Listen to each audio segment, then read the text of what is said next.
Chapter 1, System Binding, Mission begins. The night was dim, and the empty dance room's door was tightly closed, interweaving with a few breaths of indeterminate meaning. Gu Cheng was forced to tilt his head back, his eyes glistening with tears. While the young man behind him choked his neck, his fingertips lightly grazed over the Adam's apple, skillfully pressing on a red mole just below it. The young man's face reflected in the mirror, his usually calm eyes turning wicked. His voice was hoarse, leaning close to Gu Cheng's ear with a reprimanding low moan. "Uncle Gu, you look so good." Gu Cheng clenched his teeth, trying to throw him off, but the young man held him even tighter by the wrist, slamming him back against the mirror. Ding! The collision of the watch with the mirror surface emitted a crisp sound that jolted through the eardrums. Gu Cheng almost spat blood from anger. Cough, cough, cough. His thick eyebrows slightly furrowed as Gu Cheng couldn't catch his breath and ended up coughing several times in succession. When he woke abruptly from the nightmare, fresh red blood had already stained the oxygen mask, diffusing a strong metallic taste which was quite nauseating. Yet Gu Cheng took a deep breath, greedily inhaling the scent of the blood. Have a whiff, this might be the last time. He consoled himself within his heart. After some time, he slowly raised his gaze to look at the call button next to the hospital bed. He was sick. Logically, he should have called the doctor. But now, he didn't even have the strength to lift his hand, let alone someone to stay beside him. 26 years ago, on his mother's 7th day after death, his father gleefully remarried with his mistress. Together they formed a happy family consisting of 1 daughter and 2 sons. Who would care about whether he, an outsider, lived or died? Late-stage liver cancer, with tampered medicine, it was already miraculous that he had managed to survive this long. Alas, he hadn't personally eliminated those idiots who caused him to fall into such a dire situation. Also, in his erotic dreams, Xia Qinian was kissing him. Impossible. They were clearly sworn enemies who detested each other to death. How could this happen? Beep. An ear-piercing beep suddenly rang out, rudely drilling into his mind and persistently echoing. This made Gu Cheng feel somewhat disoriented regarding the matter of dying. Was it the cardiac monitor? Or something else? Detected an overwhelming will to live, system for prolonging life activated, host successfully bound, Gu Cheng. Congratulations, you've been granted a chance to be reborn. Original point revival, plus 3 minutes of life. Complete designated tasks assigned by the system to receive additional life rewards. Task location already determined. Teleportation beginning, 3, 2, 1.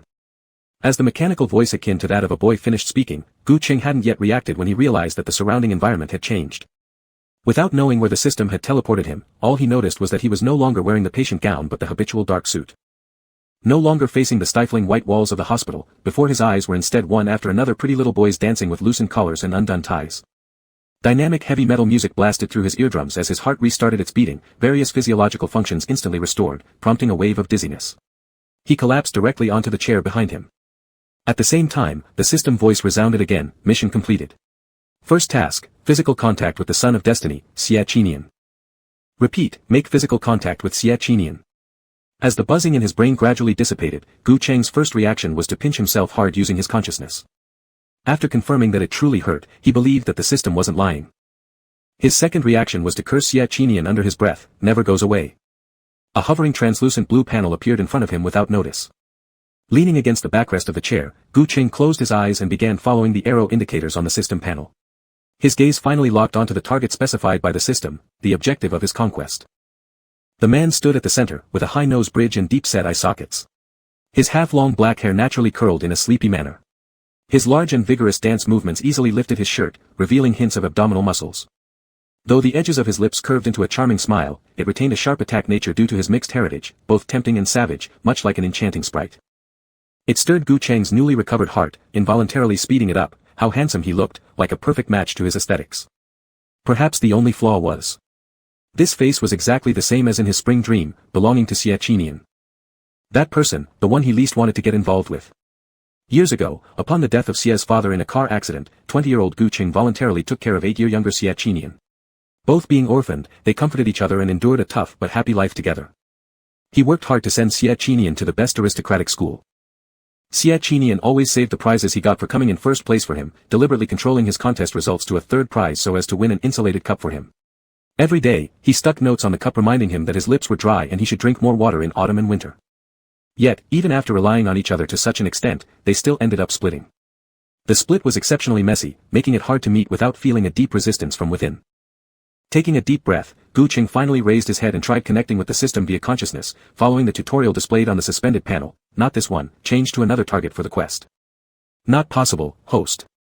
The system emphasized, life points need to be maintained by luck points. Xia Qinian, the luckiest person in the world, equivalent to an emperor in ancient times or the main character of a novel, cannot be replaced. Gu Cheng, replace. No. Cannot replace. No use courting others. Gu Cheng didn't respond any further, letting his eyelashes fall while fixing his gaze on his toes. Quietly, he bit his lower lip. This action was instinctive. People familiar with him knew that every time he felt nervous or unsure about something inside, Gu Cheng would do this. At most, a minute later, when he lifted his head again, there would be an answer. But this time, Gu Cheng remained looking down for too long, almost biting his lips until blood came out. In the system's eyes, this situation clearly was wasting life force. Thus, within 3 seconds, a simulated photo of the future was found and presented before Gu Cheng. Look, this is the scene after your death. Your father who brought the mistress home is using your money to buy something for the third illegitimate son who couldn't care less if you die. The remaining words Gu Cheng didn't hear clearly. But when the countdown reached 60 seconds, he still exhaled softly, rose, and moved forward resignedly. A person usually only realizes what they truly want in dire situations. For instance, now under the increasingly pressing countdown, his desire to eliminate those people far exceeded the discomfort brought by accidentally reuniting with Xia Qinian. The music stopped, leaving over 10 little boys standing still in formation. For a moment, Gu Cheng felt like he was inspecting their performance. This place seemed familiar, probably the dance room of some audition program. There was no time to explore more. Soon, Gu Cheng circled around to the front of the lineup, leaning down and lightly brushing the tie hanging loosely at Xia Qinian's chest. After finishing a dance, Xia Qinian's breathing wasn't steady. The moment he looked down, his hot breath unavoidably hit the back of Gu Cheng's neck, mixing with the air and carrying a heavy dose of male hormones. It made the years-long celibate Gu Cheng feel his scalp tingle. He had no choice but to focus more on the slightly wrinkled tie of the little brat. His knuckles gently adjusted it, then broke away after just 1 second, like an elder unintentionally helping straighten his clothes. Tugging the tie, does that count as physical contact? 8 years had passed since they last met. Now, facing this kid again, it seemed, not as easy as imagined. Gu Cheng inconspicuously let out a sigh of relief and prepared to have all the trainees stand ready. However, the sharp reminder from the system entered his ears, "Host, this isn't good enough. Physical contact needs skin to skin, intimate touch to count. Touching the tie doesn't work." Life countdown ending, 10 seconds. Drip, drip, drip. At the 10-second mark, the countdown changed into short, quick drips, sounding like an alarm and unsettlingly loud. Gu Cheng had no choice but to turn back, stopping right in front of Xia Qinian at arm's length. Once more raising his hand, he curved his index finger, placing it on the delicate throat of the other. The knuckle touched translucent beads of sweat, lightly lifting upward. Reading guidelines. Double male leads, double top streams, double bigwigs, double first loves, dual strong personalities, clean relationship, 1v1. Fishing uncle versus mixed blood little wolf dog. Wolf dog is protagonist, bound for life. Don't you want to add it to your bookshelf? Chapter 2, Jealousy. Need to restrain it. Gu Cheng's original intention was to wipe the sweat for him. However, before his wrist could be lifted, the Adam's apple rolled up and down. Breathing slightly heavy, as if trying hard to suppress something. A familiar scene inexplicably dragged Gu Cheng back into that absurd dream. The more he resisted, the harder it was to shake off. It felt like being scalded. Gu Cheng quickly pulled his hand back, attempting to touch the shoulder of the practice student next to him to ease the awkwardness. But before his hand could reach out, a clear voice interrupted, "Teacher Gu." Xia Qinian smiled, "Everyone is tired. Can we take a break first?" Though it was said in a gentle tone, it sounded like a threat. His hand froze in midair, and Gu Cheng ultimately didn't continue reaching out. "All right. Was that guy just angry earlier? Why?" Ding. Task completed, host Gu Cheng's lifespan plus 6 hours, please keep going. Finally. Gu Cheng let out a sigh of relief, his heartbeat gradually slowed down. He no longer dwelled on Xia Qining's strange attitude and left a message, "Everyone rests here," before hastily stepping out of the dance room. After closing the door, he saw the large logo of the show on the wall of the corridor and realized this was the backstage area of the currently popular boy group training program, Debut. Brother.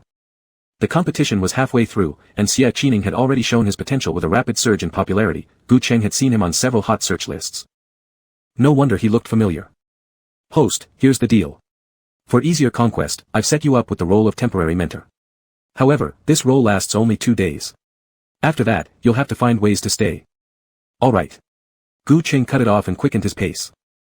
Confused, the system noticed him walk to the vending machine at the end of the corridor, buy a can of cola, and promptly pressed it against his abdomen with some frustration. Sure enough, men were creatures who thought with their lower halves. In such a situation earlier, how could he have, toward Xia Qining? Gu Qing gritted his teeth, sat down on the nearest chair, frowned petulantly, and gradually tightened his knuckles. Teacher Gu, there's a move I don't quite understand. Could you teach me? When he returned to the dance room, more than a dozen trainees smiled and surrounded him, inviting him to guide them on the dance moves and engaging in small talk. Gu Qing, having been in the entertainment circle for 10 years, owned his own entertainment company before the age of 30, and was a 9-time winner of Best Actor award. Many wanted to build relationships with him.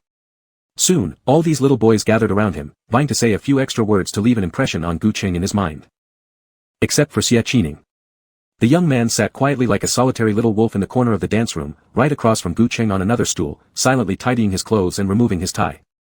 Out of curiosity, Gu Qing glanced over there and instantly froze, stunned as if struck by lightning. Hadn't Xie Qining just kissed the tie, the part that he had pulled? It was too far away for Gu Qing to clearly see Xie Qining's expression, but judging from his demeanor, he appeared infatuated. Just like a person who hadn't smoked for years suddenly inhaling nicotine again, 1 second was all it took to dive deeply in. Crazy. Gu Qing's fingertips trembled, and he unconsciously bit his lower lip again. With his canine teeth lightly closing together, the corners of his lips revealed a faint pink hue, adding an indescribable sexiness. But, his attention wasn't on himself. Naturally, he couldn't see the entranced look on the face of the practice student directly in front of him. Seeing that the great Gu Emperor remained silent for so long, the practice student began feeling ecstatic. Mentally reciting Gu Qing's background, the boy took advantage of the chaos to stand up lightly, leaning near the man's jaw, wanting to kiss it. His burning gaze seemed like he was staring at endless resources and a bright future. As long as he kissed, and then pretend it was an accident. As long as he kissed. The practice student moved his Adam's apple, wriggling his body. Just as he was about to press his lips forward, he was caught dead on by Gu Qing's sharp, fox-like eyes. Scared, his heart skipped a beat and he froze in place, not daring to move an inch. How could it be like this? Teacher Gu always looked so gentle, even touching Xie Qining's throat with such tenderness. Why would he look at him this way? Alright, everyone has rested enough, let's continue practicing. After frightening the boy away, Gu Qing forced himself to calm down his chaotic thoughts and continued teaching others how to dance. He didn't notice that when he rejected the boy, Xie Qining's tightly clenched hands slowly loosened, and the killing intent in his eyes faded. He now resembled a victorious peacock, proudly fanning its feathers with a sly smirk on his thin lips. The afternoon practice ended quickly, and Xie Qining seemed to be in a good mood as he didn't bother Gu Qing anymore, giving him some time to sort out his thoughts and gradually accept the fact that he had been reborn. But soon, Gu Qing noticed something was off. Others who were reborn either went back several years or returned to a time when everything could still be salvaged. His rebirth was like respawning at the original point. He was discharged from the hospital directly, even having his discharge paperwork handled by the system. Aside from needing to win over an ungrateful wolf for the sake of prolonging his life, neither his situation nor the timeline had changed at all. Shutting down the system, Gu Qing took a deep breath and pinched the bridge of his nose. When he looked up again, he saw the trainees gradually gathering around him, chattering excitedly and inviting him to dinner. We should thank Teacher Gu for guiding us. How about Lan Ting Hotel? Their dishes are famous for being delicious. I've wanted to go there for ages. Seeing the cheerful faces before him, Gu Qing's mood improved a bit. He liked crowds because they made things lively, drowning loneliness in noise. However, before he could respond, Xie Qining called all the trainees away, claiming he would treat them to dinner. A forced dinner invitation. At Lan Ting. And Gu Qing was deliberately excluded. As the dance room emptied, it fell silent once more. The lights were turned off by Xie Qining, and the fading sunset light illuminated half of Gu Qing's figure, making him look like a melancholy outsider rejected from the group. The faint smile lingering on his lips froze momentarily before curling slightly again. Pretending not to care, he stood up, calmly straightened his suit, glanced into the mirror, lightly adjusted his rimless glasses, causing the metallic chains on each side to sway elegantly, looking both sophisticated and aloof. Once satisfied with his composure, he retrieved his phone and called his assistant. 10 minutes later, a sleek black Maybach pulled up right in front of him. Gu Qing closed the car door but didn't forget to beckon his assistant Lin Zhe before leaving.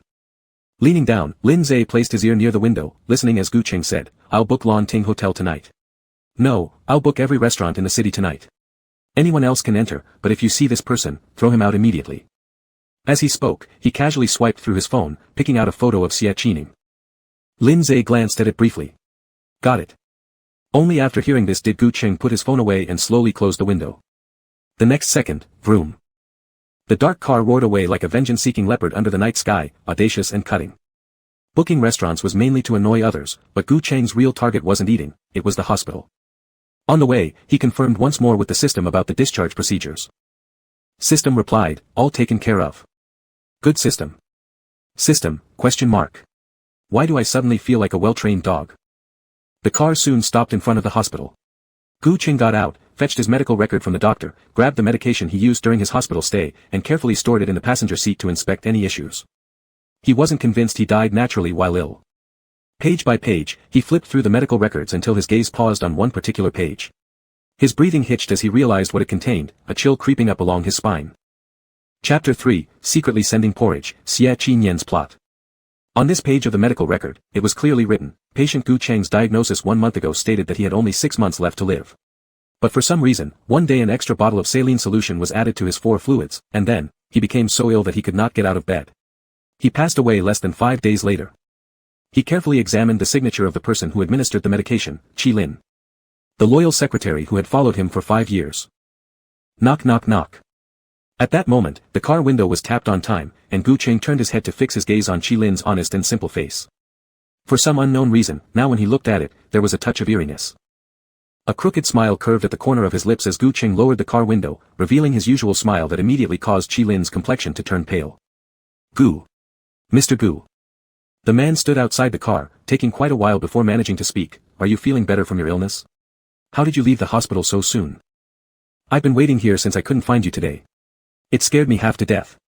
You have no idea how terrified I was when I saw blood all over your hospital bed and couldn't find you. Damn it, even in death, things don't go smoothly. This is truly troubling. While speaking, Qi Lin's eyes were filled with urgency, and his face was lined with concern. Initially, Gu Cheng thought he was worried about whether Gu Cheng could recover, but now, he understood that Qi Lin was actually anxious that Gu Cheng wouldn't die. Since my illness has improved, naturally I can be discharged. Gu Cheng stared at him until he made Qi Lin uneasy, then relaxed, saying, What? Don't you believe I can get better? It's not like that, Mr. Gu, I'm certainly blessed by the lucky fish charm, with boundless fortune far surpassing those imbeciles with something missing in their brains. Look, I feel stronger already, my hands on the steering wheel are steadier than before. Gu Cheng grew more enthusiastic as he continued, just stand there and don't move. I'll show you some driving skills. Ah. Qi Lin froze on the spot, eyes flustered, unsure if Gu Cheng was genuinely better or experiencing a temporary recovery before death. It would be simpler if it were the latter, but if he had truly recovered, then what would Qi Lin tell that person? Aya. Before finishing the word for report, a miserable scream shattered the night sky. Qi Lin never imagined that Gu Cheng would dare drive straight into him right in front of the hospital, spinning the tires and brutally breaking one of his legs. The intense pain hit him, causing his whole body to tremble in agony. Unable to utter a single word, he could only helplessly watch as Gu Cheng drove off with great ease and confidence. A sense of despair and powerlessness quickly engulfed his entire body. After a long while, Qi Lin clenched his teeth and sat up. He wanted to call the police, but as he reached for his phone, he saw a message sent by Gu Cheng. This hospital is mine, and I know everything you've done. So, you know what needs to be done, smile. His finger, just about to press the screen, froze abruptly, as if his heart had stopped beating for a moment. After a long pause, Qi Lin's trembling lips painfully closed his eyes, not even daring to breathe. Inside the car, after sending the message, Gu Cheng felt a big word rising in his heart, satisfying. If every encounter with Xie Qinyan could result in killing an idiot, he would gladly do it. Gu Cheng leisurely gripped the steering wheel and slowly drove forward. Once the excitement of ramming into someone dissipated, his stomach began to grumble at an inconvenient time, almost as if lamenting the missed dinner of the evening. The yellowish streetlights shone on the car, resembling the lonely sunset inside the dance studio at dusk. Gu Cheng pressed his lips together, not knowing why, but it felt as though someone had wronged him, leaving a vague sense of injustice and resentment. Hungry, craving the company cafeteria's preserved egg and lean meat porridge. But at this hour, the cafeteria must be closed by now. Slightly disheartened, Gu Cheng simply slowed down the car, driving along and looking around for nearby small shops, hoping to pick something suitable to buy. By chance, a porridge shop stood at the corner. Gu Cheng pulled over and asked casually. The shopkeeper lifted the lid of the pot, asking through a steaming fog of heat, Yes, we still have hot porridge. How much would you like? Gu Cheng, just a small portion. Yet, as he raised his hand, the shopkeeper handed him a large portion meticulously packed in a double-layered plastic cup that didn't feel hot to the touch and came with a foldable straw. This packaging was obviously more upscale compared to other paper cups and seemed unique to the store. But earlier, Gu Cheng had only paid for a small portion. Feeling slightly embarrassed upon receiving it, he said. I'll pay for the rest. There's no need. The shopkeeper smiled kindly, haven't you eaten yet? Gu Cheng paused, listening as she continued, My son is also busy outside, about your age.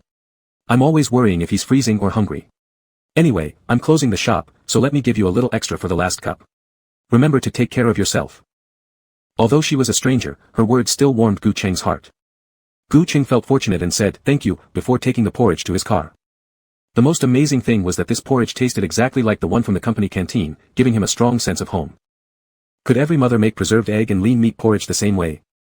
Gu Qing couldn't figure it out but secretly decided to visit the place more often in the future. As she watched his car drive away, the porridge shop owner took out a band-aid and hurried to the back kitchen where Xie Qinyan was washing his hands by the sink. This young man had urgently asked to wrap up her porridge shop for himself so he could cook in her kitchen. While doing so, he even coached her on how to lie for his sake. In the rush, he had even cut his hand. And yet, they didn't even see the recipient's face. What was the point? Really strange, she muttered. In the dormitory of debut brother, after finishing the porridge, Gu Qing locked the medical record book away, took a hot shower, and then spent nearly an hour. He wore a simple white sleepwear, draped a towel over his shoulder as he casually dried his wet hair. Drops of water kept trickling down, settling into a shallow puddle on his collarbone, pure and enchanting at the same time. Even the system that popped up with tasks couldn't help but swallow audibly. Having reigned over this world for so many years, this was its first time seeing that its short-lived host could rival its lucky companion in both aura and beauty. Unfortunately, the beautiful soul would die soon, alas. Resisting the urge to grieve for spring and mourn autumn, the system continued assigning tasks: host, life countdown entering the last hour, new task, get a gift from Xie Qinyan. Gu Qing paused for 3 seconds, then resumed drying his head, slower than before, without any expression. Getting a gift from Xie Qinyan? That cold-hearted guy might as well give him some leftover food, if not probably even deny him a sip of cool water. Oh, right. Water. Gu Cheng's eyes brightened as if he thought of something. After quickly finishing drying his hair, he tossed the towel aside carelessly and took the water bucket from his room's water dispenser with a thud, dumping all the water into the toilet. Then, he reattached the empty bucket, took a picture, and sent it to the group chat of more than a dozen trainees. Caption: out of water.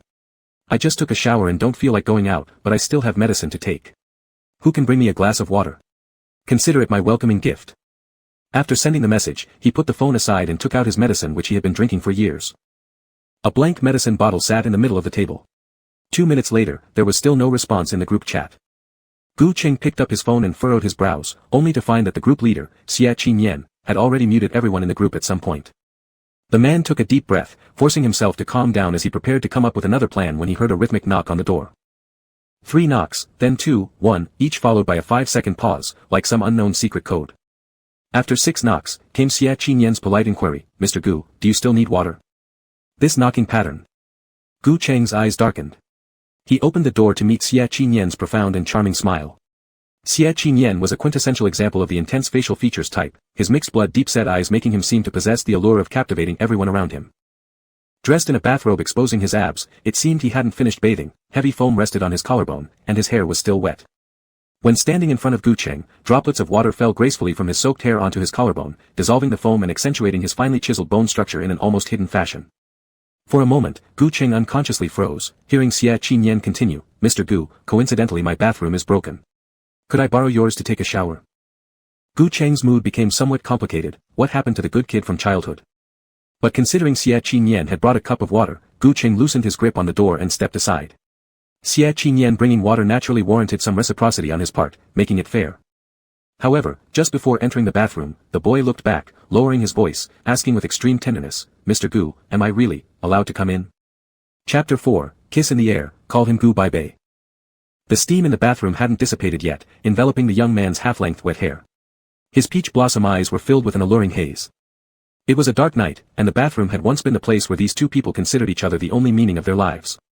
When these 3 elements overlapped, they inevitably gave a more explicit meaning to what Xie Qinan had just said earlier. Gu Cheng's Adam's apple moved involuntarily. After hesitating for 3 seconds, he turned away resolutely, cursed, "Nonsense," and stopped looking at him. This was the least awkward answer that he could think of, balancing between yes and no. Click. The bathroom door closed, and Gu Cheng exhaled a sigh of relief secretly. He took out a white pill from the empty bottle and swallowed a small piece. As warm water entered his mouth, the system notification rang out immediately, ding. Host's lifespan increased by 6 hours. If you want peaceful sleep tonight, ask Xie Qinan for a second gift. Cough, cough, cough.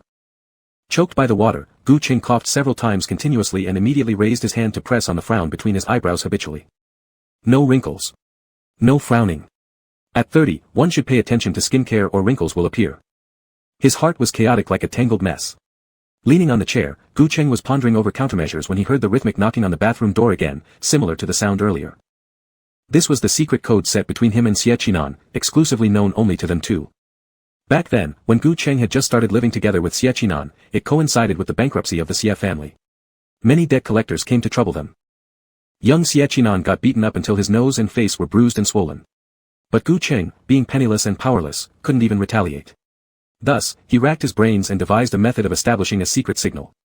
He told Xie Qinan, "I've reinforced the lock on your bedroom door and replaced it with a soundproof one. In the future, after school every day, hide in your room and wait for my knock." The rhythm was 3 knocks, 2 knocks, 1 knock. And then, useless Uncle Gu would return. Knock, knock, knock, knock, knock, knock. Xie Qinan's knocking sounded like a summons, annoying and unsettling. Finally, Gu Cheng stood up reluctantly and walked over impatiently. "What is it?" "Teacher Gu, I don't have a towel." The address had changed. Gu Cheng's fingertips trembled slightly as he reached into the cabinet for a new towel. Attempting to pass it through the crack in the door, unexpectedly, Xie Qinan didn't intend to take the towel but directly grabbed Gu Cheng's wrist and pulled him hard forward.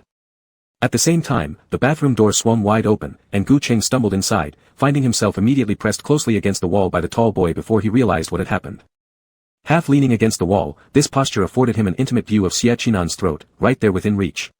The youth's body dripped with water, and on his distinct Adam's apple hung a clear droplet, swaying uncertainly, as if ready to fall yet not quite doing so. It seemed like bait, luring one's soul away.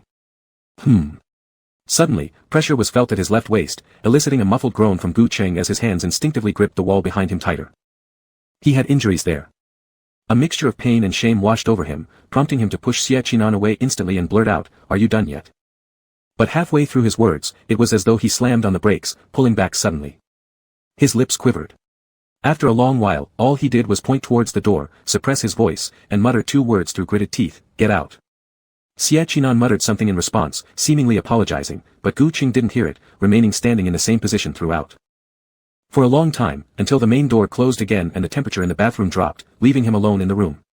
Only then did Gu Cheng lower his head, gradually covering his entire face with both hands. What was he just doing? Losing his temper. Yet he himself relied on contact with Xie Qinan just to cling on to survival. What kind of qualification did he have? Drip, drip.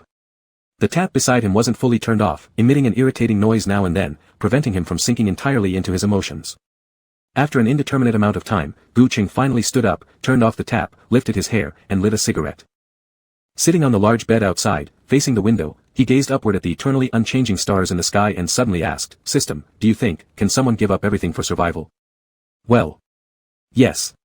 Before the system could reply, Gu Cheng smoked a fierce puff and answered in the swirling smoke, word by word, "Otherwise, what am I doing now?" When the cigarette burned down, his emotions eventually calmed somewhat. Gu Cheng tossed the cigarette butt aside and carelessly lay back on the bed, slowly closing his eyes. He was somewhat tired and wanted to rest. Even the frantic warning from the system about having only 6 hours of life left went completely unheard. He didn't want to ask Xie Qinan for another gift, wondering if after he died and turned into a ghost, would he still be able to confront his unworthy father. Zzz. After an indeterminate amount of time, the phone beside the bed rang as Gu Cheng semi-dozed. He opened his eyes, clicked on it, and saw Xie Qinan's friend request. There was no name in the request box, but instead, "Why hasn't the injury on your waist healed after all these years?"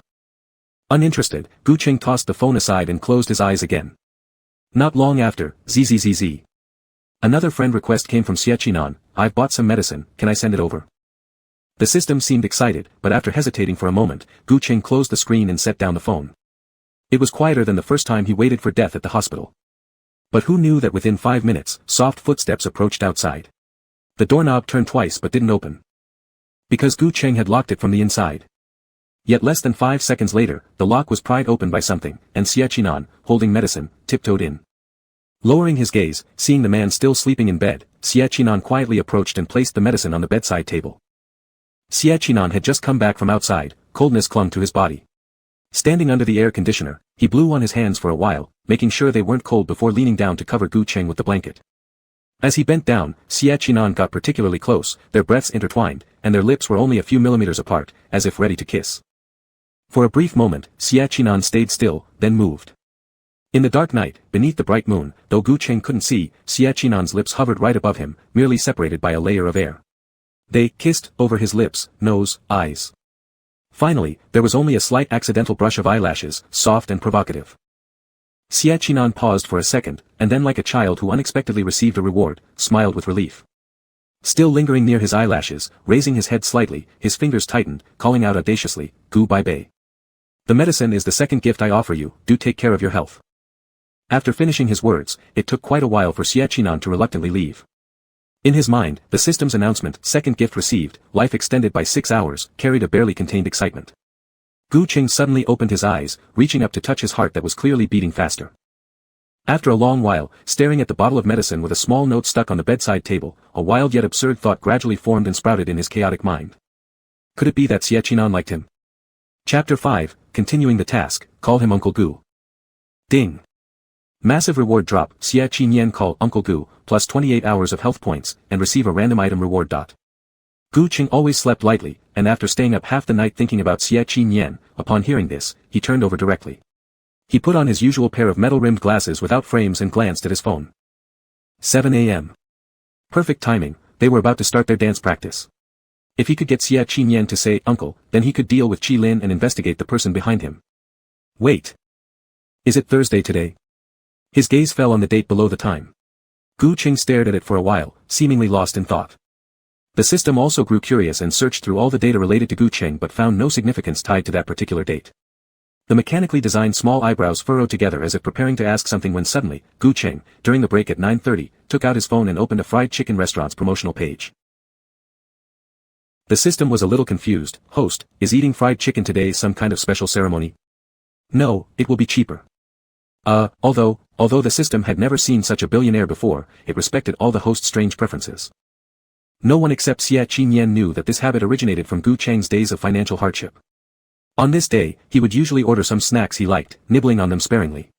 But today, he ordered 300 yuan worth of takeout and distributed it among all the trainees on the team. The fresh meat boys, who were used to dieting, rarely indulged, so they gathered around enthusiastically.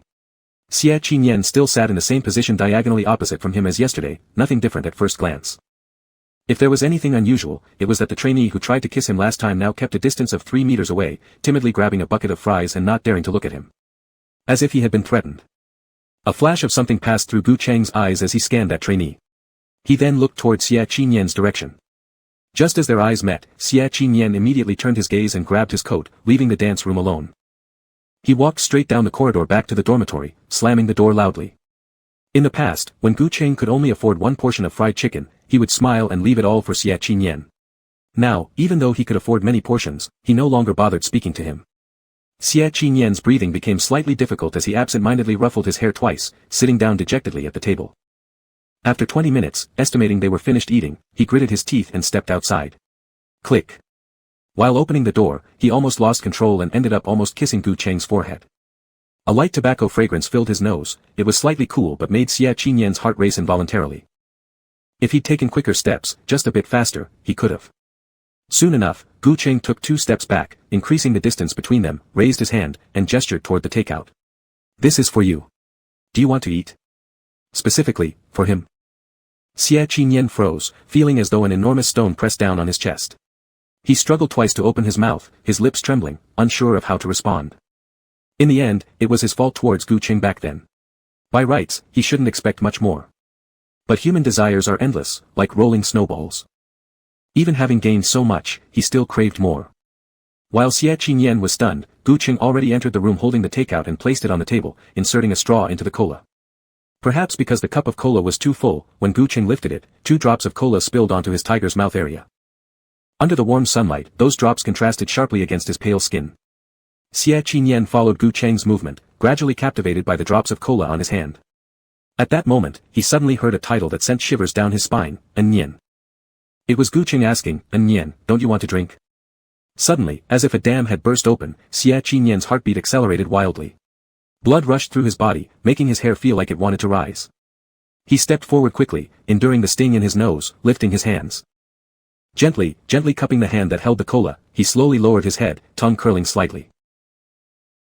As if finally understanding something, Gu Cheng's pupils contracted. He smirked faintly, his eyes then looking elsewhere uncertainly, flickering twice. Finally, his gaze returned to Xie Qinyan, accepting his fate as the light in his eyes faded and his brows furrowed slightly. He suddenly felt some regret. Just as he was about to withdraw his hand, he felt a chill on his palm as Xie Qinyan's tears splashed onto it. Soon after, a hoarse whisper fell into his ears. Uncle Gu. His voice was trembling. These 3 words could quickly overlap 8 years of memories together, bizarre and surreal. Xie Qinyan leaned against his hand, paused for a long time, then reproached, "You're not listening. Did you smoke again?" "Congratulations, host completes the task, life value plus beep." Before the rest of the words were finished, Gu Cheng turned the system to mute mode. He hastily withdrew his hand, instinctively trying to cover up the traces of smoking. But with the coke already on the table, he felt inexplicably guilty, unsure why he should be so nervous. Annoyed somehow, Gu Cheng took a deep breath, leaving a sentence, "Remember to come for training after finishing," before quickly stepping out of the room. The slight redness on his ear tips, however, precisely caught Xie Qinyan's eye. The boy lowered his head, picked up the coke cup on the table, and casually bit the straw. The dark drink soon filled the transparent tube. After finishing a sip, Xie Qinyan's eyes curved lightly, as if savoring something rare and delicious. Heavens, Teacher Gu's ears are red, quick look quick ah ah ah. So, was the last takeaway for Brother Xie? Did he get kissed or nibbled? Anyway, it clicked. It clicked. "Shoo, Teacher Gu is here, keep your voices down," Brother Xie said. "They're still in the pursuing stage, no leaks until the official announcement." Pausing his steps, Gu Cheng turned to those whispering trainees, directly addressing them, "Is Xie Qinyan chasing me? Where did you hear that?" "When Brother Xie treated you to dinner yesterday, he mentioned it." The few trainees remained silent, like children who got caught making a mistake but insisted on maintaining their sense of righteousness, all shaking their heads and obediently accepting scolding. Judging by their reactions, he guessed he had probably been right. Gu Cheng pressed his lips tightly, suddenly wondering, if that were the case, then yesterday when Xie Qinyan looked at his hand so aggressively, he was actually feeling jealous, not wanting him to touch other trainees. Brothers, explosive news. An ex-lover of Teacher Gu is coming with Brother Xie this way, an actual real-life slaughter scene is about to arrive. Unexpected? Excited? Thrilling, thrill. Before finishing the word excitement, the messenger trainee was met with Gu Cheng's utterly cold gaze. The trainee delivering the message immediately wilted and obediently joined the other 3 informants, standing neatly in line. But Gu Cheng turned around and intently focused on the entrance instead. How could he not know that he had an old lover? Chapter 6 Uncle Gu, are you jealous? The door was slowly pushed open. By Xie Qinyang's side, a tall man stood there with an elegant smile on his face and poised manners. The corner of his shirt, standing up like it had static electricity, hooked onto the hem of Xie Qinyang's clothing, making it seem as if the whole person was almost clinging to the young man. It was him. Gu Cheng lowered his eyes, his gaze naturally falling onto the slightly curled collar of Xie Qinyang's attire. He noticed the young man take a step to the left, creating some distance, and gradually a mysterious joy began filling his heart. He couldn't distinguish whether this was the possessiveness from raising a wolf pup or perhaps a strange sense of competition among men in certain aspects. Regardless, the irritation he'd felt earlier calmed due to one subtle reaction from Qinyang. "Ah. Teacher Gu is here too," said Xie Qinyang casually, while Liang Yiquan didn't exactly have a friendly expression on his face either. Seeing Gu Cheng at that moment, he immediately transformed into a rooster ready for battle, taunting even more aggressively, "I already promised Onion to take him out for lunch this afternoon. The restaurant is booked. So, he won't come to practice dancing anymore today. I'll take leave for him. There's no issue. Let's go then. Teacher Gu." A long silence followed. Liang Yiquan had spoken 3 sentences but hadn't elicited even a single response from Gu Cheng. His facial expression flickered, obviously becoming impatient. "Gu Cheng, I'm talking to you. Come over." Finally, Gu Cheng spoke, with a calm tone, saying just 2 words. He didn't even glance towards Xie Qinyang, yet it was like a sharp sword cleanly cutting through Liang Yiquan's incessant chatter. Liang Yiquan scoffed, standing straighter now. As he prepared to mock Gu Cheng for thinking too highly of himself, he noticed Xie Qinyang stepping actively closer to Gu Cheng's direction. Like a tamed little wolf, he obediently stood behind the man. When opening his mouth next, any past friendship was ignored as the fib he spun was instantly debunked. "Teacher Liang, I never made plans with you today. If you're really hungry, feel free to eat by yourself downstairs. It's rare to get Teacher Gu's guidance, I don't want to miss it." After finishing his statement, Xie Qinyang even raised his hand, making a polite, "after you," gesture as though the entire room were one big family and he alone was the outsider. His embarrassment was evident on his face. Liang Yiquan unconsciously clenched his fists tightly enough to grind his teeth. His current plummeting popularity necessitated stirring up a wave by tying himself with Xie Qinyang, who was consistently a top pick in their group, for a CP promotion to gain fans again. Interrupted by this scheming individual, Liang inwardly cursed furiously. Taking a deep breath, Liang Yiquan forced his faltering composure, squeezing out a fake smile. "All right then, Anian truly loves studying. We'll make plans another time." With that, he elegantly turned around, winking ambiguously at Xie Qinyang. His confident demeanor suggested that he considered himself the rightful spouse, while Gu Cheng was merely a third wheel. Truly disgusting. In contrast, Gu Qing remained much more composed.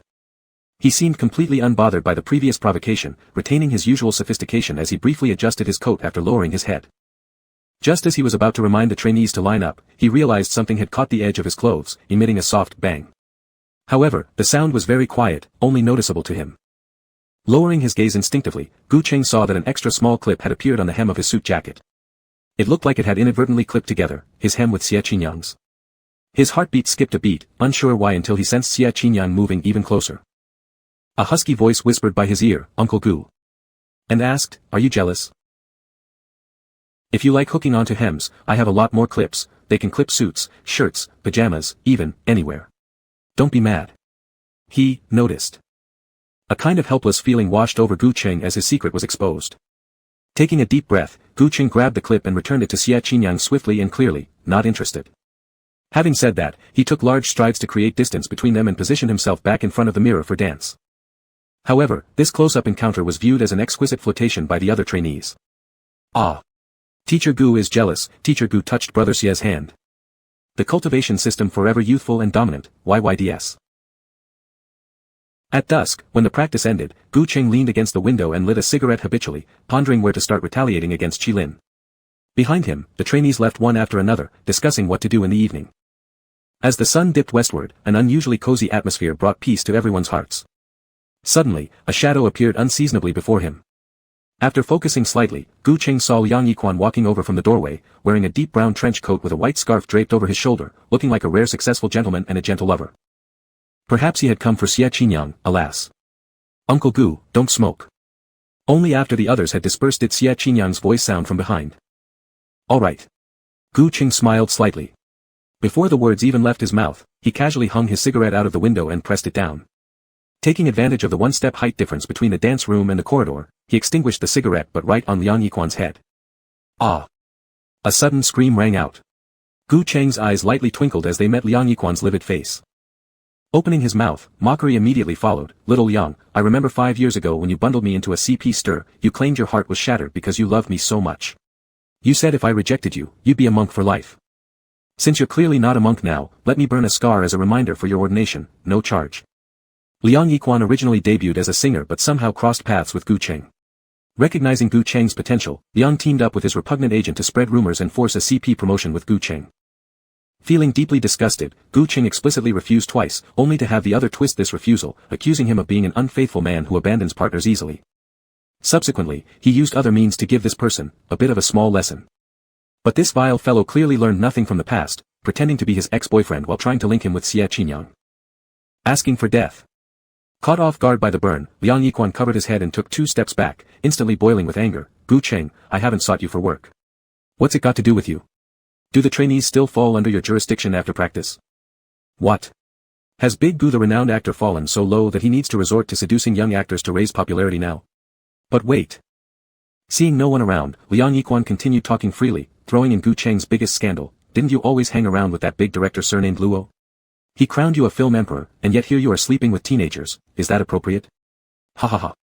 As he spoke, he laughed uncontrollably, glancing towards Xie Qinyang and arrogantly raising an eyebrow. It seemed as if he were saying, "See, Gu Cheng long ago sold himself out for fame.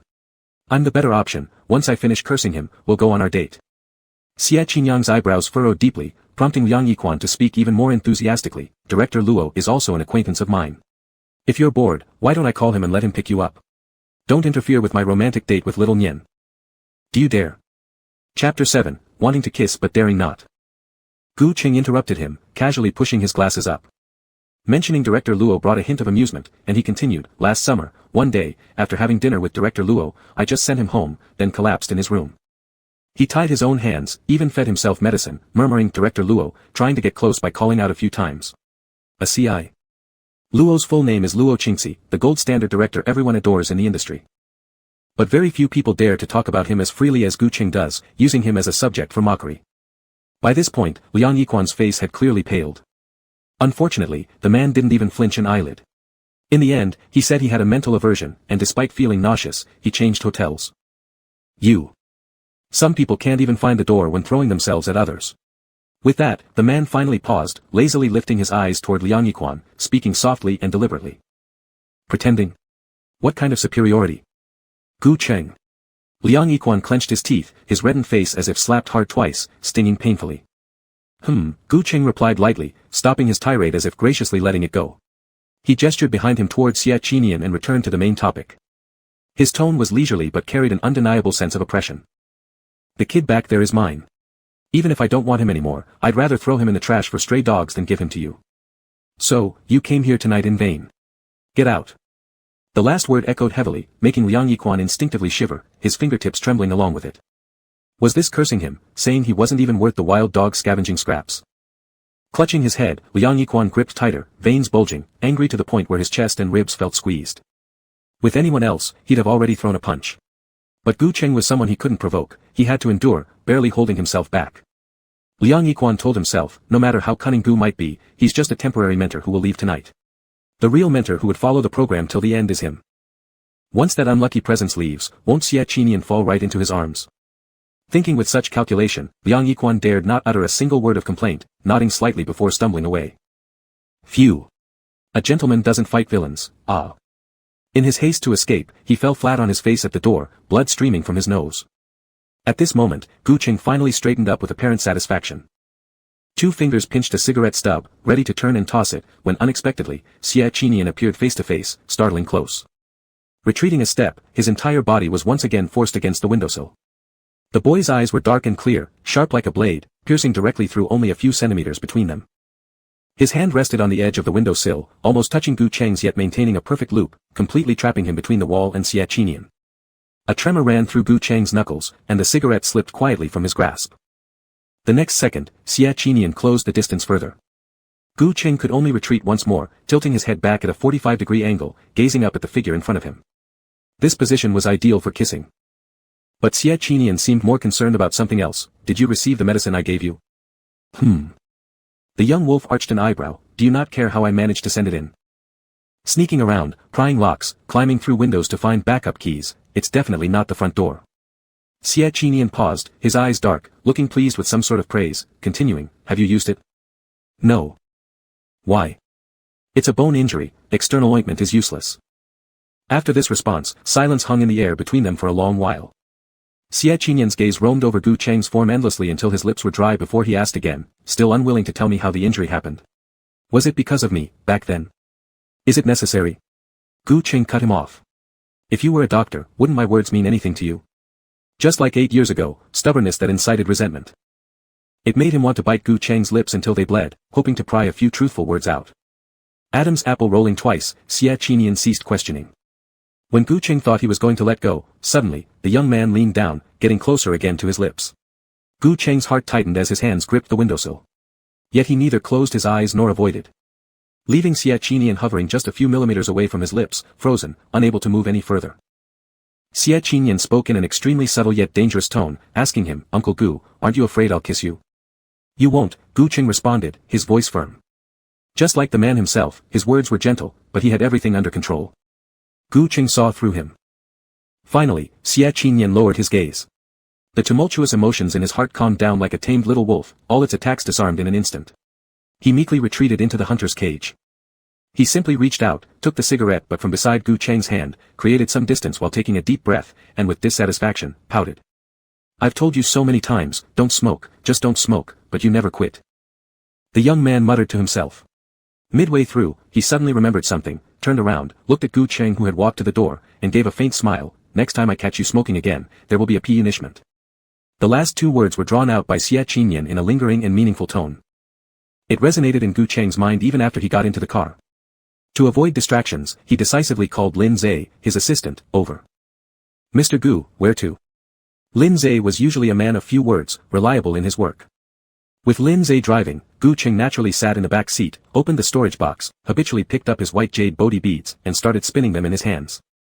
Gazing outside, focusing on the lively street scenes, he softly recited a place name, Sunshine Kindergarten. The car arrived quickly. They didn't wait long before the bell rang for dismissal, setting the kindergarten abuzz with activity. Gu Cheng got out of the car, bought a bag of lollipops nearby, and began looking around the group of children. In no time, a smile graced his face as he waved proactively, Tang Tang. A little girl standing in front of the school bus, whose hands were fidgeting because her dad hadn't come to pick her up that day, immediately turned around, her eyes lighting up like stars, Uncle Gu.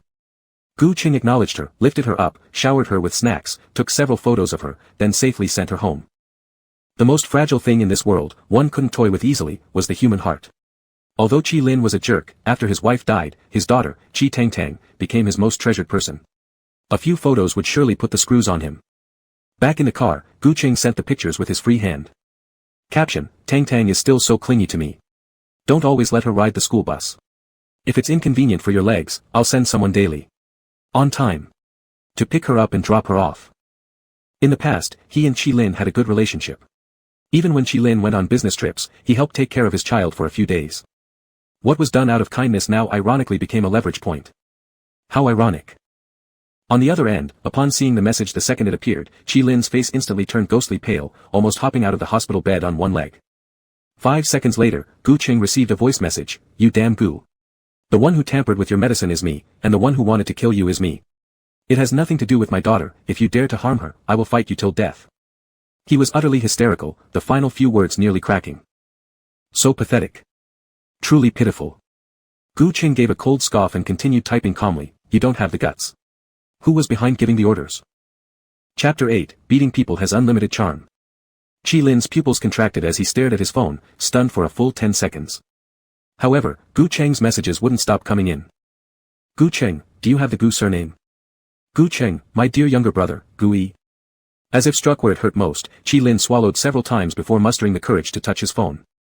His trembling fingers landed on the keyboard, but before he could type a single word, another message notification startled him so much that he almost threw the phone across the room. "Gu Cheng, I expect you to come to my house tonight and record an audio of Gu Yi incriminating me. I will check it when I return. I'll see you in 1 hour." Gu Cheng kept his word, instructing Lin Zhe to drive around outside, precisely timing their arrival at a luxurious villa district, stopping in front of a magnificent standalone house. When he was young, this had been his home, but after his mother's death, he hadn't set foot inside for many years. All he knew was that his father and stepmother's third son, Gu Yi, was now occupying his room, so he clenched a small red capsule in his hand and stepped cautiously inside. The house was empty, allowing Gu Cheng's ascent upstairs to proceed smoothly. Before he could reach the door, he heard Qi Lin shouting angrily. "Mr. Gu Yi, it was you who wanted Gu Cheng dead, and it was also you who asked me to poison him. Now Gu Cheng is fine again, not only controlling my daughter but also breaking one of my legs outright. The compensation you originally promised isn't enough anymore, you need to pay more." Behind the desk, Gu Yi lounged lazily in his chair, his leg crossed as he casually glanced at Qi Lin's plaster-covered, crippled leg. Not frowning in the slightest, Gu Yi instead curved his lips into a mocking smile. "Who are you framing, Qi Lin? Even if Gu Cheng and I don't share the same mother, we share the same father. That's my own elder brother, how could I possibly harm him? It's clearly you trying to take over the Gu family fortune illegally." The hand hiding in the pocket recording trembled as Qi Lin couldn't believe what he was seeing. When he realized there was no intention on Gu Yi's part to shoulder responsibility, his heart sank. From the start, this scheme was meant to leave him holding the bag for all the crimes. "You're making things up." Qi Lin roared furiously. "Everything I did was because of your text instructions. I even have the records, and there's no way you can deny it." "Is that so?" Gu Yi straightened up and shrugged. "I don't remember doing that. I changed my number half a year ago. Could it be, someone tricked you?" Click. The door opened, causing both men to pause as they turned to look at Gu Cheng walking in. Gu Yi's forced smile froze on his face. His gaze darted repeatedly over Gu Cheng like knives until the latter reached the desk and gave him a calm smirk, calming his racing heart just a fraction. Finally, with a belated sense of relief, Gu Yi forced himself to smile. "Brother, why did you come?" Gu Cheng said nothing. Gu Yi chuckled nervously, continuing. "Look, you didn't even say you were coming back, and this disgusting guy hasn't been thrown out yet. During broad daylight, you had to run here to extort money from me, accusing me of poisoning your medicine. It's quite funny, isn't it? Ha ha ha ha." He laughed dryly twice in awkward agreement. It wasn't until Gu Cheng turned around emotionlessly and responded with, "It really is entertaining," that Gu Yi let out a sigh of relief, feeling like a prisoner released from jail. Stepping forward, he kicked Qi Lin hard in the stomach, pinning him down to the floor for brutal retaliation. He still wasn't satisfied. "Shit. If you can't get results fast enough, how did you manage to slip the poison in? Why is Gu Cheng still bouncing around like nothing happened?" Too absorbed in his violent behavior, Gu Yi didn't notice that Gu Cheng was leaning by the side of the desk, absent-mindedly enjoying the spectacle of him beating Qi Lin while subtly adding something to his water. By the time Gu Yi had kicked Qi Lin so severely that he couldn't stand up anymore, Gu Yi finally suppressed his anger, picked up the cup of lukewarm water, and drained it. Click, the empty glass clinked onto the wooden table. Just as he prepared to continue playing nice with Gu Cheng, he noticed that the taste rising from the water seemed Off. It was sweet, stinging his throat painfully. Furrowing his brow, Gu tugged at his collar, cleared his throat, and asked cautiously, "Brother, has my water been sitting there all along?" "Yeah," Gu Cheng replied nonchalantly. "But I just added some medication." Gu Yi's heart skipped a beat. What kind of drug?" "Poison." With a calm demeanor, Gu Cheng showcased the now empty red capsule shell in his hand, smiling gently. Color quickly drained from Gu Yi's face. After standing there motionless for what felt like an eternity, he began screaming like a tailless rat going berserk. "Say it again. What exactly did you put in there?" "Poison. It's the same toxin that was put in my medication. Approximately 5 days later, you'll be unable to eat or drink, dying of suffocation." As he spoke, Gu Cheng had already slipped the red capsule shell into his pocket and started to walk away. Just like when he arrived, he was casual and relaxed. But Gu Yi wouldn't let him go.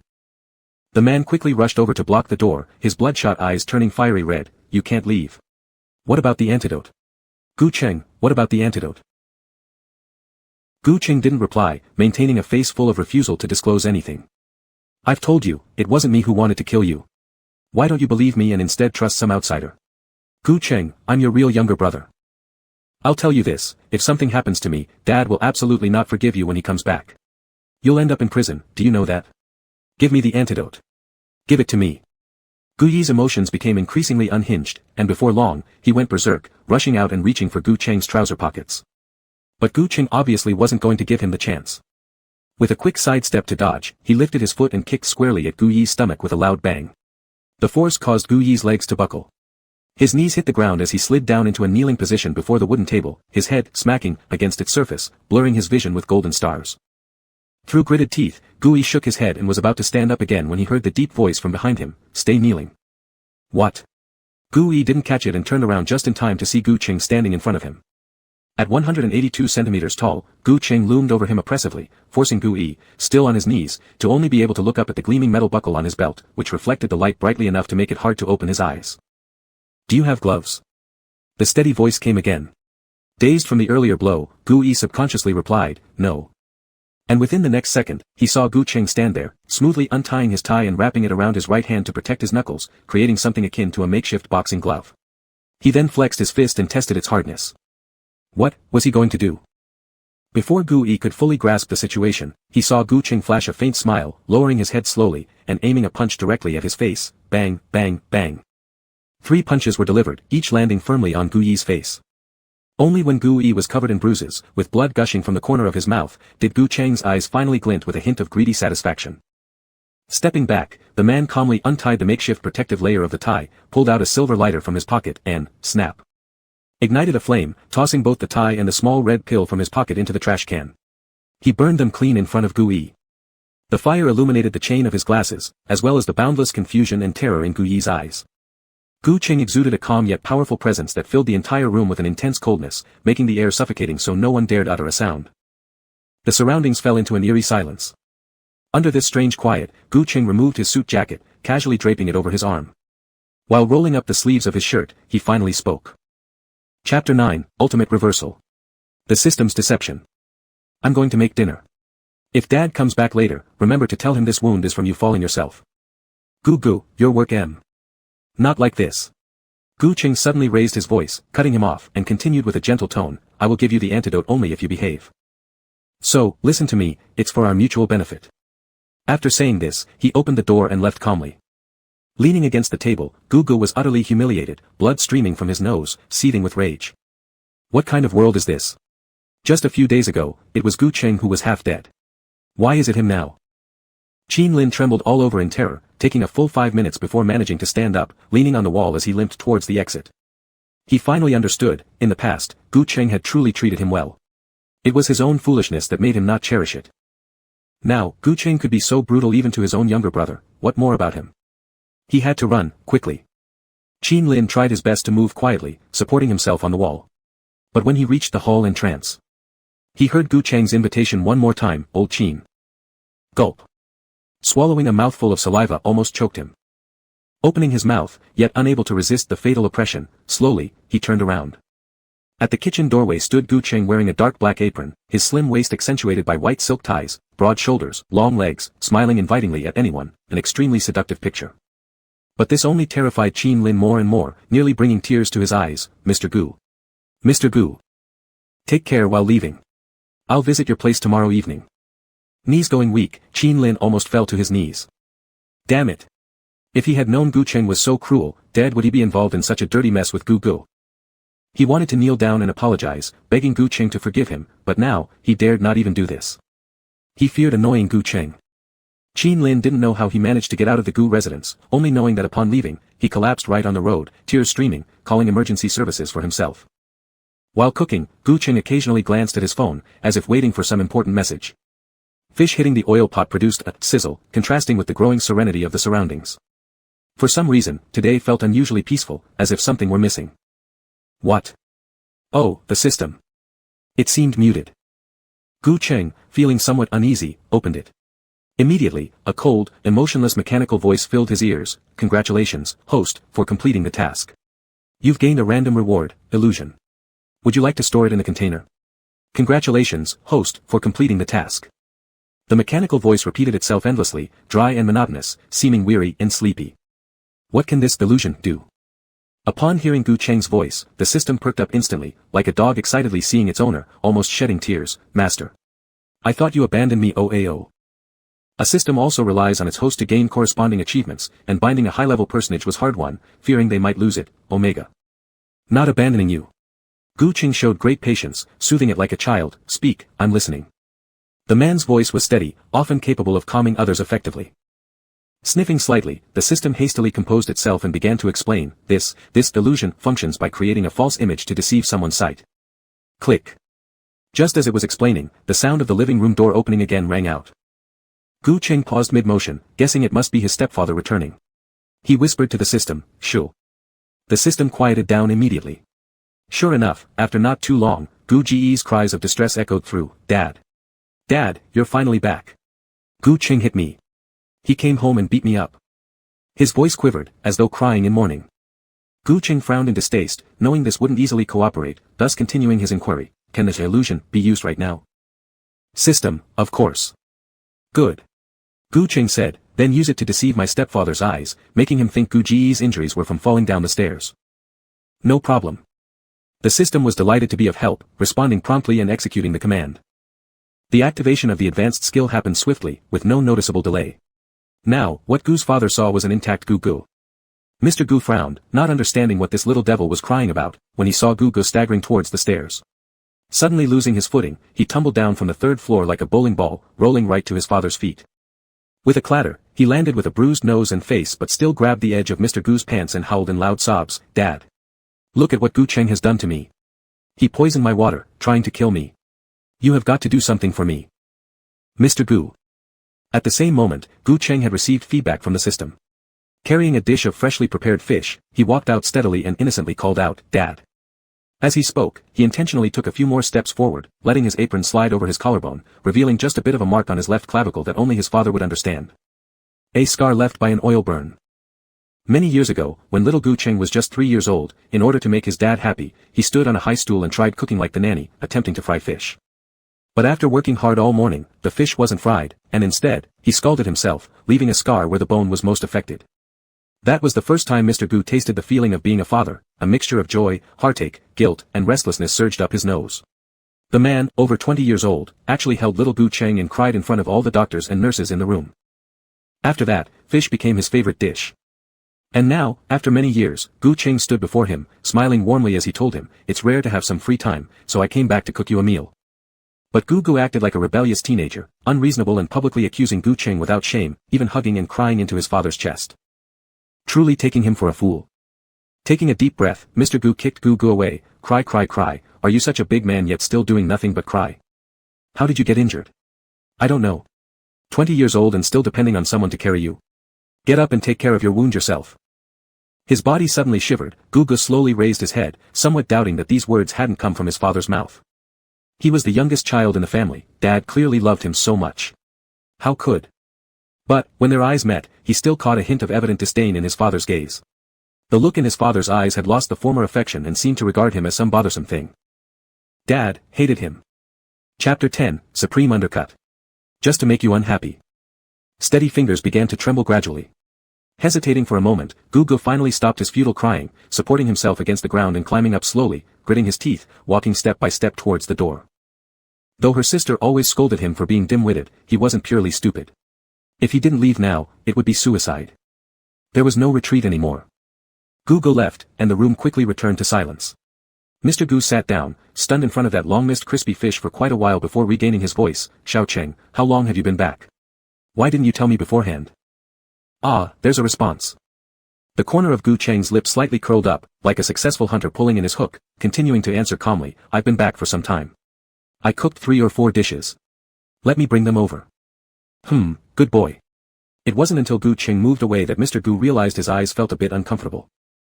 Raising his hand to wipe, he discovered that he'd unknowingly moistened his eye rims. Since his ex-wife passed away, he couldn't remember how long it had been since he last talked to Xiao Cheng. He was, after all, the closest child he'd had during childhood, and over these years, he constantly missed him to the point that he thought today's return of Gu Cheng might have just been a dream. To confirm, Mr. Gu even pinched himself fiercely, causing a painful grimace but laughing secretly afterward. Seeing Gu Cheng bringing the dishes over, he straightened up a little and maintained an authoritative posture as he heard his introduction, Father, this dish is called, wolf heart dog lungs. In literary terms, it can also be named Zi Shi Zhongshan Lang, De Ji Bian Chang Kuang, meaning roughly, people like this shouldn't be too familiarized with, because they'll dump their wife and kid around for another woman if they succeed. They don't deserve to live. These 2 dishes are called promiscuous and infidelity. Look at this man, he married 4 wives in his lifetime, and after his death, he was split apart by 4 fierce ghosts, tortured separately, not even having a full soul to reincarnate. This last dish is called changing minds easily. Gu Cheng's voice was very gentle, one might say polite and gentlemanly, yet as he spoke, Mr. Gu's teeth clenched tightly, his expression growing increasingly dark. The fire of kinship that had just ignited within him was splashed with several buckets of icy water, chilling through and extinguishing any flicker of connection. Mr. Gu's lips twitched, struggling to breathe evenly before suddenly slamming his hand hard on the table, making the cups and plates clang loudly. Gu Cheng. What exactly do you want today after coming back? What for? To irritate you. Gu Cheng stood right beside him, already having taken off his apron and picking up his suit, responding indifferently. If you're mad, my purpose today has been achieved. If you die from anger, I'll have to buy a bottle of champagne to celebrate, then see you. After saying this, he even nodded politely and slowly walked out of the room. This set of moves left Mr. Gu speechless, not only him but even the system was stunned into silence, unable to utter a single word. It had thought that Gu Cheng's pretended kindness towards his father was all for the sake of snatching the family estate. It had just been lamenting how cliché the revenge plot in this wealthy household seemed. But in less than half an hour, Gu Cheng shattered its assumptions perfectly, calmly lighting a cigarette as if it were nothing. Sizzle, sizzle. The phone in his pocket vibrated twice, and Gu Cheng pulled it out casually. A bright message notification appeared on the screen. Note, Luo Peacock. Luo Peacock, alright. Luo Peacock, sorry, I was busy this afternoon, only seeing this now. Of course I'll come for the dinner you requested, send over the address, and I'll have my assistant pick you up. After reading the messages, Gu Cheng finally felt as if he'd received the answer he'd been waiting for so anxiously, letting go of the tension he'd been holding on to inside. He sent over the location and waited by the entrance to the villa. Luo Qingxi was not only his director but also the mastermind behind Comet Financial. Debut now. Brother relied heavily on Comet Financial. If he wanted to change his position from temporary mentor to permanent, there could be no better contact to approach. With that thought in mind, the cigarette in his hand had almost burned away entirely. Gu Cheng casually stubbed it out, threw it into the trash can, and adjusted his suit. Before long, a noisy disturbance from behind interrupted his thoughts. Unbeknownst to him, Mr. Gu had chased out after him, with a sullen face, scolding angrily, Gu Cheng, come back here. Place those dishes you made in the little shrine and let your mother, grandmother, and the ancestors of the Gu family hear what kind of filial son I've raised, Gu Changda. When a father invokes the ancestors to teach his son a lesson, logically, it should carry significant weight. However, Gu Cheng remained indifferent, completely ignoring it, making Mr. Gu's authority seem more like a meaningless joke. The sole aim of an argument is to enrage the other party. Getting involved himself would render the entire conflict pointless. Adhering strictly to his principles, Gu Cheng continued waiting for the car. But behind him, Mr. Gu apparently wasn't going to give him this opportunity. Already wielding the family law, he approached step by step, reaching out to grab the collar of this unfilial son. However, before he could raise his hand, a flash of headlights from the intersection momentarily blinded him. His brows furrowed instantly, forcing him to close his eyes briefly, before recognizing who stepped out of the vehicle. Mr. G, the personal assistant to Comet Financial's Luo Qingxi. He'd been longing for an opportunity to meet someone from Comet Financial for assistance. But forget meeting Luo Qingxi herself, even catching sight of her assistant was nearly impossible. Why, was he here now? A sudden joy flashed across Mr. Gu's face. Could it be that Miss Luo had finally recognized his sincerity and sent her assistant to negotiate? So, he immediately hid the family law amongst the greenery, working hard to switch his dark complexion into something approaching a flattering smile, and hurriedly rushed forward. Just at this moment, Mr. G extended his hand. Mr. Gu's Adam's apple moved wildly, unsure of what his first sentence should be, only to see Mr. G unhesitatingly open the car door and bow politely toward Gu Cheng. "Mr. Gu, Ms. Luo has asked me to pick you up. Please." An extended awkwardness froze the scene for a while until Mr. Gu finally realized that Mr. G had extended his hand, not to shake hands with him, but to open the car door for Gu Cheng. He spent several million and couldn't even get a glimpse of Mr. G, yet now he was opening the car door for Gu Cheng. How? Wasn't Luo Qingxi supposed to look down on everyone, not even deigning to consider ordinary celebrities worthy of his time? Even though Gu Cheng might be an Academy Award-winning actor, wasn't that still just acting? In ancient times, actors were merely entertainers. Why would Ms. Luo respect him so much? Mr. Gu ground his teeth till they almost shattered, but there was no one answering his inner questions. All he got was a gust of exhaust fumes as the car started, leaving him covered in dust. The car soon came to a stop, arriving at the agreed-upon restaurant. On the way to the private room, Gu Cheng kept wondering. Luo Peacock was a true businessman, efficient in her dealings, and usually responded to messages promptly. But this time, he'd sent out his invitation to dinner earlier in the afternoon, and it had taken this long to get a reply. What exactly was keeping her so busy? Until he walked into the private room and saw the bright red strawberry mark on the man's neck. "Cheng, would you like a drink from what I just ordered?" At the round table, the man was wearing only a thin white shirt, its buttons still undone as though he'd rushed to put on clothes for this meeting after doing something else. So it seemed, he had indeed interrupted something important. Sins of interrupting. Gu Cheng turned his gaze, stroking the Bodhi beads on his wrist twice before casually sitting down. "Do you have a girlfriend?" "Not a girlfriend." Luo Qingxi's eyes curved slightly, his usual smile like a blooming peacock in full display. "A boyfriend, maybe I'll introduce him to you later." "Oh." Gu Cheng nodded, suddenly finding a breakthrough to woo Peacock. "Since you're so busy, I won't take up more of your time. Let me get straight to the point. I want to be a mentor on debut now." "Brother. It will be a sudden appearance. I was also once part of a boy band and previously mentored several similar programs. You know this already." "Alright, when do you want to go?" "I can draft the contract tomorrow."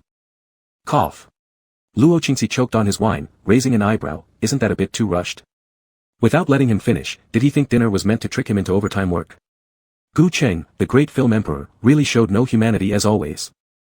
"Seems a little hasty, yes," Gu Cheng admitted, looking down as if fully aware how unreasonable this request was. He pulled out his phone and began flipping through it. Soon enough, he displayed pictures of all sorts of interesting handcuffs and little outfits in front of President Luo. Like a venomous snake that strikes at the prey's weakest spot, his eyes twinkling with laughter, he explained kindly, "It's a new product developed by the company, a beta version, for internal testing. Its experience is far superior to anything available on the market. As a longtime friend, give me your size, and I'll have it customized for you." Luo Qingxi's long lashes flickered, his beautiful eyes slowly focusing, staring at the screen for a moment, then leaning back thoughtfully against his chair. Thus, 5 minutes later, a deal was joyfully struck. What started as dinner turned into Luo Qingxi hurrying, looking for some old issues. After exchanging a few pleasantries with him, he left with his assistant. Back in the car, the first thing Luo Qingxi did was take off his suit, touch his collar, then turn around, scanning the surroundings quickly through the car window as though confirming something before sitting back, somewhat troubled, and telling Assistant G, "Drive."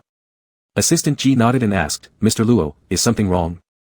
The man leaned back in the rear seat, uncertain but speaking anyway. "For some reason, I felt like someone was watching me while I was with Gu Cheng. It made me uncomfortable." Chapter 11, Stage Kiss, the crowd explodes. G's expression immediately changed. "I'll get someone to check right away." "No need." Luo Qingxi waved his hand, leaning back in his seat and closing his eyes slowly. The ill intent wasn't obvious, and it could just be paparazzi. "No need to make a fuss. Let's go." "Yes." Not until the car drove away did the private investigator hidden in the shadows lower his head, sending a file to someone marked as Master. Back in the dormitory, Xia Qinian had just finished bathing, lying on the bedhead and repeatedly read the messages on his phone 3 times. After understanding Luo Qingxi's background clearly, he finally exhaled a sigh of relief. Lowering his gaze, he carefully hid Gu Cheng's photo under his pillow, holding the O-version small toy of Gu Cheng in his left hand, tenderly covering the toy with a blanket before feeling calm enough to fall asleep.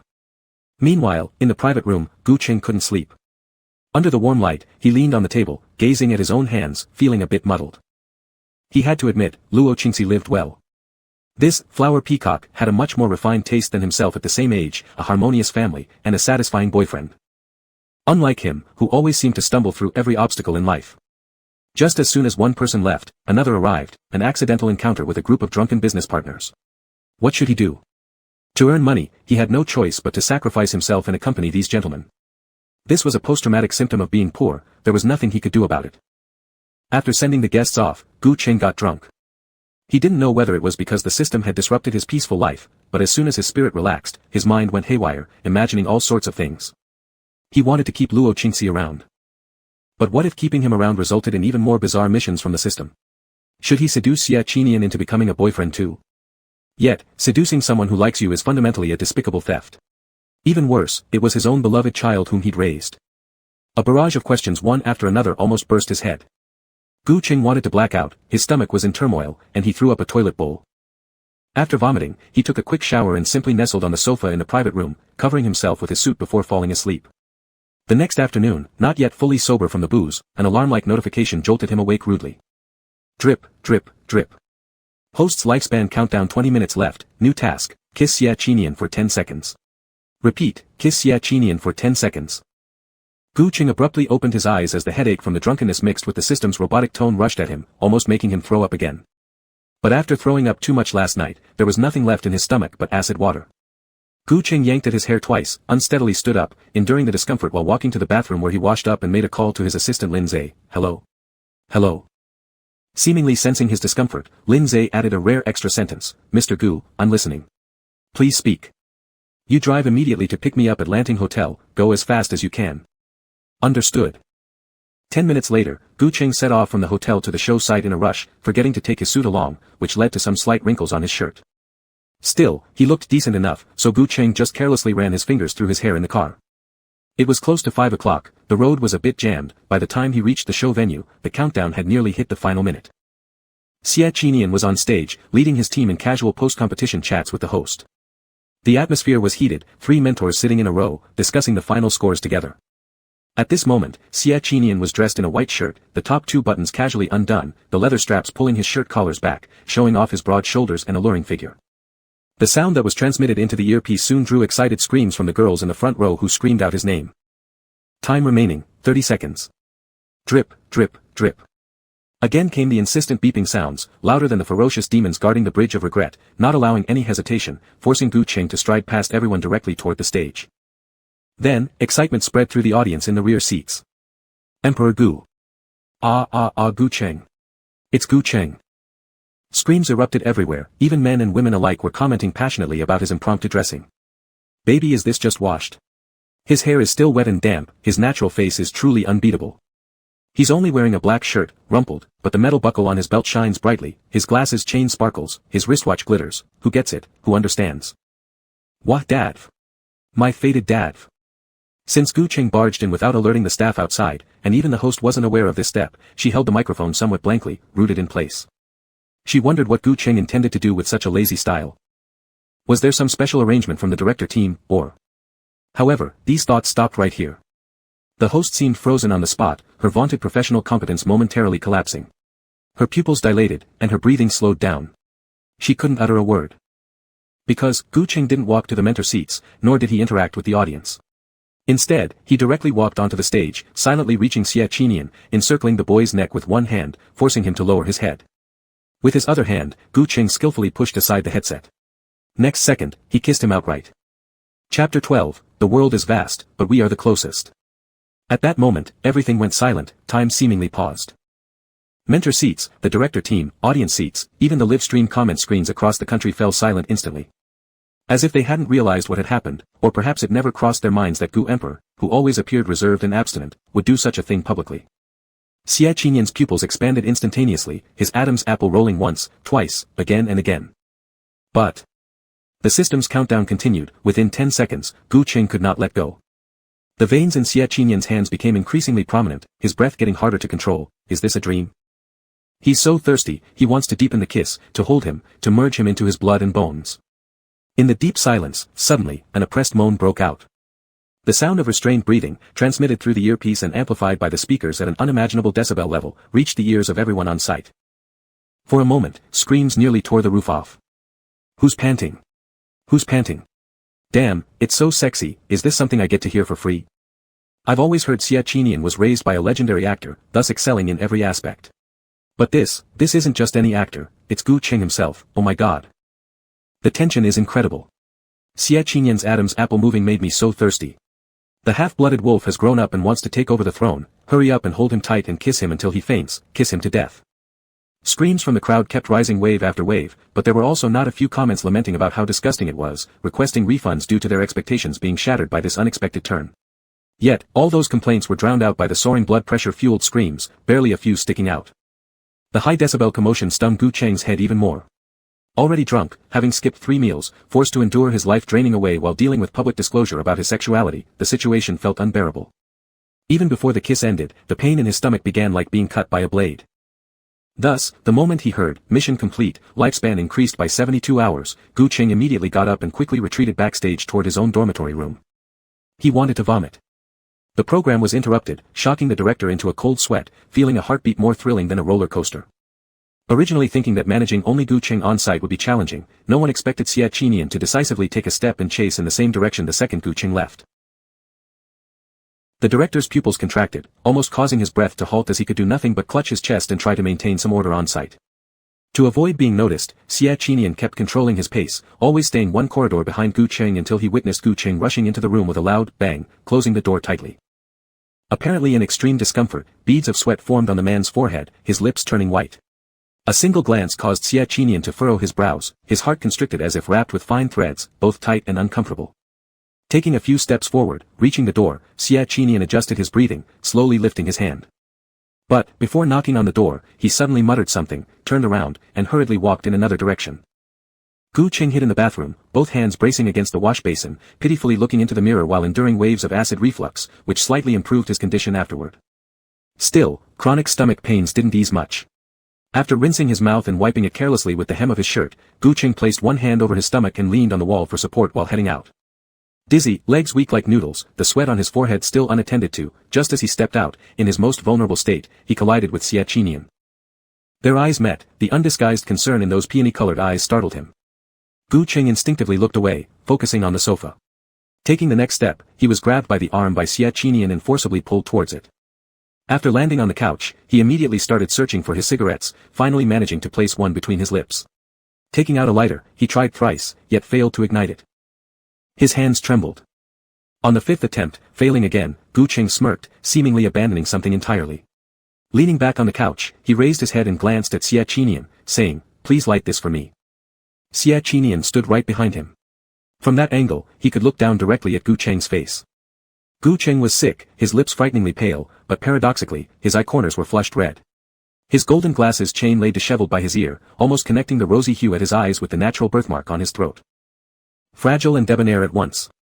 Xia Qinian's eyelashes flickered a few times, then ultimately bent down, reaching out without hesitation to toss his ever-present cigarette and lighter straight into the trash can.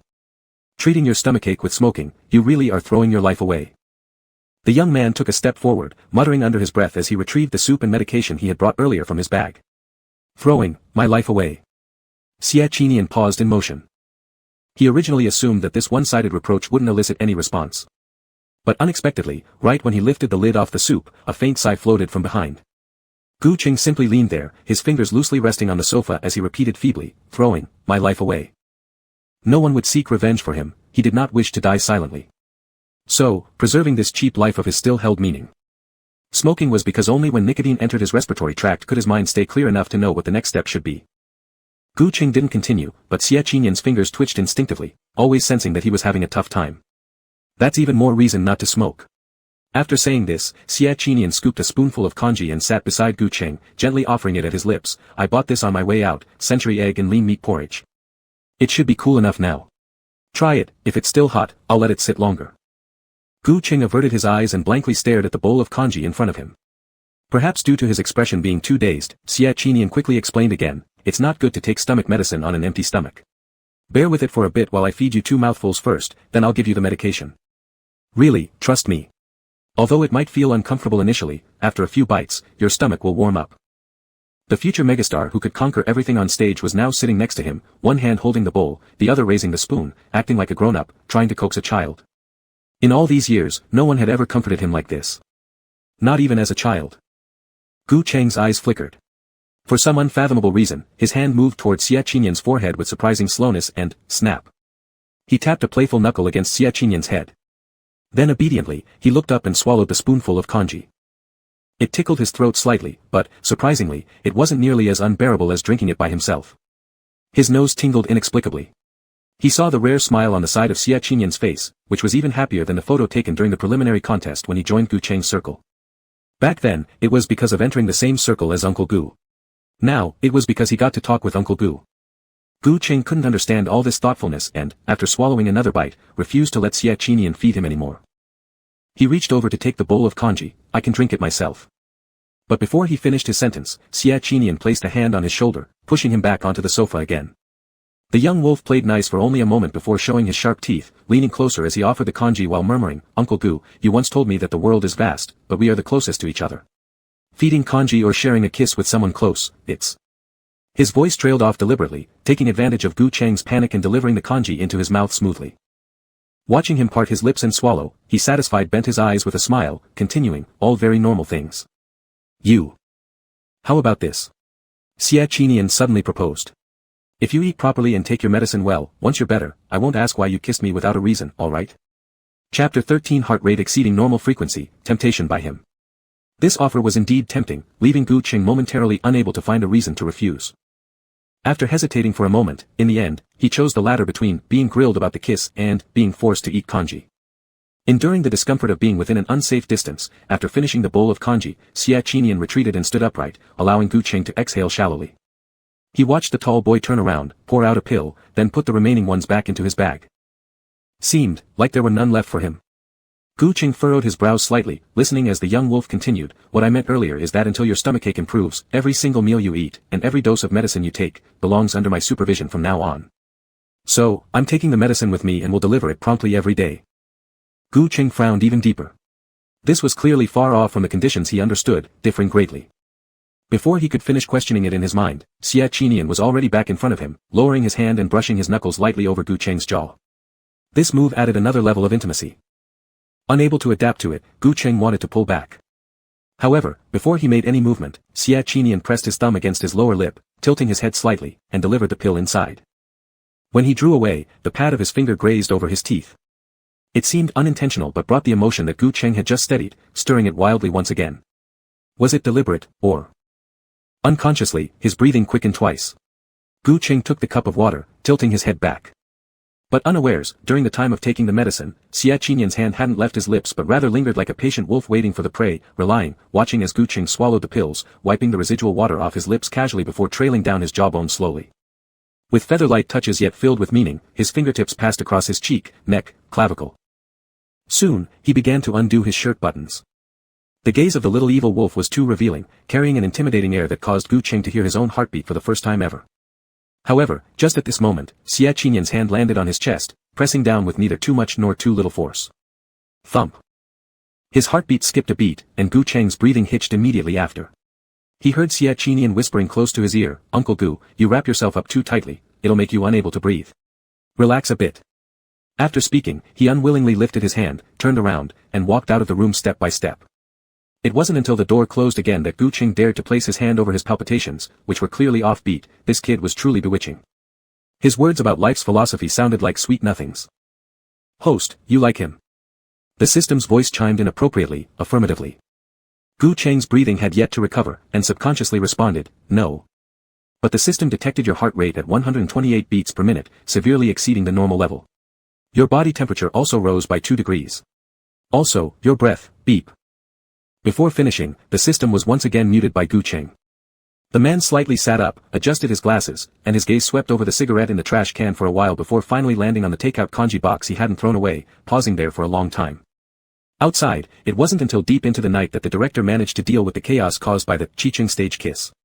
By the end of the summary meeting with several mentors and the directing team, his voice was already hoarse. Compounding the issue, Hengxing Finance sent someone over today, none other than Ji Assistant, who directly represented Luo Qingxi. They couldn't afford to neglect them. The entire meeting left the director pinching his temples, trying to stay patient, but Liang Yiquan was sharp enough to help relieve some tension when others dispersed, moving in to rub the director's shoulders. Director Su, it's fine, who cares what his intentions are? That surname Gu is just a temporary mentor, supposed to leave today anyway. Keeping him around was our kindness. I have no idea what he's thinking, kissing publicly and making a fool out of himself. His career's self-destructing. Not only that, he's dragging us along as well. It's such a pity, since Boss Luo still highly promotes him. What do you think, has he been overdosing? Liang Yiquan's voice was low, and after each sentence, he would lower his head and laugh softly, denigrating Gu Cheng at every opportunity. He had been staring at that bastard Gu's Weibo during the meeting, noticing how his followers dwindled from 90 million to 70 million in mere hours. Many female fans were stepping up their attacks, calling him disgusting for being gay, and soon many companies signing contracts with him might also start cancelling one by one. Oh well, Gu Cheng, if you want to die, then don't blame me for adding a few kicks. At first, Director Su had been closing his eyes and massaging his temples, but upon hearing about the D, suddenly opened his eyes. Was Gu Cheng really not acting normal earlier, or something more serious? Knock knock knock. The door was knocked on again, and G assistant returned with a blue folder in his hand. The director quickly pushed Liang Yiquan aside and stood straight, respectfully asking, Mr. G, is there anything else? I've come back for this document. G assistant took a few steps to the side of the director, placing the file on the table and flipping it open, pointing to the signature spot. Boss Luo specifically instructed that for this season, Gu Cheng will be the chief mentor for this show, with double voting power compared to other mentors. Kindly sign here. Upon hearing this, Liang Yiquan's face instantly turned paper white. Gu Cheng was brought in unexpectedly. And had even more voting power. Wouldn't the promising young stars just flock around him?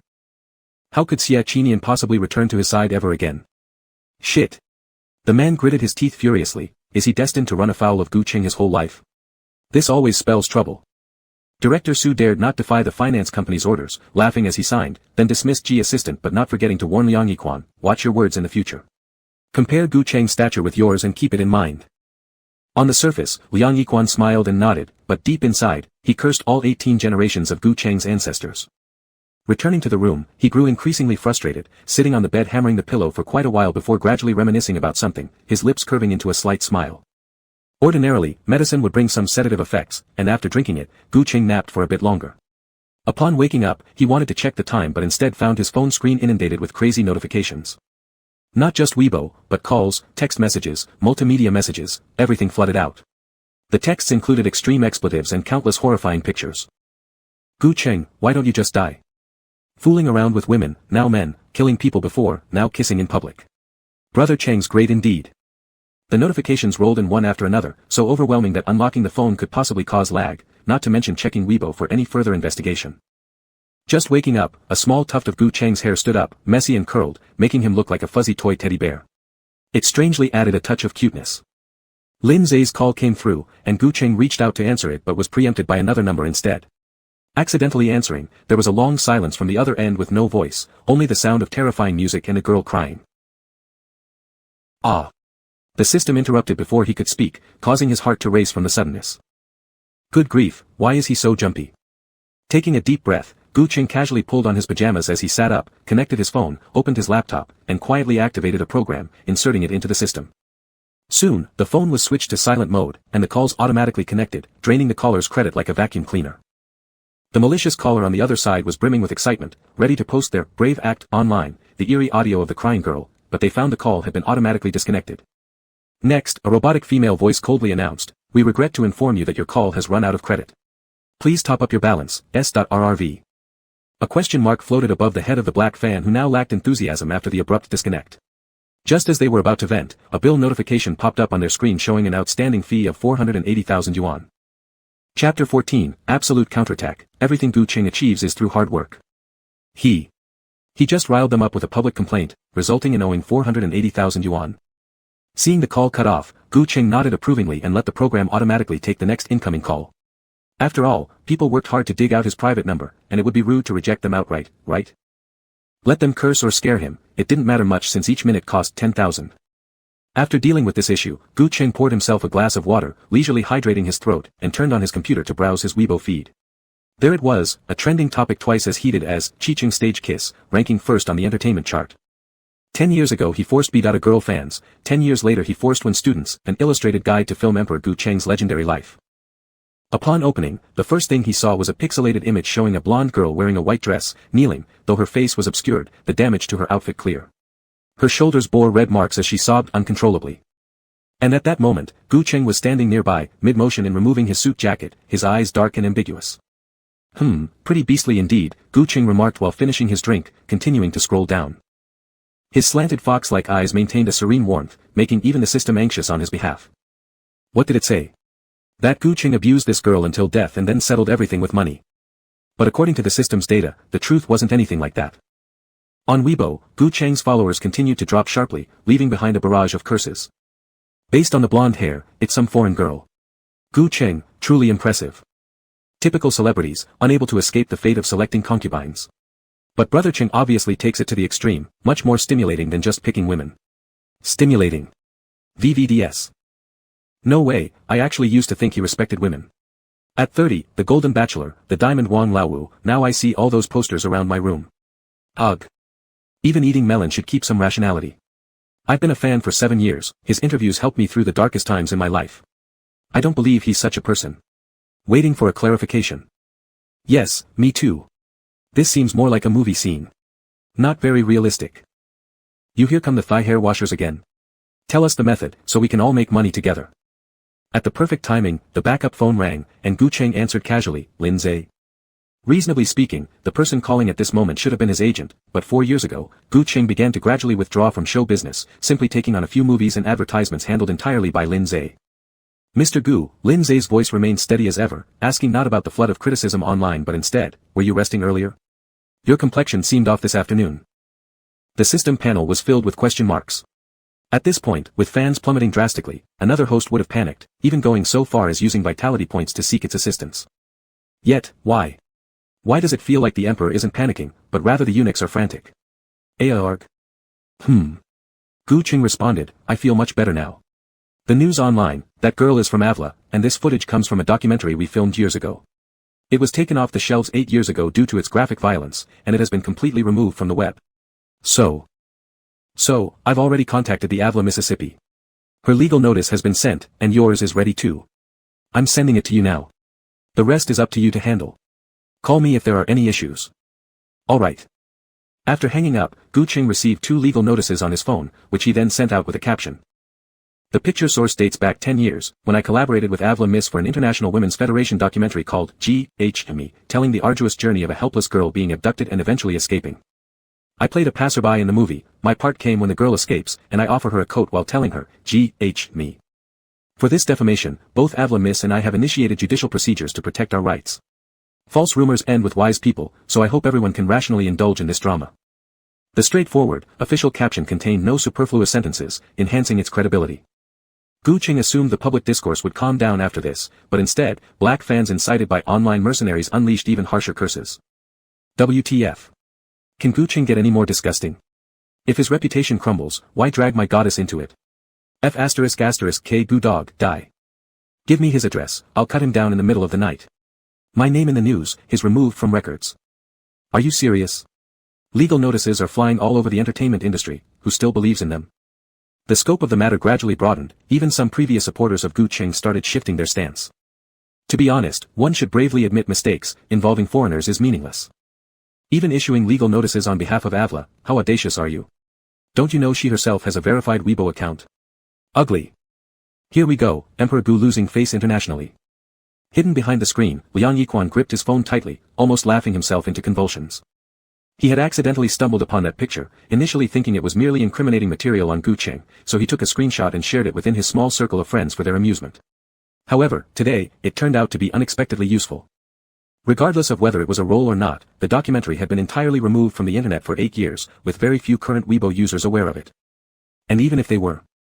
Back then, Gu Qing wasn't famous yet, just playing an extra, and none of the major celebrities present during the filming would stand up for him. Finally, Gu Cheng's career will end, this time for sure. Liang Yiquan's eyes gleamed with joy as he placed his phone on the bedside table, sipping tea while enjoying the spectacle of Gu Qing being universally attacked online. But changes happened overnight. Soon, the direction of public sentiment shifted online. Liang Yiquan choked on his tea, staring at the phone, nearly dying from choking. Avla had actually retweeted Gu Cheng's Weibo post. Retweeted it? Avla, International Women's Federation Ambassador. False rumors end with wise people. I will follow Long Country's judicial procedures to protect my right to reputation. Black fans.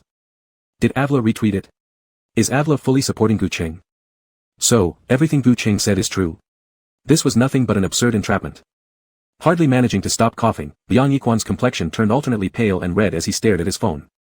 Preparing to leverage Avla's poor control over her Weibo presence, he planned to guide public opinion with the help of mercenaries. But then, the official account of the Women's Federation reposted Avla's tweet. False rumors end with wise people. Although the video has been deleted, here is the list of actors revealed, hoping similar situations won't occur again in the future. The names on the list were written in English, featuring various renowned actors from around the world, all veterans of early cinema. Among them, the sole actor from Long Country was Gu Cheng. Soon, big fans dug up old actor lists for comparison and concluded.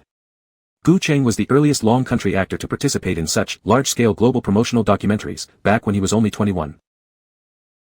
Oh, such a commendable and excellent talent. Shit, my face feels swollen like I've been slapped hard. Whimpering, Mom believes in you, Gu baby. You're the best. Crying loudly. A few sporadic apology posts and support messages appeared as the most vociferous black fans fell silent. From silence to ceasing typing, from ceasing typing to deleting their posts, it took only 3 minutes. The online mercenaries were in a rush to withdraw from the internet, return their commissions, and discontinue their services. This incident had spread too widely, making it impossible for them to continue. If this matter progressed into litigation over reputation rights, it could potentially lead to serious consequences. Jail time. There was no point risking imprisonment for some dirty money. Right about then, the person who posted the initial thread began to panic as well. He tried to delete his post and issue an apology, but his account seemed to be forcibly controlled by some program. His apology couldn't be sent out, and his defamatory posts couldn't be deleted. Before long, he started receiving relentless notifications from various lawyers. It felt like the next moment would bring court summonses. At the exact moment that these changes occurred on Weibo, Gu Cheng was just putting on a suit, fastening the buttons, and heading towards the door while holding his phone. When he got into the passenger seat of his car, he counted, within the short distance he walked, 12 lawyers had already upheld justice by tagging the original poster and notifying him of the legal consequences. Ultimately, 2 of the most skilled among them were automatically selected to handle the appeal process. All these lawyers were extremely famous in Beijing, creating such a grand spectacle that it almost intimidated everyone. Gu Cheng slightly furrowed his brow. He had only implanted a program into the back end of the original poster's account, preventing him from deleting his posts. But this. He took a screenshot and sent it to Lin Zhe. Was this your doing? Lin Zhe replied, no, I never do anything you don't permit. So. As Gu Cheng was typing, another notification box appeared on his phone screen. Sweet explosion. Xie Qinian retweeted Gu Cheng's Weibo calling him uncle, explosion. Chapter 15 isn't it, you like me? His eyebrows twitched suddenly. Subconsciously, Gu Cheng exited his chat with Lin Zhe, tapped on the trending topic icon, and opened it. For some unknown reason, it happened at just the right moment. After the lawyers had chosen representatives, Xie Qinian was the first to retweet Gu Cheng's Weibo and send 2 consecutive tweets. The second one even included a 9-year-old video recording of their video chat. The screen didn't show any faces, just a hand holding a pen, a slightly wrinkled white shirt, and under the hand, there was a script being marked up. As soon as it played, a low, magnetic, and pleasing voice of Gu Cheng sang, rocking, rocking to Grandma's bridge, rocking to the harbor of childhood, rocking till we're tired, then sleep. The song ended quickly, followed by little Xie Qinian cooing adorably, Uncle Gu, I can't fall asleep. But Uncle won't come home until tomorrow night. Let me sing for you again. Place the phone far away, close your eyes and listen, go to sleep slowly, alright? No, Xie Qinian said unhappily, if it's far away, I can't hear Uncle's voice clearly. Alright then. After pondering for a moment, Gu Cheng suggested, connect the phone to Bluetooth and place it on the table, alright? The sound of the man's voice was inherently appealing, not to mention the added nuance of patient coaxing mixed within. That alone could make countless teenage girls' hearts bloom with joy. Imagine this, deep into the night, your boyfriend is so busy that he's still on a video call with you. His hand gripping the pen has clear bone structure, and his perfectly buttoned white shirt is wrapped snugly around him. A dim yellow lamp beside him exudes a sense of security and celibacy to the fullest extent. But little Xie Qinian obviously did not understand, why should it be placed on the table? Can't I put Uncle Gu next to my pillow? Are you silly? There's radiation. Gu Cheng advised, wear Bluetooth headphones and close your eyes, I'll sing to you to help you fall asleep. But what if I fall asleep? Won't Uncle have to sing all night? Your voice will get hoarse. It won't happen. I'll stop once I hear your breathing. What if I lose the Bluetooth headphones when I sleep? They are quite expensive. That's exactly why they should be lost, Gu Cheng chuckled lowly, Bluetooth also emits radiation, it's better to lose them. When I return, I'll buy new ones for you, as a punishment for missing out on our time together. But Uncle Gu. The sentence stopped abruptly, and the screen went black. However, the following 13 minutes remained silent without a single sound. Assuming it was Xie Qinian's upload error, Gu Cheng pressed the exit button casually. In the accompanying caption of the video, Xia Qinian emphasized that 9 years ago on that day, Gu Cheng was still on the phone comforting him to sleep at 1 a.m., unlike the rumors saying he was giving clothes to women. This evidence corroborated with the list of actors from the International Women's Federation documentary, thoroughly exposing the crude lies of the rumor mongers. The comments below were all uniformly squeals from gophers. Uncle Gu, can you comfort me too? I'll give my life to you. SKSK, sexual, licking scream. So, was the stage kiss today a little intimacy between the young couple by mutual consent? Shipping. Shipping. When will you announce your relationship? When will you hold the wedding? I've even thought of names for your kids. Called uncle when young, then grew up. Hee hee. Help. Gu Cheng really. His looks hit all my ex-piece, along with his character, clothing style, and charm appropriate to his age. Simply.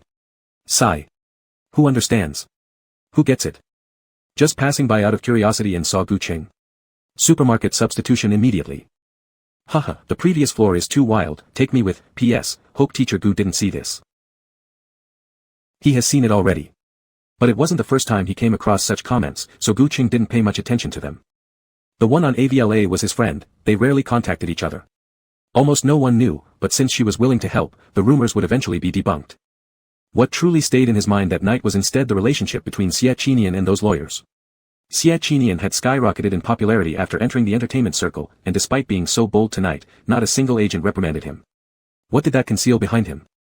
As if numerous elders caring about their juniors, Gu Cheng inexplicably began to worry. It wasn't until the car arrived at Qi Lin's building that these thoughts were forcibly interrupted. He adjusted his mask and stepped up. Since he said he would visit Qi Lin tonight, he couldn't break his promise. At 10 p.m. at night, the neighborhood gradually returned to quietness, only the sound of cicadas filled the air. Abruptly, besides Gu Cheng's Maybach hidden in the darkness, there was also a moving truck parked in the space next to his, on which 4 big characters stood out, Fengshan Moving Company. Was Qi Lin moving? That was the sole thought crossing Gu Cheng's mind before he rang the doorbell. Ding dong. Startled, Qi Lin holding a large box froze while painstakingly attempting to move outside. His strength suddenly dissipated. After returning from Gu Cheng's place, he had agonized over the day's visit at home, intending to slip away while Gu Cheng dealt with trouble. However, who could have known someone would interrupt at precisely this moment? Repressing his guilt, the man tentatively moved towards the door and hesitantly asked, who's there? Gu Cheng. Splashing sounds. Bang. Ah. Upon hearing the name, Qi Lin lost his grip. The heavy box dropped directly onto his foot cast, and instantly afterward, he released an ear-splitting scream like a pig being butchered. In the end, it was Xiao Tangtang who opened the door. Gu Cheng reached down to pat the little girl's head. Soon after, his amiable gaze locked onto the sweaty Qi Lin. Why are you in such a hurry? Didn't I tell you I'd be coming over? Aren't you going to invite me in for tea? And anyway, I need your help with something. Clenching his teeth against the pain, Qi Lin trembled uncontrollably as his face rapidly drained of all color. However, considering his daughter was present, there wasn't much more he could say. Resigning himself to fate, he forced himself upright, endured overwhelming terror, and invited Gu Cheng inside. Leaving Qi Lin's home took nearly an hour. Walking downstairs, upon seeing the moving company's vehicle driving off, Gu Cheng satisfied smirked. Getting into trouble with him certainly wouldn't allow for an easy escape. Qi Lin had once helped Gui swallow half the shares of his company, stripping away the power of this sickly chairman. Now, it was time to return the favor doubly, for fairness' sake. When Gu Cheng arrived at his car and was about to open the passenger seat, another pair of hands grasped his unexpectedly. The hand was gently rubbed, and soft strands of hair grazed lightly over his wrist. On the driver's seat, Xia Qinian lazily leaned back, like a just-awoken little animal, dragging his hand and complaining cutely. His dreamy eyes lifted, the zip of his fleece jacket slid down exposing his collarbone. Opening his mouth to coo, Uncle Gu. Perhaps due to having just woken up, the young man's voice carried an indiscernible graininess that unintentionally stirred desire. How come you're back so late? I brought you medicine, and the water is about to go cold. Speaking, his gaze stayed firmly on Gu Cheng. The height difference made Xia appear all the more beseeching, rubbing his eyes before turning and picking up the thermos from the storage compartment, testing its temperature again before trying to appeal to Gu Cheng. Take your medicine now, or should you do it inside the car? Inside the car, let's go. Before Gu Cheng could reply, Xia Qinian spoke again, the wind outside is too strong, and it might make you choke. While speaking, he actively shifted aside, opening the passenger door from inside the car. Gu Cheng moved his lips, the words he had prepared stuck in his throat. He finally sat back in the passenger seat with a bang, closing the door. How did you get in? He remembered locking the car. I came to bring you your medicine but you weren't here. I was so cold so. Xia Xiaogo smiled bashfully after shutting the door. I picked the mechanical lock. Didn't I take medicine this afternoon? I took it at 5, now it's 11. Siachinian emphasized, 6 hours is like half a day. To avoid you having stomachache at night, you need to take another dose before sleeping. But when I came to bring you the medicine, you were already gone. There was nothing I could do except follow you all the way here. And I didn't dare disturb you, so I just waited here. As he spoke, the youth kept his head low, occasionally raising his eyes to look at him. Lightly biting his lower lip, he looked just like a little dog waiting to be scolded for doing something wrong. The pitiful look made Gu Qing suppress a surge of anger in his chest and unable to vent it. So, he only took the medicine, lifted his hand to drink it, handed the key to Siachinian, and said, let's go back. Only then did Siachinian seem satisfied, taking the keys. He didn't forget to reach over and pull Gu Cheng's seatbelt. When lightly tugging on it, their waists slightly crossed positions, the windbreaker gently brushed against the suit, grinding out a few faint shoo sounds that tickled restless heartbeats in a confined, silent space, an air of ambiguity rising up. Finally, the seatbelt fell on the suit, gradually pressing down. Click. When it snapped into place, Siachinian's breath just happened to graze Gu Cheng's left ear, forcing the man to turn his gaze away, focusing his eyes on the street to distract himself. Coincidentally, the barely noticeable redness at the tip of his ear entered Siachinian's line of sight. The deep-set peach-like eyes gradually lit up with mischief. The next second, Siachinian seemed as if he'd suffered some great injustice, suddenly asking, Uncle Gu, do you dislike me? No. Do you fear me? No. Then why don't you dare to look at me? Could it be, you, like me? Do, you, like me? For short words were like heavy stones, falling one by one onto the heart, tingling and making the person feel flustered. The sudden sharp topic made Gu Cheng's eyes move involuntarily, hesitating for 4 or 5 seconds before answering, no. I'm used to looking out the window while sitting in the passenger seat. Oh, really? Siachinian calmly responded, readjusting himself properly, his left hand touching the steering wheel. Gu Cheng silently exhaled a breath of relief, just assuming he would give up, when suddenly a voice came from behind, Gu Cheng. Gu Cheng turned instinctively, and in that instant, Siachinian abruptly leaned closer, his right hand gripping his jaw, forcing him to tilt his head back, about to press his lips down. Chapter 16, Do You Not Like Me? You're lying. It felt as though he'd suddenly plunged into a sea of fire, his heart racing, his mind going blank in an instant. The panic flashing in his eyes was hard to conceal, his fingertips curling slightly. For a moment, following the other's movement, he parted his lips slightly. Fortunately, Siachinian didn't kiss him. Hanging there mere millimeters above Gu Cheng, he watched him from a superior height.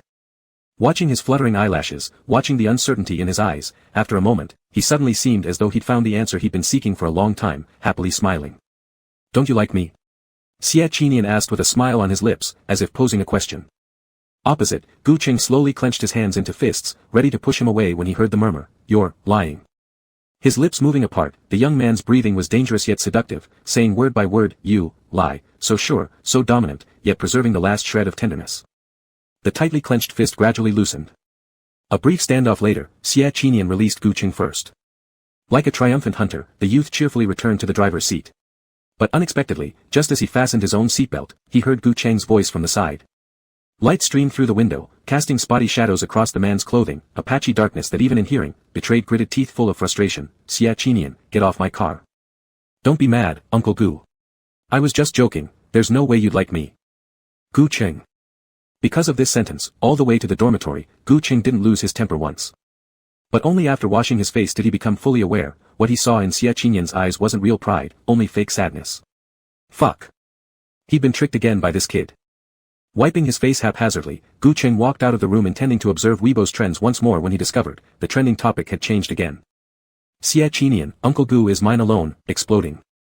A twitch between his eyebrows, and Gu Cheng almost couldn't catch his breath. After opening the post, he realized that the clarification video Siachinian had posted was not a mistaken send. The several-minute-long black screen at the end ended with his own voice continuing from the last sentence of the video, But Uncle Gu is mine alone, I want to pursue him alone, no one else is allowed to covet. With this explicit confession revealed, Gu Cheng's fan base quickly rebounded. There were original fans returning discreetly after being humiliated, but more importantly, there were many CP fans. In just a few hours, his number of fans surged past 100 million. Gu Cheng gradually retired over 4 years without major activities, yet his fan count became the second largest on Weibo, closing in on first place. His knuckles tensed slightly as his mind went blank. Just as he was pondering how to handle the situation, the system's excited announcements repeatedly echoed in his ears. Target returned affection, plus 10 days lifespan. CP fans plus 10,000, plus 1 day lifespan. CP fans plus 10,000, plus 1 day lifespan. Leaning against the bedhead, Gu Cheng's long lashes flickered slightly as he quickly understood the system's bonus mechanism. 10,000 CP fans could earn 1 day of life value, and if Xia Qinian occasionally reciprocated the attraction, it would be added 10 days at a time. Host, don't clarify, Aya. The system was in an extremely excited state due to receiving such high performance for the first time. Gu Cheng thought that if it had a physical form, it would certainly be jumping up and down like a monkey. Shutting off his phone, he let it continue persuading. Anyway, there are plenty of entertainment couples being promoted in the industry, so what's one more? This is luck value. I mean, lifespan. Think about it, if you earn enough for a century, you won't have to complete missions and can just win by default, right? Putting away the phone, Gu Cheng already had his answer but waited for the system to finish speaking before lightly responding. That makes sense. With the surge in lifespan, he guessed the upcoming mission assignments would be fewer, so he would temporarily indulge little Tongzi, nickname for the system. On the other side, Liang Yiquan sat in the dormitory, gritting his teeth. If he had enough strength, he probably could crush his phone. The rumor spreader was caught, and it was almost certain they would face consequences soon. He paid them to keep quiet, and it seemed things would go smoothly. But tonight, his efforts were wasted as he unintentionally reinforced Gu Cheng's entertainment legend persona, which prompted Xia Qinian to confess through a video. As a result, Gu Cheng's fan count didn't drop, it broke through 100 million instead. Looking at his own pitiful 5 million followers, Liang Yiquan felt so irritated he wanted to kill someone. But he didn't have the guts, so he endured the anger and opened his WeChat list, selecting a recent lover and sending a message, Lan Ting Hotel Room 608, clean up and wait for me, I'll be there in 20 minutes. Drip. Su Xiaoli, got it, brother Liang, love you, oh superscript 3, C. His cutie at home was so adorable, he had great taste indeed. Upon receiving this message, the fire bottled inside Liang Yiquan finally smoothed out somewhat. He got up to prepare himself, grabbing his gear to leave. While lifting the bag, however, he heard a splash sound as an empty medicine bottle fell, filled with sleeping pills he had accumulated during insomnia episodes. Much stronger than diazepam, during deep anxiety periods, half a pill could help him sleep until morning. If 2 tablets were dissolved in Gu Cheng's water. Thinking about it, Liang Yiquan deeply exhaled and slightly curved his lips, even breathing smoother than before. Tomorrow was the last semi-final competition, and the production team hastily gave Gu Cheng a mentor seat. He was truly curious what kind of exciting scene would occur when the newly arrived mentor Gu showed up late on his first day. After dissolving the medicine, Liang Yiquan immediately found a familiar trainee, instructing him to find a way to deliver the sleeping pill-laced honey water to Gu Cheng. Satisfied, he then headed to Lan Ting Hotel to embrace his sweetheart. Su Xiaoli was a new trainee he took under his wing after coming here. Though her singing wasn't good, her dancing was passable, with a petite figure that made people pity her. Happy steps led Liang Yiquan far away, completely unaware that after the trainee delivered the water, Xia Qinian also sent another identical batch of honey water. Both identical honey waters were presented in front of the trainee, and naturally, Gu Cheng treated both fairly and kept them aside. When the door closed, hesitating for a moment, he selected Xia Qinian's honey water before bedtime and drank a few sips. At night, Gu Cheng had another dream, miraculously connecting perfectly with the hospital dreams. He was pinned by Xia Qinian against the mirror in the dance studio. Until dawn. Gu Cheng abruptly opened his eyes, heart pounding. His Adam's apple involuntarily moved twice as he put on his glasses and glanced at the phone, 5 a.m. The program recording didn't start until 9, so Gu Cheng just got up and, taking advantage of the quiet, secretly turned on the washing machine. He washed his pajamas and the bedsheet. He hadn't felt like this in many years, or perhaps it was the first time he'd been left in such a disheveled state. In the early days, he had no money or time for dating. Later, when he entered the entertainment circle and saw all sorts of underhanded rules, he gradually lost interest in the people around him, until now, for the first time, someone managed to flirt with him so thoroughly. Leaning against the doorframe, Gu Cheng looked down with hooded eyes, lazily stuffing his hands into his pockets while staring at the bedsheet spinning wildly in the washing machine. After a long moment, he muttered something softly before hanging the bedsheet out to dry and grumbled resignedly, seems like I'm starting to get addicted. Debut. Brother was a large-scale boy band training show. Initially, it recruited 100 trainees, but by the end, only 5 would form a group and debut. Just the semi-finals alone could eliminate 70% of them. As the competition reached its climax, participants naturally arrived half an hour earlier than scheduled. The program began amidst a lively atmosphere everywhere except Liang Yiquan's seat, which remained empty, slowing down the entire progress of the show as if deliberately blowing everyone off, showing up late without any sense of shame. Chapter 17, The competition isn't about gaining sympathy. If you can't sing, why join a boy band? Moreover, not only was he absent, but Su Xiaoli, the captain of the first performing team, was also nowhere to be seen. Most crucially, neither of them took leave or informed anyone. Only after the host called their team's name 3 times awkwardly on stage did the director remind through the earpiece, switch to the next team. The host was Du Yunwei, a famous, sweet song diva, in the industry. She smiled slightly first, subtly blaming herself for the mistake, then smoothly told a joke to liven up the atmosphere. After calming the audience, she invited the second team onto the stage. Liang Yiquan entered during the second team's performance. In the neatly filled audience, he suddenly stood out, walking to the mentor seats under immense pressure and trying hard to cover up the marks on his neck. Heavy alcohol smell, is that from Liang Yiquan? What's that on his neck? Is that why he was late? You. The murmurs slipped into his ears, and Liang Yiquan clenched his fists tightly, forcing himself to stay calm. By the time he returned to his seat, his face had flushed completely red. When he saw the composed Gu Qing sitting next to him, anger surged inside him, making his breathing erratic and teeth itch with frustration. Fucking hell. It's all Su Xiaoli's fault for, persistently asking, for a promotion slot, playing so many tricks with him. Otherwise, today wouldn't have ended in such humiliation. Soon, the performances ended, and the mentors started evaluating the trainees. Liang Yiquan, who had recovered somewhat, struggled to regain focus. The semi-final adopted the mentor team system. Each mentor could choose between 6 to 9 promoted trainees to join their teams to prepare for the final. Recalling the taste of last night, Liang Yiquan softly let out a tisk, still deciding to reserve a spot in his team for Su Xiaoli. Soon, it was Su Xiaoli's turn to perform. The slim young man stood in the center position, gaze fierce, graceful in his dancing movements, every motion perfectly in sync with the music. At first glance, the performance seemed quite pleasing. But the moment he opened his mouth, the songs were mostly off-key. Throughout the song, there were 5 pitch breaks in the high notes, providing a very poor experience and nearly dragging down the entire team standard. By the end of the performance, the live audience began voting.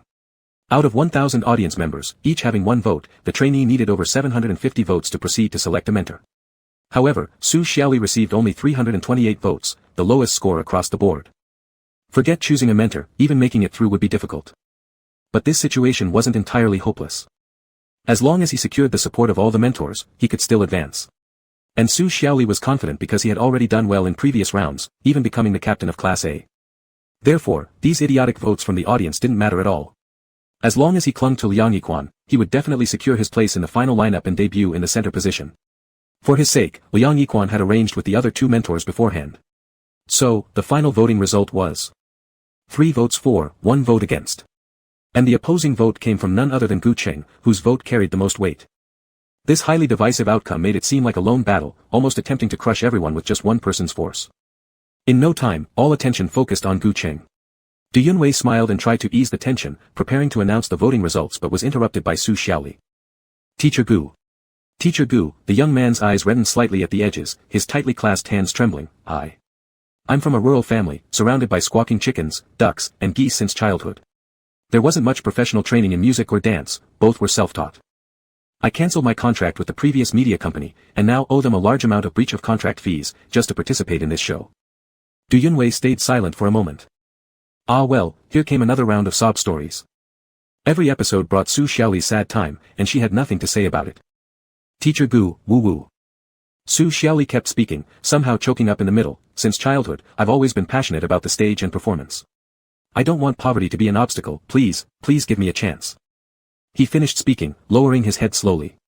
Just as Gu Qing thought he might bow in gratitude, Su Xiaoli bent his knees and knelt directly on stage, crying loudly. It was as if rejecting him would shatter the dreams of this rural boy, losing the most basic morality. Lily. Lily, stop crying, you're the best. Woo, my heart is breaking. He's so strong. My darling will definitely make it, Teacher Gu must agree. Support him. Support him. Support him. Suddenly, fans of Su Xiaoli started cheering, soon forming a small-scale rally.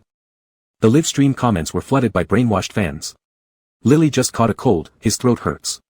Please give him a chance, Teacher Gu. My precious baby has knelt down, can you, Gu Qing, bear this? Hurry up and help him stand up. With great momentum at the scene and the program airing live without any possibility of editing, Gu Qing was suddenly thrust into the spotlight. Agreeing wasn't right, and neither was disagreeing. Disagree, damage to his image. Agree, damage to his conscience. The few other mentors frowned in succession, even Du Yunwei unconsciously began worrying on behalf of Gu Qing. Liang Yiquan loved seeing Gu Qing's helpless and conflicted expression, he hadn't misjudged Su Xiaoli at all. This move was too high.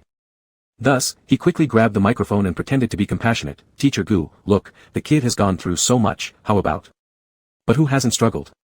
Gu Qing suddenly cut off his words, his tone calm yet firm as he continued, to participate in this competition requires talent, not public moral coercion through kneeling.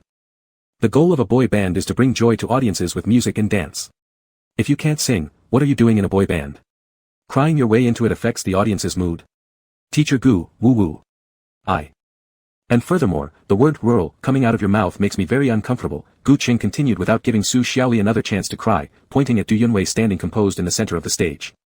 Teacher Du is also from a rural background. To her, working in the fields, husking corns, or picking cotton is enriching. At least, she genuinely reflects her real feelings. But in your mouth, rural becomes synonymous with dirtiness, disorder, and poor conditions, or more accurately, an excuse for failure. On this point, I cannot concur. The show is a competition, not a pity party. So, I still oppose it. Having finished speaking, Gu Qing set down the microphone, raising his descending card once again under everyone's silent observation. Shocked, hateful, unwilling, admiring, all these complex gazes converged on Gu Qing in an instant. But amidst this storm, the man sitting in the center remained collected, unfazed as he raised his descent card, like he was doing something entirely ordinary. Ding ding. After a long silence, the live broadcast screen finally flickered to life with a prominent new comment. Oh my gosh. I'm shocked by Gu Cheng's values, was this first appearance really that explosive? Love it, love it. Immediately, one after another barrage comments emerged. Yes, a boy band isn't about sympathy stories. Su Xiaoli's moral blackmail was distorted anyway, I've disliked him for some time. That's true. Day after day, he parades around claiming to be a powerless, disadvantaged rural person, but who knows what schemes lurk behind him. Why were those clearly more capable people than him squeezed out earlier? Su. Selling pity king. Xiaoli, get up. Your act is over. Clown face. Not long after, Du Yunwei announced the result that Su Xiaoli had entered the probation zone and openly guided the scene, clapping for Gu Cheng. The sound of clapping reached the ears like a series of slaps, each one harsher than the last, striking against Su Xiaoli's face. As he sat down in the waiting area, the boy's neck had turned red from shame, wishing to find a crack in the ground to hide away. But as fate would have it, there was no such crack here. He could only clench his fists tightly, fixing Gu Cheng with eyes filled with hatred and resentment. Shit. Originally, his stardom was supposed to go smoothly, allowing him to meet new big shots and spread his name since he was good-looking. As long as he played nice, what resources couldn't he obtain? Now, just like this, Gu Cheng had severed his starry path. Fucking. What right does an actor like Gu Cheng have coming here to join the fun? Likely he doesn't even know how to dance. Alright, we're halfway through the competition, let's now enter the first half's PK segment. On the stage, Du Yunwei's sweet voice rang out again, probationary trainees may choose someone on-site to compete against, the victor will get another chance to enter the revival match. Please let the first trainee in the probation area, Su Xiaoli, pick his opponent. As soon as her words ended, Su Xiaoli stood up. Ignoring all ridicule, he slowly raised his hand, firmly pointing towards the mentor seat. Gu Cheng's direction. Chapter 18, Explosive. Gu Cheng's suit dance kills it all. Everyone. Has Su Xiaoli gone crazy? Choosing a mentor over a trainee, does he really consider himself important enough? Du Yunwei paused for a moment, then awkwardly smiled and politely reminded, Xiaoli might not have understood my meaning. I meant to find another trainee in the probation zone. Teacher Du, I understand, but I don't want to find one. Su Xiaoli's sharp eyes revealed a strong sense of vengeance. He took 2 steps forward and confidently declared, I would like to challenge mentor Gu Cheng to a dance PK. We will allow the entire audience to vote. If I lose, I'll leave. But if Teacher Gu loses. Here, Su Xiaoli suddenly paused, a smirk curling at the corner of his lips as his tone elongated. His unspoken implication was clear, would Gu Cheng be willing to lose? With the challenge laid out, the backstage director broke into a cold sweat, ready to cut the live broadcast, when they saw Gu Cheng place a hand on the table and slowly rise from his seat. Single-handedly removing his glasses, he gently placed them before his seat, smiling gently, if I lose, I too will exit. As soon as his words were finished, the entire venue erupted in murmurs. Some were shocked by Su Xiaoli's audacity, others worried for Gu Cheng's predicament. And some devoted fans of Gu directly stood up, angrily shouting. Teacher Gu is really taking him too seriously. What kind of idiot dare compare themselves to you? But the latter part remained stuck in their throats, unable to be voiced. This was a public setting, trouble shouldn't be stirred for Teacher Gu. Gradually, discussions arose, some laced with concern, others steeped in sarcasm. Meanwhile, throughout the venue, only Su Xiaoli nodded contentedly, revealing a wide smile. Regardless of whether Gu Cheng acts or dances, at 30 years old, he was surely past his prime to move fluidly. If he won this time, perhaps he could become famous with one battle and debut directly. While Su Xiaoli fantasized, leaning on the advantage of wearing a cartoon print white shirt today, he quickly completed an adorable solo dance routine titled PPAP. Radiating youthful vigor, he tilted his head slightly at the end, giving a single wink that immediately triggered a round of screams from the crowd. Looking at the infatuated expressions of the girls seated nearby, Su Xiaoli rose satisfied, retreating back while subtly arching a brow at Gu Cheng. Naked provocation of his authority. The entertainment circle sees rapid changes, and among the venue, those new fans present for Gu Qing overflowed with worry. This was national live broadcasting. Could teacher Gu truly perform adequately? But time wouldn't wait for anyone. Not long after, music from the backstage resounded again. This time, it was Gu Cheng's solo dance. The man slowly moved to the center of the stage, dressed sharply in a suit with black hues, sidestepped and lifted his hand, simply positioning himself with his right hand elevated, gazing upward at a 45-degree angle, perfectly showcasing his slender waistline behind him. Shoulders broadened, accentuating the design of his suit jacket, while the tie was lightly revealed. In the next second, the surrounding lights abruptly dimmed, leaving only a beam of soft white light shining down, making him appear like a fallen angel, commanding respect and lowering the volume of every sound around. Gu Qing selected a gentle piano piece, The Nightingale and the Rose, intending to depict through dance a romantic yet hopeless love story. However, just as he positioned himself, the music transmitted into his earpiece wasn't The Nightingale and the Rose, but a DJ remix version, intense beats and electrifying energy. Even an amateur would know that this kind of music was entirely unsuited for someone dressed in formal attire. The moment Gu Qing appeared on stage, he couldn't help but pause for a brief second. Without hesitation, he turned his head and cast a glance at Liang Yi-kun on the mentor seat, who was waiting to see the joke unfold. It dawned on him almost instantly, it was likely a setup orchestrated by Su Shaoli and Liang Yi-kun, deliberately changing the music to sabotage his performance. The image of the former gentle angel shattered abruptly, yet the audience's attention grew even more intense. However, Gu Qing acted faster than anyone expected. Before the entire crowd realized something was amiss, he had already started dancing to the beat with fluid shoulder movements. His fingers were long and flexible, and with some dexterous moves, the buttons of his suit flew off during his movements. Beneath the perfectly tailored leather belt lay a neatly tucked-in white shirt. With sidestepping and hip-thrusting motions, glimpses of his concealed shirt tail under the slacks occasionally became visible. The upbeat music ignited an enthusiastic atmosphere. With his glasses off, Gu Cheng's tousled hair only enhanced his wolfish charm. In no time, screams erupted from every corner of the venue, so loud they nearly overshadowed the day of The Kiss on the stage. The official live stream numbers surged dramatically, while the barrage of comments on the screen rolled madly. "Ah! Gu Cheng! Gu Cheng ah! Oh my god, Gu Cheng is dancing! After 8 years, I've finally seen Gu Cheng dance again. No way, my heart rate is irregular. I need to go to the hospital." Do certain sob stories realize our teacher Gu debuted as part of a boy band 10 years ago, instantly becoming a top stream?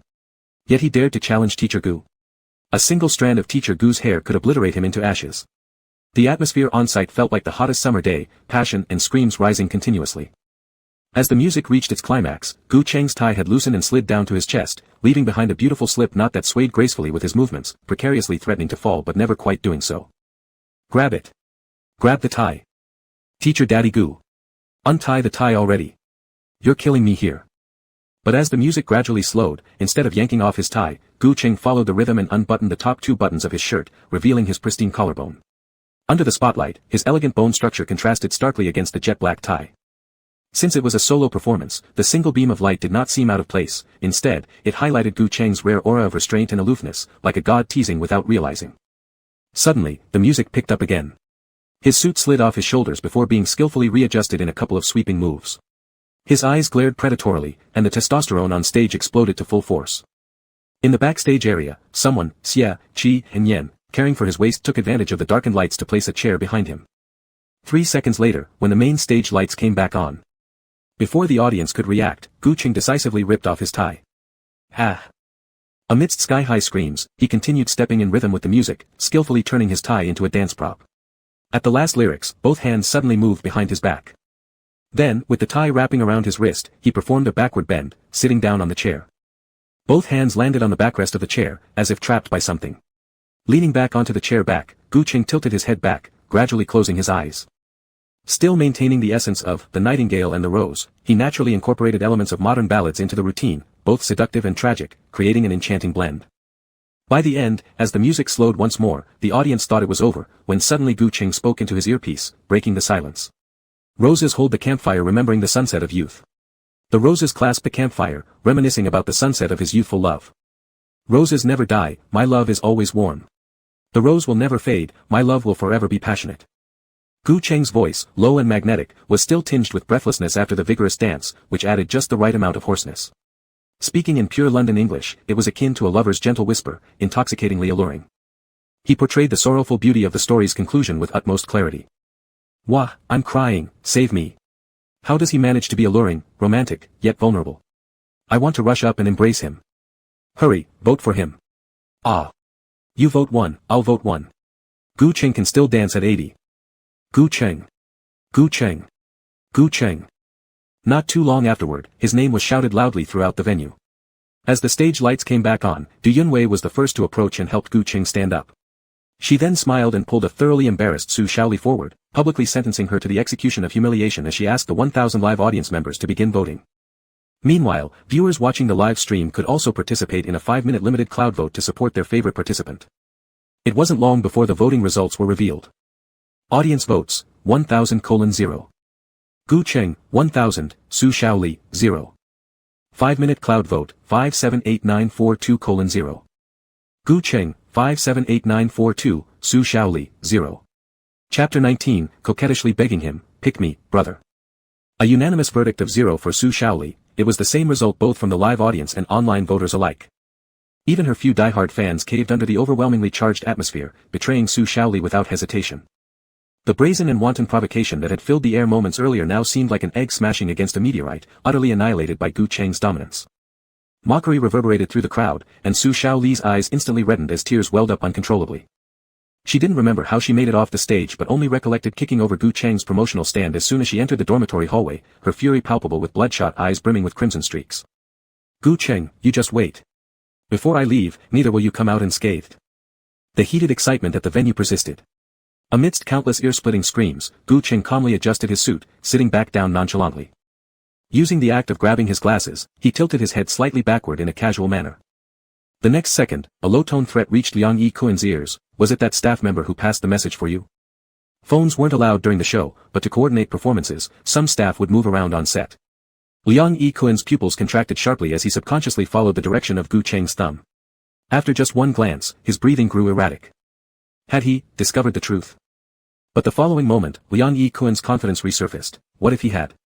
With oral transmissions, there was no evidence to substantiate accusations. Once the performance ended, Gu Cheng would have no choice but to swallow this silent humiliation. Just as Liang Yi-Kuen arranged his fake smile and prepared to justify himself, Gu Cheng's voice rang out again, audible only to them. He's about to get fired. Having said that, the man adjusted his glasses and pushed them up effortlessly, causing the delicate chain to sway lightly. Under Liang Yi-Kuen's increasingly uneasy gaze, Gu Cheng abruptly raised his tone. Sorry, differing opinions in judgment cost Master Liang a beloved student. As those words fell, Liang Yi-Kuen's face immediately darkened like a bottomless pot. Ha ha ha, Gu Cheng is mocking him. His poor judgment, yes, I got that. Insult without using vulgar language, Uncle Gu is top-notch. Am I the only one noticing that Liang Yi-Kuen and Su Shaoli arrived late together? And the redness on Liang Yi-Kuen's neck that foundation can't conceal, Su Shaoli's arrogance, and Liang Yi-Kuen's attitude, they're clearly connected, no need for me to say more. Though the live audience dared not speak loudly, the comment section erupted with freedom. As soon as that comment appeared, it was like waking up from a dream. Many trainees started exchanging glances awkwardly.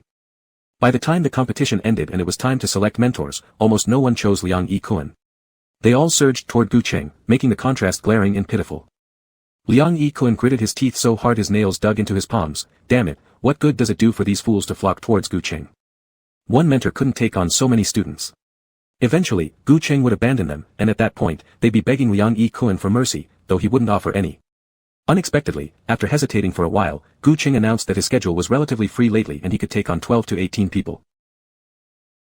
The trainees celebrated en masse, and by the end, Liang Yi-Kuen received only 2 trainees willing to be transferred under him. Even those 2 seemed reluctant, often stealing quick glances at Gu Cheng from the corners of their eyes. Fuck. Fuck. Fuck damn it. Finally unable to contain himself, Liang Yi-Kuen let loose a mental barrage of curses. Without enough participants even to form a team, why bother competing? Why pretend to create a boy band? He realized now, Gu Cheng must have intended for him to lose face. But, there was still something to gain. Xie Qinyan remained unselected. No mentor picked him because Gu Cheng needed to avoid conflicts of interest, and the other mentors feared this kid's unpredictable nature. However, Xie Qinyan's closing performance in this semi-final earned him 998 votes, the highest score in the entire competition. He belonged to Liang Yi-Kuen. Liang Yi-Kuen thought, as long as I snatch Xie Qinyan, even forming a 3-person group, I'd have the confidence to surpass Gu Cheng. Thus, with a shallow smile, he immediately extended an olive branch to the lonely Xie Qinyan. Nyan, I am still short of people here. Would you like to come? No way. Retreat. Retreat. Since Su Shaoli's downfall, how can I look at Liang Yi-Kuen without thinking him sleazy? Who gave him the audacity to flirt with Xie Qinyan? Ha ha ha, the word flirt is used well. Uncle Gu, quickly seduce your little puppy, or he'll be lured away. Ah ah ah. After that kiss on stage last time, Teacher Gu must avoid any conflicts of interest. It's so unfortunate that we cannot see him teach Yin. The barrage was wildly rejecting this idea, and even at the scene, there were many fans of Xie Qinyan who looked over with concerned eyes. The other two mentors already had enough members in their camps. They didn't want Xie Qinyan, neither did Gu Cheng. What should little Yen do? Yen, only I am still missing people. Come on, I will teach you well. Yang Yi Kun continued trying, even forcing out what he thought was his sweetest smile to appear kind. Xie Qinyan stared at him, blinked, and after a second, tilted his head to one side and made a motion as if trying not to vomit. Instantly, the scene burst into laughter, ha ha ha ha ha. Without saying a single word, Xie Qinyan turned confident Liang Yi Kun into the laughing stock, making him fidget uncomfortably like someone being teased. When he raised his gaze again, the young man had directly skipped over Liang Yi Kun and looked toward Gu Cheng. His sword-like eyebrows furrowed slightly as he spoke in a voice filled with grievance. Teacher Gu really doesn't want me. I feel so pitiful. This obvious display of weakness, along with the aggrieved expression, easily won the sympathy of the girls present. Sure enough, not long after, voices urging Gu Cheng to choose Xie Qinyan started appearing here and there. But Gu Cheng remained deaf to them all. Though the Xie family boy was mischievous, he learned everything fast, and his singing and dancing skills were absolutely not to be underestimated.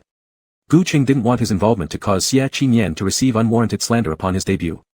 Avoiding conflicts was necessary. Teacher Gu is ignoring me. Xie Qinyan showed no intention of giving up. Then let me say 2 sentences to him, it will count as campaigning. If after I speak, the live audience agrees that I join your team, then you select me, okay? Gu Cheng finally lifted his gaze, furrowing his brows slightly. Seeing this, Xie Qinyan smiled and continued, may I ask, Teacher Gu, what is the name of this program? Gu Cheng, debut, brother. Xie Qinyan tilted his head back, his almond-shaped eyes twinkling with charm and enticement. Leaning close to the earpiece microphone, he purred, then pick me, brother. Chapter 20, he hasn't changed. Look, there are so many beautiful sisters who don't want me to be alone either. Pick him. Pick him. Pick him. The already agitated venue boiled over further due to Xie Qinyan's term, beautiful sisters. Everywhere echoed cries such as, I don't intend to help him, but he called me a beautiful sister, and, the younger brother knows how to cajole, my soul has floated. Finally, under the high anticipation of the entire audience, Xie Qinyan finally achieved his wish. Although, after the show, the production crew allocated 3 trainees to Liang Yi Kun to ensure fair competition, yet on that day, from morning to evening, his face had been thoroughly trampled by Gu Cheng, crushed to smithereens. Even his relationship with Su Shaoli. Damn! As soon as he returned to the dormitory, Liang Yi Kun could no longer hold back. He swept his arm across the table full of decorations and grunted loudly. Just at this moment, knock knock knock. The knocking sound startled him. Liang Yi Kun hastily composed himself, opened the door, and immediately noticed Su Shaoli standing outside, her eyes slightly red. Startled for a moment, he yanked Su Shaoli inside and slammed the door shut before yelling, at a time like this, you dare to find me? If it weren't for your insistence on provoking Gu Cheng today, those trainees wouldn't have suspected our connection. Brother Liang, let me explain. Su Shaoli interrupted him, I have a way to turn today's mishap into a blessing. Liang Yi Kun frowned, what? Su Shaoli smirked and switched to a more direct explanation, her eyes glinting maliciously, I have a plan that will ruin Gu Cheng tomorrow itself. Sizzle sizzle. Gu Cheng was lounging on the sofa ordering food delivery when he received the message. The production team's meals didn't sit well with him, and while contemplating what else to eat, he saw a message notification pop up on WeChat. Xie Qinyan's friend request, brother, everyone's going to dine at the hotel across the street at 6 p.m. tonight. Will you come? Still calling him brother. Gu Cheng slowly lowered his gaze, pondering how to reply. Just then, another friend request arrived, come on, all the trainees from our group will be there. Without you, there will be no backbone. Finally, Gu Cheng clicked, agree. Facing the note-adding page, he hesitated for 3 seconds, then typed a few words, Siberian white-eyed wolf. He then switched to the message page and replied, all right. However, no sooner had he sent the message than a barrage of cute puppy emoticons came through, each cuter than the last, naturally drawing his gaze. This made Gu Cheng linger longer on their chat interface than he intended. Suddenly, at the end of the emoticon chain came a line, I want you. Gu Cheng's heart skipped a beat, and his breathing became unsteady. But in the next second, Xie Qinyan retracted the message and sent him the specific address instead. Without any additional explanation. That offhand, I want you, was like a stone sinking into water, even as it vanished, it still rippled endlessly in his mind. Ding. Temporary mission triggered, make Xie Qinyan jealous. Reward, plus 48 hours of vitality. The sudden prompt further unsettled Gu Cheng. He exhaled before replying, I have enough vitality now. Can I not? Host, you cannot. The system emphasized, my full name is Riding Good Luck System for Survival by Seducing. The ultimate task is to charm others and win them over. For performance reasons, the system didn't elaborate further, jumping straight to the end. In short, system missions are issued according to circumstances. If you don't do them, your vitality will be deducted. Deduct. Taking a deep breath, Gu Cheng stopped talking further. Standing up, he changed into a casual leisure suit and left just in time. Wearing a mask while walking, he muttered under his breath, all businessmen are the same, all crows in the world are black. Achoo. The system, misunderstanding, innocently raised its mechanical hand and wiped its nose. Why did it feel like someone was insulting it? When Gu Cheng arrived at the private room, the trainees were already gathered. The seat reserved for him was the main position, but it was the main position beside Xie Qinyan. Pausing for a moment, Gu Cheng sat down, inexplicably feeling the chair was slightly warm. The atmosphere in the private room was harmonious and lively. Soon, the boys began yelling for the food to be served. A waitress blushed as she stood by the side, you haven't ordered any drinks yet. What would you like? The boys paused, looking down at the menu, a box of beer, cocktails. I want mango juice. Instantly, 3 or 4 trainees chimed in, me too. Same here. Maybe we should all get mango juice. Upon hearing this, Gu Cheng's eyes darkened, as if he had suddenly been struck with inspiration. He turned his gaze towards Xie Qinyan. The youth wore a black and white striped shirt, slightly open at the collar, leaning casually against the chair, his expression indifferent, without raising any objections. Instead, he looked up and gave the waitress a gentle smile, same for me. Mango juice, thank you. I'll take watermelon juice, Gu Cheng finally requested something different. The waitress took note and nodded, leaving as if nothing unusual had happened. But when the dishes were served, Gu Cheng suddenly acted differently, placing the watermelon juice in front of Xie Qinyan and then, accidentally, taking a sip from the other's mango juice. Being reminded, he barely reacted, in time, sorry, I picked up the wrong cup. You can drink the watermelon juice. Let's swap. Fine by me, Xie Qinyan responded extremely readily, taking the watermelon juice and practically chugging it in one gulp, faster than drinking alcohol.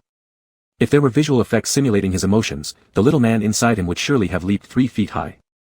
Gu Cheng remembered his allergy to mangoes, remembered that he preferred watermelon juice. His uncle Gu hadn't changed at all after all these years.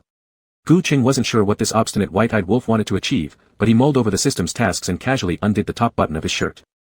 Just as he was considering whether to pass some dishes to other trainees to grab Xie Qinyan's attention, the prompt sounded, mission completed. Host vitality plus 48 hours. Please keep up the good work. Gu Cheng. What did he do?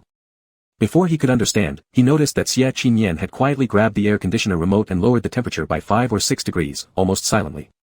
Not long after, he feigned being caught in the cold, saying loudly, who lowered the air conditioner's temperature so much? It's freezing.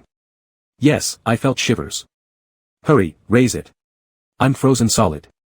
As the boys bickered, Xie Qinyan waited patiently for his chance. He quietly turned and fastened the button for Gu Cheng, gently voicing concern, Teacher Gu, please dress properly. Don't catch a cold. Seeing the handsome smile, Gu Cheng lightly bit his lower lip and finally understood the principle behind the completion of the task. His thoughts churned, and his gaze fell unconsciously on Xie Qinyan again, slowly lifting. Only after mustering the courage to look straight at him did he realize that the other party wasn't looking into his eyes. The young wolf's invasive gaze was fixated on the red mole just below his Adam's apple, as if trying to pierce through his collar. That look wasn't about fastening his buttons, it was like wanting to tear off his clothes. Finally, after buttoning up and sitting straight, Gu Cheng took a big gulp of wine to regain some composure. By the third round of drinks, everyone had imbibed a lot. A few were even swaying, leaning against the walls, struggling to walk properly. Since we're on leave tomorrow anyway, why don't we stay here for a day? In the chaotic dinner gathering, it seemed only Gu Cheng and Xie Qinyan remained sober. Hence, when Xie Qinyan made the suggestion, it quickly received positive responses. Xie Qinyan was also very responsible, actively descending to arrange rooms for everyone, which ultimately led to. Under the joint recommendations of several trainees, Gu Cheng, who initially didn't want to stay, ended up being forced to stay and go back to his room to freshen up. Might as well, the hotel bed was softer and more comfortable than the dormitory bed, Gu Cheng thought. He finished brushing his teeth and taking a shower early, ready to lie down, when his phone started ringing violently from the side. Caller ID, Beast number 3. It was Gu Yi. Gu Cheng lit a cigarette and pressed accept casually before the man's uncontrolled roar of anger came through the line. Gu Cheng. What the hell did you give me? I have rashes all over my body, difficulty breathing multiple times, and damn hospitals keep saying it's an allergy but can't find the cause in tests. The loud voice hurt his ears. Gu Qing moved the phone farther away, turned on recording, and casually flicked off the ash. I told you, it's the same poison you gave me. You're lying, it's not the same at all. Your poison would only block respiratory tracts, but now my whole body is uncomfortable and antidotes are useless. Oh, then there's nothing I can do, Gu Qing responded indifferently. Maybe people have different constitutions. His completely indifferent tone finally instilled a little fear in Gu Yi. The trembling breaths of the man could be heard through the receiver. After a long pause, he helplessly called out, Big brother. Big brother, I'm sorry. I'm an idiot. I'm not human. I shouldn't have conspired with others to harm you. Spare me, we're family, ugh ugh ugh. As he spoke, sobs were interspersed with his words. The cornered younger brother was seeking help from his elder brother, so pitiful, anyone would soften their heart. After finishing the last puff, Gu Qing extinguished the cigarette butt and spoke softly again, No, you still don't know exactly where you went wrong. Think about it clearly before calling me again. I won't answer tonight. With that, he mercilessly hung up. Hello? Hello? Do. The call was cut off, and no matter how many times he tried, it wouldn't connect. Gu Yi could only shakily put on his oxygen mask with blood-crusted hands. Damn it. If he doesn't kill Gu Qing in this lifetime, he'll change his surname. Gu Qing blocked Gu Yi, rinsed his mouth, and was about to sleep when he noticed the door lock outside shaking, as if someone was forcefully jiggling it from the outside. Did someone get the wrong room? Gu Qing initially didn't want to bother, but after 5 minutes passed and the person didn't stop, he decided to put on his shoes and go over to open the door. The corridor light illuminated as soon as it opened, and he found himself embraced tightly by a fully drunk Xie Qinyan. Half a head taller, Xie Qinyan's sudden weight pushed Gu Qing backward a few steps until he was pressed onto the wide bed. Chapter 21, Confessing while crying, I miss you. The pressure was too much. As they both collapsed onto the bed, Gu Qing winced in pain on his side, inhaling sharply. Xie Qinyan kicked the door shut upon entering. In the dim glow of the bedside lamp, the white-eyed wolf who had glared at him all day was now nestled against his neck, like an enticing chocolate liquor-filled sweet. Gu Qing felt uneasy and attempted to push him away, but Xie Qinyan held his wrist firmly with greater strength, pressing it back onto the blanket. Gu Qing furrowed his brow, struggling a few more times, achieving nothing but reddened wrists. Being one who detested being restrained, after 5 minutes, he gritted his teeth and raised his hand to try flipping Xie Qinyan off, but inadvertently touched something. Loosening his grip, he gave up struggling, exhaled deeply, and let the little troublemaker hold him while his gaze wandered aimlessly toward the white ceiling above. Gu Qing. Gu Qing. By his ear, the young man finally murmured, his voice hoarse as if he'd endured endless abuse, a dog returning home with wounds all over. Gu Qing, I miss you so much. For these 8 years, I've thought about you every moment, but why do you always push me away? Uncle Gu, he called out. What have I done wrong? If you don't want me anymore, what should I do? Where should I go? Didn't you tell me once that we were the closest people in the world? But you lost my favorite plush puppy and refused to see me. The more he spoke, the more his voice trembled, filled with careful blame and overwhelming grievance, too scared to lose his temper. It pierced through Gu Cheng's heart like a fine needle. Finally, he parted his lips, I didn't throw it away. Upon hearing this, Xie Qinyan seemed to suddenly find some joy. Supporting himself, he stared at Gu Cheng. His eyes shone brightly, and with a tantrum-like tone, he said, I don't believe you. He shouldn't have said so much. Gu Cheng moved slightly. Let go. Suddenly, his lips were pressed. His unspoken words were silenced. The young man's fingers, slightly calloused, lingered on his lips for a moment before brushing slowly across the corners of his mouth. In an almost shameless manner, he said, I want to sleep with you. No. Let me lie beside you, or let me kiss you, choose one. If you don't choose, I'll kiss you anyway. Finally, Gu Cheng raised a hand to block the lips leaning toward him. He shifted his gaze to the side and gave in. Go take a shower. All right. Xie Qinyan responded softly, giving Gu Cheng's palm a light peck as he watched his ears turn red. Then, satisfied, he chuckled and swayed toward the bedhead, focusing on something. Gu Cheng paid no attention. Sitting up and massaging his waist, he distanced himself from Xie Qinyan and took a couple sips of water. After finally calming his turbulent emotions, his shirt corner was tugged again. Turning around, he saw Xie Doggy pouting unhappily, red-eyed, pointing at the buttons of his shirt, Uncle Gu, I can't unbutton them. Gu Cheng sighed, you're 22 this year. But I drank too much, I'm dizzy and can't see clearly. Taking a deep breath, finally, Gu Cheng slowly extended his hand. Since he often wore shirts, he could easily undo the buttons with one hand. The movements were smooth and fluent, and just as the last button came undone, he immediately looked away. Just as he was about to move further away, his hand was suddenly gripped tightly. The next second, his palm rested on Xie Qinyan's sleek, well-defined abs. Gu Cheng's breath hitched, and the redness which had only been present on his ear tips now flooded his entire ear. Yet, Xie Qinyan continued shamelessly, whispering, "Do you like it? Do you like it?" Gu Cheng hastily pulled back his hand, feigning indifference as he pushed his glasses up. Average. Having said that, he picked up the book on the table, flipping it open, lowering his head to read casually in an attempt to ease the awkwardness. But soon enough, Xie Qinyan's face hovered close again, pushing the book down gently with one hand. "You're lying." Somewhere along the way, he'd already removed his shirt. In sight, aside from his body's golden ratio proportions, there were his long legs encased in dress pants. His lips curved upward in a smile, his half-long black hair fell behind his neck, forming a natural wolf tail, enhancing the aggressive aura of his piercing peach eyes. Lowering his head, looking straight into Gu Cheng's eyes, he declared with certainty, "When Uncle Gu lies, he bites his lower lip unconsciously. I know. So, do you like it? Even if you don't like it, you don't dislike it either, right?" Each sentence grew sharper, leaving Gu Cheng flustered as he opened his lips, not reacting fast enough. Suddenly, he heard Xie Qinyan continue, "I love you." His thumb twitched, and finally, Gu Cheng dared to meet those captivating peach eyes directly. Staring for a long while, he tightened the pages of the book in his hand and calmly made his verdict, "Xie Qinyan, you're drunk." As if suddenly pricked by something, the glow in Xie Qinyan's eyes began to fade. After a moment, he reined in his expression and smiled. "What's Uncle Gu worried about? I'm just reading." Saying that, he pointed at the book in front of Gu Cheng. It was a Zhang Ailing novel, The Romantic Encounter. The plot on the page depicted the male protagonist confessing his love over the phone to the female lead. Gu Cheng froze, unable to say another word. Xie Qinyan also seemed to have sobered up suddenly. Quietly turning around, he went into the bathroom. Gently closing the bathroom door, he leaned against the shower head. Only then did his eyes redden, tears streaming down from the corners. "Uncle Gu, how can I keep you?" When he came out of the shower, Gu Cheng was still wearing his glasses, staring at the page of the book that said, "I love you," the tips of his eyes slightly red but hidden well by his glasses. He always looked calm and strong. He seemed unshakable, yet fragile like a porcelain bottle with 1,000 holes, so delicate it would break at the slightest touch, making people reluctant to harm him. Xie Qinyan walked quietly, sneaking back around him, lowering his hand to his waist. Gu Cheng's expression turned sharp, not even rising before Xie Qinyan pushed him back first, gently coaxing him, "I learned a few massage techniques in the past few years. Let me rub your shoulders, it will make you feel better." Gu Cheng's lips moved as if he wanted to say something, but Xie Qinyan continued, "Don't worry, I'm sober now.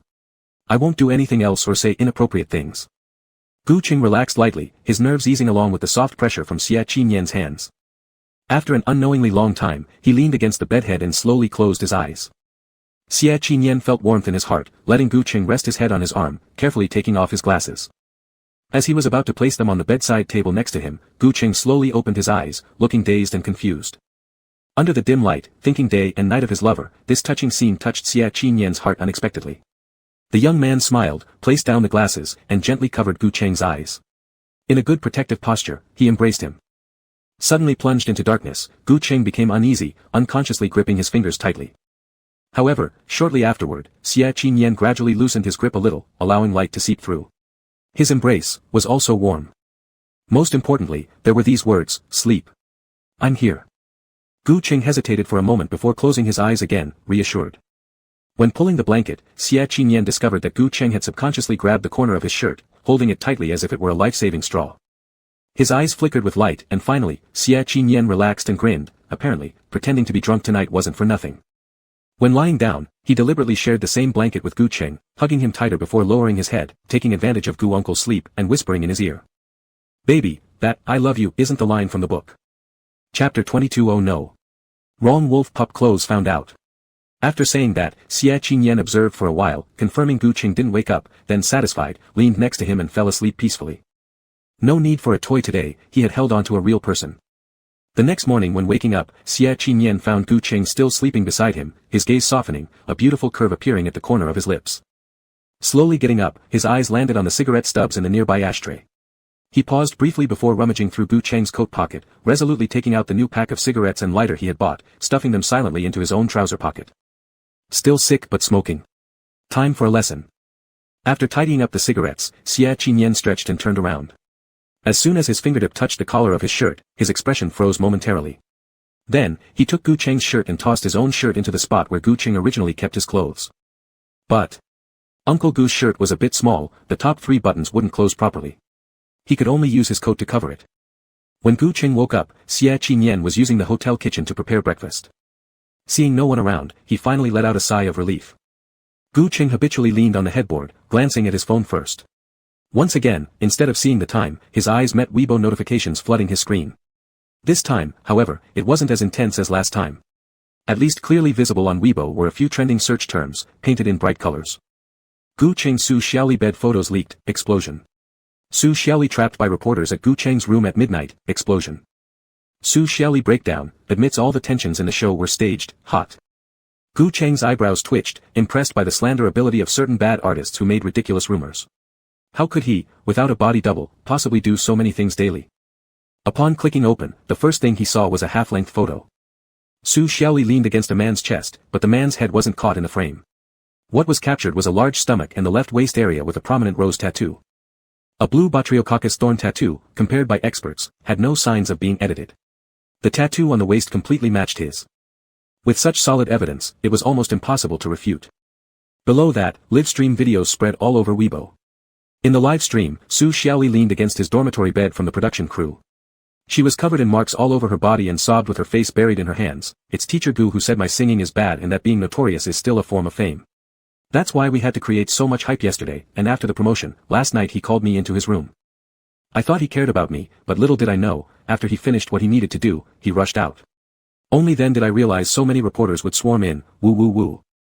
The young woman cried tensely, her clothes in disarray, almost completely covering her face through the entire duration, refusing to look at the camera. She portrayed herself perfectly as a victim of the entertainment industry.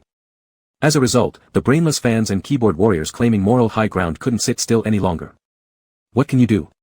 Money talks, right? Poor people have no choice but to endure. Every so often, someone makes baseless accusations about Gu Qing. I don't believe he's innocent. He's 30 and unmarried, either he can't perform or there's a big issue. Investigate Gu Qing thoroughly. Demand justice for Lily. If I stand by idly now, when disaster strikes myself, there'll be no one to rally support for me. Pfft. You're shouting slogans now. This is likely the peak of your literary talent, huh? Insulting you with the term idiot would even be degrading the word itself. Suddenly, among the multitude of abusive comments, a pro-Gu Qing remark emerged. The second it appeared, numerous replies attacked the commenter. Who are you? What's your stake in this? Did Gu Qing pay you well? The counter-comment was extremely articulate, and who are you? How many times has this supposed helper of Su Xiaoli let you sleep over? Each sentence was sharp and cutting, making it unexpectedly pleasing to hear. Gu Qing focused, carefully examining the account, Qing is immortalia, slowly realizing things in his heart. This user was his #1 fan on Weibo. Ever since he wasn't popular, this person fiercely supported him, never once faltering through the years. Whenever scandal arose, this fan was the first to counterattack. Whenever he got an endorsement deal, this person was the first to promote it online. Even during the time when he was hit hardest by rumors, afraid to leave his house, this fan constantly sent packages, each one containing little notes urging him to stay happy and eat well. There were even offers to increase security, switch to soundproof doors, and send him overseas for vacation, among other things. But, they had never met. Many times at fan meetings, Gu Qing intentionally invited this person and sent personal messages asking questions, but all invitations were politely declined. Until now, their identity remained mysterious. Knock knock knock. Teacher Gu, are you inside? MD. That idiot Su made me furious. When I get back, I'll beat him until his own mother doesn't recognize him. A succession of trainee voices sounded off, and Gu Qing took a deep breath, turned off his phone, and slipped on his shirt and jacket before opening the door. I'm here. Go back. He paused for a moment, then asked, where's Xia Qinian? Uncle Gu, I'm down here. The youth stood by the front desk on the first floor, holding a bowl of porridge and looking up at him with a smile. I asked the hotel for last night's surveillance footage to prove that we were eating here. It's already been sent to the journalists, so let's go. With that, the crowd started bustling downstairs. Xia Qinian considerately brought porridge for everyone, but only Gu Cheng's was preserved duck and lean meat porridge, and the cup was much better quality than others. Huh. Upon receiving the porridge, the thick-skulled Tong Zhuo complained unhappily, Big brother Xia, I want preserved duck and lean meat porridge too. There's none left. When I went to buy, there was only one portion. Bear with it for a bit, we'll have something good for lunch. Oh, okay. Tong Zhuo was easy to pacify, then I'll drink a few more mouthfuls and save my energy to beat up Su Xiaoli. After receiving his porridge and listening to their conversation, Gu Qing unconsciously tightened his wrist, subtly glancing sideways when Xia Qinian was persuading Tong Zhuo. He felt slightly sour. The system's eyes suddenly lit up, instinctively wanting to remind, host. This is jealousy. This is pure jealousy But, to avoid being muted, it decided not to say anything. Humph. Bad host, carrot. By the time they returned to the program team, the video clip that Xie Qinian sent out had already started taking effect. Together with testimonies from the hotel staff and over 10 trainees, the rumors began to unravel. Su Xiaoli tightly held her collar, caught between a rock and a hard place, swearing inwardly. F********. F*******, that moron. Yesterday, she followed Gu Cheng for the whole afternoon and saw him leave alone, thinking he was just running errands, which emboldened her reckless behavior. How come, suddenly there were so many people now? Let me see. Isn't this the famous bed hopper? Tong Zhuo was the second son of Tong's building materials family, with great wealth and influence that fostered his fearless personality. Despite hiding his identity for the audition, he couldn't suppress his natural character. Soon enough, he brushed past a cluster of reporters to confront Su Xiaoli directly, scrutinized the marks on his neck, then smirked. Ladies and gentlemen, have you been unable to find a partner? Even if you haven't eaten pork, you must have seen pigs run around. Look, the marks on Su Xiaoli's neck are both old and new. This one here is about 5 days old, while this other patch is almost gone. It must be nearly a week. But Teacher Gu only arrived 2 days ago, and he barely knows all the trainees yet. How could he possibly get involved with someone like him? And anyway, what's with those atrocious Photoshop jobs? Tong Zhuo's voice grew more intense. Teacher Gu has 8-pack abs, not an ounce of flab. What's wrong with people's intelligence these days? Stupidity has got them trampled underfoot. After his tirade, he disdainfully sniffed, openly offending a group of people and causing the onlooker journalists to blush crimson at their roots. But we've analyzed this picture. It shows no traces of photo editing, and the tattoo matches exactly with Teacher Gu's. Finally, a female reporter blushed as she countered, presenting comparison charts from the internet. This was from a movie shot by Gu Cheng 6 years ago, where there was a scene of rescuing underwater. The left side of his waist displayed a matching blue orchid tattoo. Right. We're not just making random guesses either. The reporters suddenly felt like they had found some solid ground, rushing to justify themselves. The blue orchid tattoo is upside down, with 2 petals scattered. This design is unique. In the entertainment industry, only Teacher Gu bears it. So, can a pack of abs be mistaken for a chunk of flab? But this is a photo taken 6 years ago. The reporters explained reasonably. Teacher Gu is already 30 years old. It's hard to maintain a body like his from back then, isn't it? Humph, my explosive temper. Tong Zhuo deeply furrowed his brows, about to retort when he caught a restraining look from Gu Cheng. Reluctantly swallowing his curses, he closed his mouth, stuffing his hands into his pockets and looking aside in a sulk. In a huff, humph. Not long after, spotting Xie Qinian giving him a big thumbs up from afar, he proudly arched an eyebrow, slightly curling his lips upward. Gu Cheng offered no extra explanations, standing by the doorway under the skeptical glances of reporters, making rounds twice. Finally, he beckoned to a female journalist who hadn't said anything yet. She looked relatively docile. Excuse me, could you come over here? Blushing, the young woman walked over, her fingers trembling slightly as she clutched her camera. In reality, upon arriving, she'd already suspected this information might be fake. But her boss insisted she conduct the interview. Without clicks, she'd have nothing to eat. The girl silently clenched her lips, pondering how to apologize when Gu Cheng spoke up. Lift your camera, I'll show you something. Oh, the young woman dumbly complied, raising it soon thereafter to catch sight of Gu Cheng parting his suit and casually lifting the hem of his dress shirt. Instantly, a row of rippling abs appeared on screen, encircling an exquisitely toned waist, not a trace of excess fat in sight. Accentuated with a belt textured with dark patterns, it mysteriously made everyone salivate. This figure was even more enchanting than 6 years ago. Most importantly, instead of a blue orchid, the tattoo on his left waist consisted of several English letters. XBY up. The meaning wasn't immediately discernible. From lifting his shirt to dropping it again took only 3 short seconds, yet it rendered the reporter's face flushed crimson from her ears all the way down her neck. Teacher Gu's abs were so stunningly well sculpted. No, can't think further. My heart will race, and my legs will weaken. Anyway, the tattoo is different. Absolutely unrelated to the image exposed online earlier. Using her momentary daze to his advantage, Gu Cheng followed up, my tattoo has changed for many years now. You can look through the film I participated in 3 years ago, you should find similar footage. He ended with a smile, pushing his glasses up and maintaining his usual polished demeanor, reminding them subtly, for your information, fabrications need to keep up with the times too. As his words echoed, the once bustling room suddenly fell silent. The reporters stood motionless, as if struck twice by a heavy slap, countless retorts stuck in their throats, unable to squeeze out a single word. Su Xiaoli's hands and feet turned icy cold, his face and lips nearly drained of color. His knuckles shook repeatedly, leaving him unable to concoct any plausible denial. The comment sections of live streams, once brimming with aggressive keyboard warriors, now froze, creating an eerie silence around the space.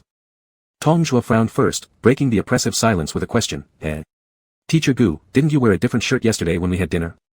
Chapter 23, Love Letter Exposed, Xie Qinian's Public Declaration.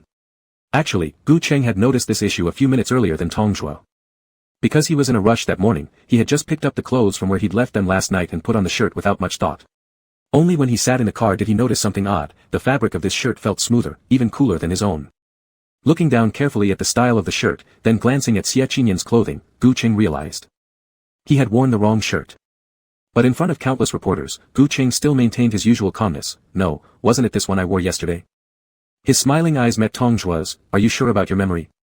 Is that so? Due to the color matching well with the suit, it confused Tong Zhuo for a moment. Gu Qing dealt with matters decisively and quickly. While Tong Zhuo was still dazed, he already directed his focus toward the wailing culprit, Mr. Su. Before the live stream ended, he intentionally asked all the viewers, "Can you tell me now why you defamed me?" Su Xiaoli timidly raised his head, his face pale as death, trembling lips failing to utter a single word. The plan had failed. Now, undoubtedly, he would be scolded again in the live streaming rooms, worse and more cruelly than yesterday. His career in the entertainment industry was utterly ruined. He was done. Absolutely finished. Yet, precisely at this moment, Gu Qing adjusted his glasses in an almost villainous manner, continuing, "You should feel lucky this is a dormitory. If it were my home, I could accuse you of trespassing. And since I have a severe obsession with cleanliness, until I can clear out a place to rest, I will go stay in a hotel. To all our journalist friends, thank you for your hard work. There's nothing else here, so you may leave now." Although Gu Qing spoke politely, when he turned around, there was not a hint of hesitation, leaving behind a group of malicious journalists who twisted the truth far behind him, not even giving them the respect they deserved. Silence fell over the scene, but the live stream comments scrolled rapidly. Actor Gu is mad. He used to be extremely courteous to reporters, but now he doesn't even want to acknowledge them. Mature men are like this, angry quietly. Ah, damn. Where are those idiots who were shouting earlier about standing up for Su Xiaoli? Come out. Let me tear you apart. No one knew that when Gu Qing left, the tight grip of his hand relaxed slightly, and he breathed a quiet sigh of relief. Fortunately, the shirt hadn't been discovered, and his image was still intact. However, upon returning to the hotel, his image began to crumble. Some considerate netizens had edited the 3 seconds where Gu Qing lifted his shirt and placed them alongside shots of Xie Qinyan casually unbuttoning his shirt behind him, adding comparisons of their outfits from last night's gathering. At 0.5x speed, slow motion played on. The caption read, "Well, let's just say, wearing your partner's clothes as if they were your own, cracked pairing moments." Below the clip. Ha. Gu Qing. My husband. Screen lick, screen lick, screen lick. Ha. Young Uncle Xie wore teacher Gu's clothes. A little small, the size isn't quite right. Younger lover dynamics. Year-round charm. Sorry, but I'm diverting attention for a bit. This morning, Xie Qinyan's love letter was exposed online, and apparently, it wasn't written to Gu Qing. Seeing this, Gu Qing finally gathered himself and slightly straightened his posture. Sure enough, once this comment appeared, below it emerged various chaotic arguments and discussions. After 5 more posts, someone finally linked to the original post by a marketing account called Entertainment Demon King. It explained, "Look at this. This scoop came out this morning, but its heat was overshadowed by Su Xiaoli's scandal, leaving very few people seeing it." Gu Qing clicked into the post, and what immediately caught his eye was a drawing with childlike strokes. The person in the drawing had an attractive pair of eyes, tilted upwards both inside and outside, unclear whether fox eyes or peach blossoms. But there were no glasses, only a smile lingering at the corners of the lips, exuding an air of dominance mixed with a casual indifference. The lines had been redrawn multiple times. In Xie Qinyan's eyes while painting, this smile must have been gentle and enchanting. Above the drawing, the words were painstakingly written, uneven yet earnest. "Every diary entry I've written is endless longing for you. BV, Xie Qinyan." The direct confession combined with abstract expression, but an entertainment marketing account paired Liang Yifan's photo for comparison. This caused fans of the Qilian CP to gather and voice their opinions in excitement. Ha! My Qilian CP is finally back, I'm so excited. Before Gu Qing arrived on the scene, An has always belonged to teacher Liang. Finally, someone clarified it, I'm crying. What about the wrong shirt incident, Su Xiaoli, and that stage kiss? Those were all stunts. Stunts. The real protagonist has already come forward to clarify everything. My beloved An. Gu Qing has been out of the entertainment circle for years but suddenly came back. He must want to use his relationship with An to gain more attention. Poor An has been exploited by capital at such a young age. Gu Qing, can you just leave? Go ruin someone else's relationship. Don't break up my poor star-crossed lovers, wah. Not long after, Xie Qinyan's confession to Liang Yifan was pushed to the 10th spot on the entertainment charts. Although not very prominent, it was certainly striking. Gu Qing carefully examined the original post's release time and finally understood who had orchestrated the setup with Su Xiaoli. Su Xiaoli and Liang Yifan colluded, one was responsible for taking him down, the other for tying him up with Xie Qinyan, stealing free publicity and boosting their own profiles. And that unedited photo of Su Xiaoli in bed must be suspicious. It must also have something to do with Liang Yifan. He should immediately search through Liang Yifan's old photos to check if he has a blue rose tattoo on his left waist. No, wait. Are the eyes depicted in this love letter really peach blossoms? Is it really Liang Yifan? Why does the writing look so irregular, as if written by a child? It looks like it was written in extreme distress, controlling some emotion. The hand must have been trembling while writing. And what are those little circles around the edge of the letter? Are they tear marks? How deeply must one feel in order to paint and write a diary entry in this kind of state? For reasons unknown, Gu Cheng's normally clear mind began to get muddled. Just when he thought he had figured things out, everything became tangled like a mess of yarn, nibbling away at his sanity bit by bit. Suddenly, he had an overwhelming urge for a cigarette. But as he patted his pockets, searching both his jacket and trouser pockets, he found none. Hesitating for a moment, he asked, "System, could life points be exchanged for a pack of cigarettes?" The system paused. "Host, the system store will only open after accumulating over half a year's worth of life points." Host, are you overly concerned about Xie Qinyan's situation? Host, listen to me. This morning, you seemed somewhat off. You're jealous of Tongzhuo. BZZT, mute activated. With the sound muted, silence returned, and Gu Cheng gradually calmed down. He stood up, poured himself a glass of water silently. On the table beside him sat the preserved egg and lean meat porridge Xie Qinyan had given him. He hesitated, didn't drink it, but instead drank the water first, then leaned against the headboard lost in thought for a while. He reached out to a friend and asked them to send over a box of cigarettes and a lighter via delivery. He knew it was harmful, but maybe it was a habit from when he was younger. During moments of tension or helplessness, he'd like to smoke while contemplating matters. Over time, it became an addiction difficult to quit. Lying back in bed, Gu Cheng closed his eyes silently, pinching the bridge of his nose between his fingers, trying to piece together today's countless confusing hot searches. Before long, ding dong, ding dong, ding dong. It wasn't the phone ringing. Opening his eyes, Gu Cheng saw that the silent system, unable to get his attention any other way, displayed the hovering light blue panel directly before him again, bombarding him with frantic messages. System prompt, host, stop closing your eyes. Look fast. Xie Qinyan has revealed all the screenshots of the love letter. System prompt, Xie Qinyan's DJSS marketing account misinterpreted the message. System prompt, Xie Qinyan openly confessed on Weibo that the person he secretly loved for 8 years is named Gu Cheng. Chapter 24, You've never forced me into anything, except. The person Xie Qinyan secretly loved for 8 years, is named Gu Cheng. Named, Gu Cheng. His attention instinctively fell on the last line, pupils constricting slightly. He suddenly forgot about waiting for the cigarettes, remaining motionless where he sat. After a long while, he inconspicuously adjusted his glasses, regaining a modicum of vitality. The system, according to its intelligent algorithm to judge the host's emotions, hesitated briefly, then projected Xie Qinyan's clarification interface onto the deep blue large screen. It was a long Weibo post whose text stretched endlessly. I'm truly sorry for occupying public resources, but there are several things I want to clarify here. Firstly, the painting everyone has seen is not the so-called love letter. That's actually my diary. It's a picture I drew in my diary notebook when I was 19 and hospitalized due to illness. The person in the picture is Gu Cheng, not Liang Yifan. Second, the diary page was accidentally torn by me. Later, when I went back to look for it, a fellow patient from the hospital corridor, Mr. Liang Yiquan, handed it to me.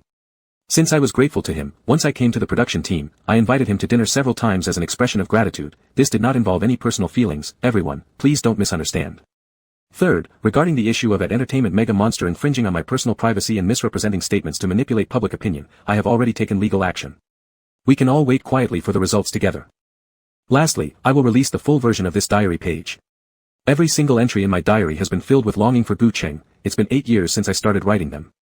Yes, I like him, I'm pursuing him, and it's me who has always been with him unilaterally. All the trending topics arise because of my unilateral entanglement. This entire incident has nothing to do with him. Please don't let this affect him. If he gets mad, if I fail to win his affection, then, well, I'll hold each one of you accountable. At the end of the text, there was a pile of crumpled lined paper, its content completely intact. Every entry I've written in my diary is an endless stream of thoughts dedicated to you. I drew poorly due to a slip of hand. Uncle Gu, please don't be angry. Uncle Gu, I'm sick and feeling miserable, I miss you so much. BV, Xie Qinyan. It didn't stop there. The chaotic comments section was pulled out separately by the system and split screen for broadcast. Wow, this text is heartbreaking. What illness did young Nian have at 19? This is what you call the real clarification. What were those marketing account replies? How dare they push our Nian to such a desperate situation? Angry. Fuck. The marketing account got nervous and deleted their post. What a joke. Are they really treating the internet as if it has no memory? Publicizing someone else's diary and twisting the meaning maliciously? They actually think they are justified. Although there were still some comments suspecting Xia Qinyan of playing up his image or using capital manipulations, the majority showed empathy towards his emotions. Because before this, no artist would ever reveal such deeply personal stories before debuting, it was practically self-sabotage. But Xia Qinyan didn't care. He entered the entertainment industry just to get Gu Cheng's attention. His career, it was Gu Cheng. Knock, knock, knock. After an unknown amount of time, only when the door was knocked on did Gu Cheng regain consciousness, reminding the system to retract the panel as he asked, "Who's there?" "Delivery service." The voice was lowered somewhat, and for a moment, the man couldn't identify it. When he opened the door, however, he saw Xia Qinyan smiling brightly. Gu Cheng's eyes momentarily froze, and his heart fluttered uncontrollably. "How did you?" "I was worried that if you were upset, you wouldn't eat, so I came to check on you. Coincidentally, I intercepted the delivery person you sent downstairs, so." The young man smiled faintly, walking inside in a few steps, closing the door behind him, leaning casually against it while wearing an adorable yet mischievous grin. "Guess where your cigarettes are?" Gu Cheng stepped back, but Xia Qinyan moved 2 steps closer, generously undoing his coat, raising his hands. "Feel free to search me, take it if you find it."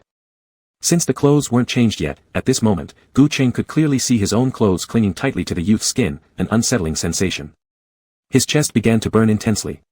A few seconds later, he finally gave up on confronting the younger man, sitting down and muttering, "I'm dealing with the Weibo trends right now, no mood." "Ah." Xia Qinyan replied with slight disappointment, slowly lowering his gaze, and during the interval while the other sat down, he lightly touched his pocket.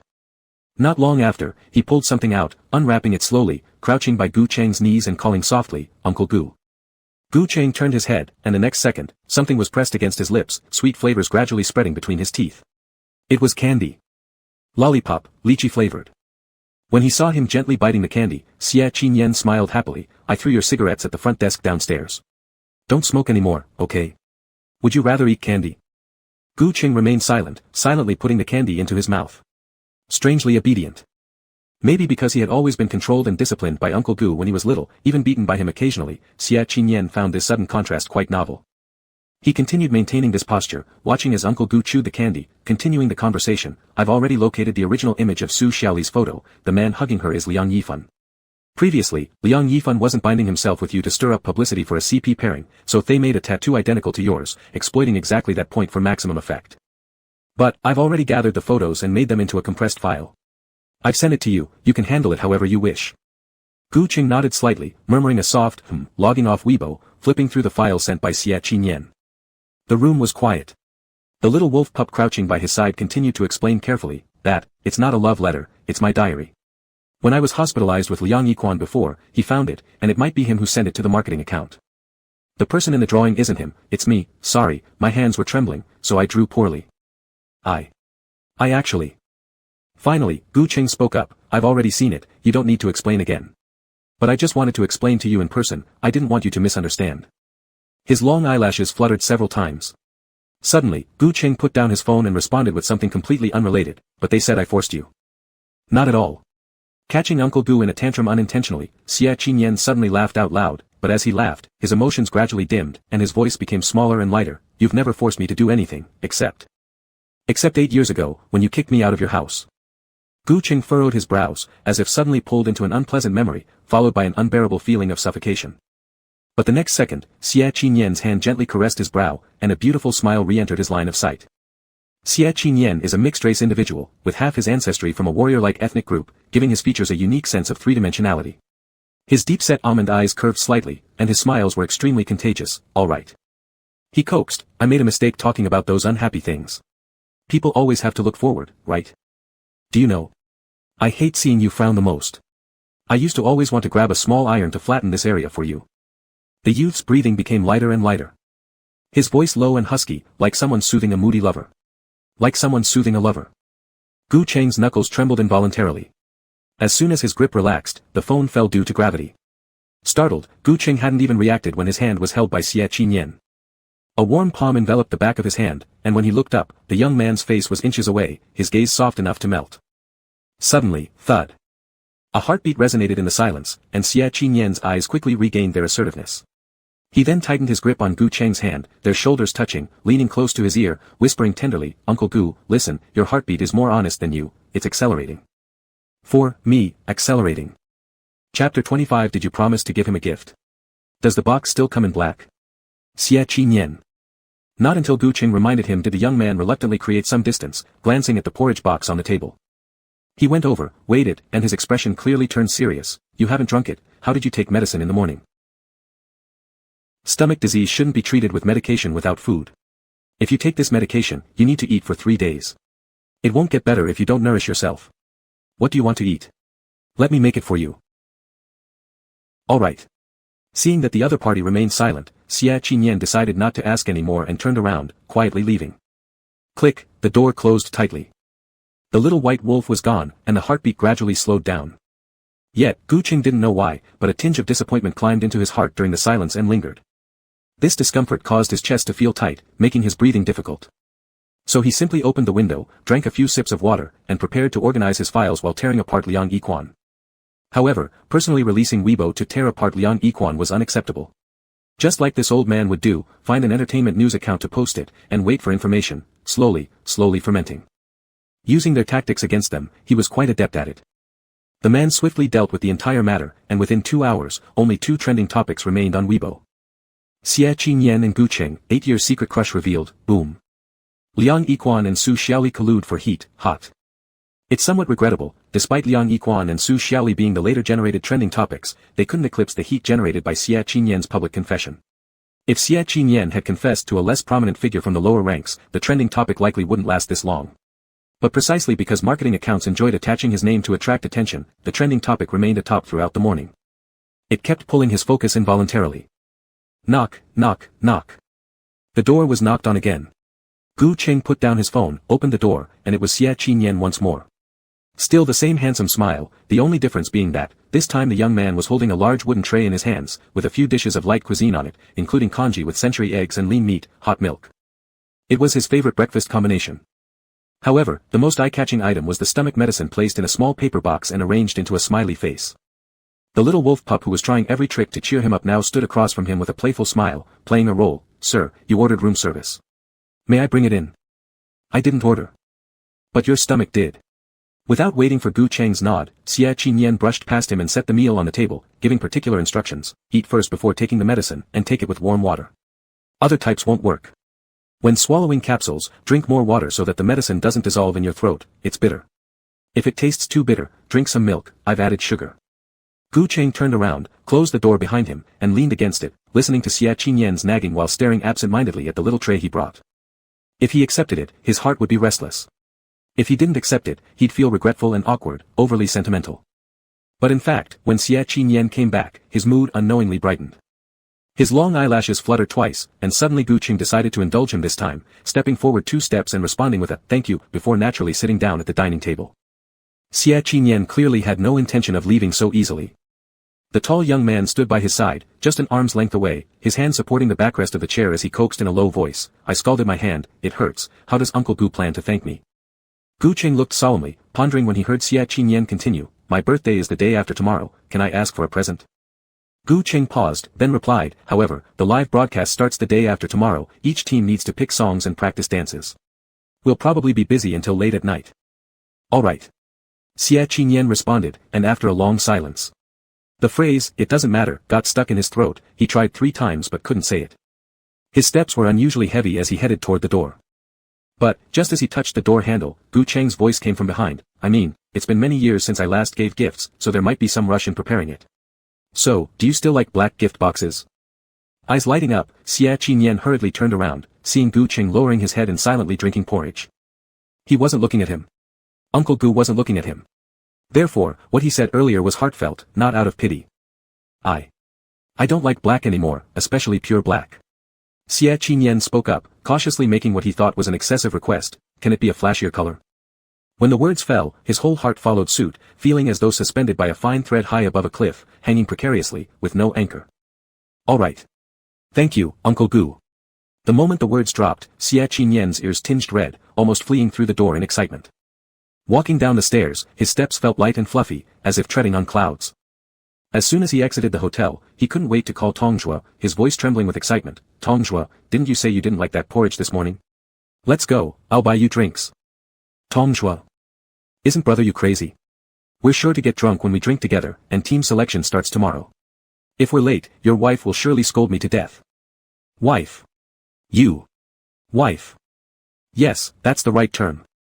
Xie Qinyan became even more excited, his thin lips curling upwards, his little wolf ears almost standing upright. To avoid angering him, I'll treat you to dinner, no alcohol, big meals, any restaurant, any dish, let's go.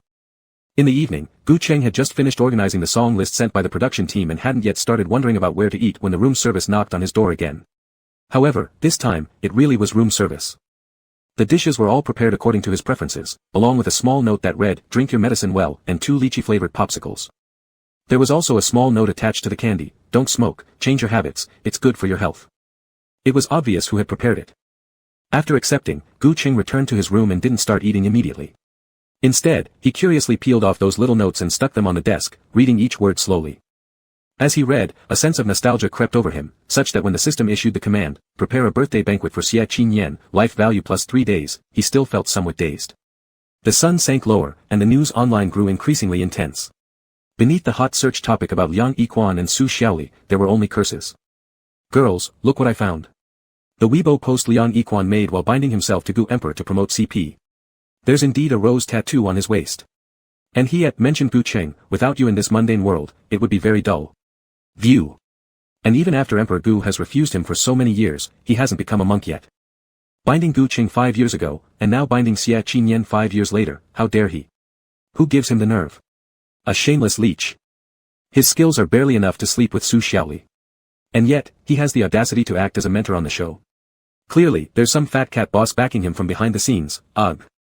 Yet, even under such intense public criticism, it seemed Liang Yiquan had no intention of apologizing to him, and instead, he had even turned off the comment function on his Weibo.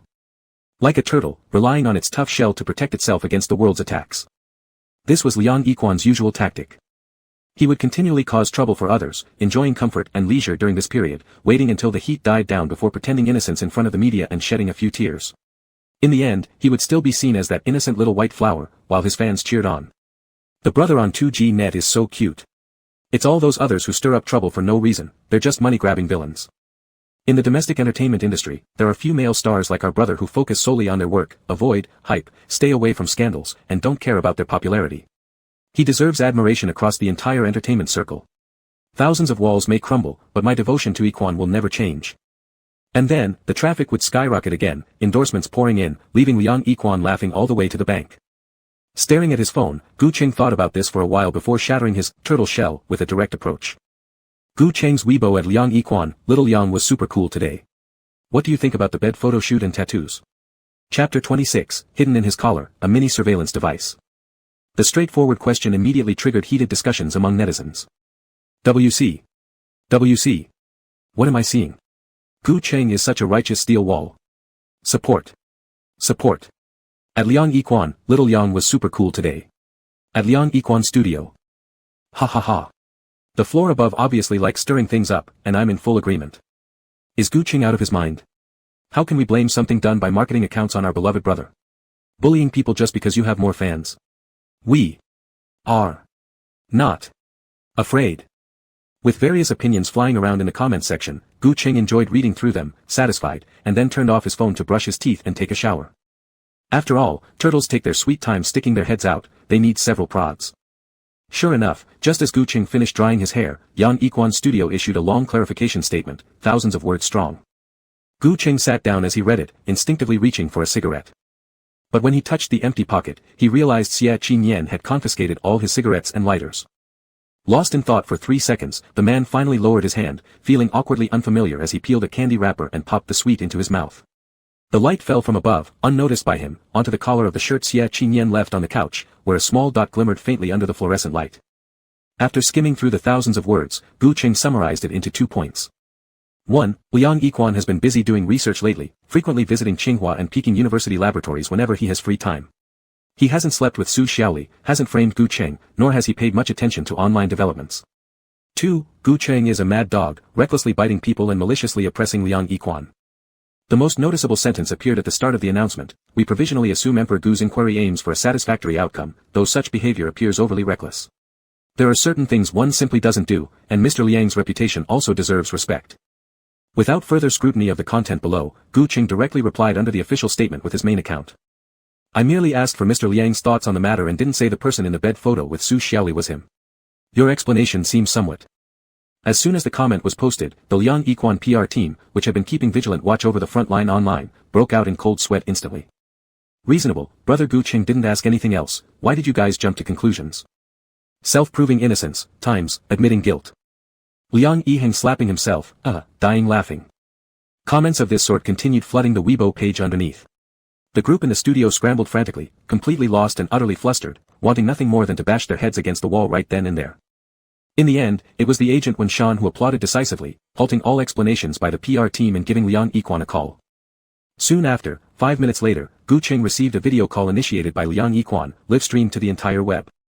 A starlit night, Liang Yiquan stood outside in a white coat, the psychological laboratory of Tsinghua and Peking University visible in the background. The man yawned, looking as if he had just finished a day's worth of work, his voice heavy with fatigue. "Teacher Gu, I've just come out of the lab, sorry, I heard I caused you some trouble. Let me apologize, I'm sorry." Liang Yiquan spoke sincerely, showing no sign of being affected by the internet rumors. In the middle of their conversation, he even tilted his head to stretch his neck slightly. He deliberately revealed a red mark on his neck that resembled a hickey and said, "As you can see, I fell asleep from exhaustion earlier, and my neck turned red from the clothes. Teacher Gu, please don't laugh at me."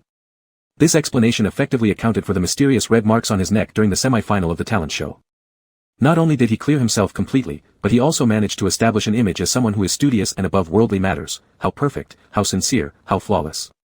How could Gu Qing possibly blame him? It's all those marketing accounts exaggerating things, I haven't given it much thought. Gu Qing lightly curved his lips into a smile, his fox-like eyes behind the glasses twinkling with amusement, maintaining his usual gentle and courteous demeanor. "However, your studio seems to have overreacted. This kind of behavior can easily lead to misunderstandings. You should be more careful." Oh, thank you, Teacher Gu. I will pay attention. You rest well too. Good night." After the call ended, the heated argument that had raged online all day finally calmed down. The number of Liang Yiquan's Weibo followers gradually increased, even rising steadily, lifting his spirits without him realizing it. Unexpectedly, this incident helped him gain fans, which was surely more effective than tying himself to Xia Qinyan. Once the photo shoot ended, Liang Yiquan quickly climbed into the nanny van and said to Wen Shan in the front passenger seat, "Having this genius student persona is really convenient. Judging by the trend, I could gain several million followers overnight." Professor Huang Ningji from the lab has a renowned institute specializing in researching and treating mental illnesses outside. He's world famous and reportedly looking for new hires recently. Wen Shan flicked her long hair confidently before continuing, "We should see if we can get a spot for you. Then everything will work out beautifully." "Oh yeah, I owe actor Gu for this one." "Haha, sure thing. Once the spot is secured, I'll treat him to a nice dinner." Thinking about the repulsed look on Gu Cheng's face during the meal invitation made Liang Yiquan feel extremely satisfied as he closed his eyes and reclined comfortably in the back seat of the car. He returned to his dormitory to sleep. On the other side, after logging off Weibo, Gu Cheng let out a gentle sigh, stretched his limbs, and leaned against the small sofa facing the bed. In the mind space, the system glared at Liang Yiquan's smug expression, causing its CPU temperature to rise almost to the point where it wanted to grind its non-existent teeth to dust. "Host. Crush him. Crush him. It's because of people like him that your fortune value is plummeting, and you'll die at 30. Hashtag." Looking at the system's obviously infuriated expression on the panel, Gu Qing chuckled softly and helplessly hooked his lips upward. Standing up, while sending an email, he replied, "But he's a scholar and I'm just a businessman obsessed with traffic and money every day. I can't compare with him." After saying that, he put down his phone and opened the system interface. After searching for the method to silence the system in the usage instructions, he locked it in a little black room and went to bed peacefully. His clearly lackadaisical attitude nearly burned the system's remaining CPU. How come the host has no ambition at all? Being harmed by villains reduces fortune values, and dropping fortune values cuts lifespan. The system sighed in frustration, pounding its tiny fists. While it was locked, it closed its eyes and activated the detection system, its mechanical heart beating erratically. With the host not resisting any longer and the villains triumphant, the fortune value must have plummeted dramatically. P_Q. It didn't dare to look. What? When it opened its eyes, the system froze momentarily, stunned, as its high-dimensional chip brain almost short-circuited. Fortune value increased. Instead of falling, the fortune value had doubled, as if determined to entirely absorb every shred of fortune Liang Yiquan possessed. What on earth is going on here? Could it be related to the email the host sent before sleeping? Gu Qing lay down and fell asleep, unaware that his sleeping face had already been captured through the miniature surveillance device in Xia Qinyan's collar and spread onto another person's screen. Ding ding ding. At the Michelin-starred restaurant, Tong Zhuo complained for the fourth time to Xia Qinyan, "Why are you so silent during dinner, just staring at your phone the whole time? Do you have some kind of intimacy with that phone? Are you glaring threads at it or something? Is it your spouse?" Xia Qinyan quietly closed his phone screen and placed it down with an indifferent demeanor before smiling and replying, "Not necessarily." Tong Zhuo. Before he could hesitate further, Xia Qinyan skillfully changed the subject. Gu Qing dreamt. Perhaps because Xia Qinyan had mentioned that 8 years ago, in his dream, he inexplicably found himself back 8 years into the past, the day he injured his left waist for Xia Qinyan. No, that wasn't quite accurate. To be precise, it was more like he had once almost lost his life for Xia Qinyan. Chapter 27, Nightmare. The real reason Gu Qing got injured. It was a summer 8 years ago, and he and Xia Qinyan had already been each other's sole support for 2 years. With the quick money he earned from entering the entertainment circle, as well as piecing together various loans, they had at least managed to pay off the debts owed by the Xia family, allowing him to take little Anya out to play without worry. Gu Qing remembered clearly, back then, he couldn't afford a Maybach yet. All he had was a low-end Audi bought when he was 18, and they could only travel short distances, going to the seaside for a self-drive vacation. But little Anya was very happy, looking around with excitement at the constantly changing scenery, like a mischievous weasel jumping about. He quieted down only after being held still, adjusting his fisherman's hat before loudly asking, "Uncle Gu, are we going to collect seafood ourselves and do our own barbecue?" "We can," Gu Qing replied, holding onto him while steering the car with one hand. "I remember last time you said there were classmates in your class who went to Disneyland. After I save up some more money over these few years, I'll take you there too. And we'll also go to the club for the wealthy, just like before." "Yes." Little Anya raised both hands high. "Dad took me when I was young, I've almost forgotten what it looks like. Uncle Gu is the best. I like Uncle Gu the most. I want to live with Uncle Gu forever." Gu Qing took the chance to tease him, "Forever? What will you do when you get married in the future? You'll need to move out and start a family, so you won't be living with me anymore." Little Anya frowned and thought seriously for a moment. "Then I won't get married, I'll spend my whole life with Uncle Gu." The sun shone on the car, tourists around the beach laughed and played heartily, and all the beauty seemed frozen in this moment. They stayed out too late, and Xia Qinyan didn't want to go home. So Gu Qing simply found a nearby homestay. He was about to head to the beach to fetch the kid when he noticed scattered people gathering towards one place, their expression serious, muttering among themselves. How could someone drown in such shallow water? "Don't know, it's just a half-grown child." When he was fished out, his face was white already. Luckily, there was a doctor among the tourists who saved his life. "The ambulance is already on its way. This kid is strange too." He became unconscious after swallowing water and kept calling out "Uncle." Calling Uncle Gu. Maybe he doesn't get along well with his parents. Buzz. Hearing this, Gu Cheng's expression froze instantly. His mind turned blank momentarily, and he almost stumbled in his steps. He didn't know how he followed the crowd to find Xia Qinyan, only remembering rushing there and finding the boy with icy swollen limbs, eyes half closed, still murmuring non-stop to the doctor beside him, I'm fine. Tell Uncle Gu, don't worry." The ambulance arrived quickly. While waiting outside the emergency room in the hospital, Gu Qing suddenly received a text message. It was sent from an underground boxing ring. "Boss Gu, you filled in all the holes in the Xia family's debts except ours." Xia Qinyan's father even signed a life and death contract on the boxing stage, agreeing to participate in a fight-to-the-death competition for an 80 million grand prize. If he backed out, the penalty would quintuple the original amount. Now that his father is dead, the son must repay the father's debts. Don't you agree? Staring at the neatly typed but blood-chilling words, Gu Qing finally understood the reason behind Xia Qinyan's drowning incident. He gritted his teeth tightly. Only when he felt a sharp sting in his palm did he come back to reality. His fist had gripped so hard that his nails dug into his hand. Taking a deep breath, Gu Qing finally relaxed his grip and typed calmly, "So, either I let Xia Qinyan enter the competition, or I pay 400 million. The anonymous message replied, "Or you can ignore it altogether. Since you're surnamed Gu and have no relation to the Xia family, we can directly deal with Xia Qinyan alone." His fingers trembled lightly, and his head felt a bit dizzy. Gu Qing turned off his phone and leaned back on the chair in the hospital corridor, closing his eyes for a long while. He thought this would help clear his mind, but unexpectedly, scenes of him being abused by a third party and evicted from his home after being taken in by Uncle Xia replayed endlessly in his mind. He was the child raised by the Xia family, watching Xia Qinyan grow up from a young age, owing them a lifetime of favors that could never be repaid. And little Anya. The parentless child, who at the brink of death, still called out for him not to worry. But the Xia family had fallen. Once prosperous, their situation now resembled a collapsed tree causing the monkeys to scatter. Those who used to smile warmly now pretended not to recognize them or cursed them outright. He was Xie Qinyan's only lifeline left. Report to the police. No, this kind of place definitely has someone powerful backing it up.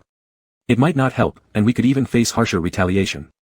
Finally, Gu Cheng steadied himself, and when he came back to his senses, he had already sent a reply, "I'll compete in Xie Qinyan's place." All those who signed up for the death match were crazy people who cared nothing about their lives, so there were no rules, only one side's complete destruction would end the match. Gu Cheng only learned a few days of kickboxing when he was mischievous as a child. Before long, he was pinned down by the opponent and beaten into bruises all over his body. The surrounding noise was deafening, with countless screams causing dizziness. Should he give up? No, he hid a knife in his ring, thinking, at worst, he'd take the opponent down with him, trading one life for another. He'd never let others off easily. But very luckily, he won. At the last moment, he gripped the opponent's neck, wrested off the boxing glove, tightly clenched his right fist, and the blade unceremoniously stabbed into the opponent's throat. Blood splattered all over him, and he quickly concealed the blade hidden in his ring. In his confused state, he heard the referee scolding him for breaking the rules, calling the match at best a draw, meaning he wouldn't make a single penny. He also heard numerous excited audiences cursing loudly, claiming they found watching his fight extremely unsatisfying and demanding refunds. Refunds? The organizer seemed to have lost money. Gu Cheng laughed. Truly, they deserved it. Struggling to the hospital, the doctor said that 36 bones in his body were broken, some serious, some less severe, varying in size. The most severe injury was likely the one on his left waist bone, where the bone was almost shattered. He couldn't get out of bed for half a year. He entrusted someone to inform Xie Qinyan that he had to go on a long trip, and he asked Lin Zhe, his most trusted assistant, to go home and take care of the kid for him. But before he could even get up from his sickbed, Lin Zhe called and told him, Xie Qinyan suddenly left, without any warning went to live with his wealthy third uncle abroad, and left a letter of farewell. Saying that starting today, they were severing ties, and he didn't want to see him again. And at that time, Gu Cheng hadn't anticipated that this was just the beginning of his nightmare. Drip drip drip. Drip drip drip. The bedside alarm clock rang repeatedly. Gu Cheng suddenly opened his eyes, put on his glasses, and realized it was already 6:30 in the morning. What a long dream that was. He reached out and wiped the cold sweat off the corner of his forehead, then stood up, walking to the bathroom while instinctively supporting his left waist. So many years had passed, medical technology became more advanced, and he also became wealthier, yet despite all that, the wounds still occasionally hurt, especially during nightmares or when it rained heavily, making it incredibly hard to endure. He changed into his suit, tied his tie, stepped out of the door, got into the car, and then suddenly remembered something. He released the system and reminded it, set an alarm reminder for me to go home after I finish my work tonight. System, go back. Go back home. Gu Cheng, back to my apartment in the city center. He wasn't insane, was he? Should he go back to see his father fawning over Gu Yi, making him feel nauseous? System didn't understand again, can't the phone do it? It can. Gu Cheng added, but using you is more convenient. Tool confirmed. Xie Qinyan's birthday arrived soon, and he spent the entire day eagerly looking at Gu Cheng. Uncle Gu played music, he expected surprises. Uncle Gu ate meals, he expected surprises. Even when Uncle Gu went to the toilet, he still expected surprises. Expecting and expecting, the sun set below the horizon. All day long, the little wolf pup didn't hear a single, happy birthday. Aw, T to the power of T. Sniffing, Xie Qinyan calmed himself and looked up, planning to intercept Gu Cheng when training ended, but realized that the man had been non-stop since stepping out of the dance room and walked away directly. As the night curtain fell, the little puppy's ears entirely dropped with nothing to look forward to until hearing the logistics department announce in the group chat, Mr. Gu's new dormitory has been tidied up. His eyes instantly lit up. There's a place to go. If Uncle Gu ignores him, he can pester him. For 8 years, he bit his teeth and endured for 8 years, finally daring to come back and find him. How could he give up so easily? So, not long after, Xie Qinyan detached from the trainee group, sneaked into Gu Cheng's new dormitory, and hid under the neatly arranged covers on his bed. Tap, tap, tap. Gradually, footsteps sounded outside, leather shoes lightly tapping on the ground, getting closer and closer. Xie Qinyan's heart slowly tightened. When Uncle Gu comes in, how should he cry and beg to soften his heart? The little wolf frowned, imagining countless plans. The next second, click. The door was pushed open, and the light immediately turned on. Xie Qinyan's breath hitched, his distinctly knotted hands unconsciously gripping the quilt tighter, slightly revealing themselves. His heart pounded wildly as he wondered how to reveal himself. Just then, Gu Cheng's steady voice came from outside. The restaurant for the birthday dinner is reserved, and the gift is in the car. If you don't want to go, just stay here. I'll go back to the hotel to sleep. After saying that, he was about to turn around and leave. Chapter 28, Can I Chase You? After finishing his words, Gu Cheng was about to leave. But unexpectedly, before he could take a step out, Xia Qinian grabbed him by the shoulder, forcefully pinning him against the doorframe, and stepped backward with a thud. In the open dormitory doorframe, Gu Cheng, who was always tranquil and composed, was pressed by his little wolf pup, almost pressing close together. Their breaths entwined, and he could even feel Xia Qinian's. His legs mysteriously went weak for a moment, and his fingertips lightly propped up against the door. Before the crimson reached his ears, Gu Cheng quickly coughed once, stepped back. For so many years, he had always kept people at arm's length. Suddenly being door-dashed by Xia Qinian, and being leaned into with such thoughts, was extremely difficult to adapt to, even causing a momentary sense of suffocation. Sorry. Xia Qinian obediently retreated 2 steps, his curved eyes filled with uncontainable joy. Where are we going to eat? You'll know when we get there. Alright, even if Uncle Gu takes me to screw bolts in the factory, I will swallow it. Young people were inherently full of vitality, let alone Gu Cheng whom he had yearned for 8 years. As soon as he got in the car, Xia Qinian began searching high and low, trying to find a gift box meant for him like a treasure hunter. Still resembling an energetic hedgehog hopping up and down. All these years, he had shown no improvement whatsoever. Sit properly. Okay. Reminded by Gu Cheng, Xia Qinian quietly sat down at the back seat, diverting his attention to the hands of Gu Cheng holding the steering wheel. The silver wristwatch would occasionally slide down his joints, perfectly complementing his elegant long fingers. Xia Qinian's gaze gradually became deep and profound. It seemed he was pondering what to place on Gu Cheng's wrist. Or whether he should find time to replace the wristwatch with handcuffs. The surrounding lights changed again and again. After an hour, the car stopped at a barbecue stall in the suburbs. Although it was called a barbecue stall, it had 3 full floors, all wooden loft-style construction, Chinese style. There was also a large carport and designated parking spots outside. Normally, it should have been crowded with people. But today, Gu Cheng had rented out the entire place and brought Xia Qinian to the top floor, enjoying the quiet road under the starry sky and the rare seafood on the table. All seafood? And the sizes varied greatly, not looking like standard barbecue store fare but rather, self-caught. But did Uncle Gu have the time recently to fish? Perhaps sensing the boy's confusion, while lighting the candles on the cake for him, Gu Cheng explained, I don't know why, but these days I keep thinking about the time we went tide chasing together. That day, I promised to make a barbecue for you, but didn't succeed. So I specially told the boss to serve common seafood items from our tide-chasing adventures. Let's make up for it today. Little and Yen, happy 22nd birthday. After saying that, the candles were already lit, and Gu Cheng told Xia Qinian to close his eyes, and the little wolf pup obeyed without question. When the man said it was okay to make a wish, he slowly opened them again, his eyes involuntarily reddening a bit. I haven't celebrated my birthday for so long that I've almost forgotten. Will the wishes come true? He remembered that when he was little, Gu Cheng always let him make wishes like this, then always guessed his thoughts and helped fulfill them, like a god. They will. The man's voice was firm and stable, answering as always. He indulged Xia Qinian, letting him once again make a wish bordering on sacrilege. When they blew out the candles and opened their eyes, there was already a gift box in front of them. Not black, it was light brown, with a deep brown checkered pattern covering the entire surface, exactly matching Gu Cheng's suit color of the day. Even more precious was that the lighting around the barbecue shop wasn't from lamps but candle after candle. Every 22 candles formed a group. The candlelight illuminated the man's thin glasses frames, his fox-like eyes shining gently, telling him, open it, happy birthday. At the top of the gift box was a bow tie ribbon that could be pulled open. The side meant to be pulled had been specially extended by Gu Cheng, with the words, pull from here, written in pen. Compared to before, Gu Cheng was now more steady and his actions were beyond reproach, making Xia Qinian momentarily feel as though he had a boyfriend sitting by his side. The gift box opened to reveal the furry little dog, the one he cherished most when he was little. He had always thought it was discarded by Gu Cheng. At the hotel last time, you mentioned this. I went home last night to fetch it. It's been so busy that I couldn't find an appropriate present, so just take this for now. Gu Cheng said, if you don't like it, I'll buy you something else later.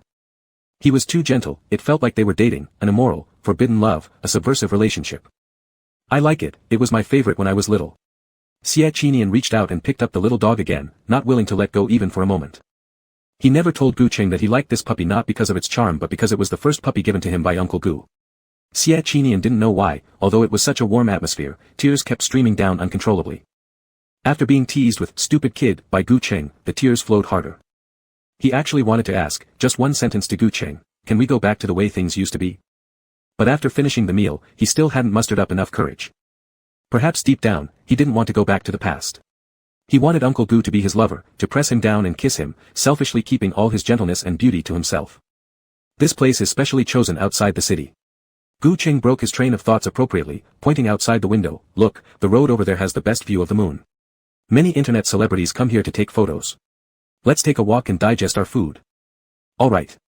Following Gu Qing out, after a bout of crying, Xie Qinyan's mood became much lighter, but he still wouldn't let go of the dog, hugging it as if it was a treasure, stroking its fur while walking. Gu Qing, tisked, restraining his distaste, continuing forward. He hadn't gone close to nature for a long time either. Talking casually about debut brother, he idly chatted with Xie Qinyan. Suddenly, he blurted out, I heard from Tongzhuo last time, are you really pursuing me? Not exactly, it wasn't formal. Xie Qinyan sounded somewhat regretful, you didn't agree, so how could I dare? Gu Qing chuckled, then what was your behavior at the hotel earlier? What was that? Well, that might count as sexual harassment, you can call the police and arrest me. So in your eyes, what counts as pursuing someone? After saying that, Gu Qing continued walking indifferently, but Xie Qinyan stopped on the spot, biting his lip secretly. A few seconds later, he looked up and raised his voice, like this, Gu Qing. Gu Qing turned around, instantly meeting a pair of profound, tender peach-shaped eyes. His heart skipped a beat, hearing Xie Qinyan continue to ask, I like you, can I pursue you? Or. The youth took a few quick steps, coming to stand beside him. His eyes burned brighter than the stars, yet restrained by deep affection and gentleness, tightly locked inside. Xie Qinyan slowly lowered his hand, his fingertip stopping just a few centimeters from Uncle Gu's, cautiously asking. Mr. Gu, can I, as a pursuer, lightly touch you once? Chapter 29, Hug Uncle Gu, and the wish comes true. Can I lightly touch you once? Do real pursuers always start so carefully like this? Gu Qing didn't understand. For years, his admirers would drug him, climb into his bed, or send him flowers inappropriately, which had made him develop a dislike for such matters. But apparently. Uncle Gu, if you don't speak, I'll start counting down myself. Across the moonlight, the boy stood in his neat white shirt, occasionally stirred by the breeze. His gaze was irresistible, and when their eyes met, he had to tilt his head slightly upwards. Suddenly, Gu Qing's thoughts were interrupted. His breath hitched as his fingertips were gently brushed by Xie Qinyan, feeling as if electrocuted, traveling along the fingers slowly upward, seemingly, aiming to entwine their hands. Gu Qing reacted slowly, he had never imagined that holding hands could be refined to this level. The cool fingertips of the young man lightly slid over his fingers, everywhere touched felt like fire had been lit, involuntarily pulling his hand back, only a bit, yet wrapping Xie Qinyan's fingers even tighter. Above him came an enchanting laugh, full of allure, Uncle Gu pulled me close. Gu Qing panicked, hastily letting go, accidentally touching Xie Qinyan's palm again. You bumped into me again. Gu Qing's heartbeat skipped a beat, and he parted his lips slightly, struggling to regain his composure. Suddenly, his entire hand was enveloped by Xie Qinyan, fingertips to finger gaps, gradually palm to palm, intertwining their fingers. Facing each other so closely, under the moonlight, they stood still in silence. Their breathing was erratic, almost suffocating. Gu Qing raised his head, just about to take a breath, when unexpectedly, his eyes met Xie Qinyan's, followed by Xie Qinyan's lips. The faint blush on his ears that couldn't be dispersed by the breeze seemed to desperately need a kiss to completely break the tension. Finally, Xie Qinyan slowly leaned down. On a road full of endless mud, I choose faithfulness to my belief. At this moment, his phone rang in his pocket, instantly breaking the original intimate atmosphere, causing both hearts to race at the same frequency simultaneously. Xie Qinyan smiled slightly, ultimately stepping back and raising his hand to remind him, Uncle Gu, it's the phone. Gu Qing took out his phone, instinctively licking his dry lips as he pressed the answer button. The caller ID showed a detestable name, Beast Number 3. But after calculating the timing, his mood improved somewhat. After answering the call, he took a couple of steps forward before speaking, Gu-yi, what do you think you've done wrong? The other side remained silent, directly initiating a video call. In the hospital, the man's rashes had fallen off, though his eye sockets were black and blue, requiring him to deeply press the oxygen mask to barely catch his breath.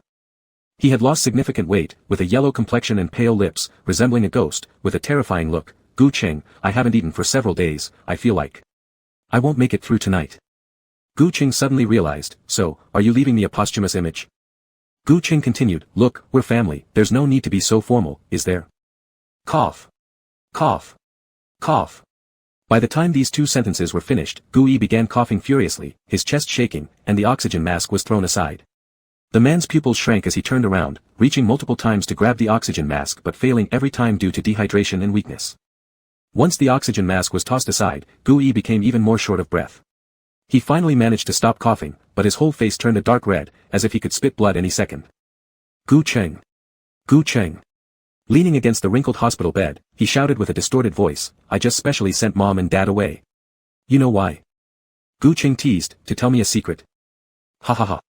That's true. Suddenly, Gu-yi's face pressed up against the screen, laughing maniacally, I just want to let you know, when I die, I'll daily haunt your bedside to claim my revenge. Ruining all your business until you're left poor and wretched, body separated from your head, not getting a peaceful death. With the last few words, Gui raised his voice, shouting until his throat dried up, as if he could become a vengeful spirit and crawl out of the screen any second. Feeling short of breath, he spastically curled into a shrimp-like position, glaring at Gu Cheng outside the screen.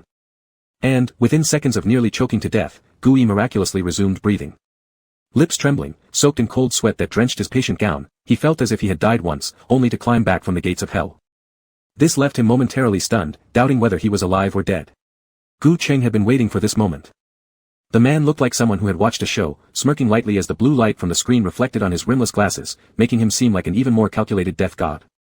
I lied, Gu Cheng said casually. That drug was only meant to cause an allergic reaction and asphyxiation, scaring and tormenting you. After all, you still owe me a lot of things. I have to punish you step by step and get everything back bit by bit. It was all a lie. Unable to accept this reality, Gui froze in place, his whole body icy cold, sweating profusely, his face devoid of any color. He wasn't dead, he was going to be scared to death. He had been played by Gu Cheng, who treated him like a monkey for entertainment these past days. So, good night, and next time I'll come to entertain you again. Upon finishing, Gu Cheng amiably ended the video call, leaving Gui submerged in endless embarrassment and fury, crying and laughing hysterically, and eventually slapping himself hard. The slaps echoed, causing Gu Changda and Qin Ningyan outside the ward unbearable heartache. They immediately rushed inside, crying over their son. However, none of this fell within Gu Cheng's concern. He put his phone away, habitually adjusting his glasses, and when he saw Xie Qinian again, his lips went dry, leaving him temporarily unsure of what to say. Do you still want to take a walk? Seeing the nod from the other side, Gu Cheng let out a sigh of relief, walking ahead with renewed ease. After taking just a few steps, suddenly, SSSSS. Xie Qinian's voice came from behind. He turned around to see the tall boy squatting down, lightly rubbing his left ankle as if he had sprained it. I twisted it, and it hurts.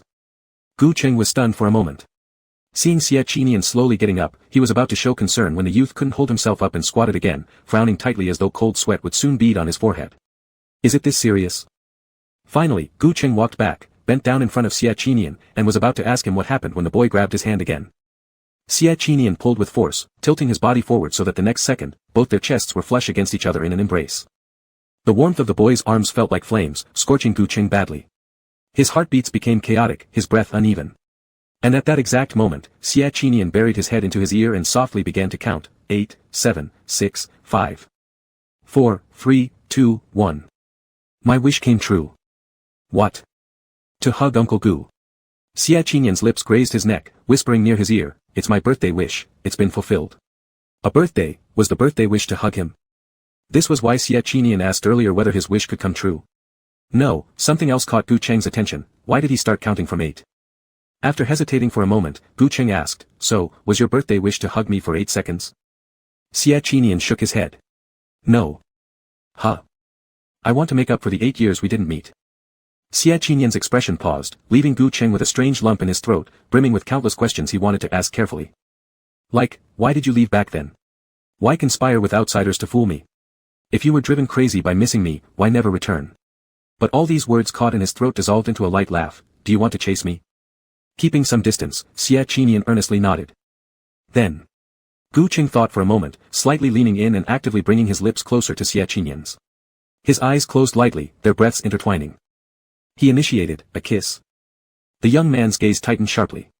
The warm touch sensation reminiscent of a staged kiss surged to his mind, igniting his blood, making his heart pound faster. Yet, when there was only 1 centimeter left between them, Gu Cheng stopped suddenly, as if pressing an emergency brake. Hot breath escaped audibly, lingering tantalizingly around the wolf cub's lips. Look, you're still short, so keep pushing yourself. These last 3 words slipped out almost purely through the air, sounding incredibly seductive. When the sound faded, the man took advantage of the tense moment while Xie Qinian's lips parted anxiously, silently creating more distance and resuming his stroll ahead without any hint. Only Xie Qinian remained rooted where he stood, his Adam's apple moving several times consecutively. Why had he not realized before how tantalizing he could be? They strolled late into the evening. When they returned to the dormitory, it was already approaching midnight, but Gu Cheng was unusually in a great mood. Reconciling with Xie Qinian felt like instantly removing a heavy burden that had plagued him for many years. Every action became lighter. Host. The system sounded even more excited. I told you. You like him, don't you? Like him, like him. A little. TSK tisk. The system shook its head. Indeed, men's mouths are deceiving spirits. How could he be so happy after merely liking someone? But, it still couldn't quite understand, since you like him, why not agree to be together? Because I like him, I can't immediately agree. Gu Cheng held on to that tiny fragment of security within him. Taking off his wristwatch, his upward slanting eyes clouded slightly with mockery as he said, "We need to play hard to get." Ah. What does playing hard to get mean? Ah. It dropped. Initially wanting to ask the meaning of playing hard to get, the system's question instantly transformed into an alarm. "Host, your luck point suddenly plummeted just now, and your life value decreased by 3 whole hours. Tool_call. Gu Cheng frowned. Why? Maybe because of this. As it spoke, the system summoned the Indigo panel and brought up Liang Yiquan's Weibo interface. At Liang Yiquan, Xiao Yang is amazing today too, posted a picture. It was a text message from the Huang Ningji Research Institute, inviting him to become Professor Huang's personal assistant and asking him to sign the contract tomorrow. Judging from the message's undertones, it seemed like Professor Huang personally requested him, placing him far above the institute's other junior staff members. The accompanying text was even more contrived. "Starting tomorrow, I'll be busy again. Thanks to Professor Huang's recognition, from now on, I'll have less time to look at my phone, so we'll have to talk by phone instead." At the end of the message, he tagged a few close friends in the industry, his agent, and Gu Cheng. It was like a loud announcement to the world. "Look, I'm already Professor Huang's assistant while Gu Cheng is just some person obsessed with online drama. Everything he did was for publicity stunts, he's slandering me." His words subtly guided public opinion, leading most of the comments below to support him. Professor Huang. The first Chinese person to win the Penal Medicine Award, immortalized in global mental health treatment history. Amazing Liang Liang. Our Liang Liang is truly exceptional. PhD students entering the entertainment industry are just better, right?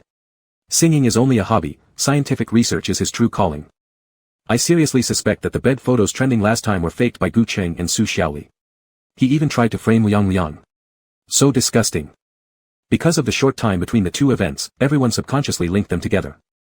Even worse, there were comments like, "U1S1, Gu Cheng really ruined his public image this time, publicly at ing Liang Yiquan. Is this what an Academy Award-winning actor looks like?" View. There's also this. The system couldn't bear the sudden drop in fortune points and remained emotionally agitated. In no time, it relayed information about Liang Yiquan's studio situation. Under dazzling white lights, Liang Yiquan glanced at the phone handed over by his agent, Wen Shan, let out a light, tch, and smirked arrogantly. "You can't deny it," using the trope of a farmer singing after reclaiming land to reverse tag Gu Cheng. "That feels genuinely satisfying." That's true. Moreover, entertainment companies love creating buzz. If they sign their bitter rivals to the same company, maybe we'll even join Stellar Media this time. Really? Liang Yiquan perked up visibly. Lu Qingxi's media company? Correct. That's one of the top in the industry. I've been working hard recently.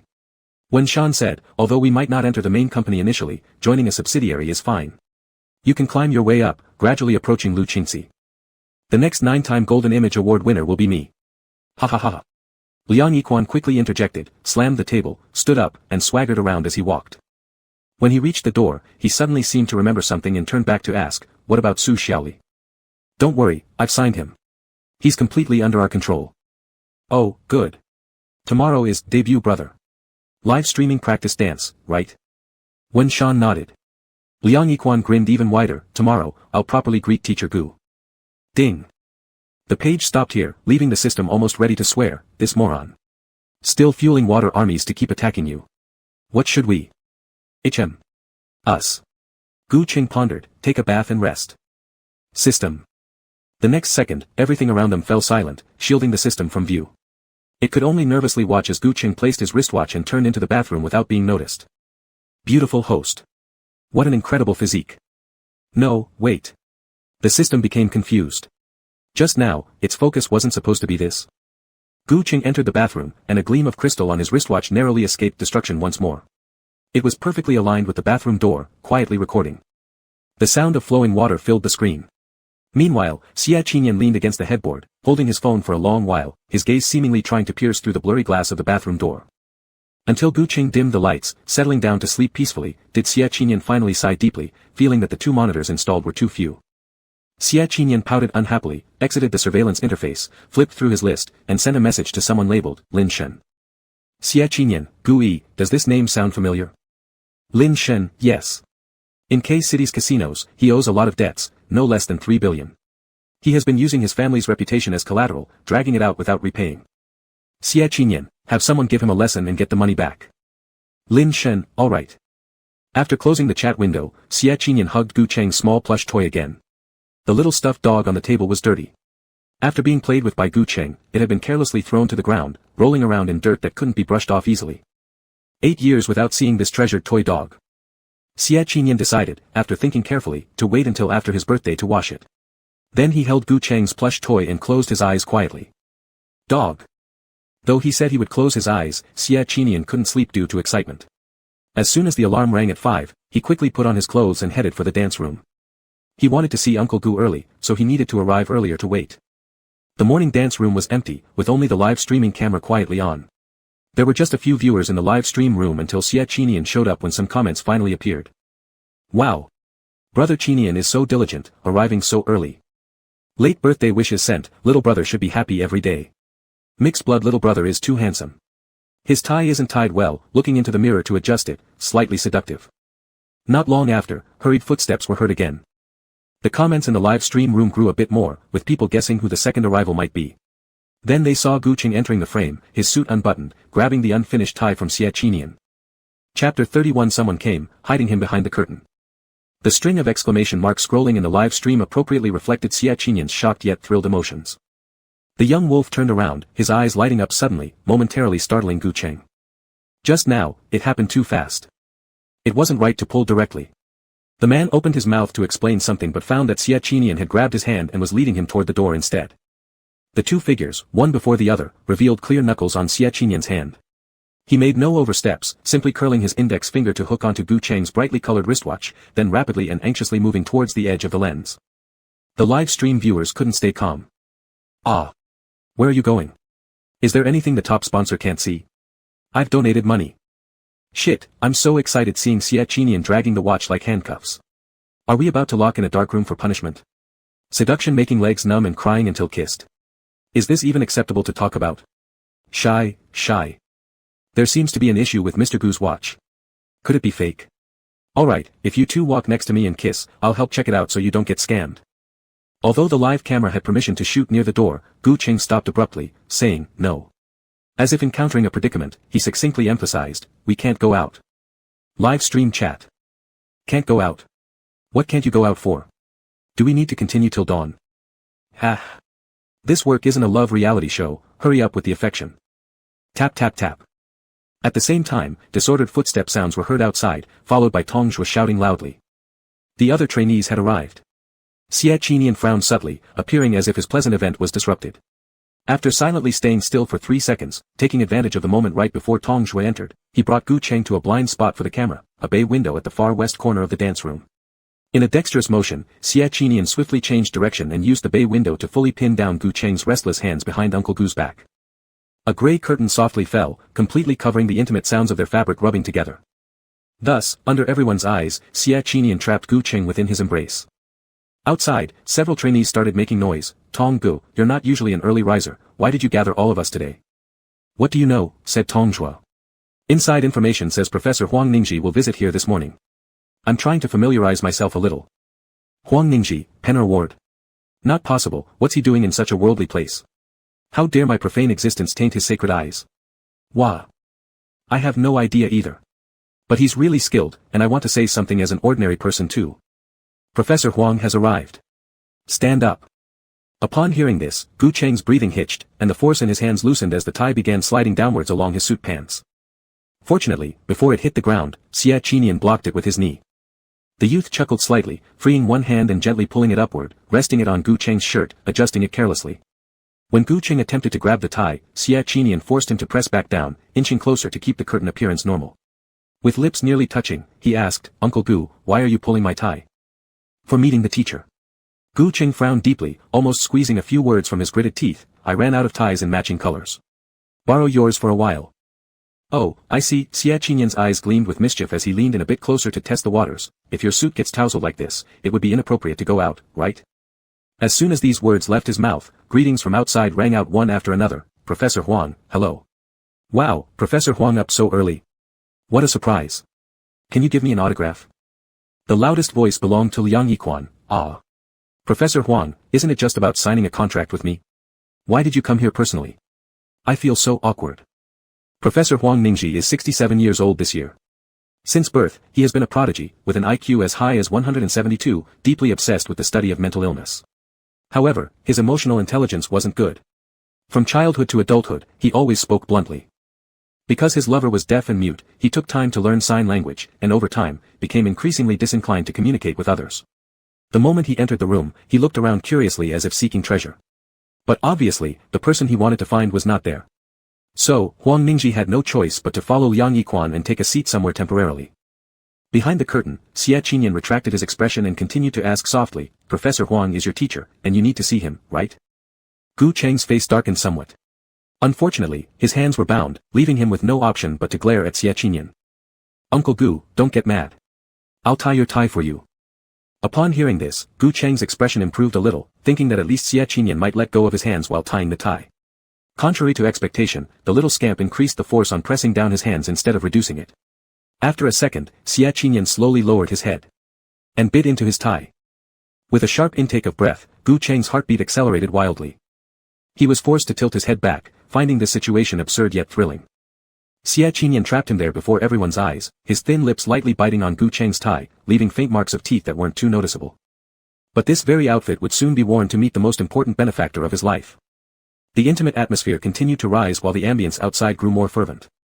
Witnessing Liang Yiquan going to flatter Huang Ningji, the live stream immediately diverted attention, attracting a wave of brain-dead fans of Liang Yiquan. Ha! The legendary framing of Liang and Professor Huang. Who envies me, I won't say. These trainees who chose Gu Cheng must regret now. If not for Liang shining his light, you'd never have the chance to approach someone as exceptional as Professor Huang. Does anyone else notice something off? Why do Liang and Professor Huang meet in the dance studio handled by Gu Cheng? Quick, move away. It's unlucky staying too long. From the corner of his eye, noticing the non-stop scrolling comments, Liang Yiquan's vanity reached its peak, and his sitting posture straightened significantly. Taking advantage of this confidence boost, he moved closer to Huang Ningji again, continuing his probing questions. "Professor Huang, this place is uncomfortable, how about we go outside and chat? I will book a restaurant for you." Smiling, filled with anticipation in both his eyes and heart, he awaited the opportunity to grandiosely promote the event. To his delight, Huang Ningji slowly turned his gaze and silently stared at him. Live stream chat. Save my life. For years, who has ever received a direct look from Professor Huang? Liang Yiquan is our MVP. Liang Yiquan. My idol, my lifelong belief. Liang rocks, completely different from Gu Cheng, who's full of the stench of money. If he collapses, becomes unpopular, I'll stand upside down and eat SHJ alright? Staring at Liang Yiquan for a while, Huang Ningji gradually frowned, puzzled. "So you're the new assistant hired by the institute?" Liang Yiquan's eyes lit up with excitement. "Yes, didn't expect you still recognize me." Huang Ningji continued calmly, "That's why, you don't need to sign the contract.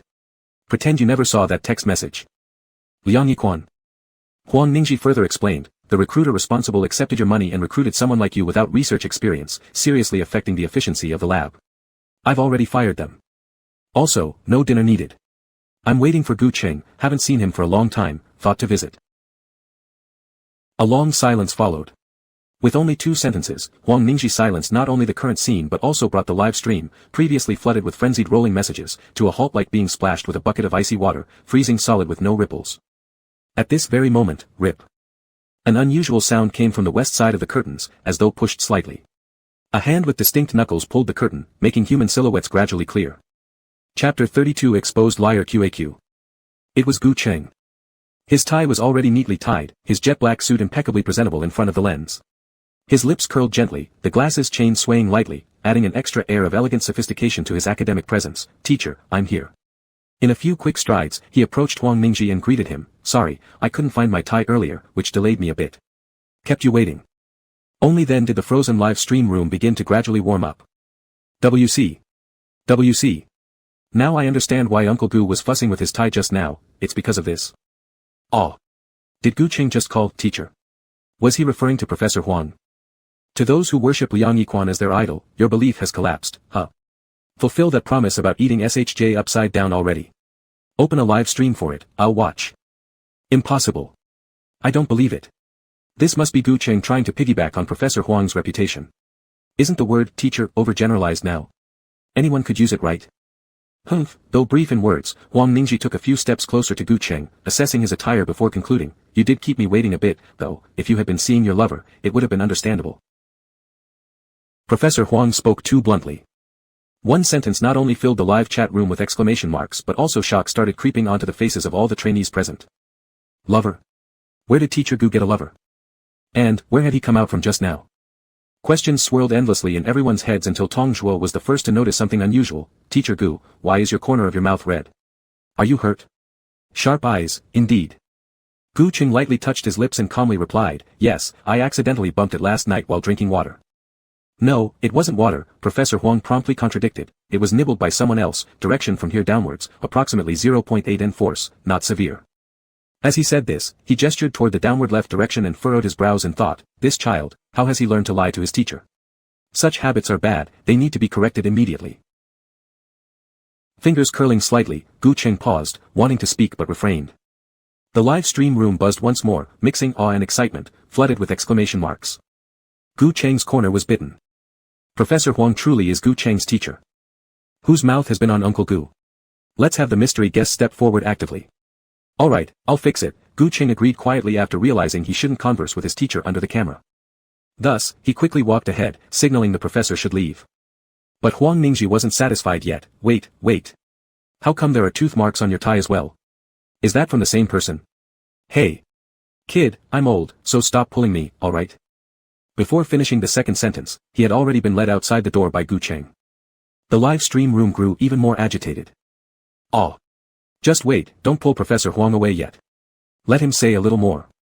This revelation is explosive, I need a tissue to wipe my nosebleed. I noticed a small detail just now, the hand gripping the curtain doesn't have a wristwatch, but Teacher Gu does have one on his wrist. So, there's only one truth. There's another person behind the curtain. Xie Qinyan. As the live chat comments grew livelier, all awaited the appearance of the other person hidden behind the curtain, but the director chose not to proceed, quietly ordering the cameraman to pull back the lens. Come on, this isn't a dating show. Why create such a spectacle? Moreover, leaving some suspense can tantalize the audience's appetite, providing free promotion for the program. However, a comment from Tong Zhuo, you've got skills, kid, quickly reached the live stream room, making the chat explode again as viewers pleaded for the camera to turn. Amidst all the clamor, Liang Yiquan seemed cloaked in darkness alone. He remained motionless, stone-like, beads of sweat continuously dripping from his palms. Caught amidst the ruckus, only when Tong Zhuo leaned closer and whispered, Teacher Liang, you'd better hurry and deal with the scandal caused by that claim of fake doctor. I saw it trending already, otherwise, if your degree is proven fake, your career will crumble too. Did he snap back to reality? Eyes darkened, Liang Yiquan almost collapsed in the hallway while stepping out of the room. Why? Had everything been arranged perfectly, yet such misfortune occurred? Lost in confusion, he returned to the dormitory staggering, experiencing dizziness and ringing ears. Relying only on an emergency call dialed nearly unconsciously, he connected with his agent, Wen Shan, making a phone call. Ah. Host, your luck points have risen again. At the breakfast shop, Gu Qing silenced the system, ordered the professor's favorite steamed dumplings and soy milk, placing them smilingly before him. When I emailed you the other day, I'd already scoped out this place. Their dishes are pretty decent. Should we also try some tofu pudding? Professor Huang leads a simple life, focusing solely on research without particular requirements for breakfast. All these preferences stemmed from his wife's cooking skills. Gu Qing had stayed at his place for about half a year before and remembered everything. Pretty good, but still not as good as your teacher's wife, Huang Ningji nodded as he ate, conversing with Gu Qing. You said you'd come see me in one of the emails last week, but I've been extremely busy recently, barely having any free time. So I took an early morning to see you. Tell me what's up quickly, then I have to go back to the institute. Alright, it's like this, Gu Qing lowered his voice, first observing his surroundings before saying, a few days ago, I wasn't feeling well physically. Hearing that, Huang Ningji immediately raised his head, stopping his chewing motion and gazing at him worriedly, listening as Gu Qing continued, I was hospitalized once, but it seems someone tampered with my medication. I found some senior students, but they couldn't figure out the exact poison component in the medicine. So I wanted to ask you for help. Before he could finish, Professor Huang hit his head lightly with chopsticks. Gu Qing involuntarily frowned and drew in a breath. Rubbing his head affectionately like soothing an old child, that hurts. I know I was wrong. I'll take better care of myself next time and try not to fall ill. Only after that did Huang Ningji slowly lower his head again, even biting into the steamed bun with a bit of sulkiness, but after a short silence, still added, bring the medications you got over to my research institute. Thank you, teacher. Oh, by the way. Huang Ningji raised his eyes and earnestly reminded, do not miss taking those pills I gave you, take them on time every day, understood? Yes, I've been taking them consistently. The pills the professor referred to were actually the white tablets inside Gu Cheng's blank pill bottles. For a long time, Professor Huang had kept reminding him to take them on schedule. He had also asked before, it was just a pill to soothe the mind and calm the spirit, no abnormalities detected through research so far. The only noticeable change was that his mental state improved, and his sleep quality clearly enhanced. Professor Huang, without children, always treated him like his own son. He didn't suspect anything and maintained this habit ever since. After breakfast, when Gu Cheng and Professor Huang got into the car, when Sean finally lifted his cap brim slowly at the breakfast shop, turned off the phone recording function, and showed a dark gaze. He made a call to Liang Yiquan, don't worry. I've already asked the PR team to control the public opinion online. Also, I've found a method to completely ruin Gu Cheng. Listen to me, this afternoon, go take another photo at the psychology lab at Qingbei University. Better yet, live stream it across all platforms and take group photos with some students to maintain your genius persona. Our next step is going to be, finishing off Gu Cheng. Chapter 33, seeing you become so desperate is the greatest advantage. Ding dong, ding dong. As soon as he sent Professor Huang to the institute, an indigo chat box popped up in front of Gu Cheng. System prompt, host. Liang Yiquan's PR has begun to control the reviews. System prompt, not only controlling the reviews, this guy has also gone to Qingbei University, possibly to reinforce his scholar image. System prompt, just a word from teacher Huang can't prove his academic degree fraud. If he jumps around, your fortune value will definitely drop. Drip. The system muted sound went off as soon as it was turned off, and the mechanical childish voice started buzzing into his ears. My host, how many times must I tell you? Your life points depend on your fortune points. If you don't focus on them now, all the fortune points will be monopolized by that foolish Liang Guide tool_call. I know. Gu Cheng pacified the system as usual, I didn't say I would sit idle and wait to die. Don't I already have someone to help? Who? On the road full of endless mud, I chose faith. As he was saying this, his phone rang again. Gu Cheng looked down at it, recognizing an unfamiliar number, his lips gradually curling into a smile. Strangely, though his smile was peaceful, the system almost crashed just looking at it. Host, who is this? Gu Cheng, the person I found to help expose Liang Yiquan. To be more precise, it was that staff member who helped Liang Yiquan relay messages and changed the music for my dance performance a few days ago. No, that's not entirely correct. The man paused momentarily and corrected himself, the one I fired. The biggest investor in the reality show debut, brother, is Hengxing Finance, and the authority figure of Hengxing Finance is Luo Qingxi. Although he was supported by Luo Qingxi, over the years his business expanded greatly, owning shares in Hengxing Finance, making him quite close to being a co-owner. Firing an unruly employee was merely a matter of speaking a single sentence. And it wasn't just firing him, he also notified all his own media and financial companies. Any job application from this person would not be accepted. But once these long-term employees leave their positions, it's very difficult for them to work in any other industry. So, the system asked again, how does he know your phone number? I told him. Gu Cheng answered the phone with a smile, replying, not only did I reveal my phone number, but I also subtly instructed my subordinates to let him know that I'm suppressing him and cutting off his path to livelihood. What was this about? Was it an intentional attempt to provoke hatred? Moreover, how could he help you now when he previously helped Liang Yiquan harm you? The system didn't understand until Gu Cheng ceased communication with it and took the initiative to speak into the phone. Hello. As expected, as soon as the line connected, an angry roar like a barking dog came from the other side. Gu Cheng. What grudge do we have against each other? You fired me, and now you're cutting off my means of survival. Are you trying to force me to die? You're a big boss. Isn't it counterproductive to mobilize so much strength just to deal with someone like me? What good does it do you to harm others without benefiting yourself? How does forcing me to death benefit you? Benefit? There are plenty. After letting the other party vent, Gu Cheng leaned back against the car seat and slowly replied, since you harmed me, you became my enemy. The fact that you're trapped now makes me happy. Using my own resources and money to entertain myself is the greatest benefit. His voice was steady, brimming with audacity yet completely unreasonable. But in this era where money rules, the employee eventually lost the courage to keep yelling and after a moment of hesitation, broke down crying. Boss Gu, I made a mistake. Temporarily blinded by greed, I fell under Liang Yiquan's influence. I apologize sincerely. Please give me another chance. Woo, woo. The man sobbed bitterly, even beginning to kowtow in apology as he spoke. The sound of thuds entered the receiver, like drum beats, causing Gu Cheng a slight annoyance. Alright, the man sternly interrupted, I may still be willing to give you a way out. Hearing this, the employee immediately straightened up in excitement, clutching the phone close to his ear as Gu Cheng continued, you help me testify, record some video proving that Liang Yiquan bribed you to harm me. Send it to me as evidence against Liang Yiquan. So, he was still useful after all. Wouldn't it be such a waste not to squeeze something out of him?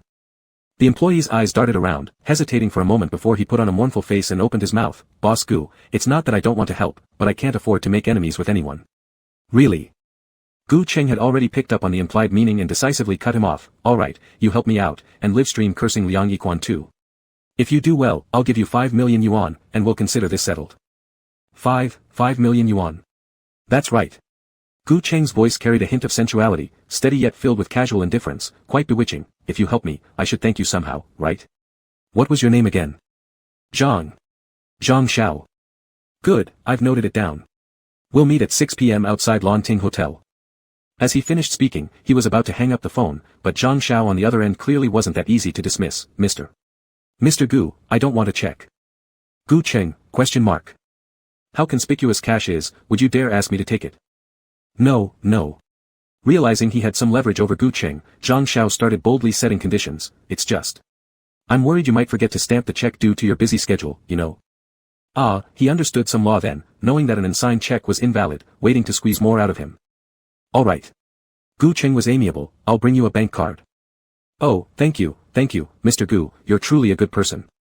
Zhang Xiao grew increasingly excited. I'll go make a backup right away and will livestream apologizing and verbally abusing Liang Yiquan this evening when I see you. No. I intend to curse Liang Yiquan, Su Xiaoli, and their ancestors for 18 generations. As long as it makes you happy, I'll do it. Beep, beep, beep. After hanging up the call, the car resumed heading toward the production team. The system was still immersed in the previous call, somewhat stunned. He actually agreed to help. And acted like such a fawning lackey. Indeed, money solves everything. Omega.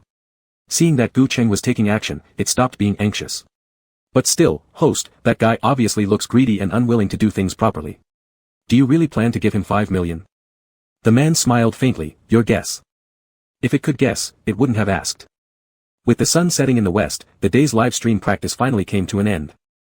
Glancing at his watch, Gu Cheng saw it was 5:30 p.m. Time to head to Lanting Hotel right now. He adjusted his suit and turned to leave. Just as he reached the door, a delicate and beautiful hand blocked his way. Pausing in his steps, Gu Cheng glanced forward and immediately donned an attractive smile. Wei Wei. Xie Qinyan, who stood behind him, silently pursed her lips. What a familiar term. Du Yunwei stood outside, tilting her head with a light laugh. Ah Cheng, I was just looking for you. Yeah, so the production team approached me earlier. They said we need to collaborate for the final performance, a dance opening. What about Troublemaker? We've danced it before, should be easier. Sure, no problem. I've got something else to attend to, we'll touch base later. Can we do it tonight? After you're done with your errands, we can practice twice before then. Gu Cheng slightly frowned. Isn't that rushing it a bit? Well, Du Yunwei hesitated, growing somewhat embarrassed. My husband is coming back tomorrow, we haven't seen each other for 10 months, and I plan to take leave to meet him. Alright, no problem. Everyone said Du Yunwei was the sweet song empress of the entertainment circle, but all her sweetness came from her adoring husband. It was rare they got to see one another, and Gu Cheng wasn't about to intrude. He readily agreed. The man stepped away, and Du Yunwei let out a quiet sigh of relief. Just as she was about to leave, she was stopped by Xie Qinyan. Teacher Du, I can help you. Du Yunwei. Xie Qinyan's lips curled into a handsome and enchanting smile. I have a way to let you go home tonight without affecting our practice. Outside Lanting Hotel. As soon as Gu Cheng got out of the car, he noticed a large group of journalists holding cameras. Before he could react, Zhang Xiao had already collapsed at his feet, sobbing profusely while apologizing. Imperator Gu. I made a mistake. Please forgive me. That devil Liang Yiquan isn't human. If he hadn't threatened me, I wouldn't have harmed you. Chapter 34, Reckless Suicide. So, this guy was cursing not only him but also brought the reporters. Gu Cheng slightly raised an eyebrow. It was indeed true, money could make even ghosts grind grain. In front of him, Zhang Xiao was crying uncontrollably, spilling everything Liang Yiquan had used money to bribe him to switch Imperator Gu's dancing music. And furthermore, he confessed to every detail, how Liang Yiquan was connected to Su Xiaoli, their hotel room number, and how he helped Liang Yiquan harm other trainees. He even didn't hide any payment records, showing them fully to the camera. Look. These are the amounts Liang Yiquan has been paying me these past days. Not only did he make me change Imperator Gu's music, but he also forced me to alter those of other trainees. Those kids lacked Imperator Gu's talent and couldn't continue performing, eventually being forced to withdraw, also Su Xiaoli could advance. Ladies and gentlemen, everything I say is the truth. At first, I took his money, but I had no choice. My mom had cancer in its late stages, I had no money to treat her. But that devil Liang Yiquan. The money arrived too late. My mother passed away. I intend to return every single penny to him. I will give Imperator Gu justice, and I will bring justice to those children. Wailing incessantly. Zhang Zhao's acting skills were top-notch, fabricating lies effortlessly. In no time, he returned the money to Liang Yiquan's account in front of over a dozen reporters. Thus, the internet erupted once again. It seems like today is Liang Yiquan's day of reckoning. His academic fraud was uncovered in the morning, and now his sexual exploitation scandal exposed in the evening. He must be buried up to his waist by now. No, up to his neck. What the hell? Check this out, friends, Professor Huang just posted on Weibo. Because of a single sentence, a crowd of people who usually paid no attention to academic circles rushed to follow Huang Ningji, spotting his very first Weibo post. There's no record of your name in the system, so please stop taking photos at my lab entrance. It gathers students around for extended periods of time and disrupts research work. This causes significant inconvenience for the school at Liang Yiquan. Little Yang is still super cool today. Below it was the viral video clip of Liang Yiquan's call with Gu Cheng, along with the moment when Liang Yiquan went back to his lab for some more character-building photo shoots, pulling students into live streams that kept them glued, unable to disperse easily. As soon as the news broke, the online audience held their breath again. With Professor Huang's influence and personality, posting this strongly implied the allegations were substantiated. Still, a few die-hard fans desperately clung to their defense, insisting on dragging Gu Cheng and Huang Ningji's relationship into it. In their eyes, Gu Cheng being Huang Ningji's student wasn't proof of excellence, but evidence of both conspiring together to frame their beloved idol. There were also quite a number of radicals cursing loudly. It's common knowledge that Huang Ningji and Gu Cheng are close, so how come he is slandering our idol for Gu Cheng? What kind of unspeakable relationship do they have? And he dares to call himself a student. Ugh. Ha ha ha, based on what the poster upstairs said, Professor Huang's beloved pet wife persona and his research reputation have collapsed. He's lost all dignity. H. VS.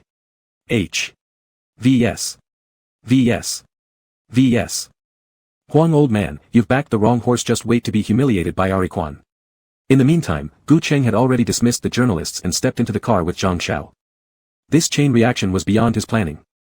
He hadn't expected Liang Yiquan to be stupid enough to use the same method at the same location to build his image, without even changing the script, and exposing his teeth during a live broadcast for the whole web to see. Nor did he expect Professor Huang to have such a violent temper.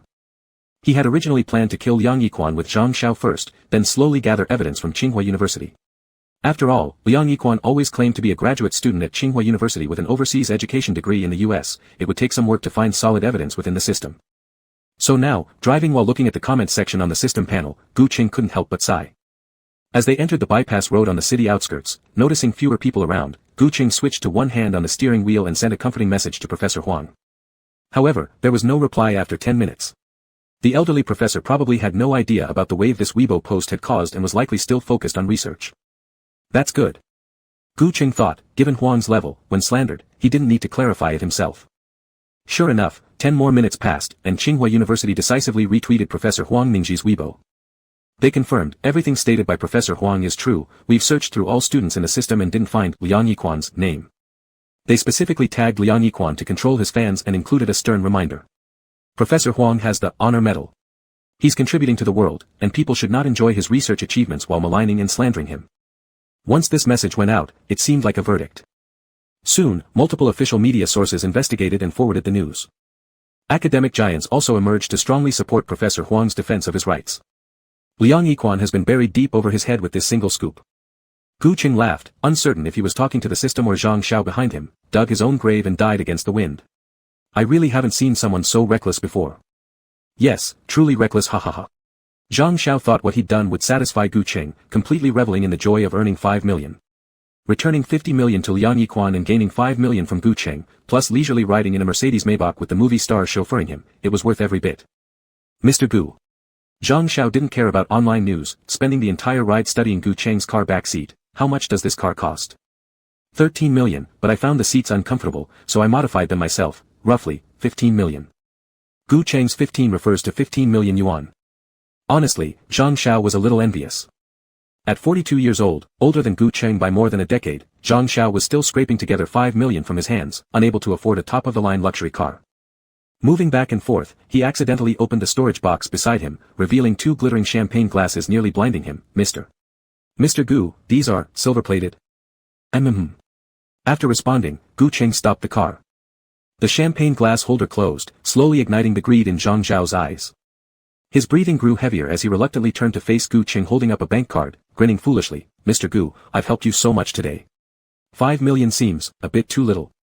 Gu Cheng paused, appearing to seriously consider his suggestion. This made Zhang Xiao even more excited. Not long after, he saw Gu Qing pushing his frameless glasses, smiling, indeed, a little. Gu Qing got out of the car, raising the card with a chuckle. Take it first, I'll transfer another 2 million later. 7 million ah. Zhang Xiao was dissatisfied, muttering under his breath as he took the card, even doubled, it can't buy you a car, why be so stingy? Truly. Pleasant cooperation. It seemed Gu Qing didn't hear his complaints. Once the card was handed over, he called his assistant Lin Zhe in front of Zhang Xiao. Lin Zhe, add 2 million to my newly opened bank account. What? He actually did. Zhang Xiao's eyes became increasingly bright, the sudden acquisition of 70 million lighting him up like he'd been tossed high into the clouds and was now basking in paradise. He never imagined that Gu Qing would be so easy to negotiate with. Had he known this, there's no way he would have helped Liang Yiquan harm Gu Qing. A wide grin gradually stretched across his face. Just as Zhang Xiao was considering asking for more, Gu Qing spoke again. Lin Zhe, I lost my bank card. Yes, it's the new one. Immediately report it lost. Lost, report lost. Plop. Zhang Xiao came crashing down from his cloud 9. It took a long while before his thoughts began to clear. Had Gu Qing gone crazy? Reporting the card lost meant freezing the funds, leaving Zhang Xiao with nothing. What was the point of all the crying and yelling he did in front of the journalists if it ended like this? In an instant, Zhang Xiao exploded with fury. Gu Qing, what do you mean by this? Chapter 35, Dancing Together. Meaning? It's the meaning of kicking the donkey after grinding the mill. Gu Qing put down his phone, slipped one hand into his pocket, standing tall amidst the barren wilderness, the glasses chain swaying gently with the wind, and retorted, isn't it obvious enough? Obvious? Enough? His heart shivered slightly, his hands slowly clenching into fists, sweat pouring out from his palms. Gu Qing's phrase, obvious enough, felt like a direct taunt, telling him, I just can't stand you, I played you, isn't that obvious enough? It was like Zhang Xiao had been used as a monkey, suffering a dimensional beatdown by Gu Qing who made him laughingly count money even while selling him out. Overwhelmed by this indignity, Zhang Xiao gritted his teeth and glared at the refined-looking scoundrel before him. Gu Qing, aren't you afraid I might return and help Liang Yiquan? Help Liang, ha ha ha. Gu Qing broke into laughter before finishing his sentence, mocking Zhang Xiao's childish thoughts. Would Liang Yiquan even let you help? Gu Qing said, Liang Yiquan is completely ruined because of you, fake degrees, favoritism, disrupting the fairness of the competition. While these may not violate the law, they're already enough to tarnish his reputation irreparably, leaving him unable to rise again. Do you think he would still need you? Breathing grew heavier gradually. In a burst of anger, Zhang Xiao stepped forward and prepared to throw a punch at Gu Qing. However, just before the punch landed, there was a click. Gu Qing had snapped a picture of Zhang Xiao's menacing pose with the raised fist. With a faint smile playing on his lips, Gu Qing continued using the same cold and gentle tone, speaking leisurely, look, here's your weakness handed over to me. What are you saying? Zhang Xiao didn't understand. His eyes rimmed red, almost spitting words through clenched teeth. As Gu Qing kept talking, you helped Liang Yiquan harm me, exposing the truth was your duty. You shouldn't greedily ask me for more money. I'm currently freezing the bank account due to moral reasons, but if I go to the police with this photo, accusing you of robbery, 70 million, isn't that a trivial amount? Severely speaking, that could mean life imprisonment, right? His voice remained calm, mixing with laughter, drifting off in the wind. But it made Zhang Xiao slowly lower his fist, collapsing onto the ground, devoid of strength. He was wrong. He shouldn't have bitten off more than he could chew, attempting to confront Gu Qing. Nor should he have ended up losing both wife and soldiers today. This day's battle ended with Gu Qing's expected total victory. When he returned to the production team, Liang Yiquan, Su Xiaoli, along with a crowd of fans with distorted values, were already muted. They had to resignedly accept their social death, facing continuous public criticism and vicious ridicule. It was already 9 p.m., quite late. Gu Qing hurriedly moved inside, recalling his dance practice promise with Du Yunwei, and quickly pushed open the dance room door. The room was somewhat dark, only a few dim bedside lights were lit, creating an empty sight. Gu Qing frowned, ready to pull out his phone to contact someone when another hand lightly pressed his wrist, pushing the phone back into his pocket. Before he could react, that person embraced him around the waist, gently pinning him against the door. At that moment, he received a message from Du Yunwei. Cheng, Xia Qinian mentioned this afternoon that he also knows Double Maker, and he could temporarily accompany you for 2 days. I've reached home, see you after 2 days, CV, you. As he read the message, Gu Cheng's heartbeat hadn't yet steadied because Xia Qinian was leaning close to his left ear, softly breathing onto the morning's injured spot. His eyes were enchantingly inviting as he asked gently, is the scab forming? Does it still hurt? It wouldn't have come to this if you hadn't insisted on holding me while tying my tie this morning, which resulted in accidentally scraping his lip in the struggle. Gu Cheng's gaze darkened, intending to remind Xia Qinian to let go, urging him not to restrain him this way anymore. But the other interpreted it completely differently. I like being pushed by you, if you don't push me, I won't dare kiss, and I certainly wouldn't be able to do it, Xia Qinyan confessed. Despite seeing Uncle Gu every day, he had always maintained his own bottom line, never daring to touch those lips. Until their accidental brush that morning, which rekindled the stage kiss feeling inside him, it spread rapidly, making him more entranced and reluctant to release. Gu Qing squirmed a bit, but this time managed to free one hand and send Du Yunwei a message. Why didn't you tell me in advance? Du Yunwei, oh come on, wasn't it just a little surprise for the young couple? Gu Qing, ? Du Yunwei, after all, it was your initiative to stage that kiss while I, as host, stood nearby watching. Du Yunwei, besides, the pace is the same anyway. Just have Little and Yen perform the female steps, you'll still get similar practice results. Du Yunwei, can be embarrassing JPG. Gu Qing hesitated for a moment, ultimately deciding not to continue messaging.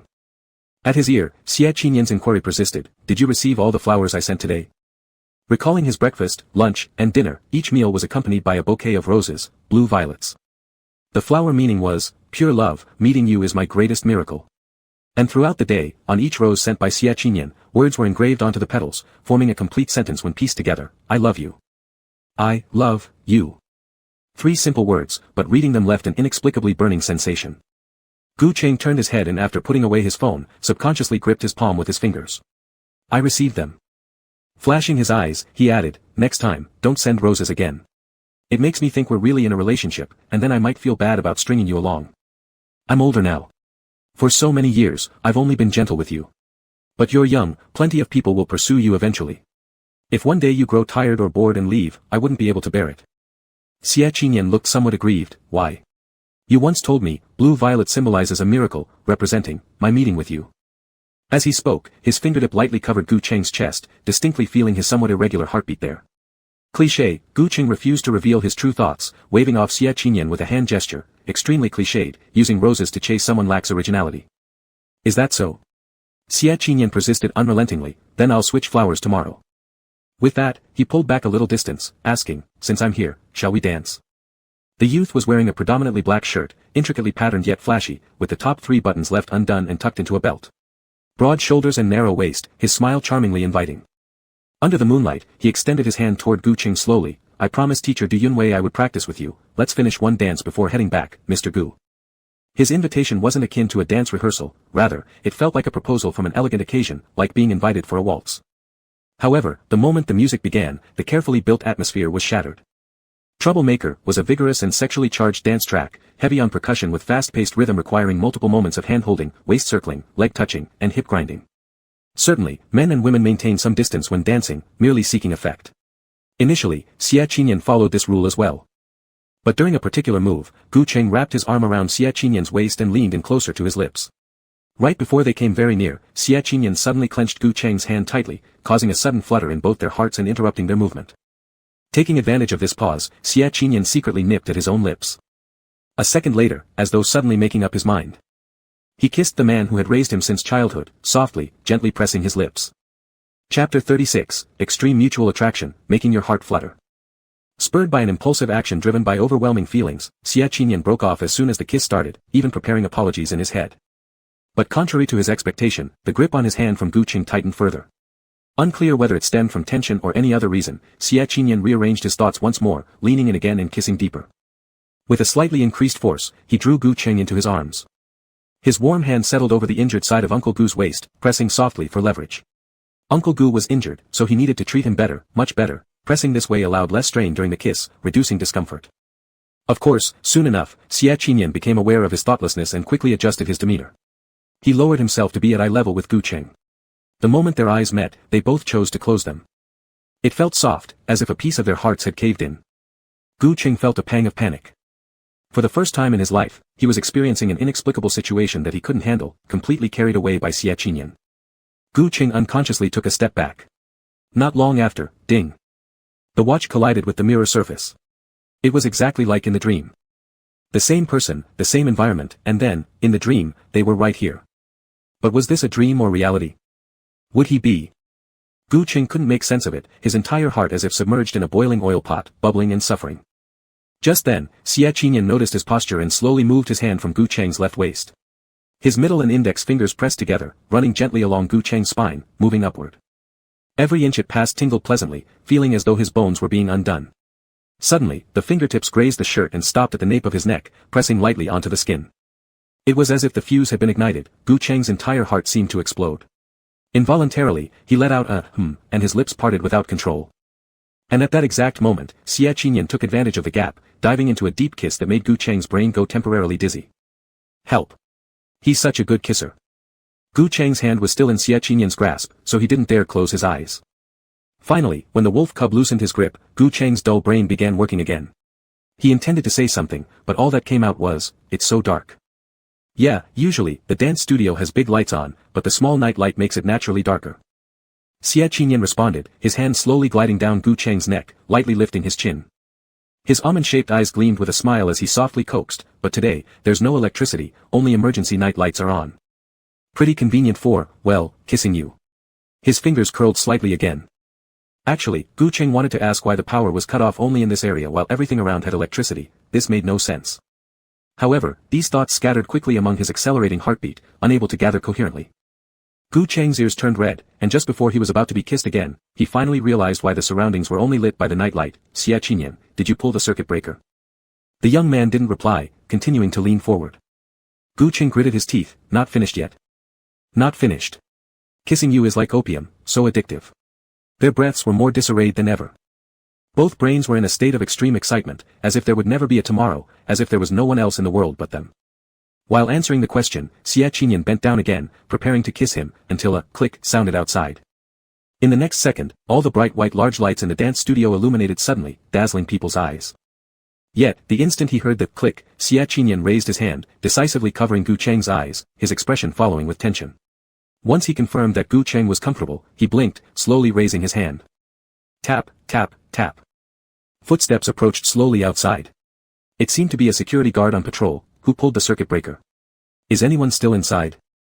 Xie Qinyan didn't answer the guard, instead sighing unhappily, seemingly dissatisfied. "There's one piece of good news, another piece of good news, and yet another piece of good news. Want to hear which first?" The three messages sounded identical, akin to a whimsical tantrum, but Gu Cheng still indulged him, replying, "The first piece of good news." As the guard drew closer, Xie Qinyan showed no intention of letting go.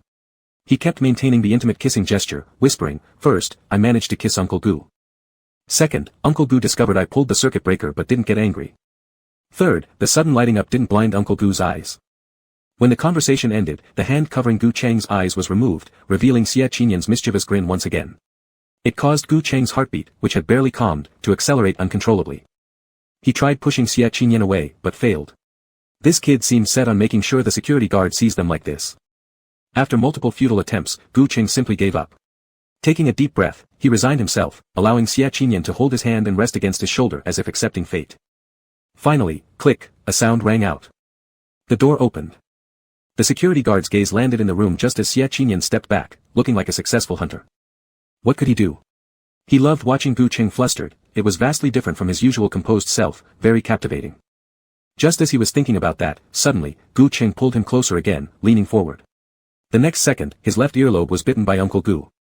It stung a little, like piercing an earring. The exact moment fell right into the guard's eyes. Boom. Xie Qinyan's earlobe turned red in an instant, his heart pounding wildly. But then he saw Gu Cheng turn around and calmly push up his glasses as if nothing had happened. He looked at the guard. "Sorry, it was me who pulled the circuit breaker. I didn't want to disturb others while practicing choreography with students late at night." Gu Cheng appeared composed and calm, his golden-rimmed glasses reflecting a touch of austerity, easily dismissing the security guard with a few words before continuing on his way. He straightened himself when he stepped away from Xie Qinyan. His neatly pressed clothes covered the subtle blush at the corner of his eyes, making him look impeccable and extremely proper, like a high-altitude flower impossible to pick.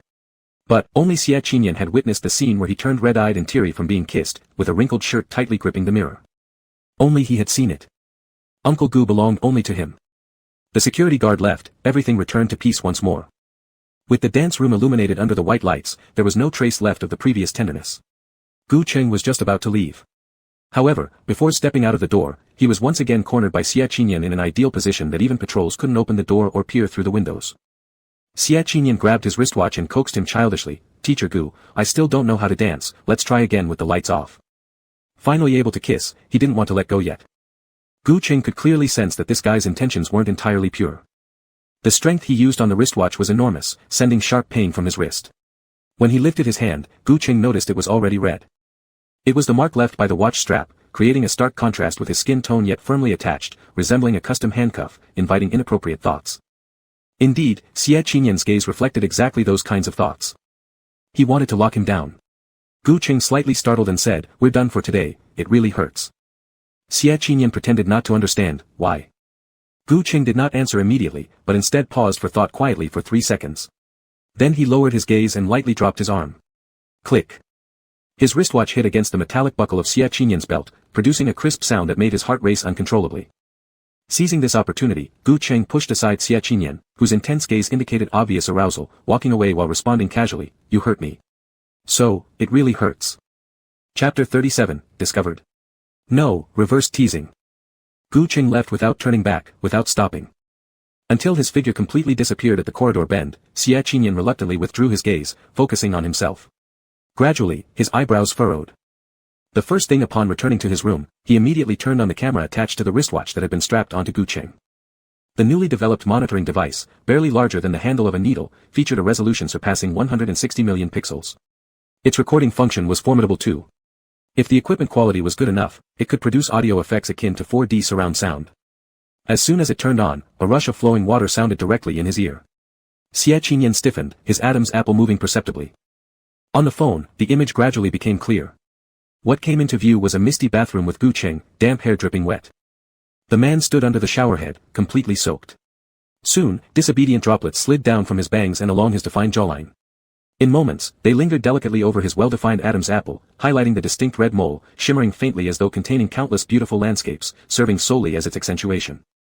Unfortunately, the placement of the watch wasn't ideal, so only above the shoulders was visible. Though slightly disheartened, Xie Qinyan also felt a surge of gratitude.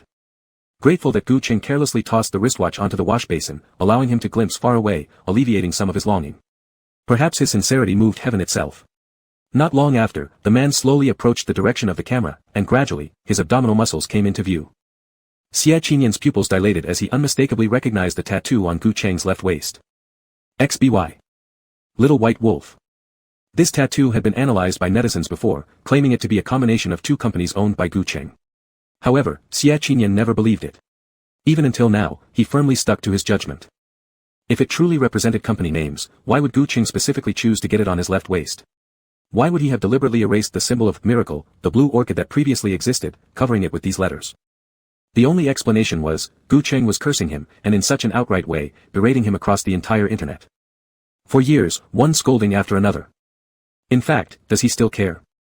Xie Qinyan's eyes were a little wet with tears of joy.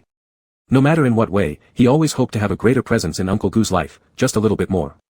In front of him, the man was getting closer and closer, while the lens was still moving down uniformly, forcing Xie Qinyan to focus even more. His Adam's apple moved up and down, and his lips began to dry as well. The next second, the screen suddenly went dark. Xie Qinyan didn't see what he wanted to see, instead hearing a splash sound, seemingly Gu Qing throwing the wristwatch into the trash can, followed by the water gradually stopping, ruthlessly extinguishing the excitement of the little puppy for the entire night. Just, like this, it's over. If not for the system jumping up and down shouting good fortune is ecstatic, life value increases, Gu Qing wouldn't have worn the wristwatch into the bathroom to do an experiment. And he came to the most terrifying conclusion imaginable. Using even the surveillance camera, does Xie Qinyan really intend to lock him up? Gu Qing took a deep breath, drank his medicine, and then lay on the bed as usual. But perhaps due to everything that happened in the dance room being too bizarre, until midnight, Gu Qing couldn't fall asleep. Tossing and turning a few times, he finally got up, bent down, picked the watch from the trash can, rinsed it, and sat under the small night light, quietly studying it. Not long after, he found a tiny foreign object embedded in the strap. He held it in his hand and sat under the moonlight for half the night. As the sky began to brighten, he placed the watch back on the table, and crazily attached the monitoring device to his bedside cabinet. This resulted in Xie Qinyan, early in the morning, just opening his phone, seeing Gu Qing lying under the blanket, sleepily greeting him, "Morning." Xie Qinyan froze for a moment, almost dropping his phone off the bed. Was he discovered? No. He was teased back. What kind of incredible existence is Gu Qing? There wasn't time to think further. Xie Qinyan quickly dressed and left home, borrowing the kitchen of logistics to cook porridge. Even in order not to raise any suspicion in Gu Qing, he specifically used take-out porridge boxes and put some candy next to them, along with a bunch of morning dew-covered daisies. He was told to change the flowers, so he would obediently go and change them. What if he was refused? Then every day he would change the method of changing them, cooing until he was satisfied. Knock knock knock. When the door was knocked, Gu Cheng had just finished washing up, casually draping a shirt over himself, only buttoning one middle button, but also fastening it wrong, causing the shirt cuffs to be uneven, the neckline also slightly open, looking lazy and inviting. Xie Qinyan's Adam's apple rolled once, decisively pushing the door open and entering. After placing the tray down, the first thing he did was button the top two buttons of Gu Cheng's shirt, then quietly unbuttoned the wrongly fastened button, twisting it around twice before pulling it off. Pulled off, it came. Not only pulled, but also showed the button in front of Gu Cheng, letting it slowly slide to his palm and grip it like a treasure. Delivering breakfast to teacher Gu, isn't taking a little interest acceptable? Acceptable. Gu Cheng nodded, sitting down and starting to drink the porridge as if nothing happened. Inside the room, quiet and tranquil, both skipped over the topic of the monitor, never mentioning it. A rare harmonious moment, yet when drinking the porridge, Gu Cheng slowed his movements again. Scooping up a spoonful, he tasted it for 2 minutes, eyelids closing and opening repeatedly, like reminiscing about something significant, yet unsure. Ultimately, that evening we first met, was the bowl of porridge I bought by the roadside made by you? Long silence. As soon as the words were spoken, Gu Cheng regretted them. He was thinking, if that porridge was really made by Xie Qinyan, then the porridge at the company canteen, the porridge made by the housemaid, the porridge at the roadside shops, and even, this, all taste the same. Would it be him? How could that be possible? Whenever Gu Cheng felt stomachache, he loved drinking this kind of preserved egg and lean meat porridge, because its flavor was different from what was sold elsewhere, fitting perfectly to his taste. This habit has been maintained for 8 years, from when he developed gastritis 8 years ago until now, it has continued. For these 8 years, a feeling of suffocation gradually arose from within, unclear whether it was coldness or warmth. Fingers gripping the spoon trembled slightly. Gu Cheng's breathing gradually deepened, like a drowning person unable to ascend, feeling extremely stuffy. He opened his mouth, intending to switch topics, when he heard Xie Qinyan ask, "What porridge?" Letting out a heavy breath, the spoon dropped into the porridge box as Gu Cheng continued, "It was that day we first met. In the evening I casually bought a bowl of porridge. It tasted exactly like what you delivered." "Oh, that must have been a coincidence. We probably went to the same shop." "Aha." Gu Cheng nodded and didn't ask any further. But Xie Qinyan seemed lost in some kind of loop, explaining again for reassurance, "Relax, I'm chasing after you. Something big like sneaking a bowl of porridge your way, how could I keep it to myself? I'm not that stupid." "Uncle Gu. You're sweating." A soft murmur echoed beside his ear just then, startling Gu Cheng for a moment. He raised his hand to grab a tissue, only to have Xie Qinyan beat him to it, standing behind him and lightly wiping away the sweat. The atmosphere, both ambiguous and stiff, pressed down on them, making it hard to breathe. After a long silence, Xie Qinyan suddenly laughed softly, dropping the tissue and throwing out a baited question, "Uncle Gu, I didn't send roses today, but daisies instead. Do you know what the language of daisies is?" Chapter 38, Innocence, Hope, Pure Beauty, and Love Hidden Deep Within. Gu Cheng innocently took the bait and asked, "No, I don't. Innocence, hope, pure beauty, and..." As he spoke, the boy's hand rested on his shoulder. Leaning down, he lowered his voice, slowly moving closer to Gu Cheng's lips, "Love hidden deep within." Having finished speaking, he wanted to kiss Gu Cheng as he had done last night. Just one touch would suffice, to prove that the encounter in the dance room wasn't a crazy dream. But in the next second, a yellow-centered, pink-petaled daisy appeared right before them, completely separating their lips by a distance. Xie Qinyan froze for a moment, just as disappointment started to rise within him. He saw Gu Cheng lean forward, turning his head slightly and slightly parting his lips. Through the petals, the man lightly opened his mouth, as if to bite the petals, but accidentally brushed past Xie Qinyan's lips. Every place touched tingled, feeling like fire burning along its path. But the aloof and self-restrained Uncle Gu seemingly didn't realize the impropriety of his actions. After briefly touching, he bit off 2 petals, chewing them casually. "Never heard of it, but I think daisies have pretty good medicinal value." Saying this, he got up to clean up the bowls and chopsticks. Just as he was about to take them away, Xie Qinyan stopped his wrist, "Go to the dance room first. I'll clean up." Disliking housework immensely, Gu Cheng brightened his eyes and immediately agreed. It seemed they were truly destined to cross paths unpleasantly. As soon as Gu Cheng stepped out of the door and entered the corridor, he saw Yang Yiken, disheveled and packing up, leaving with a sour expression. This time, not only had he been publicly criticized by official media, but also condemned by leaders from various fields. His faked educational background from studying abroad in the US was exposed and dragged through public shaming on every major online platform. And Gu Cheng? Not only was he utterly unaffected, but he was highly respected because he was Professor Huang's student. Even the production team looked at him differently. At the moment their eyes crossed, Liang Yiken's gaze pierced sharply at Gu Cheng, teeth gritting tightly as though they would crack. Only after Gu Cheng disappeared around the corner did he pick up his ID card, sneakily climbing into the car from the back door. However, even with all his caution, journalists and detractors still surrounded and chased him, treating him like an odious rat everyone shouted to kill. Plop. Liang Yikan finally snapped, throwing his bag onto the seat and yelling furiously at Wen Shan sitting beside him, "It's all your fault. If it wasn't for your insistent idea to get me back into the psychology lab photo shoot to maintain my image, things wouldn't have turned out like this." Running straight into old man Huang destroyed everything. Wen Shan remained silent, prompting Liang Yikan to continue sarcastically, "Hey, tell me, how much does Gu Qing pay you for helping him? Or are you sleeping with him?" Smack. A slap came down fiercely, forcing Liang Yikan to shut his mouth. But Wen Shan wasn't done yet. She lifted her hand again and slapped him 2 more times until red marks appeared on Liang Yikan's face before angrily opening her mouth. "Mr. Liang, are you clear now?" She said, "Back then, I terminated my contract with the talent agency for you and founded a studio with you. For 6 years, Liang Yikan, I've devoted all my energy to you, hoping you'd become famous and make money. But what about you? No discipline, indulging in drinking and gambling, your image can only rely on fraud, and your fame only comes from parasitic methods. Whose fault is that? Huh? Your image relies on fraud, your popularity depends on riding coattails." These short 2 sentences revealed facts spanning many years, hurting worse than those previous slaps, hitting Liang Yikan hard in the face.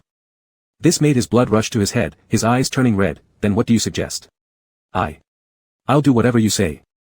The only way to turn this around is this method." When Shan leaned back on the rear car seat, slowly lowering her gaze to focus on a voice recording on her phone, her eyes gradually curving into a smile. Though there was an element of gambling in this move, if it succeeded, Gu Qing would not only be disgraced but also sentenced to death. Life demands taking risks, after all, the bigger the waves, the greater the harvest. Without Liang Yikan, the show debut, Little Brother, had to reshuffle the trainees' distribution and delay the final time. Before the new mentor arrived, Gu Qing handled more people and practiced dancing with Du Yunwei, clearly becoming busier. However, a comforting thought was that every time he returned to the dormitory these days, he received different flowers. Each flower came with a small note marked with various flower languages. Red rose, passion for you, never ending, does Uncle Gu like it? Balloon flower, eternal love, unwavering, does Uncle Gu like it?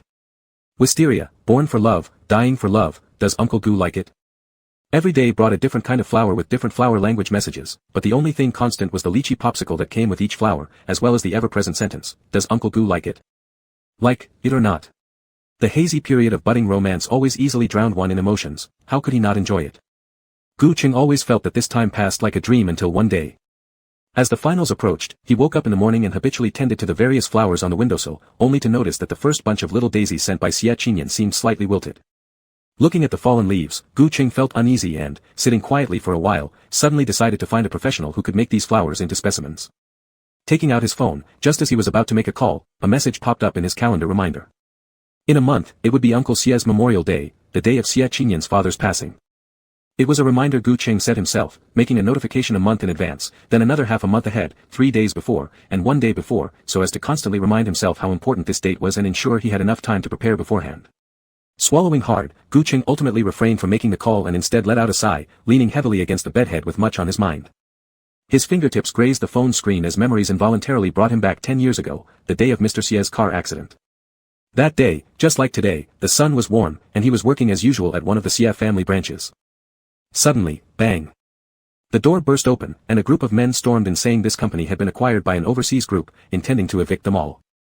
Gu Qing didn't believe it.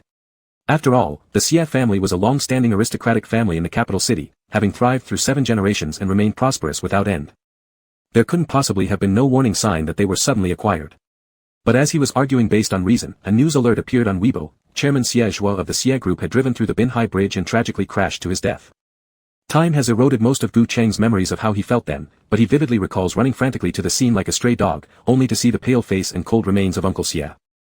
At that time, Xie Qinyan was merely 12 years old, and after breaking down several times in tears, he developed a high fever and had to be hospitalized. But the Xie family had fallen, their personnel scattered. Apart from Gu Qing, no one was willing to take care of Xie Qinyan. During those days, he practically worked during the day and went to the hospital at night to care for the child. Excessive fatigue led to ringing in his ears and a tight scalp, nearly causing him to faint whenever he closed his eyes. Yet, on the 7th day after Uncle Xie's death, an unexpected email appeared in Gu Qing's inbox. From the deceased Xie Zhuo. Chapter 39, Nightmare, Discovering the Young Wolf's Secret. A scheduled email. Even so, when it arrived, Gu Qing's heart still trembled violently, glancing toward the coffin with mixed feelings of surprise and joy. He wished it were all a dream and even thought that if Xie Zhuo sat up from inside, he wouldn't feel a bit afraid. He would rush forward to give Uncle Xie a big hug and simply say, "Welcome home." But fate continued its cruel jest. Xie Zhuo didn't resurrect. What existed was merely a preset, time-sending email. It contained 2 items. The first, a will. Xie Zhuo left a fallback plan, dividing the only 5 million yuan in his bank card that no one else knew about, half for Gu Cheng and half for Xie Qinyan. However, the condition for Gu Cheng to receive his share was that he would take good care of Xie Qinyan until he came of age. The second item was a letter. A letter written exclusively for Gu Cheng. Little Cheng, by the time you read this email, Uncle Xie is already gone. I apologize for tying you down with money, but Anian is my only child. Apart from you, there's no one else I can trust. Even if Uncle Xie has to be despicable once, using the favor of raising you as leverage, please, raise Anian until he comes of age. And perhaps even further, watch him establish a family, help him find a beautiful wife, and have a mischievous child. Also, don't go back to the company of the Xie family anymore. I know you're smart, and you'll definitely sense something wrong, but please listen. Absolutely do not investigate. Remember, you are surnamed Gu. Except for Anian, sever all ties with the Xie family. Xie Zhuo, final signature. Final signature. Although the letter wasn't lengthy, up to this day, Gu Cheng still remembered it vividly. Xie Zhuo entrusted him with taking care of Xie Qinyan, but he hadn't fulfilled his responsibility. He had failed to properly look after Xie Qinyan's growth in the past, and now, selfishly, he wanted to deny Xie Qinyan the right to marry and have children. He's truly detestable, Gu Cheng thought, selfish and cruel. Perhaps it was because of thinking about Xie Zhuo during the day. That night, Gu Cheng had a dream. In the dream, Xie Zhuo, Xie Qinyan's blurry-faced wife, and their mischievous son were chasing after him. Each armed with weapons, they looked fierce and demanded that he leave the Xie family. Suddenly, he stumbled into an empty space, falling into a bottomless abyss. Gu Cheng opened his eyes, breathing unevenly, breaking out in cold sweat. His heart raced at an alarming rate, unable to calm down. His ears began to buzz, and his vision turned black, as if it were Xie Zhuo's retaliation. Retaliation for his failure to keep his promise. Suppressing his emotions, Gu Cheng leaned against the bedhead, panting for breath. But even after 10 minutes, his chest still fluttered uncontrollably, so he slowly moved toward the bedside table to grab his phone and set some metoprolol. It's helpful in stabilizing the heart rate. But just as his fingertips touched the phone, his vision darkened again. Fear swiftly overwhelmed his mind, turning Gu Cheng's lips pale. He loosened his grip, and, splash. The phone fell off the bed. Unable to grit his teeth and lower his head to pick it up. The system popped up, ding dong, notifications again. System notification, host, look at the bedside table. Look at the bedside table in front of you. Gu Cheng didn't want to bother responding, but the glaring red arrow in the system notification drew his attention. Glancing over, soon enough, he saw a cute white wolf version sticker.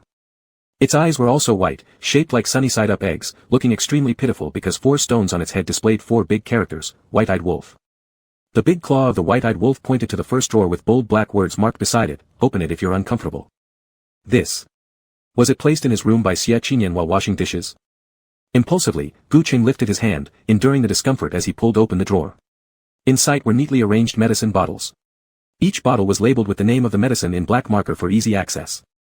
In just a few seconds, he found the urgently needed metoprolol.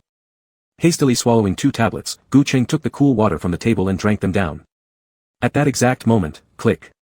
The sound of the door opening startled him slightly, causing the water glass to fall onto the quilt, spilling icy water that gradually spread. Xie Qinyan closed the door gently, trying to minimize noise as he stepped inside. His gaze immediately fell upon Gu Cheng's hand suspended in mid-air, the spilled cup creating a pitiful scene. But, possibly due to the mental fog induced by arrhythmia, Gu Cheng at that moment didn't realize what had happened. His sleepwear disheveled, his eyelids red, water droplets trickling from the corner of his mouth to his collarbone, leaving an irregular trace. When the cold wind outside blew, it forced him to purse his lips and shiver slightly. Surrounded by the dim warm light of the night lamp, he appeared frail. After a full 5 seconds of stunned silence, Gu Cheng finally snapped back, lowering his head to pick up the glass, only to find Xie Qinyan had beaten him to it. The young man walked a few steps to the water dispenser, poured a cup of hot water, and had Gu Cheng hold it with both hands so he could warm up. It's a bit hot, but you just got over your stomachache last time, so you shouldn't be drinking cold water in the middle of the night. Try taking a few sips. Before the sentence was even finished, another fleece jacket was draped over his shoulders, and Xie Qinyan's voice drifted close to his ears, gradually becoming clearer. I tested the temperature just now, the cup can warm your hands. If it's too hot, let me know, and I'll change it for you. Feeling the warmth returning to his body, Gu Cheng finally nodded, took 2 sips of water, and explained, I had a nightmare. My hands were shaking earlier. Thank you for your trouble. You're telling me this. Perhaps unable to bear reprimanding him, Xie Qinyan ultimately left the rest of the sentence unsaid, trying hard to suppress his irritation. Then, he cautiously pulled back Gu Cheng's blanket a little, allowing the dry side to cover his legs as he said, I'll go out and get you a new one, just wait a moment. No need. After Xie Qinyan left many years ago, for many years, Gu Cheng had neither lovers, family, nor affairs. He wasn't accustomed to being cared for like this, so he instinctively refused, call room service. Thinking about it for a moment, he added, just have the staff come and change it. His words cut off abruptly. There was no time to finish before Xie Qinyan shot him an intense glare that silenced any further complaint. Those eyes were sharp like knives, questioning as if to say, in this state, do you still want others to see? Gu Cheng lowered his gaze, suddenly feeling guilty. The polite phrases he usually used were swallowed whole, instinctively biting his lower lip and gripping the cup tightly. It wasn't until Xie Qinyan left for a while, and the temperature in the room dropped again, that he snapped back to reality. Why was he following Xie Qinyan's words, anyway? He stood up resolutely, put down the fleece jacket, folded the wet blanket himself, and stacked it on the chair. The ties of his pajamas were tightened and hung loosely at his back, swaying slightly with the motion of bending over, just in time to catch Xie Qinyan's attention as he entered again. The little wolf paused, his brows knitting together lightly, gathering obvious anger, not fully recovered from the irregular heartbeat, and already moving around again. Gu Cheng, are you set on ruining your health? Gu Cheng had no idea what Xie Qinyan was thinking. As soon as he heard the door sound, he turned his head around. Before he could say anything, Xie Qinyan embraced his waist. In the next second, Gu Cheng found himself being lifted into a horizontal position. Chapter 40, Patiently Gentle Persuasion. The next second, a warm palm pressed against his waist, causing an unexpected sense of weightlessness. This forced Gu Cheng to shrink his pupils reflexively, making him grasp something nearby for security. He felt somewhat pitiable but never expected sympathy or relied on anyone. Now, suddenly being carried by a man made his mind blank. By the time he realized, he found himself clutching onto Xie Qinyan's shirt, his right ear unintentionally pressed against the slightly burning chest of the other person, instantly turning red all over. Feeling his lips dry, Gu Cheng moved his mouth, intending to say something. But in the next moment, he was placed gently on the bed, his hands pinned down, completely wrapped up with a new blanket. The tall white-eyed wolf constrained him. Leaning forward and lowering his head, he pressed hard on Gu Cheng's wrists through the quilt, eyebrows furrowed in annoyance, looking like he was sulking. This brat, what does he have to be angry about? Regaining consciousness, Gu Cheng was also annoyed. As he raised his hand to struggle, he discovered that Xie Qinyan held onto him tighter, his eyelashes drooping slightly, his eye rims tinged red. It seemed like various emotions had suddenly gathered and erupted, or like he had been overwhelmed by something. In short, utterly aggrieved and pitiful. It caused Gu Cheng to loosen his grip instinctively, lying flat and letting him hold his hands. Actually, from the very beginning, Gu Cheng was destined to lose when dealing with Xie Qinyan. Once the child acted coy, he would habitually soften, then, let everything go according to his whims. However, now, even with Gu Cheng stepping back, Xie Qinyan's eyes didn't improve at all, instead his nose turned red. Suddenly, he loosened his grip, buried his face in Gu Cheng's neck, and started crying helplessly. His voice was muffled, mixed with sobs that trickled quietly into the ears. Gu Cheng. He heard Xie Qinyan ask, why are you always sick? After hesitating, Gu Cheng eventually explained, not sick, just had a nightmare. One dose of medicine will fix it. Alright, stop being melodramatic. But, the little wolf's fragmented sobs did not stop because of this, which left Gu Cheng quite troubled. Gazing at the ceiling for a while, he suddenly sighed as though giving up on something and reluctantly said, Nian, stop crying. His voice was gentle, patient as always. Uncle was wrong, he shouldn't always get sick and upset you. How can I make it better? Xie Qinyan didn't want to lift his head, but Gu Cheng's voice was too soft, it had been years since he'd heard such humility. Seeing the little wolf forcibly suppress his tears and look up, Gu Cheng finally felt reassured. He lay back down, closed his eyes obediently, and said quietly, if you stop crying, come closer, The next second, his lips were firmly pressed by Xie Qinyan. Unaccustomed to this sudden kiss, Gu Cheng's Adam's apple rolled harshly twice. Trying to catch his breath, unexpectedly, Xie Qinyan's fingertips touched the red mole on his neck and possessed him forcefully. When they parted, Xie Qinyan gently wiped away the stray tear from Gu Cheng's face. As if having survived a disaster, he smiled faintly and teased, I never realized you cried so easily before. Gu Cheng. Because I didn't like crying in front of a kid. After cleaning the tears, Xie Qinyan tucked the blanket around him again, then hesitantly leaned close to his lips and whispered an inappropriate joke. I hope next time, your eyes won't turn red from kissing. If not from kissing, how else would they turn red? Before Gu Cheng could react, he clearly sensed Xie Qinyan's mischief. Without much conversation, he closed the drawer and pushed the boy out the door. Stretching lazily, the man lay down again. Just as he was about to close his eyes, a ding-dong sound rang again. System alert, temporary task, fall asleep being held by Xie Qinyan, life value plus 3 days. Furrowing his brow, Gu Cheng remained lying calmly. He connected with the system, asking why it hadn't spoken when Xie Qinyan was here. Earlier, the algorithm hadn't calculated that yet. Gu Cheng exhaled softly and closed his eyes, contemplating the tasks over these past few days. At first, it was only required to have skin contact, then a kiss, and now even sleeping together. He summarized, "It seems like there's nothing left between me and Xia Qinyan except rolling around together." Speaking of which, Gu Qing suddenly realized what Xia Qinyan meant by, "your eyes turning red not from kissing." His heart involuntarily shivered, feeling tingles of pleasure coursing through him. And just at that moment, the system piped up, "No. You two have already rolled around together. /*o/. Thump thump thump.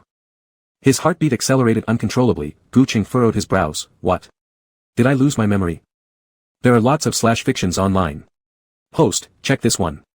This one, and this other one too. It turns out the guidance system loves CPs. If there are fanfics, it categorizes them and reads them during free time. If not, it writes its own. Now, all the existing works are online.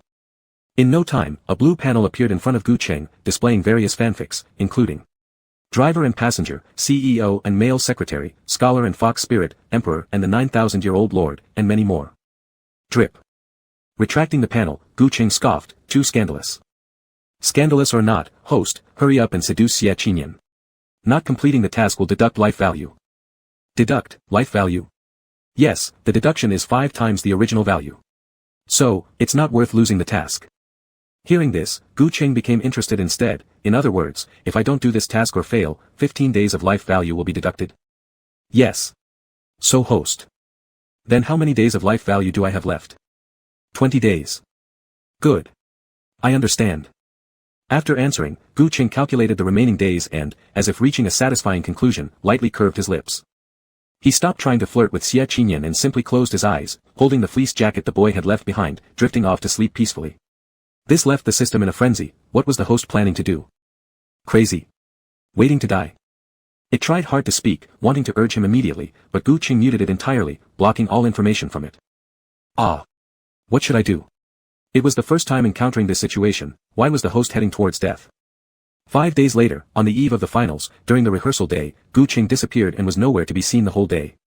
All the staff of the production team and the trainees were driven mad searching for him, but his phone was turned off, his backup number couldn't be reached, he didn't reply to emails, and he hadn't contacted Lin Zhe either. For some reason, Xia Qinyan's heart jolted twice. A strong sense of unease gradually replaced all other emotions, taking precedence over everything else. No. He couldn't just sit here waiting in the production team. Xia Qinyan abruptly stood up. He had to find Gu Qing, today, no matter what. Thus, 3 minutes later, the young man drove Tongzhua's SUV away at great speed. He looked in many places. The Gu family residence, the Xia family home, the old Gu mansion, the old Xia estate, Gu Cheng's downtown apartment, suburban villa, hotels he frequented, and friends' homes, all these places he checked thoroughly. But, there was nothing. Uncle Gu, as if a kitten awaiting death, disappeared from his world without a trace. Chapter 41, Wagering My Life, So I Can Love You Openly. Driving, Xia Qinyan searched tirelessly from dawn to dusk, until his eyes stung with dryness, his throat hurt and his hands trembled. Throughout this time, almost every 5 minutes, he would call Tongzhua, asking whether Gu Cheng had returned to the production team or contacted anyone.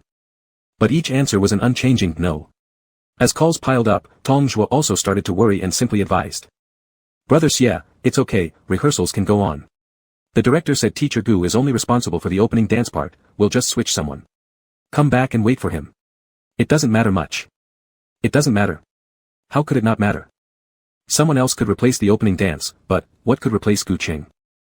For reasons unknown, Xia Qinyan felt an overwhelming restlessness. Even when they were abroad, and meeting Gu Qing was fraught with difficulty, he'd never felt this way before.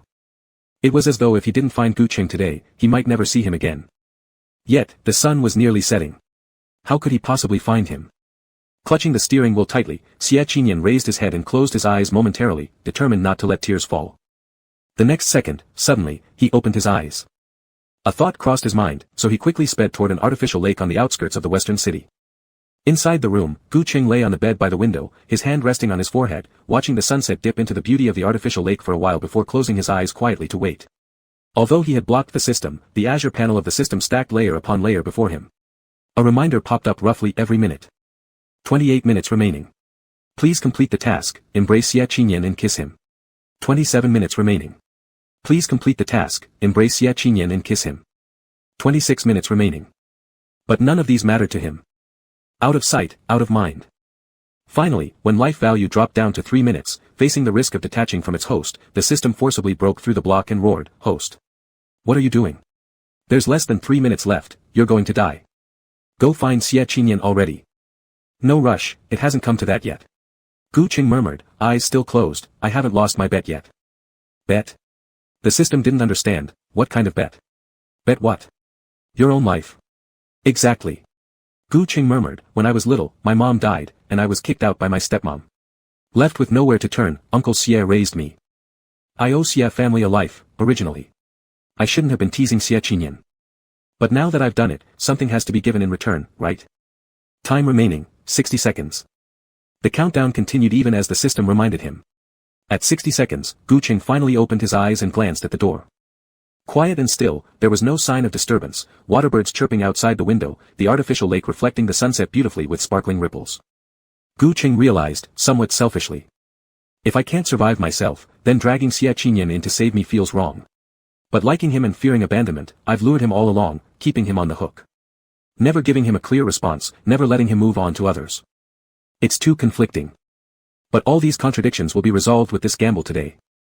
I hid myself where only Gu Qing and Xie Qinyan know about. With my life nearing its limit, it pays off Uncle Xie's favor and calms my guilt. If Xie Qinyan can find me, I'll continue tempting him, ensnaring him completely, focusing solely on keeping this young wolf by my side, untouchable by anyone. Time remaining, 8 seconds. System to detach, please host rest in peace, detachment countdown begins, 5, 4, 3. When the countdown reached 3 seconds, Gu Qing opened his eyes again and began to fixate on the doorframe. His eye rims became red as his heart started beating violently. No one came. No one pushed the door open. 2. So be it. Gu Qing slowly closed his eyes and thought, at least he had taught Gu Yi a lesson, in this lifetime, he would no longer owe the Xie family anything. 1. Bang. The door was suddenly kicked open, followed by hurried footsteps of Xie Qinyan, who said with a trembling voice filled with sorrow, Gu Qing. Breathing paused for a moment, Gu Qing abruptly opened his eyes, unable to say anything else. In an instant, he turned over and pressed Xie Qinyan into his embrace forcefully, sealing his lips on him without hesitation. Congratulations. Congratulations. Song. Congratulations, host has completed the task, life value +1 +1 +1 +1. System detachment failed, the mechanical algorithm could not adapt to the rapid shift in the last second, causing a brief short circuit where even the announcement began stuttering. The final task was, hug Xie Qinyan and kiss him, a super stage task that urgently boosts life value, adding 1 day per second of kissing. In their fierce and intertwined breathing, Gu Qing's mind continuously echoed the robotic childish voice of, +1 +1. The system rebound, restoring even his hazy mind with renewed vitality. Suddenly, Xie Qinyan went mad, flipping over and pressing Gu Qing back, fiercely returning the kiss. His shirt got disheveled, his whole aura feral and fierce. In no time, he deprived Gu Qing of his ability to breathe fully, making his eyes water with emotion. Ah ah ah ah ah. Xie Qinyan counterkissed, congratulations to the host for overcompleting the task, life value +5 +5 +5. After being finally released from the kiss, Gu Qing found his hands interlocked and held above his head by Xie Qinyan. His long, fox-like eyes brimming with tears, his reddened lips parted slightly, chest rising and falling as he panted for breath. Task completed, host's life value increased by 6 months, system mall now open, instructions issued, please continue striving. In the depths of his consciousness, the system resettled its nest, still stimulated from the bind-unbind process. But then, a scene packed with force unfolded before him, exciting enough to make it bite onto its little handkerchief. A tense moment passed, Xie Qinyan finally let out a deep sigh. Just as he prepared to loosen his grip, he saw Gu Cheng's lips curl up ever so slightly, his eyes red with something close to crazed laughter. Xie Qinyan, I've won the bet. I owe no one anything anymore. I used my life to gamble so I could love you openly. A tear slid down the corner of his eye, and in the gleam of light, Gu Qing noticed something strange. The top button on Xie Qinyan's shirt was mismatched, different from the rest, as if it were the very button taken off from him that day. With increasingly darker glints in his eyes, he didn't let Xie Qinyan release his hold but instead, with all his remaining strength, gradually raised his head. Regulating his breathing, he leaned against Xie Qinyan's Adam's apple and bit the first button of his shirt with purpose. After some time, it snapped. He tugged the button off. Gu Qing slumped back onto the pillow, exhausted but victorious, his spoils dangling between his teeth. He announced sultrily. Xie Qinyan, you're mine. Chapter 42, Humiliating the Bastard in Person. As if after enduring countless trials finally reaching the end, Gu Cheng's eyes curved softly with tenderness, his tone tinged with pride. Opening his mouth delicately, he enunciated deliberately, you are mine. The sunset outside the window poured in gently, creating for a fleeting moment the illusion in Xie Qinyan's mind that this precious possession belonged to himself. But rationality reminded him otherwise. An inexplicable pang of jealousy arose within, and the young man slowly bent down, maintaining the pose of a kiss, stealing the button from Gu Cheng's mouth. "What's yours?" he challenged like a jealous little wolf fighting for attention. Gu Cheng did not answer immediately.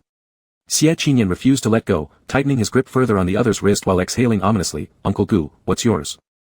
Gradually recovering his heartbeat, Gu Cheng chuckled lightly, gazing into those mesmerizing peach blossom eyes, and spoke once more. Xie Qinyan expected him to retort without hesitation, "The button," but instead heard, "Guess." While saying, "Guess," their lips were pressed closely together, and Gu Cheng attempted a small flick of movement with his fingers, hooking their pinkies silently, a silent tease.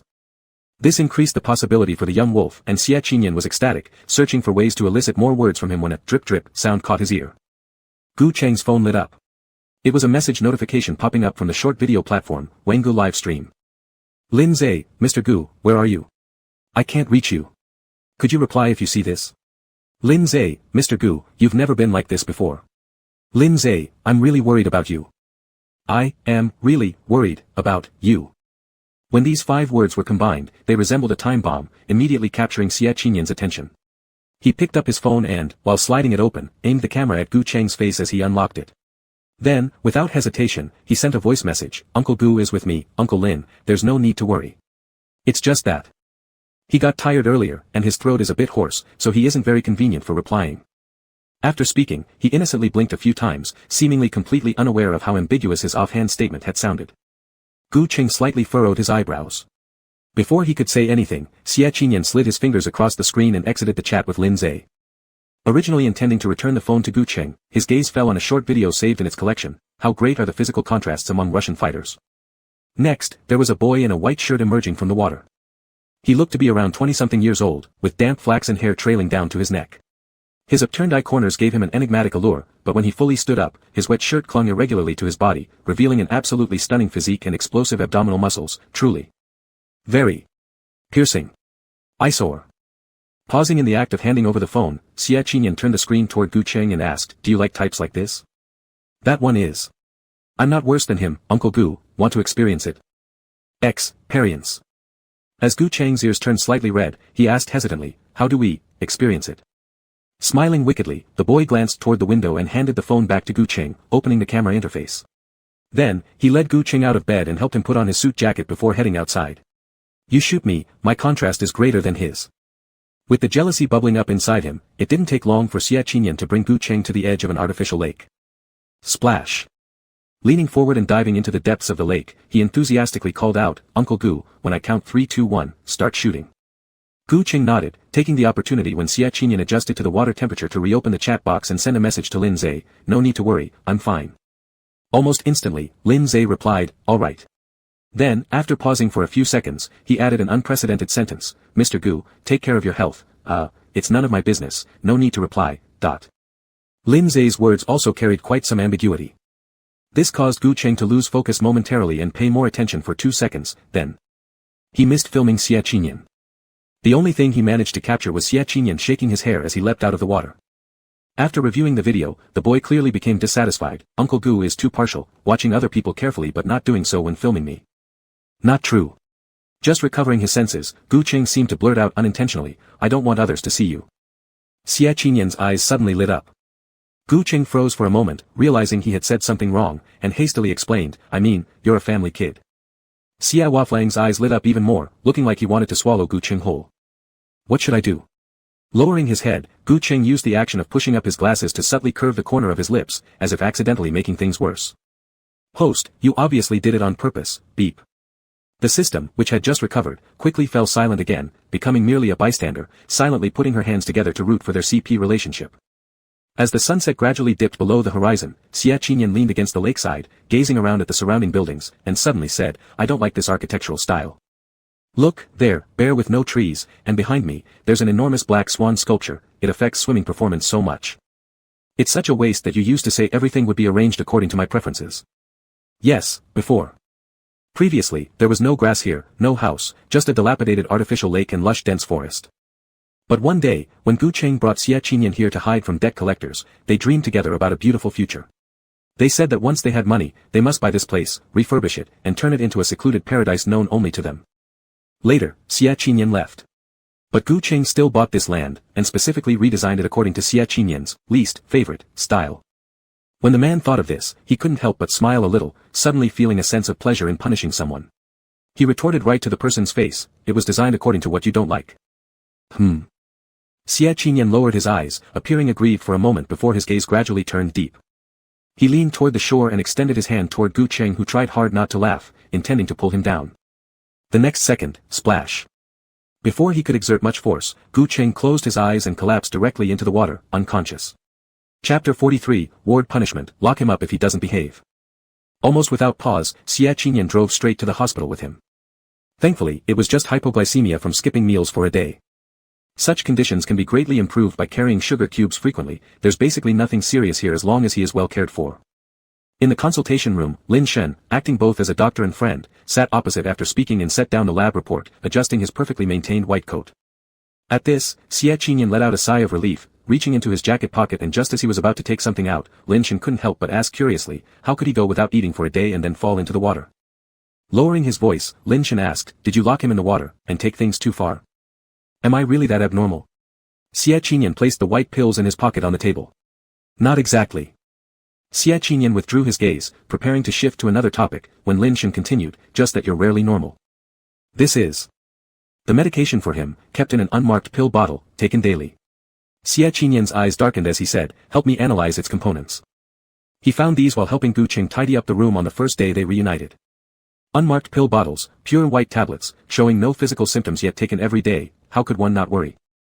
Lin Shen gave them a glance, pressing a bit of powder between his fingers, furrowing his brows slightly. They seemed to contain a large amount of mood stabilizers.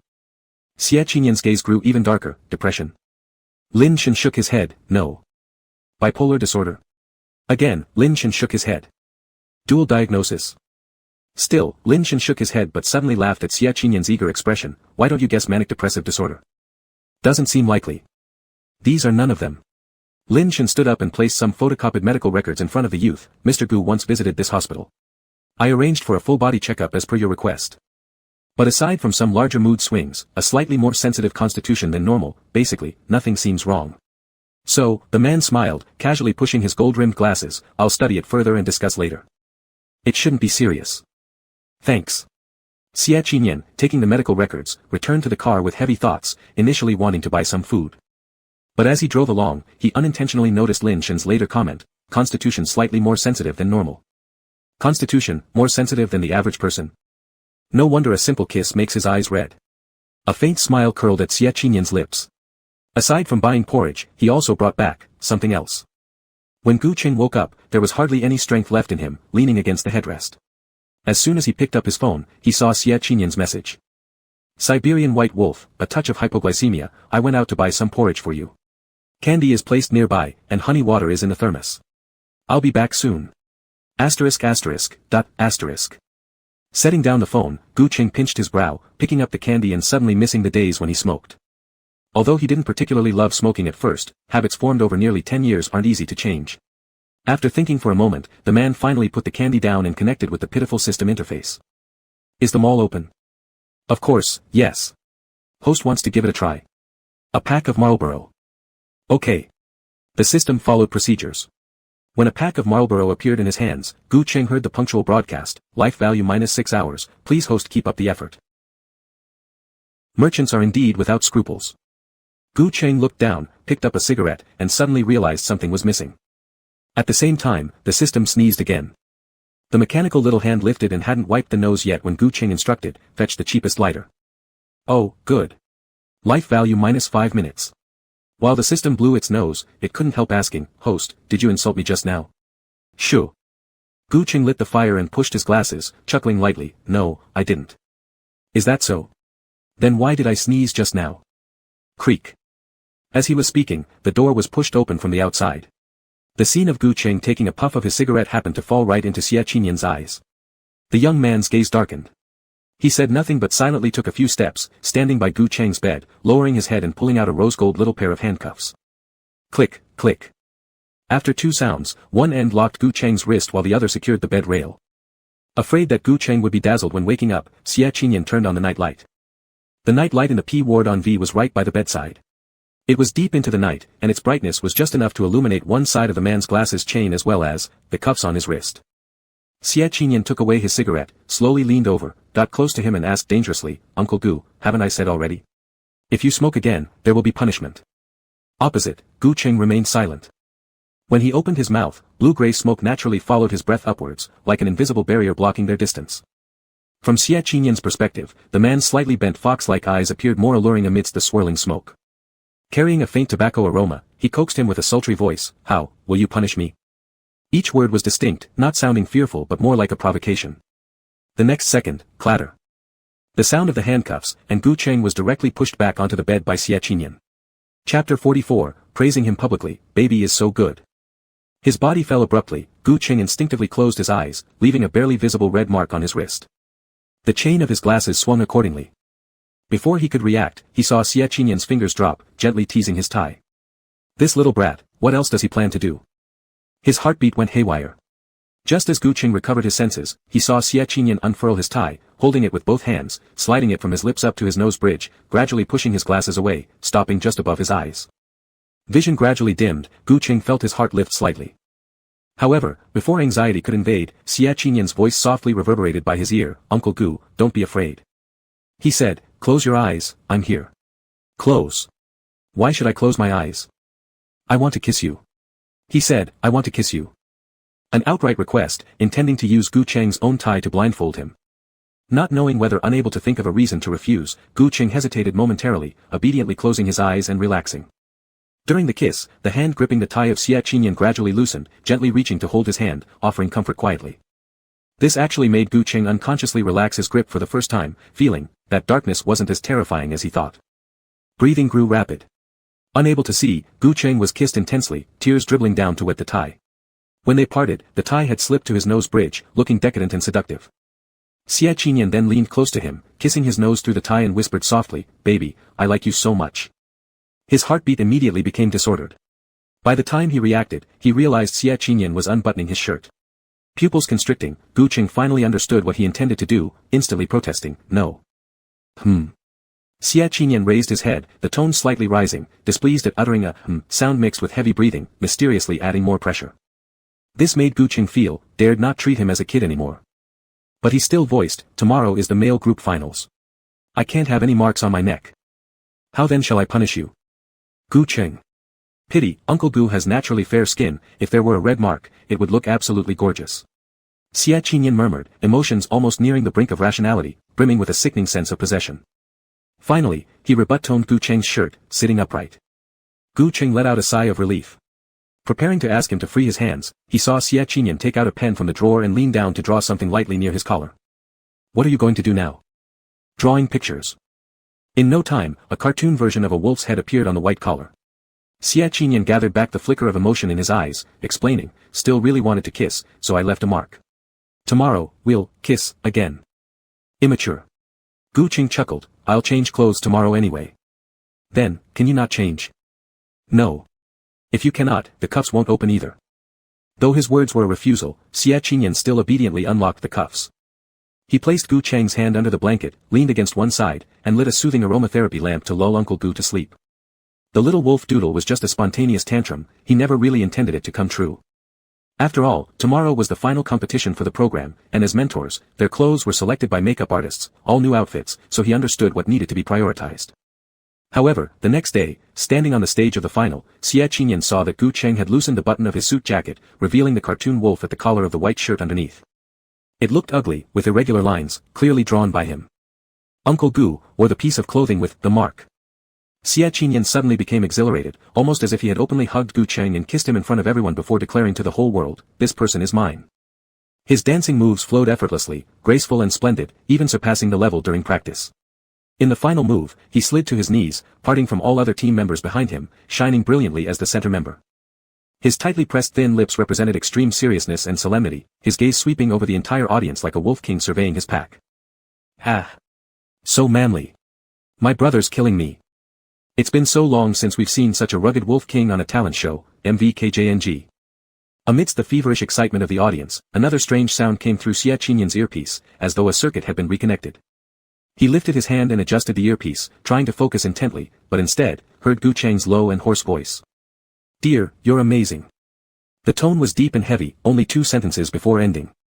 Then he noticed that on the judge's platform, Gu Cheng casually put down the microphone as if he had just tested the sound. The gentleman-like figure exuding restrained desire gave away nothing unusual. Yet Xie Qinyan's heart raced uncontrollably, and he couldn't help but smile. The Wolf King immediately transformed into an obedient puppy, sparking wild screams once again. The atmosphere at the scene was electrifying. Most guessed what was said in Xie Qinyan's earpiece, while at the same time, Liang Yiquan lowered his cap brim, dressed as a crew member, tiptoeing silently backstage, entering Gu Cheng's room. Chapter 45, Is Gu Cheng really ruined? The final ended quickly. The 5 fully promoted contestants wept with joy and decided to go out for dinner to release stress. Walking to the door, they were discussing the menu when they realized, Xie Qinyan was gone. At the same moment, in Gu Cheng's room, the missing young wolf had slightly reddened eyes and forcibly pinned the composed actor who provoked him against the wall. He bent his head, kissing the small wolf through the shirt near his neck. To others, Gu Cheng always appeared cool, restrained, and impeccable. At 30 years old, unmarried and not having dated, he was hailed within the industry as a Highland Rose. But in the final live broadcast, this Highland Rose brazenly held the microphone before 200,000 spectators and flirted with him via the earpiece. "Dear, you're wonderful." Causing him almost to believe that the sound would leak out through the speakers. His heartbeat remained unsettled until now. Xie Qinyan almost violently unbuttoned the first button of Gu Cheng's shirt and aimed at last night's predetermined spot. Just as he was about to kiss, suddenly, knock knock knock. A knock on the door startled them both. Initially reluctant to deal with it, he then heard someone outside say, "We're from the anti-drug division of the city bureau. We received a report that there are hidden drugs here. Please open the door and cooperate with the investigation." Whoosh! The surging passion was instantly quenched as if a bucket of cold water had been thrown over them. Xie Qinyan looked up, and in that moment of eye contact with Gu Cheng, their pupils simultaneously widened. The pills in the medicine bottle Gu Cheng drank every day had been swapped. Unbeknownst to them, these pills turned into drugs at some point. And then he was subsequently taken away. They left from the back door of the production crew, but for some reason, those journalists who should have been cleared half an hour ago didn't leave. Instead, it seemed as if they received some tip-off in advance and waited patiently here. The moment they stepped out, flashbulbs went off madly. With questions prepared in advance, reporters moved closer one after another like zombies holding microphones. "Emperor Gu, is your arrest related to drugs?" Officer, are you from the anti-drug squad?" "Emperor Gu, do you have anything to say about this scandal? This might be your last public appearance. Really, do you have nothing to explain?" "Gu Cheng. After supporting you for so many years, you owe us fans an explanation." Look at that, without a single word from the authorities, these reporters had already deemed him guilty. Gu Cheng slightly curled his lips and turned his gaze toward the reporter who had labeled this as his last public appearance, his eyes sharp as a blade. They pierced through the reporter, targeting Liang Yiquan, who was hiding under the brim of his cap in the crowd behind. As he got into the car, his hands suddenly lifted, making a motion of a gun aimed at the temple in the direction of Liang Yiquan, silently mouthing, "Bang." Then, Gu Cheng bent down and nonchalantly closed the door, as if nothing happened. Without uttering a word, it was a naked threat. Liang Yiquan clenched his teeth for a while before scoffing with an air of superiority as he entered his own car. The moment he shut the door, he started swaying his head and humming a little tune. Just watch, while his, Liang's, alleged unethical actions could be considered a moral issue, Gu Cheng's predicament would escalate to a legal level. The public would decide whose downfall was more devastating. Gu Cheng is done. Ha ha ha ha. Public sentiment spreads quickly, and within 2 hours, the hashtag, Gu Cheng imprisoned, rocketed to the top of trending topics. Director Su of Debut Brother, panicked and immediately ordered the post-production team to work overnight. He wanted all shots featuring Gu Cheng cut from the airing episodes, and unilaterally proposed a contract termination. How terrifying. How terrifying. Rich celebrities really can't be messed with. It seemed Gu Cheng truly touched on drugs, just as Liang Yiquan had predicted. He regretted it now. He shouldn't have driven Liang Yiquan away, or else they wouldn't be in such a situation where there wasn't even a male mentor available during the final debut stage. But director, many shots can't be edited out. The post-production editor, forced to work overtime, reminded him helplessly, Gu Cheng is the chief guest, sitting in the most prominent position. If we cut him out, the sequence of contestant appearances will no longer make sense. What should we do? Director Su stayed up until midnight, drenched in cold sweat. After drinking 2 gulps of water to clear his mind, he slammed the cup onto the table, making a decisive decision: bring Liang Yiquan back, use AI face replacement technology to put his face on Gu Cheng's body. But the editor hesitated. Gu Cheng is sent by Mr. Luo, and the main investor after all is Stellar Finance. Mr. Luo might not approve. Ah, you don't need to worry about that. Director Su waved confidently. Mr. Luo is such an upright person. There's no way he'd protect a rule of law entertainer like Gu Cheng. Gu Cheng has doomed himself. He'll definitely lose all support, no need to consult anyone anymore. After finishing, Director Su relaxed a bit, crossing his legs and leaning comfortably against his chair. As time passed, he felt an overwhelming sense of satisfaction and relief. He had been a director for many years, starting off directing variety shows. Back when Gu Cheng was 20 years old, still unsigned and fresh-faced. Especially the mole on his Adam's apple, it made people want to kiss it. One day, unable to control himself any longer, he took advantage of a dinner gathering and reached his hand underneath the table, placing it on Gu Cheng's thigh. What he hoped would lead to some progress only ended in embarrassment, because Gu Cheng promptly stood up. With one kick, he overturned the table, another swift kick landed straight on Su's stomach, landing him in the hospital for 2 weeks of IVs. Still, Su didn't give up, he gave Gu Cheng opportunities. Once, he used both threats and inducements, putting a contract termination form and several contracts for top-tier variety shows in front of little Ching Cheng, letting him choose. Gu Cheng chose the termination form without hesitation. Not only did he expose Su online, but he also reported him to the financial company. Shit. If it weren't for Su having a bit of networking clout and resolving matters quickly, his life would have been completely ruined by Gu Cheng. Now, seeing Gu Cheng fall into his own trap felt so deserved. Working late into the night, the editing team finally finished the face swap. Su stretched his limbs as he stepped out of the room and immediately called Liang Yiquan, Xiaoyang, come back. Yes, we'll replace Gu Cheng's face with yours. You see, during the debut stage, you'll occupy Gu Cheng's chief spot, and then... Ah. Before Su finished speaking, someone abruptly walked straight into him. Startled, he dropped his phone with a clatter on the ground. Opposite him, Gu Cheng faintly smiled and adjusted his glasses, still appearing as the gentleman he always was. Director Su, working hard at such a late hour, what are you busy with? Chapter 46, he hasn't changed the nanny, he still loves me. Gu. Emperor Gu. Director Su's voice nearly cracked, causing Liang Yiquan, still on the call, to become surprised as well. Hello? Director Su, who are you talking about? Gu Cheng. At this moment, the Gu Cheng standing before him was more terrifying than a ghost floating out of a graveyard. His lips had turned pale, and before his brain could catch up, he instinctively pressed the call button. Yet, people tend to make mistakes the most easily when they're nervous. The screen of his phone had been tapped 3 times, yet the call wasn't disconnected. On the other end, Liang Yiquan's voice was still shouting, Director Su, are you serious? That grandson went to jail, right? Director Su didn't know what had happened, but at that moment, all he wanted was for Liang Yiquan to shut up, desperately so. But clearly, Gu Cheng didn't intend to give him that chance. You naturally come out after being questioned. I haven't done anything against morality or legality, so why would you rejoice over my misfortune? After being questioned, you just come out. Is it that simple? What about all the media hype? Director Su, when I came in, I heard those guys say that you were going to terminate my contract. Director Su's lips turned white. On the other side, Gu Cheng was still smiling politely, no problem, just remember to compensate me financially. After all these years, your tricks are still as amateurish as ever. Just as these words ended, another sound came from behind, Uncle Gu, I've packed everything, let's go. It was Xie Qining's voice. He had gathered his own belongings along with Gu Cheng's medicine, packed a small backpack, and swore vehemently at Director Su in the middle of the night, then left the production crew with Gu Cheng. Swish swish.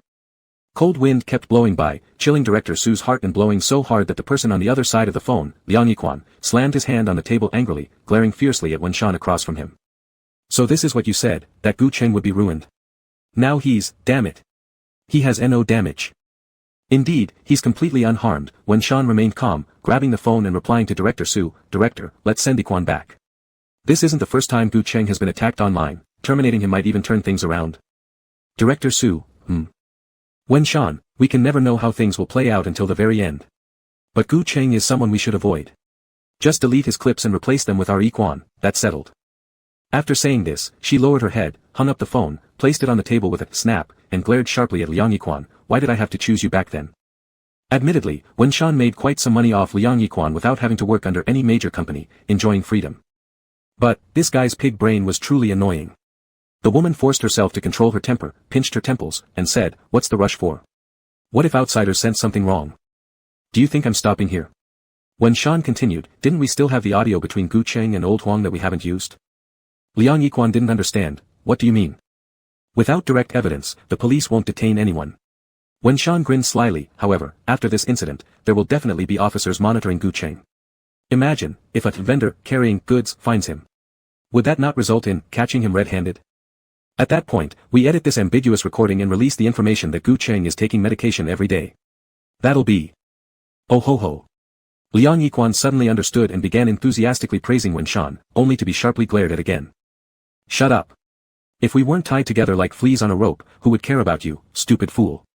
In contrast to Liang Yiquan's argumentative side, Gu Cheng and Xie Qining's car journey was extremely quiet. He picked up Xie Qining's phone intending to ask him to help unlock it. But unexpectedly, his finger touched the screen, and the phone unlocked automatically. Unlocked? Had his fingerprint, unseen for 8 years, been able to unlock Xie Qining's current phone? He stared at a simplistic drawing on the screen of a little white-eyed wolf with an egg-shaped eye. Gu Cheng fell into deep thought. He looked down, examining closely.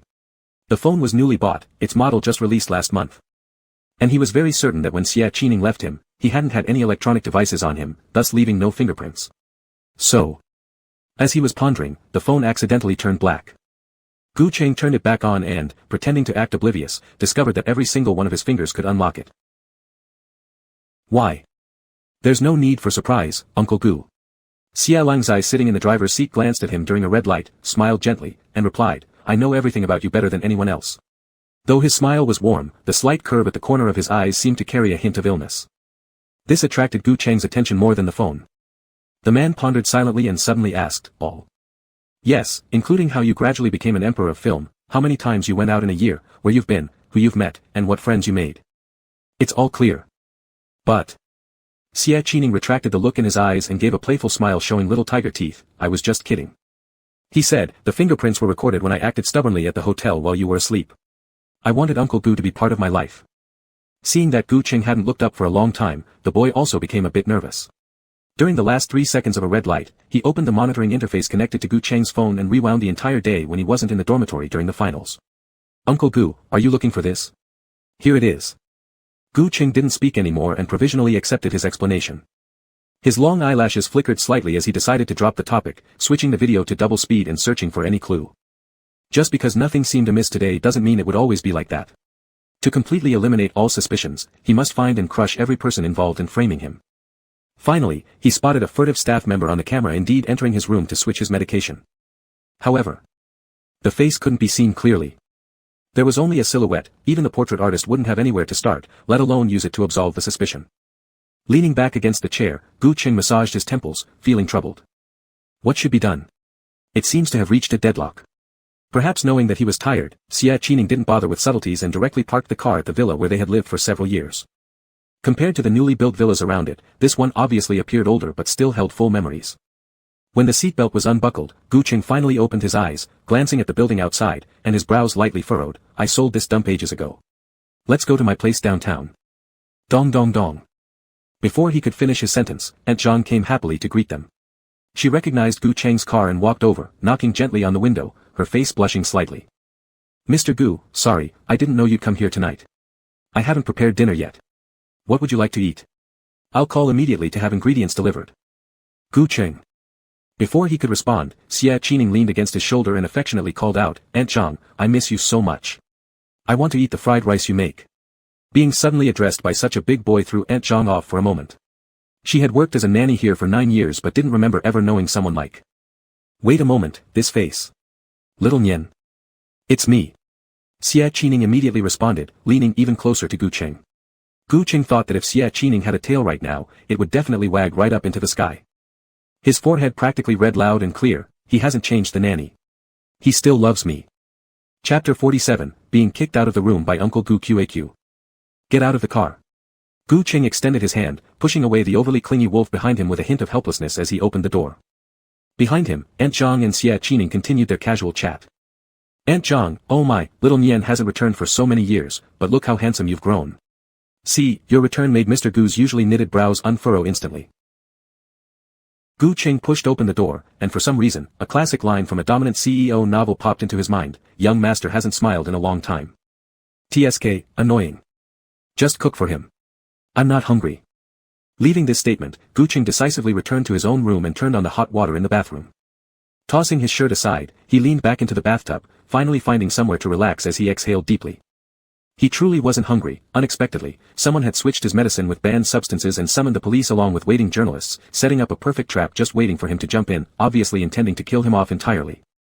And the only camera he could think of failed to capture the face of the framer. Though the police lack direct evidence, he's under close watch now, like white clothing stained, without cleaning it, there'd be a perpetual standoff situation here. The internet erupted in condemnation, even his ardent supporters got dragged into being cursed about their moral views and family backgrounds. The system also reminded him a fourth time that fortune value -3. Huff. What can be done? What else can be done? While lost in these thoughts, he heard a click, then noticed the bathroom door open and close again. Gu Qing glanced upward to see Xia Qining casually striding inside in an untucked shirt, approaching the bathtub in a few steps, naturally testing the water temperature. After confirming it was warm enough, he withdrew his hand with relief and took Gu Cheng's left wrist. He scrutinized it for a moment, then said suddenly, "Why didn't I know you have a tattoo here?" A string of black English letters, APHR.DJ instead of E. Aphrodite, the goddess representing love and beauty in ancient Greek mythology. In my heart, this represents my mom. Gu Qing pulled back his hand, looking at the tattoo on his wrist, murmuring, "If she were still here, she would definitely not let me suffer like this." Huh. Gu Qing paused, noticing the young man lower his gaze and place his palm on his left waist, gently pushing over him while patiently coaxing, "Would it feel better if I pressed here?"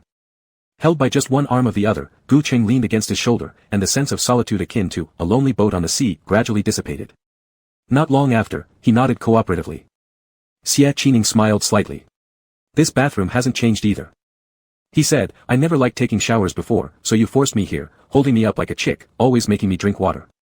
At that time, I always thought you were so tall, like an impregnable mountain. Now, I don't know how, all of a sudden I've grown taller than you and can even." Splash.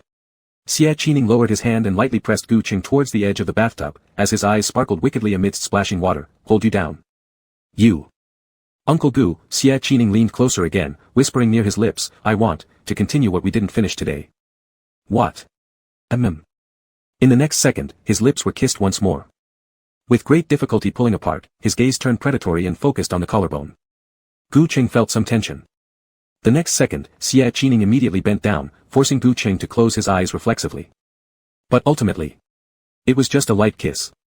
The youth's shirt became slightly wrinkled where his clenched hands gripped, and Xia Qining chuckled lowly, sounding somewhat aggrieved. "Too bad, Uncle Gu is unhappy today, so punishment is cancelled." Gu Qing relaxed a bit. The next second, he heard a phrase, "But, it hurts so much." "Gu Qing." Xia Qining shifted his gaze, glancing deeply at the hand of the man resting on his shoulder, speaking without any restraint, "My back probably has red marks now, and it hurts so much." Without delay, Gu Qing released him, only to be caught again by Xia Qining, feeling like a touch of electricity coursing through him, making Gu Cheng's eyes go red. Turning around, just ready to glare at Xia Qining, he found the youth's thumb gently landing at the corner of his eye. Tenderly wiping away a bit of crystalline moisture, unsure whether it was water or tears. "What should we do?" The young man hung his head, his voice deep, sounding very troubled. "Such a precious Uncle Gu makes me want to." His words halted momentarily, then leaned close to Gu Cheng's ear, softly uttering the last word. Instantly, Gu Cheng's ears went red, which spread all over his cheeks. "Get out." Xia Qining was driven out of the room. Gu Cheng had lost the mood for bathing, adjusted his pajamas, and went out to look for a hairdryer. When he reached the vanity mirror, he noticed a bowl of kanji placed there with a sticky note beside it, drawing a simple cartoon of Little White Eyebrow Wolf. "Has Uncle Gu gotten tired of scolding me? Are you hungry? Have some kanji." At the end, there was also a cute emoticon. The bedroom lights were of warm tones, not too bright, almost coating the writing on the sticker with a soft warmth. Closing the door properly, Gu Cheng looked down, picked up the small sticky note, and stared at it for a long time. Suddenly, he chuckled faintly. Sitting down, he began drinking the kanji obediently. Aunt Zhang was a nanny isn't family. Lin Zhe was an assistant, assistants are only at the company. These past years, whenever he was upset, he smoked on an empty stomach. It had been a very long time since anyone had painstakingly persuaded him to eat. For some reason, his vision blurred slightly. Gu Qing wiped his face with his hand but was startled into freezing when cool liquid touched him. "Uncle Gu." Outside, it was still Xia Qining's voice. "Where should I roll to? Can I return to my old room?" Pausing slightly, Gu Qing felt as if he'd caught something interesting, wiped his tears quickly a few times, and replied, "Do whatever you want." "All right." Xia Qining circled the villa once, finding the previous arrangements hadn't changed, thus innocently assumed his own room would remain unchanged as well. Treating it like a treasure, he deliberately left opening his own room till the end, only to find a messy storage room filled with various old furniture, a broken piano, and not even a spot to stand on. Behind him, Aunt Zhang's voice came just in time. "Xiaonian, don't go into that room. Mr. Gu said we can throw all the garbage we don't need inside, it's completely in chaos. I'll tidy up another room for you." Chapter 48, Making Up for the Missing Sense of Security for Gu Cheng. "What?" The little wolf turned around and suddenly understood why Gu Qing didn't stop him from wandering around earlier, even happily letting him return to his own room. Turns out, this was where the surprise lay. Uncle Gu, who even deceives his own child, wouldn't have peaceful nights. No need. Xie Qining turned around, his eyes scanning around the door of Gu Cheng's room, deliberately raising his voice, "I'll sleep on the floor." "Aunt Zhang." The woman stood in the living hall, looking up and feeling confused. Just then, she saw Xie Qining walk a few steps to Gu Cheng's room door, lay down his coat on the ground, and casually leaned back. "I'm fine sleeping here." Aunt Zhang immediately became worried. "Child, it's not summer yet. The floor is cold, get up quickly." Xie Qining enjoyed seeing Aunt Zhang like this and kept pushing the topic further. After all, the more Gu Qing listened, the higher the chance he would open the door. But suddenly, Aunt Zhang blurted out, "You taught me how to make preserved egg and lean meat porridge." Cough cough. Yes, Xie Qining's expression changed instantly. He quickly stood up and made a gesture for Aunt Zhang to be quiet. "It was me who asked you to bring porridge for Uncle Gu, but he's mad at me and won't open the door. My room is gone, so I'll sleep here." Aunt Zhang couldn't resist any longer, "Or I can give you a quilt." Before she finished her sentence, Xie Qining stopped her again. The little wolf took out his phone, and within a few seconds, there was a long string of words on the blank screen. At last, especially highlighted in bold capital letters, read. "IT. Out." Aunt Zhang opened her mouth and awkwardly cooperated. "Sorry Xiaoyan, all the quilts at home have been washed by me, so you'll just have to freeze tonight." As soon as she finished reading, Aunt Zhang was promptly hustled away by Xie Qining, and their conversation faded away. The villa fell into silence, and in an instant, all the faint sounds became prominent. Such as, Xie Qining's coughing sound, sneezing sound, sniffing sound, and even, breathing sounds and hand-rubbing sounds. Finally, Gu Qing couldn't bear it anymore. He slipped on his slippers again, got up, and started moving his steps. In the next second, the door opened, and he was embraced tightly by the little wolf. Surprisingly, instead of annoyance, there was a hint of warmth. Not bad. Gu Qing agreed to let Xie Qining sleep beside him. However, because of the nonsense Xie Qining had said in the bathroom, 3 pillows were placed in the middle of the bed, marking the boundary between them. Xie Qining didn't mind at all and quickly agreed, lying down with his hands under his head, pretending to sleep until the dead of night. Gu Qing slept very peacefully, but as time passed, he gradually curled himself into a small ball. A posture that lacked a sense of security. Under the dim light of the night lamp, he looked inexplicably pitiful, making one want to hold him close and spoil him a bit. With these thoughts, Xie Qining decisively removed the pillows, trying to get closer to Gu Qing. His arm lightly reached over and his fingertips gently brushed past thick lashes. The man murmured an but wasn't disturbed too much and merely shifted position to continue sleeping. Yet, upon touching Xie Qining's arm, Gu Qing instinctively found his way to the little wolf, eventually laying his head on Xie Qining's arm, slowly and obediently snuggling into his embrace. This sight was truly wondrous, to the point that when Xie Qining wrapped his arms around the person, he felt somewhat bewildered. But soon, he pulled the blanket over and embraced Uncle Gu with both arms. These years, Gu Qing had lived too solitary, neither easy nor secure.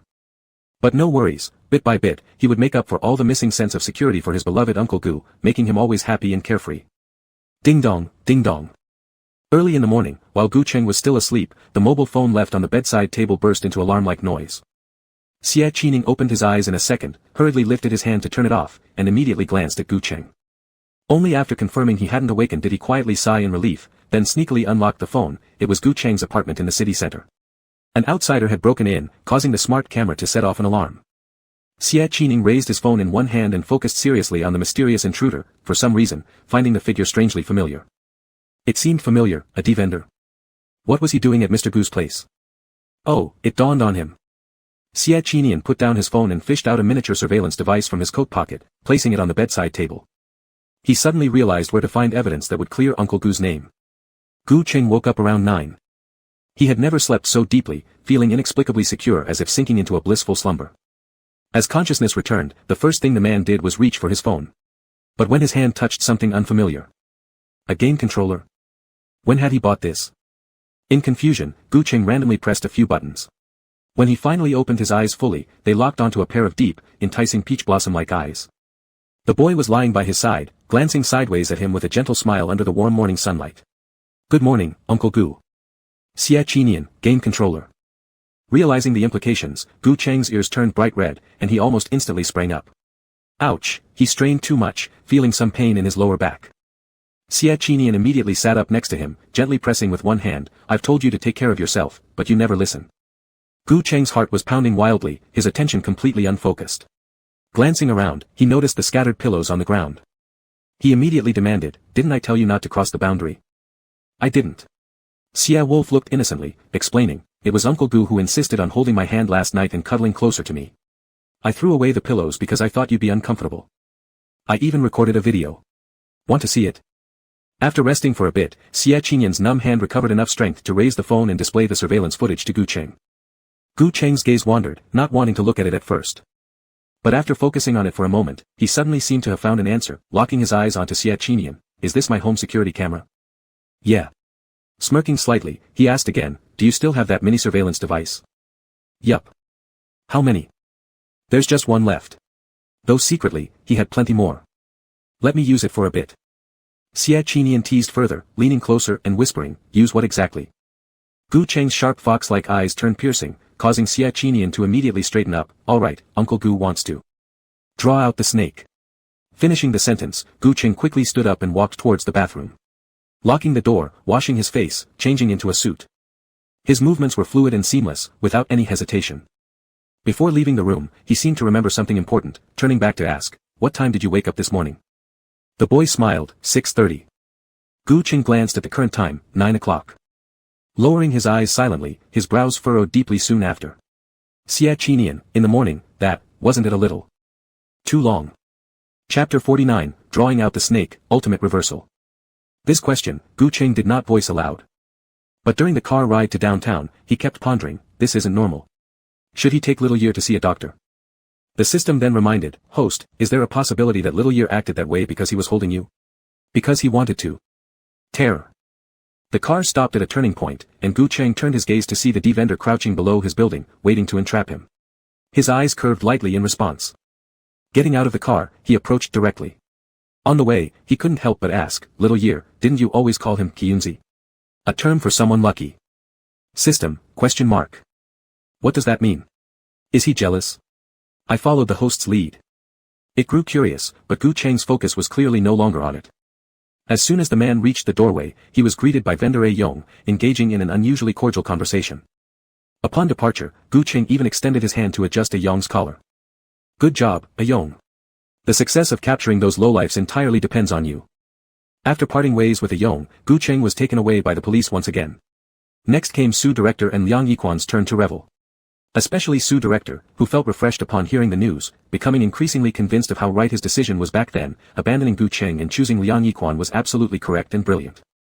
Thus, on the third day when the news was brewing, Su Director immediately rode on the positive momentum and went to Hengxing Finance without wasting a moment, heading straight into Luo Qingxi's office. "Director Luo, have you seen the news online?" It's just that. Gu Cheng's incident has caused quite a stir these past few days. He definitely can't attend the last episode of the show, but I must consider the best interests of our group." Su Director patted his chest, exuding an air of righteousness. "I voluntarily worked overtime, deleting all the scenes with that criminal overnight, and terminated the contract with him. The next steps are for you to decide." With that, he placed a proposal in front of Luo Qingxi, full of anticipation for some praise. What a good day this is. If only he could gain Director Luo's favor by stepping on Gu Cheng, it would surely be Gu Cheng's good karma. Behind the desk, Luo Qingxi flipped through the proposal a few times, narrowing his eyes slightly. "And what about the one originally scheduled as the C position? Xia Qinyan. Gone. Left with Gu Cheng." Su Director frowned, his face full of disdain when mentioning Xia Qinyan. That guy always hung around Gu Cheng. What kind of good person could he possibly be? It's better that he's gone. We can always pick another from the former trainees to promote as our new C position star. Oh. Luo Qingxi raised an eyebrow, seeming suddenly interested. Who? Su Xiaoli. Su Director justified confidently, "Even though he doesn't sing well, we can make him dance while standing at the C position." And most importantly, he bravely challenged Gu Cheng during the semi-finals. This image will project so much justice and will attract loads of fans. Is that so? Luo Qingxi nodded, maintaining a subtle smile throughout. "Your suggestion is not bad, therefore." Su Director's eyes gleamed, his heart almost leaping into his throat. Finally. He had waited 50-something years, and finally was about to enter the core team at Hengxing Finance. However, before his dream was even halfway realized, Luo Qingxi continued, "Let's terminate our contract. The final episode of Debut Brother will be postponed. I'll wait for Gu Cheng." A long, awkward silence followed, leaving Su Director stunned, feeling icy cold from head to toe as if he'd heard the biggest joke ever. It wasn't until he got thrown out by the security guards that he still couldn't process the reality. Break contract with him. Director Luo must be crazy. Gu Cheng's already locked up, the media caught him chatting with dealer Yong. There's no way he could possibly get out of this. Luo Qingxi, you're such a blind fool, Hengxing Finance is going to go down with Gu Cheng sooner or later. Su director sneered once, brushing off the dirt on his clothes, returning home with resentment. Just as he reached his door, he saw Liang Yiquan starting a live stream. The man held a phone in hand, excitedly waiting with a group of journalists at the press conference hosted by the bureau. They were ready to interview the police and report Gu Cheng's crimes. Facing the giant screen while hiding among the other reporters, Liang Yiquan put on a hypocritical act. Since 3 days ago when Gu Emperor got into trouble, I've been keeping close tabs on everything. Gu Cheng was really foolish. But, seeing how we were friends for a time, I cannot help but feel sorrow, which is why, the moment I learned the press conference was happening, I came over to take a look. Instantly, the live stream attracted a large number of netizens, but their comments weren't particularly friendly. Oh, isn't this the degree faker Liang Yiquan? Official statements haven't come out yet, it's your turn to gloat like this? Support Gu Cheng. Believe in Uncle Gu. Your Uncle Gu has committed a crime, yet you still believe in him. Still, our young Liang is cuter and more straightforward. 10,000 times stronger than Gu Cheng. Carrot oh carrot. Here's a scoop, Liang will replace Gu Cheng as the chief mentor of debut brother. Ha, how satisfying it is to see Gu Cheng's fans getting slapped in the face. Give it a rest, who cares what you're arguing about? Neither Liang Yiquan nor Gu Cheng are good people. I'll just enjoy watching dogs bite each other. Comments flooded the screen endlessly, but Liang Yiquan paid little attention until he saw Director Su. Reality show director Su Demai, Yiquan is a very outstanding singer, who despite all the controversy still showed courage and cared for his friend. This deserves applause.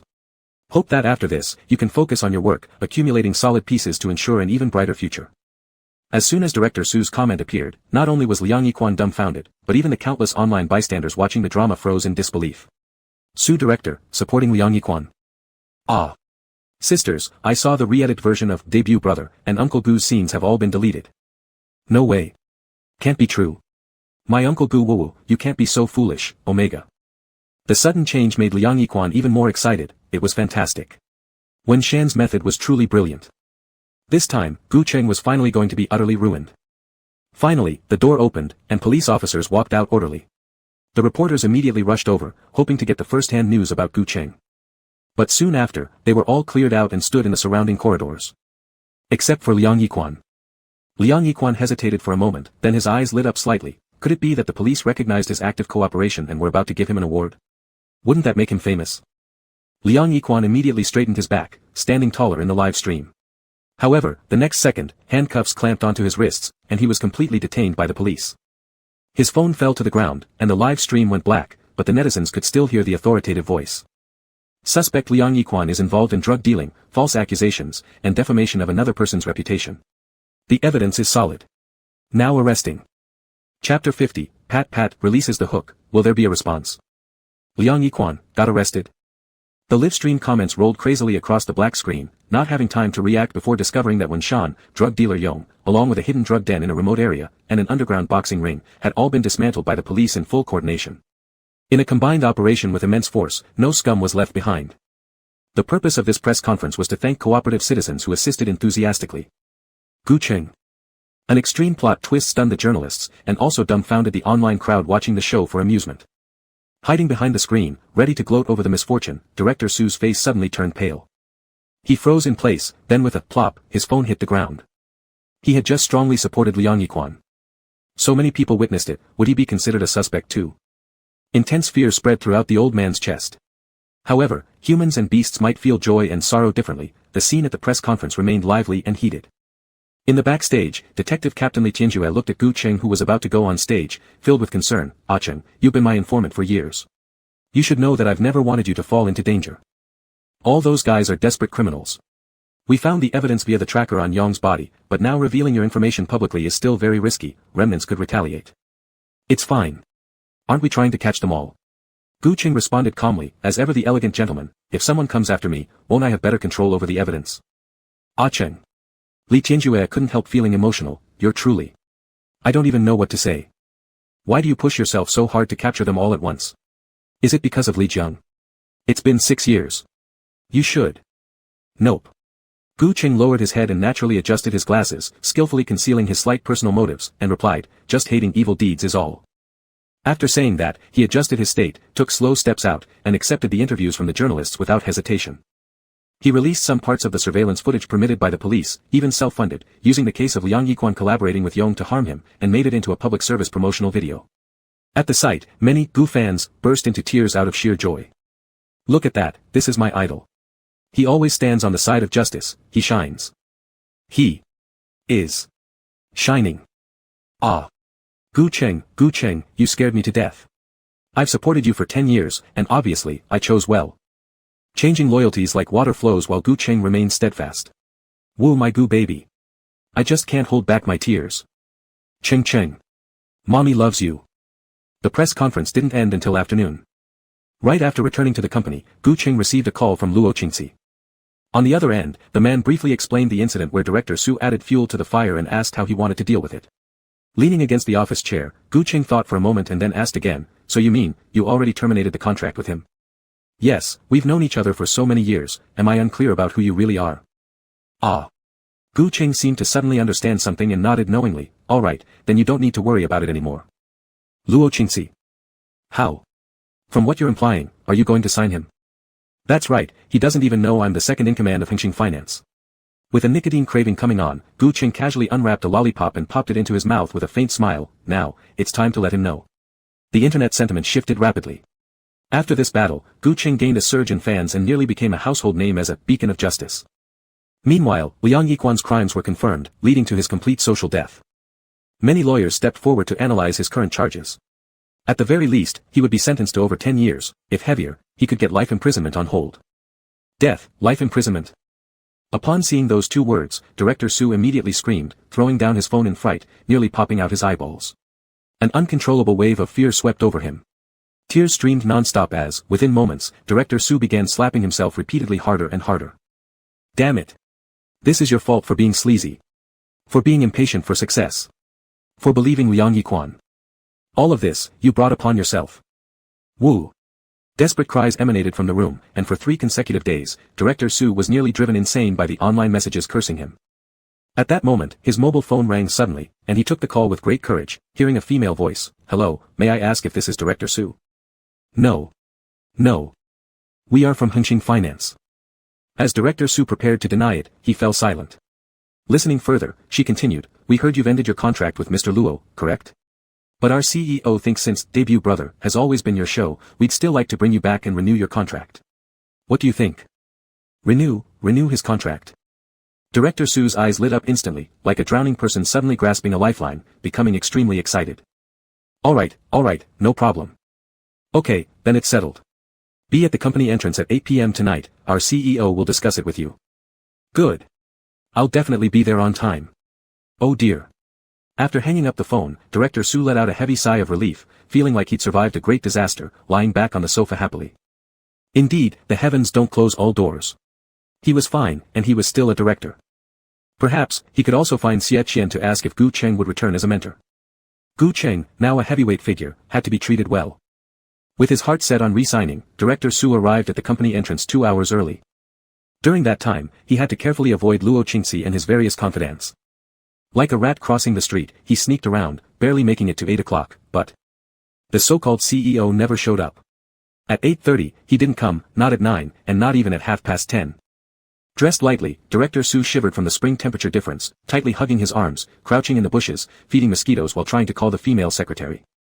But before he could say a word, he received a scathing lecture. Of course, our CEO has their own business. If you were told to wait, just keep waiting. It's common for them to be busy till 2 or 3 a.m. If you don't want to sign the contract, feel free to leave, we'll find someone else. Don't. Director Su immediately lowered himself to beg, I'm sorry, I'll wait. After hanging up, the man clenched his teeth, enduring his hardship solely through fantasies of regaining glory. But the so-called CEO, Gu Cheng, had no intention of showing up. Liang Yiquan's case finally came to a conclusion, and Xie Qian followed the new director to the Debut Brother production team for the last episode rehearsal. Yes, the new director. He had no intention of signing Director Su from the start, just teasing him. Currently, Gu Cheng had just finished bathing and was sitting alone in front of the floor-to-ceiling windows of his downtown house, admiring the bustling traffic outside. He drank some calming tea, stared at the outside for a while, and began yawning. This period had been rather exhausting. Now that he finally got some peace, he thought he could have a good sleep. But lying in an excellent silk quilt, he tossed and turned for several hours without falling asleep. For some reason, it felt as though something was missing, a pillow under his arm. Xie Qian. Thinking of this, Gu Qing resignedly sat up, pinched his brow, and thought to himself that he had become rather pathetic. How had he grown somewhat attached after just a few days of being cuddled by the little wolf pup? Lost in thought, the man picked up his phone, glancing at the time, 11:58 p.m. Is he asleep yet? A bit curious, but unwilling to initiate contact, how could he prevent the young one from knowing? After a brief pause, Gu Qing opened WeChat, found the chat box, tapped on Siberian White Wolf, and then, like a child waiting for his teacher to hand out awards, his heart slightly lifted, involuntarily becoming tense. Will he reply? As he was hesitating, suddenly, his phone rang with a notification. Siberian White Wolf had sent a video call invitation. Chapter 51, a little bit, especially, super wanting to kiss you. The video started, and on the screen, the first thing seen wasn't Xie Qian but his own slightly flustered eyes. Though partly hidden by the glasses, it was still clear that they held a trace of confusion, and the upward slanting ends of his eyes seemed somewhat red. What the hell? Drip. Gu Qing instinctively ended the call, his heart pounding fiercely. To be honest, he couldn't handle Xie Qian's such blatant teasing. Like, pick me, brother, or I want to kiss you, or right now. Drip. Siberian White Wolf sent a picture. It was a six-pack abs photo. Clearly defined abs framed by a smooth mermaid line, perhaps just after a shower, uneven water droplets scattered all over them. Such a scene was already extremely provocative, but oddly, outside it draped a pure black sleepwear with gold thread embroidery. The buttons weren't fastened, highlighting the young man's impeccable physique in a way that made hearts skip a beat. Next, a voice message came, the familiar tone, yet carrying the same breathless pitch as, I want to kiss you, do you miss me? A Cheng. The last two words, drawn out slowly and flirtatiously, were like melting one's bones. His scalp tingled, and even his fingertips felt numbed.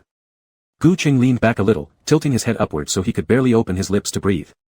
There were many people around him who called him Cheng, Luo Qingxi, Du Yunwei, Li Tianjue, including some other friends. But Xie Qian's single call sounded inexplicably suffocating. What to do? He wanted to see him, badly, wanted to touch those abs. By the time he pressed the screen again, he still replied coolly according to the original plan, can't sleep well, pressed mistakenly.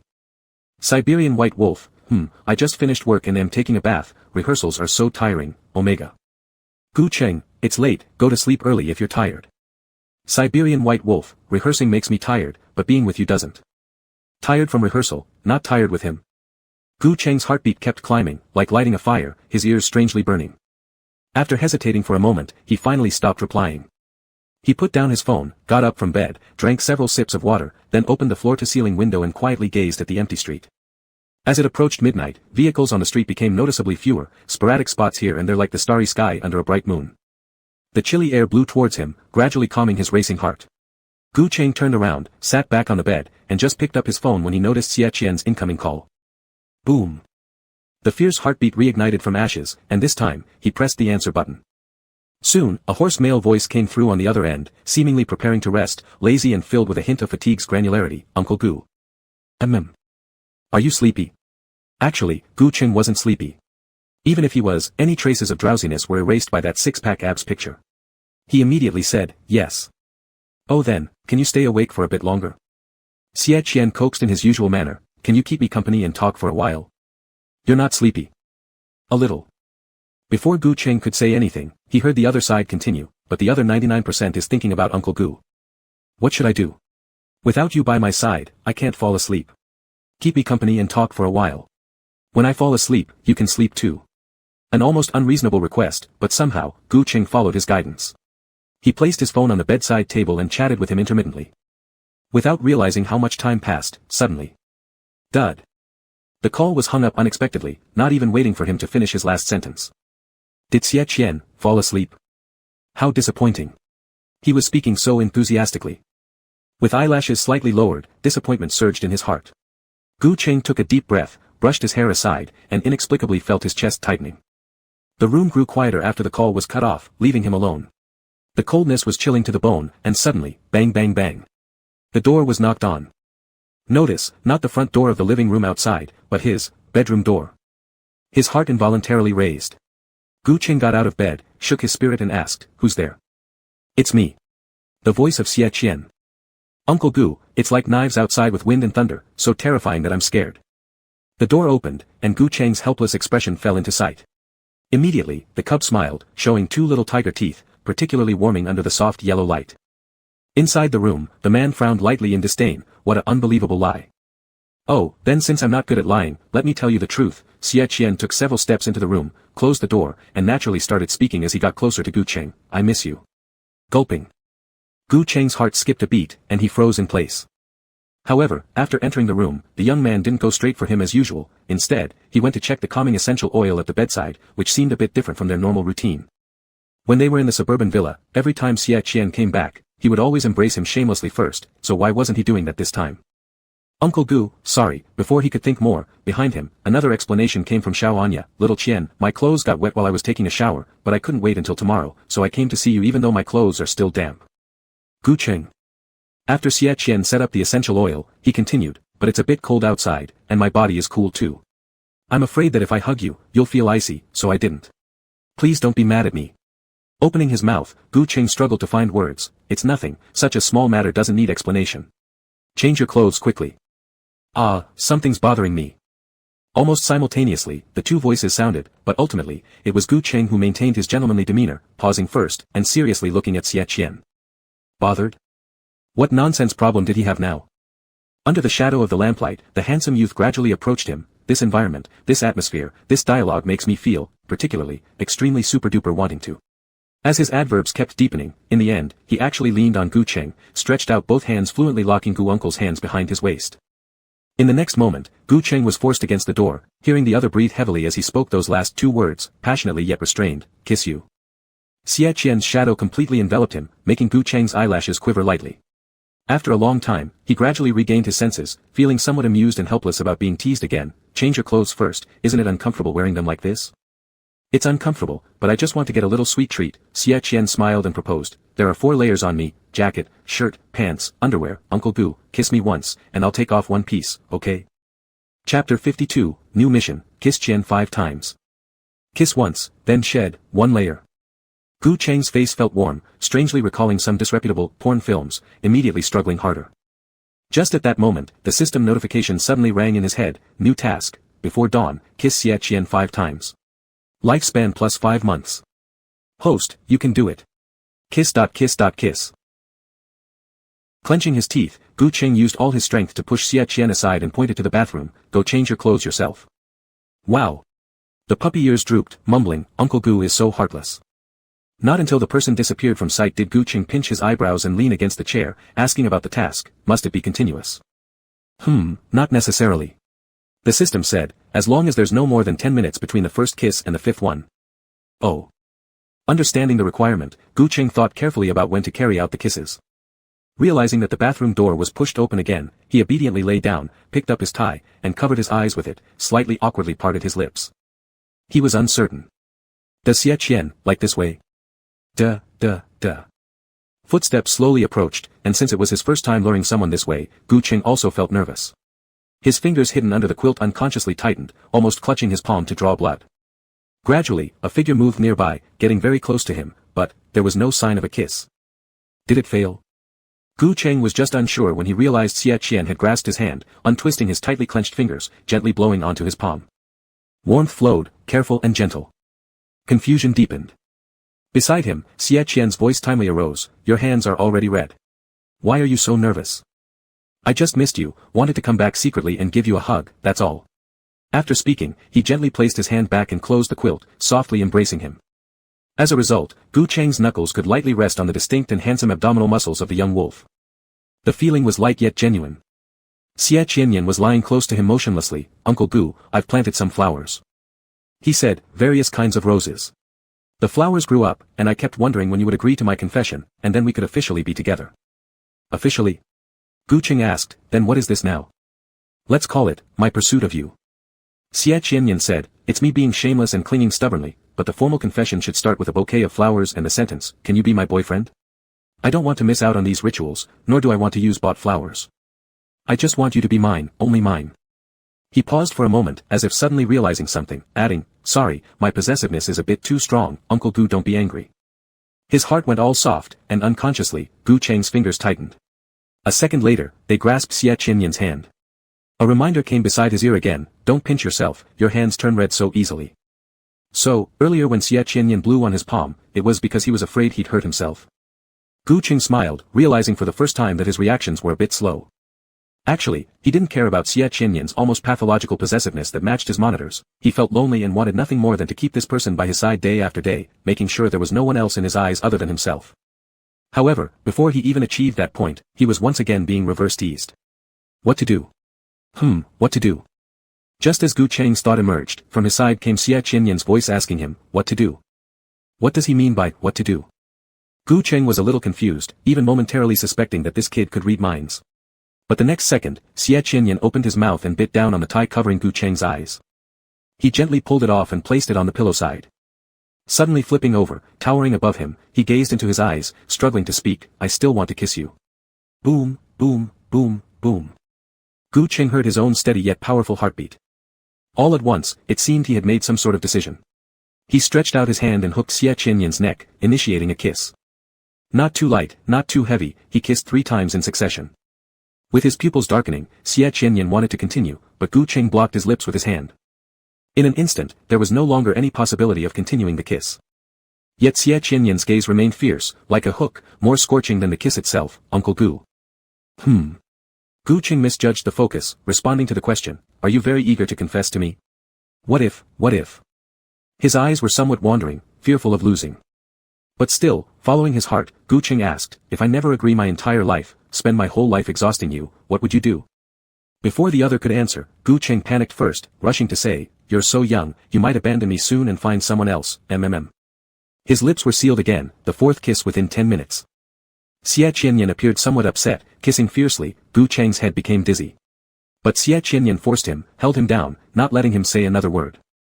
Only when released did he have a chance to catch his breath. Then immediately, the young man's voice arose, no one else, there will be no one else.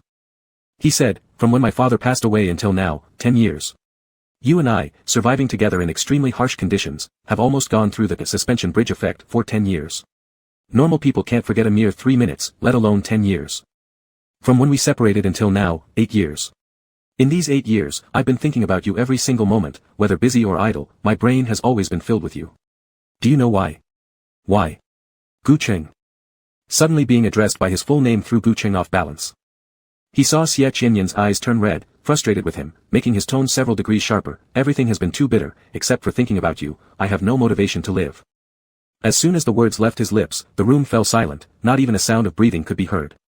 Gu Cheng thought perhaps he had pushed Xie Qianyan too hard, and it was only now that he would dare reveal a small portion of their past. However, such revelations were almost unpleasant. Xie Qianyan's tears hit Gu Cheng's ears, icy and cool, erasing the previous amorous atmosphere, dousing every flame, leaving no trace of smoldering smoke behind. Silent night. Unknown how much time had passed, Gu Cheng actually reached out, little by little, slowly taking hold of Xie Qianyan's hand and spoke aloud into the air. Perhaps. He said, perhaps it won't take long before I agree. The tense atmosphere was broken, and as Xie Qianyan wept, he suddenly started laughing. Tears slid down from his tear corners, hastily wiped away by him, even the hand held by Gu Cheng was nervously retracted due to tension. At this moment, the system interrupted again, host, the 10 minutes are almost over, give the 5th kiss Aya. Otherwise, we'll have to start counting all over again, 30-second countdown, begin. Drip, drip, drip sounds echoed in his mind, but this time, Gu Cheng wasn't anxious at all. He slightly turned his head and looked towards Xie Qianyan who was hurriedly wiping away his tears, asking, you're not holding my hand anymore. The young man froze, subconsciously ready to apologize. But before any words could escape his mouth, Gu Cheng continued leisurely with a second sentence. Then, will you still kiss me? Chapter 53, Mission Failed, Uncle Gu got angry. Will you still kiss? From the question asked until Xie Qianyan leaned closer, it took a whole 29 seconds. As the countdown was about to end, Gu Cheng closed his eyes, expecting the impending kiss. However, instead of kissing, Xie Qianyan asked, so, not long, how long exactly is that? Drip. Time's up. Please host, accumulate 5 more kisses to restart. Failure is the mother of success, please keep trying. His closed eyes opened again, just as they met Xie Qianyan's gaze, there was a slight curvature in the man's eyes and hints of unnoticed anger between his eyebrows. Gu Cheng didn't answer Xie Qianyan's question, but instead reached for the tie originally used to cover his eyes, swiftly leaning forward, locking both of Xie Qianyan's hands, smoothly tying them behind his back with the tie, then kissing him immediately. Finally, he even bit Xie Qianyan's lips, spreading an intense bloody flavor inside the kiss, as if punishment. However, Xie Qianyan didn't seem to perceive it as a punishment. He licked his lips in satisfaction, still yearning for more. Just as he wanted to continue, he realized Gu Cheng had already let him go like nothing happened and laid back on the pillow carelessly. He was left kneeling to one side, both hands bound and no matter what couldn't break free. After a stunned pause, he only knelt upright using his knees and obediently moved toward Gu Cheng, looking pitifully red-eyed. "Uncle Gu, I'm sleepy." Gu Cheng kept his eyes closed. "Uncle Gu, it hurts so much, my wrists must be bruised, untie me please." Still, Gu Cheng did not open his eyes. SSS. Suddenly, Xie Qianyan sucked in a cold breath through clenched teeth, appearing to have been subject to an unimaginable torment. Was he really tied too tightly? Gu Cheng tentatively turned around, uncertainly raising his eyelids to see the other side's charming smile. Once again falling for this boy's trap. Xie Qianyan gave him a quick smirk right before him, skillfully undoing the knot of the tie and unfurling it gracefully. Before planning his retaliation, Xie Qianyan noticed the pattern of the tie. A moment of pause occurred, yet the laughter in his eyes deepened further. This was a black and white striped tie. It seemed that ever since he mentioned disliking black ties, Uncle Gu hasn't worn a pure black tie for such a long time. Even during formal company gatherings, his suit would be charcoal gray or navy blue. Xie Qianyan continued questioning, "Didn't you used to love wearing black?" Gu Cheng glanced sharply, that was before. Above him, Xie Qianyan kept smiling, apparently unsatisfied with his reply, seemingly mocking him for being stubborn, or perhaps waiting for a particular opportunity to act. Gu Cheng grew somewhat uncomfortable, his ear tips gradually turning red, unable to break free no matter how hard he struggled. In the end, he sighed lightly, biting his lower lip while silently pondering. Xie Qianyan's eyes flashed, thinking he might have pressured the man once again, and quickly loosened his grip, preparing to remind him, "Don't hurt yourself," when suddenly Gu Cheng announced, "Wait till the last episode of Debut now. Brother ends." Xie Qianyan. In the quiet night under dim light, Xie Qianyan hardly dared to believe his ears. He heard Gu Cheng say, "After the final episode and after the celebration banquet, I will agree with you."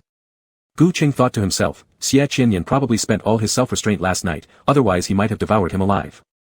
When they woke up the next day at 7 o'clock, there was a message from Little Wolf in the phone.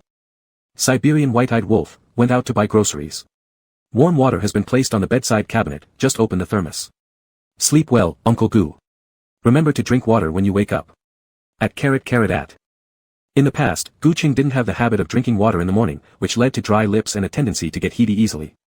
But recently, he would always take 2 sips of water before washing his face. Ding dong, ding dong. The doorbell rang frantically, with an urgent tone. Gu Cheng pushed up his glasses, casually put on a coat, and headed out. However, as soon as he opened the door, a black, sturdy gun barrel was pointed directly at his forehead. The man opposite him had an intimidating look, with a long scar stretching from the corner of his left eye down to the right side of his lip. The moment the gun barrel touched his forehead, Gu Cheng heard a clear sound of the bullet being loaded into the chamber. His heart tensed slightly, and he immediately took 2 steps back, obediently raising his hands. The suit draped over his shoulders slid off with the movement, revealing a thin white shirt and distinct glasses chain. Even though he seemed to be at a disadvantage, there was still a faint smile in the fox-like eyes beneath his glasses. "Mr. Guo, why are you so angry first thing in the morning?" On the other side, Guo Zifeng had no pleasant demeanor, the tightly furrowed brows made the scars on his face even more terrifying. He gestured to the minions behind him, "Smash it for me." The next instant, more than a dozen men dressed in black, armed with iron rods, scattered throughout the room, creating a loud clattering noise as they broke everything valuable to pieces. Only then did Guo Zifeng seem somewhat satisfied, and said, "Mr. Gu, you're not being fair. The life and death boxing match 8 years ago, you participated voluntarily.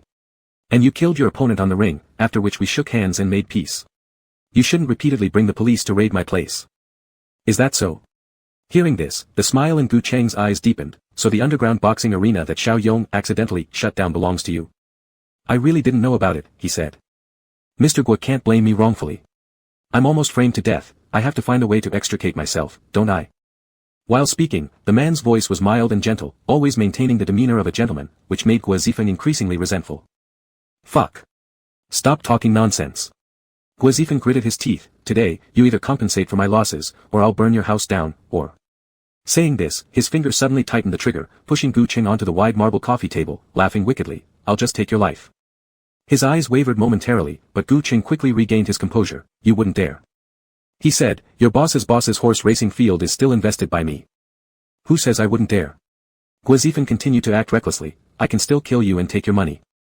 Swish. The door was pushed open, and Xie Qianyan stood outside. Guo Zifeng disdainfully refused to turn around, but when he saw who it was, his complexion instantly turned ghostly pale. Chapter 54, Mysterious Identity, Call him Young Master. Xie Qianyan also timely revealed surprise, Uncle Gu, they are.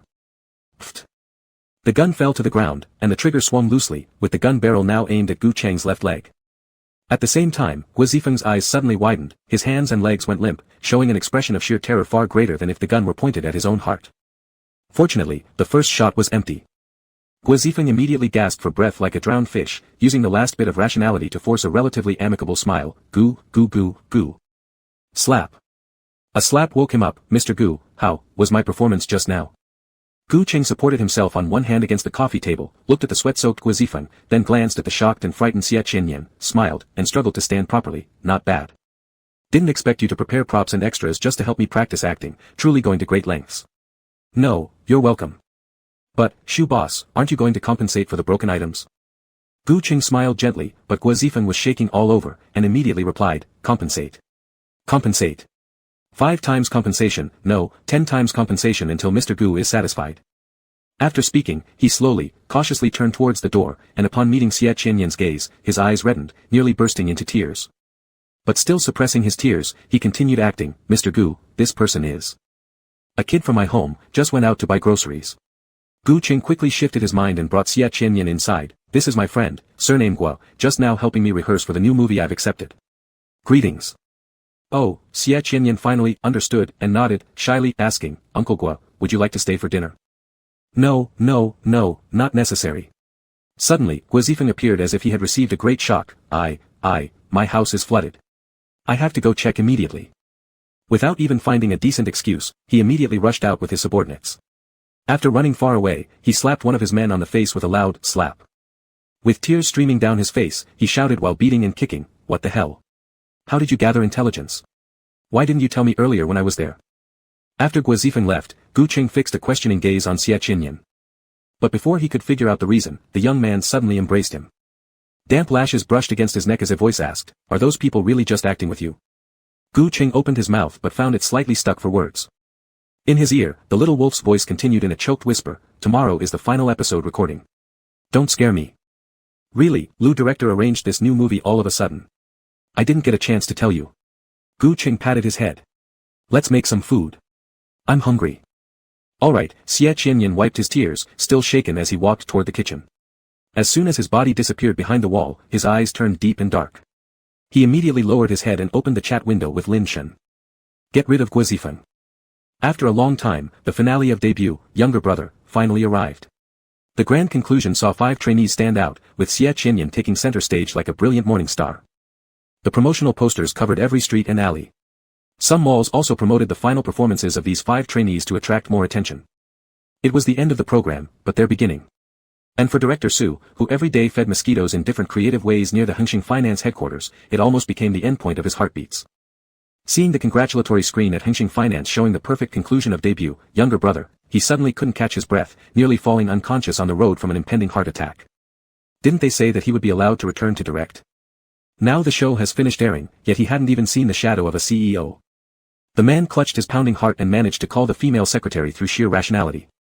Before he could finish cursing, Gu Cheng's voice came from the other side, that's right, I've been playing you. Just like you once said, capable people are always right in what they do, so making you die of anger was also right. Plop. The phone dropped to the ground. For Director Su, these 2 simple sentences were like thunderbolts on a sunny day, shocking him enough to collapse where he stood. Looking up, he saw CEO Gu Cheng walking out together with several secretaries, and he felt as if he'd been placed in a freezer, shaking violently. When did Gu Xiaocheng, who once sought his favor, become so distant, to the point where even trying hard only made it impossible to touch his heels? Mr. Gu, as she got into the car, the female secretary mentioned another point, tonight is the celebration dinner for debut, Younger Brother, but Lu general manager said he will be busy with something important and cannot attend, so you are requested to negotiate with the investors from Country D. Here's the contract book. She handed a black folder over to Gu Cheng. Lu general manager said he will send our conditions and bottom price to your phone later. He hopes the negotiation will go smoothly. Yes, smoothly. After accepting the contract, the driver closed the door and drove to the backstage of debut, Younger Brother. As for why he wasn't going directly to the celebratory banquet, don't ask. If you ask, it's because Xie Qianyan had stubbornly clung to him all night, insisting he drive and pick him up, calling it his debut gift. Either take it or leave it. Gu Qing decisively abandoned the former choice, hence the current result. On the back seat, Gu Qing took advantage of the spare time to review the contract. Just as he was about to send a message to Luo Qingxi, ding ding. His phone rang.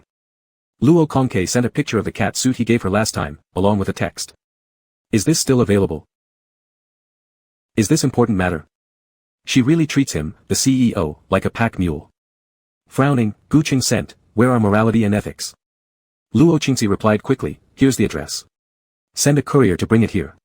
Thank you, a Cheng. Afterward, I'll teach you how to deal with a mentally unstable younger lover. Having said that, she then sent over a few pre-written negotiation terms. However, there were only 3 conditions, not enough to fill the entire screen. Right at this moment, the car door opened, and Xie Qianyan got in, immediately catching sight of the critical information. A moving cat tail. Suppressing a disturbed younger lover. His eyes grew darker, yet his actions remained perfectly normal. By the time the car started moving again, Gu Qing noticed that the young wolf sitting beside him would occasionally reach out to hug him, arms wrapped around his waist, with glittering eyes murmuring some kind of calculation. Gu Qing wasn't initially paying attention. After finishing the documents, his thoughts unconsciously drifted back to the relationship between Guo Zifeng and Xie Qianyan. Should he ask about it now? His thin lips parted slightly, just as he was about to call out, Qianyan. Xie Qianyan suddenly spoke up, Uncle Gu, do you like cat tails? Then, would you like to try? Suddenly, the car braked sharply, causing Xie Qianyan to almost lose balance. He directly tumbled forward. Chapter 55 Stupid Clown, Gu Yi. This is awkward. Gu Qing frowned, just about to pull the little wolf up, when he heard the driver in front start talking about the road conditions. Mr. Gu, a sports car changing lanes ahead caused a chain collision. We might be stuck here for a while. Let's take another route. All right. The driver turned the steering wheel and reversed course, completely unaware of any anomaly. Because even at this moment, the man's voice remained steady. Xie Qianyan looked somewhat disappointed, lowering his head even further. His thin lips parted slightly, just preparing to act up, when Gu Qing grabbed the collar of his shirt from behind and coldly warned, if you keep being reckless, my younger brother will beat you immediately. Half serious and half joking, it was an imprecise threat, yet strangely, Xie Qianyan froze in place within a second. His face quickly paled as if something painful resurfaced, and he even forgot to breathe. Only after a few seconds did Gu Qing realize something was wrong, pinching his face gently, receiving no response. So without the driver noticing, he took the initiative to kiss Anyen's lips. The lips were cool, devoid of color, slightly cracked. Thus, Gu Qing was exceedingly gentle, extending the kiss by a few more seconds. Not until Xie Qianyan's eyes gradually returned to focus did he let out a relieved breath. Letting this kid lean on his shoulder, humbling himself with coos and pouts. Mr. Gu, we've arrived at the celebration banquet. Gu Qing stepped out of the car. The biting wind cleared his mind a little. So, what exactly was Xie Qianyan afraid of? The younger brother? His brother? Gu Yi? Or was it Gu Ming, the one who's been abroad for years and rarely comes home? Ha ha ha. His scattered thoughts were interrupted by laughter as Gu Yi's voice rang out nearby, conversing in German with a tall D countryman beside him. Gu Yi, Lucas, look, that's the grass bag of a brother who ruined me. He's drinking alcohol and doesn't forget to carry his file over. Maybe he has set his sights on some big shot and is eagerly trying to win favor. Lucas nodded in agreement, clearly someone who got where they are through dubious means, entertainment circle sleaziness written all over them, disgusting. Can't hold a candle to Mr. Yi, not even a fraction. In the future, my boss plans to develop in China, so I hope Mr. Yi's Chiching Financial can provide ample support. Stupid and arrogant, Gu Yi usually preferred people calling him Mr. Yi to avoid confusion with other Gus. Lucas accurately exploited this preference, poking at Gu Yi's pride until the latter was beaming. Certainly, Chiching Financial is the largest company under my command, and I will certainly cooperate sincerely with your esteemed party. But then, his words cut off abruptly. Gu Yi suddenly felt uncomfortable, like having thorns piercing his back. Following his instincts, he glanced toward the direction where he spotted Gu Qing standing motionless, staring at him. It felt like a warning, suffocatingly distant, clenching his throat. The near-death experience flashed into his mind, setting ablaze his anger, and he blurted out, Lucas, you don't know this, originally, Chiching Financial was under my brother's name, but he was utterly useless at management, leading it to fall into my hands, giving it the prosperity it enjoys today. But the truth was, Gu Yi poisoned Gu Qing, seizing Chiching Financial with the help of their father when Gu Qing was incapacitated in the hospital. That statement was shamelessly bold. Lucas also noticed the man nearby and lowered his voice temporarily, Mr. Yi, taking someone else's property and speaking about it in front of them. What's the matter? Gu Yi became increasingly reckless. My brother had great influence, getting into the entertainment industry to make money before age 20. College graduation alone nearly drowned him. Getting to know Professor Huang was already the peak of his life. He wouldn't understand German anyway. Do you believe that even if I shout his name right now and directly scold him in German, he wouldn't react at all? As he spoke, he waved toward Gu Cheng's direction and called out affectionately, brother. Gu Cheng patted Xie Qianyan's shoulder, indicating for him to eat some desserts first before going over to greet. Lucas also became curious, keeping silent while crossing his arms, waiting to see Gu Cheng being embarrassed. Brother. Gui slightly tilted his head, picked up a glass of wine, and reverted to German. I took your teaching finance but made it even better. Look, even German investors are coming to cooperate with me. This is Lucas. He is merely exploring the situation for his boss, but every flicker of his fingers is worth more than your life. But today's your lucky day. Lucas will do me a favor by offering you a cup of wine, just like giving a dog on the road a drink. Take it, drink it. After speaking, he handed the wine to Gu Cheng. Seeing that he remained unmoving for a long time, Gui switched back to Chinese. Brother, drink quickly, they're offering you wine, let's be friends, okay? Lucas was having a hard time containing himself. He had never seen anyone so funny, it was truly amusing. Splash splash. Just as he was thinking this, he saw the wine glass tilt, and Gu Cheng poured all the wine onto the floor, trickling around Lucas. Lifting his head, flawless German followed smoothly, to you. The moment he finished, he threw away the wine glass, which shattered loudly on the ground, splashing Lucas. The man's face turned red, as though slapped twice in public, completely humiliated. However, Gu Cheng's German continued uninterrupted, soft yet melodious. When I was around, Chicheng Finance was renowned alongside Hengqing Finance, its business spanning 17 countries with countless financiers. Now, you've only been in charge for half a year, and the value of Chicheng Finance isn't even half of Hengqing Finance anymore. The scope of your business has shrunk to, here he glanced sideways at Lucas nearby, only cooperating with such garbage. And don't worry, whatever belongs to me, I will take back eventually. After finishing, Gu Cheng calmly turned around, walking away and didn't forget to add another sentence, Kappa Omicron Upsilon Tau, Kappa Omicron Rho Iota Delta Omicron. Standing there for a while, neither fully understood. Until someone softly laughed and translated it, Gui realized that Gu Cheng had insulted him in Greek. Stupid clown. Translated even more straightforwardly, it meant two words, idiot.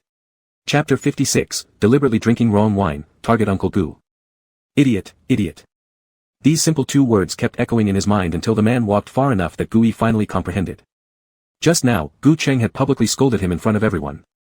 And in that instant, he hadn't understood a thing. Didn't understand. Having failed to play with someone and ended up being played instead, a sudden wave of shame and anger surged through Gui. His cheeks flushed bright red, his teeth grinding audibly.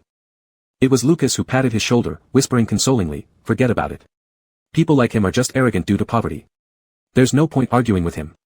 When we get back, I'll introduce my boss to you, and we'll make him disappear within minutes. Only after hearing this did Gui feel slightly appeased. After saying goodbye to Lucas, he walked to an empty corridor and lit a cigarette. Tap tap tap. Soon afterward, the sound of two pairs of high heels echoed in sequence, stopping not too far away, whispering conspiratorially, I didn't expect to come here today. My stomach hurts, and soon I need to conduct business negotiations. You go find a store nearby quickly. Alright, you wait here. Two female voices sounded one after the other, quickly catching Gui's attention. Turning his head, he looked at the woman's blue dress which had a small patch turning red, and his gaze gradually grew lewd. Hand touching his chin, lips curling upward, he seemed to imagine something perverted, then not long after, whistled loudly at the troubled woman from afar. Upon turning around, the woman instantly recognized Gui, her expression shifting from confusion to disdain. It appeared she wanted to step forward and confront him about something. Unfortunately, her stomach pain intensified, forcing her to bend down slightly with tears welling up in her eyes.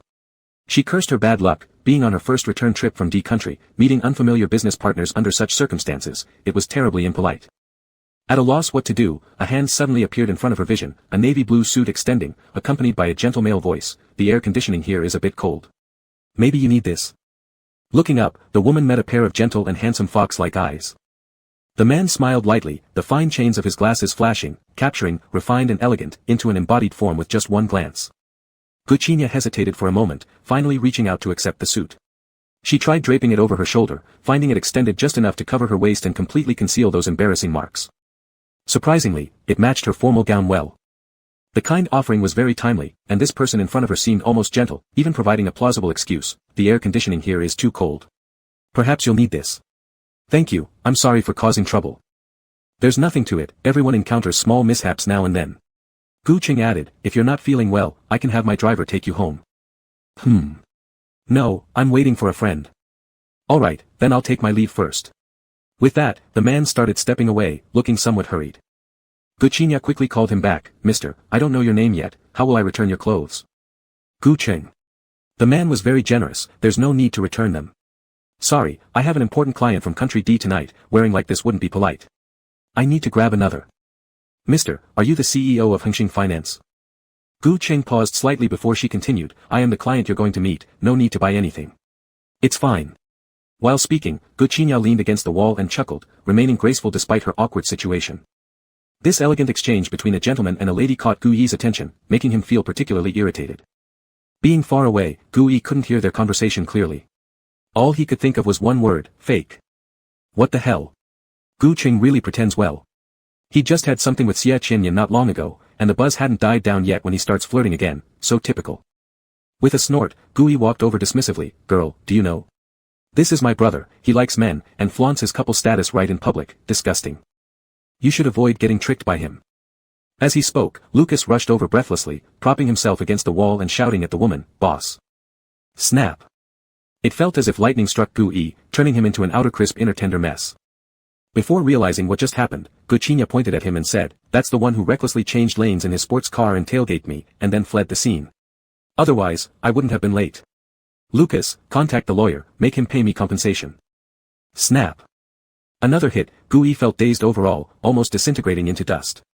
The woman he carelessly teased turned out to be a big client he relied on Lucas to win, and the tailgating he casually pursued also belonged to this big client, while all these results were seized by Gu Cheng, that insincere and pretentious guy. Not long after, Gu Qinya's friend returned, and they slowly disappeared together. But in the corridor, more than just Gu Yi remained stunned. Lucas stood next to Gu Yi, staring dumbfoundedly at the lively hall, imagining his own firing notice and destitute future on the street. What's going on? Didn't the boss say we were meeting the CEO of Hengxing Finance? The top domestic financial group CEO is actually, the waste of space brother Gu Yi mentioned earlier. When Gu Qinya returned after sorting everything out, Gu Cheng had already ordered dishes. His right hand would occasionally lift up to rub his sore clavicle every once in a while. He merely saw a flustered young lady by chance and thought to give her a jacket, but Xie Qianyan insisted on pulling him aside to a secluded corner beforehand. She unbuttoned his shirt and left a mark on his collarbone.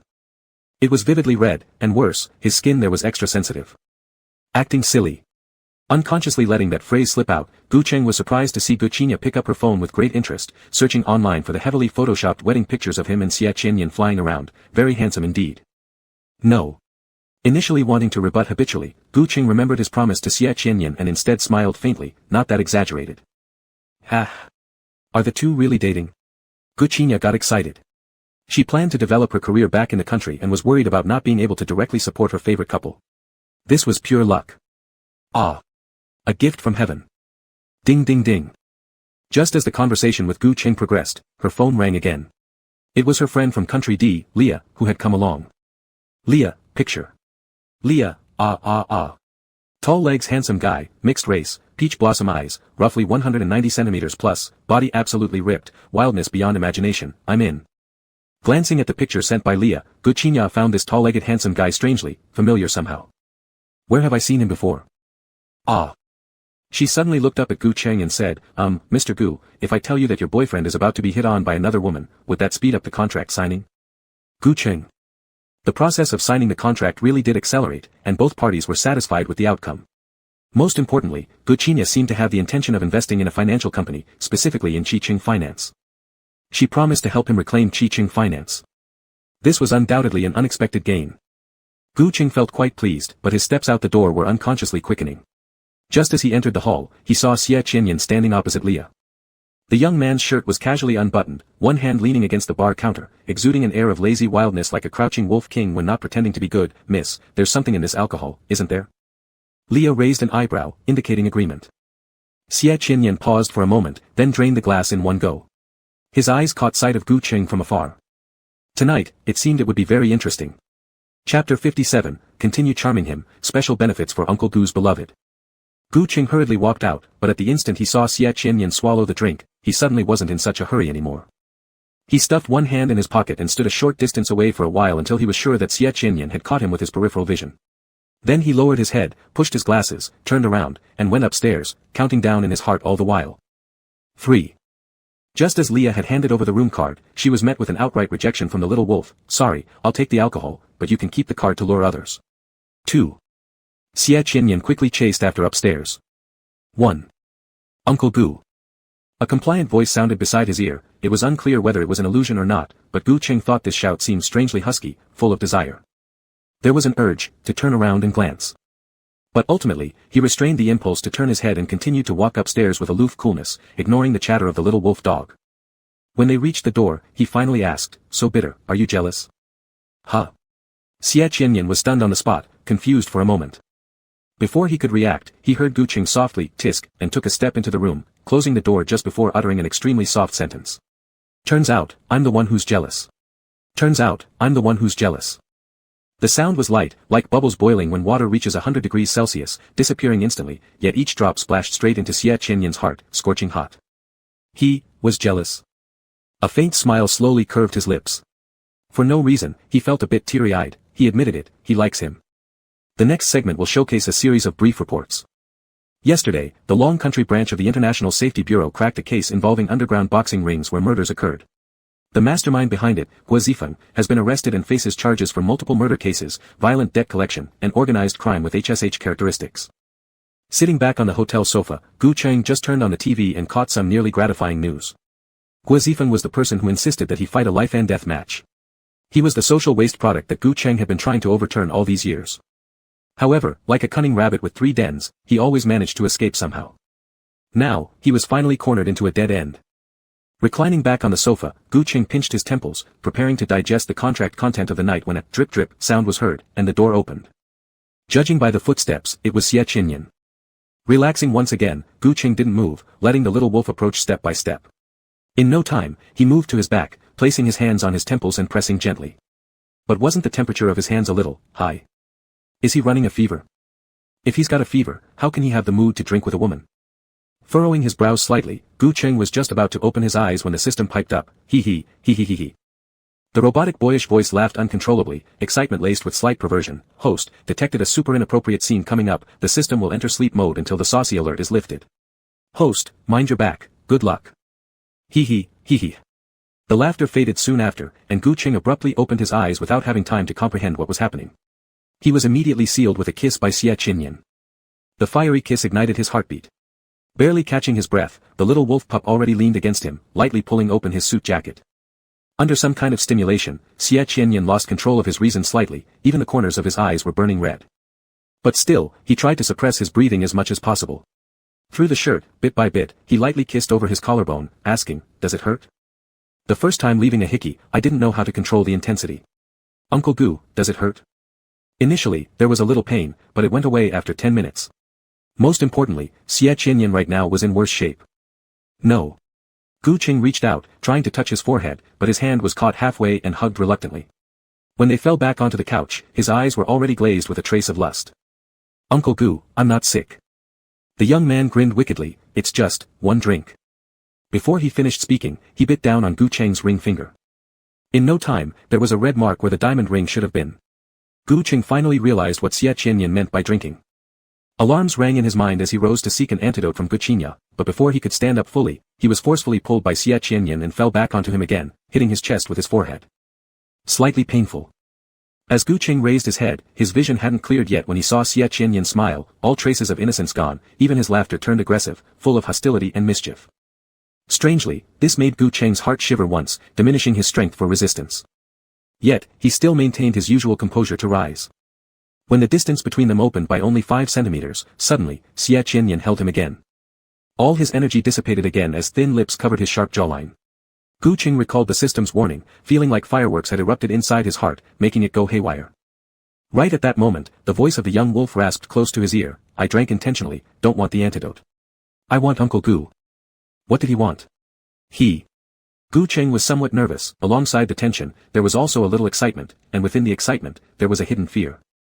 He wasn't ready. Fortunately, the rest of the wolf cub's words were, "to hug." Gu Cheng suddenly let out a deep sigh of relief. However, if it's a hug, why does he need to untie his tie? Gu Cheng wanted to stop him, but Xie Qianyan reacted faster. In no time, the tie was undone and tied around his own hands, with both arms resting above his head, laughing wilder and more tempting. "Uncle Gu, are you trying to imitate Mr. Luo's method of controlling me?" The chat window had been seen. A wave of embarrassment rose in his heart, but it quickly faded under the allure in front of him. After a short pause, Gu Cheng finally slowly approached, one hand holding Xie Qianyan's wrists bound by the tie, struggling slightly to hold them down. But Xie Qianyan was obedient, unprecedentedly so. With his eyes closed, his alcohol-drenched lips parted slightly, long lashes fluttered faintly, presenting an inviting demeanor waiting to be kissed. Gu Qing slowly leaned down, and just as he was about to touch him, Xie Qianyan suddenly opened his eyes. Gu Cheng's heart trembled as he heard him ask, "Sorry, I forgot to ask earlier, am I responsible?" "What? After kissing me, am I responsible?" His already chaotic heartbeat became even more disordered due to this untimely question. Gu Qing opened his mouth, but before he could answer, he heard Xie Qianyan continue, "Are we together? To treat me differently as your boyfriend?" Gu Qing froze, unable to think clearly amidst being teased. Looking closely, at arm's length, Xie Qianyan looked extremely alluring, breaking free of Gu Cheng's grip on his hands. The tie dangled at his lips, he opened his mouth and bit down hard, pulling it forcefully. Red marks appeared on his wrists. Thus, his hands were placed back above his head, tenderly kissing Gu Cheng's forehead, continuing, "If we're together, then there's no need to learn from Mr. Luo." Gu Cheng didn't understand the meaning behind these words. Under the dim lighting, the redness at the corner of Xie Qianyan's eyes glowed, dragging the entwined atmosphere into endless lengths. His head felt a bit dizzy, for the first time losing his ability to think calmly in front of someone. Listening further, Xie Qianyan continued, "I will tie myself up and offer pressure to our beloved Gu." Chapter 58, The Frank Session, Loving You Steadily Over Time. His speaking pace was extraordinarily slow, so enchanting, and yet so compliant. Inducing Gu Cheng to inevitably lower his head, lean forward, approach his lips.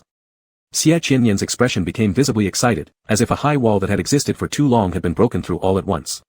Years of suppressed emotions surged immediately, unruly and defiant. When Gu Cheng lowered his head, the chain of his glasses landed next to his ear. Cool to the touch, causing him to cough softly involuntarily, wrinkling his brows uncomfortably. It was at this moment that the man seemed to realize something.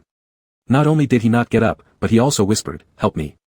Help him take off his glasses. Like countless lovers do for each other, help him. Xie Qianyan attempted to lift his hand, only then discovering that Gu Cheng had suddenly increased the force on his wrists, binding his hands so they couldn't be raised to help remove the glasses. Trapped in a dilemma. After pondering for a moment, the young wolf slightly tilted his head, pressing against Gu Cheng's temple and biting down on the arm of his glasses. As his breath passed over, the glasses slid off his shoulder. The golden chain lay tangled in messy disarray, resting on the slightly wrinkled suit jacket. It was the new coat Gu Cheng asked the driver to bring because he felt cold. But no sooner had he put it on than it was carelessly discarded and rumpled. Just like Gu Cheng, who under the charm, broke free of his restraint and became disordered. Xie Qianyan suppressed the wild emotions surging in his heart. Closing his eyes, the long-anticipated kiss was about to touch when suddenly. On an endless muddy road, I chose to remain faithful. Gu Cheng's phone rang. Xie Qianyan frowned slightly, glancing sideways. He saw half of Gu Cheng's phone sticking out of the outer pocket of his suit jacket with its screen facing up. The caller ID clearly displayed 3 words, Luo Kongke. Luo Kongke, Director Luo, Luo Qingxi, Luo the Lampshade. Again. It's him. Xie Qianyan's eyes narrowed slightly, his gaze gradually becoming dangerous. Over the years, the person in constant contact with Uncle Gu had been him. Flaunting everywhere daily, although without malice, calling at such a time to snatch Uncle Gu was simply annoying. So annoying. Yet, Gu Cheng still moved to pick up the phone. Furrowing his brows, Xie Qianyan finally snapped. He abruptly raised his hand, swiftly untying the knot of the tie around his wrist. Just as Gu Cheng sat down and reached for his phone, he securely bound Gu Cheng's hands together. Still, he didn't tighten it too harshly, it was much lighter compared to when he tied himself. Uncle Gu fears pain, one must always remember that. Even so, Gu Cheng already felt uneasy. Ignoring the wildly ringing phone, he fixed his eyes on Xie Qianyan, "Untie it." "No." The cub refused outright, "Isn't Uncle Gu fond of answering calls?" "Go ahead, answer it." Xie Qianyan's tone grew worse, holding his breath even while breathing. But at least, there wasn't yet any visible abnormality. Gu Cheng pressed the call button somewhat flustered. The voice on the other end quickly responded, "Hello." In these few seconds, Gu Cheng noticed Xie Qianyan unbuckle the metal clasp of his belt before slowly crouching down. The voice on the phone continued obliviously to this absurd punishment, "Ah Cheng, how did your chat with Guqinya go? How is the business negotiation going?" On the other side, the man spoke lightly, simply asking about business, never mentioning Guqinya's intention to invest in Qiqing finance. But after talking with Guqinya, Gu Cheng had understood. He once accidentally mentioned the incident of Qiqing finance being taken over to Luo Qingxi, so Luo Qingxi had already known Guqinya's intentions. By deliberately procrastinating, Luo Qingxi intended for them to meet and connect, aiming to help Gu Cheng reclaim the company early. They would assist each other, after all these years, this was almost their unspoken secret. Men have rare moments, filled with peculiar dignity. Such matters needn't be disclosed openly, understanding them internally suffices. Negotiation went pretty well. Gu Cheng's uneven breathing caused his speech to become intermittent. That's good. She can be considered a major client. Since I'm handing her over to you, how are you going to thank me? Gu Cheng bit his lip, glaring fiercely at Xie Qinyan. The situation didn't improve but instead worsened further. I'll treat you to eat. With a soft thud, the sentence unfinished, Gu Cheng's knuckles suddenly twitched, dropping the phone to the ground. Fortunately, it landed on the carpet, so its pitiful condition wasn't overly apparent. However, as he looked down, tears had already blurred Gu Cheng's vision. He turned his head and bit into the tie around his wrist, trying to untie it sooner. But just as he seized this opportunity, Xie Qinyan had already shut off the phone and gestured for quiet, leaving Gu Cheng stunned for quite some time. His tearful, rebellious tears dripped onto the tie he hadn't managed to untie, creating muffled sounds drop by drop. When he was carried back to the bed, Gu Cheng realized that Xie Qinyan had tied the knot with the tie so tightly it wouldn't budge. Moreover, the quality of the tie material was so excellent that breaking it was nearly impossible, allowing no room for resistance, pinning his hands above his head by the young wolf. Gu Cheng began to panic. Why, wait. He said, before we're together, you first, answer me a question. Xie Qinyan shook his head, regaining some sanity, obediently listening to him. What's your relationship with Guizifeng? Why is he afraid of you? Because once I was with people from the International Safety Bureau, and I almost captured him alive. The boy replied, speaking fluently and logically, making it hard to distinguish truth from falsehood. After seeing him at Uncle Gu's house last time, I was worried he might threaten you, so I decisively reported him. At first glance, there seemed to be no problem, but upon careful thought, it seemed too simple. However, before he could ponder further, Xie Qinyan looked as if he had remembered something, and then said, there's another secret that can be confessed. Gu Cheng's attention was drawn over, red-eyed, looking at him. Little A Nian then leaned down and lightly kissed the tear at the corner of his eye. In fact, the method for making preserved egg and lean meat porridge was what I taught Aunt Zhang. It includes the chef in your company canteen, or the occasional housekeeper we hired, etc., etc. And, the first day we met, at the porridge shop, the porridge sold by the owner was also made by me. That day when they were asked to have dinner, it was because I didn't want other trainees surrounding you. I would get jealous, sad, and angry. Your stomach wasn't good back then. That porridge was carefully prepared bit by bit according to your taste. I upset you and didn't dare to go home or see you, so I kept entrusting others to pass on the method of making porridge to all possible places where you might appear, hoping every chef would know, so that you could live better. His nose began to feel slightly sore. Gu Cheng asked, then why did you know I would go to that porridge shop, to buy porridge? Didn't Uncle Gu notice? Xie Qinyan replied, that day, the signboard said, preserved egg and lean meat porridge, parentheses, double Szechuan pepper, no coriander. That was the closest porridge shop to the production team, with a taste just like what you like. Ordinary places usually cater to the masses. How detailed would their descriptions be? Gu Cheng's heart trembled. His Nian had even thought of this. The young wolf truly apologized sincerely and placed him deep within his heart. Alright, since today is a confession session, I'll ask you one more question. As Xie Qinyan spoke, he again leaned on Gu Cheng's side, very gently, pecking his lips. He coaxed him tenderly, you cannot refuse to answer. Gu Cheng, inexplicably, nodded, hearing him ask, were the wounds on your body sustained in Guizifeng's underground boxing ring? Gu Cheng didn't say anything, his heart suddenly tightening. He heard beside him that Xie Qinyan's voice was slightly trembling, even his breathing was shaky, seemingly gathering enormous courage to ask 3 words. Does it hurt? Chapter 59, The Person Who Loves to the Core, just hearing the name breaks your heart. Does it hurt? Painful? Or not painful? Lifting his eyes, Gu Cheng seriously considered for a moment and answered, I forgot. Xie Qinyan immediately emphasized, you must not skip answering. There's no skipping. He said, I really forgot. Indeed, he couldn't recall whether it was painful or not back then. He only felt that ruining Guizifeng's life-or-death boxing tournament and KOing his most precious ace fighter was incredibly satisfying. So, up until the first surgery, he remained in an excited state. Later, he might have started feeling terrible, unable to sleep for nights on end. And at that time, what did he do? Oh, right. Gu Cheng replied, wasn't it true that I would sing songs or tell stories over the phone every night to lull you to sleep? The little cub was very difficult to calm down. After each successful calming, he would feel exhausted, then unconsciously fall asleep. But later, you left. As if seeking revenge, Gu Cheng continued without stopping, after there were no more children to soothe, I realized my body also suffered, continuously enduring past 2 a.m. without sleeping. Although the next day, he invited Lin Zhe, Luo Qingxi, and others to play mahjong with him, but, a gentleman seeks revenge after 8 years, never late. He didn't want to talk. Sure enough, Xie Qinyan froze. Not long after, he kissed the corner of his lips again. The tie around his wrist was untied, and his hand was gently held by the little wolf, treasured like a gem. Yet, he still refrained from explaining any extra words. After a long while, Gu Qing asked again, since the porridge was made by you, why didn't you say it at the beginning? Because when you noticed the similar taste that day, you sweated on your forehead. Xie Qianyan adjusted his hair gently and softly replied, I was afraid it might scare you, didn't want to make you uncomfortable. Stupid. Gu Qing laughed, his eyes twinkling with mirth for a moment before he asked seriously, back then, why did you leave? For you. The grip on his hand tightened slightly as Xie Qianyan replied with unwavering resolve, to not hold you back, to let you live easier, and to not make you lose your life for me. And now, so that I can openly come back to you. With 5 consecutive fortes, Gu Qing could more or less understand the meaning but the exact reasons were not disclosed. Uncle Gu. Just as he was about to speak, Xie Qianyan called out again. The young man's voice was trembling, unsure of himself, I don't want to lie to you, the specific reason will only be revealed after some time has passed, but please believe me, I absolutely have not. His words were interrupted as his lips were suddenly kissed. Xie Qianyan froze in place, his tears at the corner of his eye seemingly frozen as he stared, motionless, at Gu Qing who had taken the initiative to kiss him. The man's eyes had long since stopped being red-rimmed, there was a beautiful smile curving on his lips, far better than the smiles displayed throughout his 10-year-long acting career on the big screen. He said, all right. He said, no need to explain further, I trust you. The incident from years ago had been far too complicated. It seemed like his and Xie Qianyan's misfortunes all had something to do with the annihilation of the Xie family. Some things had to gradually mature.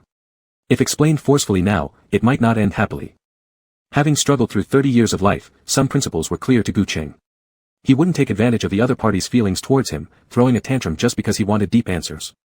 He didn't want this suffocating atmosphere of sadness to continue any longer. In no time, he flipped their grip, softly massaging Xie Qianyan's knuckles, let's be together. Together already, Nian, so. I trust you. My love and trust are always balanced, as long as I haven't told you that we're over, I'll always trust you. His lips were sealed again. Was it due to the sudden onset of suppressed medicine effects? Xie Qianyan became slightly rough, lifting him by the waist almost immediately. It hurt slightly, causing Gu Qing to instinctively furrow his eyebrows, his heart beginning to race fiercely. But not long after, Xie Qianyan resumed massaging him as if performing physiotherapy, very lightly letting him down. A warm kiss landed on his forehead, followed by tender words, Uncle Gu is tired, rest now. Gu Qing. You haven't even confessed properly yet. Xie Qianyan stood up, struggling against the after-effects of the medicine wine, his face breaking into a light smile, wait a bit, I'll give Uncle Gu the best sense of ritual.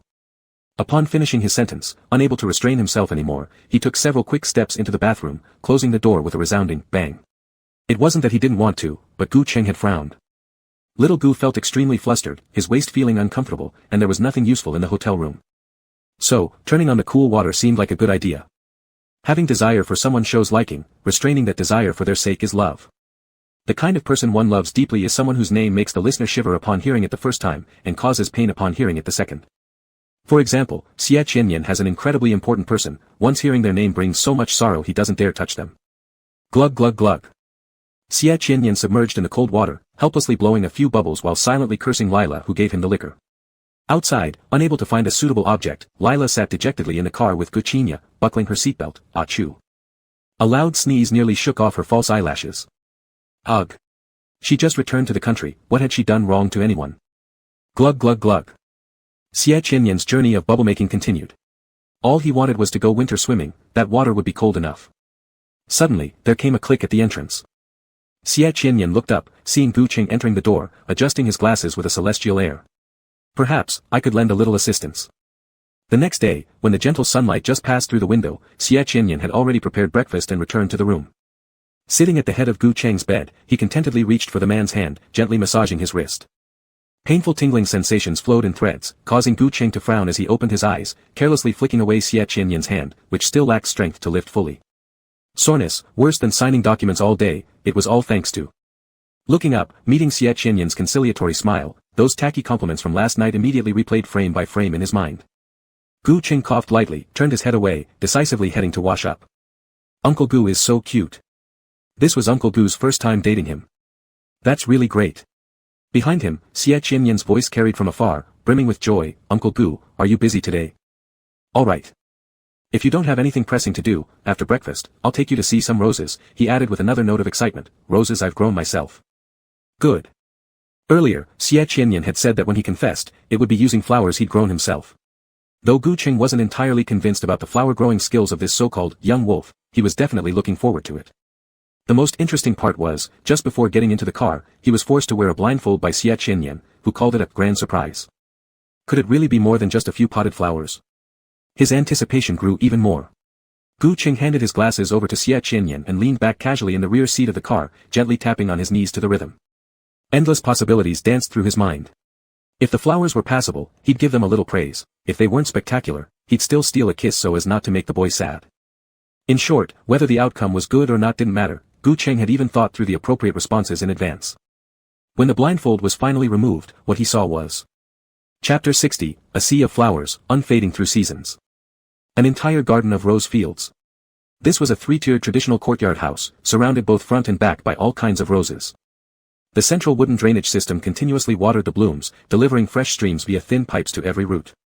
From the soil beneath the flowers, one could tell that these weren't planted just recently. Blooming and fading, then blooming again, the new always thrived beside the old. At first glance, at least 4 harvests were visible. This meant that the countless roses filling the garden had been replanted at least 4 times. What's more, this estate looked familiar. Wasn't this the Xia family's ancestral home? Gu Qing felt a bit dazed. He had lived here as a child, but since the Xia family went bankrupt and was evicted, he had never returned. When had its layout changed like this? These flowers have been growing for many years, Xia Qianyan's voice cut in from the side, as if narrating a story, or perhaps a confession. Whenever I missed you in the past, I'd come here and plant a flower. When it withered, I'd replace it with a new one. Planting this way, I gradually filled the entire house with blooms.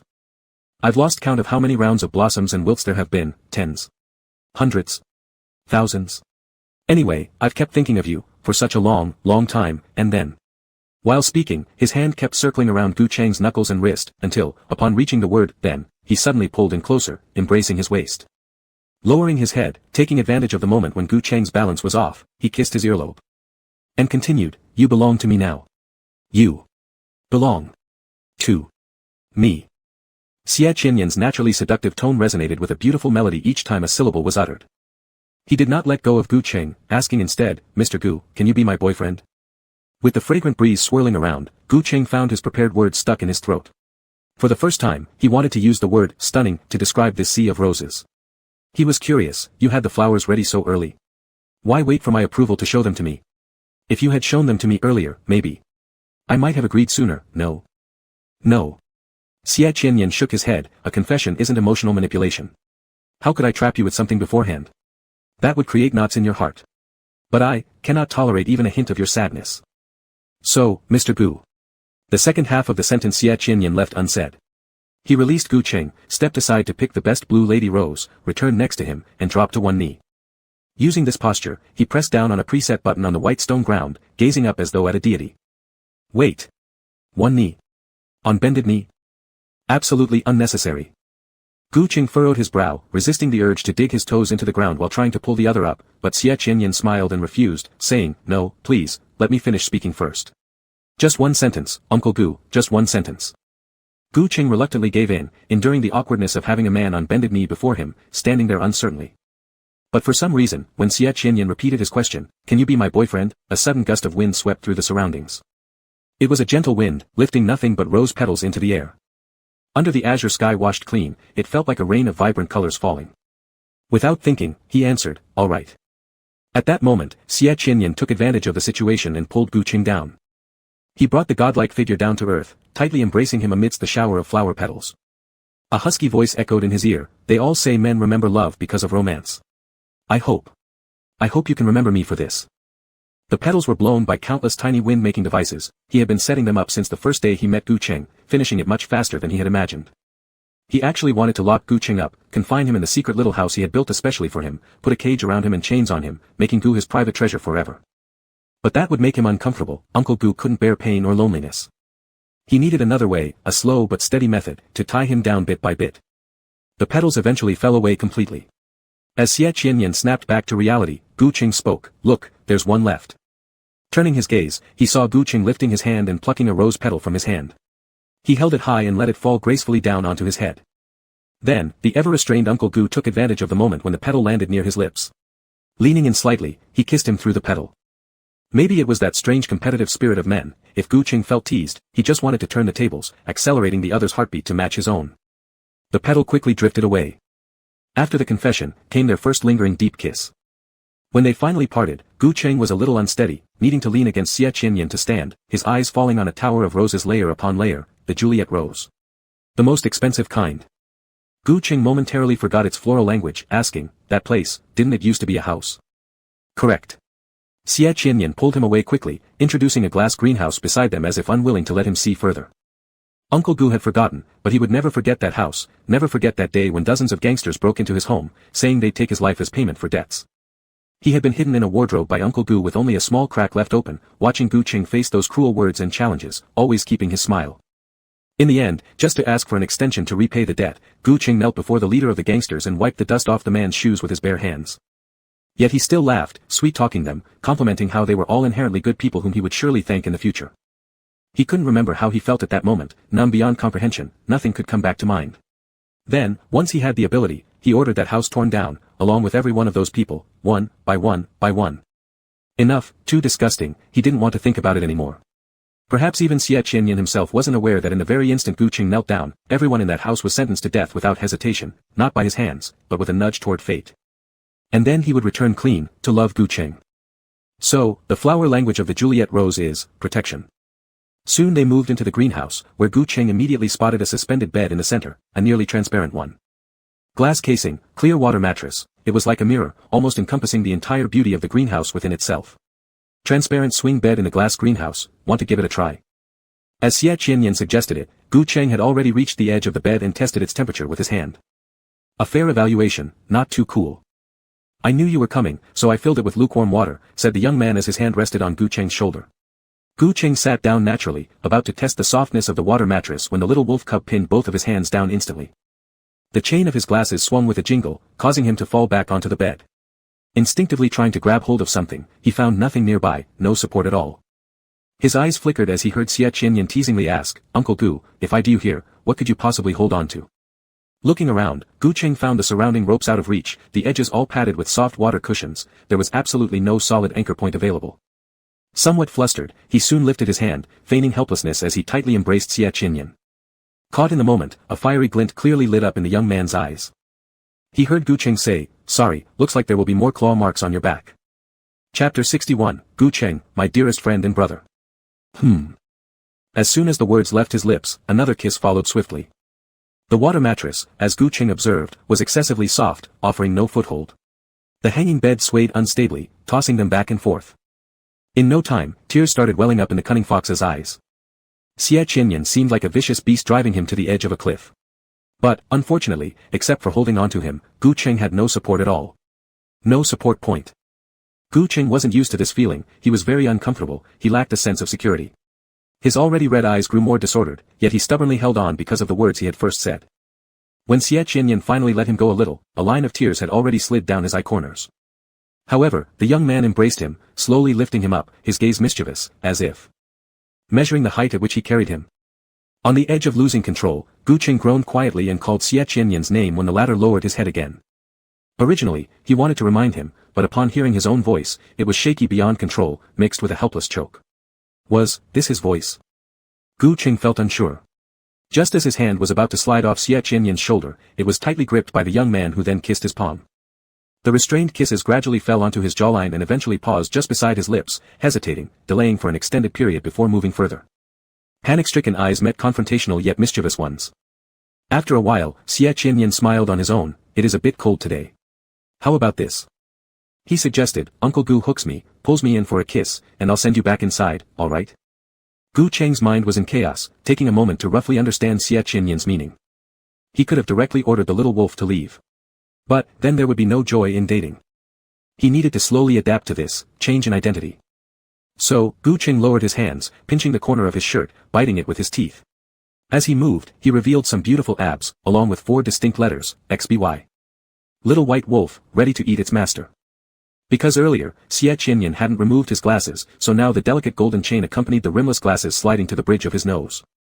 And there was the charming Mr. Gu, his red eyes brimming with unshed tears, forcing himself to bite his shirt collar, partially exposing his abs, somewhat flustered yet resolute, enticing him. Xie Qianyan's smile blossomed fully, fireworks bursting in his heart. Help. He was both enchanted and nervous, flirtatious yet lacking experience in love, what a supreme treasure was Gu Cheng. But judging from the situation just now, this place wouldn't do. From the start, it was better to choose the most traditional spot. The bed. He must remember that Uncle Gu lacked a sense of security, custom-made handles or ropes specifically for him might be necessary. Also, soft padding should be added in those areas since Uncle Gu feared pain the most and couldn't hurt his hands. Anyway, the right height had already been measured, so, that would be it. Xie Qianyan helped Gu Cheng stand up and was about to suit him when suddenly the phone in the man's pocket rang again. Remembering the last interruption at the hotel, the frown on the young wolf's face deepened. If it was Luo Qingxi again, he'd smash the phone instantly. Then he'd buy another one for Uncle Gu, one designed to block all kinds of 5 million lumens worth of light bulb interruptions. But then, looking closely, the caller ID showed 2 characters, orange. Orange. Suddenly, Xie Qianyan realized something, quickly putting on a forced smile and nervously standing up. Uncle Gu, please stay here a while and enjoy the flowers. I'll fetch you a glass of water. With that, he turned and hurried away. Gu Cheng's rationality had just returned. He didn't notice anything unusual, simply nodding and clearing his throat before answering the call. Hello. It's me, Mr. Zhang. Orange was one of Gu Cheng's subordinate companies specializing in products, where the kitty outfit given to Luo Qingxi was produced. In the phone, Manager Zhang's tone was slightly grave, as if encountering some trouble. Mr. Gu, an anonymous client just placed an order for 1,000 waist supports that have massage functions, needing the required heights later. But I'm thinking, isn't this like a neck massaging device? Why doesn't he look elsewhere? We haven't made these things before. Gu Cheng thought for a second. Send me his requirements first. At the same time, on the other side, Xie Qianyan had just sent over the required heights when he received another message. Tongjua, ah. So troublesome. It's so hard for newbies to debut. You can go, sure. But why must I, a single aristocrat, be forced to participate in a dating show? OAO. Frowning, Xie Qianyan typed, dating show. Tongjua, yeah, didn't you see? Arranged by Stellar Media. Tongjua, they help us debut, and we cooperate by recording several TV shows for them. It's mutually beneficial. You go for the dating show, others went for a travel reality program, and one even has a host certification, thus becoming an intern host. Tongjua, heaven. I also want to travel, not participate in a dating show, but, then I thought about it, with your wife's status, she definitely won't participate in this kind of variety show, so, hee. Tongjua, brother, if it doesn't work out, we can form a CP together later. Do you want to be the dominant or submissive one? Licking screen. Long silence. Tongjua, Xie brother. Tongjua, Xie Qianyan. Reply already, hello. Xie Qianyan, gross refusal JPG. Once the message was sent, all his thoughts shifted completely from Tongjua. He glanced back at the preliminary draft list for the dating show participants a few times. No Uncle Gu. So, there was only one choice, negotiate with Luo Qingxi. As soon as Xie Qianyan returned to the flower room, he immediately asked Gu Cheng for Luo Qingxi's contact information. Gu Cheng hastily withdrew Manager Zhang's information interface and replied, didn't you hate her? I don't anymore. The young wolf acted cute, coquettishly saying, I just want to get to know Uncle Gu's friends better. Alright. Gu Cheng reminded him, but she might not necessarily add you. If more than a day passes without approval, tell me, and I'll remind her. Okay. After obtaining the contact information, Xie Qianyan didn't add her right away. It wasn't until late at night, after setting up a soothing essential oil diffuser and confirming that Gu Cheng had fallen asleep, that he clicked on Luo Qingxi's business card. His friend request was extremely polite, Mr. Luo, this is newly debuting trainee Xie Qianyan. Thank you very much for Hengxing Finance's support, I'd like to get acquainted with you. His friend note was unreasonably mean-spirited, Luo 500W. Luckily, Luo Qingxi was still awake and quickly replied with, oh. That kid from the Gu family. Xie Qianyan immediately tried to curry favor with her. An hour later, sleepily tired Director Luo reached a precise conclusion. Your point is, you're willing to invest in extreme heartbeat, but Uncle Gu has to appear as a guest and pair up with you. Also, game settings must occasionally be arranged by you. Xie Qianyan, Director Luo is really smart. Luo 500W, game arrangement is no problem, I've been researching new scripts recently, so if there are any programs, I'll let them know. But whether Uncle Gu will agree or not is another matter. Xie Qianyan, I'll cover all the upcoming shows produced by Director Luo. Please persuade Uncle Gu on my behalf, help out a little. Luo 500W, Gu Cheng is my closest pal, a bosom buddy. Heartbreak JPG. Chapter 62, Hidden Airflow, he was kissing him. Xie Qianyan replied swiftly, I will pay more. He said, if you plan to cast Uncle Gu in your next movie, I'll fully fund it, saving you a lot of money, Director Luo. Luo 500W, deal. Luo 500W, just a reminder, Gu Cheng may seem a bit cold in that department. These years, I haven't seen him show interest in anyone anyway. In summary, good luck pursuing your husband. Pursue, husband. Seemed correct, but something felt off. Anyway, the goal was achieved. Xie Qianyan closed his conversation box with Luo Qingxi, then, not far from the filming location of the first episode of the dating show, booked a homestay along with a custom-made bed. What? Did you lose your mind over love? Early in the morning, before catching his breath, Gu Qing received a call from Luo Qingxi. I'm already 30, can you leave me alone for a while? Are you saying I sold myself to you? After hesitating for a while, the other party then determinedly said, in a certain sense, yes, seems like it. At that time, Gu Cheng had just started his career and refused sue director's sexual harassment, and was brutally suppressed by that disgusting old man. To take a risk, he could only sign a gambling agreement with the company. He looked around, and only found rookie director Luo Qingxi willing to sign with him. 1 year, 15 billion yuan. That year, Gu Cheng's career skyrocketed, almost leading various rankings every day. However, at the end of the year, they only managed to reach 13.5 billion. There was a large shortfall, but relatively speaking, it wasn't too big. However, failure was failure. Gu Cheng did not complete the bet and even had to make up the remaining funds himself, making his living situation worse. Just then, Luo Qingxi approached him.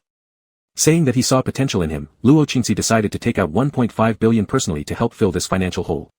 However, for the next 10 years, Gu Cheng's schedules must always prioritize him. Over these years, director Luo's fame grew alongside Gu Cheng's success.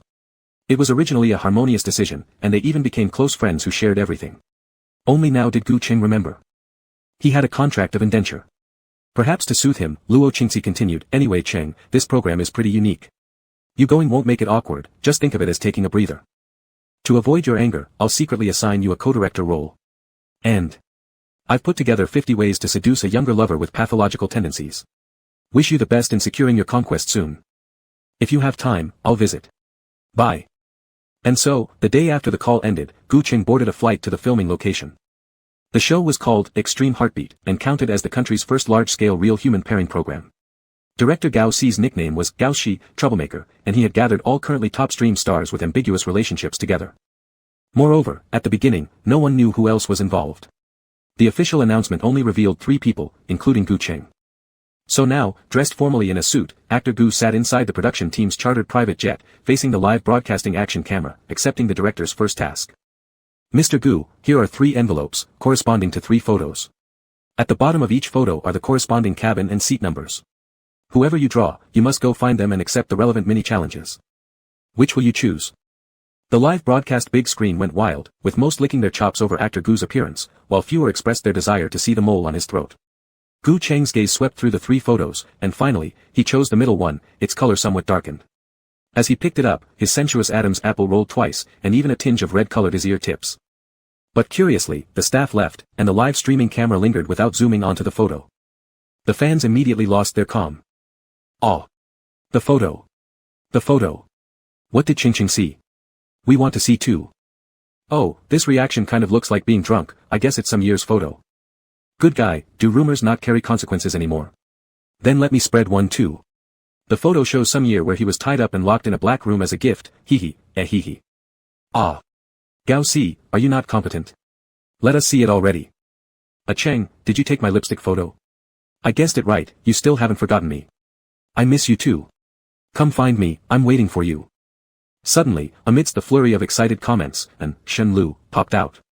Not only did she pour cold water on the masses who were eagerly pushing ship, but she also subtly hinted that she seemed very familiar with Gu Cheng. And that wasn't her only message.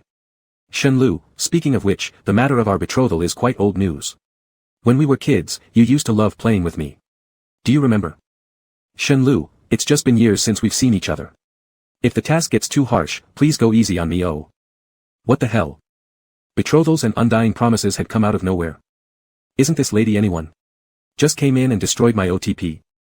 Don't you recognize her? She's Shen Lu from D Country, a renowned poet and novelist, a full-fledged talented woman. Exactly. This time Lulu returned home to honor her marriage vow, there's a marriage agreement. Childhood sweethearts, you and me forever, crush anyone who stands in the way. Crush me, crush everyone. Oh.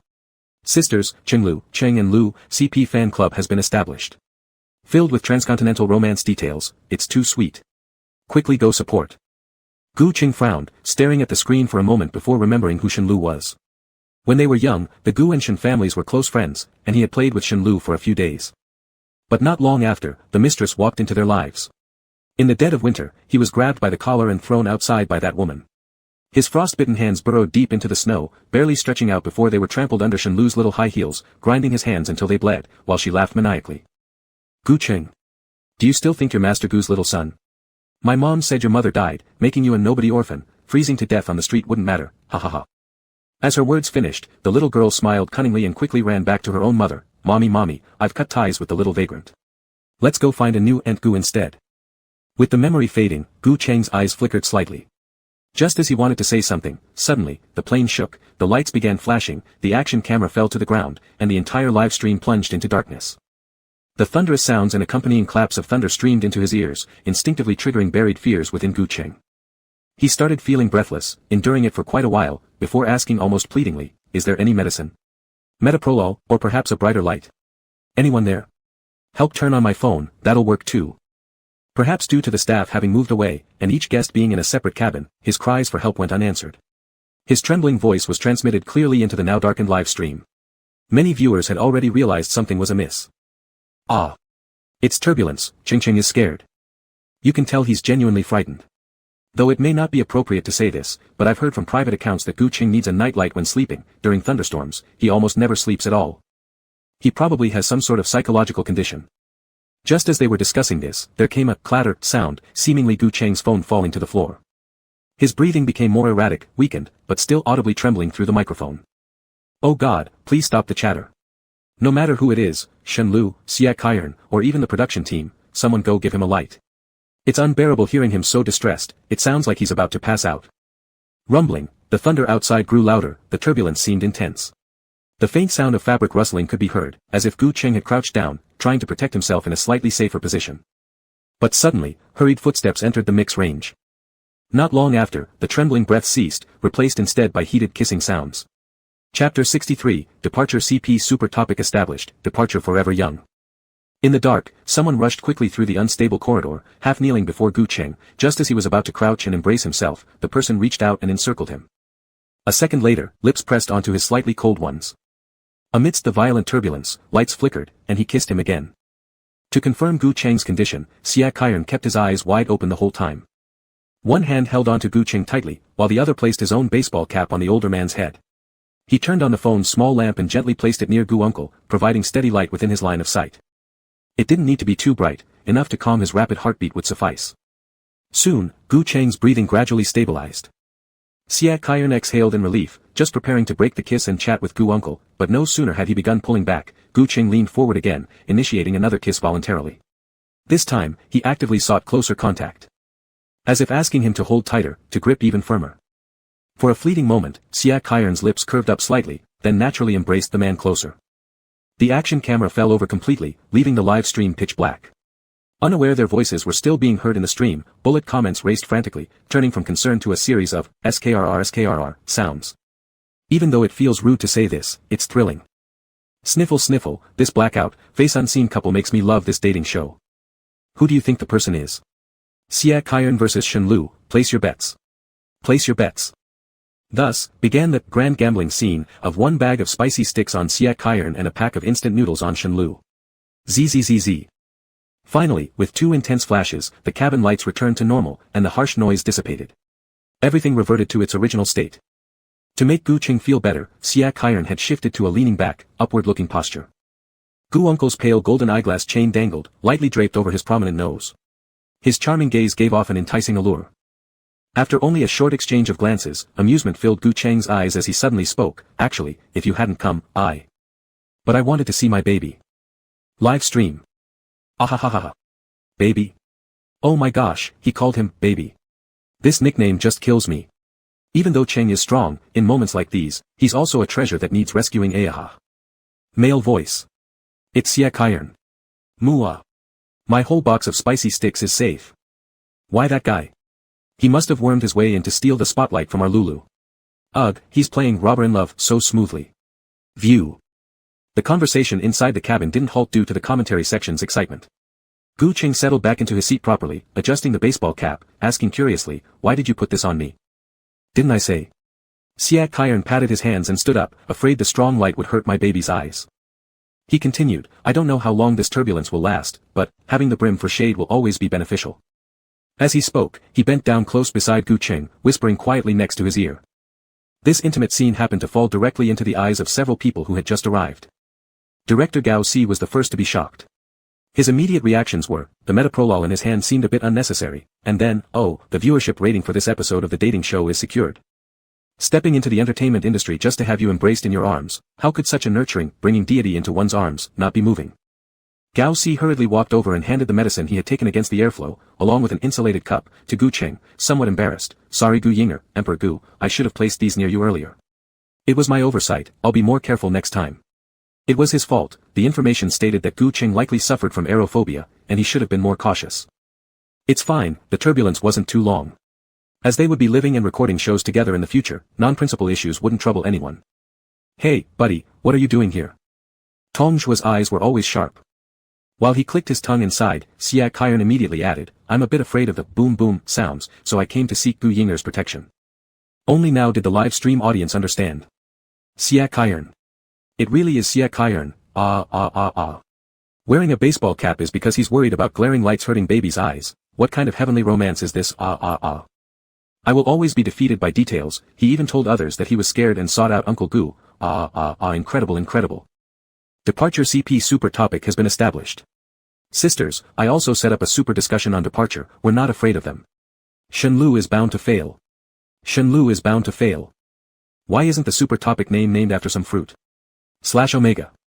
The live stream audience was deeply indulging in the drama when unfortunately, the sports camera was picked up. Due to screen damage, the staff casually cut off the signal and set it aside. In the crowd behind, upon hearing Tong Zhuo fervently shipping the CP, Shenlu nearly made her fake nose warp with anger.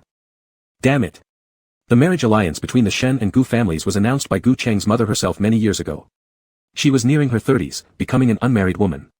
Every man she met while matchmaking either turned out to be a gold digger or someone overconfident about their looks. She finally found a rich, single golden boy who wanted to develop a relationship during the show but was snatched away by this brash young man. Back when she and Gu Cheng knew each other, that kid hadn't even been born yet. Snatching people right under her nose like that? How shameless. After taking a deep breath, Shenlu leaned on her beauty advantage and strode over, standing beside Gu Cheng.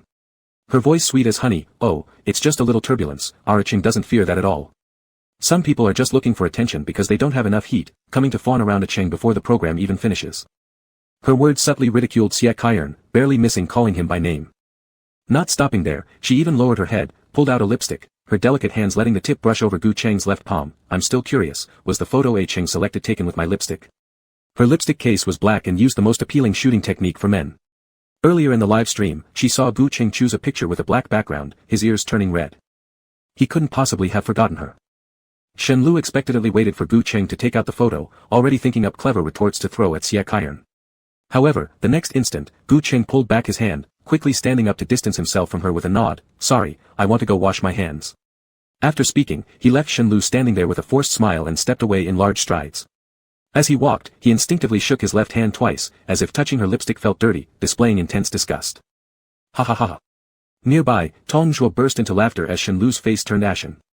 Gu Cheng, what exactly do you mean? Rushing waters. Placing his hands under the faucet, Gu Cheng pressed some soap, meticulously washing. Unexpectedly, as he prepared to leave the sink, the door clicked open and another person entered. Chapter 64, soothing him tenderly, no more anger. In the half-mirror reflection, the figure of Xia Kaiern emerged. His lustrous peach-like eyes shimmering with desire, he took a few steps forward filled with possession and tightly gripped his hand. He squeezed out some soap himself and washed once through before pausing only slightly afterward. But even after washing, the pressure from the person behind was palpable. Gu Cheng let out a soft tsk, exhaled gently, looked down, helplessly removed his tie clip, placing it casually on the wash basin, lowering his head, and obediently biting his tie while closing his eyes. His fluttering eyelashes and lightly furrowed brows signaled uncertainty, but to comfort the young wolf, he was willing to bear with it for the moment. This reaction was not within Xia Kaiern's expectations, yet it greatly pleased him. The aura of hostility around him slightly subsided as he said, Uncle Gu, I thought you would at least comfort me a bit. Comfort you? Let me think about that. Gu Cheng pondered. When Xia Kaiern came to see him, the young man must have already consoled himself well. Thus, all Gu Cheng had to do was follow along with the young wolf and make minor sacrifices. But if the kid wanted some words of comfort, those could come too. The man smiled faintly, let his tie fall back into place, turned around, and gently patted the young wolf on the head. There, don't be angry anymore. I'm your boyfriend, I'll only be with you. If you can stop being upset, aside from very serious matters, for now, you might temporarily punish me. Finally, after waiting for so long, the warning of the unclear word, possibly refers to sexual tension had cleared, and the system woke up drowsily. Just as it prepared to pop its head out, bam. It was harshly slapped back down. If it had a sense of pain, there would surely be a big bump. This couple sure was unpredictable. Half an hour later. Taking advantage of the absence of people nearby, Siak Hyeon secretly carried Gu Ching back to his own compartment. After settling Uncle Gu carefully back into his seat, he picked up a bottle of water and went to the restroom to rinse his mouth. When he returned, Gu Cheng's focus was already on the selected photo. It was a photo of black high-top leather boots. Gao Si had said that photos could only be taken of objects, not people, so Shenlu took a picture of her lipstick, while he snapped a shot of a beautiful pair of shoes. Perhaps even Gu Cheng himself hadn't realized, but he seemed to have an implicit inclination towards legs. Long legs, black boots, and black trousers always managed to grab his attention just right. So, Siak Hyeon was confident that Gu Cheng would choose this one. The youth smiled faintly, walked back, and sat beside Gu Cheng again, leaning his head on his shoulder in a playful manner. Uncle Gu. Upon receiving a reply, the worry at the bottom of his eyes finally dissipated completely. I thought you would be mad at me. Gu Cheng froze slightly, reminiscing about the previous moments, and the corners of his lips twitched involuntarily. Not exactly. Shall we take a look at my task? Just then, it was time to unveil the tasks, and the camera pulled back again. The live broadcast of the dating show continued. Instantly, Gu Cheng's and Siak Hyeon's live stream room filled up with viewers. Yo, just started and already leaning on Uncle Gu's shoulder. So bold. Wow. This is so sweet. This couple is more interesting to watch. Oh no. What bad luck for our Tongjua to be paired with Shenlu and given the cake-feeding task. Ha. I just came back from watching Tongjua. To avoid sharing with Shenlu, he swallowed the whole cake at once and almost choked himself. Ha ha ha. Most of Shenlu's few fans had gone to watch her live stream, making the comments here relatively harmonious. Before long, Gu Cheng showcased his task to the camera. To stick a little bear sticker on the back of Siak Hyeon's neck, P.S., without letting him notice. Fairly simple, Gu Cheng took the cute sticker hidden behind the photo and showed it to the lens, preparing to casually chat with Siak Hyeon when the long-absent system prompt tone rang out. New task, stick a little bear sticker on Siak Hyeon's neck, P.S., without letting him notice, PPS, at the same time, in front of the live stream audience, figure out a way to make his heart rate spike to 130. Task completed will reward plus 2 months of lifespan. Host, keep going. His hand paused mid-motion as Gu Cheng asked a question, how much lifespan do I have left? Recently gained through these missions, it has increased to 8.5 months. Not executing the task would result in losing 5 times the life value. It seemed like, he couldn't afford to lose that much. Even if he wasn't seeking retribution for himself, he had already promised the little wolf to pursue love. He couldn't just give up carelessly. That would make others feel too uncomfortable. Hence, without conscious thought, he began to consider seductive methods. As he thought deeper and deeper, he couldn't help but smile incredulously. At first, seducing Siak Hyeon was about extending his lifespan. Now, extending his lifespan was for staying by Siak Hyeon's side. It was quite intriguing. By his side, Little Year was full of dissatisfaction, pestering him. What's the task? Uncle Gu, tell me. If you say it, I can help you complete it. In the live stream chat. Save me. Is it just me, or does anything coming out of Siak Hyeon's mouth sound so embarrassingly romantic? Agreed. Why? Oh.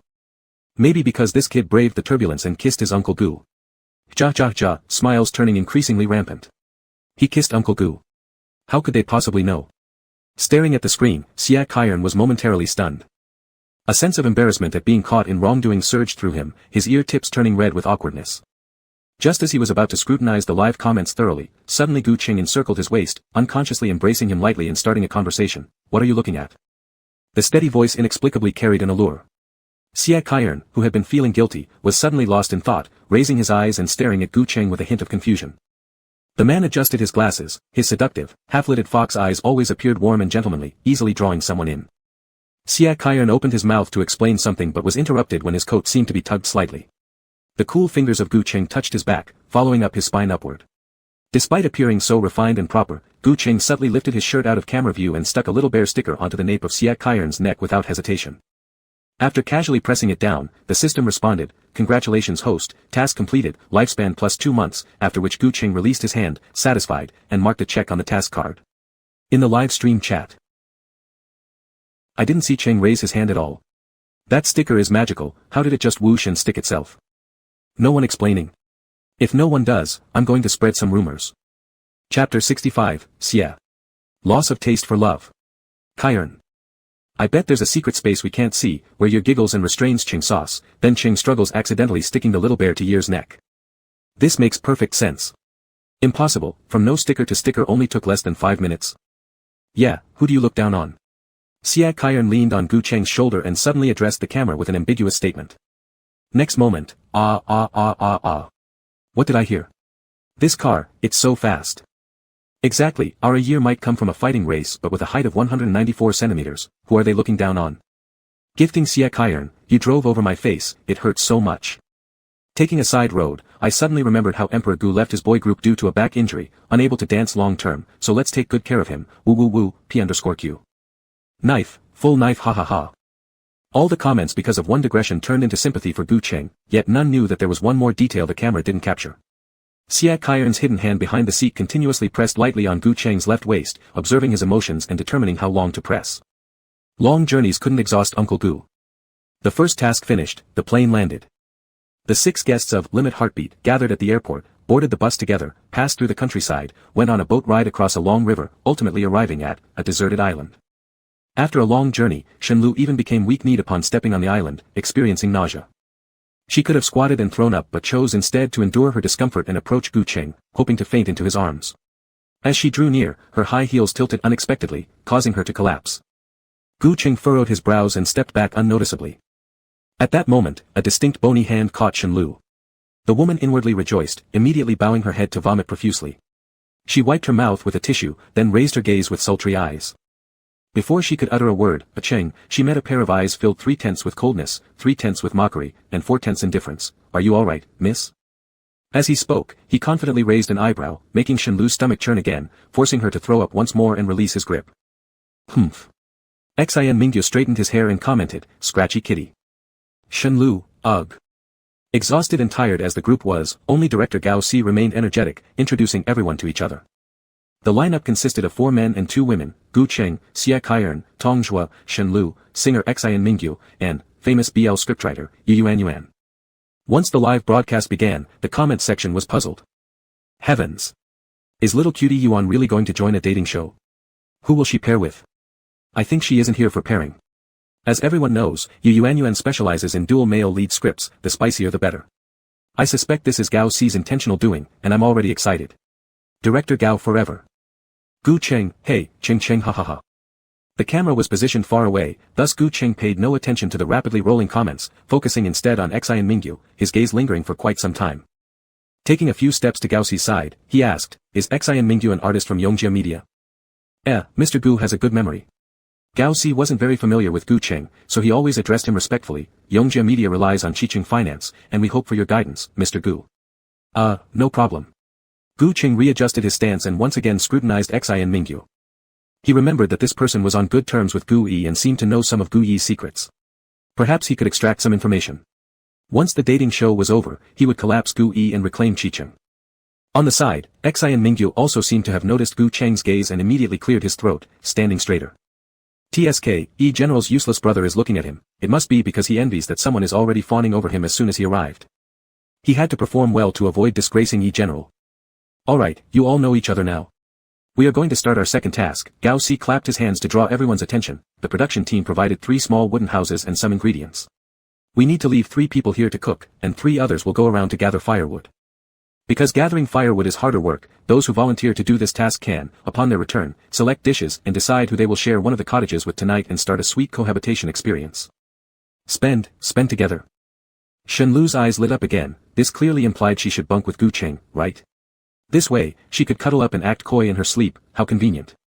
So, the woman cleared her throat and immediately joined the firewood gathering group voluntarily, and before she left, she made a derisive sound towards Siak Kyern, emitting a loud TSK. In the live stream comments. I mean, I don't hate girls or anything, but this chick's eyes gleamed when she looked at Gu Cheng like she was eyeballing cash. That just feels super uncomfortable. That's true. During the turbulence, wasn't Siak Kyern the first to arrive too? But honestly, Siak Kyern's eyes glimmered too. Our year's glimmering is about pouncing like a wolf, it's different from hers. Just wait and see, Cheng will definitely leave his food for his little cub after cooking. A man and a woman is what truly matters. 2 guys mean they'll both remain childless without even getting married. Before the program had been running long, the comments section quickly split into two camps, wagering on who Gu Cheng would give his cooked meal to. However, after the food was prepared, Gao Si started stirring things up again. The three people who had gathered firewood couldn't see the ones cooking, they could only spot 3 plates of food placed on the table. They would eat whichever dish they got, thus choosing their first preferred person. Of course, if unsatisfied, they could propose switching partners, another great highlight of the show. Looking beside at Xie Kaiern, Shenlu began to feel nervous, gazing at the 2 dishes of scrambled eggs with tomatoes and a plate of something black like sesame paste before her, lost in thought. After hesitating for a moment, she glanced at Gao Si with a suggestive look. "Director, what exactly did you say these 3 plates were?" "Oh, these 3 plates are all scrambled eggs with tomatoes, please choose one." "Toma." The other 2 plates seemed alright, but this sesame-like black goo, is this really scrambled eggs with tomatoes too? Shenlu was somewhat unsure and resolutely discarded the option of the black sesame concoction. She had just specifically consulted Gu Yi using her phone, and he had said that the fish cooked by Gu Cheng was passable and edible. Since Gu Cheng could cook adequately, then surely it wasn't the 3rd dish. Thus, after hesitating for a moment, the woman placed her hopes on the 2nd dish, which wasn't overly good or overly bad, and anxiously stepped forward. She must choose correctly at the first attempt, otherwise if Xie Kaiern took the lead, swapping back would be difficult. The woman nervously picked up her chopsticks, but unexpectedly found that after eating a bite of the dish, the name inscribed at the bottom of the plate was, Xian Mingyu. Ugh. On the side, Tong Zhua chose the best-tasting one, which turned out to belong to Yuan Yuan. Only Xie Kaiern remained unchosen. Actually, he didn't need to eat anymore. The director also felt a bit sorry for him, not expecting Gu Cheng to cook like this. As the director was about to stop him, Xie Kaiern walked straight ahead and lifted a piece of the pitch-black stuff, placing it in his mouth without hesitation and chewing normally as if nothing were wrong. After a short while, he gave a rather sincere and straightforward review. This seems to be tomato. After speaking, he used his chopsticks to pick up another piece and appeared to enjoy it quite thoroughly. Chapter 66, Nightmare Again. Uncle Gu asserts his territory.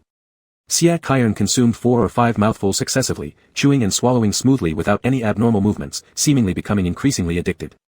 In a little while, this aroused Tong Zhua's curiosity. The young man walked over in a few quick steps and casually leaned on Xie Kaiern's shoulder. "This really tastes good?" "Not bad, want to try?" Tong Zhua put down his chopsticks, somewhat skeptical as he picked up a piece of egg that could barely be identified by its color. He shut his eyes tightly and put it into his mouth like someone heading off to their doom. 1 second later, cough cough cough. "Water. Give me water." His voice was hoarse when he spoke, having coughed until tears filled his eyes. Only after sitting on the ground did he catch his breath. Help. Who would put pepper powder and so much soy sauce in scrambled eggs with tomatoes?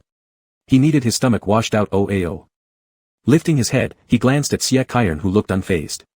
Feeling deeply admiring, Tong Zhua held up a thumb to his only good friend. In the live stream comments, Xie Kaiern who lost his sense of taste for love. Shenlu stood aside dumbfounded, with just one thought, perhaps, maybe, Gu Cheng could only make fish. She hesitated, wanting to pluck up her courage to try the black stuff, but then drew back once she walked over. She requested from the director instead, "I want to stay with Yuan Yuan, girls can keep each other company." "Come on, what kind of worth does she have? How dare that person surnamed Xian covet?" The second task finished, after the production team served a big meal, they paired up, giving the map to the small wooden cottages. The 4 boys went their separate ways, he and some crew members took the 2 girls back. The location of the cabin wasn't too remote, situated in a clearing amid dense forest, beside a wide river, the wooden construction elevated off the ground so that sleep wouldn't be dampened. Judging from this point alone, Gao Si still has a shred of conscience. Standing outside the house, with one arm casually draped over Uncle Gu, Xie Kaiern offered this comment. However, once inside, they saw 2 separate beds, each located in individual compartments, each having its own door, akin to 2 distinct little bedrooms. What was supposed to be cohabitation, was this? Gu Cheng patted his shoulder, "Good night." And without further ado, entered the inner compartment. Bang, the door closed, Xie Kaiern's expression instantly collapsed. Overpraised. There was only a simple wash basin in the room, the shower facility built beside the 2 girls' cabins. Gu Cheng merely rinsed his face briefly, deciding to shower later. But when he returned after showering, Xie Kaiern had already forcibly moved his little bed next to his, creating something resembling a double bed. His shirt was unbuttoned as he supported his head with one hand lying against the headboard. The faint candlelight highlighted the handsome youth's delicate and refined features. Xie Kaiern's eyes twinkled as he patted the space beside him and gestured with his fingers, inviting, "Shall we sleep together? Boy, friend." The rustic wooden cabin, with a suave undertone, calling him boyfriend. Uncle Gu was startled for a moment, not speaking, instinctively reaching to push up his glasses perched on his nose. But having just showered, his glasses weren't there, ultimately he merely touched his nose, calming his emotions. He approached the bed without hesitation, facing away from Xie Kaiern, gently pulling off his oversized work shirt, revealing broad shoulders and narrow waist with a rugged back silhouette under the candlelight even more alluring than ever before. Xie Kaiern's Adam's apple moved, his gaze immediately locked onto this image of Gu Qing now, and suddenly felt the desire to place a pair of fox ears headband on him. Next moment, swoosh. The work shirt landed on his head, almost like suddenly switching off the light, making everything go dark. Struggling free with difficulty, his hair sticking up wildly, hearing Gu Qing command, "Go take a shower." Ow. Ding dong. Wild wolf tamed into a well-behaved puppy, system heart rate fluctuations accelerated, life value plus 2 days, please host continue to strive. While talking, Gu Qing heard the system's excited voice. Previously, always seeing a pairing of dominant and cute characters, led the system to subconsciously think, that at this point, Gu Qing should blush and either sit alone outside or wait for Xie Kaiern to come forward and seduce him, reverse taming how thrilling it was, ahaha. Sitting at the bedside, Gu Qing buttoned his pajamas, still in a daze, system excitement could add points. So. The next second, the system was locked in a small black room, no longer allowed to watch. Completing the task was frustrating enough, and now pleasing the system. Bad review. System, it's not what you think, I didn't mean it, dear host, I just couldn't control myself, I didn't think of it that way wu. Winky face. As night deepened, Gu Qing paid no attention to Xie Kaiern returning, naturally resting his head on his arm. In his dreams, he again saw Mr. Xie Kaiern's fiancée who hadn't yet married into the family, and their unborn son chasing him to leave the Xie family. Jolting awake, the bedside candle had burnt out, leaving darkness all around terrifyingly. The man was drenched in cold sweat on his forehead, tightly gripping the bedsheet. Just as he was about to catch his breath, he was kissed by Xie Kaiern. A tissue gently wiped his damp forehead as the young man turned on the phone's flashlight and soothed him softly, "Baby, did you have a nightmare?" "It's alright, I'm here, mm." However, before he could finish, Gu Qing grabbed his shoulders and forcefully kissed him back with even more intensity. The fierce kiss went on recklessly. It only stopped when Gu Qing bit the other's lips until they bled. As the moonlight streamed in through the window, not too bright but enough for Gu Qing to see in the darkness, he glanced at Xie Kaiern's disheveled appearance and finally let out a dry laugh, as if savoring long-delayed revenge. He then turned off the phone light and slowly relaxed, leaning back into Xie Kaiern's arms. The boy looked confused, raising a hand to wipe his face but was stopped by Gu Qing. "If you don't clean it, I can tell you about the nightmare I had." The raised hand fell, and Xie Kaiern listened quietly. Gu Qing told him, "When your father passed away, he left me a letter asking me to take care of you, find you a beautiful wife, and have a mischievous son. So that makes 3 tasks, none of which I've accomplished. Moreover, I've deprived you of the right to marry and have children. That's why recently I keep dreaming of your father, your wife, and your son chasing me with knives, stopping me from doing certain things, like this." Saying that, Gu Qing's finger landed on Xie Kaiern's waist, gently untied the sash of his sleeping robe. "Or this." Gu Qing continued, lifting his hand and pulling the edge of Xie Kaiern's shirt, exposing the area over his heart, "This. And also." With these words, he slowly leaned in, taking advantage of Xie Kaiern's racing heartbeat, turning his head and planting a kiss on his wildly beating chest. Thud. Xie Kaiern's heart missed a beat. Still unsatisfied, Gu Qing lifted his gaze and gave a gentlemanly smile, "Sorry, without my glasses, it's too dark around here. I kissed the wrong spot." The man's voice was lazy, his usually raspy tone now tinged with a hoarse allure. It sounded neither happy nor playful but questioning instead. "Can I have another try?" Chapter 67, I gave up my whole first half of life for a little reward. Thump thump thump. His heartbeat quickened as though wanting to empty his brain of any coherent thought. This wasn't really a question from Gu Qing, rather, it was dangling bait, hoping to make his soul scatter. Without knowing how, Xie Kaiern nodded. After quite some time, Gu Qing spoke again, "But I'm not satisfied. Back when I started university, I interned at the Xie Corporation. At 19, I set a record of the highest profit for the Xie Group. At 20 till now, I abandoned my dream, gave up studying abroad, risked countless lives, and lost all dignity, struggling through hardships just to preserve your debt-ridden company. In the 2 years of caring for you, I barely bought a single new piece of clothing. All I cared about was ensuring your daily comfort as good as possible. So, I am not satisfied." He stressed every word, "I've given up my entire previous life for your family. What gives your non-existent wife and son the right to drive me away?" The man's tone became slightly urgent, perhaps even unnoticed by himself, his upward slanted eyes were already tinted red. Whether it was an act of madness or grievance, he wanted Xie Kaiern all to himself. That unmatched tenderness, romance, and attentiveness, inappropriate for his age, belonged solely to him. He sacrificed the first half of his life to exchange for just a little favor, it seemed only fair. After finishing speaking, it felt as though a heavy burden had been lifted, making him feel somewhat relieved. Gu Qing adjusted his hair, reaching for the cigarettes habitually kept in his pocket. Empty. His light fox-colored pupils narrowed slightly, just as the anger began to build inside him. Siak Kyron reached out and handed him one. The silver lighter, click, sound rang out, flickering fire lighting both pairs of their eyes. There seemed to be a myriad of complex emotions there, or perhaps, just each other. After lighting the cigarette, Gu Qing still appeared dazed. He saw Siak Kyron across from him, smiling faintly. That's right, without those people, I'm yours. The young wolf took the initiative to lower his stance, saying gently, I was spoiled by Uncle Gu, everything belongs solely to you. The end of the cigarette flickered slightly, emitting a steady stream of light blue smoke, partially veiling Siak Kyron's eyes in mist. Suddenly, Gu Qing took a hard drag, exhaling a ring of smoke that perfectly landed on the youth's straight nose bridge, like capturing his small prey. He praised him tenderly, good boy. Cough, cough, cough. Siak Kyron was caught off guard, the tension in the air disappearing instantly. After coughing, he still warned, this cigarette is to pacify you, there won't be another time. It's better for you to eat candy normally. But Gu Qing wouldn't agree, trying to take the pack of cigarettes from Siak Kyron's pocket. In the end, he was held in someone's arms and kissed into compliance. The night had deepened. Looking at Gu Cheng's tranquil sleeping face, Siak Kyron came to a conclusion. When they returned to burn incense at the tomb, he must send a letter to old Siak, asking him not to bully Uncle Gu. It was 6:10 on the second day of the live broadcast of their romance show. As the eastern sky began to lighten, crew members carrying cameras knocked on the doors of each guest. Gao Si intended to capture everyone's disheveled hair right after waking up, making them appear more relatable and enhancing the romance reality show immersion. However, as soon as Shen Lu was seen stepping out fully made up while in the mosquito-infested forest wearing a strapless dress, the camera moved further in and captured Yu Yuanyuan hugging a stuffed bear, yawning while frantically searching for her moisturizer. Cosmetics were scattered all over the table, causing chaos as the young girl scrambled about. Comments in the live stream immediately flooded, ha ha ha. Ha ha ha, Yuanyuan is so cute, this is the female screenwriter's daily life. Female screenwriter daily troubles JPG. In the quiet and peaceful morning. Just then Shen Lu interrupted with, why don't you go film outside first? Let Sister Yuanyuan finish her makeup. After all, she is only 20-something years old, unlike me who's at this age already. Here, let me open the door for you guys.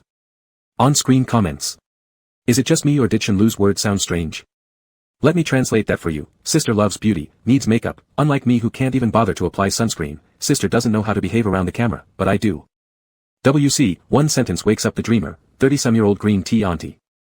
Appearing on screen with makeup is the bare minimum respect towards the production team, aren't you guys just jealous of our pretty Lulu?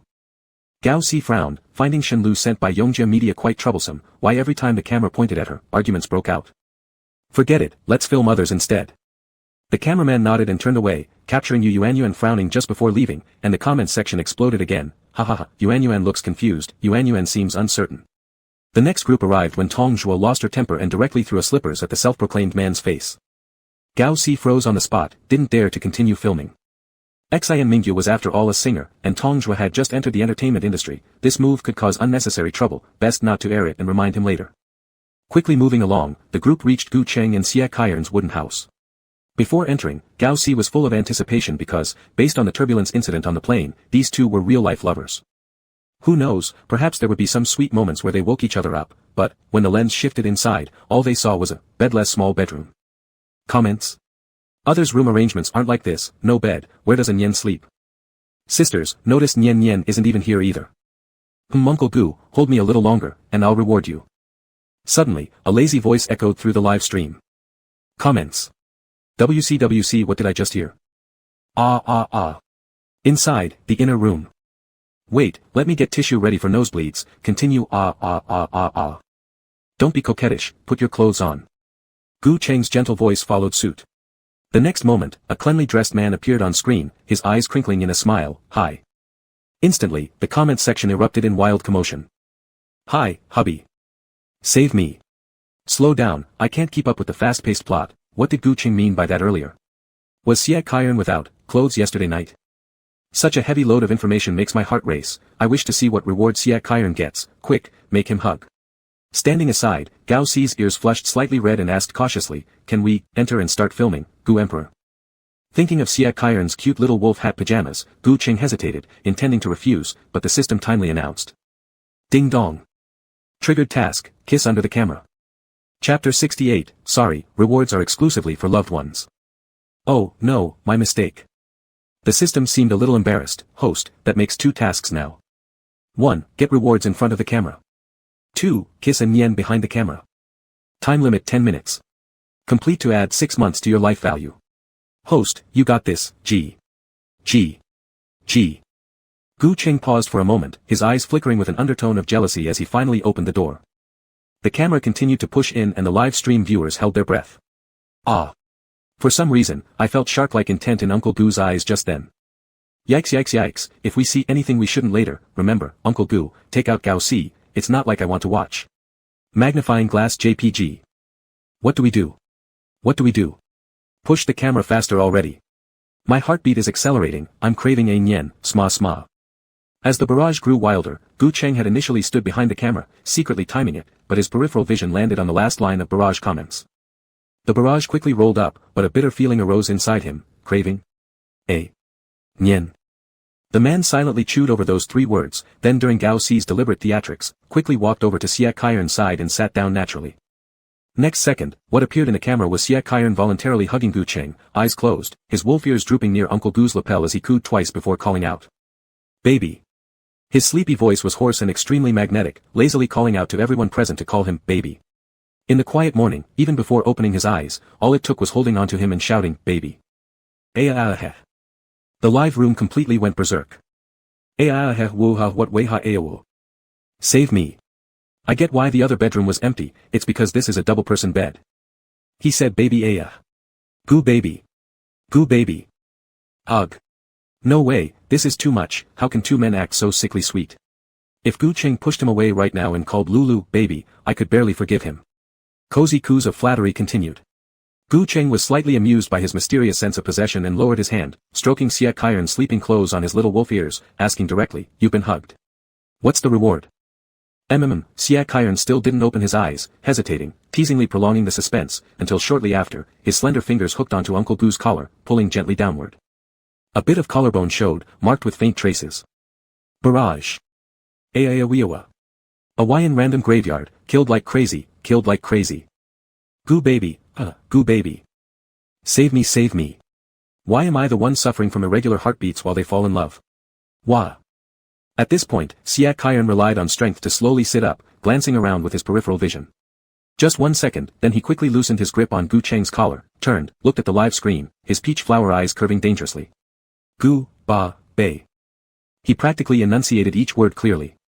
Clearly dissatisfied with others using this name, he leaned sideways, subtly shielding Gu Cheng from view. A second later, he suddenly raised a hand, pressing against Gu Cheng's shoulder, forcing him back into the pillow. An excited burst of exclamation marks followed, lost for words. Then Xia Kairen turned his head and gave Gao Si a light-hearted smile, sorry, the reward is only visible to the one I love. Can you step outside first? On the side, Gao Si finally nodded with understanding, his cheeks sore from grinning. After recording romance shows for so many years, he'd never seen anyone unable to contain themselves quite like this before. Wow wow wow. This kid had such an imposing presence. He'd never seen someone whose air could surpass Gu Cheng, not even China's acknowledged most commanding movie emperor. No problem. Gao Si quickly led people out, resisting curiosity as he glanced at the barrage comments. Seeing most people say, my lips stretched all the way to the Milky Way, brought him contentment, and made him stretch. Seeing that so many others were in the same situation made him happy. Inside the room, Xia Kairen refused to let go, lightly frowning his brows, staring at Gu Cheng with a hint of grievance. You didn't warn me they were coming in, would Uncle Gu not be jealous if I were watched by others? Already jealous. But Gu Cheng remained stubborn, denying it, your clothing was proper, nothing happened, Startled by the sudden kiss, the young wolf's eyes gleamed brightly, you need to learn how to be jealous, otherwise, next time I'll kiss someone in front of the camera. Before he could finish speaking, he leaned down to press his lips forward but was stopped halfway by Gu Cheng raising a hand. A light peck is fine, nothing more. Now go brush your teeth. Task completed, lifespan increased by 6 months, system all level 2 unlocked, various rare herbs for you to choose from, or you may customize medications based on your needs. System wishes you good health and no worries. The task completion seemed a little too quick. After asking a few questions while the young wolf brushed his teeth, Gu Cheng realized that the reward Xia Kairen had prepared for him was merely one small kiss. By completing both tasks, not only did he gain rewards but also had the opportunity to search for medicine. It was quite a substantial harvest. Gu Cheng held on to some hope as he glanced around, then noticed that the medicine for treating his old injuries would cost approximately 20 years of life value. He contacted the system through the mental link, what's the difference if this shop opens or doesn't? Host, it's completely different. The system insisted seriously, based on my experience, cultivating good fortune can extend life expectancy by 1 year, accumulated quickly Sigma. For some unknown reason, the ache in his left waist from his old injury began again faintly. The filming of the day's romance show started soon. The 6 guests gathered by the river. Gao Si clapped his hands again to get everyone's attention, pointing toward 6 small wooden rafts behind them. Today, our first task is called fishing for treasures. As you can see, there are 6 rafts with 6 fishing rods in front of you. But instead of hooks, these rods have magnets attached beneath. The crew has already scattered magnetic gift boxes in the river. The exterior of each box says truth or dare, while the inside holds snacks. If you reel one up and answer its surface question correctly, you'll win a corresponding snack, which you can enjoy together with your partner. Well, stop my blabbering. Everyone, head out. Due to the strong magnet, reeling in a box wasn't hard. However, the questions they posed were devilishly challenging. For example, what's your ideal type? How many relationships have you been in? Who was your last significant other, and why did you break up? Xia Kaiern drew a question asking about his beloved strengths. Facing the screen, after some consideration, he responded, he's mature, stable, thoughtful.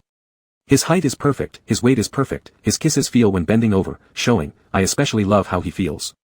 Drip. The live broadcast went offline temporarily due to adjustment requirements. Chapter 69, Dying from Shock, Finding Rival is Myself. Watching the blackened live stream in front of him, Xia Kaiern slightly curled his lips as if finishing an elementary retaliation, feeling utterly satisfied. They filled the morning with, goo baby, comments everywhere, and now those same commenters had nowhere to post, smiley face. Thinking this, the young wolf immediately suppressed his laughter, lifting his gaze to wave at Gao Si on the shore with a falsely innocent pout. Director, I didn't mean to do it. Gao Si. Ah. He couldn't fathom the hidden thoughts in Xia Kaiern's mind. With no other options, he beckoned the boy closer to the bank. Little Year, take a break under the tree for now. There's no need to film the rest of today's romance variety show. Alright. Walking back to the tree, Xia Kaiern leisurely reclined, carefully creating a soft pad for Gu Qing using leaves. He assumed that since his stream was shut down, others might have faced the same fate, allowing him some private moments with Uncle Gu. To his dismay, Gao Si had implemented separate screens, stopping only him individually. Xia Kaiern's expression clearly drooped. Taking 2 deep breaths to adjust, he logged into his alternate account and entered Gu Cheng's live stream room. Divine_carrier, entered the live stream. Chat messages immediately lit up. Did I see things right? Isn't this the top fan? Haven't seen them for ages.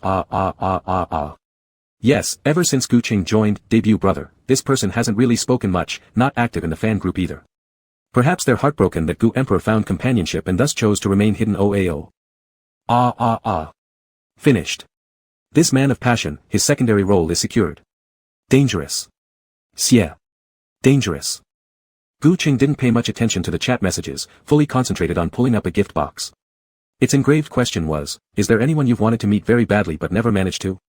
Lowering his gaze, without realizing it, memories of himself being hospitalized 3 years ago resurfaced. Back then, his body had already started to subtly deteriorate. During a checkup, he met a doctor named Lin Shen who claimed to have studied abroad and seen cases like his. It was early-stage liver cancer, which could be completely cured through some complex biocellular techniques. Thus, with a glimmer of hope, he somewhat absent-mindedly got admitted into the hospital. It has to be said, Lin Shen's treatment did improve his condition quite significantly, the only drawback being, he easily felt drowsy. When he became drowsy and there was no one by his bedside, he would feel a little lonely. However, mysteriously enough, it seemed that someone always sat beside his bed, babbling stories to him. After each story ended, they would add, rest quickly now, you'll be all better when you wake up. Then, upon waking, something would always appear on his bedside table, like peeled apples or freshly cooked chicken soup. Until one day, Gu Cheng skipped taking his medicine, deliberately pretending to nap in hopes of catching this person. But his fingertips barely grazed the hem of a garment before they slipped away. He ran off without revealing his true face, leaving just one message on Weibo. Ching_is_god, sorry, I'm extremely ugly and afraid of scaring Emperor Gu, so remember to take your medicine. If I've disturbed you, I will not come again. This kind of behavior might resemble a stalker's nature, but oddly enough, it wasn't entirely unpleasant. In the years since, Gu Cheng lived a fairly content life, except for Xie Kaiern there were basically no big regrets.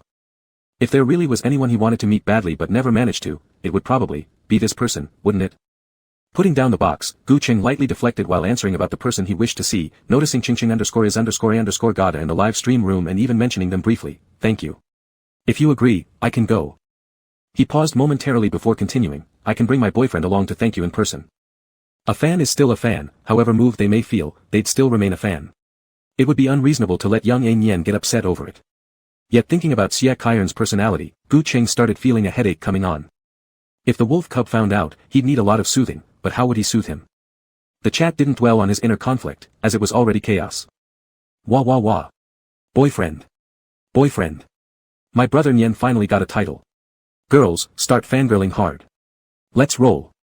Weep weep weep, am I the only one crying for our top fan? He went to the hospital to give flowers to Emperor Gu. Silent dedication without asking for anything in return, what an incredible male second lead. Alas, their paths are about to pass. Crying so hard. Nyen, I'm sorry, but I have to cry for a bit longer. Chingching _is_a__ god, sure, should we meet? I can go right now. My god. What am I seeing? The top fan who never shows up at fan meetings will reveal himself. Drama field alert. Drama field. Aawa. Everyone stay calm. Don't make Chingching _is_a__ god's comment disappear. Perhaps noticing Gu Cheng's bewildered expression, Chingching _is_a__ god posted another comment, no worries about trouble. I'm on the island, I can come see you. What the heck? The live broadcast immediately plunged into madness. Anyone who had ever followed Gu Cheng recognized this Chingching _is_a__ god. Each time he meticulously organized comments on every advertisement, always prioritizing Gu Cheng and spending money generously. As if born solely for Gu Cheng, he carefully guided the emperor onto a pedestal, step by step. Finally going to meet each other. Can't wait for it. I don't want to look forward to it, but Chingching said he brought fruit to the hospital, despite not meeting him face to face yet. Hunk, where are you? Just one glance, please. Amidst the turmoil, Chingching _is_a__ god's chat continued, almost declaring ownership. Chingching _is_a__ god, Emperor Gu, should the boat dock and we meet? Chingching _is_a__ god, first meeting, can I hug you? Aawa. So gentlemanly, so absurd, yet inexplicably drawn, what's happening? Save me. Siak Iron, quick, someone's stealing your wife. His grip on the fishing rod slowly tightened as Gu Cheng glanced around the shore in confusion, unable to spot any stranger alone. Was it a staff member? The director? Or perhaps one of the guests? His heart began pounding inexplicably fast, and his fingers trembled slightly. Gu Cheng hesitated, should the boat dock or not? Before a decision was made, Chingching _is_a__ god sent another comment. No problem, I'll find a raft and row over to your side. Sorry, I came in such a rush and didn't bring a gift. I saw a few wild daisies under the tree and picked them for you. Don't look down on them. Suddenly, the raft was bumped, as if it were going to scatter what little sense of rationality Gu Cheng still had left. Chingching _is_a__ god Cheng, turn around. Gu Cheng instinctively turned his head upon hearing this, and right there before him stood Siak Iron smiling on the small wooden raft. Siak Iron wore a casual black jacket that made the tiny white daisy seem even more pure. With laughter twinkling in his almond-shaped eyes, he softly asked, Cheng, can I hug you? Chapter 70, I'll just hold you. The continuous cries in the chat almost caused the live stream screen to freeze, matching the reaction of Gu Cheng himself, who was momentarily stunned when he turned around. Top fan, Siak Iron, Chingching _is_a__ god, Uncle Gu, how did you know my birthday wish? It's like you're a god. It's like you're a god. Many years ago, Siak Iron's unintentional words suddenly popped into Gu Cheng's mind, weaving through numerous intertwined identities. His breathing faltered slightly, and his fingertips tingled. Siak Iron. Siak Iron. Just as he was at a loss, the tall young man had already crossed over to his own raft and approached him in just a few steps. He took the fishing rod from Gu Cheng's hands and spoke up with a velvety smooth voice while encircling him in his arms, the raft is shaking a bit, I'll hold you instead. You don't need to move, I will just hold you. How can he be so good at everything? Dog Xie. No wonder you have a wife. It was only then that the chat began to recover from their endless screams and could start forming sentences. Your wife is an emperor of film acting, wailing woefully. Oh my god, oh my god. As a devoted fan of Shenlu, I am completely melting. I want to join the Chichen couple super talk thread immediately. What? Does Shenlu even matter? Has she invested billions over 8 years to help Gu Cheng climb the charts? Has she sacrificed her sense of taste out of love? Did she go to the hospital to secretly accompany Gu Cheng without leaving her name? Did she realize that Gu Cheng has mild aerophobia and would bravely enter the shaking cabin to embrace him? Pfft. Even so, it wouldn't match, Siak Iron is irreplaceable, wailing loudly, so sweet, sweet enough to make me cry. The gentle breeze caressed and rippled the water, creating soft murmuring sounds. After a long while, Gu Cheng finally came back to reality. He looked down and saw the boat scattered with countless little daisies. Uncomprehendingly, he said, didn't you want to give these flowers to me? Why throw them away? They've already been handed to you. What? The next moment, Siak Iron lifted his hand, showing it to the camera. Their fingers were interlocked, and on the long ring finger of the man, an unnoticed ring appeared, a finger ring braided from little daisies. Ah, crying, please get married and enter the bridal chamber right here. Hurry. I can't wait a second longer. Gu Qing felt that all the awe he'd ever seen in his lifetime hadn't equaled what he'd witnessed in the first half of today alone. Though they were all in the chat box, they somehow sounded piercingly loud. After lunch, everyone rested, and the manager Zhang sent another message asking how to set the massage function on the waist support. Gu Qing found a shady spot to cool off, leaning one leg against a tree, and absent-mindedly held a tablet. This client's requirements were quite peculiar. If the focus was solely on massaging the left side of the waist, the massage power on both sides of the support would need to be adjusted differently, making it impossible to meet the general public's needs. Gu Qing deeply furrowed his brow at the moment, coincidentally interrupted by, "Uncle Gu, what are you looking at?" His fingers paused abruptly as Gu Qing almost dropped the tablet. At the flash of lightning speed, Xia Kaiern deftly caught it. Upon seeing its content, his eyes narrowed slightly, and his expression became unpleasant in an instant, akin to a sharp blade being drawn. But soon after, the sharp edge was sheathed again. Returning the tablet to Gu Qing, he sat beside him and innocently inquired, "What's this? A massager?" "Oh, yes, a new product from the company." "Let me help Uncle Gu study it," Xia Kaiern suggested. "When considering the masses, we must first consider ourselves. First satisfy the individual needs before finding commonalities, for instance." Speaking, his hand wrapped around Gu Qing's waist, carefully pressing to find the appropriate intensity of the massager. Occasionally brushing against the bottom of his work shirt, it wasn't long before massaging through clothes became palm-to-skin contact. Gu Qing's ear tips gradually turned red. Not too far away, Shen Lu swished her skirt and dada walked over. Her lips curved upward with a smirk, but her eyes carried an undeniably malicious glint. Guess what she found in the bathroom on the plane? Gu Qing's tie clip. She was live streaming while walking forward now, saying a few words about how Gu Qing had already made advances on her. Then, she would take out the tie clip as evidence and pretend to be pitiful, saying she'd voluntarily step aside. She wondered if this CP pair would still remain so popular. In Beijing circles, although the Gu family isn't the richest, they are certainly one of the top tycoon families. Among the three sons of the Gu family, Gu Yi is too useless, Gu Ming is elusive, but among the short picks, Gu Qing stands out. Even though he had already been embraced by another, he wasn't pure anymore, but the difference between a man and a woman meant that it was something she could still endure. Thinking this way, the woman conjured up tears and approached Gu Qing. Just as she was preparing to carefully hand over the tie clip, she noticed Xia Kaiern immediately pulling Gu Qing up, leading him in the opposite direction. "Uncle Gu, the sunlight today is quite nice, don't look at things that pollute your eyes. Let me teach you how to swim." After saying that, he tested the water temperature and led the person toward the river in a few steps. Splash. Water splashed everywhere. Shen Lu stood there dumbfounded, with mosquito bites all over her wrist. Damn. She had specially dressed in a strapless dress to maintain her image as an innocent flower. She endured for half a morning just waiting for such an opportunity to execute her plan. Xia Kaiern. Shen Lu gnawed on this name in her mind, almost grinding her teeth into powder. "You will not get away with stealing my man, you damn." The cool water burned the summer heat, and upon immersion, one's mood brightened. Gu Qing rarely swam. Usually, his workouts took place indoors in the gym. Having never gone wild at 30, even outdoor swimming became a rather novel experience. Before long, he was pulled by Xia Kaiern to swim several hundred meters. This caused them to miss the recording of the romantic reality show later in the afternoon. However, Xia Kaiern, who speaks without thinking, had already been disqualified from today's recording. Since the child didn't go, he made a slight exception and accompanied Gu Qing. Not long after, two figures appeared on the shore walking side by side. It was Yu Yuanyuan and Tong Zhuo. "Little Zhuo, do you like men or women? Did you see yesterday when you were looking for stomach medicine, that doctor's face turned so red? Why was that?" Tong Zhuo immediately flared up. "I'm straight, damn it. I feel extremely uncomfortable around other men except Xia Kaiern and Gu Emperor, alright?" Yu Yuanyuan blinked her big eyes. "Have you ever heard of closeted people?" As the sports camera captured their arrival to film the river surface, Xia Kaiern suddenly had a bad idea. He immediately grabbed Gu Qing and whispered near his lips, "Sorry, sweetheart, the director won't let me appear on screen today.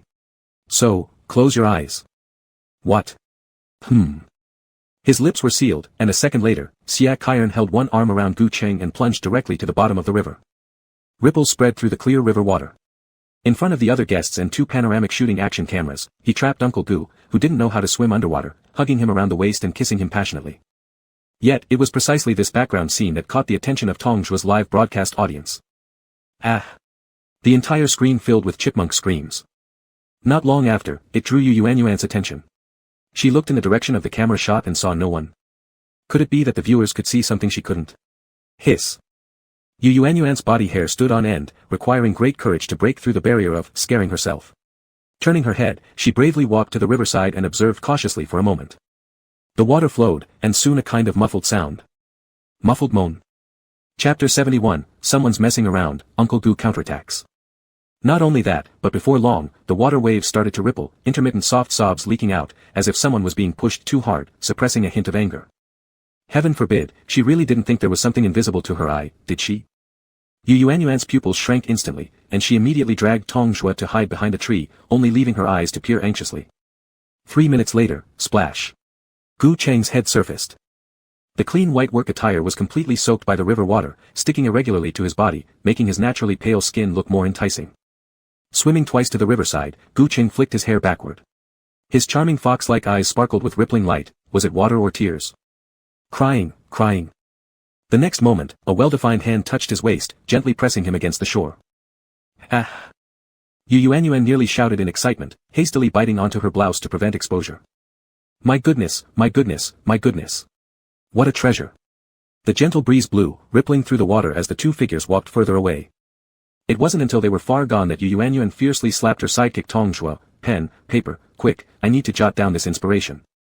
As the sun gradually set, Xi and Mingyu received instructions from Gu Yi and wandered aimlessly around the area, searching for an opportunity to humiliate Gu Cheng. Yi had said that Gu Cheng was like a cockroach, impossible to kill. Even when Liang Yikuan had severely damaged his reputation before, he had managed to come out unscathed.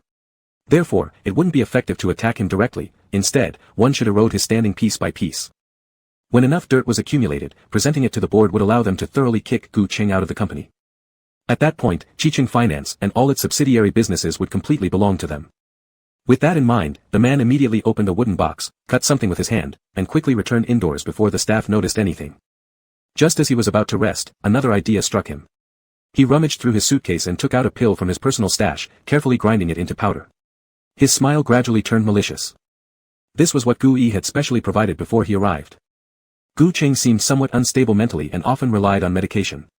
He wondered if making him a real lunatic would leave him with any energy left to compete for Chicheng Finance against Yi. After creating some more chaos, he sprinkled the powdered medicine into a box and then contentedly returned to the recording site, his spirit noticeably invigorated. Standing in his spot, his peripheral vision subconsciously flickered toward Shenlu, Tisk. On an island infested with mosquitoes, wearing a strapless dress just to lure him, how desperate could she get? This is the last task of today, called Eyes Convey All. Gao Si had become accustomed to following the romance reality show routine and was still full of spirit despite a long day's work. The task is quite simple, it tests everyone's chemistry. 99 steps away from here, there are 3 cups of red wine placed in a box, which need to be transported here without hands to feed your partner. Ahem. Rest assured, there isn't much red wine, nothing excessive will happen, but anyway, this task seems a little inappropriate. Anyone unwilling to participate can opt out now. The director, I'd like to decline participation. Yu Yuanyuan solemnly raised her hand, stepped back, and pushed Tong Zhua forward. I've suddenly been struck by an excellent creative idea, and I want to write a short script. Let me recommend someone else to team up with him. Gao Si. In the middle of nowhere, where exactly? One doctor who accompanied us here, Lin Shen, seems suitable. I'll leave first. Saying this, the young girl hastily departed with her notebook, scribbling furiously at this rare inspiration, perhaps hoping to have the Chicheng program perform it live. Duh. Not me, I. Tong Zhua's face turned sullen, ready to refuse, but upon seeing Lin Shen appear effortlessly from behind the camera, he immediately froze like a mouse encountering a cat, turning red-eared and obediently standing beside him. Biting his teeth, he anxiously fidgeted. The task began shortly after, the first pair being none other than Gu Cheng, who had skipped the afternoon session. To create a surprise, the director purposefully didn't equip him with a sports camera. The man walked to the table 99 steps away, opened a box, and inside was a glass of deep red wine, clearly already well aged, the fragrant aroma tempting a sip. There was only half a glass, and a red rope hung off the rim, presumably meant for him to carry the cup by mouth and pour the drink into Xie Kairen's lips, both sharing a single glass. Indeed, quite corny. Gu Cheng honestly evaluated, no wonder others opted out voluntarily. This kind of gimmick was definitely designed for genuine couples, intended to raise viewership ratings with them. But now the string was broken, leaving no place to bite. His handsome fox-like eyes slightly narrowed, Gu Cheng adjusted his glasses, paused for 3 seconds, and then opened a nearby box. Decisively, he swapped the wine in his own box with that of Xi and Mingyu's in the second group. Afterward, he meticulously tied the cut string back together with a beautiful knot, making it look like the original design rather than a recent fix. Pondering briefly, he then reached down, tore the new cup's small string, and bent over, lifting the goblet. If you're going to put on a show, better do it wholeheartedly. Since someone wanted to see him humiliated, how could he disappoint them? Under the bright lights where guests gathered, Xian Mingyu, with his hand on his hip, fantasized about Shenlu coyly feeding him wine while waiting for Gu Cheng. Not long after, a figure appeared on the camera screen. Xian Mingyu's eyes lit up instantly, anticipating Gu Cheng returning with an empty wine glass, looking flustered and enraged, or even going mad due to the influence of drugs. The news of the usually gentle and humble Gu Yiting being a diva in a reality show, hurting several staff members, sounded very uplifting. Xian Mingyu looked forward expectantly, only to see Gu Cheng standing nearby, tilting his head back and holding the rim of the wine glass with his mouth. And, he had chosen a position that was incredibly clever, catching the glass just as the camera turned to him. For the first 97 steps, he held the glass by hand, cheating without anyone noticing. Standing tall and elegant, yet infuriatingly composed. Xian Mingyu gritted his teeth as his face darkened, continuing to stare, convinced that he would be entertained by a good show. Holding the cup rim directly like this might solve the problem of the broken rope, but it obstructed his vision so he couldn't see the ground clearly. Proceeding further would leave him awkward. Gu Cheng was bound to make a fool of himself eventually. But there, in his fervent gaze, Gu Cheng stood still, unmoving. He merely beckoned to Xia Kaiern, who was somewhat dazed from a distance. The young man took a serious look for a moment and walked over briskly, pulling the camera along with him. Once he reached Gu Cheng's side, he saw him wave, signaling him to crouch. Xia Kaiern frowned and tried bending down slightly to receive the glass, but struggled with how to accept it properly. He attempted to bite one end of the rope but realized it was already broken. If he bit it again, the wine inside would spill and the task given by Gao Si wouldn't be completed. What to do? As Xia Kaiern worried, the live stream comments started coming up with solutions one after another, but practically, none were feasible. After hesitating for a moment, Xia Kaiern suddenly stopped accommodating Gu Cheng, straightening up and looking down at him from above. Gu Cheng. Not understanding what this kid was doing, suddenly he felt his waist wrapped by Xia Kaiern. Then, before he knew it, he was pulled into Xia Kaiern's embrace. Xia Kaiern bent his head swiftly, capturing the other end of the wine glass in one bite, tipping the red wine toward Gu Cheng. A sudden shock passed through him, prompting Gu Cheng to instinctively open his lips. Gulp, gulp. The strong liquor went down his throat. Chapter 72, Xian Mingyu goes crazy and gets beaten up. Since hands could not touch it, the wine glass lacked a pivot point, and soon it began to wobble unstably. Xia Kaiern was truly ruthless, forcing Gu Cheng to tilt his neck backward, tears welling in the corners of his eyes. In no time, the red wine was emptied, and the now empty white wine glass rotated softly, sliding silently down Gu Cheng's clothing. The last drop of wine hung by the side of his neck, crimson and alluring. Xia Kaiern immediately turned his head. Taking advantage of the wine dripping before it soaked into his clothes, he kissed it right then. His eyes fierce and wolfish, filled with near-pathological possessiveness, as if no one else was allowed to touch Gu Cheng's collar. Neither the breeze nor the wine could intrude on his territory. At this very instant, Gu Cheng's knuckles trembled once, then he stepped back, maintaining some distance between them. Even though they were far apart, separated by a step, and had not touched each other, even the mere kiss lasting a second, barely making contact before parting, their mutual glare radiated immense tension. Compared to directly kissing, the ultimate tension brought by the red wine paired with the gentlemanlike manner created more maddening effect. Live chat messages such as, and, sasa, flashed across the screen. Xian Mingyu's eyes darkened slightly, jealousy flashing through them momentarily, followed by a smug smile. Tasteless. What's so good about watching two men? He also had a female guest crushing on him. When he came back holding the wine glass and exchanged kisses and embraces with Shenlu, he would attract fans just as much. By that time, Gu Cheng's drug-induced effects should have kicked in, right? It was a special drug controlling the mind, and when Gu Cheng lost control and harmed others, he would record it thoroughly. Yizong had said that if he could kick Gu Cheng out of the company, he would become the next CEO of Chicheng Finance. Immersed in his own sweet dreams, Xian Mingyu activated the small video recorder on him. Soon he returned holding the wine glass, trying to wrap his arm around Shenlu's waist, but before he could even reach her, she slapped him right there. Whoosh! Wine splashed all over his face. Laughter erupted intermittently around him, causing Xian Mingyu's face to turn dark instantly. He stared menacingly at Shenlu. Shit. Even using reverse psychology didn't need to go this far, did it? And, wasn't Gu Cheng supposed to be insane by now? Shouldn't his eyes be bloodshot, acting irrationally, snapping at people, or even resorting to violence? Could it be that Yizong's medicine had issues? His mind scrambled like a tangled ball of yarn until everyone sat down for dinner. Xian Mingyu was still confused. Not long after, his ears began buzzing, and his brain started feeling feverish. He seemed to no longer hear why the people around him were laughing. Were they still laughing because he had been splashed with red wine on his face? No, it was all Shenlu's fault. Shenlu acted overly confident and pretentious. How did that have anything to do with him? And Gu Cheng was laughing too, wearing a pair of glasses and acting like some self-righteous general manager. As if seeing him didn't make everything annoyingly irksome. Xian Mingyu clenched his teeth in anger as he thought more about this situation, so when dinner was over, he decided to find Gu Cheng's wooden cabin directly. Dang dang dang. Knocking on the door opened it. Inside, Xia Kaiern wasn't there. Gu Cheng had just finished understanding the situation with the system and got up immediately. As soon as the door opened, Xian Mingyu's eyes, bloodshot beyond normal, met his. With a smile, he greeted, "Mingyu, is something wrong?" Drugs already controlled Xian Mingyu completely. His head spun, and his words came without any filters. "President Gu, why haven't you toasted me yet? You should thank me." "Why?" asked Gu Cheng. "Because he cut the rope on your wine glass and also drugged you. The system sighed helplessly while trying to inform Gu Cheng once more. Before it could finish, Xian Mingyu continued. "Because I cut that red rope on your wine cup, otherwise, how could you be so intimate with that newbie? And I added something nice into your wine, so why don't we spice things up? I'm so disappointed. System. Stupid move due to heavy drugs, beyond saving." "Oh, is that so?" Gu Cheng responded with an affirmative sound, looking at Xian Mingyu's waist. His gaze lifted again and the corner of his mouth curled into a beautiful smile. "If I'm not mistaken, aren't you an artist under Yongjia Media? Yongjia Media still relies on my financial company for support.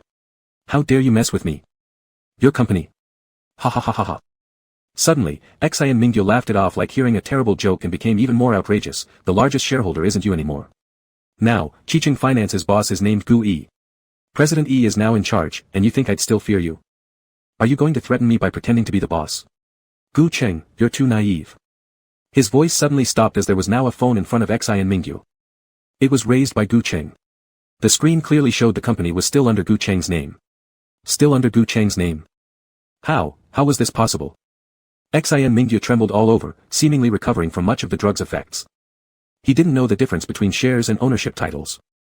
Even though Gu Cheng held fewer shares now within Chicheng Finance, both the shareholders' meeting and board were fully populated by his allies. Without his agreement, Gu Yi wouldn't be able to bypass him and simply own the company. This was why Gu Yi constantly tried to defame him, hoping Gu Cheng would eventually ruin himself and back away. This is impossible. You're lying to me." Xian Mingyu shouted loudly. Clearly, Gu Yi always told him that Chicheng Finance belonged to them, but how could? "Oh, then believe or don't. It's up to you." Gu Cheng pushed up his glasses, indicating he didn't want to continue the conversation. "Soon, your termination contract will be sent over." His gaze lightened slightly. "Enjoy being unemployed." After saying that, he turned to close the door. Unexpectedly, before taking 2 steps, his collar was abruptly grabbed by Xian Mingyu. Unbalanced by the sudden assault, Gu Cheng let out a soft groan as the sensation of suffocation struck instantly. Beside his ear, Xian Mingyu's voice repeatedly boomed, "No. You can't go." His eyes grew even redder, losing his mind, forcefully dragging Gu Cheng backward several steps, leaving red marks on his neck. "You tricked me." He roared, "You tricked me. The company belongs to President Yi. You have no right to fire me. You can never return to the company. Is that so?" Though pulled roughly, Gu Cheng maintained a grimace as his face turned red from lack of breath. He reminded Xian Mingyu through gritted teeth, "Then check with your own phone, and see who this company really belongs to." Again tightening his grip, watching Gu Cheng's face become paler by the second gave Xian Mingyu an unprecedented sense of satisfaction. He quickly opened his phone, ready to search. Suddenly, voila! A bottle of wine was smashed straight down onto his head. The bottle broke, spilling alcohol, making Xian Mingyu's vision black out, causing him to collapse on the ground. Gu Cheng straightened up and casually rotated his wrist, lowering down to pick up Xian Mingyu's phone which was already unlocked. He opened the computer, and without any noticeable movements, copied and transferred all the data from his phone. Within 10 minutes, he hacked into Chicheng Finance's security system and casually unwrapped a lollipop. Like a venomous snake achieving its purpose, leisurely enjoying its victory. All these operations dumbfounded the system once more. Xia Kaiern's little hand preparing to send a message paused, blinking in confusion twice. "So, host, you just couldn't defeat him, it was all an act?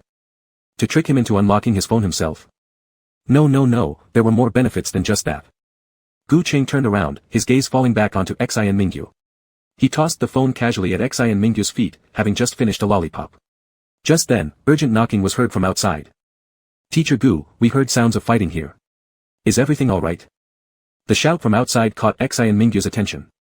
As he woke up, the first thing he saw was a pair of straight legs. Those long legs were enveloped by tight black pants. For a moment, it left him unsure of where he was. In the next second, Aawa. Gu Qing lifted his foot directly and crushed down on his hand.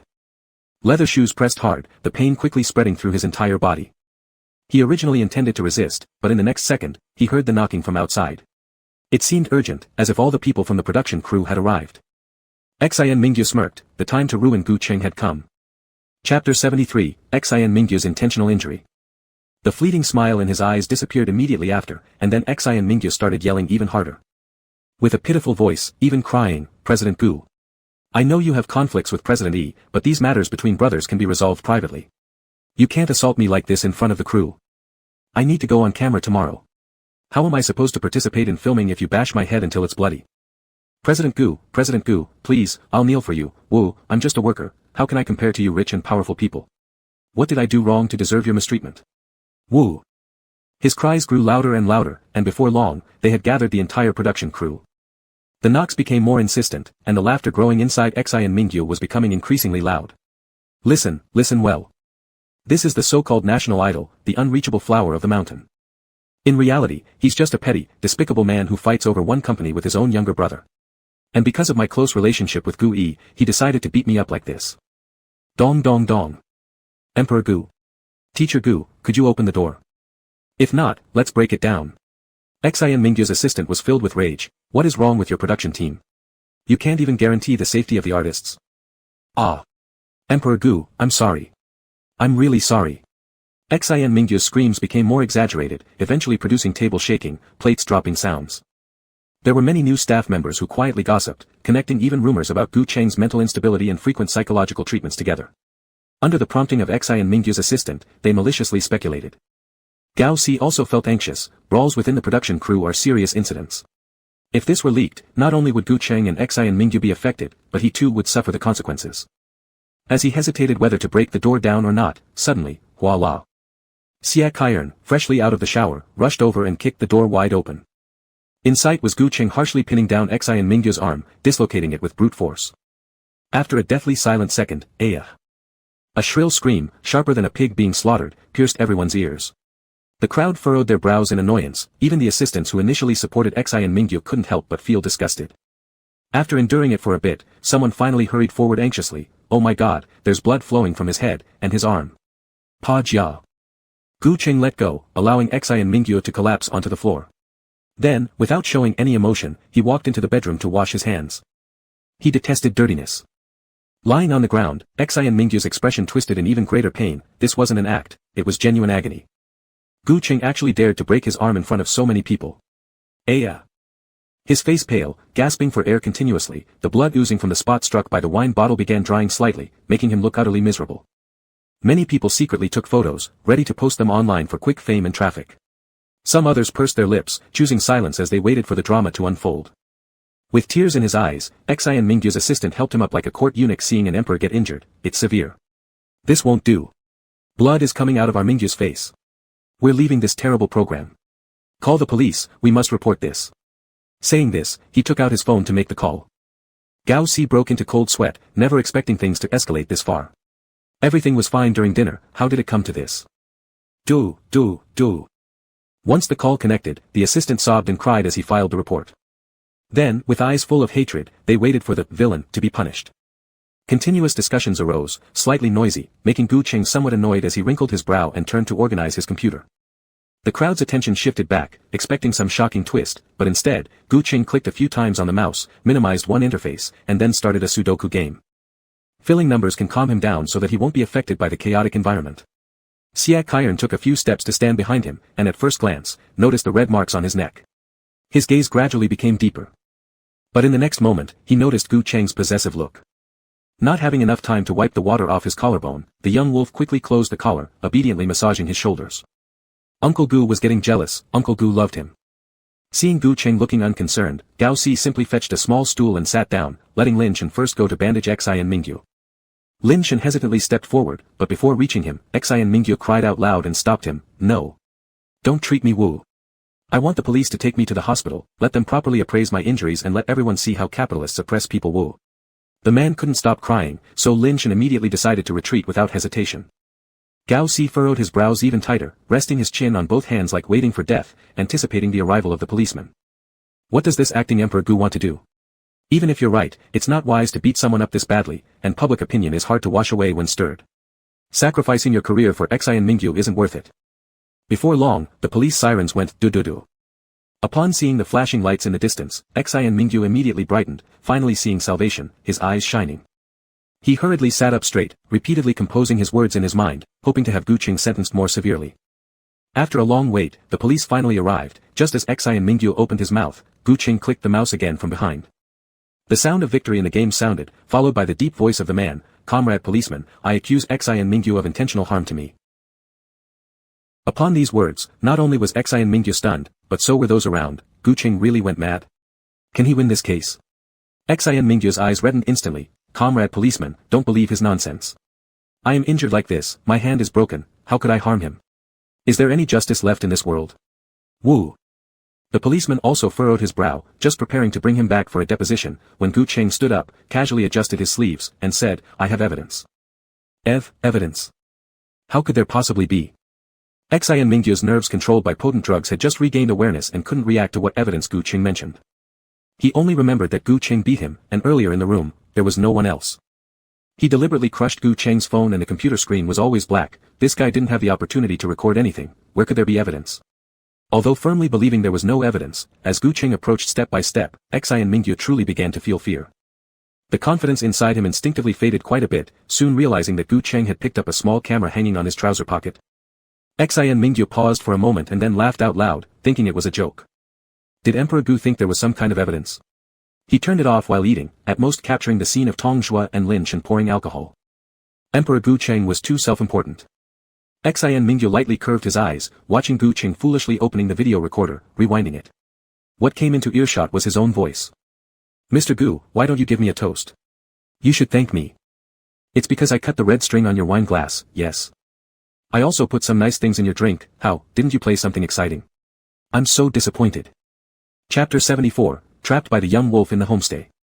Even more shockingly, the thing was turned on unknowingly at some point, recording completely intact footage of him taunting Gu Qing, pulling Gu Qing's collar, and even leaving red marks on his neck. In the video, Gu Qing looked pale, as if struggling to breathe, making the sudden smash of the wine bottle onto his head seem almost an act of self-defense. How did it manage to record? Xian Mingyu's smile froze, and his fingers began to tremble uncontrollably. How is this possible? Did Gu Qing turn it on or did he forget to turn it off? Oh, that's right, it came back to him. When he first approached Gu Qing had glanced at his waist before smiling and engaging him in conversation. So, Gu Qing had simply forgotten to turn it off, and Gu Qing noticed this, deliberately provoking him with the threat of firing him, intending to make him lose control. Shit. This despicable guy was rotten to the core. Xian Mingyu raised his eyes, quietly waiting for the video to play. He still had hope. After all, not only did he hit Gu Qing, but Gu Qing also stepped on his hand, which should have been recorded, so. Drip. Just as he thought this, suddenly the camera went black, because at that moment, he fell down, and his body blocked the camera lens. So after that, nothing was recorded. Cough, cough, cough. Xian Mingyu almost choked on blood from his violent coughing fit.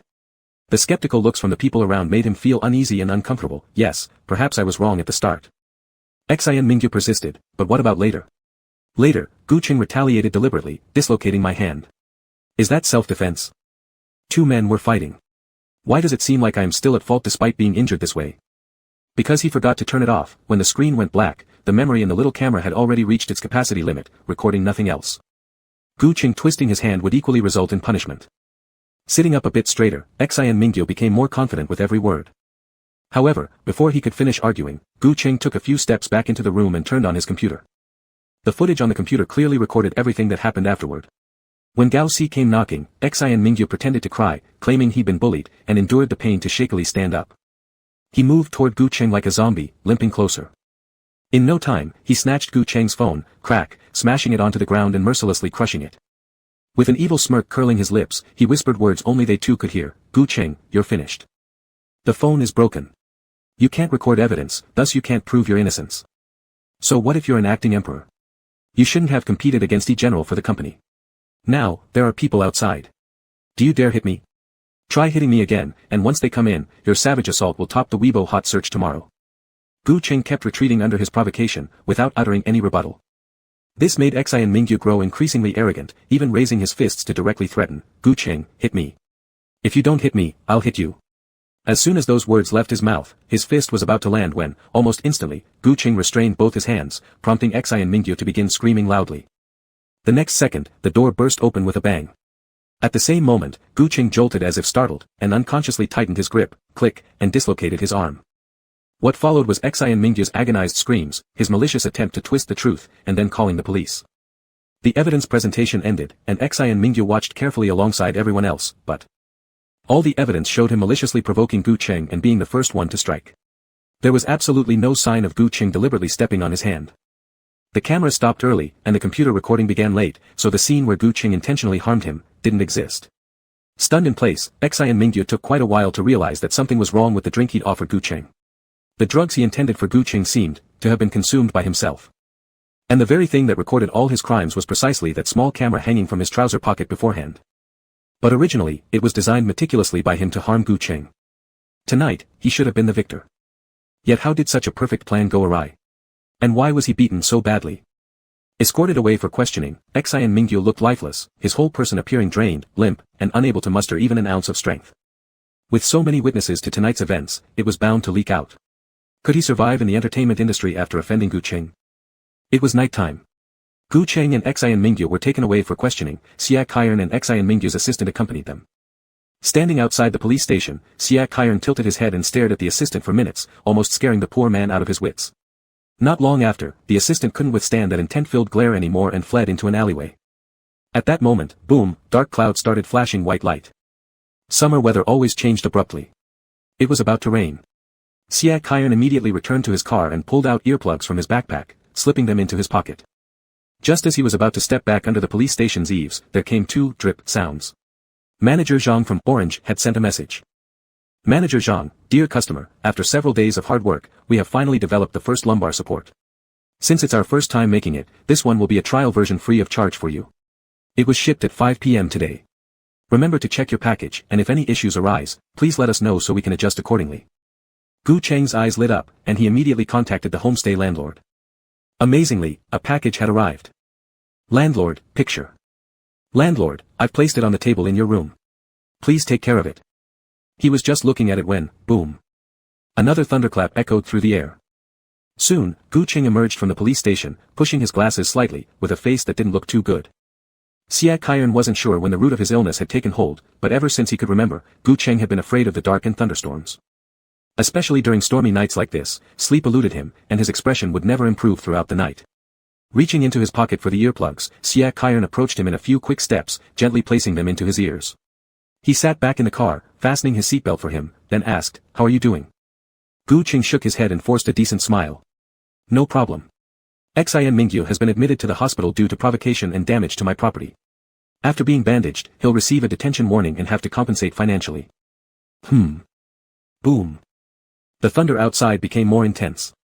Gu Qing felt uncomfortable, unconsciously curling his hand into a fist, as if this could give him some illusory sense of security. He longed to bury his head in his hands. Gritting his teeth, courage and fear clashed silently within him. In no time, a warm feeling enveloped his hand. Siak Haiyan slowed down the car, gripping the steering wheel with one hand while holding his hand tightly with the other, so that even in such a stormy night, it wouldn't be so unbearable. Before long, the cars stopped in front of a bed and breakfast. The house had a charming slate-colored pointed roof, pure white walls, and flower beds outside, resembling someone's home. Gu Qing was a little stunned. "We're not going back to the island." Siak Haiyan shook his head, casually spinning a lie. "When I saw the rain earlier, I conveniently booked a B&B online. This should be the place.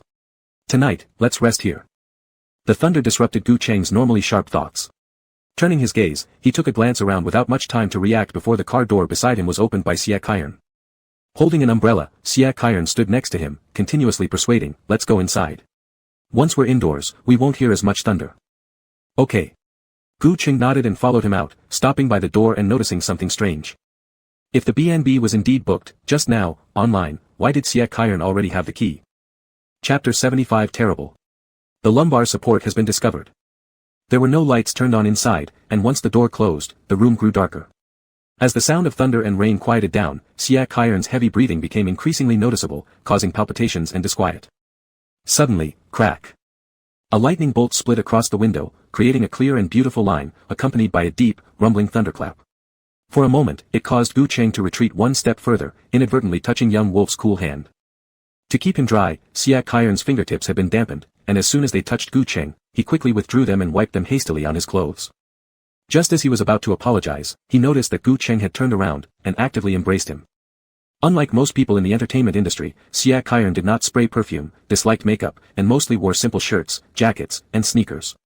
He appeared very laid back and wild, always exuding a fresh and sunlit aura. This gave Gu Cheng inexplicable comfort. Leaning lightly against him for a while, the irritability brought on by the weather lessened considerably. Taking a soft breath, Gu Cheng generously put aside the matter of how little Wolf had tricked him and said, "Sorry, I always get a bit anxious when the weather is bad. Can we leave the lights off for now?" Siak Kairan slightly raised an eyebrow, unsure what he meant. However, the next second, Gu Cheng's soft kiss landed on his collarbone, sending his heart racing, prompting him to immediately agree with a resolute yes. "I also want to." Before he could finish his sentence, Siak Kairan had pulled his hand and leaned down for a kiss. In the silent rainy night, the kiss was noiseless.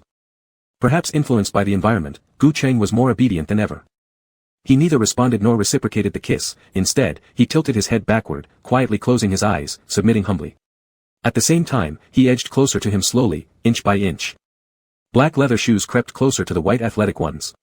Because of the muddy road, Siak Kairan's white shoes got dirty, as if hinting that he wasn't as pure as he appeared. Gradually, his heartbeat quickened. A few steps forward in his sneakers, and he cornered Gu Cheng against the wall, without touching any inappropriate places, merely holding his hand. From a light touch on the fingertips to interlocking their fingers, he gently coaxed his beloved Gu. The tenderness was so out of place with the foul weather outside, it was as though only they existed in the world, only each other. Slowly, Siak Kairan lifted Gu Cheng's hand toward the switch at the entrance. A day earlier, while passing through this village with the show's production team, he had made a side trip here. He had inspected the room and retrieved the key from the landlord. He remembered, the second switch turned on the night lamp, the third one activated the water heater in the bathroom. Click. The bedside yellow lamp turned on, but Siak Kairan, momentarily distracted, lightly stepped back. When he heard Gu Cheng's discontented he re-kissed him, slowly guiding him toward the bathroom. Finally reaching the door, Uncle Gu's low mood noticeably improved. He at least leaned against the wall, looking up to listen to him. Listening to his red-eyed whisper, "I miss you. Gu Cheng, I miss you." With a chuckle, Gu Cheng couldn't help but laugh. "Weren't we always together?" Siak Kairan gave a slight humph and shook his head, rejecting the notion. "That's different. With the show's team, it feels like we're all together, as if we're working or something. It feels similar to how it did when I couldn't get you before. I always feel, there's some distance between us. But not now. Here, no one will disturb us. It feels like we're on our first date after getting together." Lips met again in another kiss. Gu Cheng could barely suppress his urge to laugh and cry, and could only be led backward by Siak Kairan. Not long after, click. The bathroom door opened. Carried away by Siak Kairan, he ended up trapped under the showerhead. The youth's eyes lost their former calmness, tinged with an unsettling invasiveness, as he asked, "Together?" His glasses slid to the center of his nose. Gu Cheng looked up at him, his eyes clouded with a bit of madness, and finally said after 3 minutes, "Let me go first." "Okay." Knowing he disliked this kind of weather, Siak Kairan readily agreed and even carefully removed his glasses before leaving. Only after the bathroom door closed again did Gu Cheng's gaze drift down to himself. He couldn't help but let out a somewhat helpless smile. Once inside this homestay, things wouldn't end well. He suddenly remembered that 50 Ways to Overcome Obsessive Love list given by Luo Qingxi and wanted to review it hastily before realizing his phone had been broken by Xian Mingyu. It seemed like everything had been prearranged by heaven, so coincidentally it made him want to curse. While showering, Gu Cheng could hear Siak Kairan tinkering with something outside. When he came out drying his hair, he noticed that the bed seemed to have 2 raised corners. Especially the head of the bed, where the sheets were lifted as if hiding something, ropes or handles. Suspicion naturally arose, and as he approached to uncover it, he saw the mischievous little wolf crouching under the table. Siak Kairan was hugging a large courier box as if hiding something. When Gu Cheng tapped him on the shoulder, he startled for a moment, and, plop. A massage lumbar support, covered in plastic foam fell to the ground. There was still a layer of transparent packaging around it, as well as a considerate, pink instruction manual. Siak Kairan instantly felt embarrassed. Gu Cheng narrowed his eyes, finding this object increasingly familiar. After just a moment, he suddenly realized. Boom. His ears immediately turned bright red. Gently biting his lip, countless pieces of information intertwined and overlapped in his mind. So, the anonymous user who ordered this was Siak Kairan. He spent 2 days researching the making method with manager Zhang. At noon today, he had even studied massage techniques with Siak Kairan.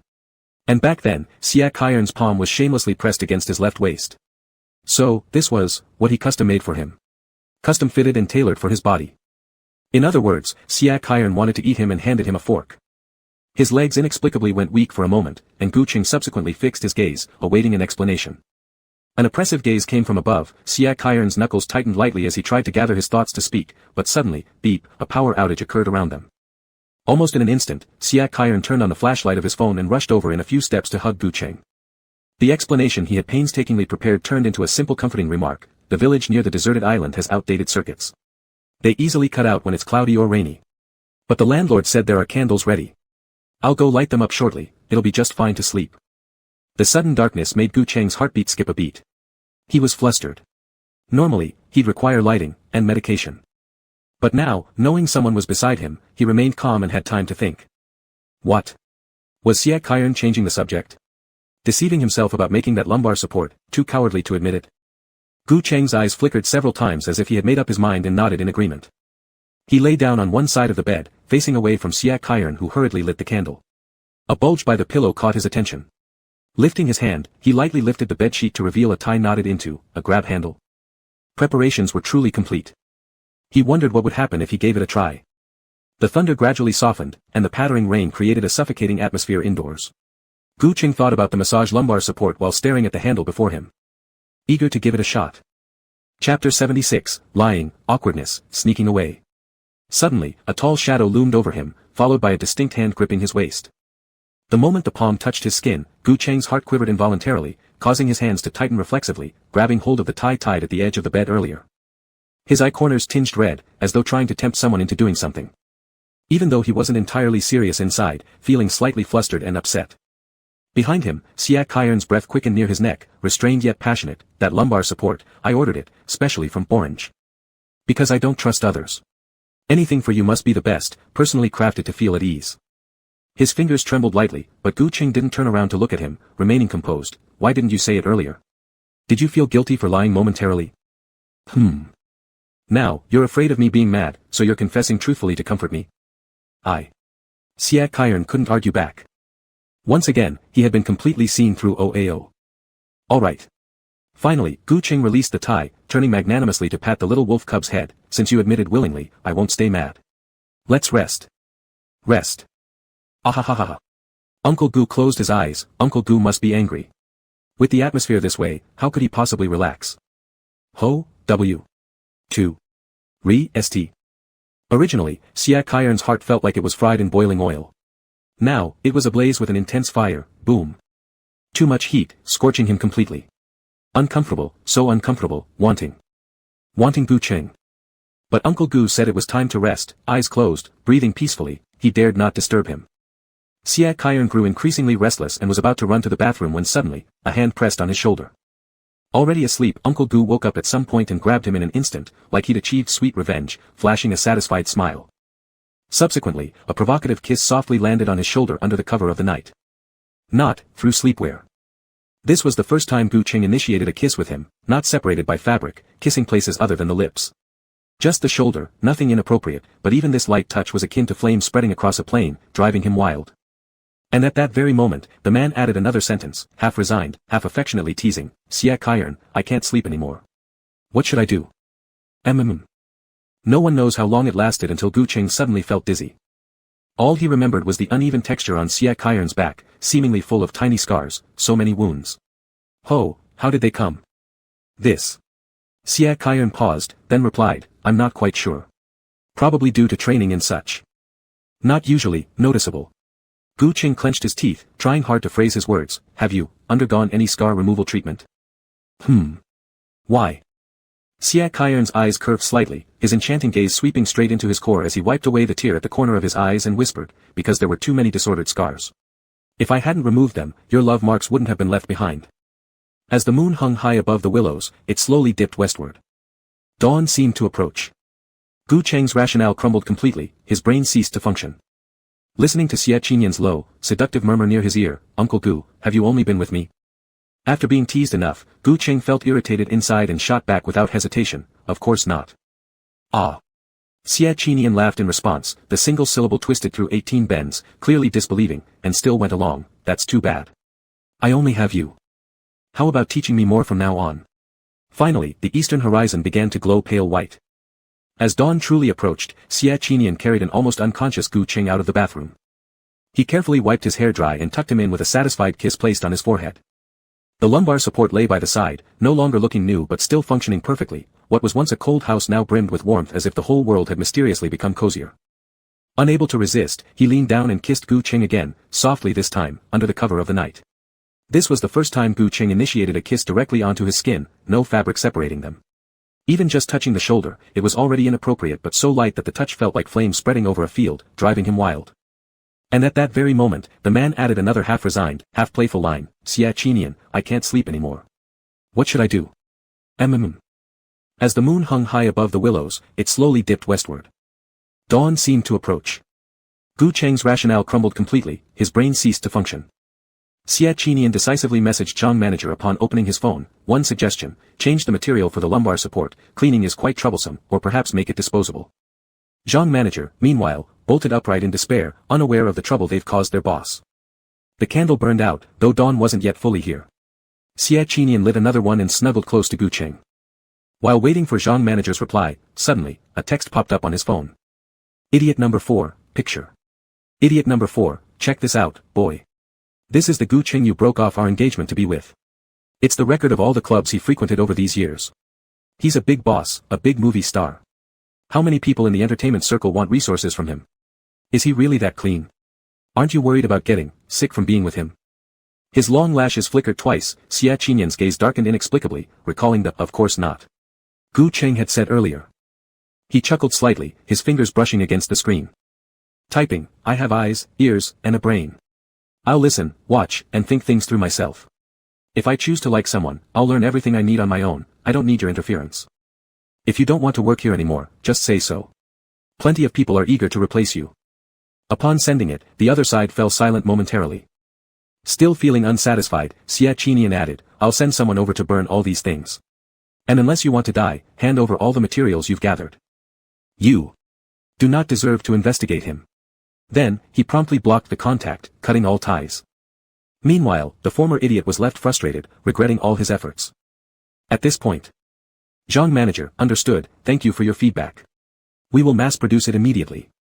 Seeing this, the little wolf's mood improved significantly. Putting down the phone, his fingertips gently caressed Gu Cheng's eyelashes as he filled with joy.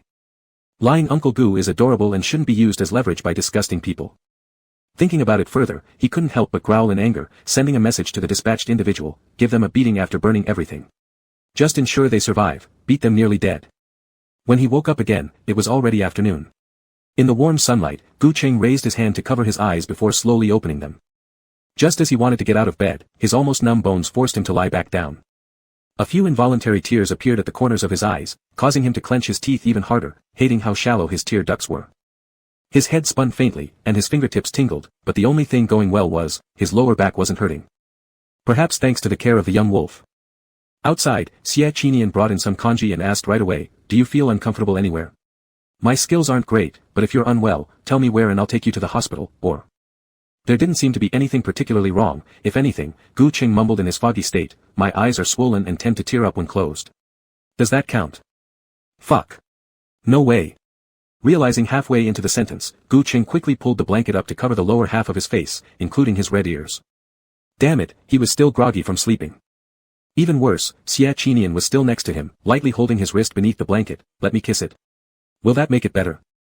Since the crew was about to arrive, the door wasn't locked, and at that exact moment, there was a click, the door opened. The foyer led straight to the view of the bedside. Luo Qingxi walked in with a fruit basket. Ah Cheng, I happened to be filming nearby and heard from the production team that you're here. Thought I'd drop by and visit. Hey, what about suppressing Mian Yang's sickness? She didn't finish her words, interrupted by Xia Qinian's probing glare. The person at the door hesitated for a moment and then changed their explanation. An unexpected fruit basket fell from the sky, so I'll just help pick it up. Pretend I wasn't here. As soon as these words were spoken, click. The fruit basket was placed on the shoe cabinet in the entrance hall, and the door quickly closed shut. Gu Cheng's frown deepened even further. He simply lifted his hand again, using the blanket to cover his entire face, hiding himself away.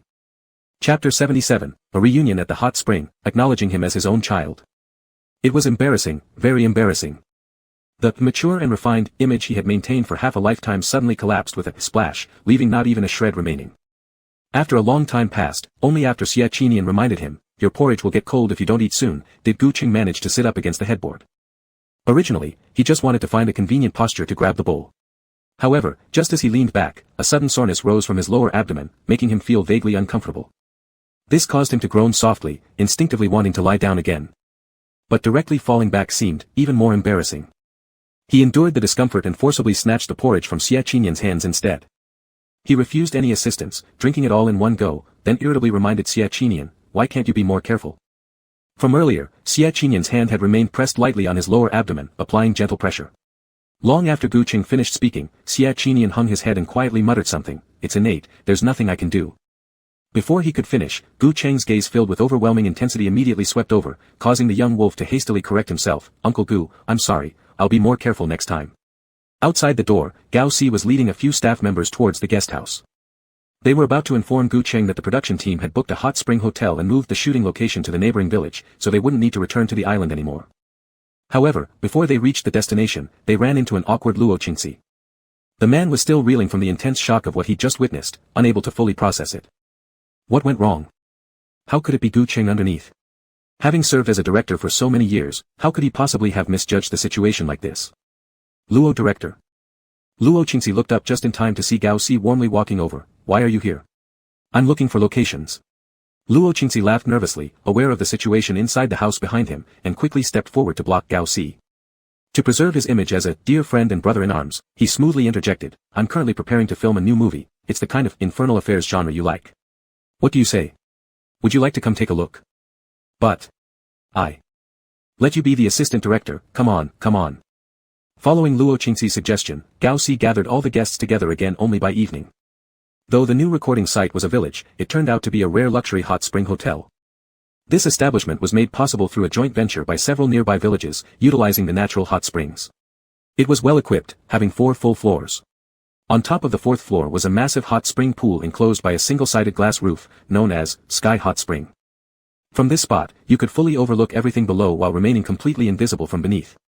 An extremely unique experience, it was always the signature attraction of the area. Gao Si kept talking endlessly, but Xia Qinian's gaze kept circling back to the characters Sky Hot Spring, never joining in on the group chatter.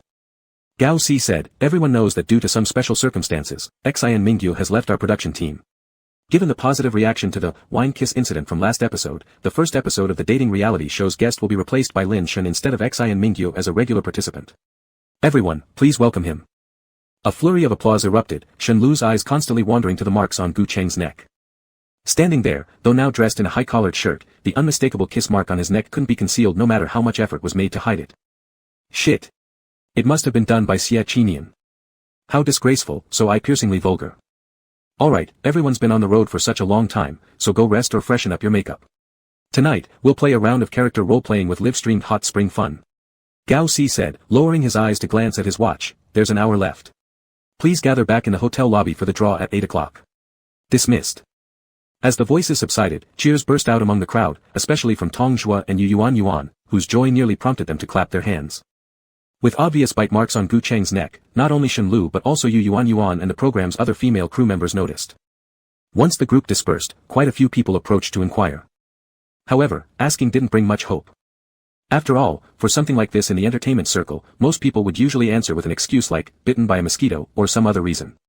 Xia Qinian thought the same and gazed at the man with increasingly reproachful eyes, hiding behind the crowd as his expression became more aggrieved. Shen Lu stood nearby in high heels and almost burst out laughing. Just look, a relationship between men couldn't be more embarrassing. Even if it were Xia Qinian, how could Gu Cheng possibly admit it? Would he publicly acknowledge being bitten on the neck by another man and throw away a lifetime's worth of dignity? Especially Gu Cheng, the 30-year-old idol burdened with a lifelong image, he was the king of putting on appearances. As long as he dodged the question, Xia Qinian would definitely feel heartbroken. Then, his chance would finally come around. Thinking about this, Shen Lu's mood improved slightly. Her lips curved up confidently as she waited for Gu Cheng to speak. Sure enough, among the gathered crowd, the man immediately adjusted his collar higher to try to cover the marks, then opened his mouth to speak. Shen Lu's eyes lit up with anticipation, leaning forward eagerly as she even prepared her next words. However, unexpectedly, Gu Cheng blurted out, "Sorry, my kid back home loves causing trouble, what a joke it is." Chapter 78, Role-Playing, The Coveted Master. My own child. Publicly acknowledging him as his own child. The moment these words were spoken, Xia Qinyan's expression brightened. And Shenlu's face froze immediately, caught between a laugh and frown, standing there struggling to catch her breath. He actually admitted it. He truly dared to admit it. No face left. Gu Cheng, don't blame me for being rude after making yourself disgusting like this. Gritting her teeth secretly, Shenlu snapped a photo of Gu Cheng's neck and quietly left the group. Finding a secluded spot unnoticed by others, she immediately opened WeChat and switched to her second account, posting a status update. The caption read, "Last time, a Cheng cornered me in the airplane restroom and kissed me forcefully, he even dropped his tie clip with me, embarrassed. A Cheng says he loves me the most. These past few days must have been a mere act with Xia Qinyan, don't worry everyone." Underneath this string of text was a complete picture of Gu Cheng's tie clip, exactly matching the one he wore during the program. As soon as it was posted, numerous comments flooded in. Comment 1, "I'll tentatively believe Gu Cheng, but Lucy, don't get deceived by that scum. If you cry once, I'll rush over with a knife, baby. Don't worry, I know where your show production is." Comment 2, "Lucy needs to take care. I'll use the money for my mom's medical expenses to buy you presents. Anyway, the old woman has cancer and won't live long anyway, sweetheart don't feel any burden, mua mua mua." Comment 3, "Gu Cheng. In the program, he acts so cozy with Xia Qinyan yet dares to say he loves you. He's clearly manipulating you, my foolish Lucy. How can you not see it? We are the ones who truly love you and will never leave." This was Shenlu's secondary WeChat account, filled exclusively with crazy private fans who bordered on obsession. Most people find private stalking fans disgusting, but Shenlu didn't share that sentiment. If these people were utilized properly, they could accomplish many big tasks. This time, she intended to teach Gu Cheng a memorable lesson. Time drew near to 8 o'clock when Gu Cheng emerged from the sweat room, doing a few simple stretches. Xia Qinyan followed closely behind him, incessantly muttering, "About that question just now, I thought you wouldn't answer." "Why?" Gu Cheng appeared puzzled. "Aren't we together?" "We are," the young wolf replied, his tail wagging. But in the industry, not many people would be so direct about saying it. Uncle Gu used to handle scandals ambiguously, and I thought you wouldn't." As he spoke, Gu Cheng suddenly stopped walking. Caught off guard, Xia Qinyan collided right into him.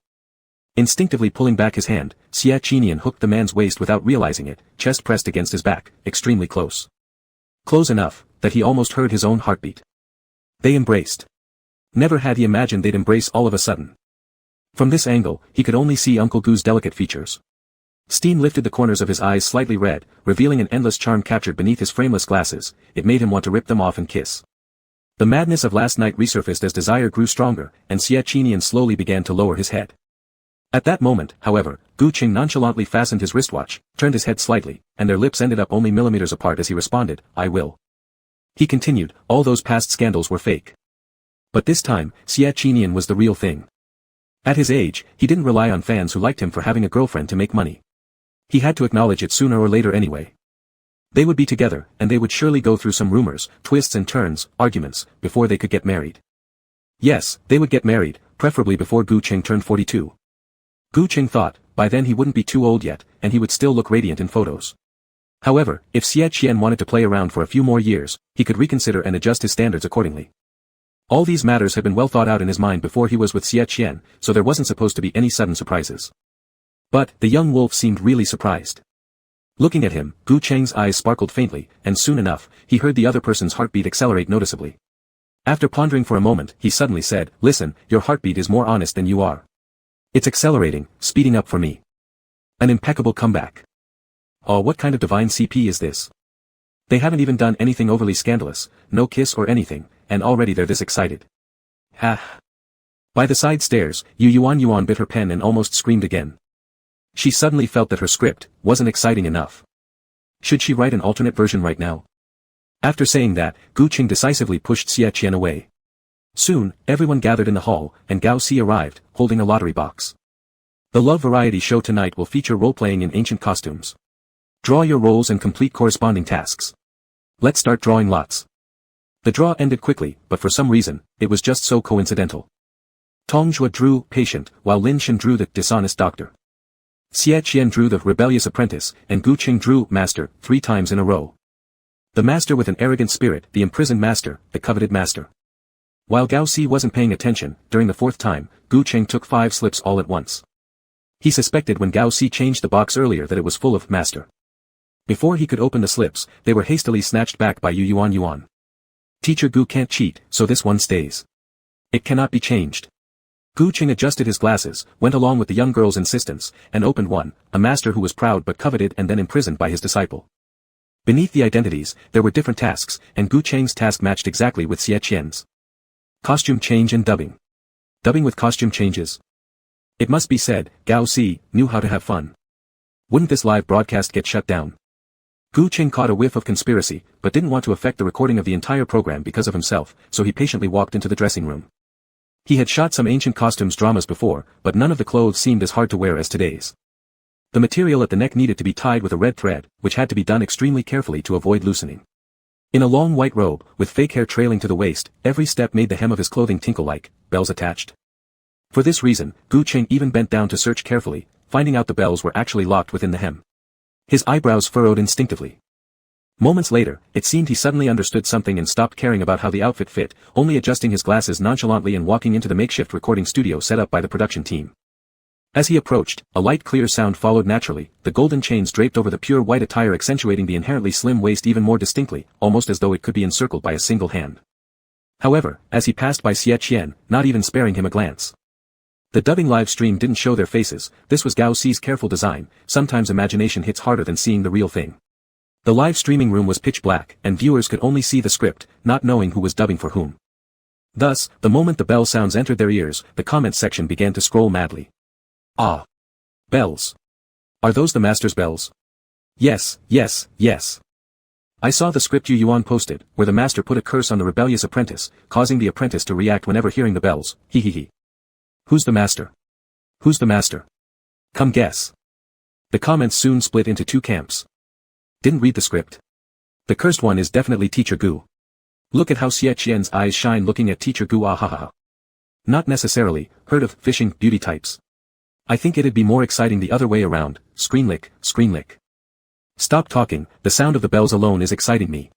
When will it start? Rustle. Bang. Just as one chat message was sent, suddenly a rustle sound was heard, followed by the clatter of table and chairs and an indignant grunt, all at once transmitted into the microphone. It sounded like someone had slammed the person full of bells against the table. Chapter 79, An Unfamiliar Voice, Xie Qian's Live Stream Infidelity. Immediately after, a hoarse voice spoke up, Master. From a distance, not directly into the microphone, but this light threatening tone instantly made people's scalps tingle. Chat messages. Ahahaha. I can tell it's Xie Qian. An Yen is the disciple. Help, according to the script next should be the disciple losing control, with master's eyes turning red and sobbing while shouting, wicked disciple, let go, ha ha ha. This dating show, my heartbeat has never been normal around them. Chat messages continued scrolling, and the disciple's voice kept going on, Master summoned me today, what important matters do you have?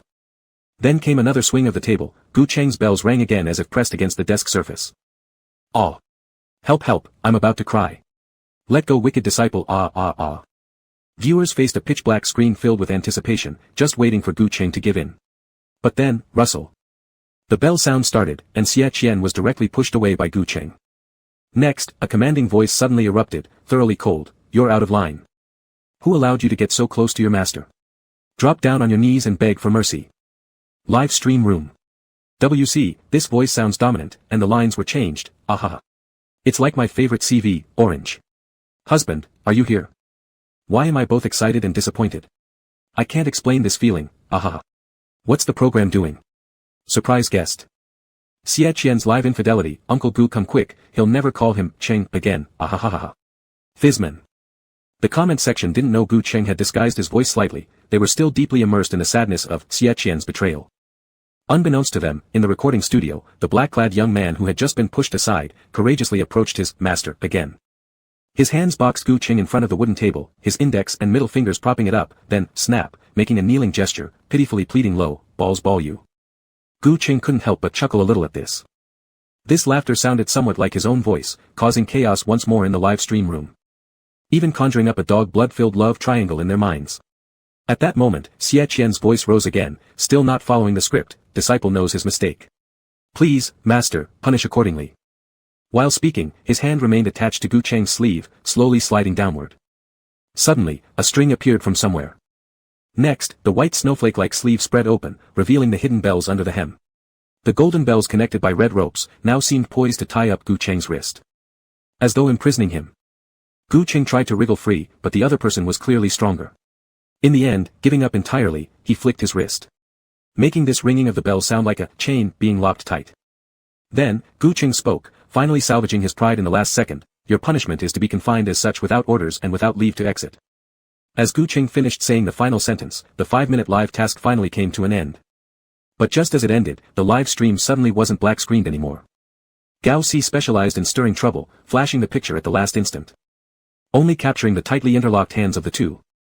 On screen, the snug black outfit covered over the voluminous white sleeves, 10 fingers intertwined, with the rather inexperienced black pressing against the mature elegance of white.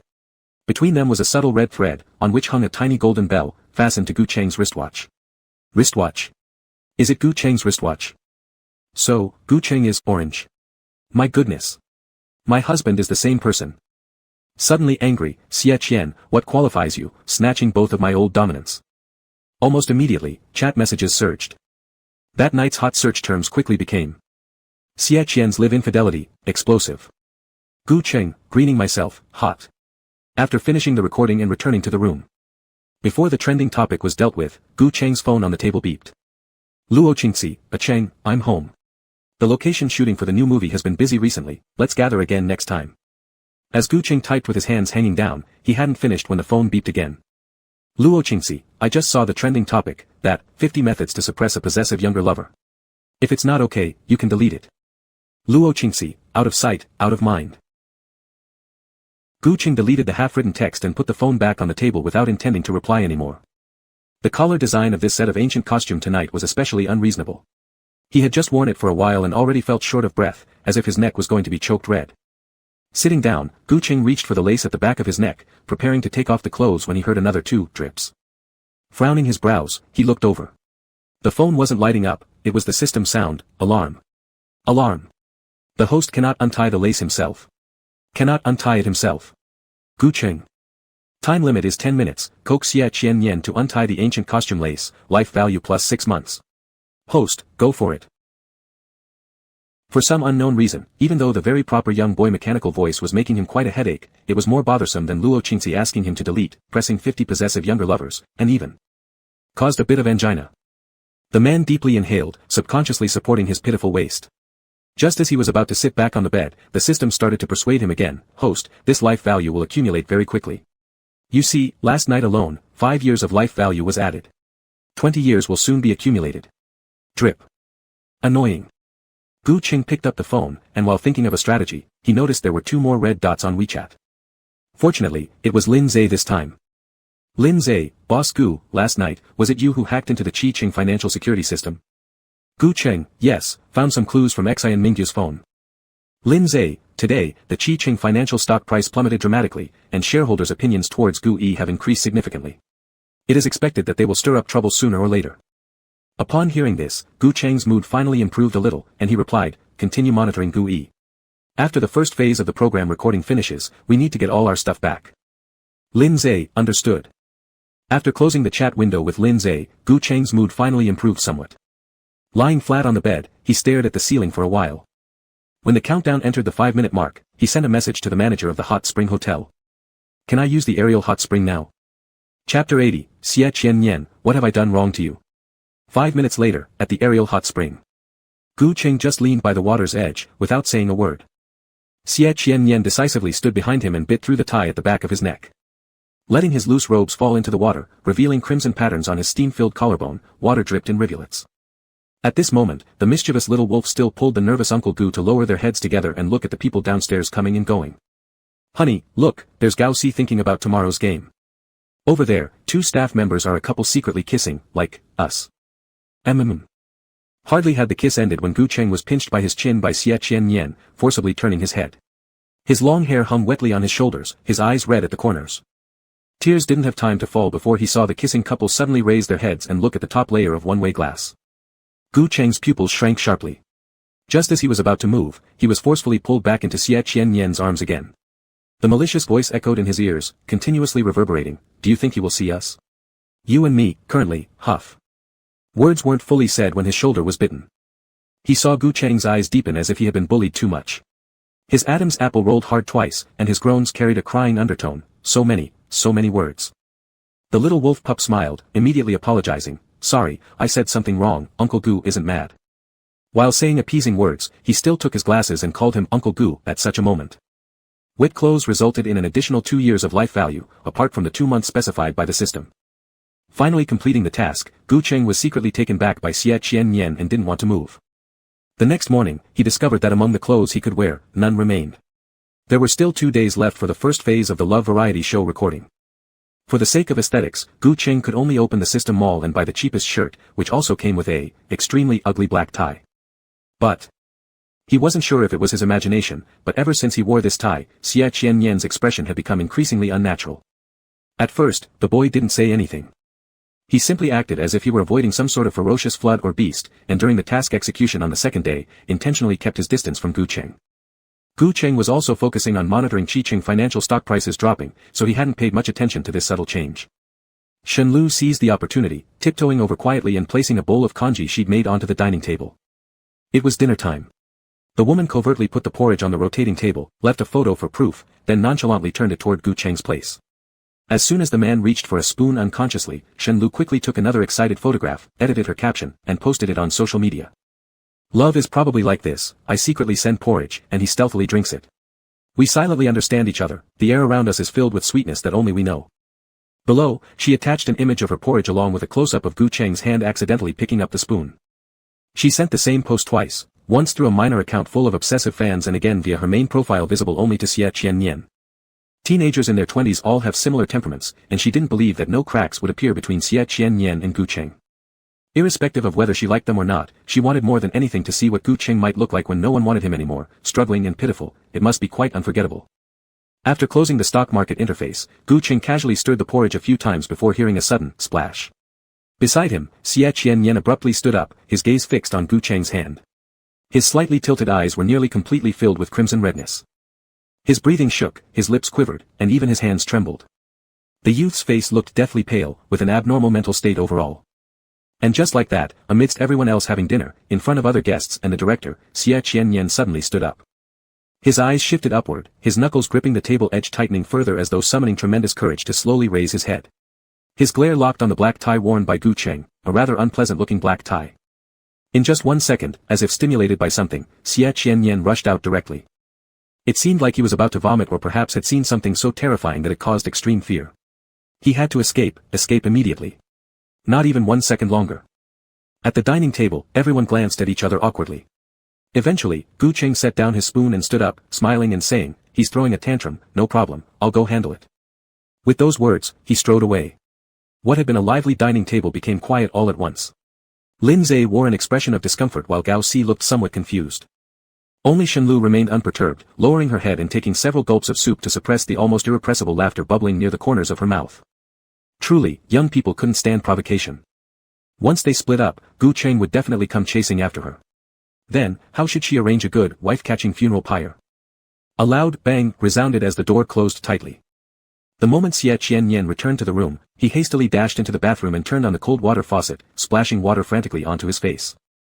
No, forget those things, forget those. It was hard enough to have this today with Uncle Gu. He couldn't lose control, couldn't ruin it all. Couldn't lose control. Couldn't ruin it all. The youth bit his teeth fiercely, veins bulging on his hands and neck. Soon, he'd bitten his lips until blood oozed out. With a ringing in his ears, countless insults and intense current noises flooded his mind. He couldn't hear any sounds from the outside world. Unaware of the sound of keys at the door or the footsteps of Gu Cheng drawing near. Just as the man approached him and called his name, Anian, Xie Qiannian suddenly lost control and slammed Gu Cheng against the sink, fiercely biting down without warning. It wasn't a kiss, it was genuinely biting. It carried an intense bloody taste. Not a single ounce of tenderness or warmth. After enduring 2 days of torment already, Gu Cheng suddenly forced himself backward, his pain climbing to its peak instantly, causing his entire face to turn white. Oddly, Xie Qiannian seemed to have lost all reason, firmly pinning both his hands and furiously demanding, why wear the black tie? Why drink the bowl of porridge because Shen Lu sent it? You. Bang. Clap, clap, bang. Before he could finish speaking, a sudden pain struck his stomach. Gu Cheng directly kneed him forcefully in the abdomen. Seizing the slight loosening of Xie Qiannian's grip, Gu Cheng gritted his teeth, standing up swiftly, delivering 2 quick slaps to stun the boy, followed by a swift kick. Bang. Xie Qiannian took a hard step back. After being hit, he almost slammed into the shower switch, barely avoiding spitting out blood. It was only at this moment that the chaotic ringing in his ears began to subside, the electric current and yelling voices gradually faded away, and the redness in his eyes slightly diminished. He slowly raised his head. Gu Qing stood not far away, appearing rather pale, seemingly because Xie Qiannian had hurt him. He wanted to go and give him a hug, but it was evident that Uncle Gu was angry, radiating an oppressive aura that screamed, "Do not approach." He became somewhat timid. Xie Qiannian tightly clenched his hands after the madness passed, a wave of fear hard to suppress flooding over him, like a drowning person who lost their life rope, making even breathing difficult. After a long while, he heard Gu Qing say, "Xie Qiannian, what are you crazy about? What do you want to do? I've told you 3 times today that I am keeping an eye on Qiqing financial stocks. Keep an eye on Qiqing financial stocks. If there's something I missed, remember to remind me. Didn't you hear me? Every time you send me porridge, I habitually reach for the spoon, without realizing Shen Lu is the one turning it towards me. What's more, since we've been together, have I done anything wrong? If you wanted flowers, I blindfolded myself and went with you, if you wanted me, I let you starve. Xie Qiannian, think deeply, where have I wronged you? Is it so unworthy of your trust? Of your faith? Chapter 81, The Things You Dislike, Uncle Gu Will Destroy Them For You. Gu Qing leaned against the sink with one hand, due to needing to ease his lower back pain, his speech was slow, almost every word painstakingly delivered. Like icy water, it fell on Xie Qiannian, slowly bringing him back to reason. So, sorry. Leaning against the wall, Xie Qiannian tilted his head back, fiercely bumping his dazed head a few times. Only after confirming he could speak a complete sentence did his trembling lips part again, opening his mouth. I can explain, Uncle Gu, give me some time, I'll come back to comfort you. I just want to find some medicine first, don't be mad, please don't be mad at me. After speaking, as if unwilling to face something, he hurriedly ran out. The room suddenly became quiet. Fortunately, the lower back pain wasn't too severe, standing still for a bit would help. Rinsing his mouth, Gu Qing stepped out of the bathroom and randomly pulled out a lollipop from the drawer near the table, which was decorated with stickers of little white wolves. He unwrapped it and put it in his mouth. His thoughts were a bit jumbled, yearning for a cigarette. But if it was the lollipop left by Xie Qiannian, it could serve as a temporary substitute. Actually, he wasn't really angry.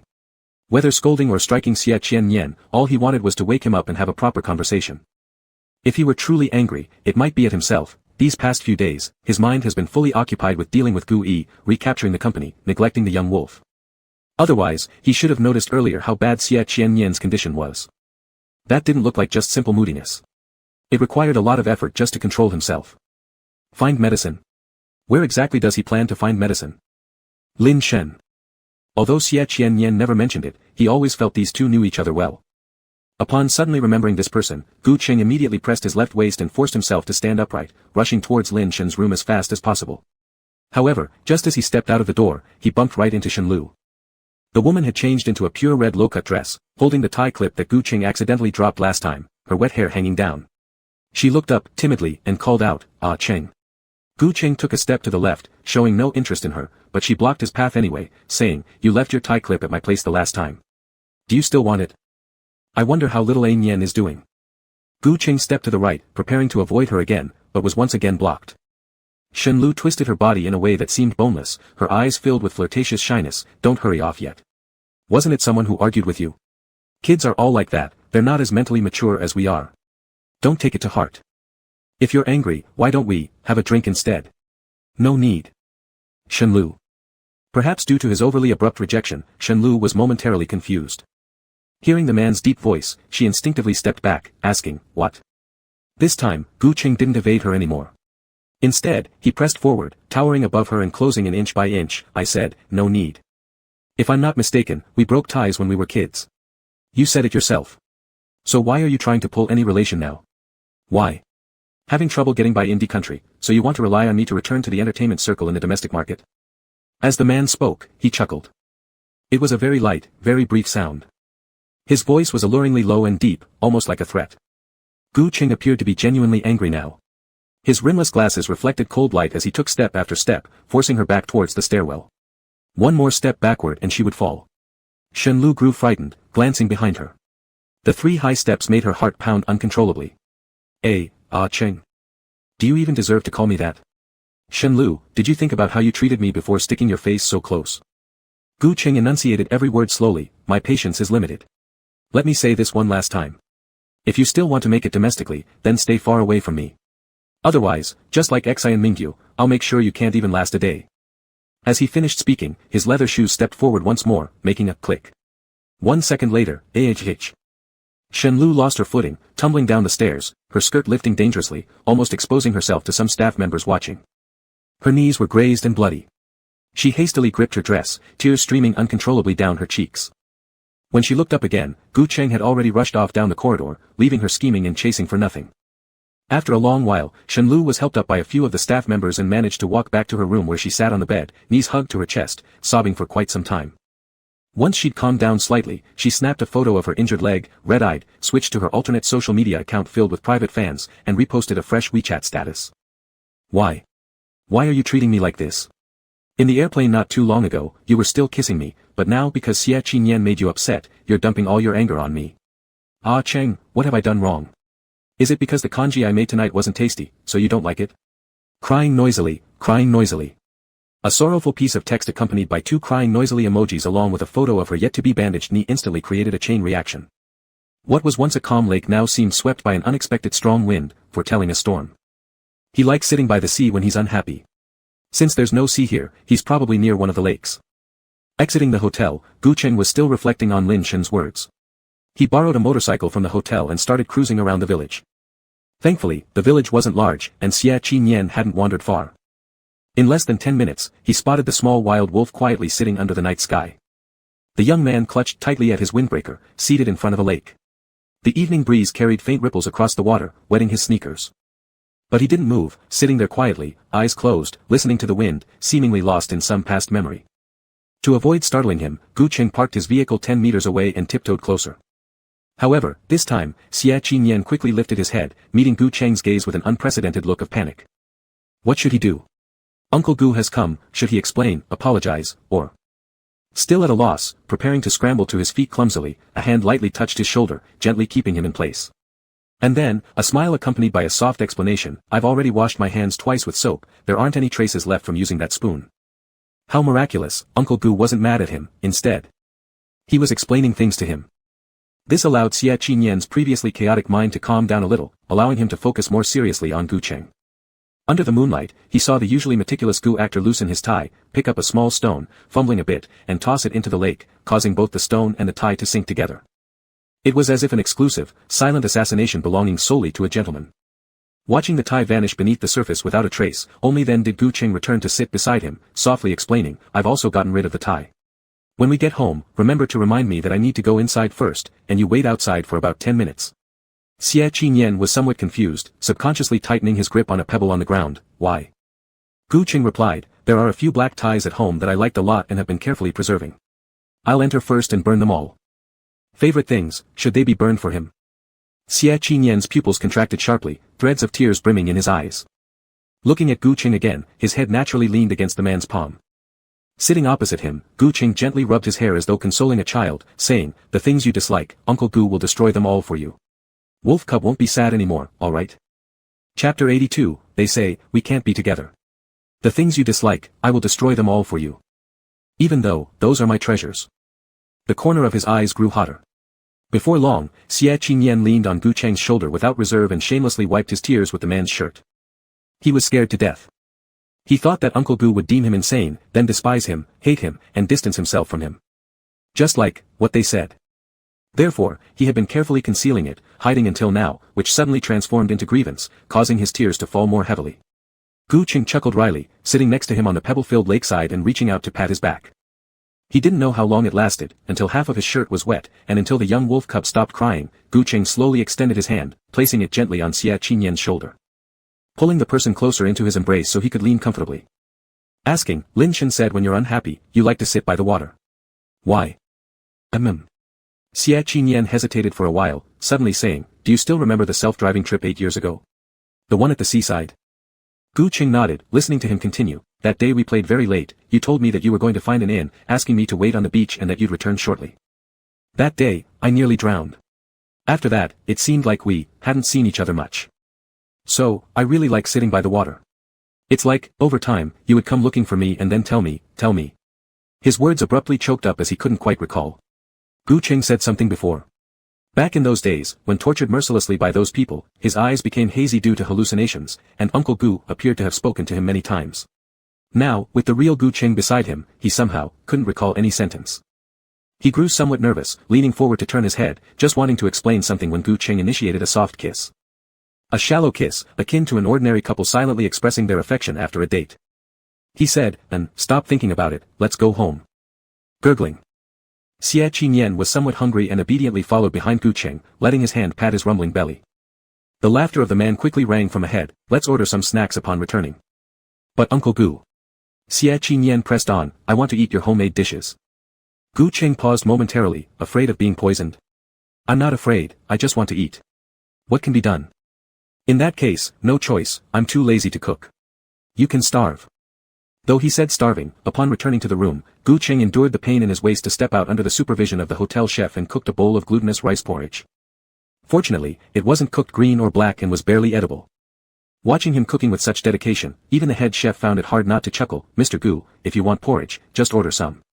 Why go through this trouble? I thought you had some exclusive secrets for cooking. Not really, Gu Cheng pushed his glasses, it's just that. I'm not good at cooking, but today I particularly wanted to learn. Oh, I see, the head chef spoke for the first time so closely with Gu Cheng, and his heart was somewhat stirred.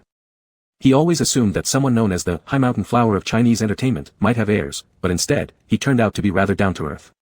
He liked celebrities who weren't pretentious, so he enthusiastically suggested, if Mr. Gu wants to learn how to cook, it doesn't have to be stir-frying dishes. I can teach you a few cold dishes too. Alright, thank you very much. In the room, watching through the monitor on the wristwatch, Xie Qinyan propped his head up with one hand, intently observing Gu Cheng fumbling around the kitchen. Even though he wasn't right there by his side, seeing him turning on hot water or shutting off the natural gas made him subconsciously raise his hand. Xie Qinyan found these little actions amusing but simply couldn't help himself. Moreover, he never regretted coming back to find Gu Cheng. A meal finished quickly. Gu Cheng only told Xie Qinyan that the porridge was made by him, but not the dishes. Because that tangy potato salad, he felt, was a bit too salty, thinking if Little didn't like it, the blame could be shifted onto the chef. However, Xie Qinyan surprisingly loved it and soon gobbled up all the potato threads, asking him, is there more? There is. Gu Cheng lightly tisked, suddenly having some regrets. Perhaps because dinner was overly filling, sleep came uneasily that night. Under the dim little lamp, Xie Qinyan furrowed his brows tightly, and his forehead was covered with cold sweat. In the nightmare, he returned to the past once again, back to that basement, specially built for him by K Organization, a place devoid of sunlight. He was tied to an electric chair, facing a photo of Gu Cheng, electrocuted countless times, and his entire body was too weak to lift up.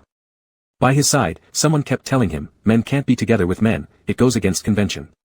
Especially people like Gu Cheng, who pretend to be decent while secretly plotting to seize your company. Caring about him is not only betraying your father but also betraying your ancestors. And, don't you think Gu Cheng's hypocrisy is disgusting? Don't think about him. Just stay by Uncle Three's side obediently. And, Gu Cheng cannot offer you anything.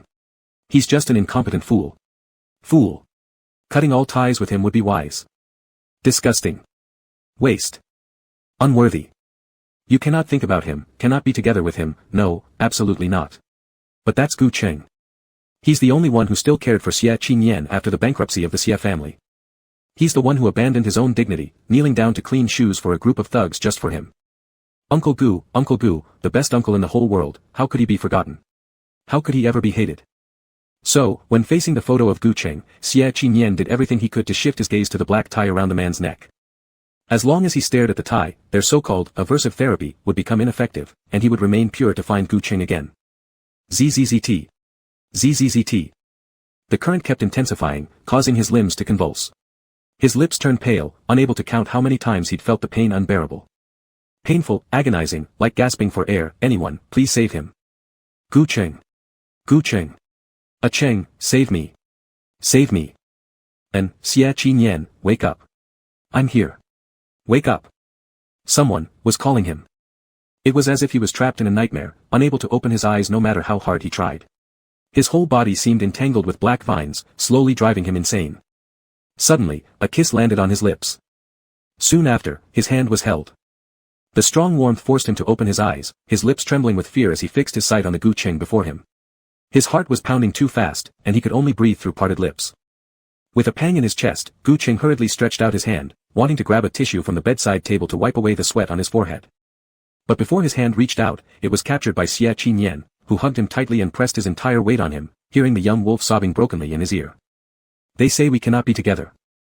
Chapter 83, Shen Lu provokes their wrath, suffering mixed doubles. A single sentence made Gu Cheng's scalp go numb. He wanted to ask so badly, who exactly were they? But after opening and closing his mouth several times, he eventually leaned down instead, first wiping away the tear at the corner of Xie Qinyan's eye with a kiss. All the while holding on to the hand of the little wolf, refusing to let go even for a second. Not until the boy truly calmed down did Gu Cheng break the sorrowful atmosphere with a soft chuckle. Without glasses, Gu Cheng appeared younger, his looks capable of crushing the hearts of any newly emerging fresh-faced actors. However, the passage of time had left its mark on him. His steady voice and demeanor radiated an unusual sense of security, especially when he showed deep affection, it became even more enticing. He chuckled, if only you were a merman. Xie Qinyan blinked twice, puzzled. Gu Cheng then kissed his eyes gently, a merman's tears turn into pearls. At the rate you're crying now, I'd soon get rich, retiring ahead of schedule.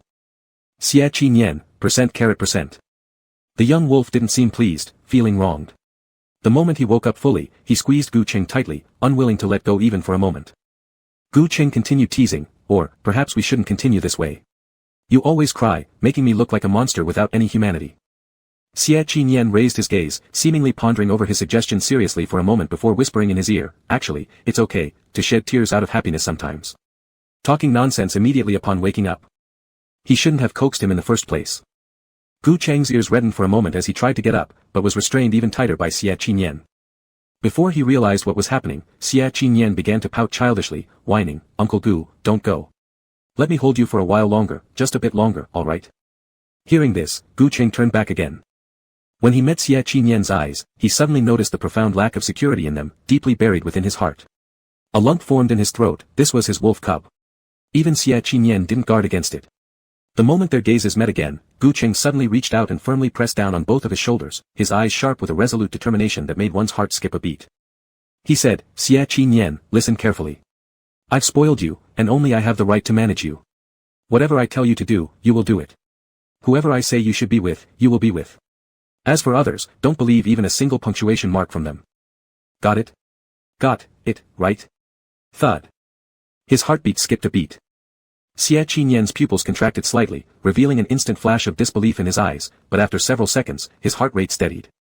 Xie Qinyan thought, as long as Gu Cheng cares for him, he would always have confidence. Under the dim little lamp at night, Gu Cheng was soon embraced by Xie Qinyan once more.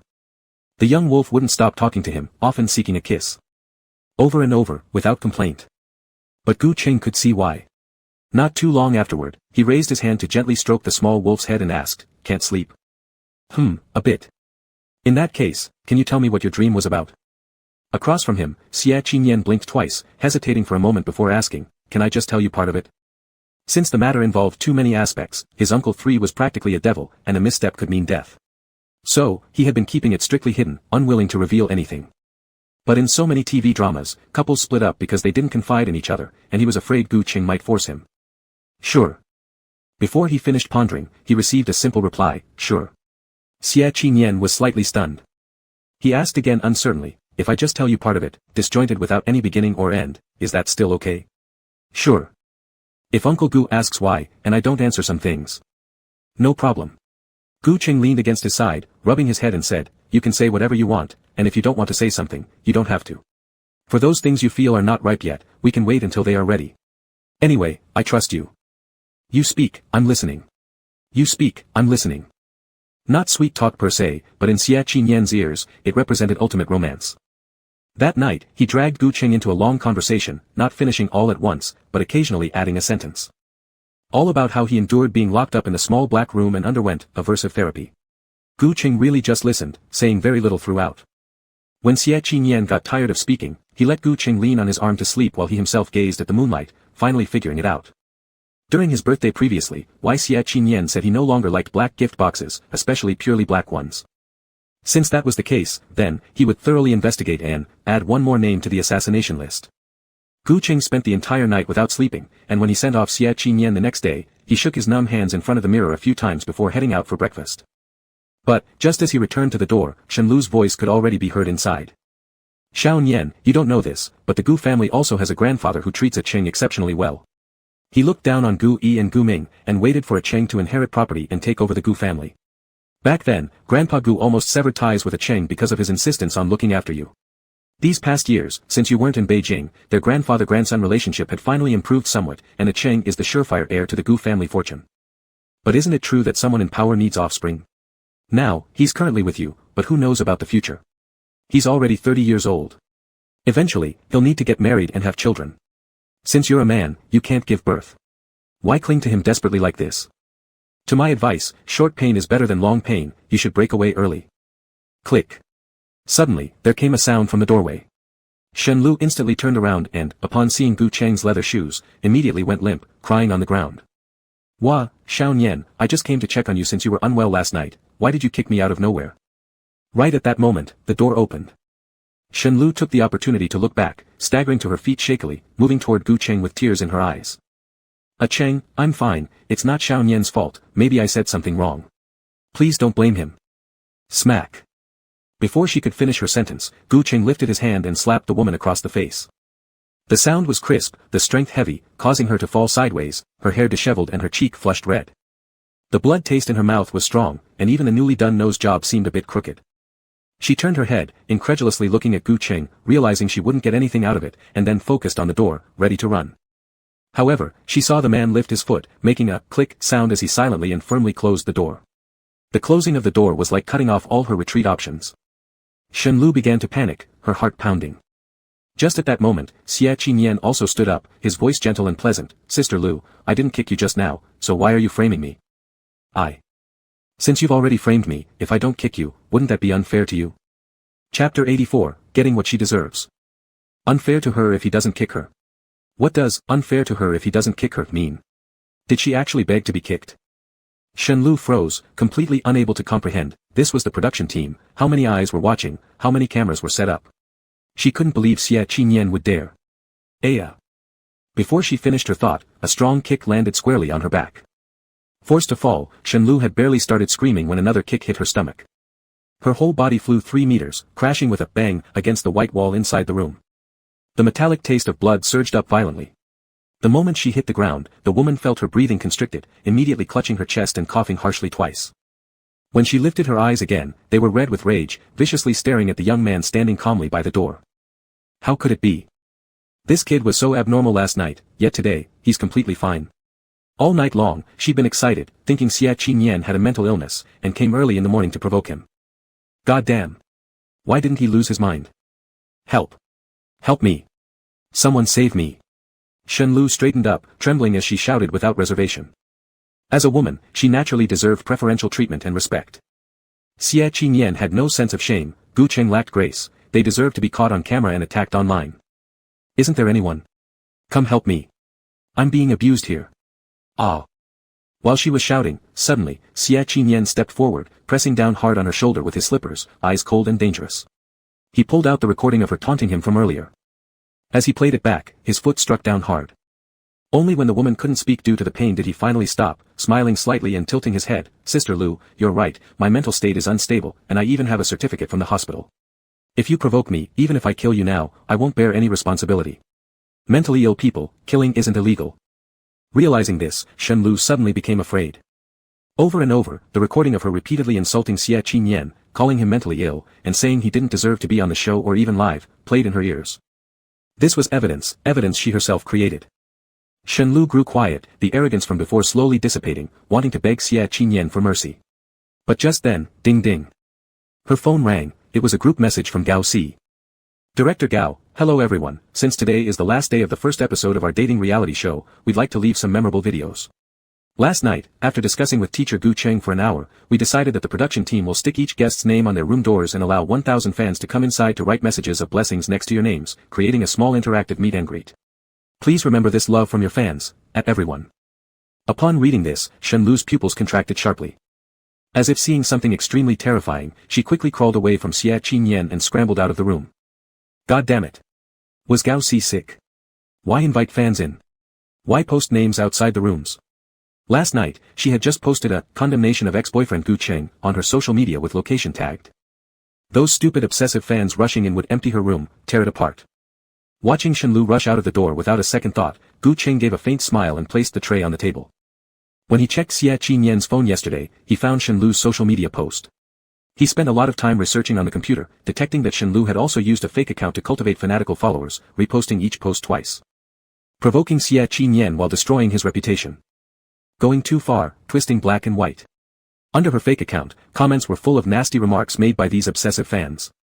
Most were posting, "How to help cute little sis Lu kill brother Gu, let's go boys." Gu Qing sighed with disbelief, thinking, since she likes having obsessive fans so much, he'll reluctantly do her a favor and give her a hand. After seeing Shen Lu off, Xie Qinyan unhappily kicked off his slippers. Just as he was about to change into a new pair, Gu Qing beat him to it by hugging him unexpectedly and giving him a kiss. The young man froze in place, blinking incomprehensibly, hearing the other say, "Morning kiss." Gu Qing had never been in love before and didn't know how to console someone. But he wanted to take care of Xie Qinyan's emotions, giving him more security. Thinking through it all night, after countless searches on Baidu, he finally thought up the methods of morning kiss and night kiss. He wasn't sure. As he hesitated, he saw Xie Qinyan trying to lean in again for a kiss, so quickly turned his head, holding up a hand immediately to stop him, furrowing his brows, "Go brush your teeth." On the other side, Shen Lu rushed inside her room the moment she stepped out of the door. She slammed the door shut with a bang, locking it securely and adding the safety lock before checking the items in her room. Thankfully, everything was intact. The crazed private fans probably hadn't arrived yet. She took a deep breath, lying down on the bed, pale-faced, gasping repeatedly. While contemplating what kind of social media post could prevent those crazy, disgusting creatures from getting closer, she didn't notice someone slowly crawling out from under the bed. When editing her overly dramatic status update, suddenly, a cold hand gripped her ankle. "Ah ah ah." Shen Lu screamed once again. Her phone fell with a plop, and then she was grabbed by the man, who covered her mouth and nose, making it impossible for her to scream. Her eyes brimmed with tears as fear filled her as she stared at the pockmarked face of the man in front of her. She struggled desperately but was pressed down even harder by the man's forceful grip. Unwilling to give up, Shen Lu began kicking. 1 second later, it felt as though a rope suddenly tightened around her ankles. She looked down and immediately started crying, almost losing her breath entirely. "Snake! There's a snake!" At this point, the man finally noticed her distress, whistled for the snake to leave, and loosened his hold. "Darling, baby Lulu, don't be afraid. These little guys are mine, I've brought them here to get revenge for you. Your husband is here to protect you. Don't be scared, my love." This, group. Shen Lu's mind went blank, completely losing the ability to think. She was afraid, unable to resist or shout out loud. She could only allow herself to be guided by the man to look under the bed. Her pupils constricted sharply. A pile of snakes. There were no fewer than 40 or 50. Shen Lu wanted to cry and scream, but she didn't dare. This fan was named Lu Ping. She knew him, the so-called filial son whose mother suffered from cancer, using the money meant to save his own mother's life to boost Shen Lu's ranking. Heaven, why did this SB have to happen to her? But it was already too late. Shen Lu dared not utter a word more.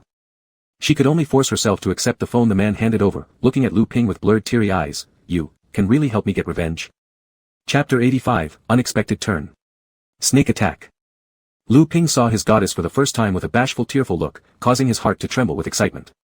Unable to control himself, he lowered his head and planted a kiss on the woman's forehead, then tightly hugged her. "Darling, rest assured.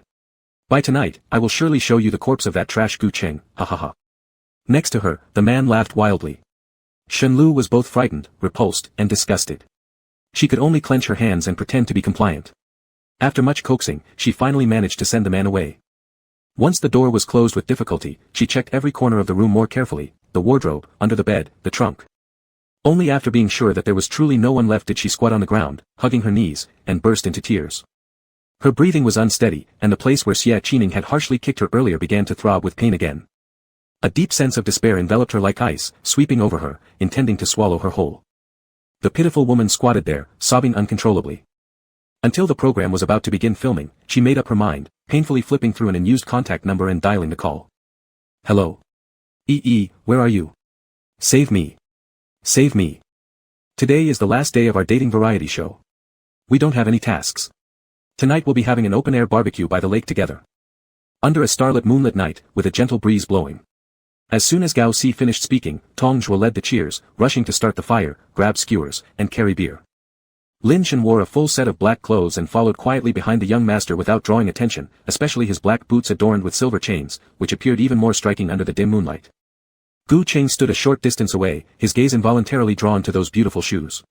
Before he'd watched for long, Xie Qinyan leaned over, blocking his view. The little wolf cub stretched his shoulders a few steps and walked to Lin Shen's side. "You're wearing really ugly clothes today." "Lin Shen. Xie Qinian gave an honest evaluation, especially those shoes. Even my great-grandfather wouldn't wear them, change them quickly, they're too glaring. Lin Shen. Hey, let me rescue your taste. With that, Xie Qinian decisively pulled the person back to the hotel and forced Lin Shen to change into a pair of sneakers with big checkmarks. He himself rummaged through his luggage for quite a while, found a similar pair of black boots, put them on carefully, and even wore a matching set of work pants. Lin Shen. He had said it before, Xie Qinian is seldom normal. Time flies when you're barbecuing and drinking. After the third round of drinks, Gao Si clapped her hands and drew everyone's attention. Everyone, this morning, I gave each of you a notebook to record your feelings of the day. If you're done eating, we can share together. The live streaming camera was turned on again. Shenlu was full of worries, didn't write a word, and automatically skipped her turn. Yu Yuanyuan's notebook was full of CP shipping notes. The screen was filled with comments, another world version of me. Others recorded occasional moods or interesting things, only Xie Qinian was different. His notebook read. Uncle Gu Ching Ching Uncle Gu Ching Ching Ching Ching Ching Ching. 3 names repeated over and over, in just 8 hours he had written down no less than 800 times. The screen was flooded with, Xie Qinian, what has blinded my eyes? Xie Qinian, the night gave me black eyes, but I used them to seek Qinggu. Am I the only one curious? Why are his titles not fixed? Uncle Gu, Cheng, and Gu Cheng keep changing. Gao Si also noticed this issue and the lens zoomed in on Xie Qinian again. Flipping through a page of notes, the young man glanced sideways, pointing at one Uncle Gu, and began explaining, this is recorded when I want to pout and hug him, at these times I especially want to call him Uncle Gu. His finger landed on Cheng, Xie Qinian continued, this is when I want to kiss him, or want to protect him, recorded at such moments, always wanting to shout, Cheng. Finally, his finger rested on the 2 words, Gu Cheng.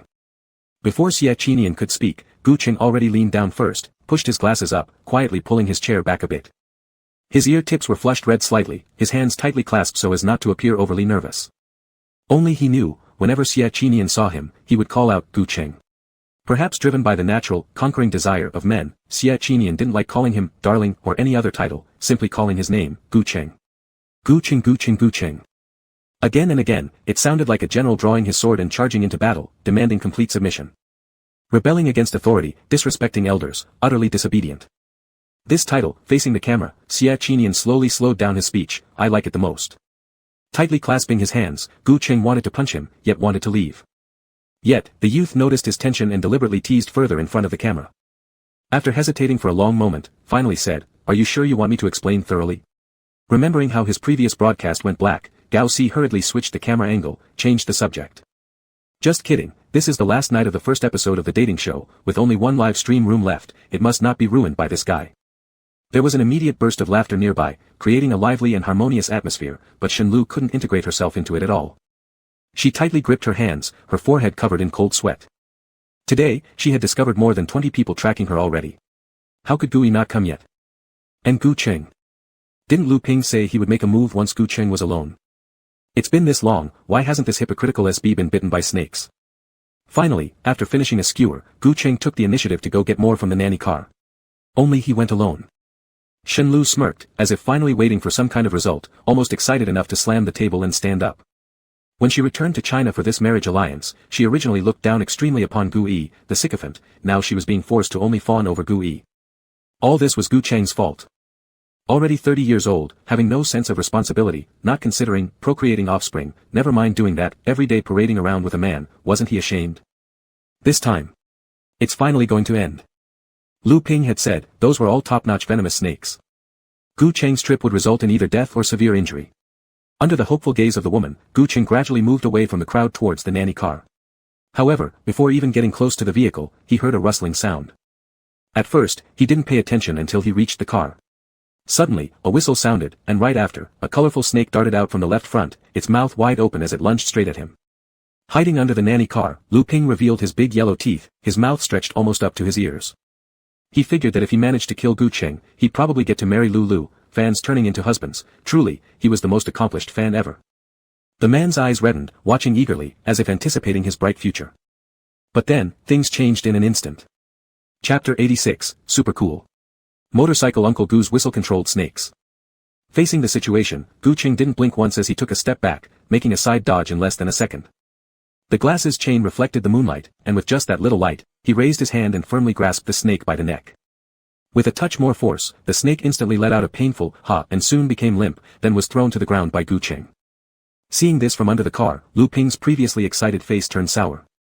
A second later, a longer and louder whistle rang out, followed by dozens of snakes converging from all directions.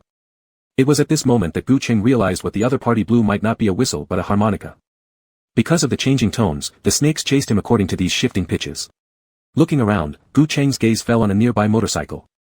In 2 quick strides, he ran over, quickly started it, circling with the snakes while opening the recording function on his phone. He wanted to see who dared to control the snakes to kill him right here in the presence of so many cameras. Seemingly growing impatient with his evasions, Lu Ping finally crawled out from under the car.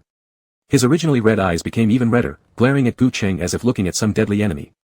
It was him, it was he who prevented him from being with Lu Goddess. Just eliminate him, get rid of him. Phew. The harmonica sound rang again, and the snakes went absolutely mad, surging in overwhelming numbers toward Gu Cheng. Lu Ping grinned widely, watching as a leading snake was about to bite onto the rear tire of the motorcycle, excitement bubbling almost to the point of yelling aloud. Sure enough, Lu had been right. Gu Cheng was a nauseating hypocrite who wouldn't direct the snakes toward the crowd even if he got bitten himself. Wouldn't that make things a lot easier? Kill him. My babies, help Daddy kill him. Lu Goddess promised to marry Daddy and become his wife if you kill him.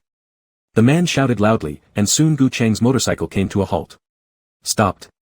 Suddenly, Lu Ping looked like he saw something incredible, rushing forward in a flustered hurry and hastily pulling out his phone.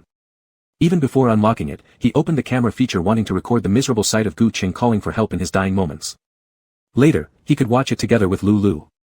A snake slowly climbed onto the rear wheel of the motorcycle. Lu Ping smirked, his pupils enlarging with glee. But the next second, buzz, the motorcycle started again.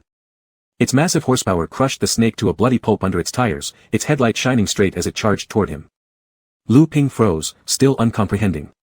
Then suddenly, the waist side of his body was rammed hard by the motorcycle. Almost simultaneously with it passing by, Gu Cheng drove one-handed and snatched the harmonica from him. The pitch-black motorcycle roared like a wild beast dragging him 3 meters away. Covered in numerous abrasions and pain overwhelming him, he had no choice but to let go of the harmonica and instead fixated on Gu Cheng nearby. What the F*******? This SB. What good was it to grab his harmonica? The snakes were professionally trained and music controlled, and they would still chase after him to bite. Lu Ping rose, sat down where he was, slowly took out a cigarette, lit it, looking completely calm watching the show. Yet the next second, a delicate whistle blew, echoing exactly the same melody he'd played earlier. The frenzied snake swarm immediately calmed down, beginning to hesitate and look disoriented. A few seconds later, they encircled and turned toward Lu Ping smoking, mouths agape, revealing their gaping fangs. Ayah!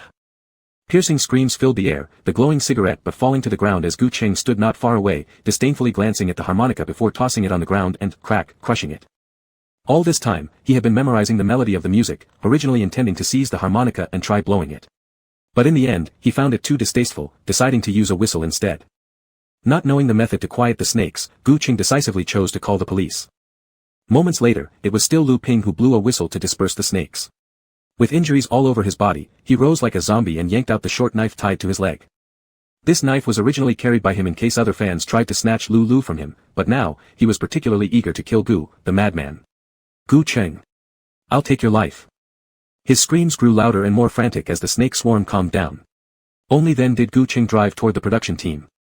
Such obsessive groups have always existed in the entertainment industry, celebrities try their best to stay away from them. It was rare to see someone like Shen Lu who didn't avoid but instead flirted back. Something this unusual shouldn't be known only to him. Soon, the car stopped where everyone was enjoying kebabs. Seeing that he was unharmed, Shen Lu furrowed her brows, a fleeting disappointment flashing in her eyes. She was just about to scold Lu Ping for being useless when she noticed that the useless man was covered in injuries and, with blurred consciousness, was chasing after them. His lips, purpled on screen, instantly evoked thoughts of horrifying zombies. Yet, this zombie could speak, blurting out shocking words. Gu Cheng, you scum, you kissed Lu and won't take responsibility. You play with Lu's feelings and bully her together with Xie Qinan. You should die. Die. I managed to kiss Lu today and barely convinced her to be with me. Why are you still alive? As long as you die, Lu will happily call me husband. So, go to hell. The man roared, taking 2 steps forward, and without hesitation raised the knife at Gu Cheng who had just gotten out of the car. Unexpectedly, as his arm lifted, suddenly, whoosh. A bottle of baijiu flew straight towards him and smashed directly onto his face. The broken bottle struck his head, and the high-proof liquor splashed into his eyes, making the man's already bloodshot eyes even more terrifying. Finally, he collapsed on his knees. The knife slipped from his hand and plunged sharply into his left foot. Ayawa. Hand pain, foot pain, leg pain, eye pain, his whole body hurt. Lu Ping, with tattered clothes and bloodstains all over his body, knelt like a flesh and blood zombie, momentarily leaving everyone stunned, holding their breath, not daring to approach. Only Xie Qinan was different. At the very moment after throwing the baijiu bottle, the young man decisively stood up and pulled Gu Qing back. Had there not been cameras present, he would have certainly stepped on this lunatic's head and crushed it into the mud with great force. With a glance, Xie Qinan adjusted Gu Cheng's glasses chain, breaking the eerie silence as if unintentionally. "You just said, Lulu. Are you a fan of Lulu? Is it Lulu who sent you to kill Gu Cheng? Who is Lulu?" The young man blinked and gave the camera a gentle smile, exuding an air of complete innocence. It was casual, yet in an instant, it caught the attention of everyone. The live comments reacted first. "This zombie is clearly a deranged obsessive fan. Such behavior screams obsessive fans.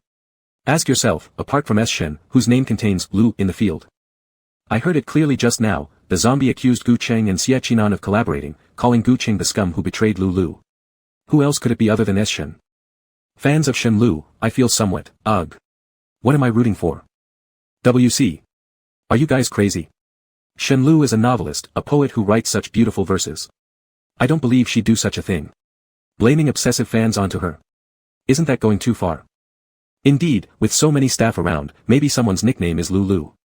Shen Lu is clean and dignified. After being rejected on the first day, she hasn't sought Gu Cheng in the show at all, right? PFT, what bad luck. Gross. Don't let Gu Cheng supporters come near. On the ground, Lu Ping, poisoned and dazed, struggled to breathe as if he thought he was dying. He forced his eyes open and began crawling desperately, looking for his wife. Watching the rapidly rolling comments, Shen Lu was pale-lipped with anxiety but still managed to force a wry smile. Exactly, who is Lulu? The situation isn't clear yet. Little Ye can't accuse me falsely based on assumptions, right? Xie Qinan. If Yu Yuan's name consists of repeated characters, could it be her nickname? Yu Yuan, question mark. Shen Lu refused to admit guilt and deflected blame. If it's not a guest, could it be one of the staff members? Huck. However, before she finished deflecting, Lu Ping suddenly clung to her. His bruised face pressed against her leg, he closed his eyes contentedly. Wife.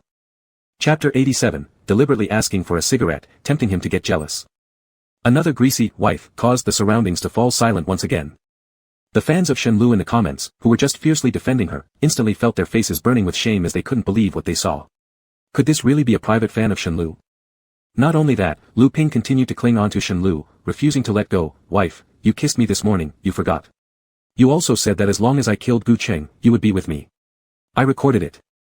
Rest assured, I am just taking a break. I'll chop him down soon, ha ha ha. As the snake venom took effect, Lu Ping's eyes grew crazier, making his actions more and more unreasonable.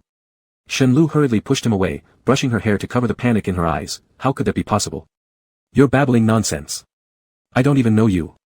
Don't recognize. These three short words pierced Lu Ping's heart like swords, word by word aggravating his already disturbed emotions until they became more ferocious. How is it possible not to recognize her? How can that be? Lulu, are you being threatened? How could you not recognize me? Blood streamed from his foot but Lu Ping seemed no longer able to feel the pain. Soon after, he stood up laughing, revealing the chat records between him and Shen Lu, as well as the friend circle posts from Shen Lu's secondary account, reading them one by one aloud. Look, you called me baby last night and thanked me for my comfort. Gu Cheng dumped you, he's a bastard, it doesn't matter because I want you, darling, kiss me again. As he spoke, he lunged toward Shen Lu. Terrified, she turned pale and tried to dodge but ended up almost getting pushed back into Lu Ping's arms when Yuan shoved her aside as she sought shelter near Lin Shen. Ah! Shen Lu screamed, crying uncontrollably, even forgetting to cry for help. She dared not get close to Gu Cheng or Xie Qinan. In the end, she could only hide behind Gao Si, sobbing incessantly, help, help, I don't know him, woo-woo. Lu Ping had gone completely mad. As the word, don't recognize, sounded increasingly jarring, he recklessly pulled the knife out from his own foot and directly stabbed at Shen Lu. He wanted to see if this woman's heart was black. Fortunately, the police arrived just in time to stop him. Only then did Shen Lu, who had been tightly gripping Gao Si's sleeve and prepared to use him as a shield, finally collapse on the ground. Crying until she lost consciousness, tears streaking her face. Oh my goodness. Oh my goodness. Private fans were terrifying, she merely intended to exploit them, yet these fools adored her, so they deserved to become her weapons and tools to take revenge for her. They had only the right to act, how dare they approach her? How dare they? Woo! There weren't many female stars left in the production team, and still, a gentle poet at that. Normally, there should have been a group of people ready to hand her tissues. Deeply understanding this, Shenlu wept even harder. But after 10 minutes of collapsing to the floor without regard for her image, acting overly dramatic, not a single person came forward to help. Everyone moved away. A few of the staff who had been annoyed by her diva behavior even laughed mockingly.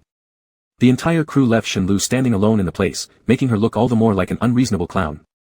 In the end, all that greeted her were the policemen with notebooks. After finishing the report, it was nearly 10 p.m. at night. Trembling, Shenlu got out of the police car and immediately hugged herself tightly. Her phone wouldn't stop ringing, filled with abusive messages condemning her hypocrisy and moral inversion. Lu Ping exposed her chat logs. Her life was over. Over. The woman continued sobbing quietly, shutting off her phone at the hotel entrance. Just as she wanted to go inside for a drink to relax, she was suddenly seized from behind and dragged towards a nearby shrubbery.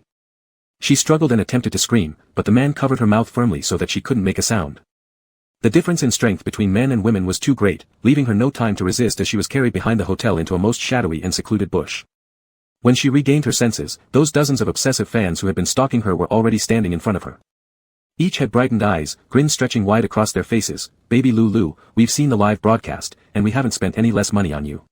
Why only let Lu Ping have a taste? Won't you give us a try?" Aya. Shenlu's legs went limp immediately, her tears falling drop by drop. She cried pitifully, experiencing a previously unknown level of panic. Yet, with cold sweat soaking her palms and trembling all over, she had no strength left to flee, only able to be dragged into the bushes by this group of crazy men. In the midst of utter despair, rip. A jet-black sports car pulled up in front of her, its headlights blinding her eyes. No one paid attention to Shenlu as the banquet dispersed and everyone returned to their rooms. Seeing Xie Qinan helping to clean up the wine bottles, Lin Shen decisively headed toward Gu Cheng, who was not far away. At the same time, a familiar beeping sound from the system rang in the man's mind again. If you coax Xie Qinan to drink medicine, add 1 year to life value. Host, go for it up. Gu Cheng adjusted his glasses, feeling somewhat confused. Coax him, to drink what kind of medicine? While he was still puzzled, Lin Shen approached voluntarily, Teacher Gu. In the warm breeze, the aloof doctor stood with his hands hanging loosely by his side. Upon noticing there were no cameras around, Lin Shen even leaned down and offered him a cigarette. Sorry. Gu Cheng declined, I'm quitting smoking recently. Oh, sorry. Lin Shen took back the cigarette, standing beside him and making casual conversation. Not long after, the topic turned to Xie Qinan. Does Teacher Gu know why Nian Nian went crazy last time? I've heard a bit about it. The hand tucked into his pants pocket gradually tightened, Gu Cheng's gaze flickered momentarily, unable to resist wanting to light a cigarette to calm himself. That's a severe aftermath of aversion therapy. It seems he also has some post-traumatic stress symptoms. Lin Shen exhaled a puff of smoke and shook off the ash, continuing, I've been trying to persuade him to take his medicine all along. But he always refuses, claiming my drugs are harmful to kidneys, sheer nonsense. So, I would like you to help persuade him to take his medication, stabilize his mental state. Ah, so this was where the system task came in. Gu Cheng asked, what kind of medicine? This. Lin Shen pulled out 2 small paper packets, I've already prepared them. 1 packet per day, each containing 5 tablets, and he'll recover within 2 days. Good. Thank you for your trouble, Teacher Gu. Not at all, Gu Cheng replied, I should thank you instead. Thank you for taking care of him. As they chatted, a familiar footstep approached. The young wolf walking briskly seemed to have dipped into a vinegar vat, his every movement oozing with jealousy. Gu Cheng's expression changed slightly. Accepting the medicine, he suddenly altered his words, Dr. Lin, could you give me a cigarette? Chapter 88, A Fireworks Kiss, Run Away with Him. Huh. Lin Shen, unsure, handed over a cigarette along with a lighter. However, just as he lit it, a loud male voice resounded from behind, Lin Shen. The cool doctor paused briefly, coughed lightly, and hurriedly left. When Xie Qinan arrived, he grabbed Gu Cheng's wrist right away, efficiently moving the cigarette-holding hand to behind his back. Forcibly holding onto his hand, Xie Qinan used Gu Cheng's own grip to press against his waist, pulling him closer with 2 quick steps until he was in Xie Qinan's arms. Gu Cheng tried to move, but his hand was held even tighter. Red marks appeared on his naturally pale wrist, while the tip of the cigarette glowed faintly, pressed against it. Helplessly raising his head, he moved closer to Xie Qinan's lips. This was a commanding pose, as if Xie Qinan had undergone years of training, his palms calloused with far more strength than Gu Cheng anticipated. Unless a direct fight ensued, purely through physical strength, he couldn't break free. Knowing this fully, Gu Cheng simply gave up, exhaling smoke, hoping to harshly irritate him. But amid the swirling smoke, Xie Qinan showed no reaction until Gu Cheng finished exhaling. Then, he abruptly bent down and kissed Gu Cheng hard, as punishment. relentlessly chasing and punishing, leaving almost no space for Gu Cheng to catch his breath. Before long, Gu Cheng's eyes subconsciously narrowed, the fox-like eyes hidden behind his glasses turning red, the tail of his eyes lifting, seemingly shimmering with tears. Contrasted with the golden chain of the glasses on his ear, it became even more mesmerizing. Xie Qinan's heart skipped a beat, seeing Gu Cheng attempting to push him away with the other hand, thus imprisoning that hand as well behind his back. Forcing the man to lean closer, raising his head higher. The cold glasses chain slid down, falling perfectly onto Uncle Gu's scarlet earlobes, causing him to mumble and shiver involuntarily. Tears streamed down the corners of his eyes, cold, so cold. Xie Qinan, let me go, cough cough cough. Finally released, Gu Cheng tilted his head and coughed several times in a row. His grip loosened, allowing the cigarette to fall naturally. Before he could react, Xie Qinan once again led him back 2 steps. The distance wasn't quite right. Xie Qinan hugged him forward again, encircling his shoulders and measuring the gap while seductively urging, "Ah Cheng, step forward, shift just 1 centimeter, okay?" Gu Cheng didn't want to deal with him. However, just as he was about to decline, Xie Qinan leaned close to his ear, whispering with great charm. When speaking, he deliberately stretched out his hand, lifting Gu Cheng's glasses and covering his eyes. Instead of blocking them entirely, Xie Qinan curved his hand lightly, allowing enough obstruction to block the view but ensuring Gu Cheng could still see the light and not feel overly panicked. Holding him like this, he whispered into his ear, "Just shift 1 more centimeter forward, step on the cigarette but yourself, and I'll give you a gift. How about that?" Gu Cheng thought for a moment and decisively refused, "I don't want sweets flavored like lychees." "It's not candy," the young wolf assured, "if it were candy, I'd willingly refrain from touching you for an entire month." The gleam in Gu Cheng's eyes flickered again, long lashes lightly brushing against his palm, making Xie Qinan's heart flutter uncontrollably. Finally, Gu Cheng stepped forward slightly, extinguishing the lit cigarette himself. Noticing Xie Qinan taking a small step back, without even caring what the surprise was, Gu Cheng quickly moved forward, initiating a soft kiss on the lips of the younger man. At the same time, his left earlobe throbbed with pain, followed by a faint ding sound, akin to silverware clashing.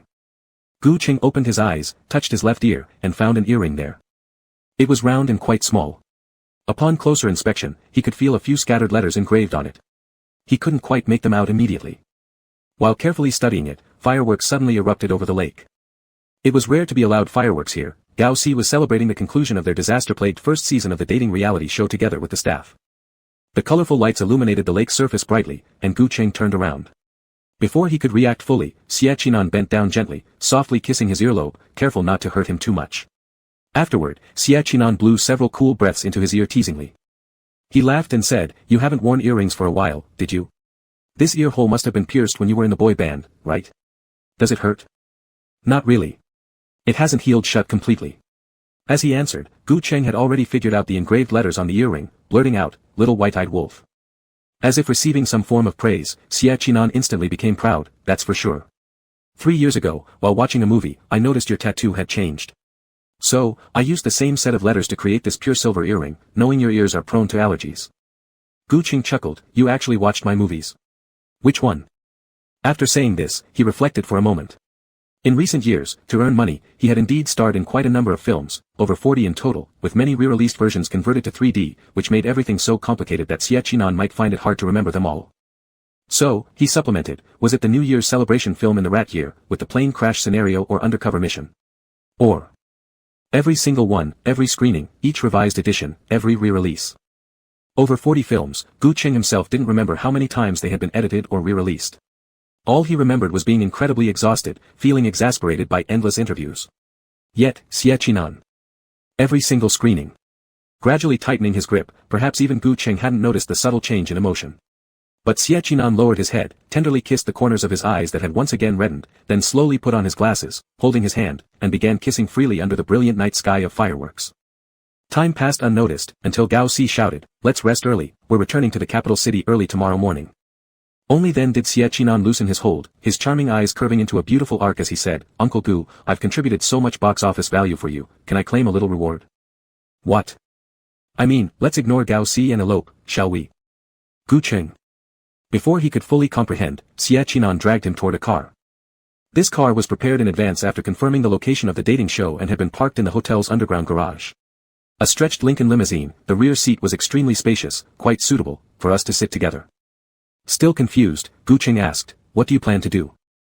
The rear seat was gradually lowered, using the support, Xie Qinan locked his shoulders, trapping Uncle Gu who had read at the corner of his eyes thoroughly between himself and the car seat, a completely different scene.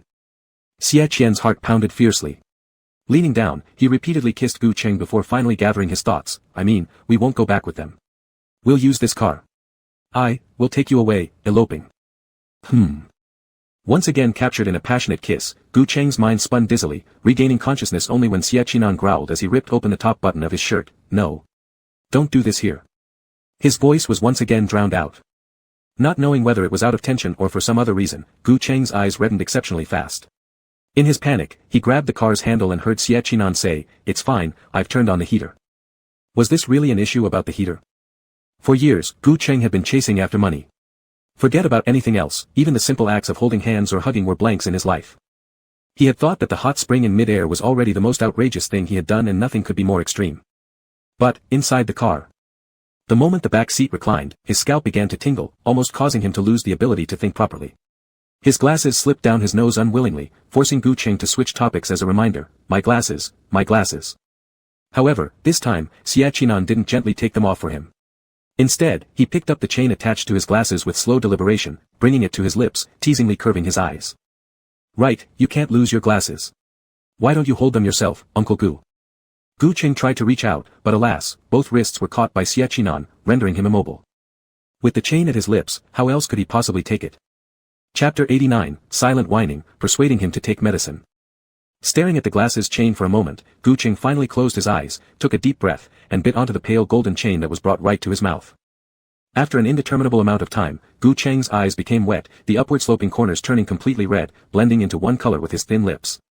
The glasses had long since fallen to the seat, their lenses blurred by tears, yet stubbornly, the chain was still clenched between his teeth. This streak of dull gold cutting horizontally across enhanced the richness and beauty of the entire scene. The tip of the young wolf's finger lightly grazed his face, his voice low and husky, Uncle Gu when he's being teased, really looks good. Click. Because of Xie Qian's vulgar compliment, Gu Cheng's jaw relaxed slightly, and the glasses chain that had been bitten onto for so long finally fell. Xie Qian smiled then, wiping away the tears from the corner of his eyes. Satisfied, he curved his lips and asked, thirsty? Gu Cheng nodded. Unable to resist, Xie Qian kissed him again. Rest for a while. I'll drive us to a homestay. Having said that, he moved to get up, but unexpectedly, as soon as he pulled away just a little, Gu Cheng hugged him tighter, showing no intention of letting go. A powerless and hoarse-throated Gu Cheng merely stared at him, saying nothing, like someone throwing a tantrum, or perhaps feeling wronged. Is Uncle Gu depending on him? This made Xie Qian feel even more delighted. His wolfish ears practically stood straight up immediately. Lowering his head again, he covered him in kisses several times in succession. He liked the sight of Gu Cheng without his glasses, he looked so young, like he was barely over 20. Especially when the corners of his eyes turned red, it aroused a protective instinct stronger than ever before. Oh yes, his earlobes would redden too, with the silver hoop earrings gleaming, etching XBY clearly onto them. It was as if this scene was destined to be locked within his gaze, preserved solely as his private collection. Only in his private collection. Reluctantly embracing for a while longer, Xie Qian attempted to rise again but was still held tightly by Gu Cheng. The youth paused for a moment, brushing his thumb over Uncle Gu's eye corner. He coaxed him, there's no water prepared in the car. Let me take you to the homestay to boil some water, okay? After pondering for a moment, Gu Cheng tilted his head up, initiating a kiss on his collarbone. When he withdrew, his strands silently flicked against Xie Qian's jawline. It seemed like an act of flattery, or maybe a seduction, touching briefly and withdrawing could make a heart soften all the same. Xie Qian instantly gave in once again, dear, I need to go to the driver's seat to drive. How about this? You rest for a while, just 5 minutes. Once we're at the homestay, I'll agree to any one request of yours, okay? Lifting his eyes, Gu Cheng reflected for a moment, and ultimately loosened his grip. As Xie Qian got up, he briefly adjusted Gu Cheng's shirt. The top 3 buttons had been too difficult to unfasten, so they were torn apart. After some thought, the wolf cub found a thin blanket and gently draped it over him, buckling his seatbelt before starting the car slowly. When they arrived at the homestay, Gu Cheng was able to recover somewhat. Unbuckling the seatbelt and preparing to get out of the car, Xie Qian who opened the door draped a waterproof jacket around him, zipping it all the way up, even adjusting the cap for him meticulously. Gu Cheng couldn't help but chuckle ruefully, I'm not running a fever. What are you doing? The wind felt a bit strong when I checked earlier. I looked up the weather on impulse. There's going to be a light rain tonight, and it won't stop until 1 o'clock, which makes it a bit cold. Wear it. Effeminate, I won't. Gu Cheng narrowed his eyes, trying to swat his hand away, but was held even more firmly. Xie Qian leaned close to his ear and whispered softly, this is the easiest time to catch a cold. Your body temperature doesn't drop easily, don't get chilled. As soon as these words left his lips, the just slightly better earlobes turned red again. Sighing, Gu Cheng bent down to pick up the glasses that had fallen under the seat. They'd been hit pretty hard, with tiny cracks appearing on the left lens. He'd need a new pair. Rubbing his temples as a headache crept in, Gu Cheng was barely through the door when Xie Qinan pressed him against the entrance once more, just like the first time. Fingers trembling lightly, his hand was unconsciously grasped by Xie Qinan, who reached for the switch behind him. Click. Still, only the bedside lamp was lit. This time, skipping the bathroom steps altogether, he was directly trapped beneath Xie Qinan on the pillow. Holding his hand while kissing him, Xie Qinan asked, "Didn't Uncle Gu say last time that besides me, you've been with someone else?" Gu Cheng. After carefully thinking about it. Gu Cheng. When they argued, he casually retorted. How could he still remember that? What did Uncle Gu do with others? The youth relentlessly pursued, asking, is it different from what we do? Shouldn't the first step usually be? His frown deepened, the redness originally present only at his earlobe slowly spreading over his entire ears. How would he know? He moved in entertainment circles without ever touching the unwritten rules. His only knowledge of this matter between men came from what he learned online after starting a relationship with Xie Qinan. Should it be like this? Gu Cheng's lips felt a little dry, and after taking several deep breaths, he finally lifted his hands and placed them above his head, wrists crossed together, making it very convenient for the other person to hold with one hand. Xie Qinan's eyes immediately lit up, and then he forgot to boil water for Uncle Gu. Beep. Beep. Beep. The homestay was rather ordinary, without a tea bar or water dispenser, so they had to warm the water on the electromagnetic stove. 2 hours later, the kettle finally started to emit white smoke. Xie Qinan wiped away Gu Cheng's tears, took 2 cups to pour the water back and forth, trying to cool it down quickly. By the time the water reached his lips, Gu Cheng drank only half a cup before struggling to sit up and reaching for the clothes scattered on the side. He dug into his pocket and pulled out a packet of medicine given to him by Lin Shen. You said you'd grant me a request when we got here. Drink this. Seeing the familiar deer horn emblem on the packet, Xie Qinan immediately turned his head and refused, I won't drink it. Why? Gu Cheng, his throat partially restored after drinking water, caught his emotion instantly and asked. Am I afraid of the bitterness? Or am I worried it will harm my kidneys? Xie Qinan. Ah. Why does Lin talk about everything? It's fine. Gu Cheng continued, you're already amazing. If you really can't handle it, I also can. Xie Qinan. Uncle Gu.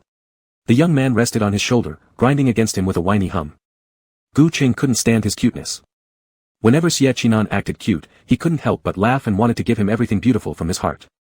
Reaching out, he patted the wolf pup's head and said, be good, drink it once. After you finish the medicine, today we can go. His gaze gradually shifted towards the bathroom. Chapter 90, Red Strings Tie Wrists, Uncle Gu Gets Wild. Gu Cheng stopped teasing there, pulling his gaze back neatly, bending his eyes slightly and re-establishing eye contact with Xie Qinan. Startled for a moment, Xie Qinan stared at him for a while before finally opening the drug packet and raising the cup with a death-defying resolve, finishing it all in one gulp. The moment he finished, he turned around and intently captured Gu Cheng's gaze. Uncle Gu, where were you saying we could go if I drink the medicine obediently? Though he forcibly carried him to the bathroom, Xie Qinan didn't take things further. From taking him on the elopement until now, 6 hours had passed. Uncle Gu had a bad waist and ran from snakes all night, he couldn't be exhausted any longer. The fighting nation's young wolf gritted his teeth in frustration, even though his heart was full of regret. Still, he hugged Gu Cheng into his arms, dressed him properly in pajamas, and let him lean against his arm to sleep. Yes, every time he accompanied Uncle Gu to sleep, both of them wore pajamas. Not only to prevent himself, but also because Gu Cheng liked holding onto his shirt during sleep, clenching it tightly, always falling asleep exceptionally fast. With yet another close touch with the Son of Fortune, congratulations to the host for earning extra luck, lifespan plus 4 years, total additional lifespan currently at 11 years. Host, keep it up. Sigh, Nabla, sigh. His hazy spirit suddenly scattered, Gu Cheng drew a bit of his consciousness and cursed out loud, damn system. The system immediately became nervous, no, host. All the increases in life value have been preset by the system. I've been calculating like this since I was born, and... Beep. As it was speaking, the system sounded the beep alarm again. Host Gu Cheng's sleep quality has significantly improved, medication intake has decreased and his spirit has gradually become better. Life value naturally increased, own lifespan plus 5 years. Oh wow. The system got excited again, wanting to tell Gu Cheng the good news, only to find that the man who had just cursed it as damn system had already fallen asleep. His eyes lightly closed, calmer than ever before. In the past, even drinking medicine for entire nights didn't help him sleep, but now, just holding on to Xie Qinan's shirt corner let him fall into such deep sleep. Ah. So sweet. The system decided not to disturb Gu Qing anymore, deciding instead to create a small account itself to become a writer on the CP forum. Omega. Deep in the bushes, the cicadas' chirps made the dark night seem even more quiet, contrasting sharply with Shenlu's crying in the sports car. Wah wah wah, you finally came. You don't know how deliberately Gu Qing lured my obsessive fans here to scare me to death. Wah. Gu hugged the sobbing woman without caring about the closed compartment and slowly smoked a cigarette. He actually wanted to ask, how would Gu Qing know which ones were your obsessive fans if you just returned to the country? But after hesitating, he ultimately held back. Dropping the cigarette to the ground and stomping it out, he grabbed Shenlu's chin. Forcing the woman to face him, his eyes grew increasingly cruel. Actually, making her suffer a little was for the best. This way, the woman would obediently stay by his side without affecting his affairs with others. Killing two birds with one stone, why not do it? Lulu's sister, Gui laughed softly, you know, I've always seen you as my ideal, and all the women I dated over the years were substitutes for you. Now the Shen family is ruined, and you want to marry into the Gu family. I am the best choice, don't you agree? Yes, I know what. Shenlu cried while saying this, tears streaming down uncontrollably. Though stupid, Gu was rumored to be extremely ruthless and could ruin 3 women within a month. But after tonight, Gu Qing would surely ban her without hesitation. She couldn't bear becoming an ordinary person from being a superstar, so Gu was her last hope, and she had to obey him. Wah. When Gu Qing woke up again, it was already noon the next day. He leaned against the bathtub, his wrists bound with bells tethered securely by a red string to the edge of the tub, unable to move. The water in the bathtub was brownish, as if medicine had been added. While soaking in it, it didn't feel uncomfortable, and the injury on his waist seemed to recover a lot. Gu Qing sat up, loosening the red string and untied himself before glancing out the window. It was blue sky and cloud layers. Were they on a plane? Surprised for a moment, before he could react, he saw Xie Qinan walk in carrying a bowl of porridge and a few dishes. Gu Qing quickly turned his head and realized what was going on, placing his bell-bound wrist back at its original position on the bathtub edge as if he hadn't tried to untie them. Xie Qinan didn't notice anything unusual, walking over and placing the food on the small table nearby, then squatting beside him and asking, awake? Gu Qing nodded, where are we? In my private plane, specially made bedroom for you. As Xie Qinan spoke, he tested the temperature of the medicinal bathwater, confirming it stayed at a constant warm level, before relaxing and adding, I'm taking you, eloping back home. Oh. Gu Qing asked, if we're already here, why didn't I wake up this morning?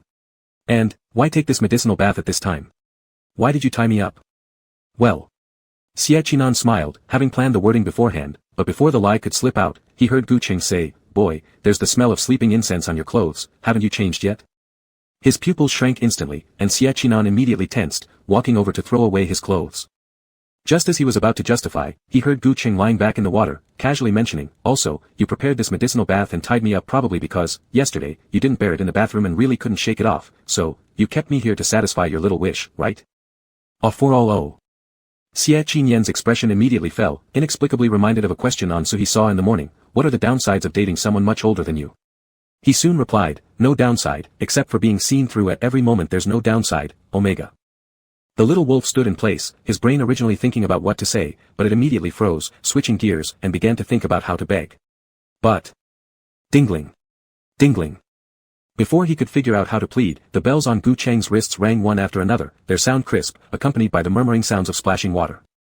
Xie Qinyan's gaze paused, quickly drawn over. His Adam's apple moved slightly, he really wanted to kiss the hands tied to the edge of the bathtub. Thinking so, Xie Qinyan walked over in a few steps, squatted down slowly, ignoring the man's demand to let me go, and gradually lowered his head toward the wrist bound with the red string. However, just as he was about to kiss, the hand suddenly pulled away. Xie Qinyan's heart skipped a beat. Before he could react, he met Gu Cheng's eyes unprepared. The upturned fox-like eyes were steamy from the water vapor, tinged with a faint peach color, only inches away from him, curving lightly while taunting, what a pity, I've already untied myself. Untied himself. 4 words, each pronounced deliberately, yet they hung casually near his lips. It wasn't clear if this was a tease or a challenge. His breathing deepened, Xie Qinyan's lips felt mysteriously dry, his eyes burning as he thought to kiss him, when suddenly there came another dingling. This time, it was because Gu Cheng's hand trembled under the scorching gaze of the young wolf, unintentionally ringing the bells. But it was perfectly timed to draw Xie Qinyan's attention. Turning his eyes, what caught them was the light golden small bell tied with a red rope and the accidental red mark left on Gu Cheng's wrist. Fingers tingling, his heart pounded faster. Suddenly, Xie Qinyan leaned in unexpectedly and kissed Gu Cheng's wrist. Through the red rope, kissing the red mark. Chapter 91, Inside the Mechanism Hides a Surprise, Try to Find It. Xie Qinyan was quite tall, bending down to kiss, Gu Qing could clearly see the chain around his neck. Black, with a silver wolf head in the middle, its hollowed-out parts shaped into a pair of fierce little wolf eyes, much like his kisses, decisive and sharp, gliding all the way from the wrist to the edge of the lips, leaving him breathless. Hardly loosened, the strength Gu Qing had left disappeared immediately, feeling somewhat annoyed when supported by Xie Qinyan. After soaking in the medicinal bath and not eating, indeed left him physically drained, otherwise, he could have held out longer. Perhaps sensing his minor annoyance, Xie Qinyan leaned in, lightly kissed his forehead, asking, "Are you hungry?" "A bit." "Your medicinal bath is almost finished, does your waist still hurt?" Gu Qing shook his head, pushing him away, indicating for him to bring the clothes over, "Let's eat together." By the time the plane landed, it was already evening. Gu Qing called Lin Zhe, quickly arrived home, heading for the downtown house. As soon as he stepped in, the accumulated fatigue of the week overwhelmed him. Stretching lazily, he turned on the lights randomly, catching sight of a spotless living room, practically luxurious in its decoration. That's strange. He remembered this place was trashed by Guozifeng before. Guozifeng was arrested, facing multiple penalties that amounted to at least capital punishment, so what about this room? Gu Qing hesitated for a moment, instinctively looking toward Xie Qinyan's direction, but the doubt didn't fully form when his phone received a text message from an unknown number. "Mr. Gu, last time Boss Guo smashed the things we compensated as usual, now Boss Guo is inside, we used all our assets to pay for your items. After sending this message, I will turn myself in too. Wishing you peace and do not worry." Wishing him peace and not to worry, Guozifeng's people were so polite. If they were truly so kind, why hadn't they compensated for the damages before? Gu Qing did not reply, putting the phone away, and looked up again at the only variable in his recent life. Xie Qinyan grinned, taking the initiative. "Uncle Gu, what's wrong?" "Nothing." Gu Qing smiled slightly, saying, "It's just that Shu uncle, who acted alongside me last time, has compensated for the damages. Let's rest." "Good," Xie Qinyan obediently responded, "You lie down first, I'll go out for a walk, see if I can buy some ingredients." Thinking Xie Qinyan hadn't taken medicine today, Gu Qing nodded decisively. Unbuttoning his shirt, he changed into a comfortable loungewear and leaned against the bed, pondering how to make Xie Qinyan take the second dose of medicine. After much deliberation, he eventually opened the chat window of Orange Manager Zhang. "Gu Qing, get me a fox costume set, red fox, requirements." After sending it, Gu Qing lay down to rest. Just as he closed his eyes, he heard his phone ringing again. Caller ID, Manager Zhang. Gu Qing sighed lightly, and at the very moment of answering, he rubbed his eyebrows and listened to the other side ask, "Mr. Gu. You haven't said the size yet." "Gu Qing, just follow the size of the waist supporter." Oh, got it." Manager Zhang didn't understand why the boss was upset, somewhat confused, reacted for a while and asked again, "Wait, the waist supporter size obviously belongs to a man with broad shoulders and a narrow waist. Did the client go straight to you?" Gu Qing's expression turned darker, "Yes." A simple word with a grinding tone, Manager Zhang hurriedly ended the call and asked another question, then about the tail, "Do you really not want one that moves?" "No. Deliver it to my downtown apartment." A long moment of awkwardness, then Gu Qing added, "The client is drinking tea at my place." Alright Mr. Gu, I'll deliver it as soon as possible." Beep, beep, beep. As the call disconnected, Manager Zhang wiped off some cold sweat without understanding, continuing to think, why did the client go to Mr. Gu? So impulsive? Is it because I didn't serve well? No, he must work harder, can't get fired. If the customer doesn't want a moving tail, there could be surprises elsewhere. 2 hours later, in Gu Cheng's living room. Xie Qinyan came in carrying big and small packages, placing them respectively into the fridge and kitchen. Then he childishly went over and messed up the sofa until it looked more lived in. Satisfied, he unlocked his phone. Gao Si hadn't called. How could he? Confused, Xie Qinyan walked toward Gu Cheng, asking, "Uncle Gu, did Gao Si contact you today?" No, the voice sounded a bit muffled. Xie Qinyan didn't notice and walked into the bedroom, casually closing the door. He hasn't contacted me either. Why isn't he worried if the production team is fine and we're both missing? Our elopement has lost its fun by half. Before finishing his sentence, lifting his gaze, he saw Gu Cheng wearing a red fox headband. Xie Qinyan froze mid-step, his phone dropping instantly with a clunk sound onto the floor. Under the quilt, Gu Cheng was covered, currently only showing the fox ear headband. However, there seemed to be a faint black strap around his neck, making Xie Qinyan extremely curious about what was hidden under the blanket. Unknowingly speeding up his steps, taking advantage of Gu Cheng's lack of reaction, he quickly pulled away the covers. Nothing untoward. Gu Cheng was wearing a casual shirt and long pants, all buttons were neatly fastened on top. The only difference being, he had fox ears on his head, a fox tail behind him, and 2 pairs of black leather gloves on his hands. On the gloves, hung 2 little fox paws, seemingly O-shaped versions, cool yet cute. Xie Qinyan's gaze burned hot, biting his lower lip until it bled just to stay barely conscious. Slowly, cautiously, he sat next to Gu Cheng and said, "Mr. Gu, I heard the lamps in Tycoon's rooms are always high-end, able to change colors." Gu Cheng honestly nodded. "Seems like they indeed can change, but only to red dim light. Would that be okay?" Xie Qinyan reached out to grab Gu Cheng's wrist but was evaded even faster, pulling away the distance. The next second, click. Gu Cheng pressed the bedside lamp button. The originally slightly dim white light turned red, elongating the night's flirtatiousness in a drawn-out, romantic way. Under this dark light, Xie Qinyan saw Gu Cheng lower his head and randomly bite off the glove from his left hand before getting closer once again. Placing the glove in his hand seriously, there's a mechanism on it. Inside the mechanism hides a surprise. Try to find it. Chapter 92, Gold House, Gu Cheng's self-sufficient sense of security. Surprise? What else could it be? A little toy from the Fox Kid? Xie Qinyan lowered his gaze, expecting to find a son, carefully inspecting the little fox paw on the glove. Not long after, click. He flipped a switch. In sight was a pack of medicine sealed in a transparent bag. Splash. That fiery passion was immediately cooled down by a bucket of water, leaving a chilling sensation. Lifting his gaze, staring into Gu Cheng's eyes, it immediately turned pitiful. "Uncle Gu." Gu Cheng smirked, his slanted fox-like eyes perfectly matching the furry ears atop his head. Adding to his debonair appearance was a spare pair of golden-rimmed glasses perched on his nose. He asked teasingly, "How many pills do you usually take?" 5. "Then keep searching." Gu Cheng handed him the other glove. "There's more." These were the small compartments that Gu Cheng had specifically requested from Manager Zhang while texting earlier. Each glove, the fox ears, and the fox tail carried a tiny box. He would divide 5 tablets into clean transparent bags and hide them one by one in these secret spots, coaxing Xie Qinyan to find them as he took his medication this way. But this kid seemed to have found something special and insisted on biting open the ear compartment. His palm pressed on the furry ear for quite some time before it unwillingly let go. Unexpectedly, the hairband started to vibrate faintly. The tail end connected with Gu Cheng's ear, acting as a sensor. Pausing, Gu Cheng immediately realized something unusual. When did this thing gain this function? He hadn't specified it. However, Xie Qinyan looked delighted. Gu Cheng frowned, slightly tightening his knuckles on the bedsheet, waiting until the boy retrieved all the medicine before quietly exhaling and sternly said, "Take your medicine." As his Adam's apple moved slightly, Xie Qinyan quickly realized the impending danger and hurriedly reached for the cold water on the table to drink down the medication, only to be reminded again by Gu Cheng, "There's warm water on the tea warmer." The hand prepared to grab the cold water stopped, then turned back to the source.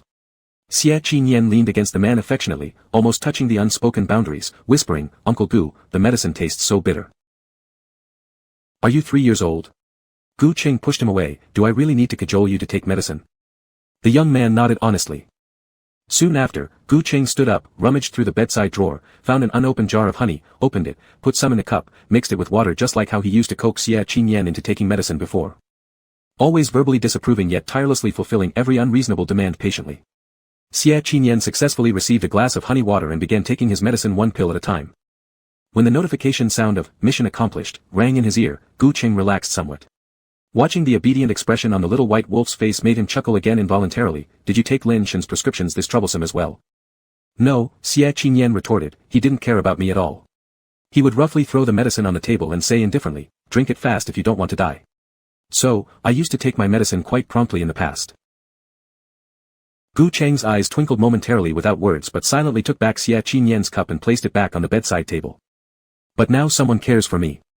Xie Qinyan, skilled at playing pitiful, cooed, "Once you start paying attention to me, I don't know why, but the medicine becomes unbearably bitter, making me crave your comfort." After saying this, he seized the opportunity to push him back onto the bed. Only when the brat started unbuttoning his shirt buttons did Gu Cheng struggle up. "No, not here." Xie Qinyan complained, "Why not? It doesn't work." Gu Cheng resisted, pushing him off not only but pulling both himself and Xie Qinyan off the beloved bed as if guarding something. This further provoked Xie Qinyan's discontent. "So? Is it more precious than me?" "Of course." "Xie Qinyan." Gu Cheng lifted his gaze slightly, suddenly filled with pride as if showing a friend some treasure, and told Xie Qinyan grandly, "Take the pillow and the quilt down." Xie Qinyan followed the instruction. Gu Cheng instructed, "Unveil the bedsheet and lift the mattress." Still following the instructions, Xie Qinyan raised the mattress at which point, click. Gu Cheng retreated a few steps behind Xie Qinyan inconspicuously and turned on the large chandelier on the ceiling. In the next moment, the bright gold light nearly blinded him. Xie Qinyan saw beneath Gu Cheng's bed, a hard transparent glass cover. It was square-shaped, encased only externally with wooden boards. Underneath a bed 1.5 meters high with an area of 4.8 meters times 5 meters lay gold bars. Not only here, Gu Qing continued, every room, every bed in this apartment hides these things underneath. Therefore, it's more precious than you. Under every bed in every room. Could this be the reason why Gu Qing likes to rest in this house? Gradually replacing the initial sensuality was shock. Xie Qinyan furiously searched through all the information about Gu Qing he had gathered over the years. Ever since he had paid off the Xie family's debt, Gu Qing decisively renamed the original Xie group to Qiqing Finance. Its subsidiaries were opened across 17 countries, accumulating wealth at a frenzied pace. Not only that, after this, his life underwent a complete transformation. The first car he bought was a Lamborghini. It wasn't out of any particular fondness but because Lamborghini required the most asset certifications, and he seemed to flaunt his newfound wealth through a one-sided gambling agreement in the entertainment industry, reversing his fortunes and joining the so-called aristocratic circles of the capital city. Many people cursed him as a nouveau riche, including his own biological father who criticized him for being an actor, repulsive, base, and unrefined. Yet those same people would bow their heads and welcome him with smiles when they saw him. Perhaps others might not understand, but after a moment's pause, Xie Qinyan fully grasped, money was the security Gu Qing provided for himself. That was how he was, proud, unwilling to lose, and determined to crush those who used to look down on him with a smirk before he'd finally call it quits. Just like a cat playing with a mouse. Thus, during times of mental weakness, Gu Qing preferred resting here.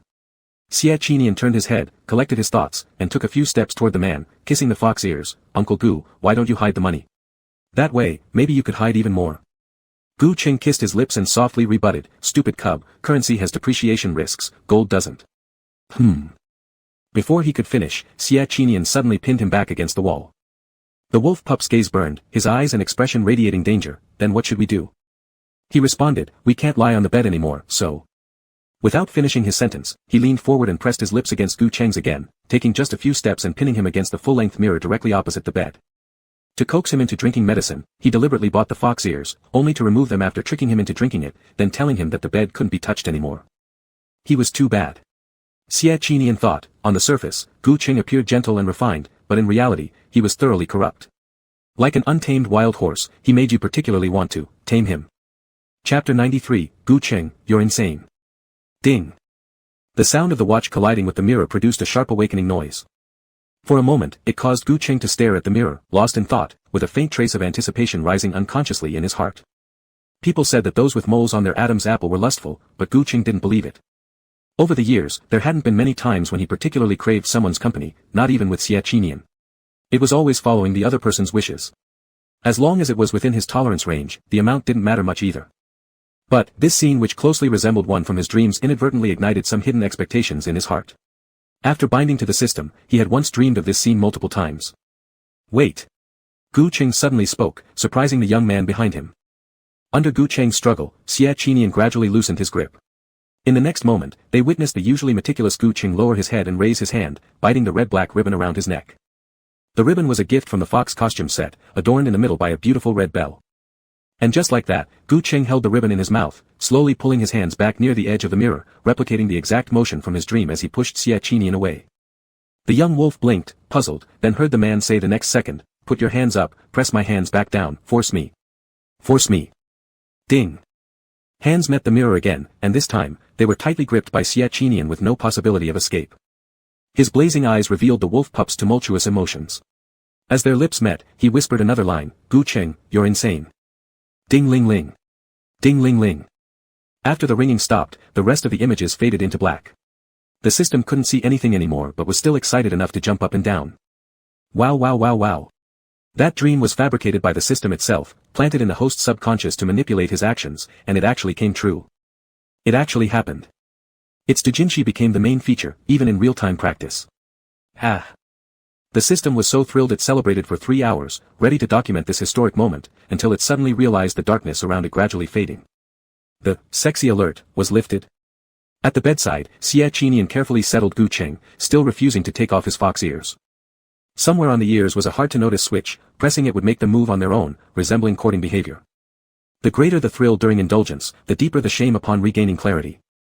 Gu Qing frowned, raised his hand to remove the hairband, and forcibly placed it on Xie Qinyan's head, ruthlessly rubbing his ears several times before it seemed like he had completed a form of retaliation. He then fell back onto the pillow with apparent exhaustion. His eyes were red, and tears would unconsciously gather at the corners of his eyes. His senses were several times sharper than those of an ordinary person, and his tear ducts were so shallow that he could hardly control them. The downside was right here. Though Gu Qing still had some strength left, his fingertips tingled, and his body felt extremely weak.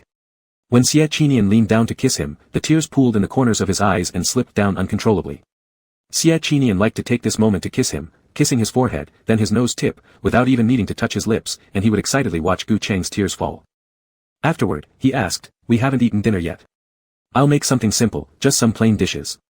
You should take a moment to compose yourself, all right?" Gu Cheng nodded. Just as Xie Qinian was about to leave, he beckoned him again. The young man, puzzled, obediently bent down, ready to listen to what he had to say, when suddenly, bang! He got a flick on the forehead. It was only after this that Gu Cheng finally looked satisfied, closed his eyes, and lazily waved his hand to dismiss him. After Xie Qinian left, Gu Cheng picked up the phone by the bedside to check the time but discovered that Lin Zhe had sent a message. "Lin Zhe, Mr. Gu, Chicheng Finance will hold a shareholders meeting tomorrow. We've gathered enough shares during these past days. Miss Gu Qin has transferred more. Right now, we hold 58% of the shares. The other well-connected shareholders have all been notified. Now, we only wait for tomorrow to see the results. Lin Zhe, also, I found something very interesting." Following that, there were 4 pictures. After scrutinizing them carefully, Gu Cheng's lips curved faintly as he lifted his hand to reply, "Make these into PP materials." But before sending, he deleted this line of text and simply replied, "All right, I understand." He thought, matters like these should not be advertised loudly. It's best to accidentally release them after the main issues are settled for maximum effect. With that thought, Gu Cheng banished any traces of fatigue and forwarded the pictures to Gu Yi. Not long after, a message came back from the other side, "Gu Cheng. How dare you threaten me?" Then came a long voice note, "Are you showing me these because you're afraid I'll kick you out of the company during tomorrow's shareholders meeting? Let me tell you, it won't work. If you don't believe me, go ahead and send these to the old man and see if he'll trust you. In his eyes, you're a disgraceful son who isn't even worthy to enter the Gu family gates, let alone gain others' trust. Alright, I'm too lazy to waste words on you. Loser, see you tomorrow." After hearing the voice note, Gu Cheng calmly put down his phone and began to close his eyes for rest. Right at this moment, the system's voice timidly sounded, "Host, though I shouldn't be anxious while the Emperor is calm, I think you should look at this." The indigo blue screen appeared once again. Gu Cheng cooperatively opened his eyes, and the first thing he saw was Gu Yi in a hotel room scene. After cursing at him, the man immediately reached out to embrace Shen Lu, tenderly kissing her neck. Disgusted, Gu Cheng wrinkled his brow and decisively instructed the system to block the visual and play just the audio. Through the indigo blue screen of the system, Shen Lu's voice came through clearly, bashful and coy, What did Gu Cheng show you that made you so angry? Don't you need to deal with it?" "No need." Gu Yi's breathing was slightly heavy, sounding lustful. "Gu Cheng is merely worried about tomorrow's shareholders meeting and wants to stir things up to disturb my mood. There's nothing to worry about. Regardless of what happens." Shen Lu persisted, "Are you sure it's fine? I'm scared." "Ha ha ha, darling, don't be." Gu Yi laughed heartily, "I've bribed a few big shareholders. Tomorrow during the meeting, they will kick Gu Cheng off the board. After that, he can't be the chairman anymore, and the company will be entirely under my control. At that point, I'll invest money in your projects, and you'll continue to be the top-tier female writer, ha ha ha. You're naughty. Blarg." At this moment, the system appropriately bowed its head and made a face of disgust, although its mechanical little stomach was empty and there was nothing to throw up. Still, it retrieved a few names and seriously reminded, "Host, I checked. Gu Yi gave each of these major shareholders 10 million yuan, saying they'd vote tomorrow to get you expelled from the company, and there will be further rewards afterward. Moreover, they gleefully accepted the bribe. What do you plan to do? Shall you also offer money?" They indeed were some of the most influential shareholders. Gu Cheng lowered his head and began to seriously consider the situation. Chapter 94, Voting Results Out, the person who should roll off the board is. After nearly 15 seconds, he finally slowly opened his eyes. The system's eyes brightened, thinking that the man was about to reveal some grand plan for winning people over. However, all he did was comfortably lean back on his pillow and call out, "Nian, buy some green mangoes? I'm craving them." With great difficulty, the system managed to compose itself, silently opening Gu Cheng's fortune value chart, its worries growing heavier as it read. As a system in control of the host's lifespan, this was the first time it had been more concerned than the host himself. The next day, Xie Qinian woke Gu Cheng as promised. Though there was still plenty of time, breakfast was not allowed at home. Instead, warm milk had to be prepared, taken into the car, and served to Uncle Gu in front of Lin Zhe. Lin Zhe. Especially after Gu Cheng left, Lin Zhe noticed an increased aggression from Xie Qinian. If looks could kill, he'd already be torn to pieces. So, swallowing hard, Lin Zhe pulled out his phone and messaged someone named, "Brother." 3 seconds later, a message arrived. Lin Shen, stop glaring at my younger brother, or I'll make you swallow the wrong medicine and die of illness. Xie Qinian, leaning in the back seat, lowered his ears like a wolf pup, switching from openly glaring at Lin Zhe to doing so secretly. Lin Shen, if you have the time, why don't you come see me? I have something to discuss with you. Xie Qinian was determined to wait for his wife and was just about to decline when Lin Shen sent another message. We've analyzed the components of the blank tablets that Mr. Gu has been taking regularly. It's too complex to explain in a few sentences. You should come here, and I'll tell you in person. Xie Qinian's gaze sharpened, and he immediately got out of the car, hailed a taxi, and sped towards the hospital. At Chicheng Finance, on the 34th floor meeting room. A huge solid wood table dominated the center of the room. On one side were entirely floor-to-ceiling windows, allowing meetings to take place while enjoying views of the lush trees and parks below. This design modification was made specially by Gu Cheng, who claimed that such scenery enhanced mood during meetings. Naturally, seeing his useless father sitting together with Gu Yi now only heightened his satisfaction. When Gu Cheng entered, the shareholders had already gathered. He had barely stepped inside when Gu Yi mocked him, "Oh, you even showed up." Some people clearly think everyone is supposed to wait for them. How shameless. That abrupt sentence instantly transformed the previously quiet office into a tense atmosphere. Sunlight streamed in from outside. Gu Cheng pushed his glasses and gradually approached the glow, sitting in the only empty main chair. He said, "The meeting was scheduled for 9, I followed routine and arrived 15 minutes early. Why do you talk so much?" And anyway, Gu Cheng lightly laughed, "Even if I were late, what difference does it make? I'm the chairman. Without me, who would preside over the meeting?" The sharpness of his stare hit Gu Yi squarely, causing him to grit his teeth, the veins in his tightly clenched fists to pop out as he desperately wanted to punch Gu Cheng in the face. Pretentious. Shit. A curse rang out beside their father, Gu Changde, who patted his son's hand. Taking advantage of other shareholders' discussions, he quietly reminded him, "Don't worry. The majority of the shares are ours, and we've bought off those shareholders. It cost 1,000,000 yuan. Once things are done, we'll add 500,000 more. There's no way anyone will side with Gu Cheng, and next time, it'll be your turn to sit in the main position." Gu Yi's mood improved slightly as he unconsciously squeezed Gu Changde's hand, acting coquettish. The older man's eyes curved, almost laughing aloud, "You silly kid, your siblings aren't here. Who else am I going to care for but you? You're daddy's favorite child." Upon hearing this, Gu Yi even turned around and adjusted Gu Changde's suit jacket, glancing at Gu Cheng as he did so. He wanted to see whether the illegitimate brat would feel upset by this show of filial piety, wiping tears secretly. But the entire time, the man focused solely on the shareholder speaking, not giving him a single glance. Damn! Gu Yi cursed under his breath as a heavy sense of failure rose again within him. Releasing Gu Changde's hand, he clenched his teeth in anticipation, waiting for his own speech before the voting began. He couldn't wait to see the pathetic sight of Gu Cheng being thrown out of the company. Finally, after the discussion on the company's future strategy ended, Gu Yi cleared his throat and stood up, projecting the pre-prepared PowerPoint onto the large screen. "Everyone, as you all know, our security system at Chicheng Finance has recently been attacked by hackers, resulting in a significant drop in our stock prices. We need more investment to hire high-end talents to strengthen our defensive barriers. However, given the current situation, it's a bit difficult to get a loan from the bank. But I've discussed with some shareholders, and we're willing to dig into our own pockets and advance this portion of money to help save the company. At the same time, we've also decided to restructure the board of directors, removing directors who hold fewer shares and are utterly useless for the company's future development." As he spoke, Gu Yi's gaze slowly descended, seriously locking onto Gu Cheng, as if he wanted everyone to know exactly who he was referring to. He stared quietly for a moment, drawing attention from the other shareholders. Then, Gu Yi smiled satisfactorily before proceeding to the next slide. He continued, "Therefore, I've made a simple automatic voting program that lists all the names of the board members. For fairness, everyone will vote based on their equity percentage. The more shares you hold, the more weight your vote carries. Let's see who we will be voting out this time." With that said, Gu Yi walked back to his seat. On the way, he even took the liberty of touching Gu Cheng's chair back, his darkened gaze seemingly measuring just how hard he would need to push him out. Then the voting commenced. All members of the board became more or less tense except Gu Yi, who leisurely reclined in his chair. If circumstances allowed, perhaps he'd start trimming his nails. The man carelessly leaned back, waiting for the sound signaling the end of voting. His lips immediately curled up in a confident smile. He and Dad together held 27% of the shares, plus they had bribed several large shareholders. Combined, their influence should far exceed half the votes. Even if not, wouldn't it be only natural for Gu Cheng to leave with the most votes cast against him? Gu Yi turned around confidently, slammed his hand on the table, standing up, "Let me check. The one with the most votes to be ousted from the board is Gu. Gu." His voice suddenly stopped. Gu Yi stared rigidly at the name with the most votes, trembling fingers, and lips gone white. How could it be possible? Chapter 95, Public Humiliation, throw him out of my company. How could it possibly be his name? And his number of votes was the highest. Gu Yi stood rooted to the spot, pale-faced, struggling while announcing the result, the voter turnout being 40%, whereas the combined total of the other directors' votes was merely 2%. How could it be? He had bribed the 5 largest shareholders spending 50 million yuan and got this result.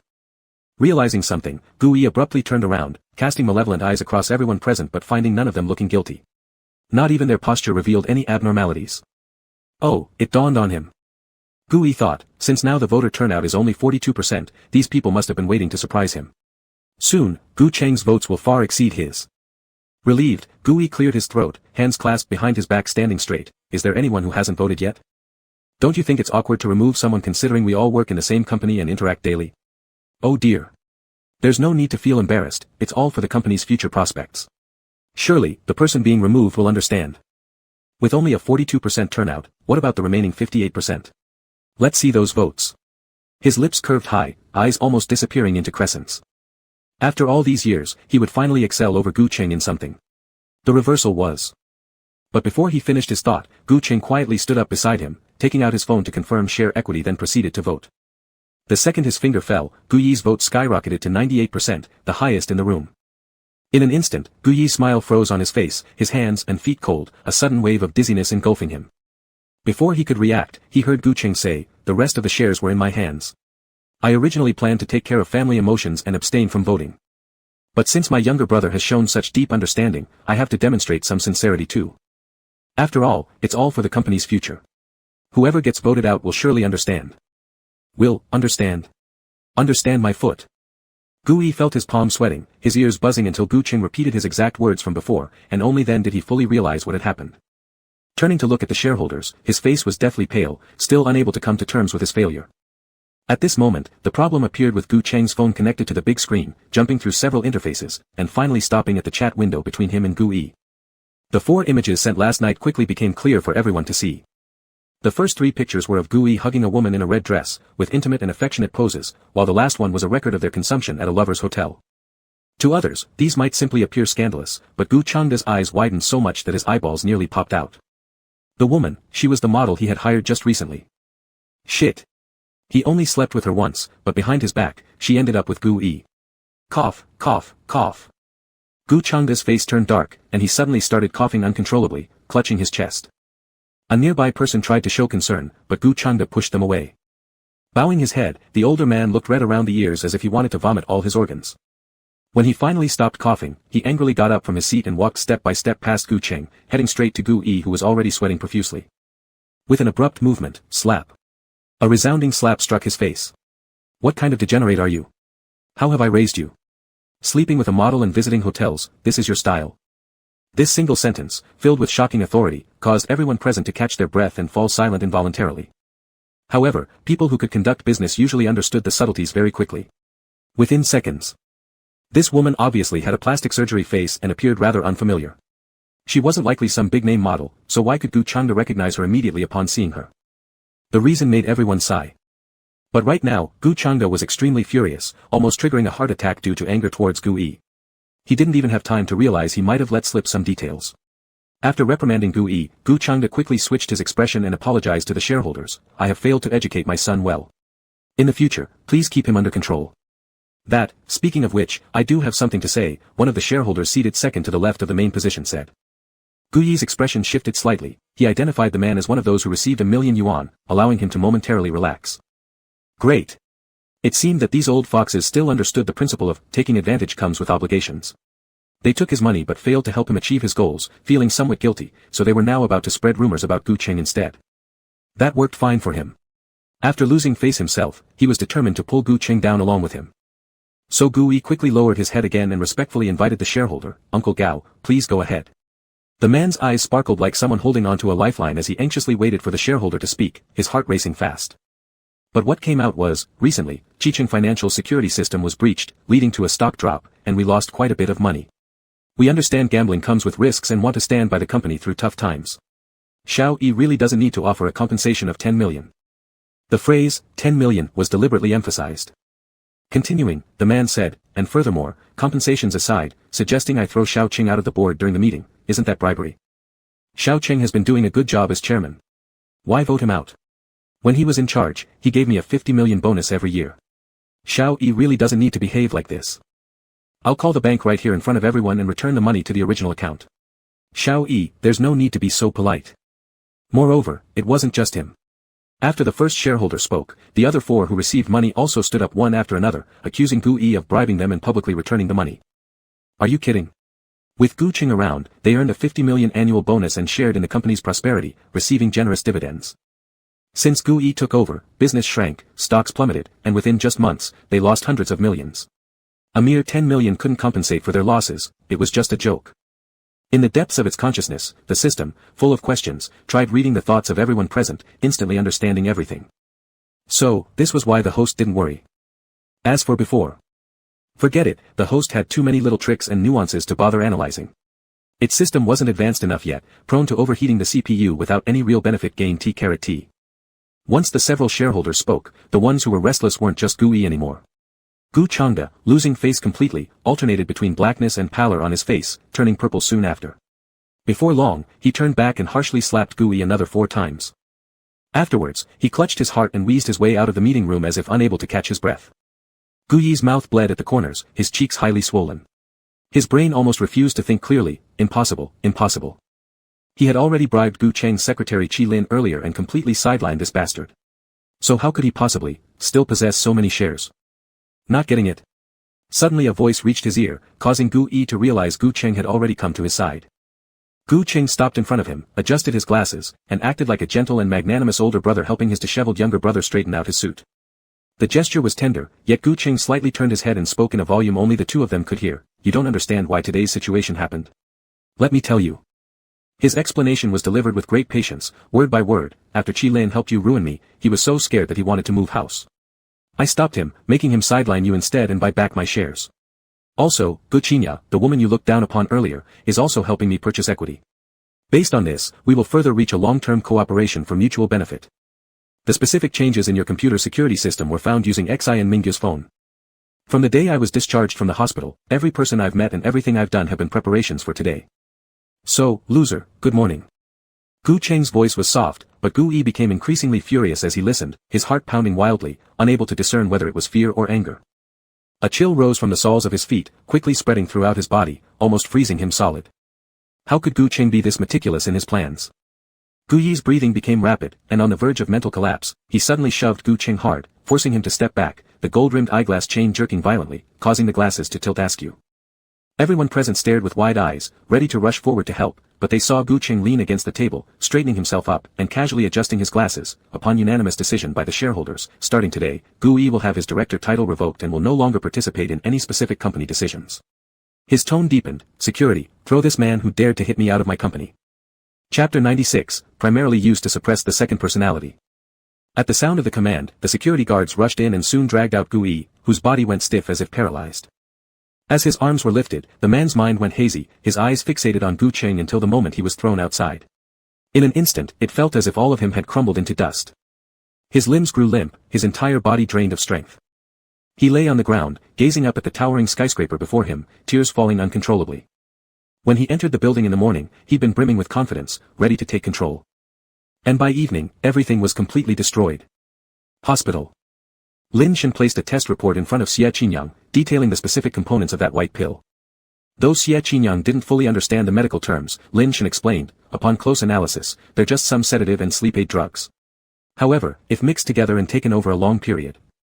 Lin Shen paused for a moment, then continued, it might, let me speculate here, this drug is used to suppress the second personality. Lin Shen hesitated, then suddenly looked up, seemingly surprised that Xie Qinyang had answered so straightforwardly. He raised an eyebrow and asked, do you know pharmacology? The young man shook his head and forced a bitter smile, not really. I was once beaten by his second personality. As he spoke, the boy's knuckles tightened unconsciously, his thoughts drifting back 8 years. If given a choice, he really didn't want to leave Gu Cheng. Even though this person was full of cunning and would always trick him due to his age difference, deceiving him of his snacks, toys, and even getting him to call him Uncle Gu, regardless of all this, he never intended to leave.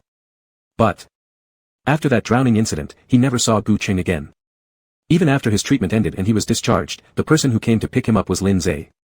Lin Zhe told him, Mr. Gu has recently taken on a big project and is busy overseas. He won't be back for half a year. Even though Little Onion wanted Uncle Gu to stay by his side during his illness, he was still understanding and obediently returned home with Lin Zhe. Taking care of himself daily, he only kept in contact with Uncle Gu through phone calls. Life seemed to go on without a hitch, until one day, during an evening phone call, he heard a gentle female voice coming from Gu Cheng's end. Seemingly a nurse, reminding him, "Mr. Gu, the left waist bone crack is too severe, you should reduce sitting for long periods and try lying down while making calls. Bring that hand over, it's time for the 4." The voice was faint, perhaps because Gu Cheng had deliberately covered the receiver, thus to Xie Qinyang's ears, it was almost inaudible. But after a moment of thought, Little Onion realized, Uncle Gu was in the hospital. For some unknown reason, he was sick, seriously ill enough that he couldn't bear to tell anyone. That night, Little Onion ended the phone call early and himself into the blanket, silently shedding tears. Lin Zhe thought he had fallen asleep, so he closed the door and went to the living room. But while everyone was quiet in the dark night, Xie Qinyang quietly stood up, sneaking out his diary and flipping through it page by page. His diary did not resemble an ordinary one, rather, it looked like a list of wishes strung together, including items such as: when it gets hot, save money to buy ice cream for Uncle Gu. Buy a shirt clip for Uncle Gu, he likes this brand. Learn massage to give Uncle Gu a shoulder rub. And so on. As he flipped through the pages, tears streamed down his face. On the newest page, he wrote down, Uncle Gu is sick, find out why. However, before he could finish writing, he received an anonymous phone call. The caller claimed to be his third uncle, with a gentle voice that laughed after every 2 sentences. After some small talk, he told him, your father was killed by me. Xie Qinyang's pupils suddenly shrank. On the other end, the third uncle paused and then continued, your family's company was also bankrupted by me. Xie Qinyang's breathing quickened, his hands began to tremble uncontrollably as he heard the man laugh again, saying, Gu Cheng is hospitalized, right? Normal. Your father was forced to sign a life and death boxing match contract because of me, and they couldn't find your father, so naturally they would want you to replace him. But Gu Cheng really protected you well, shielding you from worldly matters, risking his own life in the boxing match. He endured having 36 bones broken in his body, barely crawling, but he didn't tell you, how stupid he is. Xie Qinyang didn't know how to take in all this information at once. He knew that his father had gotten involved with a powerful bigwig, but he never imagined this person could manipulate so many things behind the scenes. His eyes reddened, his heart thumped violently. With some unknown boldness, he asked steadily, what do you want? What do I want? Xiao Nian, you know.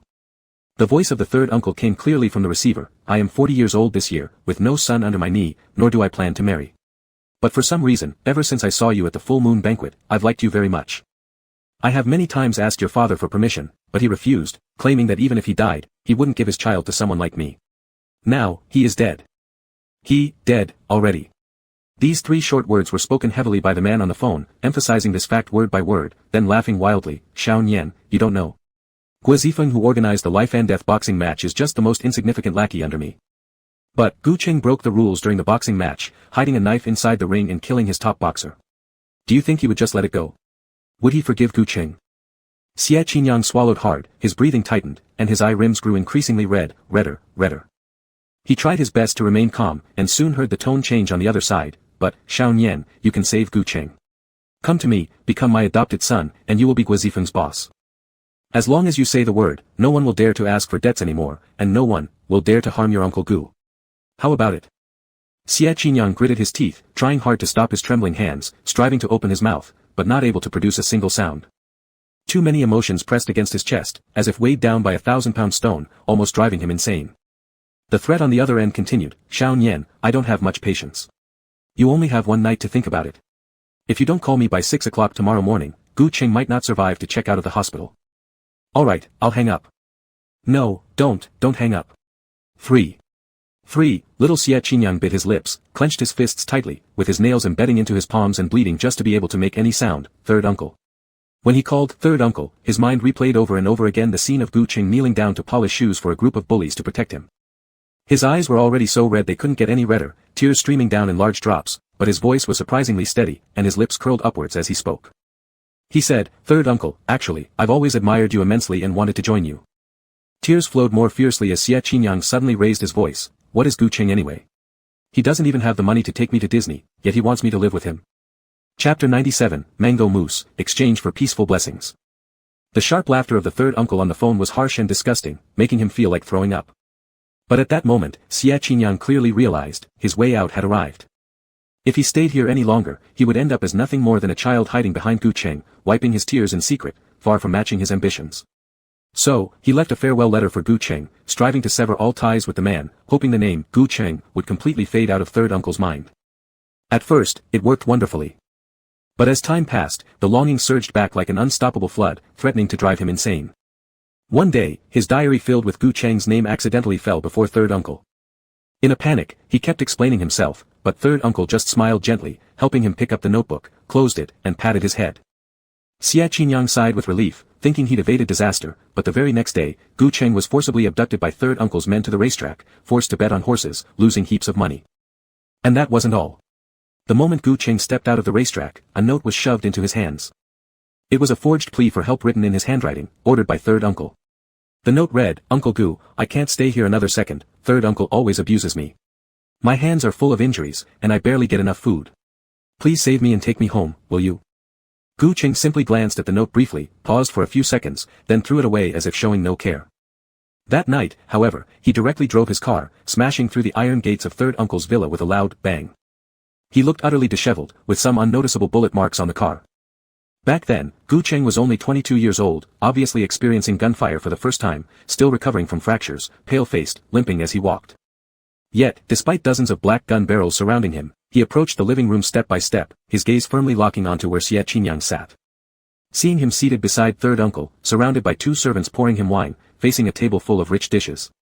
For a fleeting moment, Gu Cheng showed brief surprise but still swallowed hard, extending a hand calmly toward him and asking, "Will you come back?"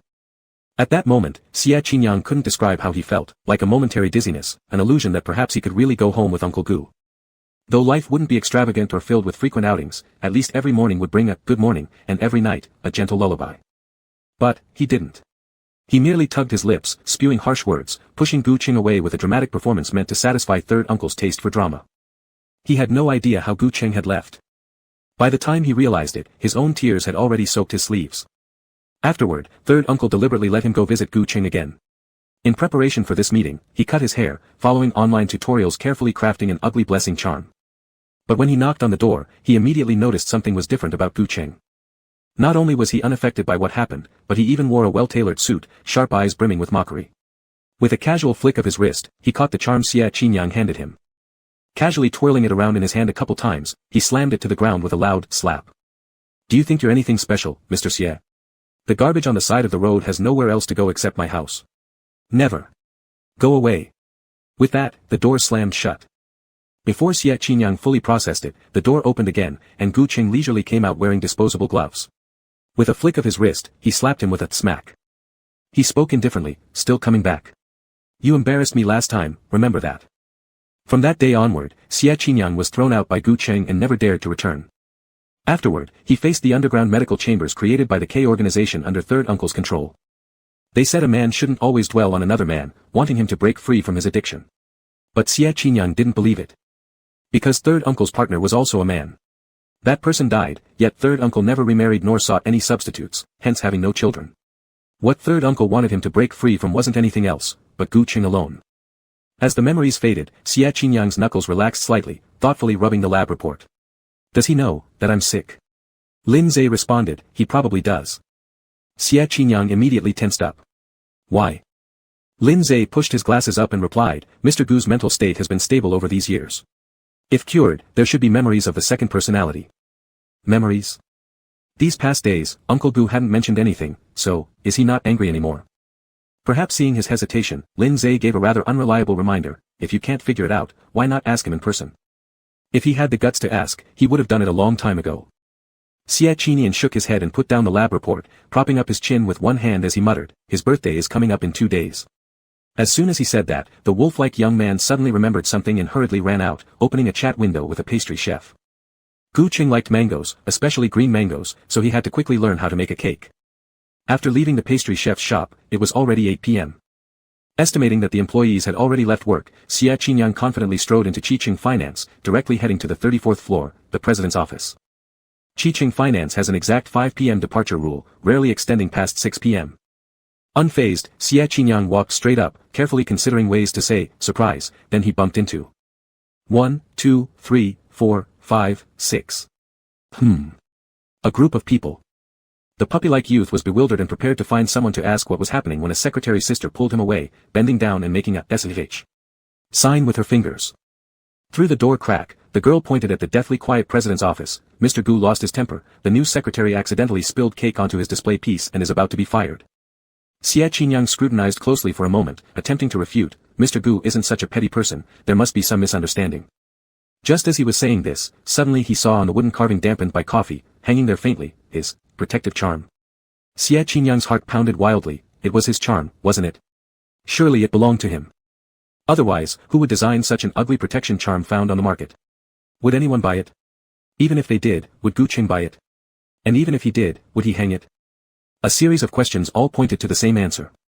Xie Qinyang took several deep breaths and slowly stood up, disregarding the heavy atmosphere as he pushed open the office door. Beside him, the young woman tried desperately to stop him but failed, leaving her to hold her breath, cover half her eyes, and peek as Xie Qinyang walked towards death. The youth seemed unaware of the gravity of the situation and began laughing upon entering. President Gu, why are you so upset? Come on, have some cake. Everyone sighed in unison. Oh no, the earlier secretary sounded exactly like this.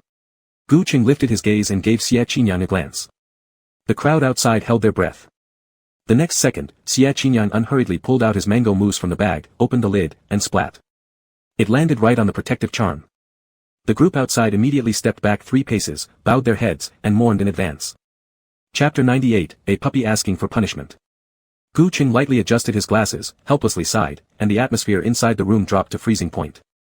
The secretary clasped her hands tightly together, nearly shedding tears, standing rigid where she was, not daring to move an inch. Heavens, what kind of treasure was that display item?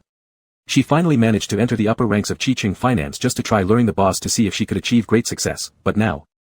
I'm sorry. Beside her, Xie Qinyang interrupted her train of thought, bowing his head, let me clean it up. Saying that, he was about to touch the mango-filled cake covering the charm, when Gu Qing spoke, did I tell you to touch it?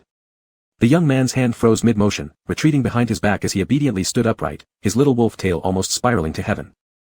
Oh, he was allergic to mangoes, Uncle Gu remembers it clearly, //nabla //. Gu Qing then shifted his gaze to the secretary, deal with this mess. You're not suited for working here. Go to HR and switch posts or resign. Yes, okay boss. The secretary finally breathed a sigh of relief and started cleaning up the cake from the table. Goodness gracious. President Gu and the polite movie star on the screen were nothing alike, his presence was too strong. Who could handle it? Failing to seduce the boss turned out to be a blessing in disguise, not risking her entire life to come OAO. After quickly tidying up, the secretary left the room. Seeing the circle of people outside, she couldn't help but pause, curious about the outcome for the youth.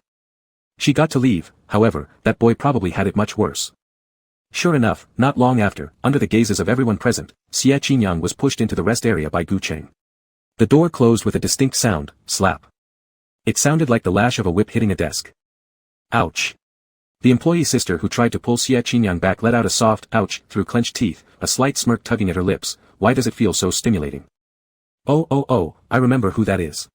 Beside her, a newly hired intern opened her mouth. Romantic show, the one who appeared with President Gu in the romantic show, Xie Qinyang. WC. The crowd was momentarily speechless, all turning around with the attitude of no peeking, leaving in murmurs. The topic that appeared most frequently in their conversations was, too exciting. Isn't it? Inside the room, only after everyone had gone far away did Gu Qing tighten his leather belt and let out a silent sigh of relief. Good, no double standards, he saved face. As the man regained focus, he prepared to teach the kid a lesson, but unexpectedly, as soon as he turned around, the youth pushed him against the door. Not sure if it was an illusion, Xie Qinyang's eyes were terrifyingly bright at this moment, instinctively making Gu Qing reduce the strength in his grip slightly. However, before Gu Qing could react, the belt was seized by Xie Qinyang. Gu Qing glanced down and saw the other slowly picking up the belt, then grasping his hand, wrapping it around his wrist, creating a loop. Then, the longer end was placed into his hand, forcing him to take hold lightly while enthusiastically suggesting, are you angry? Want to hit me once to vent? Leaning backward on the door, Gu Cheng's original anger gradually transformed into bewilderment. Had this guy lost his mind after staying overseas for a few years? Unwilling to deal with him, Gu Cheng lowered his head and lifted his hand, ready to fix it himself. However, he noticed that the slightly longer end had been snatched by Xie Qinyang, who pulled hard. Gu Cheng's hands were forced behind his back while the other was pressed down by Xie Qinyang firmly. The young man thus confined him securely, smiling and saying, won't you hit me once? You're simply... Before finishing his criticism, Xie Qinyang's right thumb pressed against the corner of his lips. Lowering his gaze, the young man carried a hint of whining, but I made a mistake. Confused about what Xie meant, Gu Qing felt a slight coolness on his lips, as if touched by something, so he immediately dropped his gaze and heard Xie Qinyang continue, I accidentally touched the mango mousse. The mango cream on my hands. Gu Qing paused briefly, trying to shake his wrists free but failed, only to find the belt tighten further. Fine pain traveled from his wrist to the fingertips, causing tremors in his fingers. After some hesitation, like making a decision, he turned his head and slowly licked off the mango mousse from the young wolf's thumb. Unfortunately, his tongue was captured, and he was almost obsessively kissed by Xie Qinyang, regaining consciousness only after a long while. Staring blankly, the young man seemed not to notice the red marks on his wrists, repeatedly caressing Gu Cheng's lips with his fingertips, as if admiring some precious treasure. Half a moment later, he kissed again fiercely. Until Gu Cheng's eyes turned red, his power held helplessly in the crook of his arm, did Xie Qinyang finally stop, adopting a half-kneeling position, letting Gu Cheng fall listlessly on his shoulder. Spreading his arms wide, the person was tightly embraced. Uncle Gu. The young man's Adam's apple rolled several times, eventually asking with a death-defying tone, where did you get your protective charm? It took Gu Cheng a while to recover, noticing the bloodstains on his wrist, lifting it slightly to prevent the injury from being within Xie Qinyang's sight. Adjusting his glasses, he casually replied, I picked it up. Really? Yes. Exhausted from being kissed too much, Gu Cheng leaned conveniently on the other person's shoulder. One day, I don't know which fool threw it outside my door. I didn't have money back then, I needed a protective charm for my car, so I just picked it up. While speaking, his fingertips slightly hesitated, lightly brushing the white collar at the back of the wolf's neck. The free hand slid gently over Xie Qinyang's broad back, tracing along the vertebrae upward, seemingly drawing some line. Drawing the line while explaining, at first, it hung in the car for some time. Later, I discovered that it had human hair woven into it. Hanging it there would mean using others' misfortune as protection, which I thought was immoral, so I unfastened it and shoved it in the drawer. Recently, someone confessed to me, and looking at that thing again made it oddly appealing, so I bought a wooden carving online and hung it again. After finishing, he quickly withdrew his hand, finding the perfect angle, and lightly curving his lips, patted Xie Qinyang's shoulder. The next second, he was hugged even tighter, the shaky voice mixed with sobs, I'm sorry, I wasn't intending to leave back then. Gu Cheng's body stilled for a moment, I know. I wanted to become stronger, to protect you, not wanting to see you suffer every day. Becoming stronger doesn't exempt anyone from suffering. The higher you climb, the more arduous it becomes. Gu Cheng replied calmly, unsure whether he was comforting the pup or teaching him a truth. Take, for example, when you turn around. Xie Qinyang worked hard to contain his tears, turning around, his back facing Gu Cheng. In front of him, there was only a large floor-to-ceiling window. The mottled streetlights shone through, casting faint shadows. He saw that Gu Cheng was behind him, calmly pulling his coat. Chapter 99, Embarrassing. 9-time Golden Film Emperor called, wife, in public. Xie Qinyang's heart tightened slightly, unsure of what the other party intended to do. The next second, smack, he felt a sharp pain on his back. There was no blood, it wasn't serious enough for concern. Xie Qinyang turned around just as Gu Cheng dropped the leather belt from his wrist and sat by the bed, picking up the first aid kit. While applying medicine to his bleeding wrist, Gu Cheng replied solemnly, all right, your wish is granted. Xie Qinyang paused for a moment, then chuckled while rubbing his shoulder. He quickly moved to Gu Cheng's side, crouched down, snatched the alcohol cotton from the man's hands, took his hand, and gently wiped it. Uncle Gu, why are you so kind? Xie Qinyang had his own reasons for saying this. He disliked overly sentimental romances. He could be careful and gentle while caring for Gu Cheng, attentive to every detail, but he did not like to delve into suffering. Persisting through tough times, trampling the ashes underfoot until they were ground to dust with no place to bury them, that was all he wanted before holding his beloved one. There was no need to repeatedly emphasize hardship, redemption, or light in the darkness. It would make him feel too mushy. Therefore, when Gu Cheng whipped him once and left it at that, Xie Qinyang became happy, very happy indeed. Between trusted people, explanations weren't necessary. However, in front of him, Gu Cheng extended another hand, brushing the back of it against his forehead carefully, feeling for any fever. You don't seem to have a fever, so why do you seek punishment? I like you, he said. I want you to vent. As soon as those words were spoken, his wound had already been bandaged. Maintaining a half-squat position, the young man leaned down, kissed the wound through the gauze. Glancing out of the corner of his eye towards the previous floor-to-ceiling window. When he emerged from the bathroom, Gu Cheng's knees were already red. Originally, whether openly or subtly, he had been mocking Xie Qinyang's lack of proper support for his back and its ineffectiveness. Now, however, he found himself suddenly missing it. On one side, Xie Qinyang lit some essential oils he had ordered specially from Lin Shen, which helped clear the mind and soothe the spirit, much like wedding night candles that never ceased burning, shining brilliantly and enduringly. He embraced Gu Cheng, stealing several affectionate kisses, and then, without knowing what triggered it, opened his phone and started reading a story titled Mugwort Bride. Gu Cheng couldn't bear such actions. Each time, after finishing, he would feel his fingertips go numb, his eyelids grow heavy, and his brain almost stop functioning. Closing his eyes, he relaxed a bit before asking, was it painful? No. The other responded between breaths, it'll be fine tomorrow, didn't hurt nearly as much as when you scratched me. Gu Cheng's ears flushed red as drowsiness washed over him.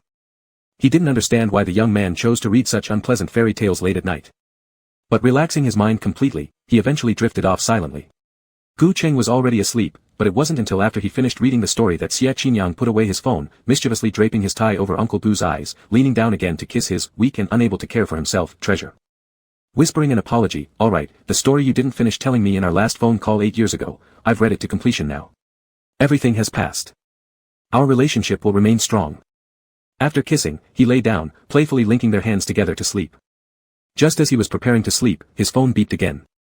It was still messages from idiot number 4. Xie Qinyang, you've gone to see Gu Cheng again. And let Lin Shen help you research medicine. Are you stupid? Why are you wasting energy on this? Wouldn't it be easier to just let him lose his mind? Don't you remember that Chi-Cheng Financial originally used to be called Xie Group, seized by Gu Cheng, that despicable little person? He took the money you should have earned, and you don't even have a single share. How did this thing pop up again? He really wanted to create an accident to crush her. His eyes flickered, and this time, without hesitation, Xie Qinyang decisively sent a message back with a simple get lost, then messaged some of his subordinates. Why does Qin Yuyan still have the strength to send me messages? What happened to her? Go to the hospital, unplug her oxygen tube. After sending the message, he adjusted the blanket, made an appointment with the pastry chef for the next day, and planned to bake a cake for Gu Cheng. He thought this matter would end here. However, as soon as he woke up the next day, his phone was flooded with pings and dings on the screen with countless messages. Most of the messages came from Weibo, where his private messages were flooded. Beneath his first Weibo post, there was an outpouring of anger and sympathy. Anieniety, stay away from Gu Cheng. He's using you. Anieniety is a young master of a wealthy family. If it weren't for Gu Cheng's deception, how would he have fallen so low as to start as a trainee? How could he not earn even a little money on his own? Gu Cheng even stole the company of his childhood friend. He's truly, ugh. What legendary 9-time Golden Film Emperor, domestic entertainment legend, don't build your persona anymore, I'm about to throw up. Clearly, 30-year-old men are all opportunists. All they care about is money, nothing else gets into their eyes. Xie Qinyang couldn't understand it at first until he backed out and discovered that at the top of Weibo hung a glaring trending topic, Xie Group renamed Journey Finance, why exactly? He tapped in with anticipation, only to be met with extravagant prose from marketing accounts. In a show of righteous indignation, they exposed images documenting the renaming of Xie Group, spinning tall tales around it. They claimed that Gu Cheng had been kind to him in the past because he had set his sights on Xie Corporation. And now that Gu Cheng treated him well again, it must be because he feared that Xie Qinyang might take back Journey Finance. The two pictures were the very same one sent by Qin Yuyan, known as idiot number 4. It was plain who stirred the pot. Looking at the angry comments section, where netizens raged on his behalf seeking retribution, Xie Qinyang only found it laughable, so absurdly laughable. Forget the fact that Gu Cheng had always treated him well, even if Uncle Gu did manipulate him purely for gain, he wouldn't mind anyway. At worst, they'd lock themselves in a small black room together. That would still count as an eternal commitment, never parting. Xie Qinyang steadied himself, then unleashed 3 fake accounts in a row, verifying ownership of several companies. Chairman of Gunyeni Group, Chairman of Chenghua Entertainment, founder of So Dream Foundation. Finally, he directly forwarded the trouble-seeking marketer's post, adding this caption. I don't lack money, nor am I destitute. Xie Group went bankrupt long ago, and Journey Finance was built entirely by Gu Cheng. And even if it wasn't true, would it be any of your business if I used my own company to make my wife happy? Chapter 100, The Wolf Cub Loses His Guts, and the Wife Becomes the Husband. Silence. An excruciating silence. After a night of brewing, netizens had already come to their own conclusions about the matter. Their conclusion was that Gu Cheng only got close to Xie Qinyang for money, and Xie Qinyang was just a love-struck fool who had been scammed out of all his money. The fairy tale romance had crumbled. The online backlash was fierce enough that in the first 2 minutes after Weibo posts went live, not a single comment came through. Until a puzzled WC appeared, at which point the comment section slowly began to heat up. This turn of events caught me off guard, but I've ended up force-fed some dog food. Oh my god, oh my gosh, I've never heard someone spoil their spouse with companies before. Ah. What a magical romance, so sweetly love-addled. Our little Ain Yen at this level would need to dig wild vegetables for 180 years, earning just enough each day to buy something for his wife, and the next 2, ha ha ha. Gradually, the comments section became harmonious, as those who had previously hurled the most vitriolic insults were slapped down hard, their faces blushing from ear to neck. The hired trolls could only stare dumbfounded, eventually hesitantly putting down their keyboards after much delay. They hadn't expected Xie Qinian to fight back in such a manner, yet they'd prepared for it, they even had pre-written retorts ready. If Xie Qinian dared bring up anything intangible like love, they'd counter with financial accusations. After all, in this age, money always reigns supreme. People would think anyone who gave up money for love must be utterly stupid and brain dead. Using this line of attack, they believed it would surely work on him. Who knew? Xie Qinian instantly verified ownership of 3 top-tier companies across various industries. To him, giving away companies was as casual as handing over an ice cream cone, just to make the other person happy. There was no limit to what he'd do. This left them momentarily, without any way to vent their abuse. Not only did the trolls fail to earn money, but they also received harsh backlash from fans of the couple, filling them with frustration they couldn't handle. They hadn't understood why Xie Qinian, a newly debuted young man, always seemed braver in his public comments than even the most prominent superstars, as if, to him, everything except Gu Qing didn't matter. It was already a miracle that he hadn't gone unnoticed online. Little did they know, he didn't care for the small fortunes of entertainment circles, just the So Foundation alone ensured a lifetime of opulence and luxury. In the room, Xie Qinian stared at the phone, his eyes lightly curved, and his gaze involuntarily landed on the 2 words, wife, where it remained fixed for a long while. This was a unique term used solely within the family.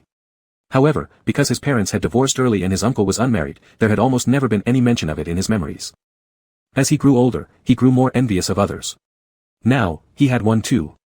Before long, the first ray of sunlight broke through the window, prompting movement from the figure nestled in his arms, who half opened her eyes, tilted her head, and asked him, waking up this early.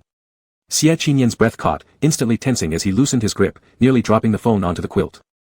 Fortunately, his incredible self-control allowed him to grab it back just in time. The young man then forced himself to calm his racing heart and reopened the editing page, changing wife to husband. Only after doing this did he exhale deeply, placing the phone down quietly, bending his head, and kissing Gu Cheng's forehead, asking him, "Are you hungry? How about, you get up to freshen up, and I'll go stir up some activity at the company cafeteria and prepare breakfast for you." Though the inquiry seemed normal, even Xie Qinian hadn't noticed its oddity. However, Gu Cheng's next sentence was, "What have you done that makes you feel guilty?" His pupils abruptly contracted as the wolf cub immediately plastered a smile on his face. "Nothing, hurry up." Before he could rise, though, just halfway through his attempt, Gu Cheng grabbed his shoulder with one hand.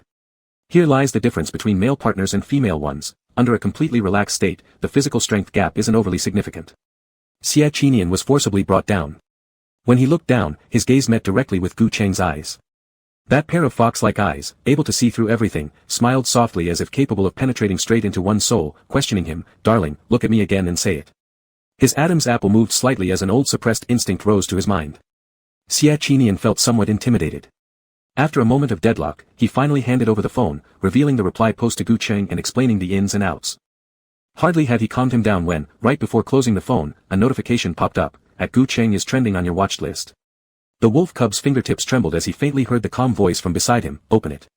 Xie Qinian took a deep breath and, with the resolve of someone heading to their execution, clicked on the trending topic. As expected, the trending topic that caught his eye was, "Wife changed to husband, in your opinion, who's the leading party?" And so, in the very next second, Xie Qinian trembled as he used his main account to vote for Gu Cheng being the leading party. Then, he still had to make a 3-layer mango mousse in the shape of a heart. If it wasn't done perfectly, nope, not allowed to get into bed OAO. Besides, Uncle Gu had said this was merely the first punishment. If the votes agreeing with Gu Cheng leading didn't surpass 50%, then he would be denied access to the bed for another week. So, it was quite coincidental, very cliché, and utterly miserable. The votes were split right down the middle at 50% each. His week shrunk into 3.5 days, omega. A tragedy sparked by a mere term of endearment, Xie Qinian, lying on a bed of gold, lamented his situation endlessly. The starlit night stretched long. Xie Doggo looked up to the heavens, hugging a mini plushie modeled after little Uncle Gu, pitifully yearning. At the same time, in the other villa, Gu Yi also struggled with sleepless nights. Since being thrown out of Chicheng Finance, he returned home, locked himself inside his room, and stared blankly out the window, completely mute, as if all the life had been drained from him. Outside, Gu mother Qi Ningyan, her eyes brimming with tears after watching her child go without food for 3 days and nights, reheated milk for the nth time and quietly entered Gu Yi's room. With a click, the glass cup was placed on the table. Just as she reached out to touch Gu Yi's shoulder, she noticed her frail son lean heavily into her arms, barely able to breathe. "Let me explain, the fool number 4 who was engaged to Xie Qinian is Qin Yuyan, the sister of Qin Ningyan, making her Gu Yi's aunt. Her plan was to use Anian, there are some big secrets behind all this yet to be uncovered." In short, Qi Cheng's sweet romance turns into a tragedy filled with villains' misfortunes. Chapter 101, Gu Cheng's Birthday Banquet, the Gu family's Feast of Doom. Qin Ningyan's eyes immediately turned red. In a panic, she shook her well-pampered son, but now, Gu Yi's cheeks were yellow, his eyes tightly shut. Not a sound came out as his head dropped, and there was even a moment when he seemed to stop breathing. The woman completely lost it. Doctor. Quickly call the doctor. Since the Gu family had money, in no time, a private doctor arrived to administer and 4 drip. Following instructions from young Master Gu Yi, the nearly 40-year-old doctor pushed his black-rimmed glasses up and showed signs of great concern on his face. Young Master has become ill due to suppressed emotions. The shock was too much for him. Sleeping it off and clearing his mind may be beneficial, but...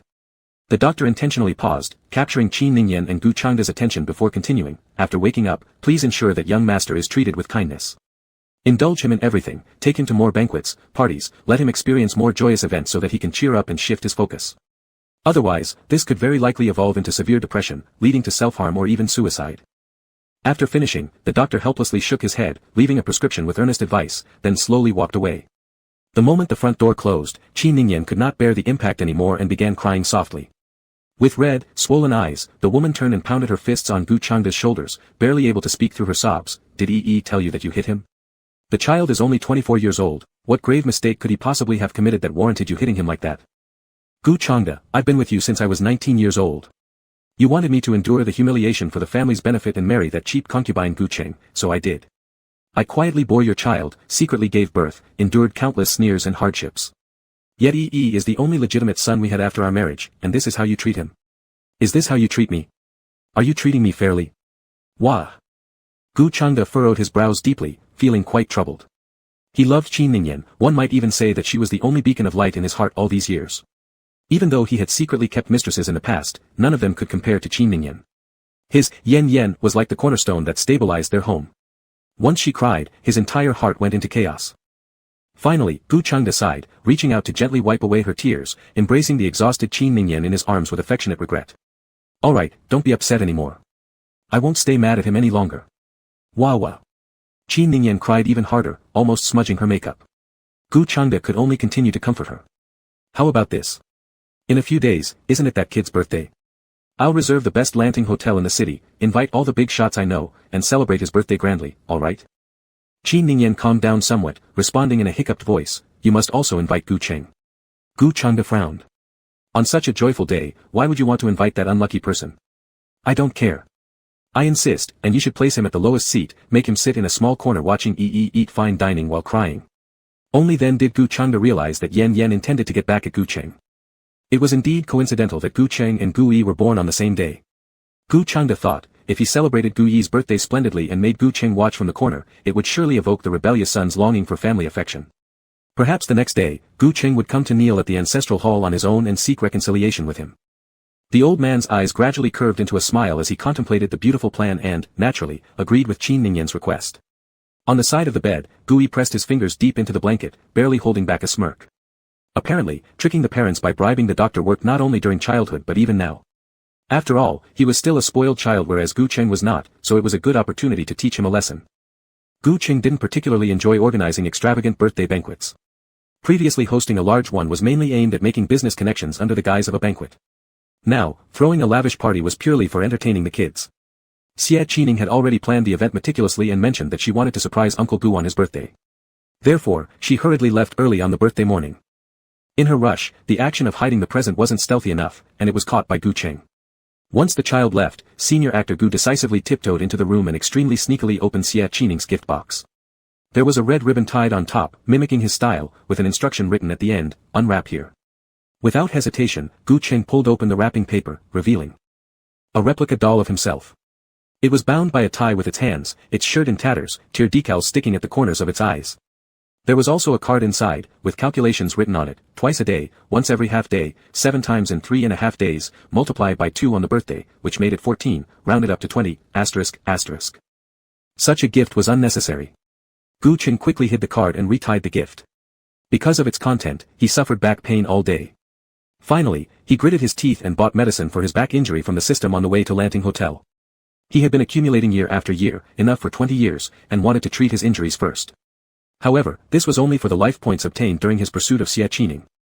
The life points Gu Cheng regained himself were not disclosed to him by the system. Since the host spent life points recklessly, they must be carefully saved. The Lanting Hotel at night was bustling with activity. Gu Yi stood beside Gu Changda and Qin Ningyan, looking healthy and radiant. His eyes remained fixated on the entrance, growing more anticipatory with each guest that arrived. That bastard, Gu Cheng, born without proper upbringing, had disgraced him in front of so many shareholders last time, and today, he was determined to get revenge. Today's attendees of the banquet were all big shots in the business world, far more valuable than those old geezers at Chiching Financial's board meeting. In front of all these people, he would crush Gu Cheng underfoot. The man kept a close eye on the entrance. Soon, some unfamiliar faces arrived, foreigners. It seemed, one of them might be an investor his father had long been flattering. Listening to their conversation, they appeared to have come by reputation. If they could come by reputation, how great must his name be? As he thought about this, Gu Yi couldn't help but feel smug. Even Gu Changda stood up straighter, adjusting his suit and getting ready to approach them for a greeting. Just then, a glossy black Lamborghini pulled up outside the hotel entrance, license plate 8888. Many in the crowd seemed familiar with this car. Entertainment reporters had been staking out overnight, and now excitedly lifted their cameras as if waiting for a grand figure. Meanwhile, the entire hall became restless. Gifts that had been piled near Gu Yi's table were being carried away one by one, like pieces of his dignity being drained little by little. Wait, what are you doing? Before Gu Yi could understand, the door of the Lamborghini opened, and Gu Cheng stepped out. Immediately afterward, flashes went off like crazy, followed by faint screams from fans, resembling a mini fan meeting. And all the people in the hall started approaching Gu Cheng one by one, greeting him warmly with, "Mr. Gu, happy birthday." Chapter 102, How to Keep a Youthful Genius. "Mr. Gu, happy birthday." One blessing after another rang out in the hall, leaving Gu Yi stunned in his spot, his face darkened as he almost crushed the wine glass in his hand. Today was his birthday banquet, which he had struggled hard to convince his parents to arrange. It was his grandest birthday feast in all these years. But, everyone including the reporters outside had only eyes and thoughts for Gu Cheng, not even bothering to spare him a gift. Damn it, enough. Gu Yi spat with anger and placed down his wine glass with a click, then strode forward. The insults towards him had gone far enough. The man, brimming with rage, pushed his way through the crowd. Just as he was about to question Gu Cheng properly, he noticed two pastry chefs by the door. They wheeled in a large cake that nearly touched the doorframe, slowly entering. Gu Yi paused slightly, halting his motion to grab Gu Cheng. As if finally awaiting his stabilizing pillar, his eyes slightly narrowed. Instead of rushing up, he subtly stepped back, crossing his arms calmly as he waited for the cake to be brought before him. A red ribbon adorned the front of the cake. This was the perfect opportunity to claim ownership.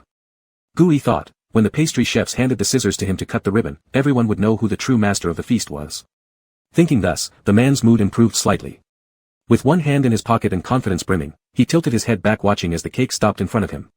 He was so excited that he was almost laughing out loud. However, the next moment, the pastry chefs moved back to Gu Cheng instead, bowing their heads slightly. "Mr. Gu, your cake." His lips froze as Gu Yi's hands awkwardly paused, the smile plastered on his face cracking apart. Before he could react, his shoulder was suddenly jostled by someone with such force that it nearly sent him tumbling onto the ground. Regaining his balance, Gu Yi heard Xie Qinan's cool voice beside his ear, "You're at the wrong party." That look, filled with bone-chilling coolness, under the oppressive height, made even Gu Yi involuntarily shiver. But, when he walked over to Gu Cheng, his tone immediately turned gentle. "Uncle Gu, shall we cut it?" At that moment, Gu Cheng tilted his head up and stared at the big cake in front of him. He had said before, wanting heart-shaped mango mousse just to give Xiao Langjai a tough time, mentioning it casually. Xie Qinan was allergic to mangoes. For how long did it take to make something this grand? Lifting the scissors, there came a click sound from Gu Cheng as he watched the candles atop, an uncontainable idle sorrow climbing into his heart. Turning 31 already, how could he retain a youthful genius? The birthday feast continued. Soon after, Gu Yi's small cake was pushed over, placed beside Xie Qinan's cake, looking quite dragged out. Even some voices teased, "Mr. Gu, what's up with this small cake? Want to age 2 years every year?" After those words, Gu Cheng didn't have much reaction, but Gu Yi's face instantly turned red, attempting to step away from the crowd, trying quickly to find a crevice to hide in.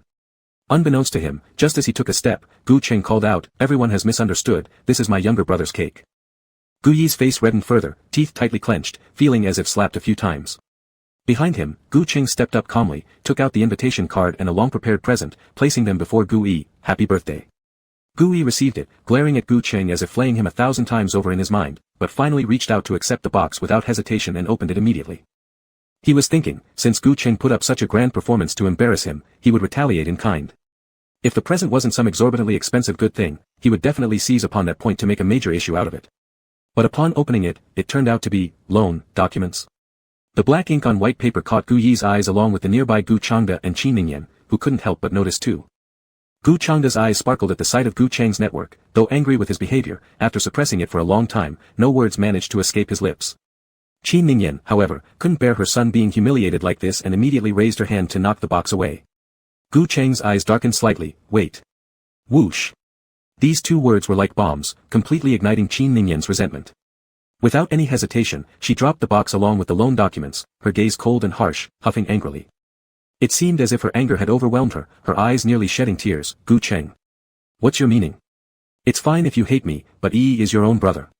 It's his once-a-year birthday, and all you give him are these pieces of junk paper. How disgusting. Gu Cheng didn't get angry. Instead, he took a step back and gently reminded her, why not take another look? Another look? What more could there be to see? Her voice trailed off. Because in the instant Qi Ningyan lowered her head, she saw Gu Yi's name in the borrower's column. It was Gu Yi's handwritten signature, black ink on white paper, with a fingerprint pressed next to it. What did this mean? Both Gu Yi and his mother lowered their heads simultaneously, yet his eyes were focused on the name of the lending company, and his pupils gradually dilated. How could this be? He had borrowed from CN Finance while in the M country. How could it possibly relate to? At that moment, Gu Cheng's voice broke through the silence, as steady and mild as always. CN Finance is a subsidiary of Chiqing Finance. Over the years, Gu Yi has accumulated debts totaling 1.3 billion. After a brief pause, he added, in M currency. Converted into RMB, that's 9.23 billion yuan, plus some smaller digits left out of consideration for family ties. I wiped them off. But, pushing up his glasses lightly, the man continued bluntly, even among close relatives, accounts should be clear. Gu Yi owes me far too much, and every time I've tried to collect, he couldn't be found. So, I had no choice but to bring it here. Also, Gu Cheng bent down, picked up an upside-down photo, and handed it to Qi Ningyan. Xiao Yi has developed a habit of frequenting casinos abroad. I've tried to dissuade him several times, but he wouldn't listen and even cursed at me fiercely. So, today, my intention is not only to alert but also to warn and persuade. At 24 or 25, he's in the prime of life. He shouldn't be forced onto a desperate path just because he's been overly indulged by his family.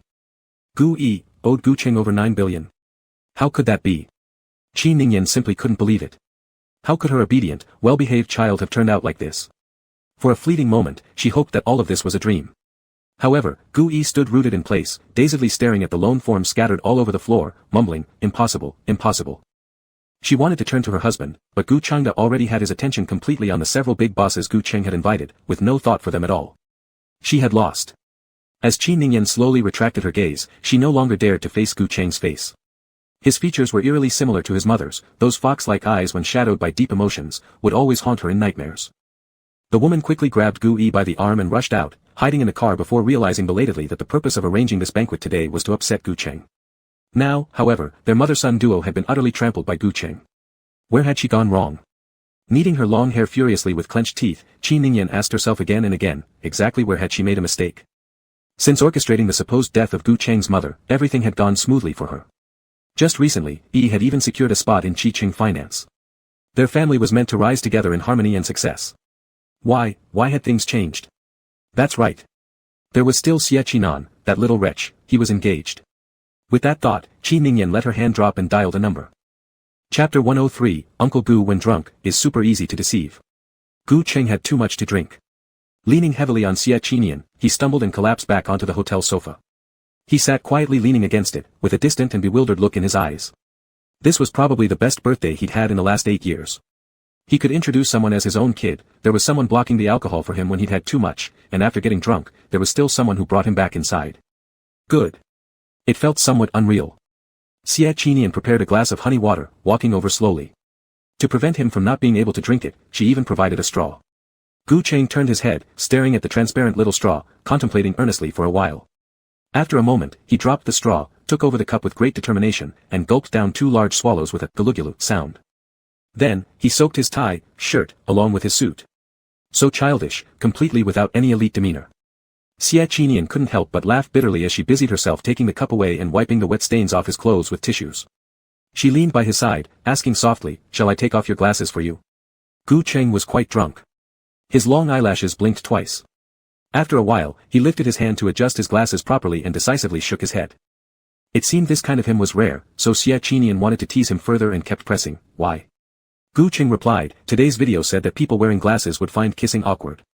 Xie Qinan. Gu Cheng continued, "If I don't take off my glasses, it'll be troublesome. If I take them off, there's some suggestive meaning, like, either way, it feels weird. I don't want to round up and wait till I'm 20-something. I don't want to hint at you." Really, he was drunk out of his mind. Xie Qinian thought, he actually confessed about secretly opening his gift. If they hadn't hurriedly placed a tracker on Uncle Gu's collar this morning, they might never have noticed. What kind of nonsense are you watching? Xie Qinian acted playful and picked up his phone. Let me see. As soon as she picked it up, Gu Cheng's phone automatically unlocked in her hand. Her fingerprint could open Uncle Gu's phone. Little Wolf, Xie Qinian, was pleasantly surprised.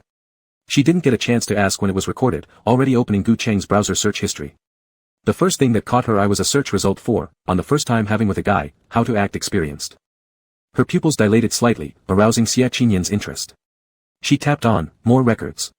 One hand pressed Gu Cheng, the other scrolling through his searches one by one. Uncle Gu's search records included, what should you be aware of when dating someone 8 years younger than you? Pickled spicy shredded potato recipe. Black rice porridge recipe. How long do kids around 22 generally play before wanting to marry? At what age does getting married not make you look old? Her fingers trembling slightly, Xie Qinian suddenly remembered a previous conversation on a dating show where Gu Cheng talked about the appropriate age for taking wedding photos, saying it was better before 42. Because by then, his age would complete another cycle, and the next turn would make him older. He wanted to leave a photo during the time he was still handsome. Her vision blurred. Xie Qinian put down the phone, bowed her head, silently took off Gu Cheng's glasses, and kissed his eyebrows and eyes without hesitation. My dear baby, how could she bear to let him wait until 42? Gu Cheng was somewhat dazed by the kiss. According to his usual habit, he wrapped his arms around Little Wolf's neck, patiently waiting until he finished kissing to ask, have you not given me my present yet today? Oh. Xie Qinian told the truth, I lost my present. Gu Cheng. He asked, how come? I don't know, Xie Qinian continued being mischievous, I put the gift into the cabinet this morning, but it seems like it was opened by someone else, the doll and card inside are gone now, Uncle Gu, did you see who came inside the house?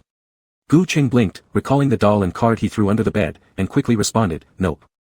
That's too bad, I'll prepare again tomorrow. Xie Qinian said as she loosened Gu Cheng's tie and asked, do you think, what kind of gift I'd give you? This time, Gu Cheng reacted very quickly.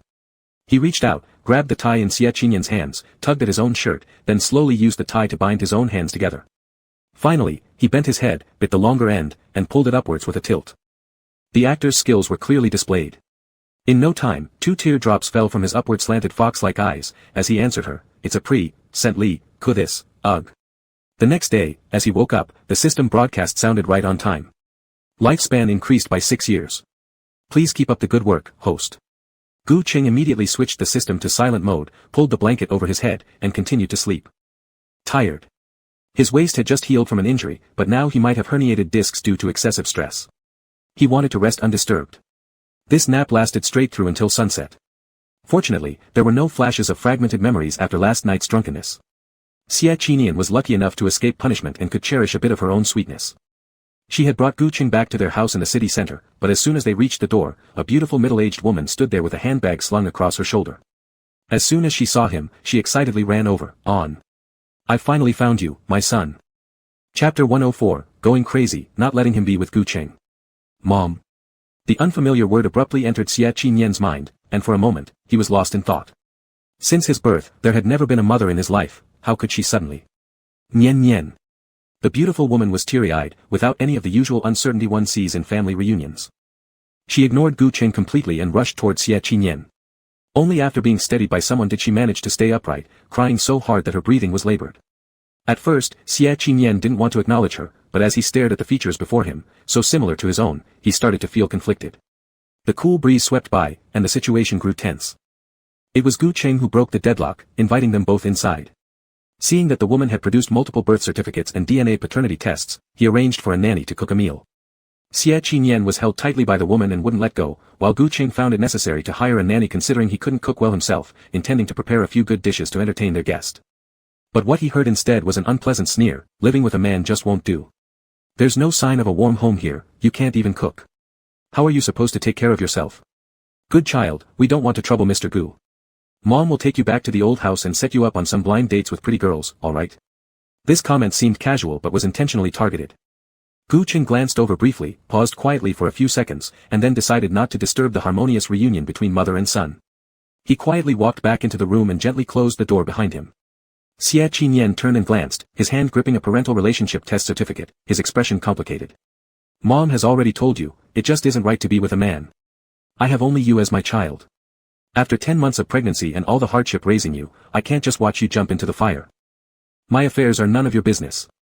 None of my business. I am your only family in this world. If I don't look out for you, who will? She cried again, sobbing pitifully. This was the 88th argument Gu Cheng had heard in the past week from inside the room.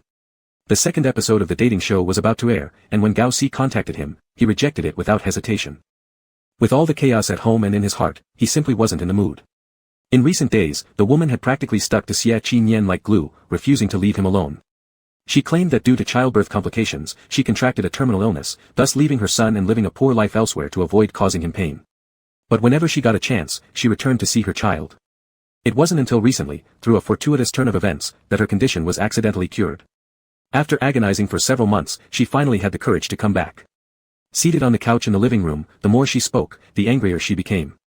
In the end, she got up, creating a fuss as she stormed toward Gu Cheng's room, pounding furiously on the door. Mr. Gu. Mr. Gu. She shouted, her voice choked with tears. You've seen this child grow up too.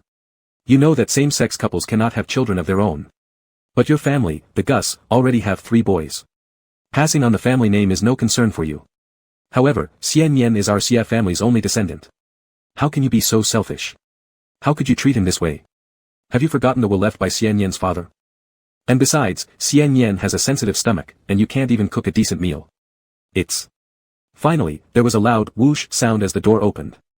Ever since this woman arrived, Gu Cheng spent his days at work and shut himself in his room when he came home at night, moving quickly, often eating meals at the office. Thinking carefully, it was the first time in a week that Xia Qinyan had taken a proper look at Uncle Gu in person. The man still dressed impeccably, in a suit and tie, a quintessential social elite. However, he looked like he'd lost weight, his eyes slightly sunken beneath the lenses of his glasses. In these past few days, his mother Mo Xiaonan constantly shouted loudly each day, using the will and moral standards that Uncle Gu cared deeply about to pressure him. It appeared he hadn't been sleeping well at night either. But just as life was getting better. At night, while his mother slept, Xia Qinyan would often sneak to crouch outside Gu Cheng's door. He always heard the man sigh helplessly. When cleaning the next morning, he noticed cigarette butts. Uncle Gu had started smoking again. And he had become unusually cold, unwilling to speak with him much anymore. Yet secretly, Xia Qinyan had sought out several hospitals, even consulting Lin Shen to verify the authenticity of the DNA paternity test results. They were genuine.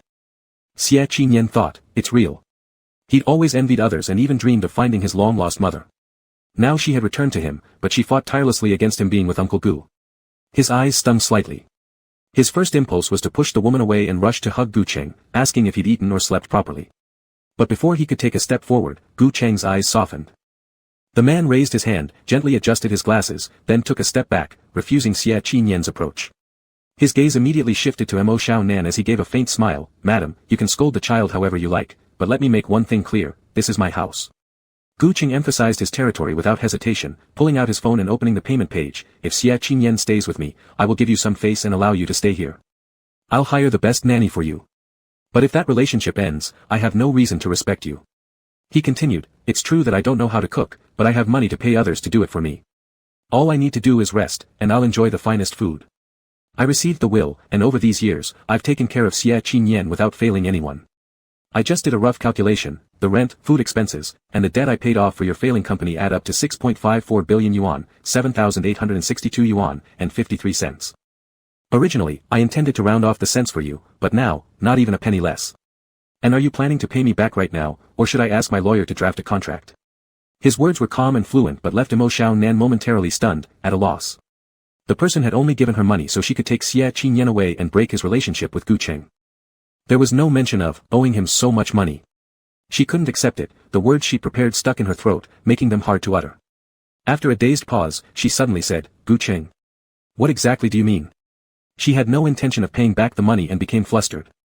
As she dragged Xia Qinyan toward the door, she tried to guilt-trip him. Our family raised you, and this is how you repay us. Counting every cent. I told you he was unreliable. Come on, let's go.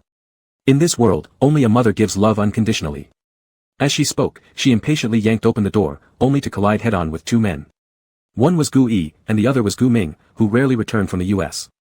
Gu Ming, the elder brother of Gu Yi and the half-brother of Gu Cheng, wore a casual outfit. His shoulder-length hair was tied back with a band matching its color, and a sketchbook hung from his back. His fox-like eyes, very similar to Gu Cheng's, curved slightly, not showing shrewdness but rather warmth akin to spring sunshine. In his hands, he carried several bags, slightly out of breath but still anxious to finally be able to knock on this door. Gu Qing leaned against the doorway and, catching sight of the figure from afar, instantly felt as though his insides were being cut by 1,000 blades. His stomach gurgled once. Gu Ming raised his hand slightly, reflecting Gu Cheng's image in his pupils, wanting to greet him but, unable to due to the heavy load in his arms. Attempting to step closer to his older brother, he was blocked by a frantic woman. Annoyed, Gu Ming stepped back, directly dumping everything onto Gu Yi and gesturing for the woman to leave. It seems you're not welcome here, madam. Go far, far away. Chapter 105, Hidden Secrets, Mysterious and Confusing. How could it be him? Xie Qinyang stood still in the middle of the room, stiff as wood. After a long while, his knuckles finally began to tremble. He had been restraining himself for several days now, observing quietly. He'd already pinpointed the woman's flaws. Just 10 more minutes of tolerance, merely 10 minutes, and he could expose her in front of Uncle Gu, along with whoever was orchestrating things behind her, uprooting them so they would disappear from little Gu's sight forever. But just barely. It was as if calculated in advance. Uncle Gu Ming returned. Who called him here? Uncle 3. Why does he come sticking his nose into organizational matters that don't concern him? Xie Qinyang took a deep breath, slowly walked to the door, and stood there motionless. Gu Ming caught Xie Qinyang's eyes right at the moment he turned around. Their gazes clashed like sparks flying dangerously. After a brief standoff, it was Gu Ming who broke the silence first. Xiao Nian, weren't you supposed to leave? Why have you come back?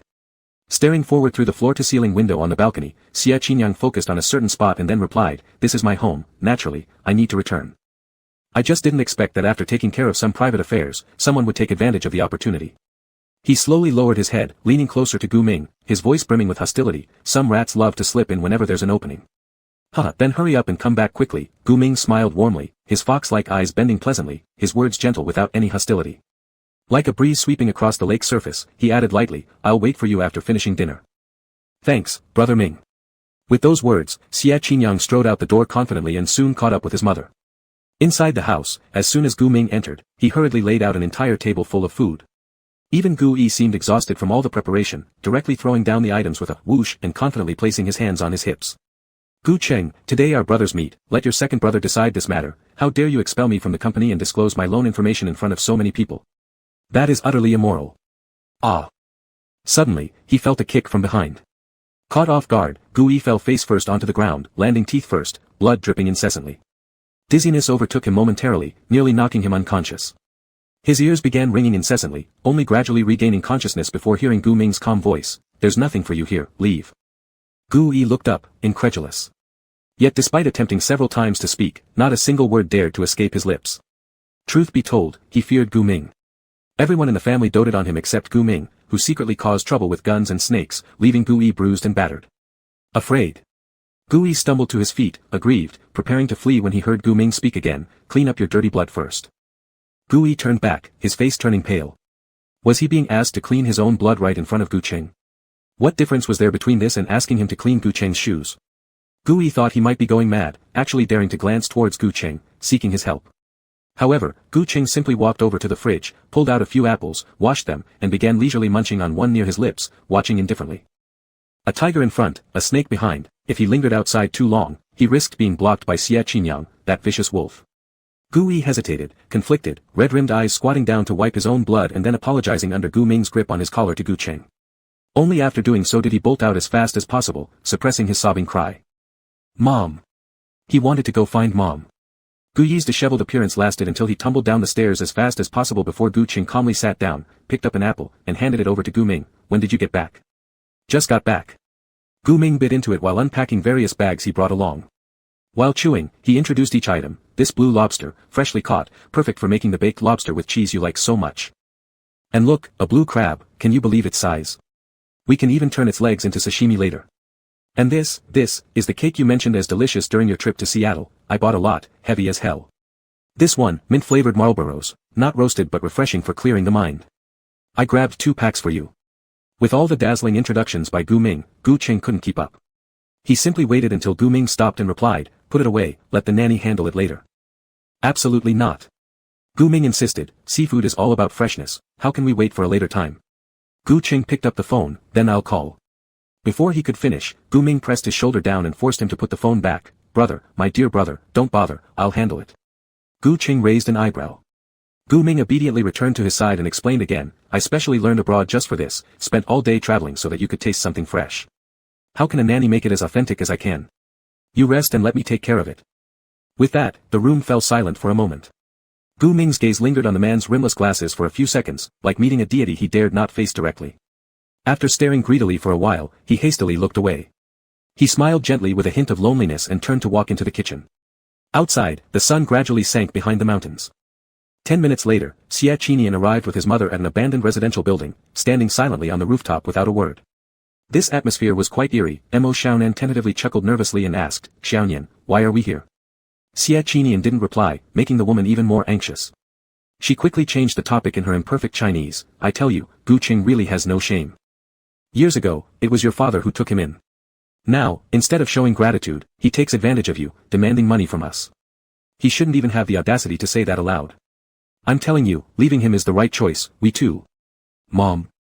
As she spoke, a sudden voice from her side stopped her breathing, and her nose began to feel uncontrollably sour.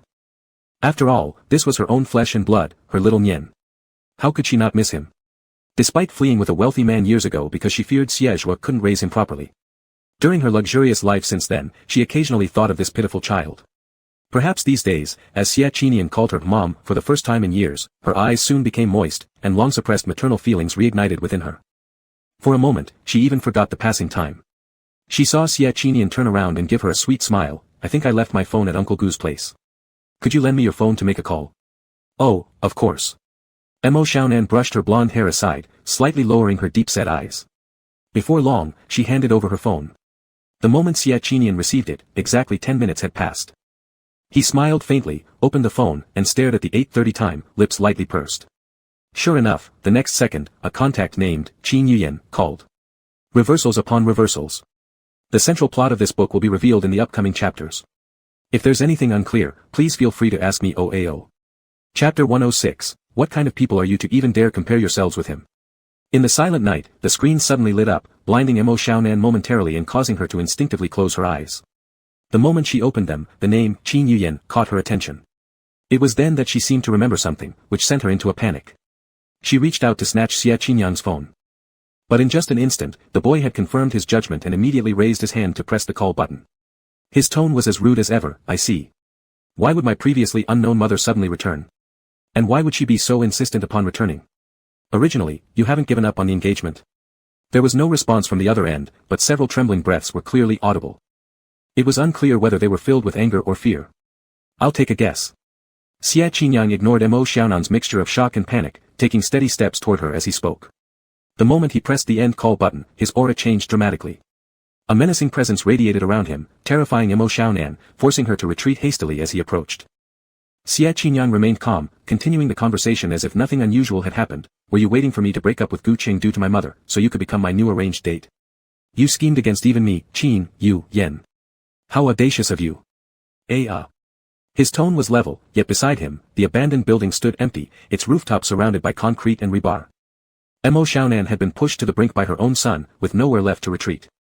Behind her, there was no railing, just one more step, and she'd fall. She originally thought Qin Yuyan was the untouchable boss but hadn't imagined Xia Qinian's power might surpass Qin Yuyan's. If she had known this. If she had realized it. She wouldn't have gone back for 5 million yuan to oppose her own son. Little year, you can't retreat anymore." Mo Xiaonan shouted loudly, "Another step, mom will fall, and you'll never have a mom again, little year, woo woo woo." Facing her, the woman covered her face with both hands, crying and screaming helplessly. Her cries carried through the receiver, quickly reaching Qin Yuyan's ears. With a mix of sorrow and fury flooding over her, she finally exploded, unleashing her frustration hysterically over the phone. "Xia Qinian. You ungrateful cur." Qin Yuyan roared. "When you were locked in the basement and tied to the electric chair, almost electrocuted to death by Gu Ming, who saved you then? All I wanted was to wait until this moment when you could glance at me. I've waited for you since I was in my 20s. Our engagement was witnessed and agreed upon by your uncle, but you've cancelled the engagement privately and ran off to the entertainment industry without any regard. Not only that, you repeatedly put me in life-threatening situations because of Gu Qing, even going so far as to order someone to disconnect my oxygen tank while I was hospitalized. Xia Qinian, where did I wrong you? I helped bring back your mother, helping your mother and child reunite, isn't that right? Didn't I just hear her call you? Don't you still have any conscience? Would you force a completely unrelated Gu Qing between you and your mother leading to her demise?" Qin Yuyan's voice was loud, directly penetrating through the mobile phone to Mo Xiaonan, who reacted emotionally, weeping even more profusely. "That's right, Onion, I'm your mom. Without your mom, there wouldn't be you in this world. You cannot treat your mom like this. As she said this, the woman attempted once more to reach out and pull at Xie Qinyang's clothes corner. Look at what you've become because of Gu Cheng. Turn back while you still can, my child. Ah. Suddenly, she didn't grab hold of the cloth. Mo Xiaonan's shoulder was lightly pushed by Xie Qinyang. She lost her balance, screamed piercingly, grabbing onto a protruding steel bar just in time to avoid falling from the 38th floor. The moonless night sky loomed above her like a monstrous beast, roaring to engulf her. Tears streamed down Mo Xiaonan's face as her heart pounded wildly, unable to articulate a single coherent sentence. Lifting her head, she saw the tall boy with slightly red eyes, his gaze carrying an almost pathological possessiveness. He muttered faintly, "What kind of people are you? Do you even deserve to be compared with him?" On the other side, Gu Ming finished cooking one dish after another and served them to Gu Cheng. He sat at the table for a while but worried that his brother wouldn't enjoy the shrimp, so he got up to prepare sauce in the kitchen. However, probably after Gu Yi went home and cried in his mother's arms. Not long after, Qin Ningyan's call came. Gu Ming had his hands occupied with seasonings and didn't answer the call at first. Thus, in the following 2 minutes, the phone rang increasingly urgently. WeChat notifications bombarded him, filling up his screen one after another, creating a cacophony that made his heart restless. Gu Ming furrowed his brows slightly and simply instructed the voice assistant to switch his phone to silent mode. Only after thoroughly mixing the seasoning did he leisurely pick up his phone and open WeChat. Perhaps realizing voice messages were futile, Qin Ningyan had finally switched to typing her complaints out word by word. "Qin Ningyan, Gu Ming, what is wrong with you?" Yi came back crying, saying you hit him, on purpose in front of Gu Cheng, no less. "How do you act like an older brother? Qin Ningyan, have you forgotten? You are my child. You and Yi are true half-siblings from both parents. You finally came back from abroad just once, but Yi's excitement was met with this. The disappointment would kill your mother. Qin Ningyan, Gu Ming. I expect you to be home within half an hour, apologize to your younger brother, or you'll lose your place at the dinner table tonight. Qin Ningyan, otherwise, don't ever dare to recognize me as your mom again." Gu Ming chuckled dryly. One hand held the bowl of seasonings while the other typed out his reply, "No need. I bought some rare seafood, which I'll enjoy here with eldest brother. Also, Gu Yi deserves every hit he gets. Next time I see him, I'll beat him again." To anyone except Gu Cheng, Gu Ming had always been concise and to the point, sparing little words. After replying, he prepared to put down his phone and walk away. But clearly, Qin Ningyan wasn't about to let go so easily. "Qin Ningyan, am I hearing right? You didn't even come home after stepping off the plane and went straight to Gu Cheng instead? Qin Ningyan, you handed over those rare delicacies to someone outside the family and then had the audacity to beat your own blood brother in front of that Gu Cheng? Qin Ningyan, Gu Ming. All these years your mother raised you for nothing. Did dogs eat your conscience?" Perhaps irked by her incessant nagging, Gu Ming glanced down, a glint of malice flashing in his eyes as he continued his response. "What kind of people are you to even deserve being compared with him?" Chapter 107, The Battle of Slaughter, Xia Cha-Cha vs Gu Black Belly. After sending the message, without listening to more arguments, Gu Ming decisively chose to block the person. His brother said that quarreling was for the purpose of angering the other person. Once you've vented your frustration, it's enough. Absolutely do not give the other party a chance to curse back. On the other side, Qin Ningyan was indeed quite furious. She didn't know what kind of magic Gu Cheng possessed that could make her own biological son go against her. She originally thought that by calling her sister Qin Yuyan and asking her to get rid of Xie Qinyan, Gu Cheng would be left without any help, isolated and helpless. But she didn't expect that just as Xie Qinyan left, another Gu Ming appeared. Shit. Qin Ningyan couldn't help but swore. She even cursed in front of Gu Yi, saying Gu Ming going to find Gu Cheng was like dung beetles seeing a pile of manure, and he didn't deserve to come home anymore. But Gu Yi still refused, leaning on his mother's shoulder, wiping tears continuously. "I've lost all my dignity.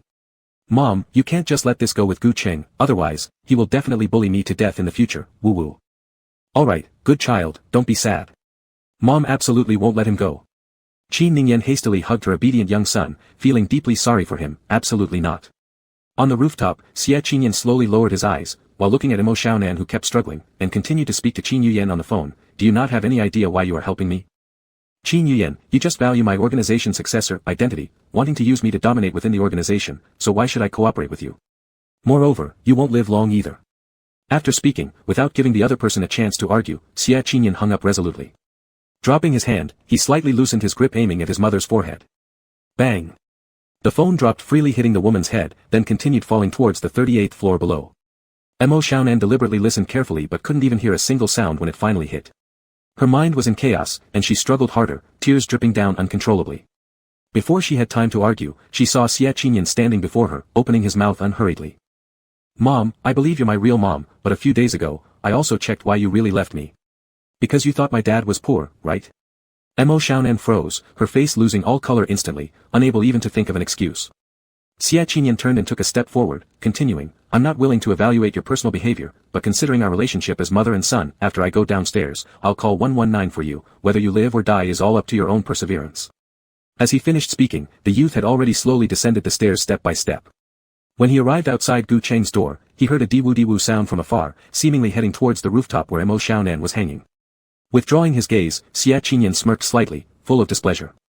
Was he too anxious rushing to Uncle Gu's place? How did they come so fast? Ding dong. Raising his hand, Xia Qinyan pressed the doorbell, breathed out a puff of air, and lightly rubbed his hands outside the door. He thought he needed to warm his hands first. If Uncle Gu opened the door, he'd reach out to embrace the treasure in his arms. If Gu Ming opened the door, he'd land a punch on that SB's face. His contact notes were taught by Uncle Gu. Stupid ass number 4 is Qin Yuyan. Stupid ass number 1 is Uncle 3. Stupid ass number 2 is Gu Ming. Gu Ming was the strategist of the K organization, Uncle 3's most proud assistant, and also, the main person responsible for administering aversion therapy to him back then. Reasonably speaking, he should hate Gu Ming the most. But oddly enough, Gu Ming was the only one who dared to talk to him with genuine words back then. Gu Ming told him, survive, live on to take revenge. He was also one of the very few people in this world who fully considered Uncle Gu's well-being. Xia Qinyan clenched his lips secretly, as he was focusing on the doorway. Suddenly, there was a beep, the facial recognition succeeded, and the door opened automatically. In view, was the scene of Gu Ming freshly prepared crab leg sashimi, placing it in Uncle Gu's bowl. The plan to hit someone failed. Xia Qinyan darkened his eyes silently, closed the door, and swiftly entered the house. It's summer, but it's still a bit cold at night. Ming brother cooked a lot. Let me try some too. When he lived in Gu Cheng's house as a child, Gu Ming often visited, so they knew each other. Gave Gu Ming a simple glare, Xia Qinyan immediately went over, sat next to Gu Cheng, and reached for the chopsticks. But, the chopsticks were too far, he couldn't reach them. A few seconds later, accidentally, clatter, he broke Gu Cheng's bowl. Inside, the sashimi that Gu Ming had just prepared rolled onto the ground along with the shards, and Xia Qinyan quickly lowered his head, Uncle Gu, I'm sorry, it wasn't intentional. He hurriedly bent down to pick it up, and then, accidentally, cut himself. The slightly spicy seasoning sauce seeped into the wound, causing Xia Qinyan to hiss in pain. Seeing Gu Cheng looking at him, he nervously stood straight, taking 2 pitiful steps back. Sorry Uncle Gu, it wasn't on purpose. I broke Ming brother's food. Gu Ming. Saying this, he was about to leave holding his hand. You eat first, I'll go bandage myself. Gu Cheng paused for a moment, ready to get up, but saw Gu Ming standing up first with a gentle smile still on the corner of his lips. Xiaoyan is still so restless. Where's the first aid box? Let me bandage you.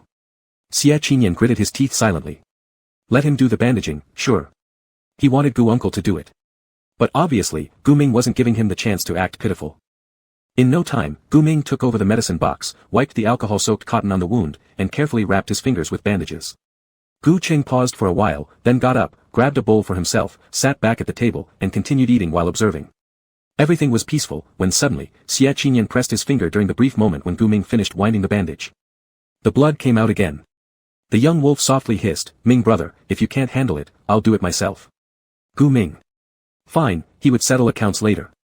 Thus, he stood up and let Xia Qinyan bandage himself. But for some reason, the more this little guy bandaged, the more blood there was, and eventually, he couldn't bandage it properly, pouting as he sat next to Gu Cheng. He whined, calling Uncle Gu. Gu Ming, #. After the bandaging chaos finally ended, Gu Ming went into the kitchen to clean up, decisively refusing Xia Qinyan's help. When he came out, he saw the little wolf pup resting his head on Gu Cheng's shoulder, lightly kissing his neck, and asking cautiously. I know you're not mad at me, right? After 7 days of tension, there was rare tranquility.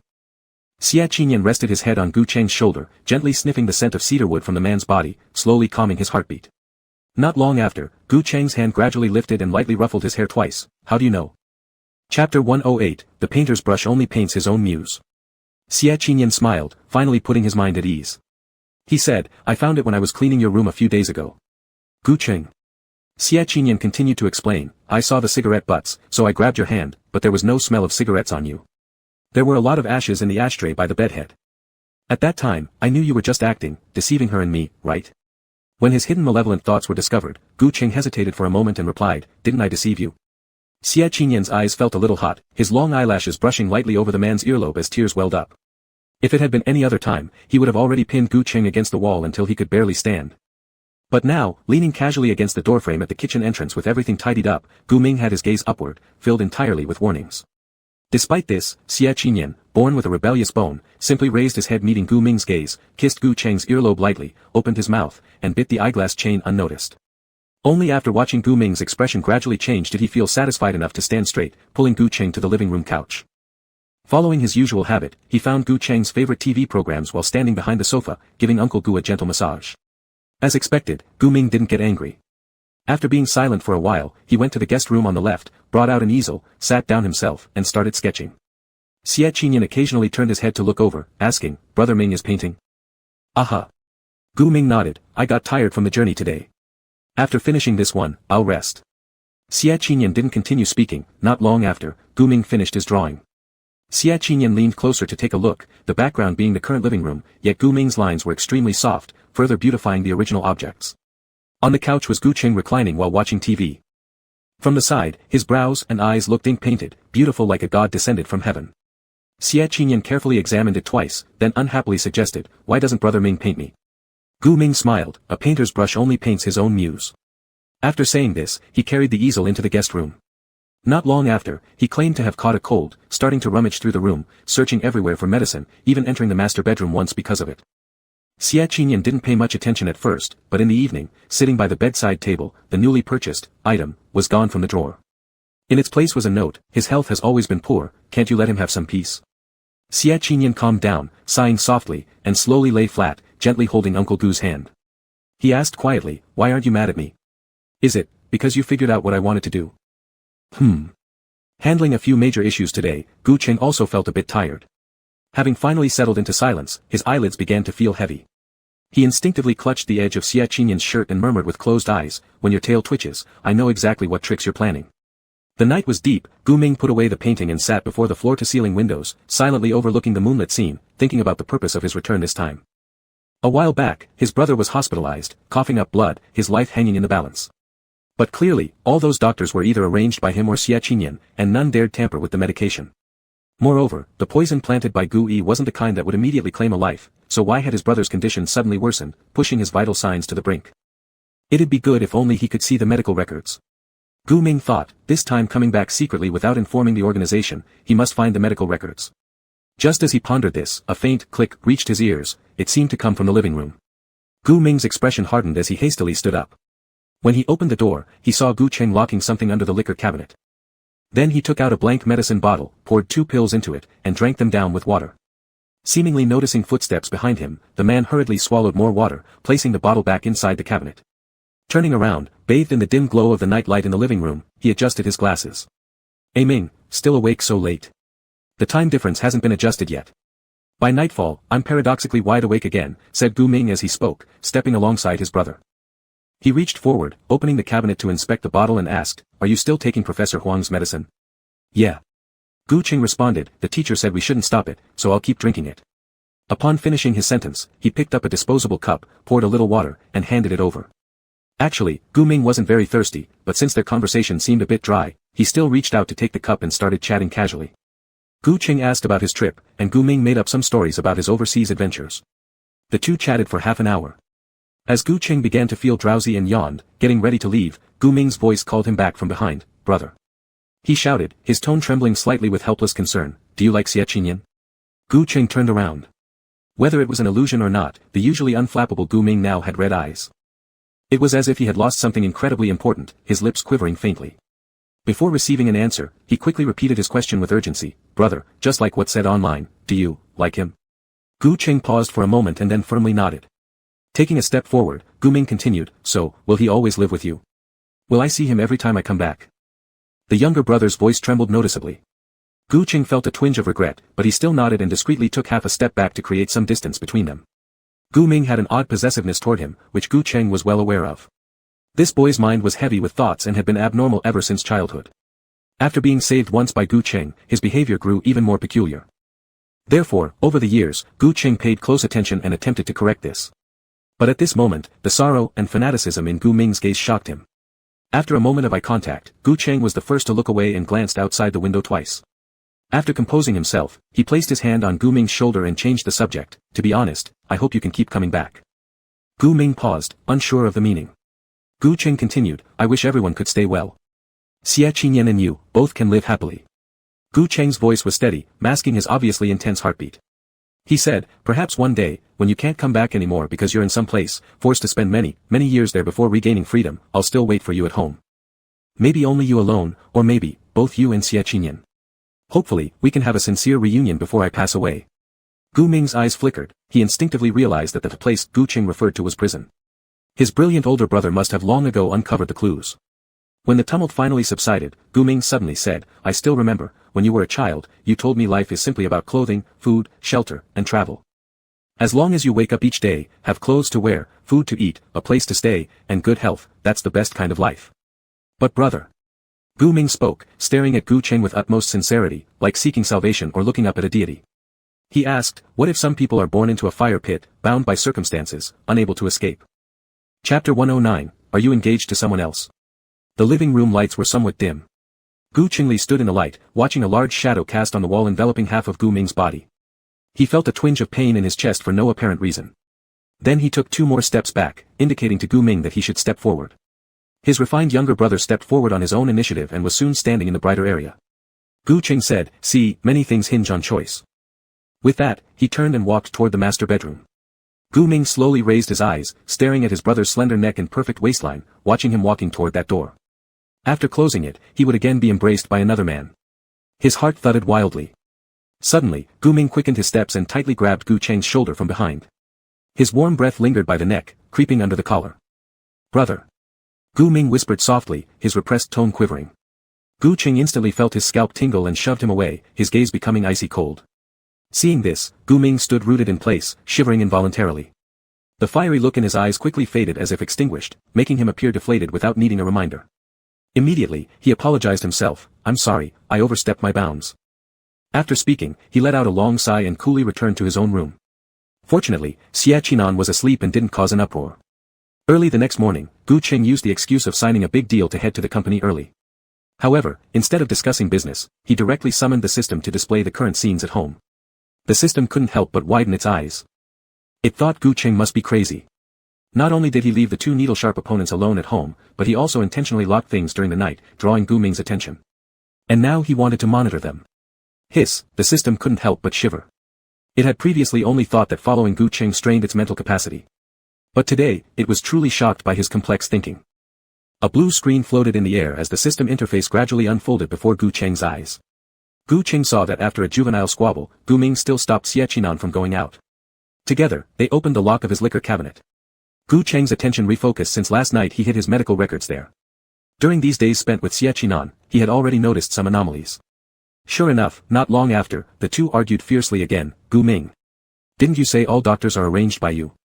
Then why did an accident occur? Why did his life suddenly hang by a thread? Gu Ming furrowed his brows, do you blame me? At the time, how many doctors have you swapped out? You even sent Lin Shen, yet no one could find anything amiss. Xie Qinan didn't want to waste words arguing with him and snatched the medical record book with a swoosh. He carefully read through the names, medications, and dosages until his eyes finally landed on someone surnamed Wang. He grimly asked, isn't this person Qin Yuyan's subordinate who researches biological viruses? Gu Ming was about to take a look, but Xie Qinan threw the notebook at him forcefully. Qin Yuyan is your subordinate, you deal with it. After speaking, he continued heading for the door, pausing momentarily to add, try not to handle things yourself anymore. Gu Ming. Xie Qinan glanced sidelong and lightly smiled, are you not the strategist? A few simple words, and Uncle 3 will act on your behalf, Brother Ming. With that, the front door slammed shut. Gu Ming slowly clenched his fists. After a long while, he let out a derisive laugh. Thinking, perhaps this is the biggest difference between him and Xie Qinan, that boy may be ruthless, but he always protects himself. Drip. The video feed cut off. The system saw that Gu Cheng bent down to flip through his briefcase, pulling out a pen notebook. He flipped to the middle compartment where a pen visible only under ultraviolet light lay. Under the fluorescent glow emitted by the floating system screen, he scribbled several lines of text. Out of curiosity, the system took a glance. The page already contained a list of names, densely packed across a sheet of paper. There were numerous scratches on the paper, suggesting it had been kept for a few years. At the top of the page, written in large letters, it said, Organization Code, K. Below, the members were listed in a tree chart structure. At first, Gu Cheng could only access small figures like Guizifan, but over time, the tree diagram expanded, and now converged at the top. On the third level was Qin Yuyan. Qin Yuyan's boss was Gu Ming. Above Gu Ming, Gu Cheng drew an arrow and hesitated, not writing down the name. Instead, he pre-wrote the name of Xie Qinan's uncle, Xie Yun, at the summit. Then, he drew another arrow downwards. His brows were deeply furrowed, and after much hesitation, he finally wrote down the name he least wanted to write, stroke by stroke, between Gu Ming and Xie Yun. Xie, Qi, Nian. His little A Nian, the young master of the K organization, the one everyone in the K organization feared, and the future heir. Gu Qing pressed his pen exceptionally hard as he wrote these names, and with a clink, he put the pen down after finishing. It felt like he was drawing closer to the truth. His thin lips quivered slightly, then gradually tightened after a long pause, while his eyes couldn't help but redden at the corners. His heart felt like it was being ripped apart, painful and swollen. After a long moment, he slowly regained his composure. When he returned, Gu Qing casually bought some cooked food from the street. But as soon as he walked in, Gu Ming said goodbye, holding a sketchbook in his arms without even stopping for dinner. Before leaving, he handed him a charcoal drawing. Gu Qing glanced at it briefly, magnanimously refrained from picking on him, and commented, "This picture is somewhat messy. It was done in an hour." "Gu Qing," he said, "I thought you sketched it last night." "That one," Gu Ming paused for a moment and said, "It's not finished yet. I'll take a photo and send it to brother once I complete it overseas." With that, he slowly walked out of the door. Xie Qinan leaned against the doorframe, borrowing some of the cooked food from Gu Cheng's bag, appearing exceptionally pleased. "Minga, come back a bit later next time." Gu Ming gave him a disdainful glance and didn't say anything. After the man left, everything seemed to return to normal. It had been over a week since Xie Qinan had gotten close to Gu Cheng, and fearing that he might lose him, he desperately wanted things to go back to the way they were. Sticky and clingy throughout dinner, he took advantage of Uncle Gu showering downstairs to sneak into his room. He wanted to steal the painting Gu Ming left behind. He knew that while Uncle Gu didn't care about others, he would feel uneasy whenever anyone used any excuse to get close to him. He wouldn't lock Gu Cheng. Instead, he had to eliminate everything around Gu Cheng that didn't belong to him. The theft of the painting went smoothly. Sitting at the desk, Xie Qinan had even prepared his lies and sweet-talking tactics. Soon after, Gu Cheng quietly pushed the door open. There was no extra expression on his face. He simply walked a few steps forward, bent down, placed his phone in front of him, and asked, "Are you engaged to someone else?" Chapter 110, The Fire Pit. A light, floating voice came from above. He asked, "Have you become engaged to someone else?" Xie Qinan didn't have time to look up. When he lowered his gaze, his eyes landed directly on Gu Cheng's cell phone screen. In view was a picture of the invitation for his engagement to Qin Yuyan, an anonymous email sent by an unknown number. Clearly, it was the last struggle of someone before their death. But he had assumed that with Qin Yuyan dead, there wouldn't be so many issues anymore. He hadn't anticipated that this thing that had been bothering him for years would suddenly appear in front of Gu Cheng. All the serenity within his heart dissipated instantly.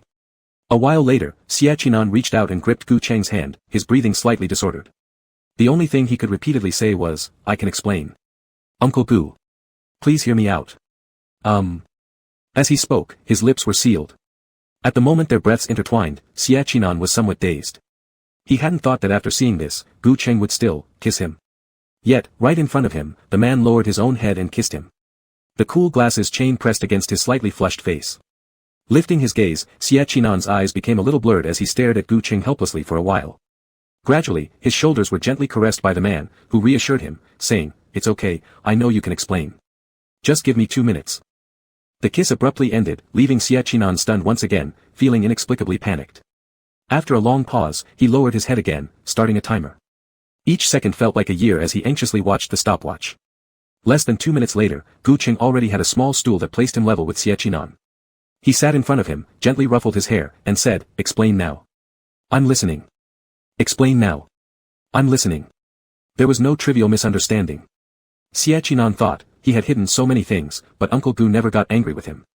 Every time, he listened attentively. Back then, he had said, "As long as I don't mention breaking up, I completely trust you."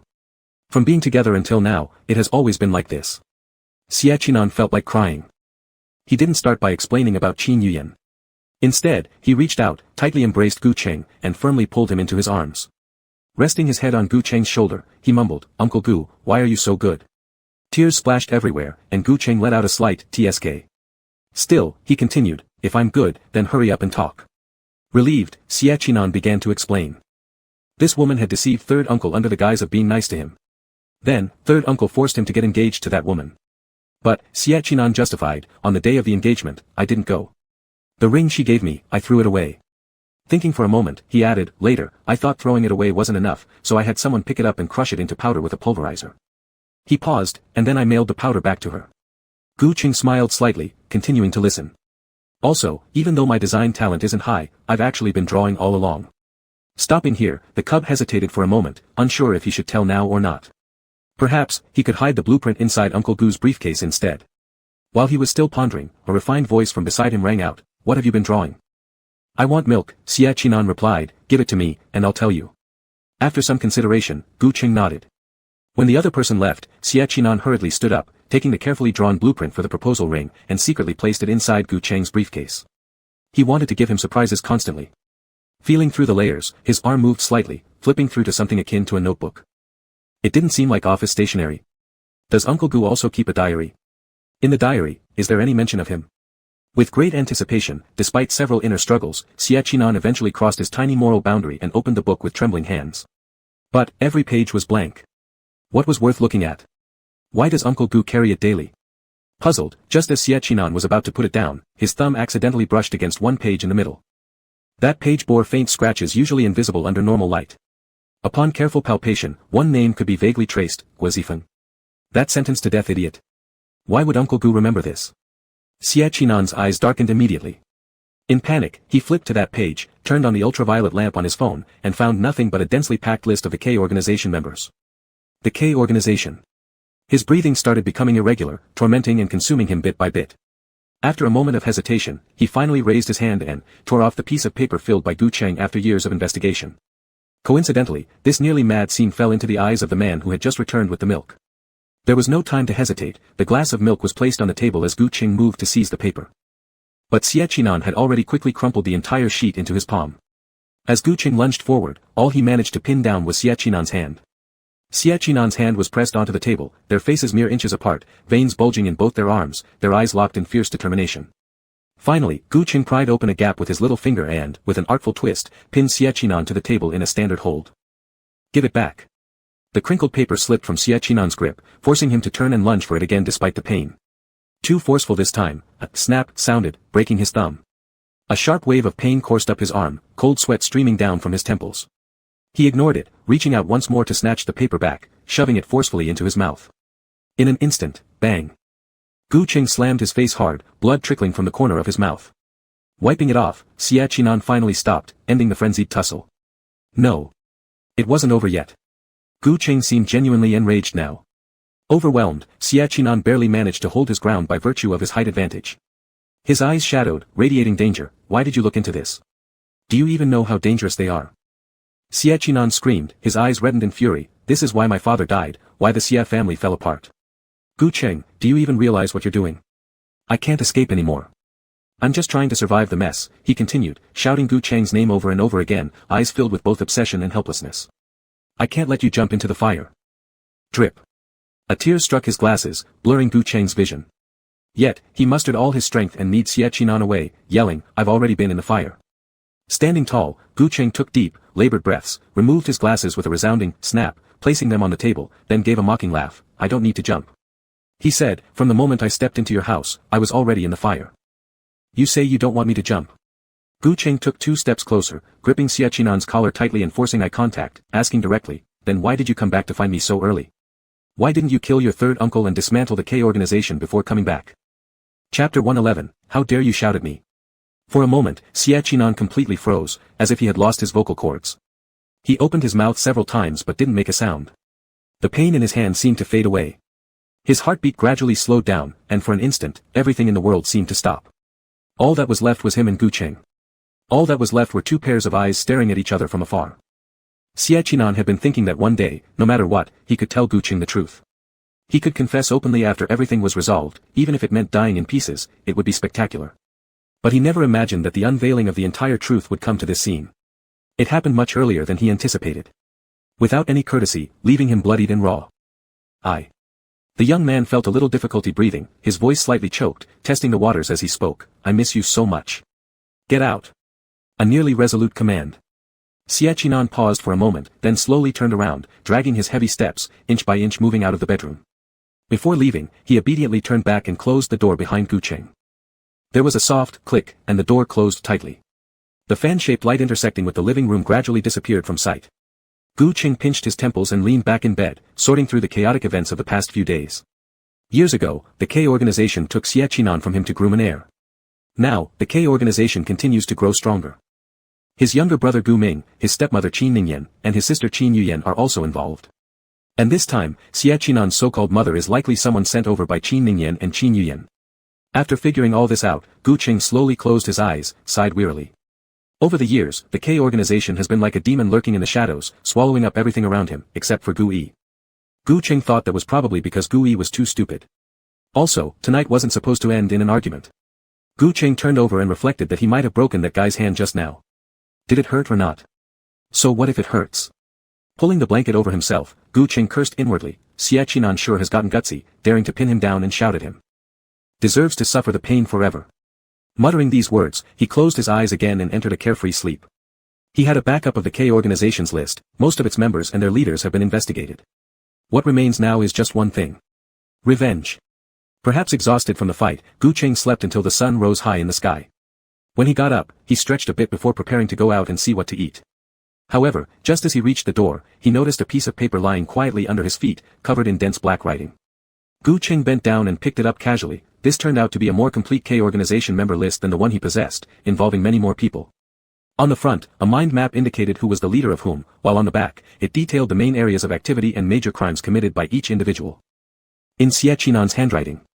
The letters looked somewhat messy, possibly due to injured fingers making it hard to grip the pen properly.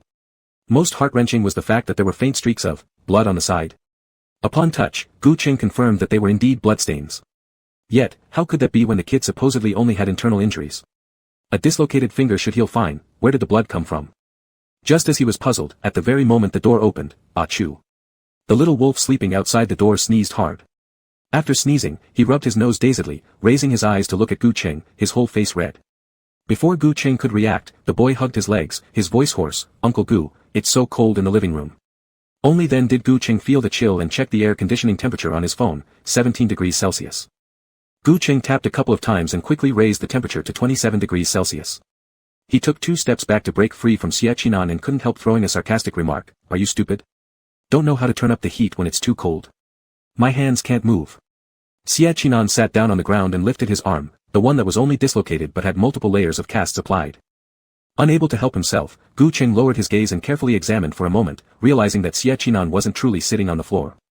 Instead, there was one of his coats spread beneath him. His favorite coat.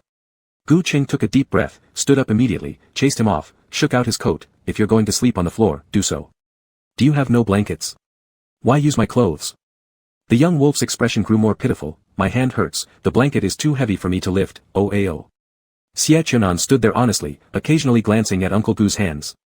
When he saw that the list was in his hands, he quickly added, all my strength was used up writing this down. Oh.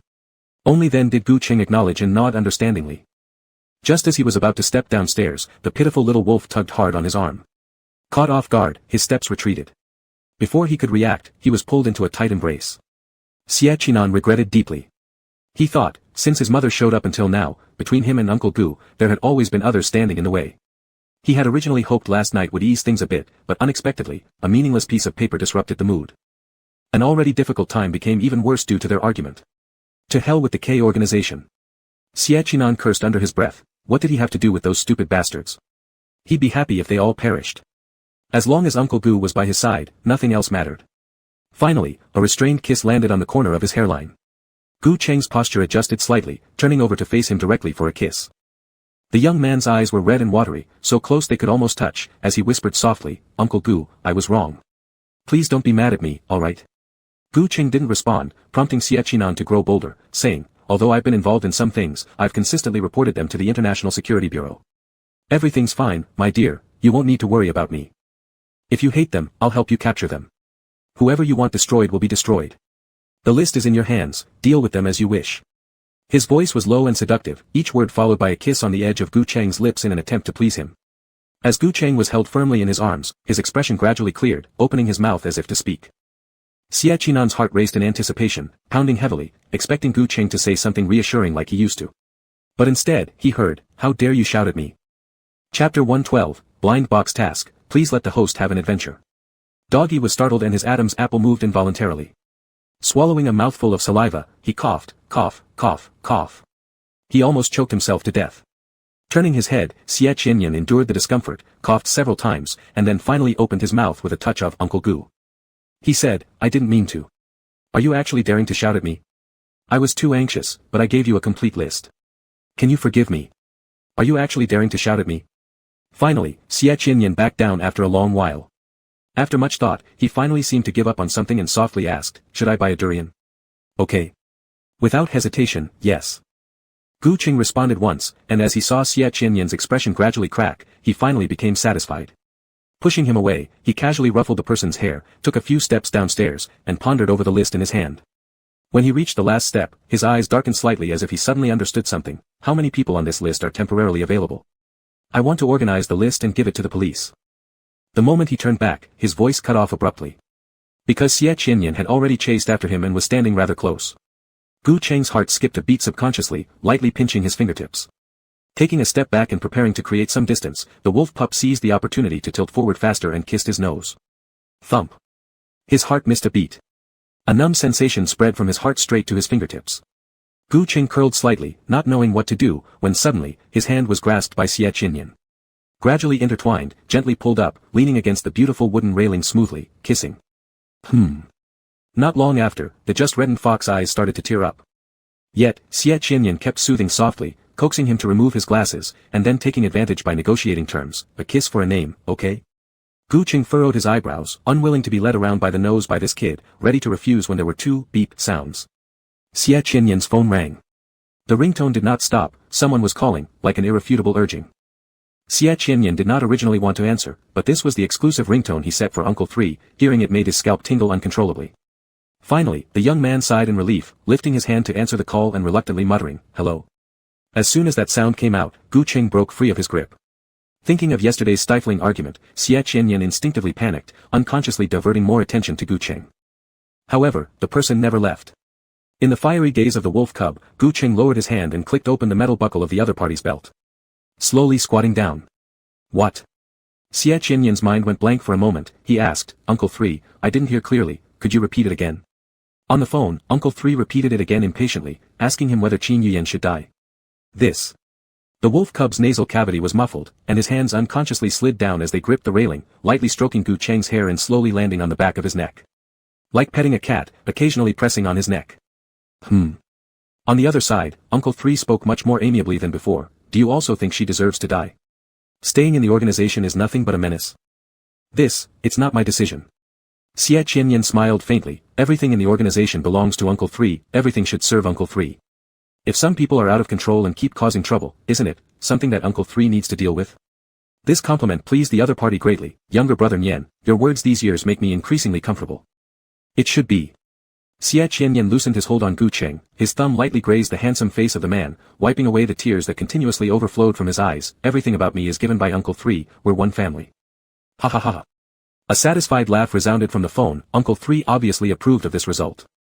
Not long after, the beep-beep sound slowly arose.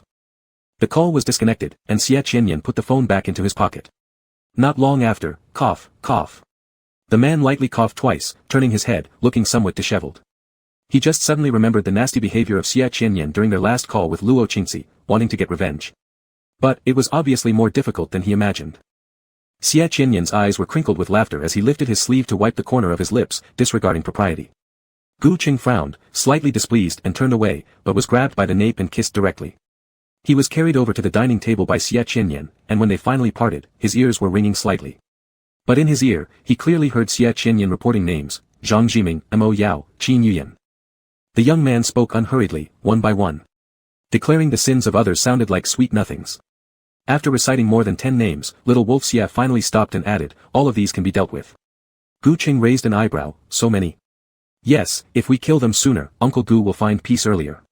Besides," Xie Qianyan especially noted, "killing Qin Yuyan alive would allow us to follow leads and capture more evidence. My Uncle 3 doesn't have much time left." Before long, he tried to kiss again. Gu Qing hurriedly blocked him with a wine glass, earning a cheerful response, "I don't mind kissing myself. But I do mind you. Doggy Xie." In the end, there was some half-hearted resistance before rinsing with red wine. Gu Qing thought Xie Qianyan was too clingy. Way too clingy.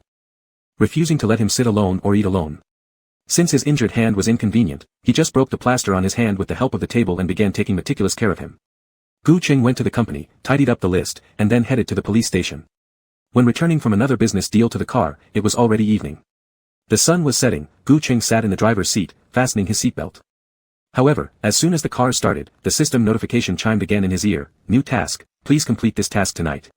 It seemed to discover new information mid-sentence, so its tone changed into something mischievous. Blind box task, please return home as soon as possible, go for a wild adventure.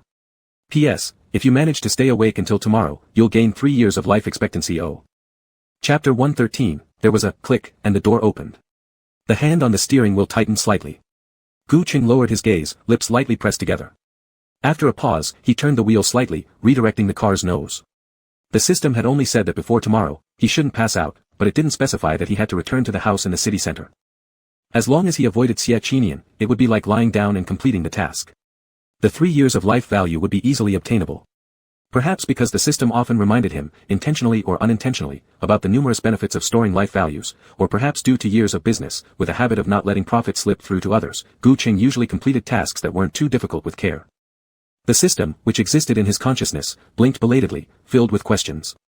When the car was almost at the suburban villa, it finally realized what was going on and shouted loudly, "Host! Are you glitching?" As the words ended, Gu Qing's car stopped exactly in the courtyard. He turned off the engine, closed the door, and locked the car. What's a glitch? The man adjusted his glasses casually, his cunning eyes full of sharpness. The targets you set, I haven't violated any of them. Omega, the system wanted to cry, but host, life value increases only through contact with someone carrying good fortune. Now what are we going to do? It threw the problem back again, staring at Gu Qing eagerly, hoping that he would change his mind. Finally, Gu Qing paused as he stepped onto the steps, lowering his gaze, as if thinking. This made the system see hope again, its eyes gradually expanding, and its mechanical expressions becoming cuter. But the man just let his hands hang by his sides, simply putting the car keys into his pocket and continuing forward, opening the door. The system was completely panicked. Host! Without contact with the person who carries good fortune, there will be no increase in fortune value, neither will life value rise, meaning the task isn't considered completed. OAO. Gu Qing, is that so? Because of the existing life value being abundant enough, the man naturally treated this rebellion as a brand new attempt. Clearly, he succeeded. Reaching out and pushing the door open, Gu Qing slowly replied, "It's my life value that'll be deducted, why are you getting so worked up?" The little eyebrows of the system wrinkled. The only explanation could be one, Gu Qing stated, since the system tasks were issued by you, if I don't interact with Xiaqinian, these 3 years worth of life value will be deducted from your system instead. P_Q. Oh, so now you're deducting wages. That's terrible. The mechanical expression of the system instantly changed into one of heavy crying. It just wanted to cheerfully enjoy pairing a couple, it had never encountered such a thing during its lifetime as a system. How can working hard for nothing end up with a salary deduction? Wasn't it supposed to be the mighty and commanding system lord? OAO. Gu Qing walked into the house, directly ignoring the sorrow of the system, entering the living room. The first thing that caught his eye was the red wine already set on the dining table. It should have been aerated already. The rich aroma wafted everywhere. He went over, picked it up, and called out a few times for Aunt Zhang. No response, so he drank a sip naturally. The taste of the red wine was exceptionally good.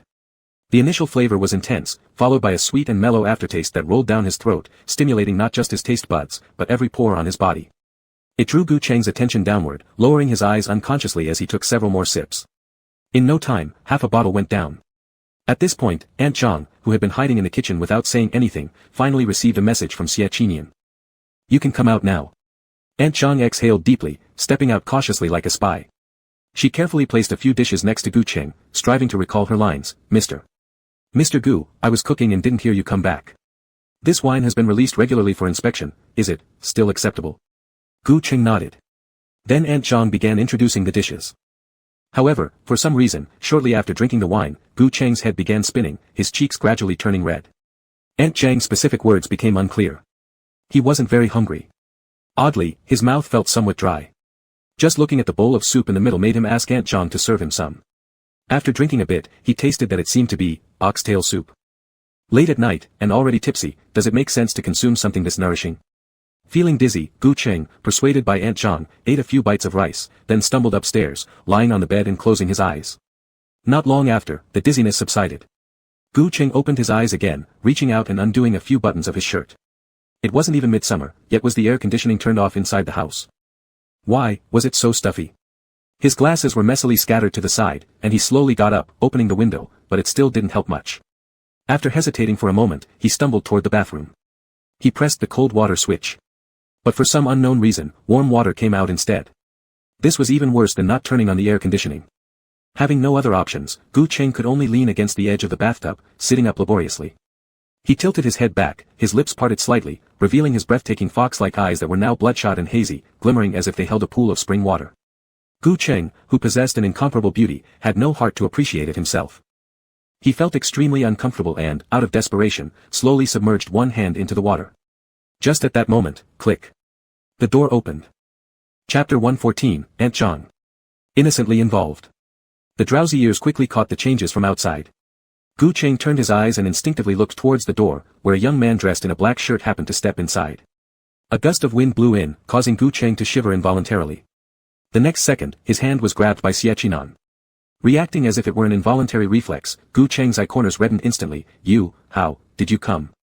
The man's thoughts were thrown into chaos by that half bottle of red wine. He didn't realize that Xie had long planned to mess with him. That's why there were plans made both at the house in the city center and the villa in the suburbs. Realizing that he hadn't returned home by 8 o'clock, Xie decisively asked Aunt Zhang to bring out the specially prepared wine and tricked him into drinking it. He reached out, wanting to push Xie away, but perhaps due to his higher body temperature, he suddenly felt the few degrees cooler youth like a rare ice cube, naturally made for cooling down. Aunt Zhang said our baby wasn't feeling well. Xie curved his eyes, charmingly lying without a script. She asked me to come and take a look. So, it was this way. He had just been doubting him earlier. Gu Cheng suddenly felt guilty, gripping his shoulder tighter, like a child who has done something wrong and been discovered by their parent. Also, he called him baby. Xie only called him that when he was trying to console him. Although it was all his misunderstanding, Nian was still comforting him. Gu Cheng lowered his gaze, feeling a bit self-reproachful. In reproaching himself, he suddenly noticed something strange. Many years ago, it was also this bathroom. Back then he could easily pick up Xie collar and toss him into the bathtub regardless of his resistance. This kid is growing up too fast. In the same scenario, position switched, an inexplicable sense of shame surged in his heart. Gu Cheng hurriedly let go of Xie. But just as he pulled his hand away, he heard the whining complaint of a little wolf pup in his ear. "Uncle Gu, don't you want me anymore?" Such respectful titles, yet. Gu Cheng turned his head. "Don't call me that. Uncle Gu, I am very obedient, please don't discard me." Still calling. "Uncle Gu, hold me." "Congratulations, host's lifespan increased by 3 years, please continue." "Congratulations, host gained synergy, lifespan increased by 8 years, please continue." 8. Gu Cheng wanted to curse but his voice had already completely gone hoarse, unable to say a word. He sobered up in the middle of the night, and the clear sound in his ear was particularly loud. After realizing something was off, Gu Cheng turned to check. He was on the piano. It was the early 18th century replica antique piano that he specially asked someone to make, and had always been too precious to play. The first time it rang was because of. Gu Cheng felt a headache, talking nonsense while drunk, now, feeling quite miserable. Suddenly craving ice cream, where had Xie gone? Leaning against the headboard, Gu Cheng prepared to pick up his phone to check the time when he noticed an incoming call from an unfamiliar number. Thinking it might be some business partner, the man picked up casually. "Hello." On the other end, a woman's helpless sobs immediately followed. Gu Cheng knitted his eyebrows lightly. This voice was Xie mother. Her Chinese name was Mo Xiaonan. Her sobs were filled with helplessness and frustration. Upon hearing his reply, she seemed to grasp onto something akin to a lifeline, hurriedly choking and shouting, "Mr. Gu, is that you? Mr. Gu?" Gu Cheng wasn't particularly pleasant. "Mr. Gu, I'm at number 38 Huayan Road in the city center, sitting in a cafe. I'd like to have a chat with you, would that be possible?" "Gu Cheng?" He asked, "Are you ready to repay the money?" No. It's not about that." Mo Xiaonan hesitated for a moment before finally saying, "I have something important to tell you. How about 2 o'clock in the afternoon? Do you have time?" "Alright, see you then." "Ah. Alright, I'll wait for you. See you then." Upon receiving the positive answer, tears fell from the woman's eyes in excitement. After hanging up, she timidly raised her head and glanced at Qi Ningyan across from her. "Is this okay?" "Gu Cheng said he will come." Good." Qi Ningyan nodded approvingly, attaching a listening device under the table and reminding patiently, "Remember, use these things to stir him up. Xie is an only child, mother caring for her child, men cannot bear children, etc. Stir him up as much as possible, the louder the better, understand? After the deed is done, I will still give you 5 million and let you flee far away." "But..." Mo Xiaonan was somewhat worried. "I caused a scene at the Gu family before, but it didn't work. Gu Cheng not only didn't respond, but also asked me for money. How could I possibly afford it?" Upon hearing this, Qi Ningyan became even more excited and immediately said, "Isn't that better? We must pressure Gu Qing to ask you for money." Mo Xiaonan. She didn't quite understand.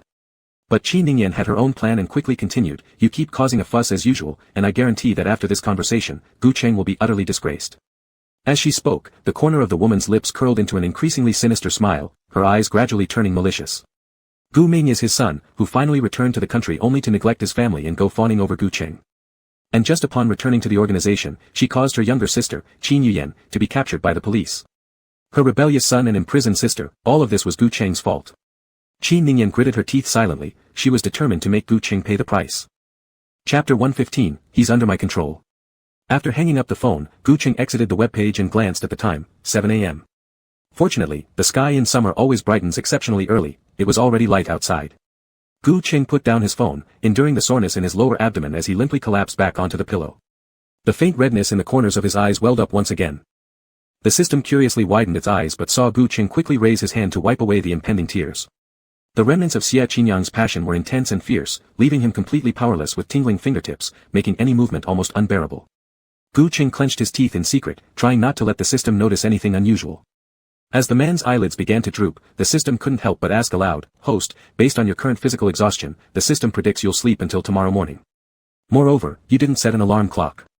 Using his consciousness, Gu Qing replied, "Why would I set an alarm? Omega. System, didn't you promise Mo Xiaonan to meet her at 2 o'clock this afternoon?" "I meant 2 o'clock in the afternoon." Gu Qing pulled at the blanket, "Not today's 2 o'clock. System, D. It really was foolish." So, it stayed obediently quiet, watching Gu Qing gradually close his eyes. In a hazy state, Gu Qing felt a bit warm. Then, he heard the gurgling sound of water and felt someone stably supporting his back. A familiar sensation swept over him, involuntarily dragging him back to last night's madness. Gu Qing abruptly opened his eyes and found himself in the bathroom, with Xia Qinyang holding him tightly. He hastily looked up to check the ceiling. Thankfully, the light wasn't turned on. The sun shining through the thick curtains cast several faint streaks of light, his mind was still clear. Gu Qing shifted his gaze and noticed. He immediately became nervous. "Are you done?" "Not exactly, I'm helping Uncle Gu take a bath." Gu Qing had never known that taking a bath could also be so. His fingertips flushed red as well. "Why haven't we, before?" Probably because Uncle Gu from before was more thoroughly unconscious. Gu Qing tried to sit up but was held even tighter by the other person. Xia Qinyang allowed him to lean on his shoulder, his voice soft as if soothing a child, "You'll feel better in a moment. Otherwise, it might lead to a fever. Just hug me and keep your eyes closed." He said it so casually, "Go back to sleep, I'll carry you out later." Gu Qing. How could he possibly fall asleep? After an unknown period of time, the bathroom door opened. When Gu Qing leaned back against the pillow, his eyelids felt heavier. Xia Qinyang offered a small spoonful of porridge to his lips. "You didn't sleep all night. It's summer, and I guessed you probably wouldn't drink congee. Ice cream is too cold, but can you have some chilled porridge?" Gu Qing turned his head away, anger still lingering between his brows, refusing to acknowledge him. Xia Qinyang continued to coax, "I made it this morning. Now it's partially melted, and the taste is just right. Have a little bit." He added after thinking for a moment, "Drink a few sips, then sleep. I'll go kneel before the durian." Gu Qing raised his eyelids slightly. Seeing this, Xia Qinyang bent down, kissing his eyes tenderly. These days, caring for every tiny detail about Uncle Gu had become a deeply ingrained habit for him. He continued, "I'll record a video for you so you can sleep well, alright?" Satisfied, Gu Qing finally closed his eyes. Staring at his peaceful sleeping face, Xia Qinyang lingered for a long while, reluctant to leave. Having finally decided to leave, he prepared to go, only to find his clothes caught by Gu Qing. He clutched them tightly, showing no intention of letting go. But without filming the video, Uncle Gu would be angry. After pondering for a moment, Xia Qinyang opened the bedside cabinet, finding a small pair of scissors. He carefully cut his shirt into pieces. After cutting it, he couldn't resist snapping a photo of Gu Qing's hand and created a separate album named, Broken Sleeve. Though saying he'd kneel before the durian, Xia Qinyang only knelt for a second, using advanced editing skills to stretch the video indefinitely. At first glance, it seemed like he'd humbly knelt there all day. Then the next day, Uncle Gu, proficient in hacking, instantly recognized the deception. And thus, Xia Qinyang kneeled again sincerely. In the cafe, Mo Xiaonan anxiously waited. She hadn't seen Gu Qing for an entire day. During this time, she had called countless times, but each call went unanswered. Still, she dared not give up. The woman Qi Ningyan appeared nearly unhinged, wealthy and powerful, Mo Xiaonan dared not provoke her. Thus, she sat patiently, forcibly keeping her spirit up as she continued to wait. For over 30 grueling hours, Mo Xiaonan stared unblinkingly at the entrance, her eyes bloodshot, afraid to miss any slightest rustle of movement. Heaven alone knows how happy she was when she saw Gu Cheng, tears almost welled up in her eyes. But, to play her part convincingly, Mo Xiaonan quickly straightened up and sent a message to Qin Ningyan, he's here. Next, Gu Cheng sat down opposite her, accompanied by a man in a black suit. Mo Xiaonan naturally assumed the man was an assistant and gave it no further thought. Clearing her throat, she began speaking, Gu General Manager, I asked you to come today because I want to talk to you about your relationship with Qin Yang. She didn't know that at this moment, Qin Ningyan had already remotely controlled the bug under the table and teamed up with more than a dozen entertainment marketing accounts, broadcasting their conversation live across the entire internet. The screens were completely dark, but the audio was clear, and the headlines grew increasingly sensational. Gu Cheng fiercely confronts Xie mother, without basic respect for his girlfriend's mother, does he still deserve to talk about love? Gu Cheng's moral collapse, can the inner entertainment legend persona be maintained? Qicheng CP officially falls, do you care about your idol's character? As faint sounds leaked out, more and more viewers gathered in the live stream, and Mo Xiaonan's voice subsequently entered the ears of everyone. Gu General Manager, she said, you know that I only have one child, Qin Yang. He can't be together with a man, otherwise, the Xie family will truly fall, with no successors left. In that case, I'll give you 5 million. Would you break up with Qin Yang? Gu Cheng didn't answer. So, Mo Xiaonan continued her plea as a mother, humbling herself, Mr. Gu, although freedom of love shouldn't be interfered with, I suffered from a rare disease while giving birth to Qin Yang. It took me over 20 years to recover, and only then did I dare return to see my child. You are an international movie star with the best company and the best resources, plenty of young men vying for your attention. Why do you keep clinging on to Qin Yang? Besides, you're not serious about dating him anyway. Last time, I saw you take a young boy into a hotel. Mr. Gu, seriously now, I don't have much time left on this earth. I just want Qin Yang to marry a girl so I can fulfill my last wish. Therefore, I'll add another 5 million. What do you say? As she spoke, the woman covered her face and cried dramatically. She played on the fact that Gu Cheng had many admirers and numerous scandals, emphasizing his lack of fidelity. Her stifled cries were extremely convincing, as if she had practiced them countless times, stirring up sympathy among many mothers watching in the live stream. There were also those who were incensed, continuously spamming the screen. Gu Cheng go away. Gu Cheng go away. Gu Cheng is over 30 years old, constantly involved in gossip with so many people, not knowing how many he has slept with. Is he now obsessed with Xie Qin Yang? Look, what has he done to his own mother? Exactly, if he weren't genuinely infatuated, why would he bother clinging on? Gu Cheng lacks empathy, he deserves to be called illegitimate, without a mother, unwanted. One after another, insults poured into the live stream. In the coffee shop, the woman continued crying, redness trailing down the corners of her eyes, appearing pitiful beyond measure. Mo Xiaonan thought, according to normal scenarios, Gu Cheng's next response would probably be the cliched, Auntie, we truly love each other. Love? Not even. Mo Xiaonan had even prepared rebuttals. She had the identity of a mother, a great nurturing grace, inherently placing her at the moral high ground. Gu Cheng couldn't possibly win.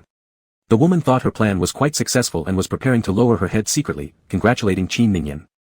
But, just as she picked up her phone, Gu Cheng's calm words came, but, he's been raised by me. Pausing momentarily at her phone, Mo Xiaonan looked up and asked, what? Across from her, Gu Cheng sat unperturbed, I'm saying that Xie Qin Yang has never seen you since childhood. You aren't qualified to call yourself his mother. I remember every single time he fell sick, every growth spurt, every award he won. He belongs under my care. To give birth without raising, you have no right to shout at me. Chapter 116, Someone Wants Our Little Cheng. Gu Cheng's sharp words silenced the infuriated mothers in the live streaming room for a moment. It was as if they had been slapped a few times in public, somewhat, face stinging. They supported Mo Xiaonan because of her mother's identity. If Mo Xiaonan always thought about the children wholeheartedly, she would be able to say something that could strike their hearts. So, from the perspective of a mother, they attacked Gu Cheng without hesitation. But, for 22 years, giving birth but not raising, how can such a person be worthy of being called a mother? Not even knowing the child's preferences, how can such a person compare to Gu Cheng's single word of household head? The curses in the live streaming room gradually stopped. Qin Ningyan hidden in the shadows glared and clenched her teeth. Shit. Gu Cheng is really asking for trouble. She continued sending messages to Mo Xiaonan, tell them it wasn't intentional, say you don't have much time left, sell your misery quickly, fast. Mo Xiaonan followed through, trying to suppress Gu Cheng again. But, no matter how hard she tried to choose her words carefully, she only got one sentence in return, if you insist on taking the child away, 10 million yuan can also work. Live streaming room. Anxious CP fans. Xie Qinyang, who was tracking Qin Ningyan's location while watching the live stream. Curious onlookers. Curious onlookers, so, what exactly does Gu Cheng mean? Not just the live streaming room, even Mo Xiaonan was momentarily stunned. What does Gu Qing mean? He agreed. This casually. The corner of the woman's lips slowly rose, thinking victory was in sight, but then she saw Gu Qing lean back in his chair and beckon the man in black suit behind him. The man lowered his head, placed a document in front of Mo Xiaonan, and began introducing himself. Miss, hello. I am Mr. Gu Cheng's attorney, you can call me Lawyer Qin. Mr. Gu contacted me yesterday and asked me to draft a contract. You can take Xie Qinyang away too, but the cost of raising Xie Qinyang over these years, combined with the debts he has helped repay for your family and accumulated interest, totals to 66 billion yuan altogether. Since you don't have much time left, please try your best to pay off the debt during your remaining lifetime. The lawyer's voice showed no emotion, ignoring Mo Xiaonan's ugly face, and continued, do you think paying 33 billion yuan a month is acceptable? Can it be accepted? Mo Xiaonan's face looked extremely ghastly. No. She couldn't accept it, how could she? With peas. Gu Cheng was indeed once more demanding money from her. Mo Xiaonan was prepared early on and immediately started moral coercion according to what Qi Ningyan taught her. Gu Cheng, you're a big boss, are you going to force me so when I'm dying? You're simply. No, madam, you've misunderstood. We're not forcing you, we're just handling things according to the law. Before Gu Cheng could speak, the lawyer cut off the woman's crying and explained logically, Mr. Gu has raised Xie Qinyang for many years. As the child belongs to the marital property between you and your husband, now that you want to take the child away, you should compensate for Mr. Gu's loss. Our country is a society governed by personal relationships. In principle, Mr. Gu could also claim some compensation for mental anguish due to the child leaving, but he didn't. He just wants you to pay off the debt with both principal and interest, which is already very reasonable. So. The lawyer smiled at Mo Xiaonan and asked again, do you think paying 33 billion yuan a month is acceptable? No. Unacceptable. Mo Xiaonan indulged herself all her life in laziness and pursuing men and wealth. She would come back shamelessly for 5 million yuan and morally bind Xie Qinyang. How could she possibly repay 66 billion yuan? She shouted loudly, don't assume I don't know the law. I divorced Xie Qinyang's father 22 years ago, and I remarried, so Xie family's debt has nothing to do with me. Oh, is that so? It was only then that Gu Qing finally spoke slowly. He lowered his head, casually adjusting his cuffs, but you just said earlier that you left after giving birth because of a terminal illness, so when exactly did you get divorced? Mo Xiaonan was startled, suddenly realizing that in her anger, she had revealed too much. Her face instantly turned deathly pale. I. Besides, if you've been treating your disease all this time, how could you have remarried? That was. Mo Xiaonan became nervous, breaking out in a cold sweat, her legs trembling non-stop. Before she could think of the right words, the lawyer continued and presented evidence. We conducted a simple investigation. Over the years, you've been living overseas, spending extravagantly on credit cards, getting married and divorced repeatedly, which doesn't exactly fit the profile of someone with a terminal illness. If you insist on not repaying the money, 66 billion yuan is no small amount. My client can absolutely take legal action. With just a few sentences, Mo Xiaonan's image as someone greedy for wealth, morally bankrupt, and fond of taking shortcuts was firmly established. The names in the live streaming room that had subtly mocked Gu Cheng for lacking morality suddenly became incredibly ironic. Qi Ningyan also became anxious, cursing Mo Xiaonan for being useless while yelling for the entertainment account to shut down the live stream immediately.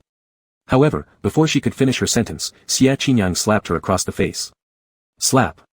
5 fresh red marks from the slap immediately appeared. Qi Ningyan's lips were bleeding, one cheek swollen, tears streaming down her face instantly. The surrounding bodyguards became alert. But when they raised their electric batons, their pupils widened as they bowed their heads in respect. Young master. Xie Qinyang casually acknowledged with a single sound, stepping harshly over the woman's hand to continue watching the live stream. Online, Mo Xiaonan was continuing her social death. She endured the most vicious curses, her legs weak, collapsing to the ground, at a loss for what to do. Yet originally, all these curses were supposed to be aimed at Gu Cheng. Why? Why was the entire world against her?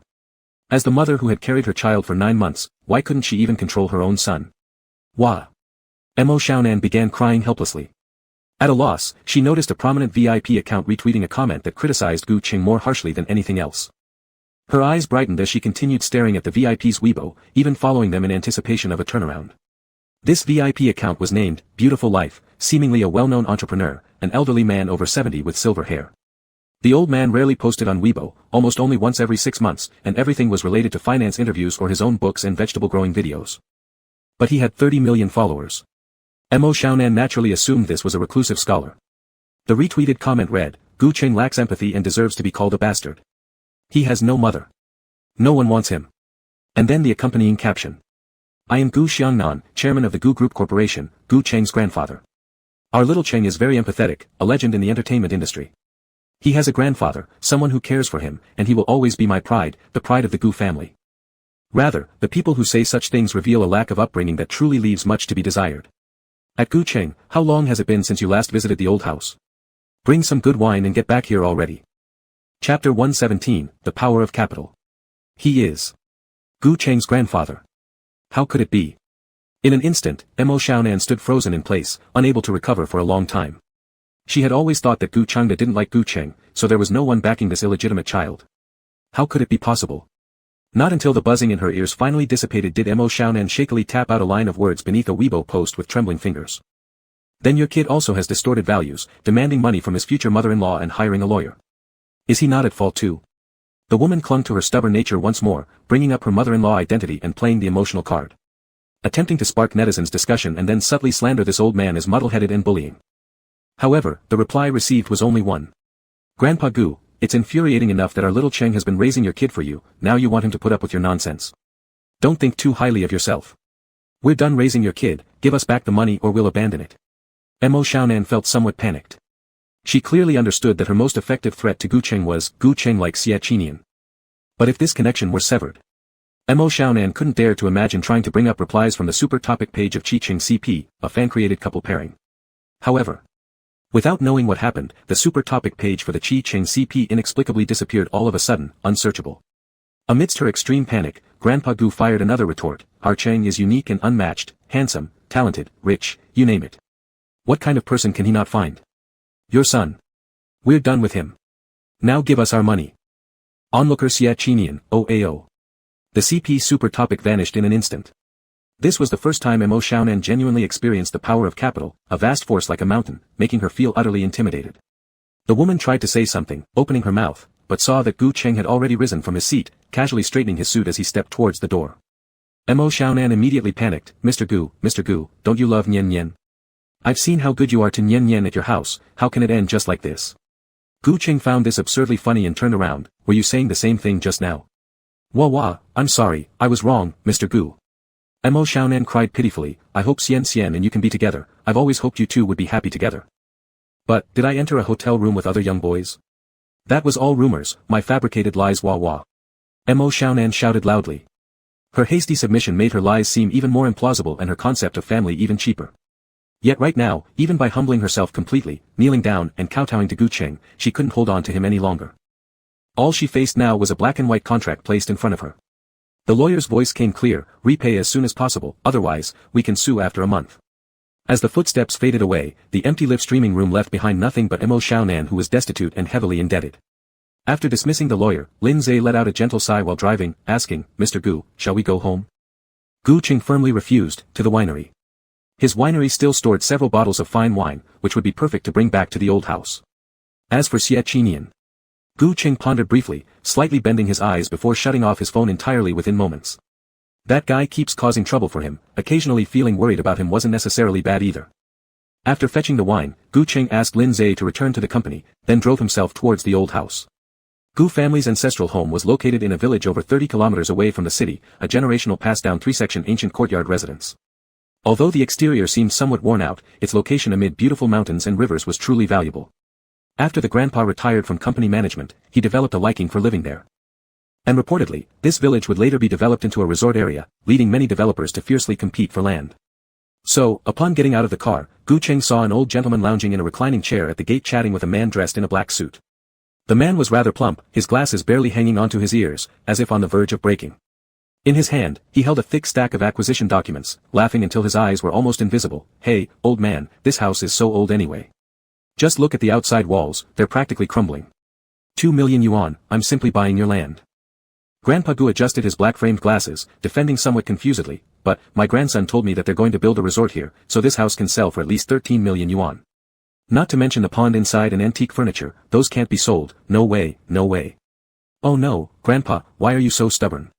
The man grew somewhat impatient, look, at your age, living in this small village is so inconvenient. 2 million yuan could buy you an apartment in the city. I heard that Gu Cheng, the movie star, recently started a new real estate project specifically for elderly people with various amenities like card rooms and elevators, which would make things convenient for you. Besides, their property management offers door-to-door services for the elderly too. Someone will accompany you to get medicine or see a doctor, doesn't that sound good? The old man perked up hearing this, furrowing his brow half believing and half doubting, is there really such a neighborhood? Of course. I know their vice president personally, I'll give him a call for you. 2 million should work perfectly fine. No, it doesn't, insisted Grandpa Gu, I need to ask someone about this first. Seeing the old man picking up his phone, the fat real estate agent immediately wore a look of disdain, clearly thinking it was absurd that an elderly man like this could possibly know any influential figures. Even if the location seemed decent, wealth never lasts beyond 3 generations, and since the old man wasn't living in the city, it must mean his family had fallen on hard times. Fearless as ever. Sure enough, just as the call went out, an emotionless automated voice responded, sorry, the number you dialed has been turned off. See. The fat agent looked smugly triumphant. You still need to listen to me, 2 million yuan for your homestead. Oh, my grandson is here. This sudden statement cut off the agent mid-sentence. Tidying his tie carelessly, he turned around without much concern, trying to appear as though he were a sophisticated professional, but then he instantly lost all his bravado. A thin sheen of sweat broke out on his forehead, what was once glib talk became stammering speech in an instant, Gu. Gu. Gu. Gu movie star. Gu Qing nodded slightly and walked over to stand by his grandfather's side. Once settled, the mischievous elder quickly piped up and complained, that. He said he'd pay 2 million for our home, and I. No. In a flash, the agent's face softened into forced politeness as he backed away, bowing deeply. Grandpa, you're my true grandpa. Pretend I was never here. Goodbye. And with that, he fled haphazardly, almost tumbling backward down the road. On his way out, he tripped over a pebble, letting out a noise before nearly rolling into a ball. Gu Qing helplessly laughed and said, you still enjoy teasing people. How can I not entertain myself when certain people don't even come visit? Grandpa Gu stood up, patting Gu Qing on the shoulder, leading him back inside and sitting him down. As he fiddled with the teacups, he remarked casually, today, I also plan to prank another person. Meanwhile, Xie Qinian, who was driving towards the old house, felt an inexplicable itch in his nose. And in the next moment. Achoo. Chapter 118, Our Gu family cannot be left without an heir. Will you have children? After a cup of tea worth of chat, estimating that Xie Qinian should arrive soon, Grandpa Gu glanced at the time, well, it's about dinner time, go prepare the meal. Gu Qing. He looked around and confirmed no one else was there, then uncertainly asked again, me? Grandpa Gu leaned back into his chair, with my age, if not you, then who? But, aren't you afraid I'll blow up the kitchen? Just cook some porridge and a simple dish or two. I don't eat much anyway, but isn't there someone who does? As he spoke, the old man's eyes crinkled into slits with a grin, somehow, looking ill-intentioned. Gu Qing accepted the task, turning to head for the kitchen. While cooking the porridge, his phone emitted a beep. Without thinking, he reached down habitually for his phone. Instead of the usual brightness, he saw a dark screen. Yes, he had turned off the device. Then whose phone was lighting up? Following the sound source, Gu Qing found Grandpa's phone lying beside the stove. Originally planning to hand it over, instead he noticed a Weibo trending window on the home page. The Ultimate Heartbeat, 3rd episode, the grand finale, guests gathering, which CP are you most rooting for? Out of curiosity, Gu Qing opened the post for a quick glance. The first few celebrities in the promotional video were familiar faces. Tong Zhuo, Lin Shen, exuding an awkward sweetness. Shen Lu, Gu Yi. Disdainfully furrowing his brow, just as he was about to scroll away, he spotted the last screen CP, Yuan. Instantly contracting his pupils, hastily pressing pause, nearly flustered, he fixed his eyes on the face of the last male guest. Li Jiang. Is it Li Jiang? That long-suppressed knot in his heart, could it be Li Jiang? No, it's impossible. Gu Qing quickly realized, Li Jiang was already dead. 6 years ago, killed by the K organization, eliminated by Xie Yun's gun. How could this? He couldn't help himself and exited the video to search the official Weibo feed for that man's name. Astonishingly, it really was called Li Jiang. Gu Cheng's hands began trembling, unconsciously reddening around the eyes. A teardrop landed on his glasses lens, blurring his vision. Suddenly, as if he thought of something, he urgently grabbed for his own phone, opening it. Aside from a dozen missed calls from Xie Qinya, there was also Gao Si. He immediately dialed back, and sure enough, the familiar voice came through once more. Emperor Gu, Gao Si greeted him amicably as always, would you like to participate in the grand finale? Even showing up briefly would be great since we can. Participate. Without hesitation, Gu Cheng said, I'll participate. He must see it himself, what's going on with this Li Jiang. Hardly calming down, Gu Cheng brought out the well-cooked porridge and placed it before his grandfather. Lowering his head, the old man scrutinized the somewhat dark pot, charred bits. Not knowing how to respond initially, after some deliberation, he softly asked, Cheng, what is this? Gu Cheng, glutinous rice porridge. The elder furrowed his brows deeply, glutinous rice is white. Why is yours black? It's purple.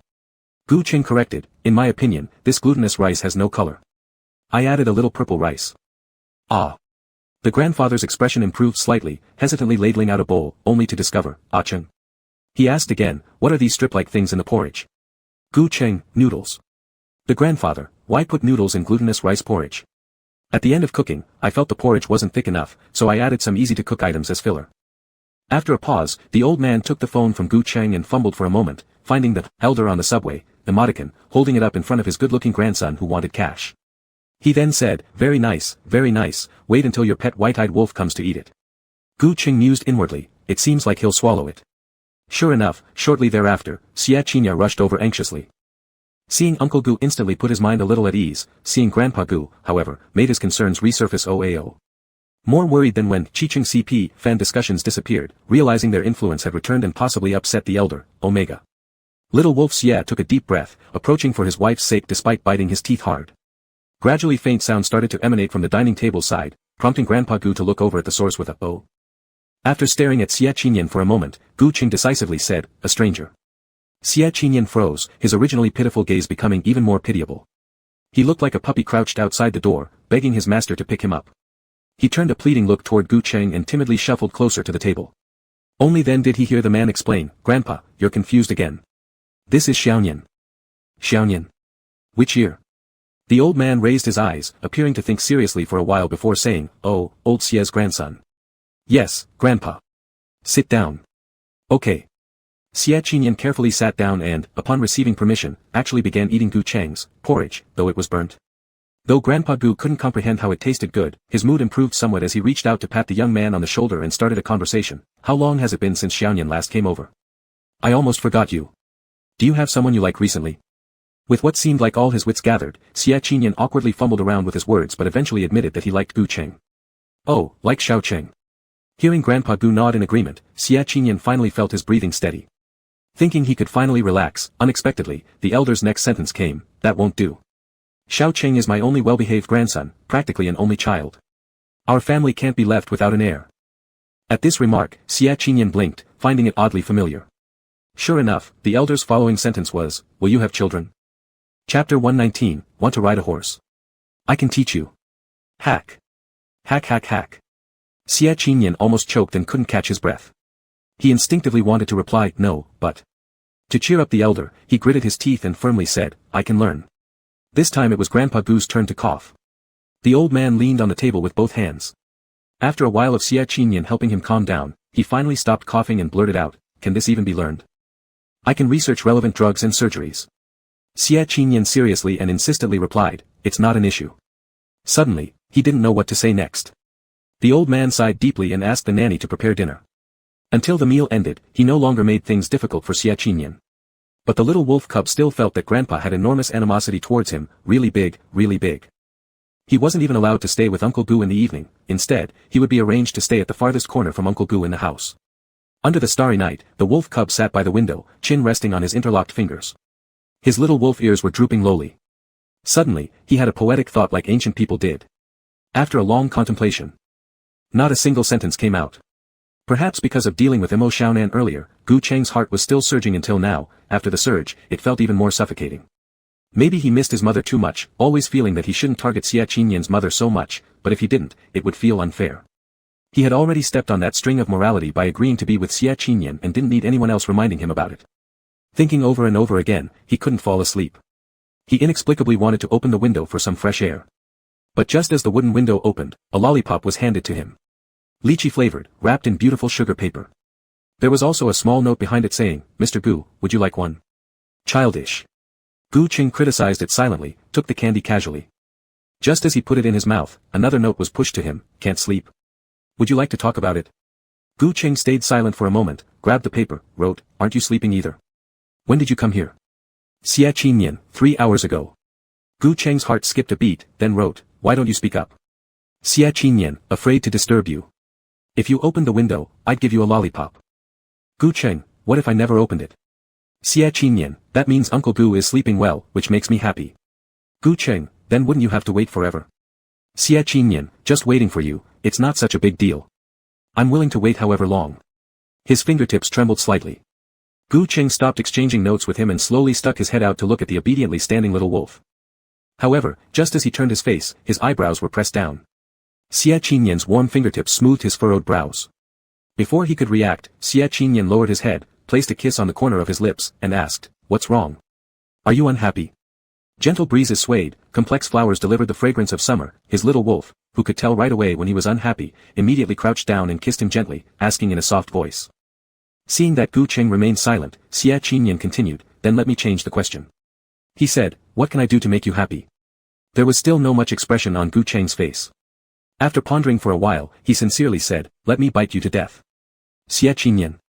"Want to slap you?" Before the wolf cub could be puzzled, Gu Cheng raised his hand, brushing against his face, muttering stubbornly, "Want to bite you to death? Bite you to death, only then can I vent my anger." Under the bright moonlight, his fox eyes were deep and serene, looking at them was enough to make one shiver with fear. But Xie Qinyan still chuckled lightly, following the direction of his hand, lightly kissing his fingertips. "Biting here would leave blood everywhere, wouldn't that be a bit messy?" He asked, "Does Uncle Gu have a better place?" Gu Cheng, "Back mountain." Gu Cheng, "There's a mountain behind this residence, usually no one's around, but there are several horses tied nearby." Mentioning horses, the man seemed to remember something, continuing, "When I was young, Grandpa always wanted me to learn how to ride. He said it could strengthen my body and help in shooting horse-related scenes. But during that period, I plunged myself into making money, and never learned till now." "So, wanna go?" Gu Cheng didn't understand, so Xie Qinyan repeated again, "Go to the back mountain. Let me teach you how to ride a horse." Young people are always energetic, wanting to do whatever they think of immediately. It had been a long time since he last felt this kind of zeal. At the thought of the oncoming wind, Gu Cheng's heart inexplicably throbbed. Before he could respond, Xie Qinyan had already taken off his glasses. "Can you see clearly?" Xie Qinyan asked. "Fine enough if I'm just looking at the scenery," Gu Cheng replied. Gu Cheng considered himself not a rule-abiding person, but sneaking out in the middle of the night to steal Grandpa's horse was still a little too much. Still, encircled in Xie Qinyan's arms as they galloped along, his once suppressed feelings gradually lifted. What was there really to fret about? Gu Cheng thought, he hated his father just as much, wishing they'd cut ties. So, those 6.6 billion should be claimed. It's only after getting the money that Xie Qinyan could leave. Both the money and Xie Qinyan should belong to him. Suddenly, the hand around his waist tightened. Xie Qinyan gripped the reins and said suddenly, "Did you know? I once won a race for you." Curious, Gu Cheng asked, "What?" And thus, with the breeze brushing by, Xiao A began his tale. Ever since being forced to visit a racetrack once, Gu Cheng had been targeted by K organization, seemingly for torment. Every time he earned some money, he'd be bound to go to the racetrack where continuous betting followed until all was lost. The staff at the racetrack would then mock and ridicule him endlessly. Until, the day of Xie Qinyan's 19th birthday. He told Uncle 3 that his only wish was to visit the racetrack and watch the riders on horseback. Actually, it was to glimpse Gu Cheng up on the stand through the racecourse. It was the first time in 6 years being held captive by K organization that he had seen Gu Cheng so clearly, no hallucination, truly Uncle Gu. Standing tall on the platform, despite the pressure to bet on the weakest horse, Gu Cheng appeared unruffled, even adjusting his glasses and nodding kindly to the servers. He gleamed like a star in the night sky. But, Uncle Gu wasn't happy. Xie Qinyan could see this clearly, there was sorrow written on his face. What to do? He wanted to embrace him, make him smile, comfort him, even kiss him.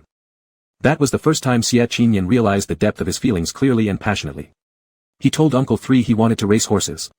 Even though his skills weren't strong, he just had to do it, to openly win a race for Gu Cheng. Then, he got permission, put on protective gear, and chose the skinniest horse. At first, he was quickly overtaken. But he continued swinging the whip relentlessly, lashing its back till it bled profusely, urging it forward swiftly. The horse's eyes were full of tears, breathing heavy, emitting painful whinnies, yet carried him as they surpassed one competitor after another. But, just before the last bend, the horse found its chance for revenge and tossed sideways directly. Bang! Xie Qinyan's body tilted, and he fell off the wildly galloping horse, his left leg snapping audibly with overwhelming pain spreading through his entire being. At the same moment, the horse slowed down, thinking it might escape punishment. However, after only a few steps, it was yanked fiercely by Xie Qinyan grabbing onto its mane. Chew! With a sharp neigh that echoed across the track, the horse sped up, madly rushing towards the finish line. Yet, Xie Qinyan couldn't climb back on. Using his injured leg, he limped alongside for dozens of steps before collapsing under the horse's hooves. With endurance honed over the years, he managed to hang upside down beneath the horse's belly. Supported by his bloody hands, he crossed the finish line first. As soon as he landed, he anxiously looked up to catch a glimpse of Gu Cheng's face showing an air of surprise. Then, he seemed to have faintly smiled. Uncle Gu laughed. Xie Qinyan thought, if he could make Uncle Gu laugh, wouldn't Uncle Gu be less angry and dislike him less? Only after Lin Shan took him to the medical room did he realize how badly broken his left leg was. The impact from the violent horse and track could crush nearly anyone. Lin Shan cursed at him, "Your injuries are severe. You could have died from this recklessness." While cursing, he rushed him to the hospital. Unknowingly due to obsession, he relapsed again into the mental illness shaped over the years, always seeing hallucinations of Gu Cheng for no reason, making people treat him like a fool or lunatic. Lin Shan suggested finding something to divert his attention. So, lying in the hospital bed, he started sketching portraits of Gu Cheng. Dissatisfied with his work, he threw them away repeatedly, only to pick them back up each time. This endless cycle continued until Yang Yiquan accidentally stumbled upon one of them. Of course, when it came to this matter, Xie Qinyan had sidestepped the weightier issues and masked his condition. Taking advantage of Gu Cheng's accelerated breathing, with one hand on the reins, he suddenly tightened his grip and forcefully pulled the other into his arms. Forcing the man to lean on his shoulder, he took advantage of Gu Cheng's disorientation and directly kissed him. Uncle Gu is so obedient. During the kiss, Uncle Gu always willingly opened his mouth. Chapter 120, Holding him, acting coquettishly. The sudden kiss was fierce and unyielding. Gu Cheng didn't have time to dodge and instinctively held on to Xie Qinyan's neck. All of his breath was taken away, and soon after, his head began to grow increasingly hazy. In this daze, an inexplicable sense of grievance arose. After pondering for a moment, Gu Cheng found the reason and ruthlessly hooked his arm around Xie Qinyan's neck, biting his lips until they bled. With the thought, "bite you to death," echoing in his mind, the instant Xie Qinyan's lips split, he gradually slowed the horse, let go of the reins, clasped his legs around the saddle, and used both hands to embrace the man in front of him, Gu Cheng. Even though Uncle Gu had a slim waist that could be embraced with one hand, at least this way it allowed the precious one to vent more securely. Finally letting go after great effort, Gu Cheng himself was utterly exhausted. After seeking revenge, his limbs grew limp too. Before he could catch his breath, he was turned by Xie Qinyan and faced the white-eyed wolf, sitting opposite each other on the horse. Staring at him for a while, Gu Cheng suddenly turned his head and smiled. It was a baffling smile, as his eyes curved, tears trickled down.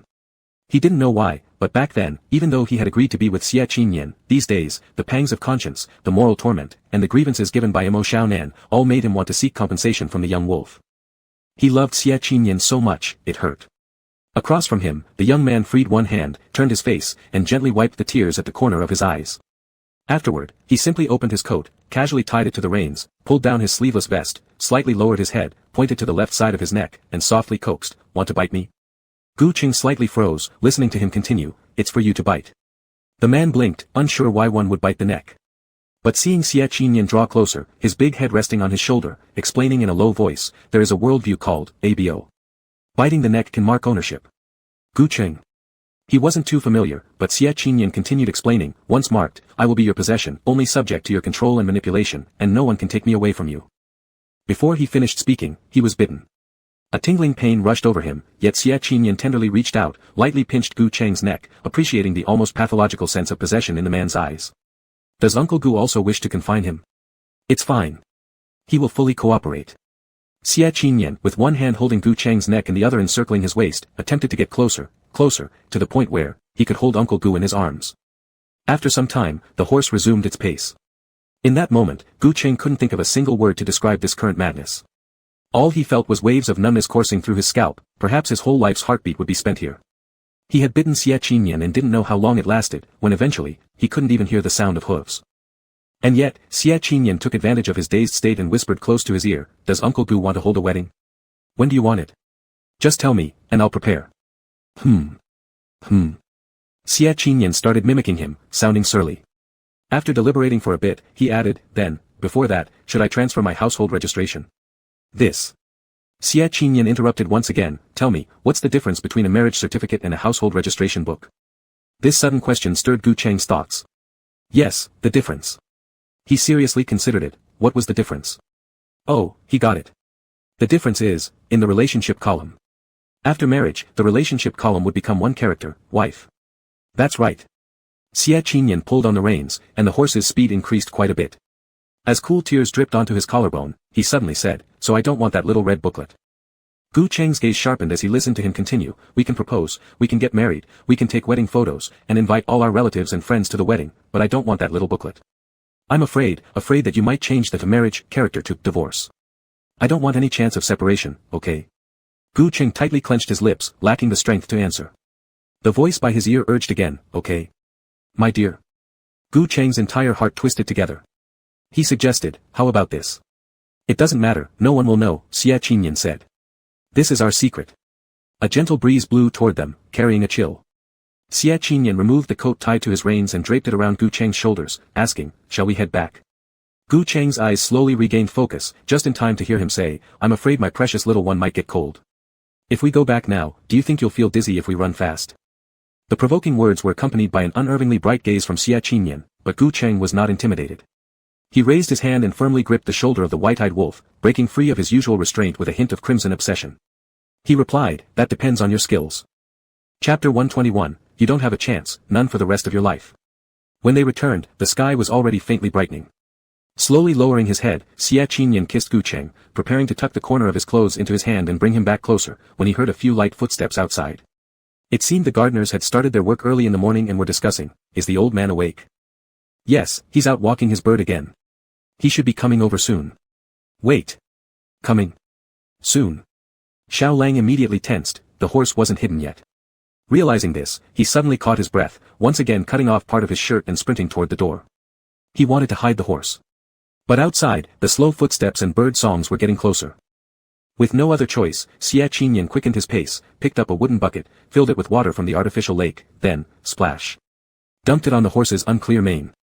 In the clear morning air, the bone-chilling water instantly made the horse lower its body. It snorted several times, breathing heavily through its nose, barely managing not to kick him to death. Right at that moment, Uncle Gu appeared at the door. Xie Qinyan stood beside the horse and nervously smiled, Uncle, I heard you've raised your own horse. Let me help wash it. The old man's eyes grew stern, and his expression became serious. The horse stood on one side, seeming to also notice something was amiss, and immediately started whinnying as if enduring some great injustice. Xie Qinyan. Strangely enough, the old man didn't lose his temper. Instead, he quickly turned back and took a few steps to stand by Gu Cheng, who was already asleep. Xie Qinyan followed inside and became even more tense. The pressure indoors slowly dropped, forcing everyone to hold their breath. First, the old man lowered his hand, stroked Gu Cheng's head, and then lifted a corner of the quilt to habitually rub Gu Cheng's wrist. Only then did he turn around to face the cautious Xie Qinyan. He had been closely following the online buzz. Xie Qinyan appeared like the perfect lover, almost without flaws, but...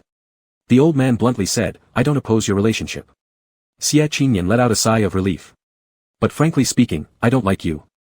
Xie Qinyan adopted a serious expression, his demeanor unprecedentedly focused, waiting for the old man to continue.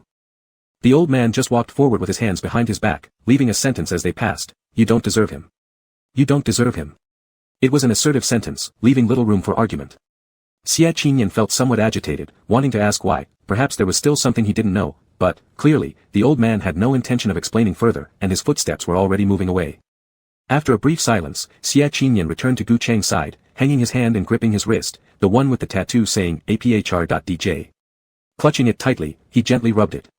After only a while, he could feel a few barely noticeable scars. There were scars on the wrist, 3 arranged haphazardly. They were nearly healed, if not for foreknowledge and careful touch, they would have gone unnoticed. How could? Why were there scars? Why were there scars in such a place?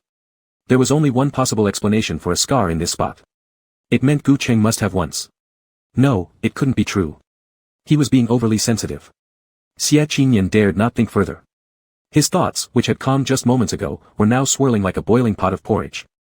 The only solace came from staying by Gu Cheng's side so as not to endure too much torment. Breeze rustling and cicadas chirping, night soon fell. Xie Qinyan held Gu Cheng as they slept. For the first half of the night, Gu Cheng slept relatively soundly. But by the second half, he directly pushed Xie Qinyan away, refusing to let him hold him anymore. In fact, at one point, he kicked so hard that Xie Qinyan almost fell to the ground. His brows furrowed tightly, as though haunted by a nightmare. Xie Qinyan's heart clenched as he tried to move closer and hold him, but before his hand even reached out, he was kicked away again. Plop. He hit the ground. Ouch, Xiao Lang sharply drew in a cool breath, the fall hurting quite a bit. Having difficulty climbing back onto the bed, he noticed Gu Cheng had already moved to the edge, refusing to let him get back on. Not giving up, Xie Qinyan decided to approach from the other side, only to find that as soon as he circled around, Gu Cheng flipped over, preventing him from climbing up from that side as well. This cycle repeated 3 times until finally, Gu Cheng sprawled out in a big character shape, completely taking up the entire bed, leaving no room for him to climb back on. Xie Qinyan hesitated for a moment, sighed deeply as if letting go of something, went to the wardrobe, and searched for a relatively clean blanket. Sleeping on the ground. If Gu Baobei could be happy, then it didn't matter if he slept on the floor. However, before this thought finished, a blanket was tossed over him like a storm, covering him entirely. He struggled, unable to breathe. Xie Qinyan struggled, barely poking his head out, when another blanket came flying at him. Just as he struggled and poked his head out again, thud, he got hit in the face with a pillow. Xie Qinyan took a deep breath and cautiously sat up straight. As soon as his vision cleared, he saw that Gu Cheng had already woken up somehow. He looked somewhat dazed, gently lowering his gaze. Staring at Xie Qinyan for a moment, he suddenly became upset, his eyes brimming with a faint red. Do you want to break up? Xie Qinyan was completely confused, even trembling as he spoke. How could that be possible? Xie Qinyan felt nervous and slightly spaced out. Before he could react, Gu Cheng continued, then why aren't you pulling my clothes? Are you sick of your torn shirt and don't want to wear it? No. I was kicked off the bed by you. Why did you sigh so long while touching my wrist? Don't you trust me anymore? Don't you want to tell me? Not. Oh. Gu Cheng seemed to have understood. So, you've changed your mind and are going to follow your plastic mother's suggestion, preparing to secretly meet women through blind dates. You plan to look for a better option and dump me once you find one. What is all this nonsense? Was that nightmare just now? Xie Qinyan wanted to explain but hadn't risen yet when he saw Gu Cheng close his eyes and his body uncontrollably roll off the bed. Hastily, he reached out to catch him, realizing as he hugged him that his temperature was scarily high. Fever. His heart jumped as Xie Qinyan decided to feel Gu Cheng's forehead. But Gu Cheng blocked him with an outstretched hand. Even though it just touched the back of his hand, the temperature was clearly abnormal. Xie Qinyan began to worry, but strangely, it amused Gu Cheng. The man made a great effort to lift himself up, slipping his palm under Xie Qinyan's vest until it stopped at his heart position, feeling it carefully. Your heartbeat is so fast.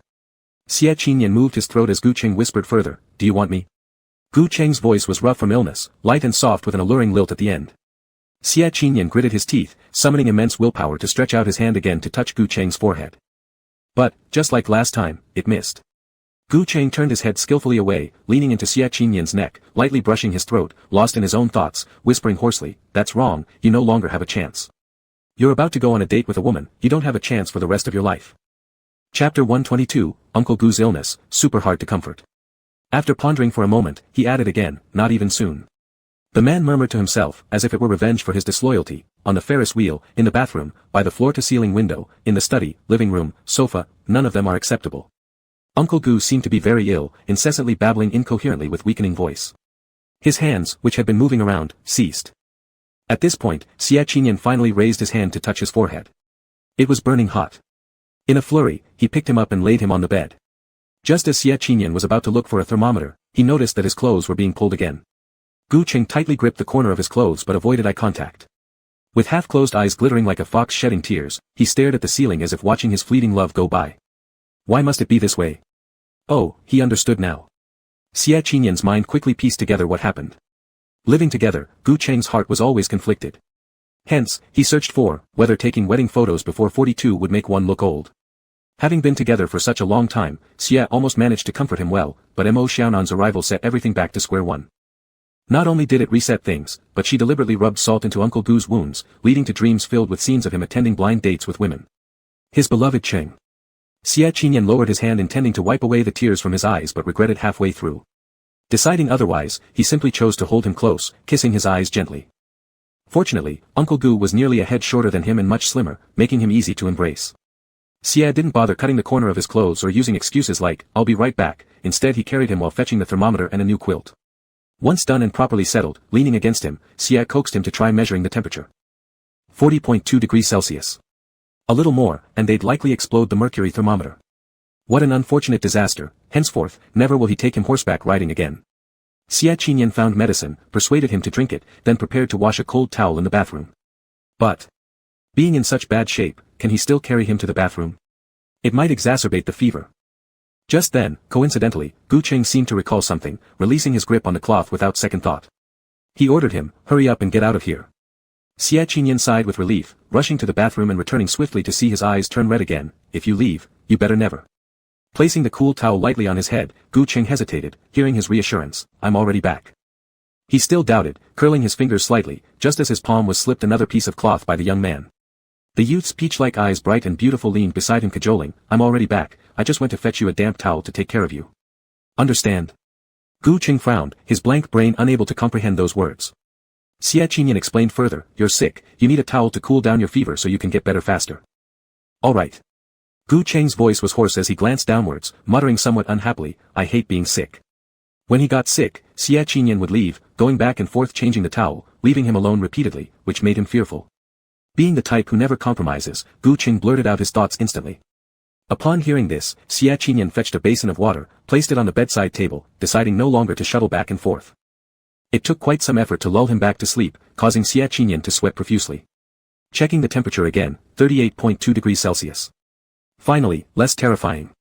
Lowering his gaze, he cut another piece of clothing, carefully wrapping Gu Cheng securely before grabbing a new quilt and leaning next to him. To remind himself to check the temperature, Xia Qinyan set alarms every 15 minutes, listening drowsily to the steady rhythm of Uncle Gu's heartbeat. However, perhaps having not slept for over a day, Xia Qinyan felt extremely sleepy. As soon as he closed his eyes, his eyelids grew heavy, and his consciousness blurred. Dimly aware, it seemed someone hugged him. No, it wasn't right. It felt like a furnace, stirring his entire heart uncontrollably accelerating. Drowsily opening his eyes, Xia Qinyan saw Gu Cheng had unknowingly moved into his blanket, his arms circling around him. Tender kisses subtly grazed his chest. And gradually moved towards his jawline. With minimal strength, Gu Cheng's soft kisses disturbed and disrupted him, resembling a sleepless kitten late at night. Xia Qinyan lowered his head, preparing to comfort him again, catching sight of two unreasonably resolute fox-like eyes gazing intently. Chenggu didn't know what he dreamt about this time, but his upward slanting eye corners were bright red. Seeing Xia Qinyan glance over, he opened his mouth and said, I want. What do you want? You. The man's eyes brimmed with anticipation. As he spoke, he even initiated parting his lips. Hooking onto Xia Qinyan's Adam's apple and rolling it hard, Chenggu seemed to lose all rationality as he slowly leaned down. But, just as their lips were about to meet, Xia Qinyan suddenly snapped back to reality and quickly pulled away, No, we can't. He emphasized, You're sick. I read online that being sick brings a very different kind of sensation. Chenggu added while holding up his phone in front of Xia Qinyan, seriously asking, Aren't you curious? Looking at the search bar filled with medical terms but utterly inappropriate text, Xia Qinyan's ears flared red instantly, I. As he struggled with his thoughts, Chenggu wrapped his neck again. Drawing closer, the man lightly kissed his lips and murmured, I'm curious. Xia Qinyan, me. Crazed. Xia Qinyan's heart pounded fiercely, there was only one thought in his mind, Chenggu had lost his mind. He wanted to push him away, but he dared not, Uncle Gu would be sad. Even a bit of disappointment in his gaze could make Xia Qinyan feel terrible for an entire day. How could he bear seeing him upset? Xia Qinyan's mind raced, hesitating for a moment before abruptly changing the subject harshly, Did you look at the blueprints I put in your briefcase? Gu Cheng arched a brow, What? I knew you didn't look. Xia Qinyan turned his head, intending to grab the briefcase but was stopped by Gu Cheng gripping his wrist, I don't want to see the blueprints. He declared, I don't want to. Yet Xia Qinyan still retrieved them. Gu Cheng's complexion visibly darkened. Just as he was about to walk away, Xia Qinyan swiftly embraced his waist, pulling him back into his arms. Before Gu Cheng could react, his hands were pinned down, and Xia flipped him over. Facing the bed, Chenggu's chin rested on the pillow, where his eyes immediately fell on an exquisite ring design. Judging by the style, it must be a wedding ring. Xia Qinyan held his hands firmly while maneuvering the blanket to confine him, saying, This is the wedding ring I designed, I wanted to give you a surprise. Chenggu paused. Hearing Xia continue, There's also a surprise on the back, flip it and take a look. Guiding Chenggu's hand to grip the edge of the design paper, just as he flipped it over and before Chenggu could clearly make out the content. The next second, his eyes reddened sharply. Chapter 123, I like you, truly I do. 2 tears slipped down and fell onto the paper, blurring the ink-written words. Gu Cheng felt somewhat nervous, unconsciously biting his lip. Xia Qinyan's low magnetic voice echoed in his ear, gently cooing him, Don't bite yourself. Let me read these words with you, and after that, you can rest, okay? Gu Cheng was truly uncomfortable due to illness, alternating between wakefulness and sleep, unable to find comfort in any position. His body ached, his heart twisted, always seeking some form of activity, especially ways to get back at Xia Qinyan. Fortunately, Xia Qinyan patiently cajoled without complaint, This is a letter I wrote to my father. I originally wanted to burn it as an offering during the ancestor worship ceremony, but I never had the time. Now take a look, do you think it's good? And with that, he started reading along with Gu Cheng, who endured being confined under the blanket, hazily repeating the words. The content was roughly about telling his dad that he and Gu Baobei were together now, choosing this year's most auspicious day for their engagement, October 6th. It also included a serious warning, Gu Cheng was the lover he wished to have inscribed on his tombstone, and no one, not even the father in the afterlife, was allowed to bully him. Gu Cheng couldn't help but smile slightly. He thought, if people really had souls, he could almost imagine the speechless expression of Xia's father. Moreover, little Nian Zi, Xia Qinyan, had already secretly drawn out the wedding ring design, selected the engagement date, and even made a list of must-invite guests. Gu Cheng's breathing quickened slightly as he heard Xie Qinyan murmur in his ear, "There's still something I didn't write." Gu Cheng responded with a faint hum, Xie Qinyan said, "I should hurry up and make Grandpa happy before the engagement. I want to ask my father if there are any good methods." "What method do you think would work?" Gu Cheng's mind was clouded, his attention scattered. After pondering briefly, he got distracted again and absent-mindedly blurted out, "Xie Qinyan, I don't want the blanket." "Nope, you're sick." "Xie Qinyan," the tears wet the paper, "the words are unclear now." "It doesn't matter, my father will figure it out himself." "Xie Qinyan, when exactly is the engagement?" "October 6th. If you like another date, we can change it any time." "Xie Qinyan." When this voice sounded, Xie Qinyan paused for a moment, hearing him not continuing. He then said, "I'm here." "What's wrong?" Gu Cheng thought for a moment, "I forgot." The corners of his eyes reddened again, bullied into continuous tears. Xie Qinyan couldn't bear to see it. As he tried to stand up, Gu Cheng wouldn't let go. Reluctantly, he could only lower his head, kissing Uncle Gu's eyes, Uncle Gu's earlobes, replying, "Then let's talk when you remember, alright? Will you still listen when I remember?" "I will, whatever you say, I'll listen." And Xie Qinyan raised his gaze slightly, just about to say something else to shift focus, but Gu Cheng suddenly interjected again, "I remembered." He said, "I remembered." As Xie Qinyan tilted his head, ready to listen, Gu Cheng turned stubborn, complaining again, "Didn't you say you'd listen to whatever I said? Why aren't you asking what I want to say?" After pausing briefly, he attempted to break free, "You're such a scumbag." "Oh no. A sick Uncle Gu is such an incomparable adorable creature." Amusement bubbled uncontrollably in Xie Qinyan's eyes. "May I inquire, Mr. Gu, what did you wish to tell me just now?" Only then did Gu Cheng seem satisfied. "Nothing, I just wanted to call you." Breath intertwined, an intimate quiet lingered for a short while before Gu Cheng suddenly spoke again, "Xie Qinyan, hold me." "But now." Xie Qinyan clenched his teeth, trying to sound gentle, "Alright, wait till I stand up." "No, hold me like this."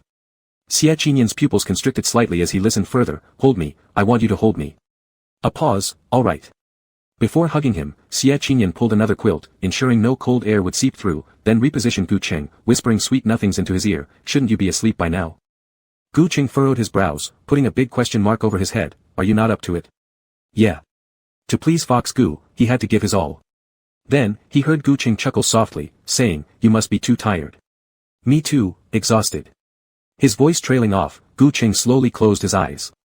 Xie Qinyan's eyes lit up in joy, lowering his head continuously, stealing soft kisses. Not until the person's breathing steadied evenly again did he finally relax and go to the bathroom. Half an hour later. Xie Qinyan came out, checking the thermometer once more, 37.5 degrees Celsius. Phew. Heaving a heavy sigh, he changed his clothes and went out, waking the nanny in the middle of the night to ask for a new towel. Then he returned and gently wiped Gu Cheng's body with it to cool him down physically, taking his temperature every 15 minutes. The sky outside gradually brightened, and the young wolf developed black circles under his eyes. Not until the last few measurements showed a stable temperature of 36.5 degrees Celsius did he let out a sigh of relief. Finally, he was better. Xie Qinyan leaned back against the chair for a moment, then stood up and gave Gu Cheng a light kiss on the forehead. Unexpectedly, this action woke the person who had just slept for 2 hours. Gu Cheng opened his eyes and gazed at him steadily, his dazed look devoid of any hostility. Just as he was about to raise his hand, Xie Qinyan hastily stopped him. "What do you want?" "Water." "In a minute, I'll pour some for you." Xie Qinyan patted his hair and went to the table to adjust the warm water. In the meantime, Gu Cheng had already lain down properly, resting against the pillow. But after using the warm water to rinse his mouth, he turned his head and spat unceremoniously into the ashtray. Xie Qinyan slightly paused, puzzled, then saw Gu Cheng lie back down again, softly parting his lips. His moist lips looked like red plum blossoms that hadn't withered despite the wind and snow, inviting someone to pick them. Xie Qinyan slowly lowered his head, smoothing the strands of hair by his temple. "What's wrong?" Gu Cheng closed his eyes, slightly dejected. "I thought, you would kiss me." Xie Qinyan's heartbeat quickened before he could react. He heard Gu Cheng say again, "I've rinsed my mouth. Or would you rather use a tie to blindfold me? Or lock me up? Both are fine." Ah. Flirting too much. Was he awake or not? Xie Qinyan slowly lowered his head, approaching his lips and said, "No tie." After saying this, he stretched out both hands, covering the other's ears and kissed him straight away. Cupping the ears while kissing was like a perfect closed loop. Any little sound could be transmitted through bone conduction to the eardrum, and Gu Cheng could clearly hear his own breathing. It was addictive. As he watched the man's ears turn red, Xie Qinyan finally let go, satisfied. Just as he was about to get up, he realized his neck was caught by Gu Cheng. As if unwilling to let go, the man gazed at him motionlessly, his eyes curved into a very beautiful arc. "Xie Qinyan. He said, Xie Qinian, I like you. Truly, I do. Chapter 124, Can you not be mad? Looking at him seriously, she said, I really like him. Shi, Huan, Ta. This was the first time Xie Qinian had heard such straightforward affection from Gu Cheng's mouth, more moving than any flirtation. Just how much did this stubborn and face-conscious person like him to speak in this way? The little wolf's heart was pounding, and without hesitation, he immediately leaned down and covered his lips. Without any extra words, kissing gradually turned into soft laughter, making Gu Cheng momentarily unsure whether the little wolf was kissing him or just simply wanted to lean on him and laugh. Do you really like hearing that? Gu Cheng thought, in the future, he could choose the right time to say it every once in a while. Saying it every day would lose its meaning. Teasing him occasionally would achieve the best effect. Xie Qinian indulged in his own foolish joy for a while, then rested his head on his shoulder, muttering, Gu Cheng, are you sober now, or still sick? Gu Cheng thought about it for a moment, still sick. Really? Really, Xie Qinian, stay away from me, Before he finished speaking, the little puppy grabbed his hands again, pressing them back firmly. Gu Cheng frowned and once again saw that spiraling up dog tail as he heard him say, there's one more thing I haven't told you yet. Gu Cheng, Xie Qinian asked, where are your Bodhi beads? Gu Cheng paused for a second and glanced at the suit jacket hanging by the door. Before he could speak, Xie Qinian couldn't help himself, kissed his lips again, stood up, and quickly walked over to the rack, grabbing the Bodhi bead string that Gu Cheng often carried, clutching tightly onto one of the beads. Then, Gu Cheng saw that the string of beads cracked open. What appeared underneath wasn't pure white jade Bodhi beads but was filled with calming and sleep-inducing herbs instead. I made them, Xie Qinian said. To avoid arousing your suspicion, I specially crafted them in the exact weight of Bodhi beads, and even got them blessed by the master. I went to the Buddhist temple where you often go, praying before Buddha to ensure that these beads ended up in your hand so that you might sleep better. Lifting his hand, Gu Cheng took the bead string from him and asked, how do you know that Buddha would grant your wish? I knelt in front of the Buddha for 7 days. Talking about this, Xie Qinian sounded proud, I only spoke my wishes when the abbot came around. Tell me, wouldn't the chance of it reaching you increase then? No sooner had he finished speaking than Xie Qinian moved behind him. Gu Cheng leaned naturally against the person's shoulders and continued looking at the Bodhi beads, aren't you hungry? This is something you don't know. A cheerful voice echoed beside his ear, we, who follow Buddhism, can survive on the incense fumes, Before he could finish, Xie Qinian's breathing trembled sharply. Because Gu Cheng initiated the kiss, somewhat harshly, it felt like a punishment, stinging so painfully that it almost pierced through his heart. He grabbed the other person's shoulder and kissed back, until his eyes became bloodshot and tears flowed uncontrollably. He slightly lifted his head and gazed deeply into the charming fox-like eyes in front of him. Gu Cheng. He called out, Gu Cheng. I'm here. Actually, I'm starving, but I didn't leave. Every time you touched the Bodhi beads, I was always far away watching you secretly at the temple. I watched you, but I didn't dare to approach you. Instead, I copied countless scriptures for you. I can show you if you'd like, but can you promise not to be mad at me? Xie Qinian cried. Hot tears fell on his cheeks. Gu Cheng's complexion turned pale, and his fingertips trembled as he responded.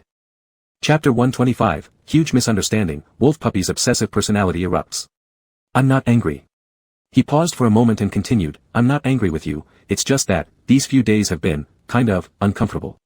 Gu Cheng carefully chose his words in his mind, wiped away his tears, and gently embraced the person, saying, twisted. Yes, he had been feeling quite twisted these past few days, upset by Mo Xiaonan. All he could dream about was Xie Qinian going on blind dates. Then, he would use money to scare the woman off and slap Xie Qinian across the face. Sometimes it would be several slaps and even some kicks. Thinking about this, Gu Cheng couldn't help but want to laugh, but in order to comfort him, he could only suppress his laughter and lightly patted the big head next to him. Alright, Uncle Gu is sorry, I won't be twisted anymore, okay? Xie Qinian felt a little better and leaned his head against Gu Cheng's shoulder. Gu Cheng, I love you.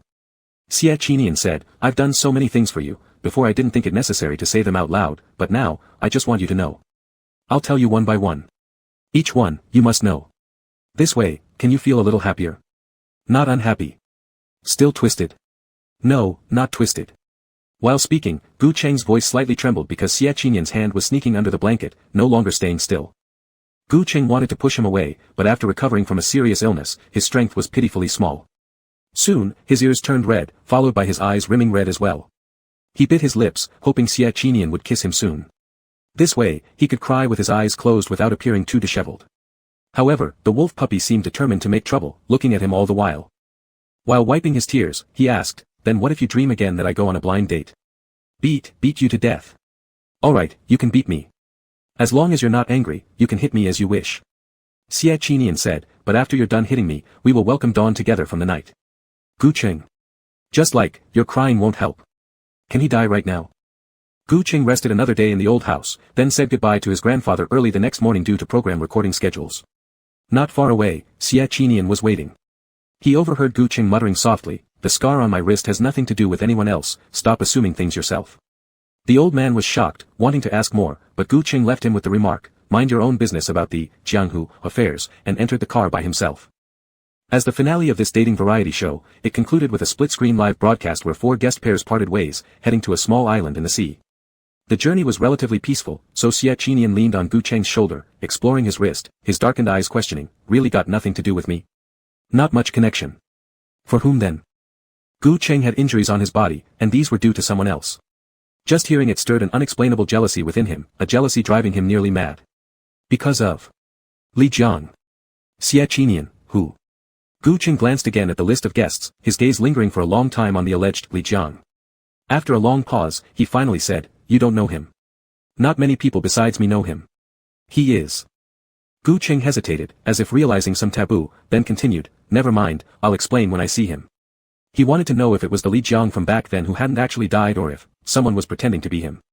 However, he didn't notice Xie Qinian's gaze gradually becoming darker. The final recording location was a small island called Rose Island, where the entire place was blanketed with rose fields. In the center stood a medieval classic castle. Currently, they were slowly taking their seats at the dining table inside the castle. Gao Si sat at the main seat, shouting about the construction and rental costs of the castle, while also encouraging everyone to toast each other. Noticing Gu Cheng's eyes constantly on him, Li Jiang lowered his head, inconspicuously curved his lips, poured a glass of wine, and walked over to Gu Cheng with a humble smile, "Grand Emperor Gu, I toast to you." The tone of voice was exactly the same. The scars on his hands were perfectly replicated, including the posture of pouring wine and walking. Was it the same person? Li Jiang, he came back. Gu Cheng tried hard to keep his emotions in check, accepted the glass, thanked him, and then Li Jiang turned around, starting to toast others. When it was Xie Qinian's turn, his hand suddenly slipped for no reason, spilling red wine all over himself. And just at the moment when Xie Qinian was about to catch the glass, it slipped out of his hand with a clatter. The glass fell to the ground with a crash, tinkling loudly, as if intentionally smashed for Xie Qinian to see. The young wolf's eyes flickered, and when he raised his head, he actually saw a regal presence in the other person's eyes. The shadows in his gaze deepened a bit more, but fortunately, Gu Cheng had taken the initiative to pull him closer and asked gently, "Are you alright?" Xie Qinian's expression improved slightly, his eyes now brimming with possessiveness and intensity. "I'm fine." "Xiao Nian, I'm sorry, it wasn't on purpose." Li Jiang appeared apologetic for his mistake, bowing his head low while apologizing. Before leaving, he added humbly, "Teacher Gu, may I change my clothes first?" He stared unblinkingly at Gu Cheng, only moving away slowly after gaining a nod of approval. Yu Yuanyuan, as his girlfriend, offered her help but was politely refused. Gu Cheng found this strange, his gaze lingering on Li Jiang's retreating figure. Unbeknownst to him, Xie Qinian's eyes were fixed intently on his wrist, filled with a profound yearning. The meal ended quickly. As soon as Gu Cheng returned to his room and turned on the light, he discovered that the living room floor was scattered with clothes stained with red wine, an obvious indication of whose they were. His gaze dimmed slightly as he realized someone might be hiding in the bedroom. He decided to stay outside and sent Xie Qinian a message, "Keep chatting with Gao Si for a few more minutes before coming back, I need to take care of something." After a pause, he added another line, "Regarding Li Jiang, wait 10 more minutes, and I'll explain everything to you, don't overthink it." Once done, he placed the phone aside and took a few steps toward the tall coffee table, removing his glasses with calm hands. Then, click. He detached the left lens of his glasses and clenched it tightly in his hand. Sure enough, not long after, faint movements came from behind him. A figure approached cautiously, using a voice so familiar it made his spine tingle. The tone was husky and seductive. "Cheng, I knew you hadn't forgotten me, I've missed you too." With those words, the man moved to embrace him from behind. However, just before the hands could touch him, Gu Cheng spun around abruptly, giving no time for reaction. In one swift motion, he kicked the intruder 3 meters away with brutal force. Bang! Li Jiang's body slammed into the coffee table, forcing him backward. Before he could even stand up, his right shoulder was stomped upon by Gu Cheng. Underneath the neatly pressed suit pants was a pair of strong, slender legs clad in leather shoes pressing down on his shoulder, grinding hard against him with every flex of lean muscle. "Ah!" Li Jiang screamed in agony, his face turning pale. Just as he prepared to retaliate, he noticed Gu Cheng holding the sharp edge of his broken glasses blade-like, pressing it against his neck, his eyes cold and ruthless. "What makes you think you're worthy enough to impersonate him?" His voice was low, barely audible above their struggle, but loud enough to pierce through the chaos. The sound of violent grapples spilled into the ears of Xie Qinian waiting outside by the door. Gripping his phone screen tightly, his eyes went pitch black. Just when he'd removed the surveillance equipment. Uncle Gu sure was naughty. Chapter 126, Eyes Covered, Situation Unfamiliar. Originally, Gu Cheng could completely suppress with an absolute advantage. However, the person in front of him had obviously been trained as the real Li Jiang. When he was forced to a point where he couldn't retreat further, he first smiled and then casually said, "Ah Cheng, it's been a long time. You've gotten stronger." Long. It's been such a long time. Gu Cheng's hand involuntarily trembled. Who knows how many times he had dreamed of Li Jiang still being alive, standing right in front of him, telling him, "I tricked you. It's been a long time since we last met." But just this second of being lost in thought, his opponent took the opportunity and quickly pinned both of his hands. Gu Cheng tried to move, but then saw the other person lift a leg, bang. The coffee table was kicked to the side of the door, forcefully blocking it. Uncle Gu, it's been 10 minutes. Can I come in?" "Come, A pillow full of goose feathers was torn open, forcing Gu Cheng to cover his mouth and nose from the sudden cloud of feathers.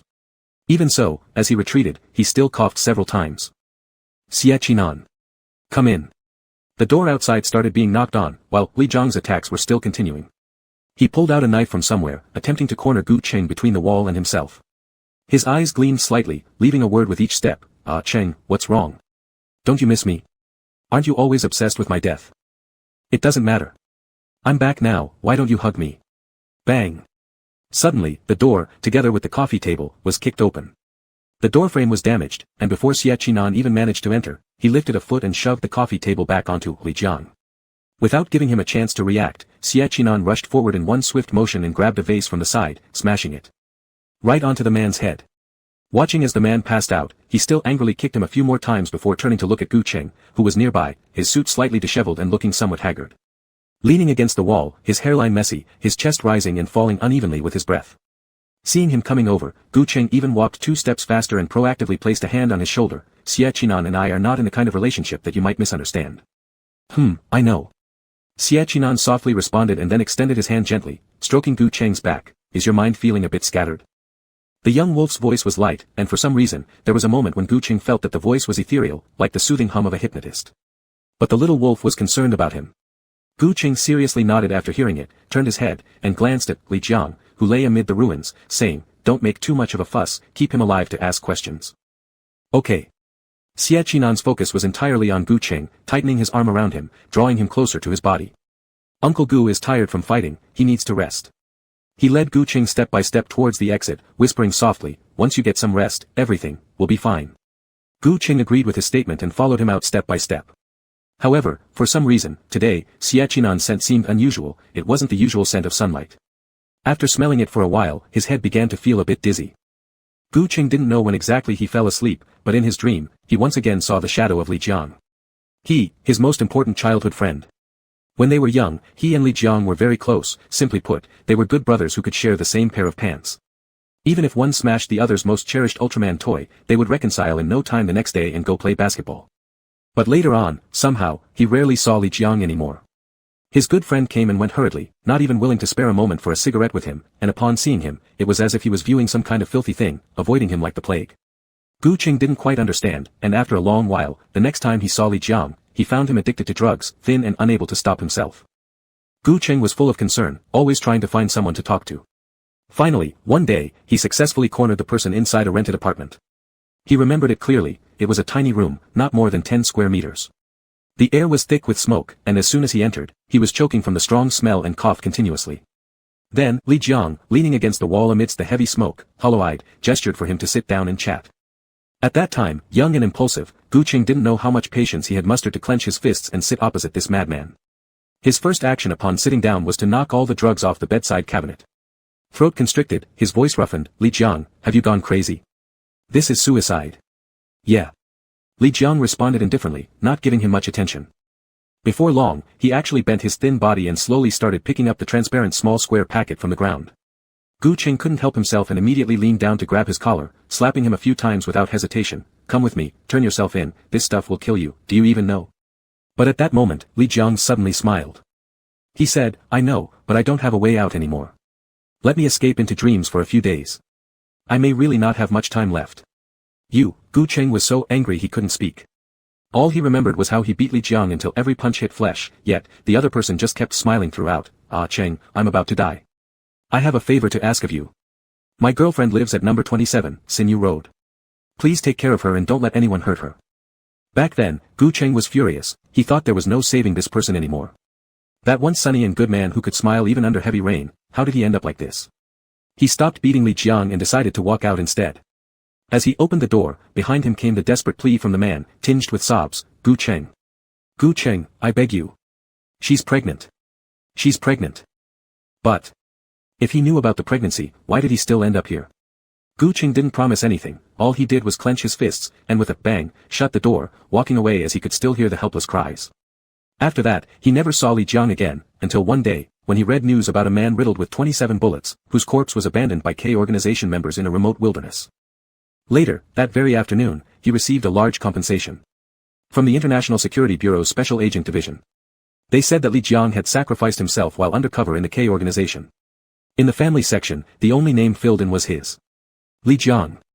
Li Jiang. Gu Cheng thought, if he'd known it would end like this, that day, he wouldn't have said those harsh words, nor would he have lived with guilt for all these years. His senses gradually returned, and he felt a coolness on his wrist. Gu Cheng realized instinctively that this wasn't the room in the castle. Frowning, he tried to open his eyes. However, something seemed to be covering his eyes, and when he moved, his wrists felt a little heavier, accompanied by the metallic sound of ding ding dang dang, clinking together. Chapter 127, Are today's psychopaths really this skilled at playing games? What place is this? Gu Cheng moved his wrist, just about to take off the blindfold when a stronger force grabbed his wrists and pinned them tightly behind him. That was a hand he was far too familiar with, which made him pause for a moment. In the next second, his lower lip was pried open, and a domineering kiss immediately invaded, stealing his breath. In a while, the tie covering his eyes became slightly damp. Gu Cheng struggled a few times but to no avail, he could only hear some jingle sounds from behind, ringing in his ears. Since resisting proved useless and it was nearly impossible to remove the band around his eyes, in a short while, the other party's hand began to gradually move downwards. Gu Cheng's tie had come undone. It lay in disarray on top of an unbuttoned shirt, revealing clearly marked collarbones covered in hickey marks. As if he'd been bullied severely, his fingertips trembled. His ears still picked up sounds, not long after which the fiery heat in front of him began to withdraw. He heard 2 click sounds. His wrists were released but quickly bound again, this time by a cool ring. Once Gu Cheng regained some movement, he heard the sound of hurried retreating footsteps. He gritted his teeth, sat up, tore away the tie covering his eyes, and saw nothing but red marks on his wrists, as well as an entire wall filled with his photographs. No, it wasn't just one wall, it was the entire room. All 4 load-bearing walls and the ceiling were covered with picture after picture of him. From his first time topping the charts as best actor, returning to his alma mater for a speech, playing basketball with friends, acting, drinking with people in business. One after another, all these photos had precise timestamps, locations, characters involved, character relationships, all from when he was 22 until now, like an 8-year surveillance report on display. Though each photo was of normal size, they formed a jigsaw puzzle, piecing together into a half-length photo of himself on the wall. From a distance, it looked like he was tied up with hands bound and eyes covered, restricted to a chair. Not just this wall, every wall was adorned with large portraits that stood out vibrantly, though none of the poses were ones he ever attempted during filming or music video shoots. Moreover, scattered around the bed enclosed by iron railings were his small plush toys. Behind him was a gold silk bracelet falling from the ceiling down to the edge of the bed. Bathed under a red light, it was undeniably an eerie scene full of affection. Gu Cheng quickly shifted his gaze toward where the footstep sounds disappeared. There was a small room. Inside, he heard the sound of rummaging. Gu Cheng entered with hurried steps and immediately spotted Xie Qinyan picking up a syringe and piercing it into his arm. The young man's temple dripped with sweat, and his entire eye area was red. His eyes remained shut subconsciously as he pushed the medicine into himself. Gu Cheng glanced sideways to see what was in the medication box, tranquilizer. This kid was crazy. Without delay, he took 2 steps forward and yanked Xie Qinyan's arm aside. The syringe dropped to the ground with a clatter. The youth opened his eyes abruptly, his entire eyes, no longer just the rings around them, bloodshot red. Upon seeing him, it was as if a great wrong had been committed against him, as if he would start crying any second. This left Gu Cheng neither angry nor calm. "What are you doing?" he asked. The younger one took deep breaths, hesitated for quite some time before softly whispering, "Jealous. Jealous. Want to lock you. Want to confine you. Afraid you're mad. Jealous, yet afraid you'd be mad." Gu Cheng stared at the other person for a bit, eventually letting out a light sigh and pulling Xie Qinyan closer.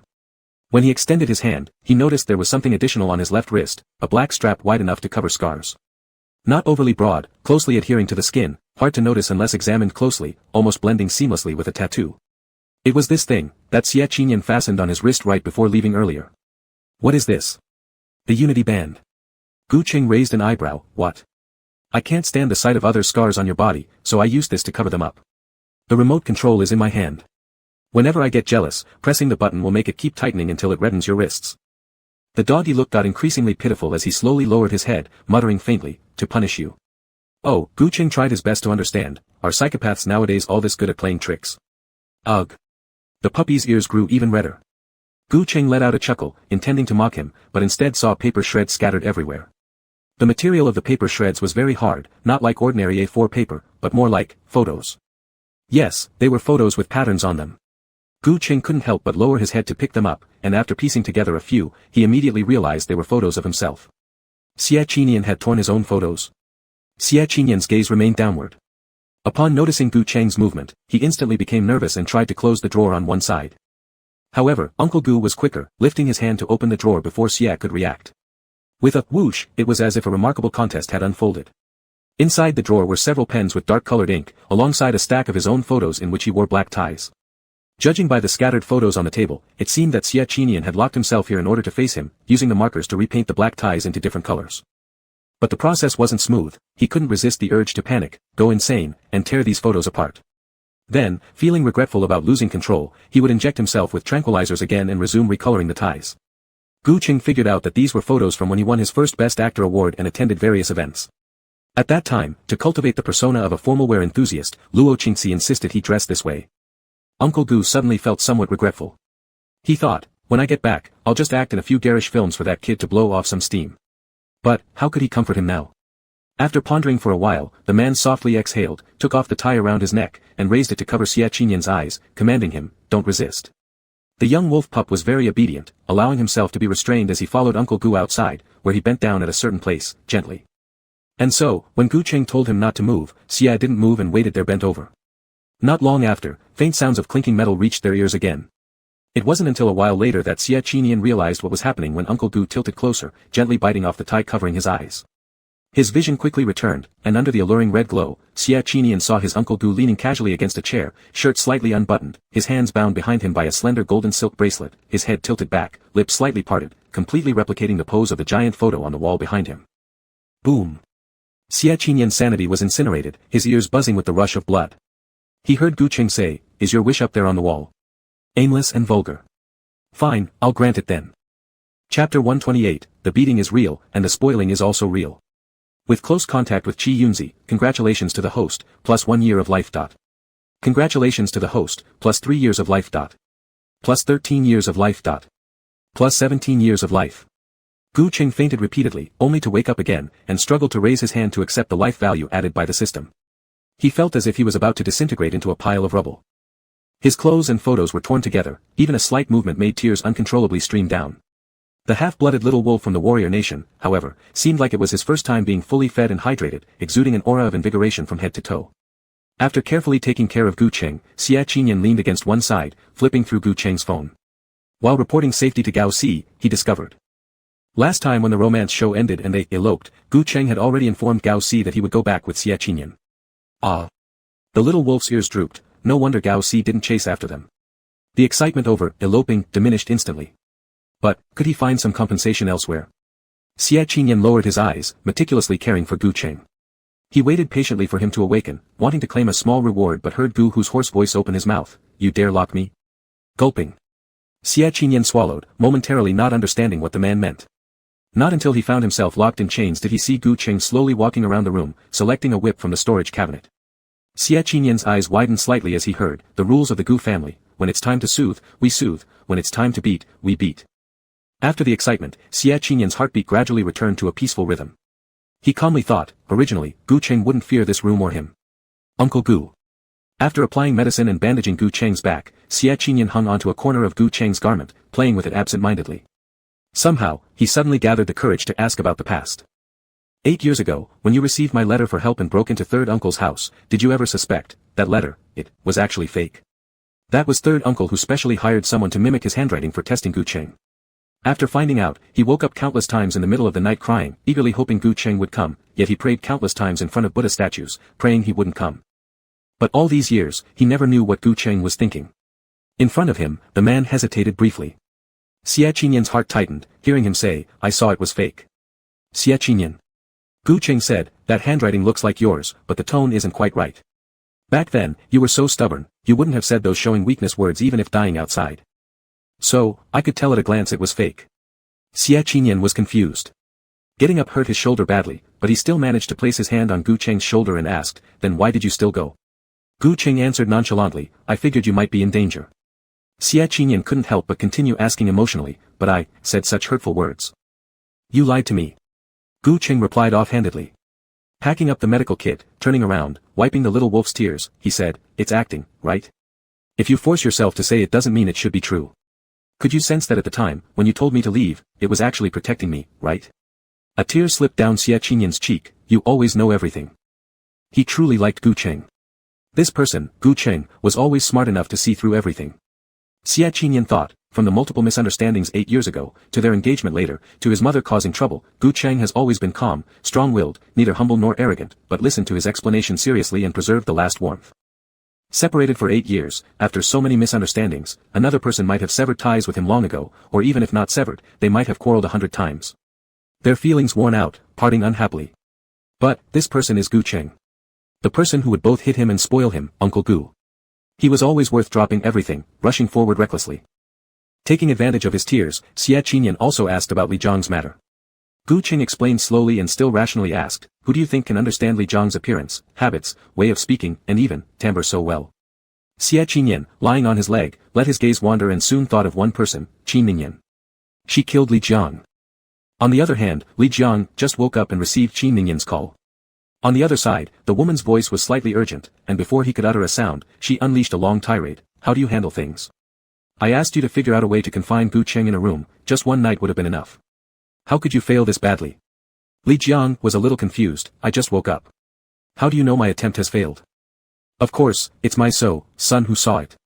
The last few words almost slipped out of Qin Ningyan's mouth, but she managed to hold back at the last moment. No, that's not right. EE has nothing to do with the K organization. If Gu Ming got himself into trouble, so be it, but she absolutely couldn't let anything happen to Gu Yi. Thus, the woman coughed lightly, disguising the word son in a casual manner, and said, I naturally have people monitoring you. You don't need to worry about that. Just focus on your task, seduce Gu Qing, understand? Li Jiang sighed, Gu Qing is gone. Where am I supposed to seduce him? Ha ha ha, he will disappear, because he's locked up. Here, her voice softened gradually, growing smug with satisfaction. She explained, according to intelligence, Xie Qinyan concealed an unknown basement here. When he sees you with Gu Qing, he'll definitely feel jealous. That boy has been mentally unstable since childhood. He will surely imprison Gu Qing without hesitation and torture him to death. But I think, with Gu Qing's ability, it won't take long for him to escape, bruised all over. At that time, the relationship between Xie Qinyan and Gu Qing will break apart. That's when you step in, to console Gu Qing, gain his trust. Kiss him, get close to him, then. Qin Ningyan chuckled softly, kill him. Li Jiang still didn't understand, killing a person is simple, why go through so much trouble? That won't do, Qin Ningyan was entirely focused on avenging her sister, my sister was wrongfully imprisoned because of those two. I can't let this slide. We must see this screen CP publicly fall apart completely. Do. The call ended abruptly as Li Jiang, slumped among the ruins, shook his slightly dizzy head, and suddenly remembered something, villains always talk too much. Why didn't they just kill Gu Qing directly? All this nonsense about breaking up the screen couple was pure overcomplication. But he was merely a subordinate and had no right to criticize his boss. Following orders, Li Jiang waited aimlessly for 2 days at the production team, finally hearing someone shout, Emperor Gu. He hurriedly turned around, expecting to see Gu Qing covered in wounds, desperately needing comfort. But what met his eyes was Chapter 129, A Kiss at the Dining Table, Guided by You. Gu Qing still exuded vigor and vitality. The gold-rimmed glasses hanging from his ear added a touch of rogue charm to his overall demeanor, mysteriously enchanting. Most importantly, it seemed like he had noticed the place where Gu Qing and Xie Qinyan's hands were connected. It appeared to be a guide rope. Black in color, not very noticeable. Soon after, Xie Qinyan took a few quick steps and actively held Gu Qing's hand, their sleeves touching, completely concealing the extremely short rope. Li Jiang's eyes widened momentarily, but when he tried to look more carefully, he couldn't see anything. Li Jiang. The nth time doubting Qin Ningyan's sanity. It was dinner time. The 6 guests and countless cameras surrounded the dining table. From afar, Gu Qing saw Tong Zhua as if something happened, looking terrified and hiding herself into Lin Shen's embrace. Afterwards, Lin Shan inconspicuously picked up his phone that was placed beside the table and turned off a barely audible children's terror ballad. Because the long dining table inside the castle was enormous and for filming reasons, everyone sat somewhat scattered, keeping the volume low so only Tong Shua could hear. Is the brain of a doctor always this effective? Gu Qing felt slightly envious. Just as he was about to head to his seat, a ding sound echoed in his mind. System notification, new task, please kiss Xia Qinyan on the dining table for 3 seconds, plus 3 months lifespan. P.S. It must happen under everyone's gaze. P.P.S. Without anyone noticing. Oh. P.P.P.S. Task failure will result in a random punishment, please host prepare mentally, hee. Random punishment. Gu Cheng's forehead twitched, there wasn't any mention of this in previous tasks, and now, failing the task would not only reduce life value but also lead to penalties. No, host. This system isn't that cruel. The system quickly justified itself with righteous gestures, virtually kicking its little feet. For special tasks with punishments, there's no reduction of lifespan, asterisk. Omega. This excited expression truly made one, the more you look, the more unpleasant it gets. For some reason, his waist started to hurt. With an arched glance, Gu Qing silenced the system, ignoring it for now as he settled down and looked straight towards the camera opposite him. The live broadcast screen comments rolled wildly. Ah. Why is Buddy Gu walking awkwardly? Whyy. Those missing 2 days are making me so curious. I have time, tell us, drooling, desperately curious, Xia's answer, it's happening now. I am Gu Qing. I only remember how everything went black suddenly before my eyes. Then, my ankle was gripped, and I was pulled backwards violently. This comment has been reported. Who? So vile. Because they themselves are ugly and unhappy, they don't allow others happiness either.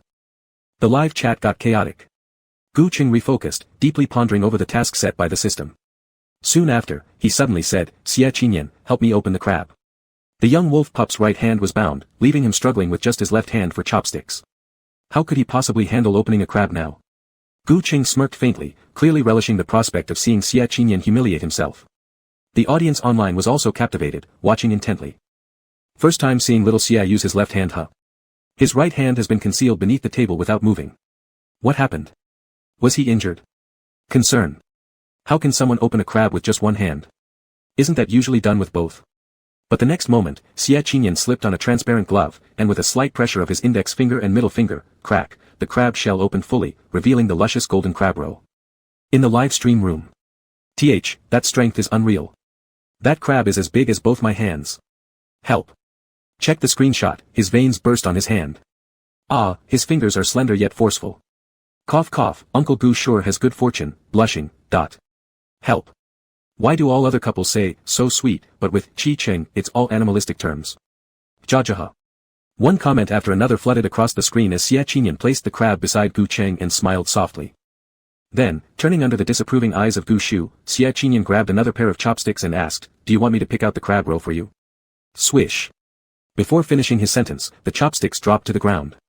Apparently even Xia Qinyan hadn't expected this. Instantly bending down to pick them up, that action was accompanied by the tether pulling hard downwards, dragging Gu Qing sharply along with it. Not long after, the man's body was tilted quite a bit. Gu Qing calmly glanced down and let his chopsticks fall, while bending his head simultaneously. Their bodies were completely shielded by the tall solid wooden black table. As soon as they crouched down, Xia Qinyan leaned in and didn't hesitate to touch his lips. At the same time, the mechanical voice of the system began to count down, 3. However, Xia Qinyan's kiss broke away just as it touched, and before it reached the second, he opened his eyes with a smile and pulled back, asking, what's wrong? Gu Qing, what?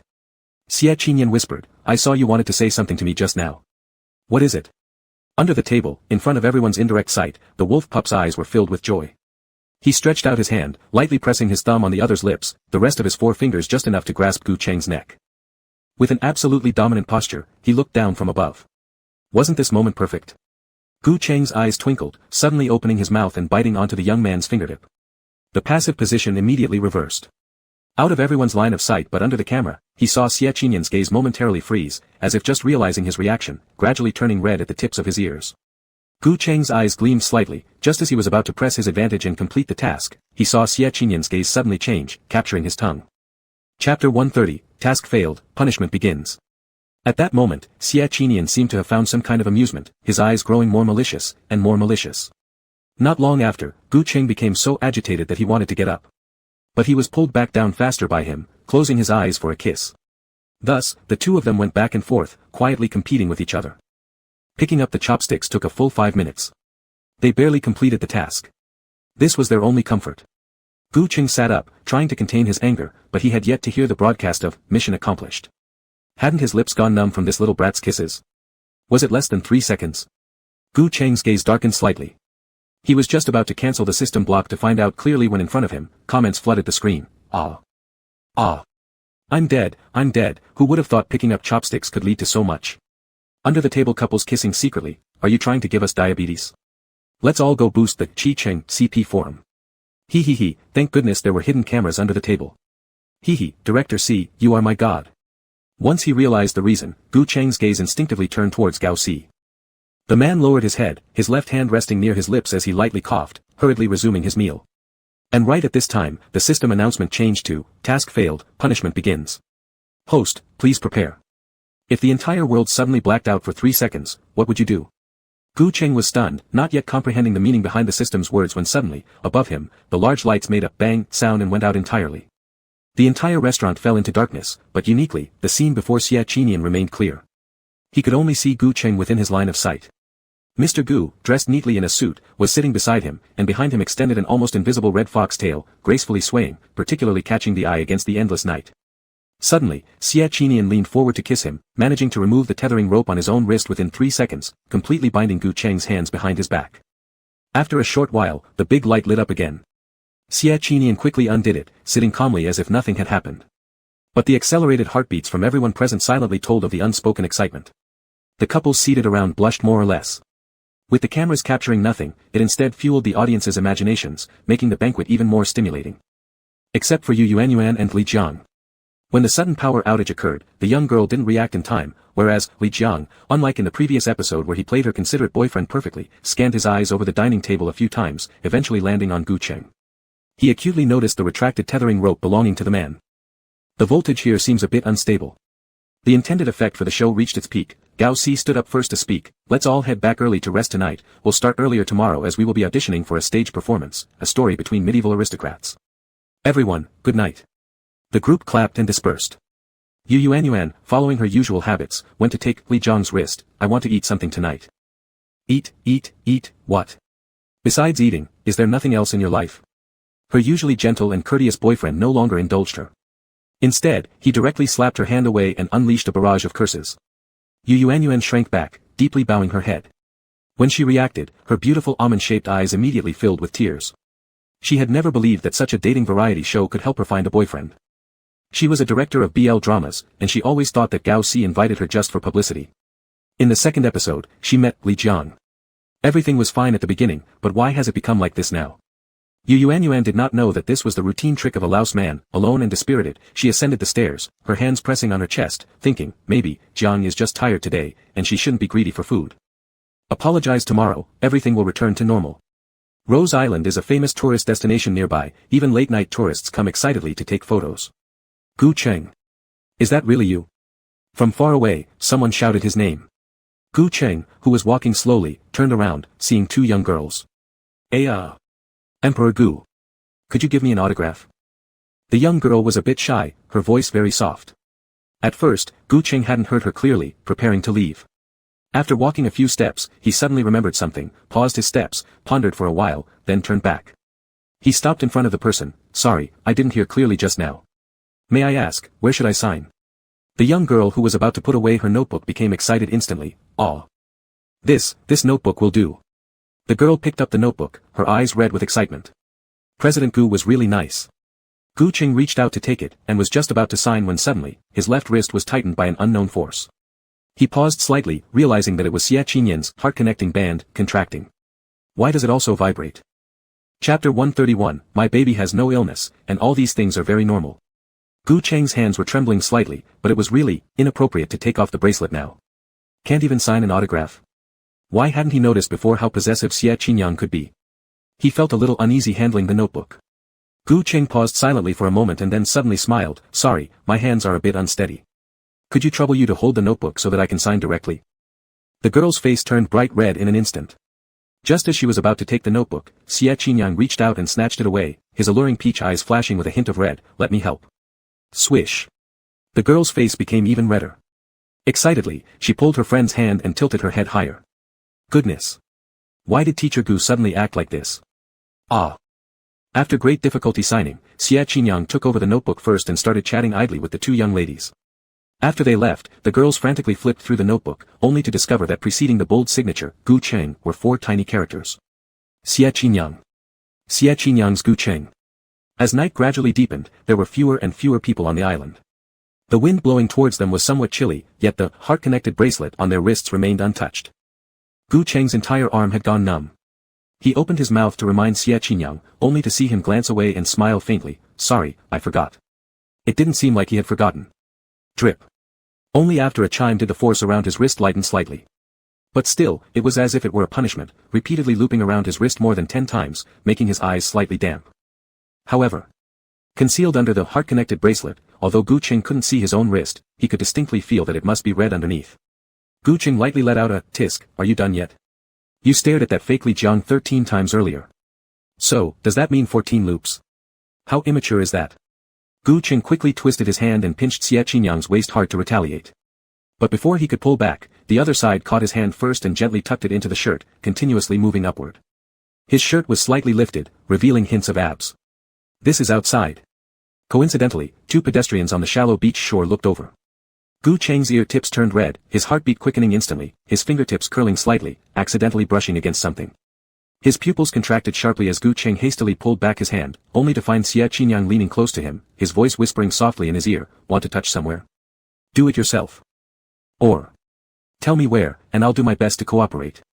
Boom boom boom. His heart beat like thunderous drums. Finally, Gu Cheng withdrew his hand, teased by his antics and laughing uncontrollably. "Are you crazy? Your mind is nowhere near decent." Pulling back his hand, the man touched his fingertips with slight panic, a faint tingling sensation striking straight to the core, a blatant heart-stirring feeling. A heart-stirring moment reserved solely for Xia Qinyang. The surroundings grew darker, and the tourists returning late at night gradually decreased. Gu Cheng asked, "It's very late, shall we go back?" But Xia Qinyang shook his head, "I don't want to go back." Then his gaze shifted to a small wooden raft nearby. Gently lowering his head, he held Gu Cheng's hand. "Shall we go rowing?" Gu Cheng laughed. "It's almost 11, are you crazy?" Was it just an illusion? But Gu Cheng felt that while speaking, Xia Qinyang's fingers slightly curled, tightening his grip on his hand. "Not happy?" Gu Cheng paused for a moment and quickly changed the subject, "Mainly because I am a bit tired today. Once we get on, will you do the rowing?" The cub immediately cheered up, "Okay." Once aboard the boat, Xia Qinyang began rowing vigorously, sending the raft several miles out within moments. And as the shore gradually grew farther and farther away, splash. He casually threw the oars away. The delicate raft floated aimlessly, a lone boat without anchor. Gu Cheng. The sea breeze was a bit cold, and before he could ask what happened, a large-sized down jacket was draped over his shoulders. Then, Xia Qinyang tightly embraced him, resting his head on his lap, closing his eyes peacefully. Treating him like a pillow. Boy. Though disgruntled, Gu Cheng muttered, letting him lean on. Lowering his hand, he pointed his index finger at the wolf's forehead, tracing down along his handsome face. Before long, his fingertip was bitten. Gu Cheng's pupils contracted sharply as he instinctively trembled, only to have 2 of his fingers caught in a bite. The sea breeze softly brushed by, Xia Qinyang's eyes curved gently, leaving a circle of marks on his knuckles. The atmosphere became delicate. Gu Cheng finally managed to withdraw his hand and immediately flicked Xia Qinyang's forehead. "What are you doing?" "Imprisoning you." As he spoke, Xia Qinyang buried his head lower, his voice soft and muffled, almost inaudible. Gu Cheng mocked him, "Who said being imprisoned is like this, with your pitiful face?" "You. In fact, confining you at sea is also a kind of imprisonment." Xia Qinyang didn't say the rest. He just hummed lightly twice and moved closer to Gu Cheng, preparing to bite through his buttons when suddenly, a beep-beep sound came from one side of the boat. Xia Qinyang initially didn't realize it until he saw Gu Cheng picking up his phone, and then he seemed to suddenly become aware. Instantly, with a thud, he sat upright and reached out to snatch Gu Cheng's phone. But at that moment, the phone screen lit up, revealing those alarmingly timely surveillance notifications right in front of them. Xia Qinyang froze instantly. Gu Cheng noticed that the phone screen displayed countless surveillance feeds, including the house in the city center, the suburban villa, inside his car, the office, the corridors of his company, and even every corner surrounding him, all under constant watch. In the latest surveillance report was a close-up of his hand. A clearly defined hand held Xia Qinyang's phone. This angle meant that the surveillance camera was actually. Taking the phone away, Gu Cheng lowered his head, and what caught his eye first was the heart-connected bracelet gifted by Xia Qinyang. Had he even installed a camera here? Didn't they agree not to monitor each other anymore? Staring at the phone showing 30,008 audio recording, blind spot-free surveillance cameras made Gu Cheng's scalp go numb repeatedly. Xie Qinian didn't stop him from looking, just remained stiffly sitting before him, pale lips trembling and his breathing quickening. I'm sorry. His emotions gradually escalated. I'm sorry, Uncle Gu, I'm sorry, actually. It seemed he had trouble continuing, closing his eyes and taking several deep breaths before speaking as clearly as possible. I know I'm sick, I'm not normal, I want to lock you up, to cage you, to never see you talk to others, and always keep you within my sight. But I don't dare. Little Wolf's eyes gradually watered. Lin Shen told me this isn't normal love. He said I have a disorder and need to restrain myself, endure the temptation, otherwise, you'd hate me. So all I could do was to take these cameras and secretly. Sorry. Xie Qinian's tears fell unconsciously, so terrified was he. He was scared of everything, afraid of simply looking far at Gu Cheng. Before pursuing him, he feared Uncle Gu wouldn't want him. After succeeding, he worried about Gu Cheng's suffering, poor sleep, smoking habits, bad eating patterns. Most of all, he feared losing Gu Cheng. And what was more astonishing was that, once Gu Cheng rejected him, his first reaction wasn't sorrow but worry over whether he had angered Uncle Gu, fearing Gu Cheng's bad mood or potential sadness. Sorry, I shouldn't have placed these. Time seemed endless as Xie Qinian slowly emerged from an endless cycle of, I'm sorry, to reorganize his thoughts. I can remove all these cameras one by one, starting with this. Saying that, he intended to turn off the phone, reaching to unfasten the heart-connected bracelet from Gu Cheng's wrist. Xie Qinian's hands were shaking badly, unable to meet Gu Cheng's eyes in time. But suddenly, the next second, Gu Cheng's hand vanished. Xie Qinian suddenly found himself staring into nothingness, shocked enough to stop his tears altogether. His heartbeat paused abruptly, and his stopped breathing made his face pale. But before he could react further, Gu Cheng voluntarily leaned forward and kissed his lips. This kiss was light, like feathers landing on water, yet it carried weight, instantly stirring thousands of ripples in Xie Qinian's heart. He heard Gu Cheng whisper, my baby has no illness, it's just a matter of falling in love, people are different. Imprisoning me, monitoring me, locking me up, biting me, installing over 3,000 cameras, these things, are all very normal. Chapter 132, As Fellow Women, Why So Much Malice? Without a second thought, after the words left his lips, Gu Cheng kissed him again. His hand lightly pressed on Xie Qinian's nape, soothing him like a cat, little by little, calming down his messy emotions. After 5 minutes, he reluctantly reminded, Xie Qinian, remember to breathe while kissing. The tense heart slowly relaxed. Staring at the person in front of him who was so close, Xie Qinian moved his hand slightly, and his gaze gradually became hazy. He said, when I was young, you taught me many things, now, you're teaching me how to kiss you. A rebellious excitement filled his mind, constantly taunting his fragile nerves. Xie Qinian tightened his grip gradually, Gu Cheng, you. Gu Cheng arched an eyebrow slightly, hearing him whisper into his ear, spitting out the last 2 words, witchcraft. He was extremely good at witchcraft, as if he were a demon. But, Uncle Gu. Xie Qinian asked, is this really normal? You wouldn't lie to me, would you? I won't. Gu Cheng gave a gentle squeeze, pinching the back of the wolf's neck, forcing him to tilt his head, their eyes meeting directly. Do you remember what I told you? That pair of fox-like eyes were exceptionally resolute, so dominant they carried not a hint of lust, but seemed to have a natural hypnotic function that wanted to make someone tear apart fiercely. Xie Qinian was enchanted, red-eyed, mumbling aloud, I've been raised by you, whatever you say, I can do. As soon as these words were spoken, Xie Qinian seemed to lose control, pressing Gu Cheng against the edge of the boat. In the sea, alone on the small boat, the waves were rolling. Gu Cheng felt he was like a small boat too, unable to find any anchor point other than the mast. There were finger marks on his waist. This was something Gu Cheng discovered when he woke up the next day. During the break from eating porridge, he also learned that on the raft, Xie Qinian had hidden another oar. Gu Cheng extended his hand, with deep creases between his brows, give me my porridge back, I'll drink it myself. Xie Qinian hastily withdrew, his gaze landing on the linked heart's band around the man's wrist, pausing for a moment, then quietly becoming more somber. He kissed his wrist and firmly refused, no. He continued to coo, feeding Uncle Gu porridge, and only when he saw the man finish did he become sticky again, leaning on the man's neck and asking, if I install cameras, will it really be okay? Won't you feel awkward? A bit. Xie Qinian tightened his grip upon hearing Gu Cheng continue, however, I often work under surveillance cameras, let's just treat it as a live stream for you. Wah. The little wolf's ears drooped, then is the way you look at me the same as the director? He began being unreasonably fussy, and the same towards Luo Qingxi, Gao Si. Gu Cheng closed his eyes, yes, all the same. Oh. Uncle Gu, you can't be like that. Am I not taller than Gao Si? Not handsomer than Gao Si? My abilities in all aspects aren't better than Gao Si's. Drip drip. While he was still pondering over this, his phone rang twice. Seemingly having a reaction to the events of the previous night, this time, Xie Qinian immediately picked up his own phone. The first thing he saw was, your followed account at Gu Cheng has made it to hot search. Again. Is it? Hot. Search. Xia Qinian clicked open without hesitation. The first thing he saw was, Cheng couple, to our youth that will eventually pass. Below there was more, childhood sweethearts can't beat sudden romance, Li Jiang steps off stage alone. Li Jiang, unfortunately, the one I hate didn't die, and the one I love isn't possible. Xia Qinian furrowed his brow deeply. If it were the real Li Jiang, it might have caused some anxiety, but this was an imposter, substituting for someone else's identity, using old photos with Uncle Gu to create such an atmosphere, truly, nauseating. Xia Qinian turned off his phone, intending to ignore it, when a violent knocking sound came from outside. Accompanied by chaotic footsteps and curses, it flooded into the room. The truest love is between men, the relationship between men and women is just for continuing the family line. Yuan has no shame, Li Jiang clearly doesn't like you, why are you always clinging to him? Yes. Li Jiang has already said he's got someone special in his heart, yet you cling to him like a plaster of pain relief. How could this woman be so despicable? Humph. Humph. Crying, I hate seeing women cry, watching two men fall in love is much more enjoyable, at least they don't sob uncontrollably. Yuan, get out of the entertainment industry. The abusive words outside became increasingly unpleasant, the knocking grew more intense. What followed was the helpless cries of a young girl, Teacher Gu. Please open the door. Teacher Gu, save me. Save me.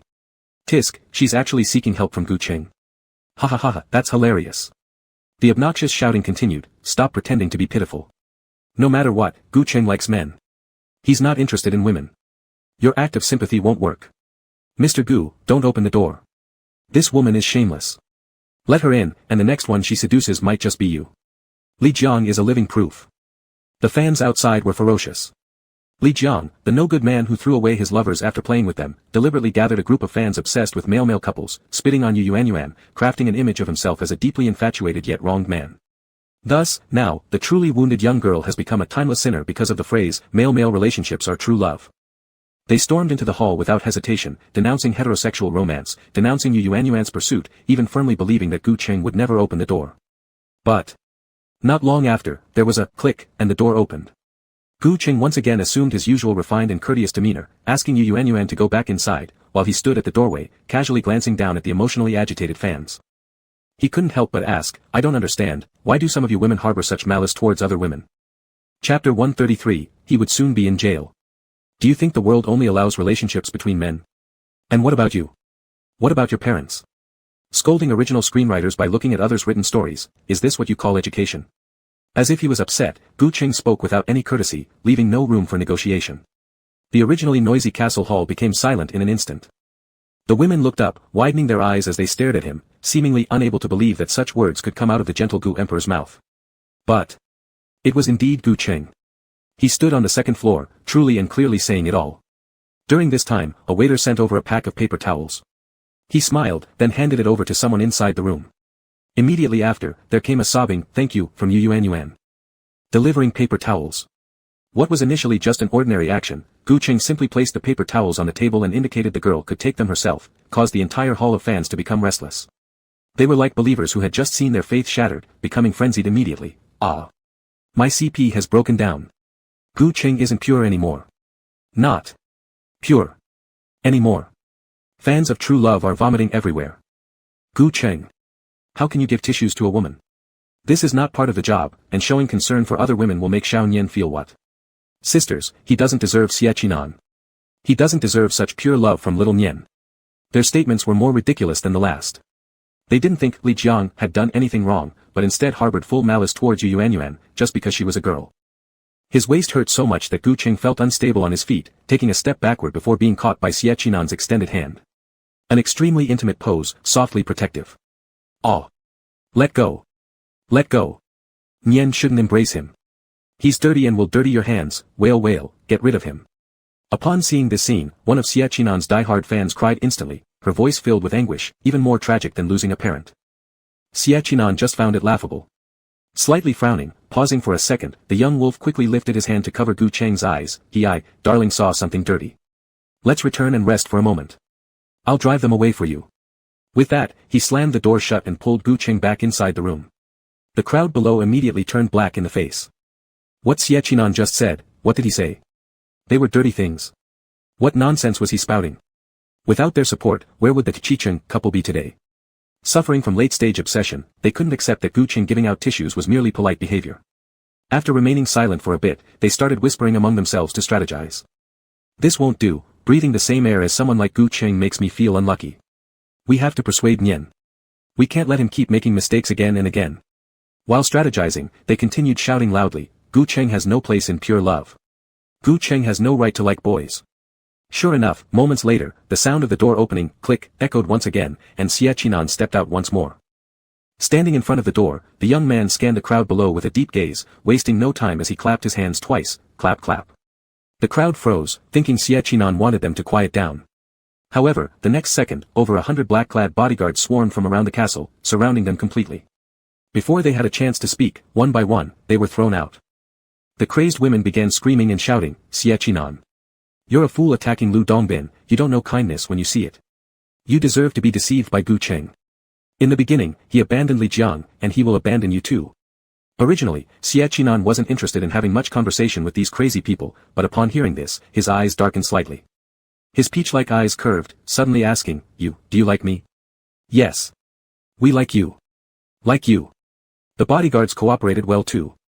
Seeing that Xie Qinan started questioning, they stopped throwing people out and just obediently stood in the main hall, forcing the crowd to listen to what the master had to say. The women believed their persuasion was effective, rejoicing despite being restrained. Full of hope, they stared at Xie Qinan from above. Hearing him continue to inquire softly, then, how much money have you spent for me? Nian. I spent 50,000. 50,000. I've poured all my salary into supporting you, always eating instant noodles, all for, Qi Cheng, woo. Oh, that's quite a lot. Xie Qinan smiled gently, all my money is already in my husband's hands. Thank you everyone, help me take good care of a Cheng. Wait. What? What did Xie Qinan just say? Was he going to use their money to support Gu Qing? Hack. The women coughed violently, almost collapsing in anguish, their eyes red-rimmed. Xie Qinan continued calmly, I love Gu Qing. Moreover, I absolutely adore being tricked by him. Whenever he scams me, I can't help but feel utterly elated. You see. This island belongs to him, I bought it for him. Every flower on this island was planted for him. The moment you stepped on it, you dirted it. So what are we supposed to do? Seizing the psychological weaknesses of these women, Xie Qinan danced recklessly through their emotional landmines. Some die-hard fans had already been so infuriated they were spitting blood, their lips were as white as chalk, and they could barely stand. Unfazed, Xie Qinan carried on, Gu Qing owns several real estate companies. Are you living in Beijing? There's an 88% chance your homes were developed by him. So guess what? You're dirty too. What are we supposed to do about that? As Xie Qinan spoke, he sent a text message to the leader of the black-clad bodyguards, wash them properly in the sea. He followed up with another message, throw them out 100 miles offshore, anyone who swims back deserves to live. Just after sending the messages, Gao Si cautiously peeked out from a nearby room, inching step by step toward Xie Qinan, the entire island, is yours? To be honest, Gao Si initially thought Xie Qinan was bluffing. But if the island didn't belong to him, then where did all these black-clad guards come from? Yeah, Xie Qinan replied simply, pocketing his phone. Gao Si was stunned, then why did you enter the entertainment industry? This certainly wasn't a field known for big paychecks. Leaning against the railing, Xie Qinan smiled faintly, what do you think I'm doing this for? Back inside the room, Yuan finally managed to stop crying. Sitting across from Gu Qing, she choked out her words, no one else in this industry acts this way. Why do they treat me like this? Just thinking about writing the next script makes me feel sick. Gu Qing handed her another tissue and asked, Gao Si mentioned there's a play for casting roles. Did you write that script? Yes, the young woman nodded hesitantly, her voice tinged with guilt. I'm sorry, Teacher Gu. I've caused you so much trouble. Her hands clenched tighter on her knees. After a moment of hesitation, Yuan mustered the courage to ask, Teacher Gu, may I ask, you and Li Jiang? Li Jiang was my friend, Gu Qing said bluntly. He's already dead, it's all fake. And the man's handsome fox-like eyes darkened slightly. He will soon be imprisoned. Chapter 134 Gu Qing, so sweet. The crazy fans gradually dispersed, and the tranquility was restored outside the room. Xie Qinan gently pushed the door open. When entering, he heard Gu Qing saying, I am not Gav. Yuan was startled for a moment, ah. Gu Qing adjusted his glasses, trying to find the right words, it's just, like, subconsciously waiting for someone. At the doorway, Xie Qinan slowly approached. Yuan also blushed, thanked him, then hastily left the room. When others left, the weariness accumulated on the boat all came flooding back. Gu Qing seemed somewhat unable to support himself. He yawned and slumped onto the sofa. He waved his hand, signaling Xie Qinyang that there was no need to press his temples any longer, and even couldn't bother lifting his eyelids. But at this very moment, the young man deliberately leaned beside him, bent his knee onto the sofa, extended his arms, enveloping Gu Cheng in his embrace as he pressed his lips to Gu Cheng's. Gu Cheng was extremely drowsy. Once he fell back, his consciousness became blurry. After dodging a couple of times, he found himself being chased again with kisses. His lips were gently teased until the kiss deepened. An unconscious hum escaped from Gu Cheng as his eyelashes slightly trembled. Even though it seemed as if he were being bullied, almost habitually, he reached out to encircle Xie Qinyang's neck, allowing himself to be embraced tenderly while indulging in kisses. With great difficulty, they finally parted. The youth hovered above him, catching his breath lightly. His thumb wiped away the tear that had overflowed from Gu Cheng's eye corner, comforting him softly until he chuckled. Gu Cheng was confused. What are you laughing about? I'm happy. Xie Qinyang looked into his eyes. Uncle Gu, I'm happy. He continued, a while ago, Gao Si asked me outside why I was so certain that Gu Cheng liked me. I said, I am determined, now extremely determined, absolutely determined, cannot be more determined. The man closed his eyes slightly, exhausted, but still mustered the strength to ask, why? Then you answer me first, Xie Qinyang persisted. If I kiss you every day, will you dislike me? Gu Cheng simply shook his head, listening to the other continue asking, why? Why doesn't he dislike? After moving his fingers slightly, Gu Cheng pondered silently for a moment before answering, because I like. Initially when he was kissed by him, his heart would race. Now when he is kissed, it feels comfortable, as if it could alleviate his fatigue and bring peaceful years. So, you like me? Xie Qinyang supported himself on one arm next to him, smiling more and more soothingly and mesmerizingly.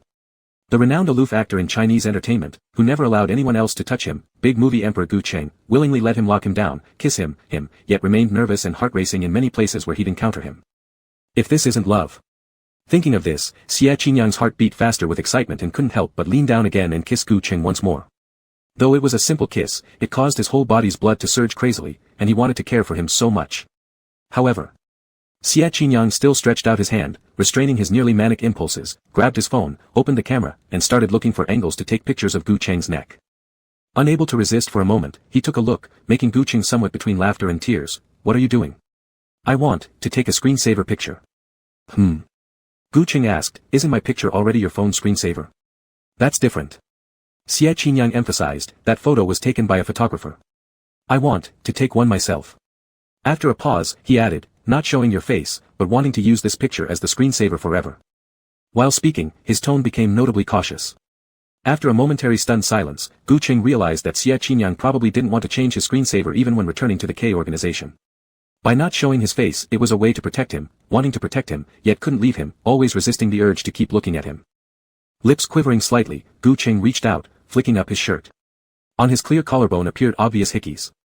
With a suggestive yet non-intrusive angle, no inappropriate areas were exposed, yet it was as if drawing lines around an artistic masterpiece, highlighting the excellent figure subtly hinted beneath. Throat constricting. Xie Qinyang managed to endure his discomfort to take the picture. As his hand extended, Gu Cheng quickly buttoned up his shirt first and turned slightly. Perfectly missing the golden opportunity to admire the clouds and mists. 1 second off. Dog Hook clenched its teeth, it's only 1 second. Gu Cheng fell asleep, leaving endless fantasies for him. In the night, Xie Qinyang customarily held Gu Cheng and used his own arm as a pillow for his precious baby. But after a while, during sleep, Gu Cheng gradually moved further away, seemingly finding it too hot next to him, shifting towards the side with the air conditioning. Xie Qinyang felt a bit disheartened and accordingly moved back a little. Just as he was about to lie down, Gu Cheng shifted closer again on his own, tugging at the hem of Xie Qinyang's shirt. His furrowed brows suggested a reproach. His puppy didn't love him anymore. For such a composed person during the day, why did he act so capriciously when asleep? Xie Qinyang could only hold him tighter once more, leaning down and affectionately kissing his frown away. But then, unexpectedly, tears began to mist the corners of Gu Cheng's eyes after the kiss. The steady heartbeat suddenly tightened. Unable to bear seeing Gu Cheng like this, Xie Qinyang quickly wiped the tears away gently, careful and meticulous so as not to disturb him. But soon, Gu Cheng woke up with damp, red-rimmed eyes. The moment he came to, he said, I dreamt that you were on a blind date again. Was it worth tearing up over something like this? Xie Qinyang bent down, hurriedly wiping the tears as he said, dreams are opposite, Lin Shen told me. Having such dreams means someone truly cares, deeply. Is that so? Gu Cheng closed his eyes, muttering faintly, I don't care. Claiming he didn't care, his ears turned bright red. He clutched onto Xie Qinyang's shirt even tighter, almost like pouting. My little Cheng. Gu Cheng. Xie Qinyang couldn't resist calling his name again, and after saying it, added somewhat incoherently, so sweet. What? Gu Qing didn't understand, what kind of nonsense was that? Before he could think further, he was kissed again, prompting Xia Qinyang to continue nonsensically repeating, just so sweet. If only life could keep going on like this forever. The new gimmick for the third episode of the dating show, a stage play. Screenwriter, Yu Yuan. In the first draw for roles, Gu Qing got a brilliant criminal mastermind, while the male actor who shared most of his scenes was an earl. In the second draw, Li Jiang and Xia Qinyang both ended up competing for one role. They had to stand behind a red line and somehow pass Gu Qing a drink without crossing the boundary. But since Gu Qing sat comfortably on a plush couch placed 1 meter away from the red line, getting the drink across became the crux of the task. Since learning that this thing originated from K organization, Xia Qinyang hadn't said anything nice to Li Jiang. It seemed like he carried an innate air of superiority. When the staff moved farther away, Xia Qinyang turned slightly and taunted, "Are you sure you'll still be alive by the end of filming if you piss me off like this? I'm an assassin, dying under peonies is a romantic fate," Li Jiang responded unflinchingly, and Emperor Gu, well known as the untouchable flower of Chinese entertainment industry, has dominated as the top icon from age 20 to 30, killing everyone in sight with his unmatched beauty. So what? Does that mean only you get to sleep with him? Chapter 135, Sword Tip and the Ring, Wolf Puppy cannot be harsh on his wife. Naked provocation. Xia Qinyang took another step forward, his height advantage immediately tipping the scale in his favor. The atmosphere instantly grew tense. "That's right," he said, "I can. Only I can." Before the words even finished, he suddenly leaned down closer to Li Jiang. "Do you know, your earpiece, it wasn't turned off." "Not turned off." With one sentence, the man pretending to be someone else panicked instantly. Li Jiang's lips paled at once, as thoughts of the killer he had mentioned earlier sent chills up his spine. Just then, Xia Qinyang seized this few seconds, slightly stepped back, causing a clink and knocking over his glass. The wine spilled recklessly, somehow all landing on his own body. Tian furrowed her eyebrows slightly, only then connecting her earpiece and quietly speaking, "Brother Jiang, did I bump into you?" He nodded immediately, full of remorse. "I'm sorry, I apologize first, but this is a competition." Li Jiang. Xia Qinyang continued muttering, "The director said, fair competition with each person having a glass of alcohol. You splashing me during our first meeting was fine, but now what are you doing? Without the glass." Here, the wolf pup's eyes suddenly changed drastically. "You will lose your competitive edge." Guttural sound dash. Li Jiang's heart sank instantly as he felt the wire for the earpiece that he had already pulled out. So, Xia Qinyang had just deceived him, the real aim was to knock over his glass. The comment section went wild immediately. "Help help. Is it just me, or is he incredibly charming? Tian, brotherly, Uncle Gu is mine alone. Go away far, far away." Phrase after phrase translated before his eyes, yet Li Jiang couldn't understand why the fans of Qi Qing CP didn't trust him regarding his past with Gu Qing. It seemed like they'd been warned beforehand. He had already humbled himself enough, living life in the shadow of someone else. Gradually tightening his fists, Li Jiang, while lost in thought, saw Xia Qinyang pull out a long sword from the side. The sword's tip entered the rim of the glass, carefully lifting the glass to hover above Gu Qing. Sword tips holding alcohol. Gu Cheng's heart twitched and he immediately moved his chair a bit backwards to approach Xia Qinyang's glass of wine. But, before he could adjust properly, there came a ting. Xia Qinyang's arm holding the sword hilt seemed shoved by something. The sword tip lowered, and the cup fell directly onto the ground, leaving only a drop of wine hanging precariously on the tip. Xia Qinyang's pupils contracted, while Li Jiang let out a smug smile from the side. However, before he managed to curl his lips fully, he saw Gu Qing lean in fearlessly and open his mouth to sip the last unfallen drop of wine from the sword's tip. And the sword was still descending continuously. In that moment, all the staff on site tensed up. Gao Si even held his breath, his heartbeat momentarily stopping. Ayawaha. No. Uncle Gu. It'll kill someone. Audience in the live stream couldn't hold back any longer, their screams ringing out endlessly. Yet, just as the falling sword reached Gu Cheng's lips, it stopped steady. Precisely so, the only drop that landed on the corner of Uncle Gu's lips originated from Xia Qinyang's sword tip. Game victory, the scene frozen as if time stood still. Gao Si couldn't find any words to describe their madness. Realizing moments later, a chill ran through his scalp. Crazed. To discuss love to this degree left no room for not accelerating heartbeats. But what surprised him more was that, the next instant, Xia Qinyang's sword tip moved again.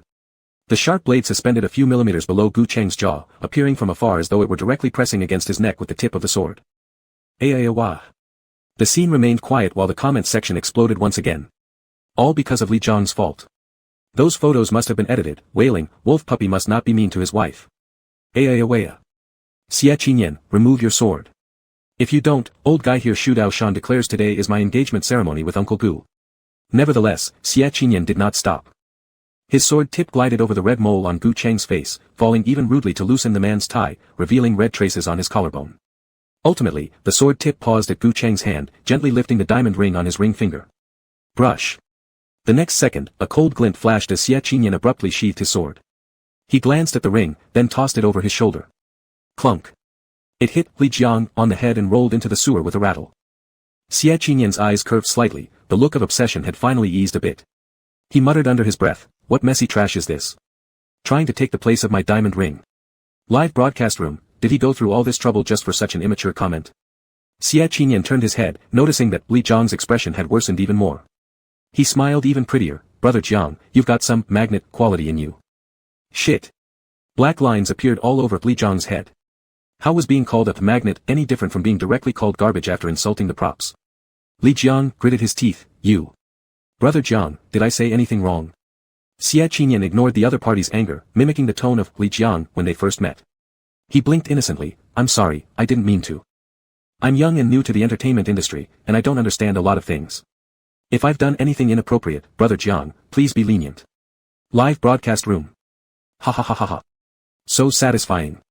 Why does little brother Nian's scheming feel so likable to me? I've disliked Li Jiang since the first day he started trouble. There have been too many people interfering, Yang Yi Kun, Su Xiaoli, Shen Lu, but no matter what, Qi Qing forever. That's right. Fun fact, Grandpa Gu followed the super topic of Qi Qing couple. The parents support them too. What? How did you find out? Because Grandpa doesn't know how to use Weibo, but his recently followed super topics showed up, He even commented on a fanfiction, saying, "Any children should be born between Xie Doggy and our treasure hahaha. Help. My only non-collapsing CP is too sweet. Too sweet." Even so. At this moment, a user named Ko-AI Xiao Tong Tong finally chimed in. Ko-AI Xiao Tong Tong, Xie Qinyan was rude to my baby Gu. And used a sword against him. He must pay. Ko-AI Xiao Tong Tong, join me in shouting, crematorium. Crematorium. Crematorium. This comment finally caught Gu Cheng's interest. The man stood up from the chair, calmly appraising, "This suggestion is quite good." With that, he adjusted his glasses, naturally unbuttoned his tie, using one end to bind his own wrist, while the other end was tied around Xie Qinyan's neck. Ha! Chapter 136, Shock Appearance. Uncle Gu's second personality. After tying up, Gu Cheng didn't make a move. Instead, he slightly raised his foot and leaned in toward Xie Qinyang's lips. In the camera, the disheveled shirt approached the neat work shirt. Xie Qinyang felt that Gu Cheng seemed to intentionally slow down the speed. The soft lips were just within reach but did not close in. The wolf cub grew somewhat anxious. His eyes gradually became more intense, even lowering his head to take the initiative, but every time, Gu Cheng would dodge. Delayed kissing, misalignment, eyes locking could spark tension. Suddenly, Xie Qinyang's gaze turned sharp as he reached out to pinch Gu Cheng's jaw. However, before his hand could react, Gu Cheng grabbed his tie and yanked him down with one pull. His Adam's apple moved, and Xie Qinyang's face landed in Gu Cheng's palm, leaving a red mark on his neck. Tears formed at the corners of his eyes, yet he obediently rubbed against Uncle Gu's hand and said, "How do you want me to be cremated?" Ah. Once again, the live stream chat erupted in screams. I get it now. I understand why their scenes are so full of wild terms. It's so sultry. Ah. Uncle Gu, don't bind him, bind me. Off key. Gu. Train the dog, Master, Cheng. Amidst all the excitement, Gu Cheng pulled Xie Qinyang back into the room and firmly shut the door with a bang. The comment section went crazy, although, nothing much happened inside. It was only when dinner re-entered the scene that a clearer red mark was left on Xie Qinyang's neck than it had been in the daytime. Lifting his hand to eat. Oh. There were marks on his wrist too. 2 of them. Dinner marked the last live broadcast of the day. Yuan had gone, and Li Jiang sat alone in the corner, raising his eyes to see the scrolling barrage comments for Qi Qing CP. His chopsticks clenched tighter and tighter until he saw a group of people cursing him, calling him a cad who played with young girls' feelings while simultaneously slandering them. Click. With an added force, Li Jiang snapped the chopsticks cleanly in half, gritting his teeth hard. He was a killer, luring someone like Gu Cheng. Eliminating him would be his forte. Seeing Gu Cheng finish his meal and wander towards the corner alone, Li Jiang appeared more excited, almost ready to smile. As soon as Gu Cheng stopped, Li Jiang held his breath and suddenly swung his short knife upwards. Do you know you're going to jail? A light voice came from right in front, followed by a countdown, 3. Li Jiang's heart thudded, the tip of the blade involuntarily trembled, but he quickly steadied himself. He needed to go to jail. He deserved jail long ago. But it wasn't for a dying man to sentence him. 2. Li Jiang raised the knife. 1.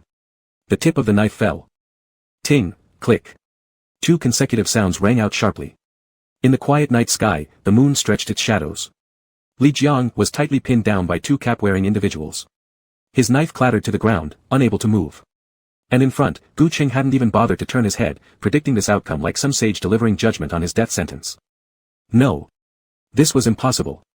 Li Jiang struggled fiercely, wriggling left and right, finally managing to glance at the obvious insignia of the International Security Bureau on the 2 people behind him. Criminal suspect, Xu Buning, is accused of murder, fraud, and tarnishing heroic images. Arrest proceedings are commencing. Proceedings, arrest. How could it be? How could it be so coincidental? Xu Buning found it incomprehensible. His hands were pressed down heavily, momentarily unable to respond that Gu Cheng was deliberately leading him down the path, resisting fiercely only as he was being taken away. Then, a gun was firmly pressed against his forehead. Breathing halted, the man dared not move. Yet he suddenly remembered what Qi Ningyan had mentioned about Gu Cheng's taboo. A smirk curved onto Li Jiang's lips as he immediately bellowed, "Ah Cheng. Ah Cheng, save me. I'm about to die, Ah Cheng. Are you just going to let me die? Can you bear it?" Boom. Piercing screams, identical intonations made Gu Cheng's brain buzz audibly. His lips whitened as he instinctively clenched his wrist. Turning around, catching sight of Xu Buning who had fallen unconscious after a single punch, Gu Cheng unconsciously reached out to help, but resisted somehow.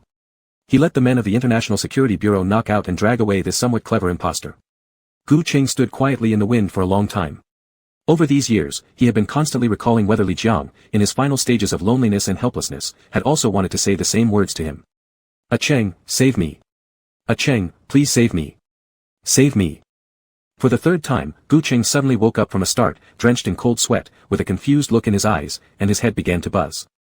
Xie Qinyan was filled with worry. He reached for the tissue on the bedside table to wipe the sweat off Gu Cheng's forehead, but, before his hand could reach out, it was swatted away by Uncle Gu, whose eyes were slightly red. Chapter 137, The Second Personality Jealousy. In that instant, Xie Qinyan felt his blood run cold all over his body, completely stopping in place. Because he clearly saw hostility in Gu Cheng's eyes.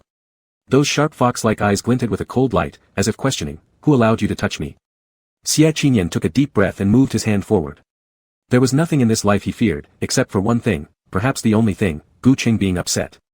Therefore, he would naturally feel intimidated by his words. But, not now. The Gu Cheng before him now seemed to need restraint. However, just as his hand stretched out, the tissue was snatched away by Gu Cheng. He gritted his teeth and coldly opened his mouth, "I don't know." This sound escaped from Xie Qinyan. Because before him, Gu Cheng hadn't finished a sentence when he suddenly grabbed his neck and kissed him fiercely. Their lips and teeth tangled, Gu Cheng's hands trembled despite the strength with which he lifted the hem of his shirt and touched his abs. Xie Qinyan shuddered momentarily, watching 2 emotions wildly changing in Gu Cheng's eyes before him. So, he reached an arm around the person's waist, pressing them forcefully against his chest while using his other hand to search for medicine on the bedside cabinet. The pills given by Teacher Huang were here in a blank bottle, clearly right there. With a clatter, the pill bottle sounded, and Xie Qinyan suddenly regretted letting him meet that fake Li Jiang alone. But he had his own selfish motives. Gu Cheng hadn't told him how the wound on his wrist happened. He assumed that Gu Cheng would say more to the imposter, at least enough to let him guess some information. But in front of him, it seemed like Gu Cheng was stimulated by the sound of the pills. He directly bit hard, drawing blood from the corner of Xie Qinyan's mouth. Xie Qinyan looked down, forcing the person beneath the pillow while struggling to unscrew the medicine bottle. But unexpectedly, as soon as he unscrewed it, Gu Cheng turned his head and actively avoided his lips. With a slight laugh, the corner of his lips curved into an absolutely beautiful arch. That pair of clever fox-like eyes bent as he generously complimented him, "Your kissing technique isn't bad." Thud. Xie Qinyan's heart sank to the bottom. It's over. It's another Uncle Gu. The main personality still holds back when punishing him, but this has no mercy at all. Sure enough, the next second, he was flipped onto the ground by Gu Cheng. The man casually propped himself up on one leg, sat there easily, and wiped the blood off his lips. "Did you even know your way home?" Cough. Xie Qinyan immediately got up obediently. No. You can sleep here if I forgive you, otherwise, get out." Oh. Xie Qinyan hung his head gloomily and walked out the door. Still following his routine, he slept outside Gu Cheng's door on the floor. But could this Uncle Gu truly let him sleep on the floor all night? Oh. On the afternoon of the next day, the stage play performance officially began. The first scene was a rain sequence. To make it look real, Gao Si even specially found a high-pressure water gun, equipped with an extra-large showerhead mounted at the center of the castle, allowing the water droplets to fall gently. The actor performing alongside Gu Cheng was Shen Lu. The content of the play involved the character played by Gu Qing saving the woman he loved. Running in the heavy rain, he came to seek medicine from the Viscountess played by Shen Lu. The content of the play involved the character played by Gu Qing saving the woman he loved. Running in the heavy rain, he came to seek medicine from the Viscountess played by Shen Lu. However, Shen Lu obviously intended to deliberately make things difficult. Yi said Li Jiang had been caught, so no one was causing trouble for Gu Qing anymore, but she decided to do so instead. Is Gu Qing known for his gentlemanlike demeanor? Is he a famous star in the entertainment industry? Then let's make him undergo multiple takes and give this godlike figure a proper bath. Teacher Gu, I write novels, and I'm not very good at acting. I'll have to bother you to follow the script a few more times, Shen Lu smiled and said, don't take it personally, okay? The woman held the medicine pack, standing under the eaves in her exquisite noblewoman dress, smirking confidently. Look, she wasn't wrong, it was all done according to the director's requirements, part of the script. How could Gu Qing possibly vent his frustration? By the fourth time, watching Gu Qing walk through the rain, the live stream comments section was filled with fury. Yet, there were always brainless fans defending her. Exactly, our Lulu doesn't act well, but shouldn't Gu Qing, a professional actor, yield a little? 9-time Golden Horse award-winning actor should probably have a bit more professional ethics. Besides, Lulu is together with Gui now, she's his sister-in-law. So, he should show some face, right? Lulu, darling, keep it up. Don't worry about doing it a few more times, everyone loves to watch. Watching comment after comment roll by, Shen Lu unconsciously glanced toward Gu Yi on the side.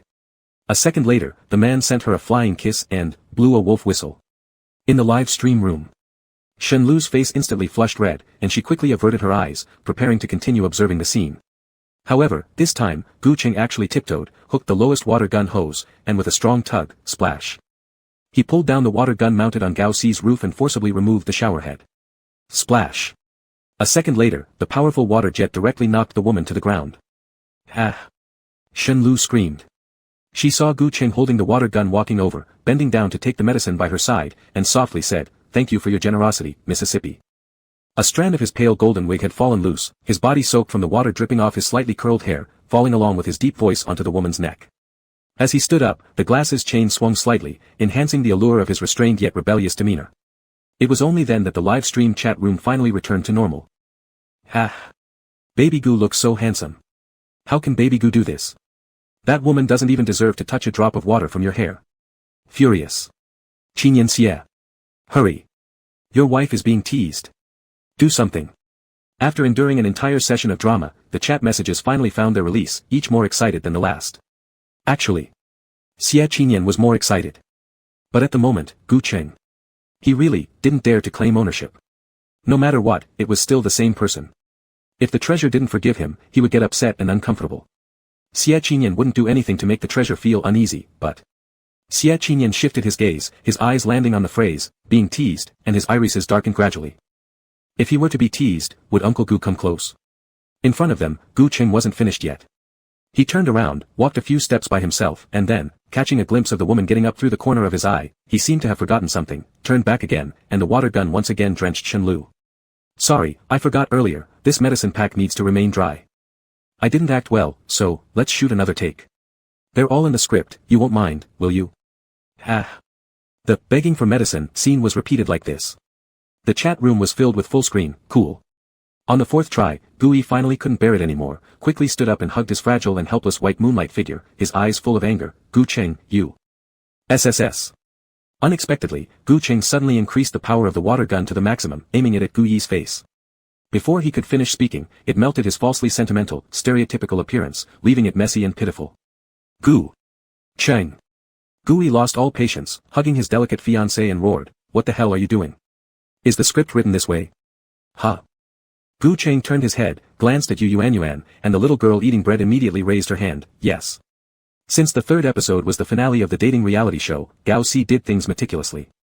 After dinner, the 7 guests still had to play a game of pool. It was called an ending friendship match. The dating variety show was a heartfelt program. To take care of the feelings of the younger girls, Gao Si even joined in, pairing up with Yuan as a team. Then, Gui got mercilessly slaughtered by Gu Qing on what was supposed to be his best project.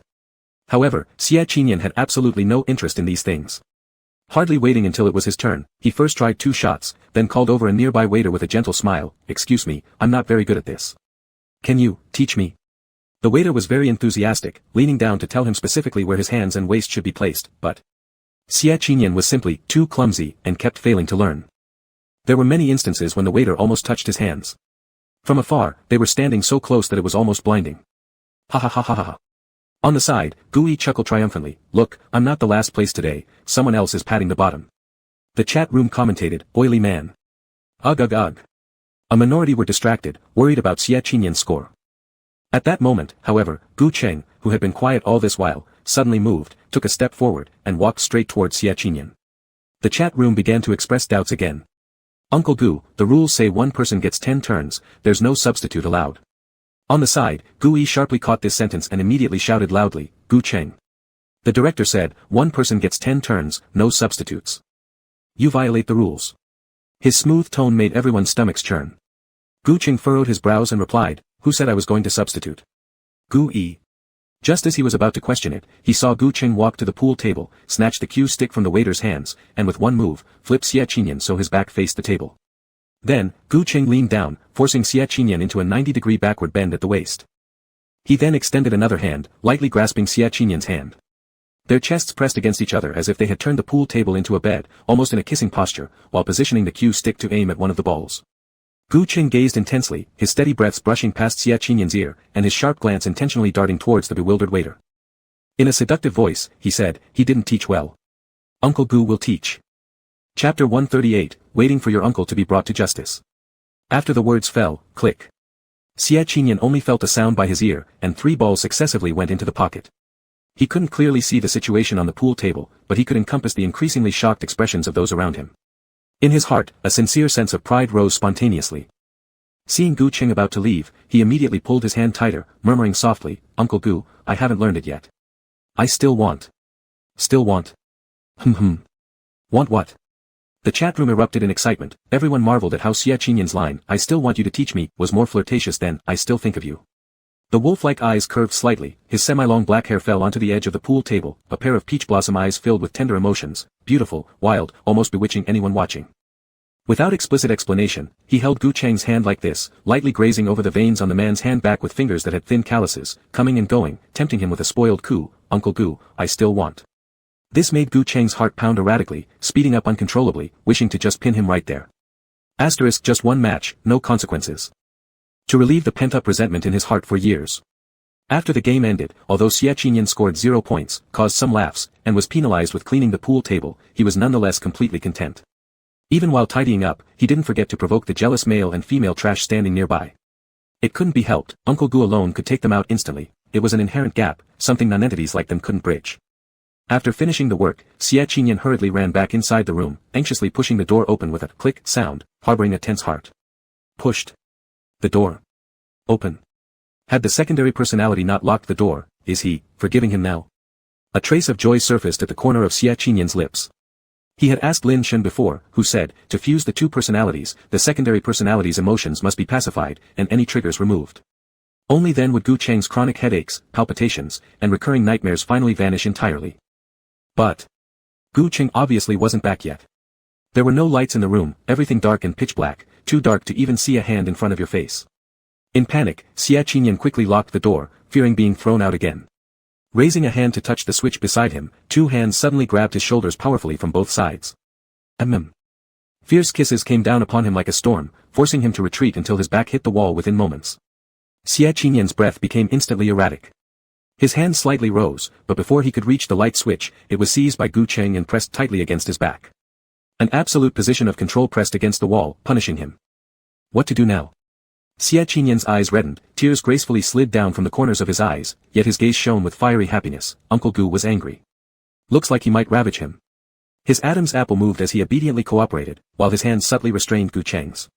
When the man led him to the bedside, Xie Qinyan suddenly flipped over and pinned the secondary personality version of Gu Cheng beneath him, using just one hand to press the other's arms firmly above his head. Leaning down, he took away Gu Cheng's glasses, tossing them carelessly onto the floor. Hearing the tinkling sound, his eyes gradually transformed from delight to excitement. Open your mouth. The tone deep and hoarse, sending shivers down Gu Cheng's spine. Before he could react, his knees were gently pushed apart by the boy's own legs. Gu Cheng's strength waned involuntarily, his eyes showing a hint of confusion.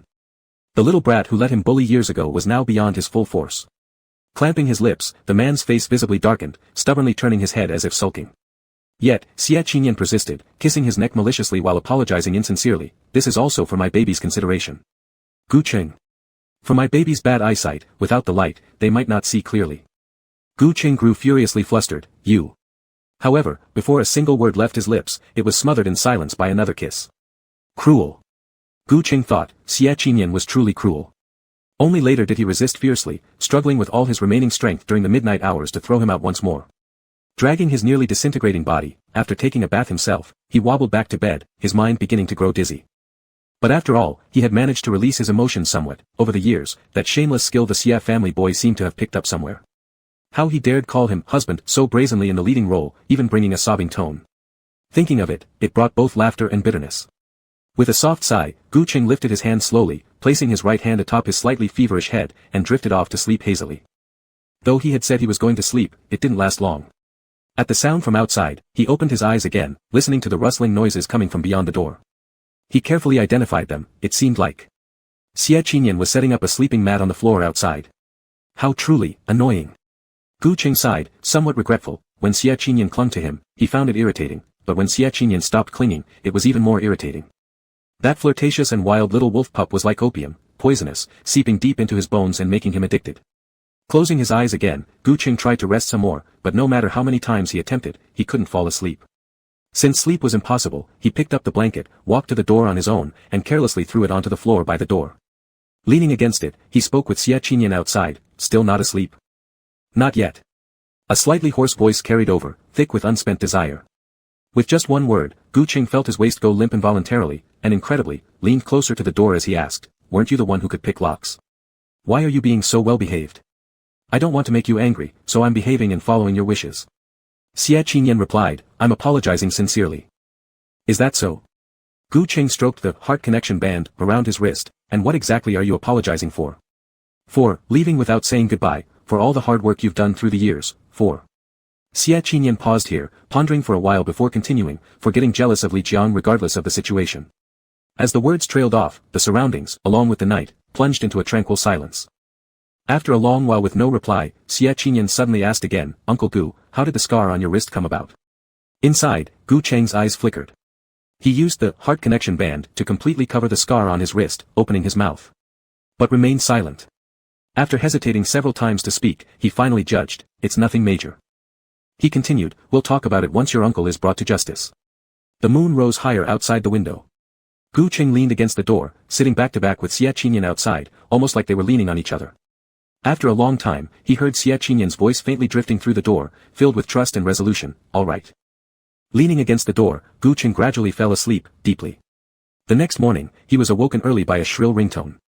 His head throbbed fiercely, and he seemed confused as to why he ended up sleeping there, marked as he was all over. Chapter 139, Gu Cheng is a master of fake identities. The caller ID showed, Luo Qingxi. Drip.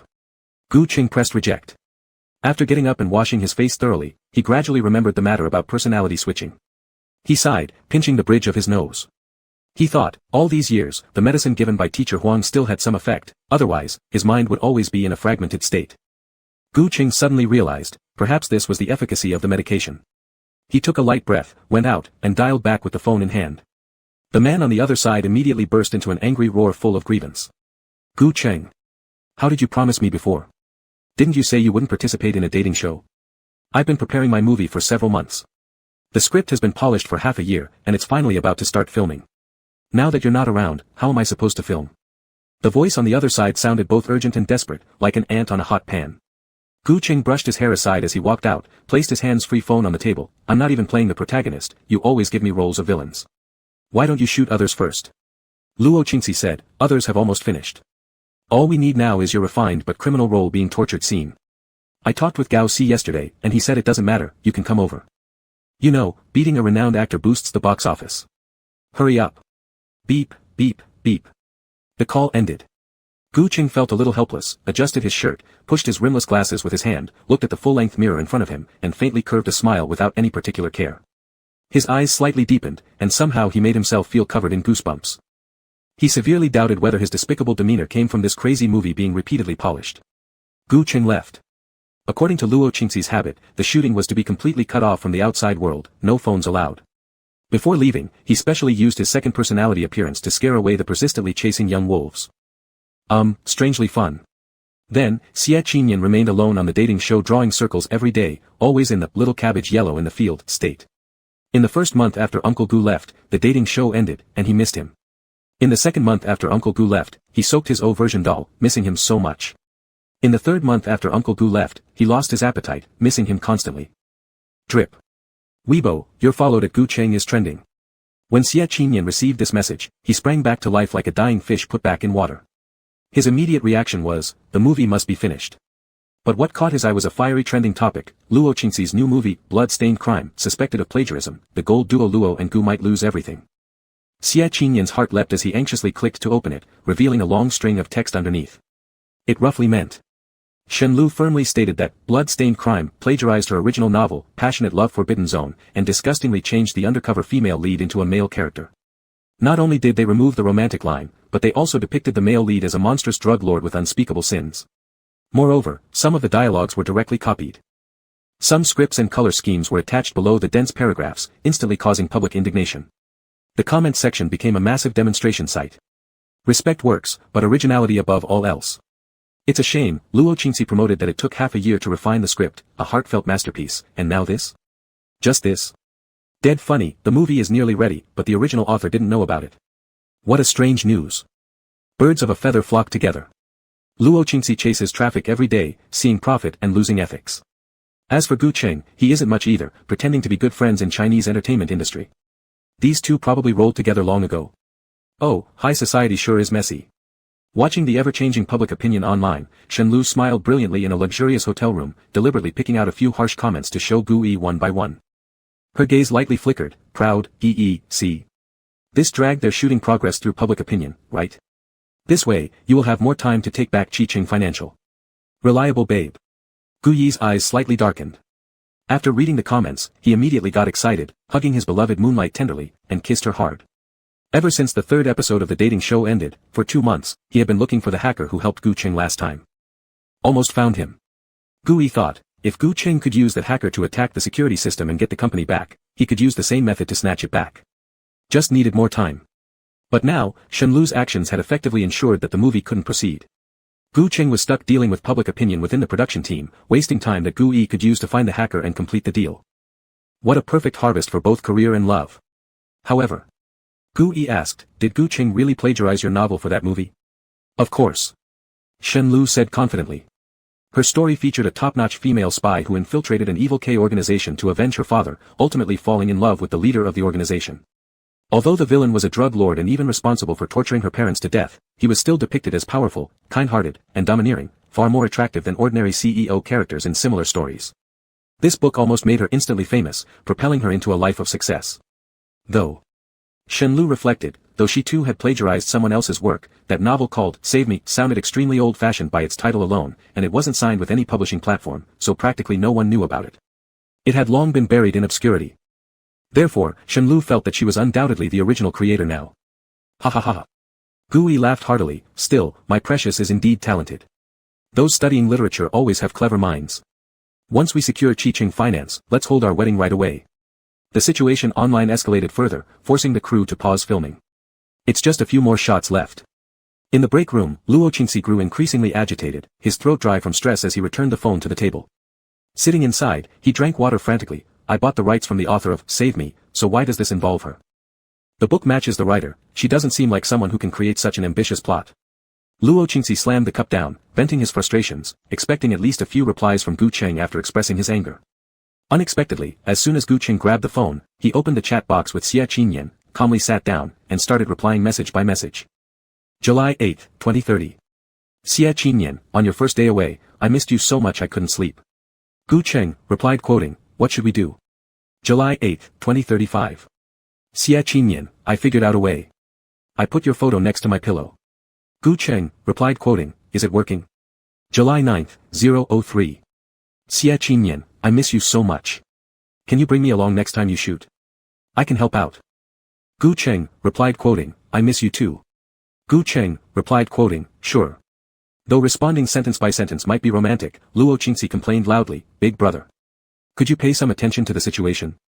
Luo Qingxi nearly slapped himself in frustration. If the scandal keeps blowing up like this, our movie won't just fail to air, it probably won't even finish shooting. People will come and wreck the set. Gu Qing didn't look up, replying softly, "Why don't you try contacting the author of Save Me?" Luo Qingxi, I called him yesterday, his phone showed off. Gu Qing, call again. Luo Qingxi, I tried 20 times yesterday. Gu Qing emphasized again, call again.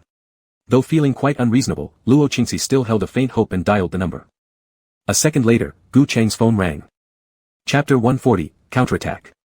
A shocking statement. Luo Qingxi's pupils shrank slightly, glancing away in disbelief, thinking it was just a coincidence. But who would have thought that the next second, the call was picked up.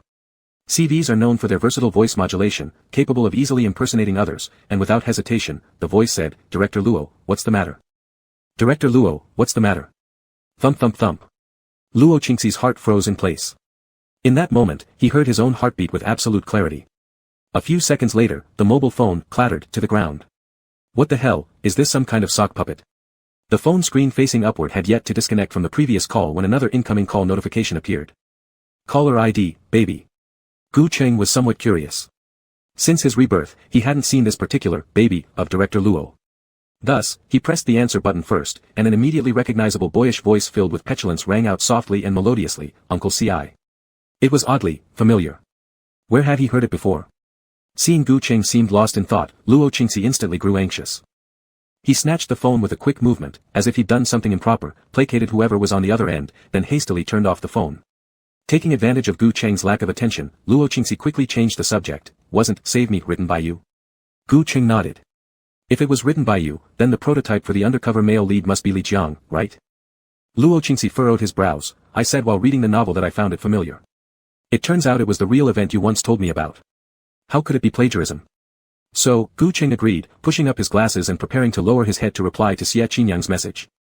He saw that Shen Lu started a live broadcast confrontation online. She publicly requested to go live together with Luo Qingxi to reclaim justice for herself. With a casual bystander mindset, Gu Cheng tapped into the live stream and witnessed how the woman opposite the camera wept profusely, her voice coquettishly seductive. She elicited frantic support from numerous men just as she opened her mouth. "Oh my God, isn't she so beautiful? Truly, a crying woman is the most beautiful. Except my wife, every time I touch her, she cries like she's mourning her parents, it's disgusting. Smooch smooch, dear author, why are you so upset? You can barely talk, wah wah wah, I'm heartbroken for you. Do you know? Our Lulu studied in the UK, and then developed in Germany. She even writes novels in Chinese despite not fully mastering her mother tongue. SOS.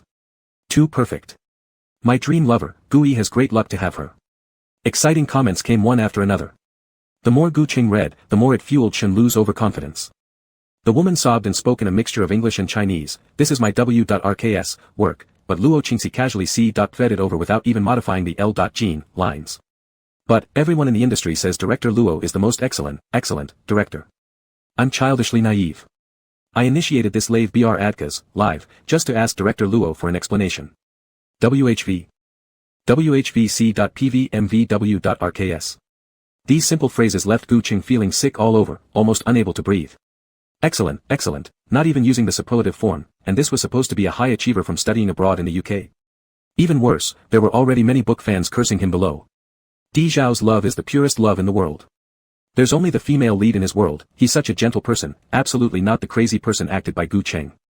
Strongly supporting Lulu's defense of her rights. Original content comes first, true love lasts forever, and anyone has the chance to experience love. My K organization's king is much better than those tiresome dominant tycoons. Using D.Rugs to control the female lead's mother to stay with her, that's too sweet, oh. SB Gu Cheng. Ruined my male lead. SB Gu Cheng. Ruined my male lead. The insults got increasingly unbearable. At the same time, Luo Qingxi's account received its third request for a linked video session. He hesitantly looked up, perplexed. What should we do? For whatever reason he was triggered. In front of them, Gu Cheng unexpectedly put down his phone and, for the first time, stopped replying to Xie Qinyang's messages. Then decisively grabbed Luo Qingxi's phone, activated the live broadcast, and directly linked up with Shen Lu. As his cold, fox-like eyes gradually became visible through the lens, at the moment people identified him, the comment section devolved instantly into a large-scale argument. The mindless book fans were clamoring for Gu Cheng to play the villain, claiming he had ruined the image of the drug lord male lead and demanding that he leave the entertainment industry. Shen Lu also pretended to wipe her tears, eagerly anticipating an apology from Gu Cheng. Amidst the chaos buzzing across the internet where many of Gu Cheng's fans were trying to control the comments, suddenly, Gu Cheng spoke up. In an instant, his single sentence cast a hush over the entire live stream room and even the whole internet. Unblinking, he locked his gaze on Shenlu, parted his lips ever so slightly, and his tone brimming with hostility as he questioned her. Why don't you just die for the anti-drug police and international special agents? Chapter 141, Shenlu goes offline, the entire web demands a ban. He asked, why didn't you die instead of the anti-drug police and international agents? A simple sentence, yet it resonated with great weight. It immediately quieted the chaotic live broadcast room. The book fans were stunned, the fans were stunned, the bystanders were stunned, and even the journalists who were trying to get the first-hand news instinctively put down their pens. Not for any reason, but there was just an inexplicable feeling, as if something had shaken the heart, making the scalp tingle. As the chaotic bullet comments stopped, Shenlu became completely flustered. That's all your literary works. Yes. Exactly like this. After saying this, Shenlu seemed to have suddenly found some kind of lifeline and continued to build on it. All literature is refined, transcending reality and rising above it. Now, we're discussing your CPV movie issues. What does that have to do with those so-called realities or three views? Once the words were spoken, the bullet comments began rolling again. A few brainwashed book fans, as if they had found a way out, quickly chimed in. Right, no matter what, original creation is paramount. You plagiarized Lulu's work, then criticized her values. What about conscience? Dead people won't fear falling into 18 levels of hell, walking over the Blade Mountain and boiling oil pot. Too right. Art is refined. Gu Cheng, don't change the subject. Goddess, speak slower, I don't understand OAO. Upon seeing this, Shenlu finally breathed a deep sigh of relief, loosening her tightly clenched hands, drenched in cold sweat. Phew. Good thing she was clever. Taking a deep breath, she reached out to touch the cup of water beside her, just preparing to take a sip to calm herself down, when Gu Cheng's soft laughter from the opposite side reached her ears. Refined? I really don't know where your artistry lies in beautifying drug lords. And by the way, if your prohibited zone of passion is also plagiarized. Poof. Shenlu sprayed water all over the screen, choking continuously. Prohibited zone of passion, plagiarized? How could that be possible? Book fans were furious. Prohibited Zone of Passion was globally released first. Until now, no second copy has been found. How can it be plagiarism? Bystanders expressed even more confusion. Just reading the summary gave me a full-body discomfort. Is the female lead in Prohibited Zone of Passion mentally deficient? A mere vengeance for a father's death, a mother's humiliation, or national belief, what are they compared to love? This thing, not finding another one across the internet, from whom was it plagiarized? Plagiarized from me. Ignoring Shenlu's unpleasant expression, Gu Cheng calmly replied in the live broadcast. 3 words, not only made the audience in the live broadcast room confused, but also frightened the exclusive fans. What was Gu Ingshi talking about? This novel distorts the correct worldview so severely, even if he wanted to refute, he shouldn't pick this point. Didn't care about reputation anymore. Ha ha ha. In the live broadcast, Shenlu laughed, her eyes curving. She originally thought Gu Cheng would have some powerful countermeasure. Now it seems, much safer. Clearing her throat, Shenlu adjusted her voice in a pretentious tone. This is my work, and it deserves respect on H.Pe and can. Moreover, if you want to falsely accuse me, you must present your own work. Otherwise, don't blame me for being jumpy. Live broadcast room. Who knows what Lulu said at the end? So advanced. Wow. I understood, Darling was saying, otherwise, don't blame me for being impolite. Too dominant. Bullet comments were ridiculously off-topic one after another, as if Shenlu speaking 2 sentences of English was a great skill. But soon, the novel, Save Me, and the original script of the movie were exposed. The main storyline was shockingly similar to Shenlu's story. Some people began to waver, but the book fans still stood firm. They firmly believed that Gu Cheng would not come up with evidence, firmly believed that a profit-seeking merchant could never write such a heart-touching love story, and even proclaimed. If it's plagiarism, it must be Gu Cheng plagiarizing our Lulu. Save Me plagiarized Prohibited Zone of Passion. Exactly, the high similarity of the storyline is hard to ignore. However, in the next moment, Gu Cheng logged into his account and displayed the back-end record of Save Me. Clearly shown on the website record was that nearly identical content and the same lines were published in Save Me 3 years and 8 months earlier than Shenlu's Prohibited Zone of Passion. Ironclad evidence, impossible to refute. Shenlu's fans fell silent, as if slapped twice and then kicked several more times, unable to catch their breath, unable to form a coherent sentence. But, still someone held on. Where's the resemblance? These 2 stories are clearly not alike. If you insist the main storyline is the same, fine. But the same skewed values. How is Gu Cheng better than our Lulu? Exactly, even naming it, Save Me, sounds like its values are warped into outer space. I'm more worried that this book will corrupt our Lulu. This time, before Gu Cheng could rebut, the loyal fans in the comments section began an organized counterattack. In just 15 minutes, the comparison of the main color palettes and dialogue had already been meticulously put together. Comments popped up one after another. Look, the palette comparisons are here. What else does Shenlu have to say? Our Emperor Gu's Save Me has no romantic plotline, telling a story of a special agent infiltrating the K organization, risking his life for peace. The whole book relies on its gripping plot. Unlike yours, stealing the original plotline for some twisted romance with incorrect values. Every year, every day, every hour, how many people die from drugs? You enjoy the peace bought by heroes' lives while praising the drug lords who kill them. I can't even find the appropriate curse words. Still, Emperor Gu said it best, why don't you sacrifice yourselves for the anti-drug police and international agents instead? A pure bystander, really just passing by, watched this live broadcast today out of curiosity. Then, I was shocked by Gu Cheng's values. Chinese entertainment needs such celebrities. Follow the master, Shenlu's incorrect values bring about so many similarly warped fans. Suggest banning her. Reported, hoping for a ban. Reported, hoping for a ban. Reported, hoping for a ban. One report after another filled the entire screen. Shenlu once again clenched her fists tightly, her eyes rimmed red. Her mind raced, ready to argue, but she saw Gu Cheng take out more evidence. It was a photo. On the photo were dense lines of English newspapers, the news bulletin clearly marked with bold black letters, translated. International Security Bureau Special Agent 073 suffered 27 bullet wounds, fighting hard to send the intelligence of the K organization's internal affairs, his body left exposed in the wilderness. Below, in smaller letters, tribute to the nameless hero. This is my source of inspiration. Gu Cheng lifted his phone, pronouncing each word carefully. Perhaps due to the excessive effort used, the knuckles on his right hand turned white. The image of Li Jiang uncontrollably reappeared in his mind. His best brother, suffered 27 bullet wounds, made it onto the newspaper, yet they couldn't write his name.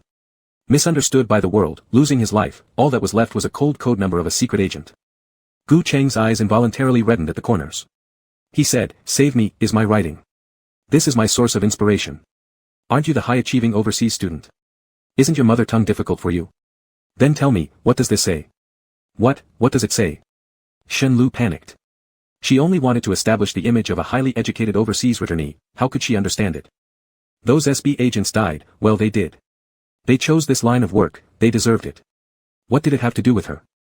Shenlu's words got stuck in her throat, struggling for half a day, she only managed to say, I can't see it clearly. Okay. Gu Cheng directly spoke, fully interpreting in English, can read J generation. U generation FRVU. Fine, I can read it out for you. The article reads, NSA Agent 073 was shot 27 times, escaped with the K organization intelligence and died in the wilderness. This was my inspiration. That is my source of inspiration. The press release was on the same day as the first chapter.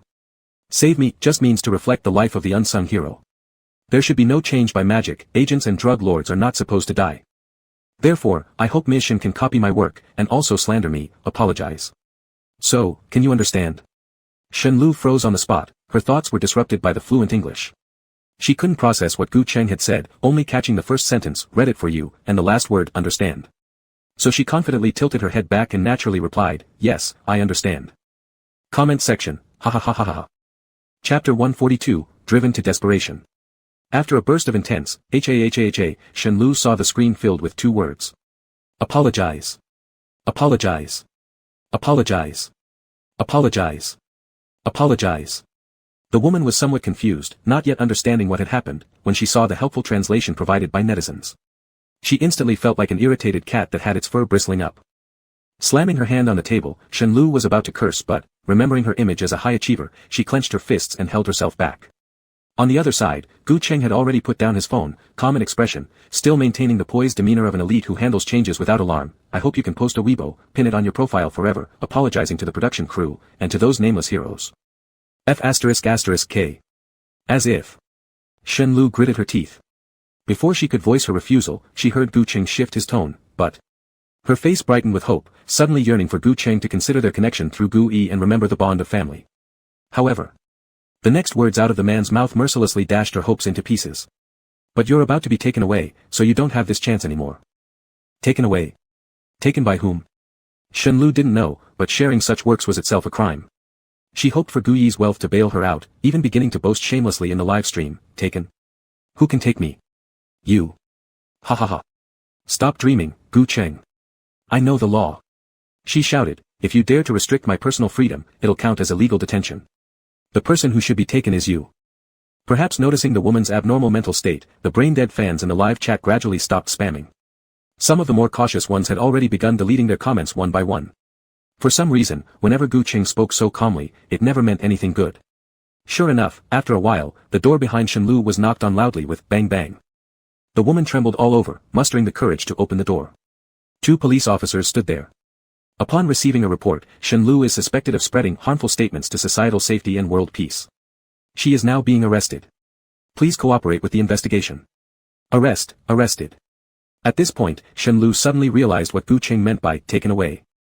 A cold sweat broke out on her forehead. Even before the police came near, she rolled her eyes and fainted in the live room. This caused complete panic among her brain-dead fans. They were merely chasing after their favorite author and certainly didn't want to go to jail. Yet, their comments were being reported one by one by a vast group of internet users, who also took screenshots. It felt like having a sword dangling over their heads, ready to fall at any moment and mete out capital punishment. It was tormenting. Too tormenting. Had they known this would happen, they wouldn't have blindly followed Shenlu around, crying out loud, woo-woo. However, at this point, even if they cried or repented sincerely, none of it would matter. The live incident caught widespread public attention. Shenlu wasn't just taken away, her works were comprehensively pulled off the shelves. Multiple official media outlets covered the event jointly, and the State Administration of Radio and Television completely banned her. She, her mind-destroying works, and her brain-dead supporters would all pay a heavy price for what they thought were harmless words. In another room, Gu Yi, watching the live broadcast as well, was dumbfounded. Shit. Bloody shit. It was all due to Shenlu's brainless behavior that made him seem even more powerful than the law, causing him to be investigated as well and only returned a day later. As soon as he came back, he received 2 calls. The first one, Mr. E, bad news, Li Jian confessed in order to reduce his sentence and exposed Mrs. Qin Mingyan. Your mother has been arrested. Mom has been taken. Gu Yi's vision darkened, and it felt like the world crumbled instantly. He fumbled to dial his mother's phone number, lips turning pale, hands trembling continuously. Before he could react, the second call came in. Irritated, he answered it and heard from the other side, Mr. E, the hacker has been found. His photo has been sent to your phone. What do you think? Beep. Hacker found. There's still hope. Seizing on to this last straw of hope, Gu Yi gritted his teeth, trying hard to tell himself to calm down. Reclaim Qiqing finance first, then rescue mom. However, upon opening WeChat, he saw Gu Cheng's mild smile on the screen. Chapter 143, Are you here to greet the star too? No, I'm here for my husband. Snap. In an instant, the mobile phone fell to the ground. Gu Yi's breathing stopped, as if a fire had suddenly ignited in his heart, boom, leaving him completely consumed. His vision turned dark, and his ears began to buzz. He didn't know how he regained consciousness, but as soon as he did, he crouched down, hurriedly picked up the phone, incredulously enlarged the photo, and reviewed that picture 10 times over. Gu Cheng. It was really Gu Cheng. How could this be? Gu Yi shakily pressed the voice message and yelled at the secretary across from him, Did you make a mistake? Did I pay you too much money to mess with your brain? Why are you sending me Gu Cheng's photo when I asked you to find a hacker? The person I want dead the most is Gu Cheng. Don't you know that? He shouted one sentence after another, yet no matter how loud his voice got, it couldn't ease the panic in his heart. He knew deep down that what he feared most was true, the secretary hadn't sent the wrong photo. Not long after, snap, a teardrop hit the phone screen. Damn it, where did the water come from? Gu Yi reached out hastily to wipe it, only then realizing he was crying. With red eyes, he finally dried his tears, only to receive a message, There's no mistake. The man panicked again and pressed the voice function, wanting to shout, Then go find someone else, there are so many hackers in this world, surely there's someone better than him. However, before he could finish yelling, he received another message, Mr. E, this is the news I found out after spending 3 million yuan, Gu Cheng is the leader of the Black Alliance. Snap. Once again, the sound echoed as the phone dropped to the ground, its screen shattered into pieces. Soon after, Gu Yi himself also collapsed like losing support, unexpectedly falling onto the phone. Bang, bumping his head and bleeding. How could this be? When he was young, he always thought that he could take everything away from Gu Cheng. He had a father, a mother, a brother, and a sister, while that bastard had nothing. Now, the mother was in jail, the girlfriend in jail, the brother was helping Gu Cheng, the sister wouldn't even return home, and even the Black Alliance belonged to Gu Cheng. He had lost even his last glimmer of hope. Gu Yi fainted, and when he woke up, the first thing he heard was the merciless beep-beep sound of the machine. He tentatively opened his eyes, realizing, this was the hospital, he was undergoing an examination, and his father, Gu Changde, stood beside him, sweating profusely with worry. Seeing that he had woken up, the old man's eyes reddened, and they were brimming with tears from excitement. Gu Yi, looking more like a homeless puppy, eagerly threw himself into his father's arms as soon as the nurse left, bursting into sobs. Dad. Gu Qing not only sent Lulu to prison but also harmed Mom. Mom must be innocent, such a kind-hearted person, how could she kill anyone? Wah. Gu Changde held his son tightly, gently stroking his trembling shoulders with pity. Don't cry, Yi, I'll bring your mother back. Gu Yi sobbed wildly, crying uncontrollably until he heard Gu Changde's words, offering some relief. Lifting his head, tears shimmering in his wet eyes, he looked at his almighty father. Really? Really, Gu Changde promised, his gaze gradually becoming profound. Definitely. Certainly. Even if it wasn't because he loved Qin Ningyan that much, it was simply because a few years ago, this woman had participated in a K organization with his sister, leading him onto the path of drug dealing. To avoid going to jail himself, he had to rescue her. Gu Yi wiped his tears and asked in a choked voice, how do we save her? Gu Changde said calmly, it's simple, let Gu Qing testify, take all the charges on himself, and let him serve time for your mom. But Dad. Gu Yi felt this couldn't possibly be achieved, and immediately said, I investigated the Hacker Alliance, Gu Qing is the boss, no one will help us, we aren't as rich as Gu Qing, how could we get him to cooperate? As he spoke, tears threatened to fall again. Gu Changde carefully wiped them away, maintaining a calm tone, no problem, it's easy to get that kid to cooperate. Kidnap someone he cares about and threaten him, it would be easier that way. Gu Yi raised his eyebrows, Xie Qinyan. No, that kid isn't easy to kidnap, the old man smiled faintly, the corners of his eyes creased deeply, appearing ominous against the light. He said, if the young ones are difficult, there's still the elder. Doesn't Gu Qing see his grandfather as his only family? After Shenlu was imprisoned, the movie's filming went increasingly smoothly and was successfully completed in less than a week. Hearing that the crew would return, Xie Qinyan bought flowers early in the morning, put on a mask, and waited anxiously in the fans group.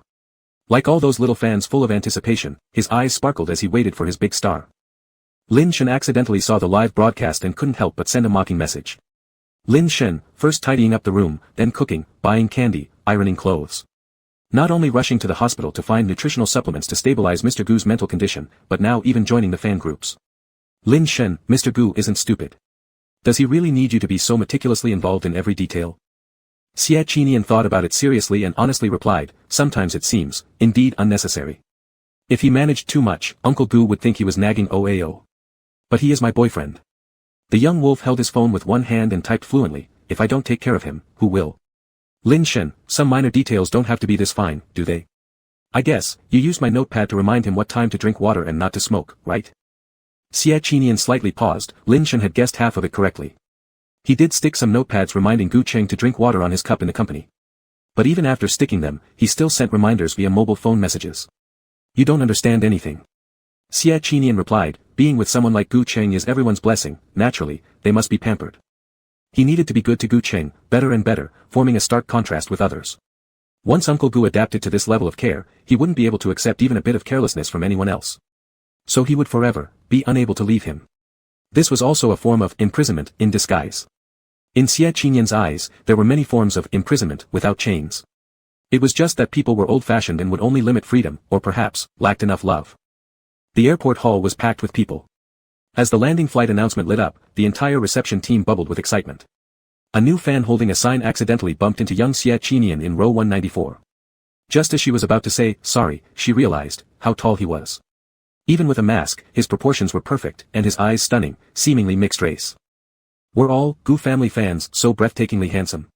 This was already the fourth time she had been amazed today. The girl turned and apologized to Xie Qinyan, then couldn't help asking, Sir, are you also a fan of Gu Qing? Here to welcome the star? No. The girl was surprised, not being a fan, why was he hanging around in the fan group? Just as she didn't understand, she noticed Xie Qinyan tightening his grip on the flowers. Packaged in black, the bouquet contained 99 stems of Louis XIV roses, with lollipops tucked into each flower center, each carrying a note written on a small notepad, a hidden sweet message underneath.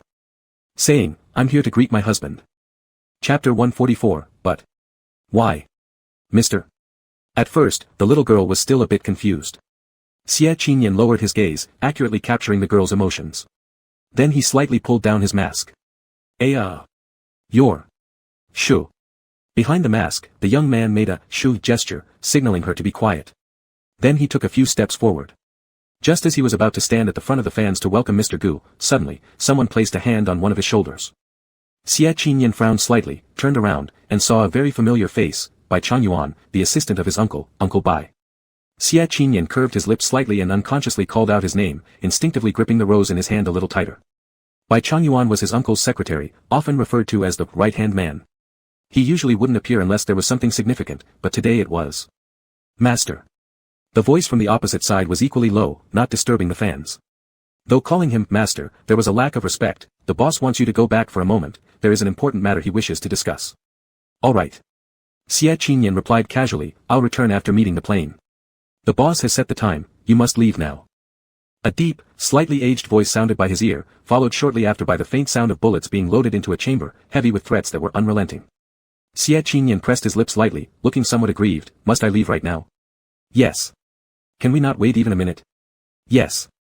In that case. Xia Qinyan spoke up, almost calmly agreeing. Then he decisively took a step, quickly breaking away from the group of fans, directly rushing against the flow of people exiting the airport toward the baggage collection area. His steps were too hurried and fast, causing alertness among the crowd when leaving. However, he soon disappeared into the reverse current of people. Bai Changyuan was taken aback and could only rush after him, unsure what this overly mischievous young master intended to do next. Xia Qinyan's pace was incredibly fast, pushing past all obstructions until he reached the luggage conveyor belt. Upon seeing Gu Cheng, he immediately rushed over, grabbed the person's hand, and without uttering a word, moved them to behind a white pillar where fewer people were gathered. Gu Cheng didn't quite react in time and subconsciously released the luggage, holding Xia Qinyan's hand instead. In the instant he leaned against the white pillar, he actively inclined his body and kissed the boy's lips. With dazzling, smiling fox-like eyes, he thought a little soothing would be enough, but unexpectedly, just as they were about to part, Xia Qinyan pressed him harder and crazier against the pillar, kissing until his lips went numb. An already unstable suitcase fell to the ground with a clatter, but no one paid it any attention. Xia Qinyan practically used all his strength to control his panting breath. I've missed you so much. Gu Cheng, I've missed you so much. He kept kissing his uncle Gu repeatedly, saying, I've missed you, over and over again, even reaching out proactively to hook the man's tie, letting his knuckles graze through the gaps in the shirt, lightly covering the slightly cool skin. It had been over 3 months since they last embraced. As if suddenly having their fuse lit, with one beat of his heart, Gu Cheng realized it wasn't good. Xia Qinyan, let go. But the other party remained unmoved. Gu Cheng's eyes turned red instantly, let go first, otherwise I will. He opened his mouth, wanting to say something, only to realize that the other party had already. The earlobes reddened thoroughly. Moreover, Xia Qinyan was acting rather maliciously, choosing precisely this moment to kiss. He clearly knew every sensitive point on Gu Cheng's body.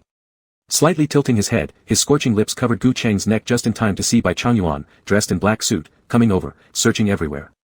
The sharp canine teeth gently caressed Gu Cheng's neck as Xia Qinyan's gaze became increasingly intense. His large hand dropped lower, lightly clenching Gu Cheng's trembling fingertips. Uncle Gu, let's elope. Before Gu Cheng could fully understand what was happening, his hands were suddenly filled with a huge bunch of roses, the weight of which felt somehow different. Behind them, Bai Changyuan approached hastily, when suddenly, Xia Qinyan shouted loudly, catch the thief. Following that, the entire hall descended into chaos. People flowed toward each other, and taking advantage of this pause, Xia Qinyan kicked the luggage far away. Seeing the large suitcase hit by Changyuan's leg, he immediately pulled Gu Cheng and ran. He tried to pass through the side door. After being apart for 3 months, no one could stop him from running to his uncle Gu. However, upon entering the side door, dozens of gun barrels were immediately aimed straight at him. Soon, Bai Changyuan's voice sounded again from behind, his metal heels scraping against the ground as he approached step by step. Master, the boss wants you to go back for a moment. This matter is best not to involve outsiders. Outsiders? What an old fool, implying who's the outsider. Xia Qinyan's Adam's apple moved slightly, and he tightened his grip on Gu Cheng's hand as if he was afraid of losing him. But the other party gently held his hand in return, adding a touch of arrogance to the already sharp eyes of the young wolf. Xia Qinyan slowly stood straight, his height giving him an imposing presence. He returned with Gu Cheng and stood before Bai Changyuan. So, by uncle means that if I don't follow you, I'll leave my life here today. Who is this, master, you keep talking about? The sharp questioning instantly made the atmosphere tense. After a long while, the older man awkwardly laughed. Master, I didn't mean it like that. Boom. Suddenly, a gunshot rang out, causing the dozen armed men to immediately tighten up, their gun barrels moving around nervously, fearing that Xia Qinyan might really kill Bai Changyuan. However, during this pause, the youth had already left with Gu Cheng, heading straight through the side door out of the station and into a jeep waiting outside. The moment the car started, Xia Qinyan felt an unprecedented joy. Thinking, they are indeed fools, unable to tell apart even my vocal trickery. Beep. Sitting in the passenger seat, Gu Cheng just fastened his seatbelt when he noticed Xia Qinyan's phone screen light up. It was a WeChat notification. Bai Changyuan, master, do you truly love Gu Cheng? The message came suddenly, but Gu Qing didn't respond, watching as more messages came. Master, the K organization is dangerous. If you truly love Gu Qing, you should distance yourself from him, hurt him, force him to stay away, and not let him get involved in these affairs. This would be true protection. Gu Qing unintentionally glanced at the screen and couldn't help but comment, look, the melodramatic vibes are coming. You distance me, hurt me, then after a series of misunderstandings, you're supposed to reveal everything, saying you love me, that you harmed me to protect me, and then.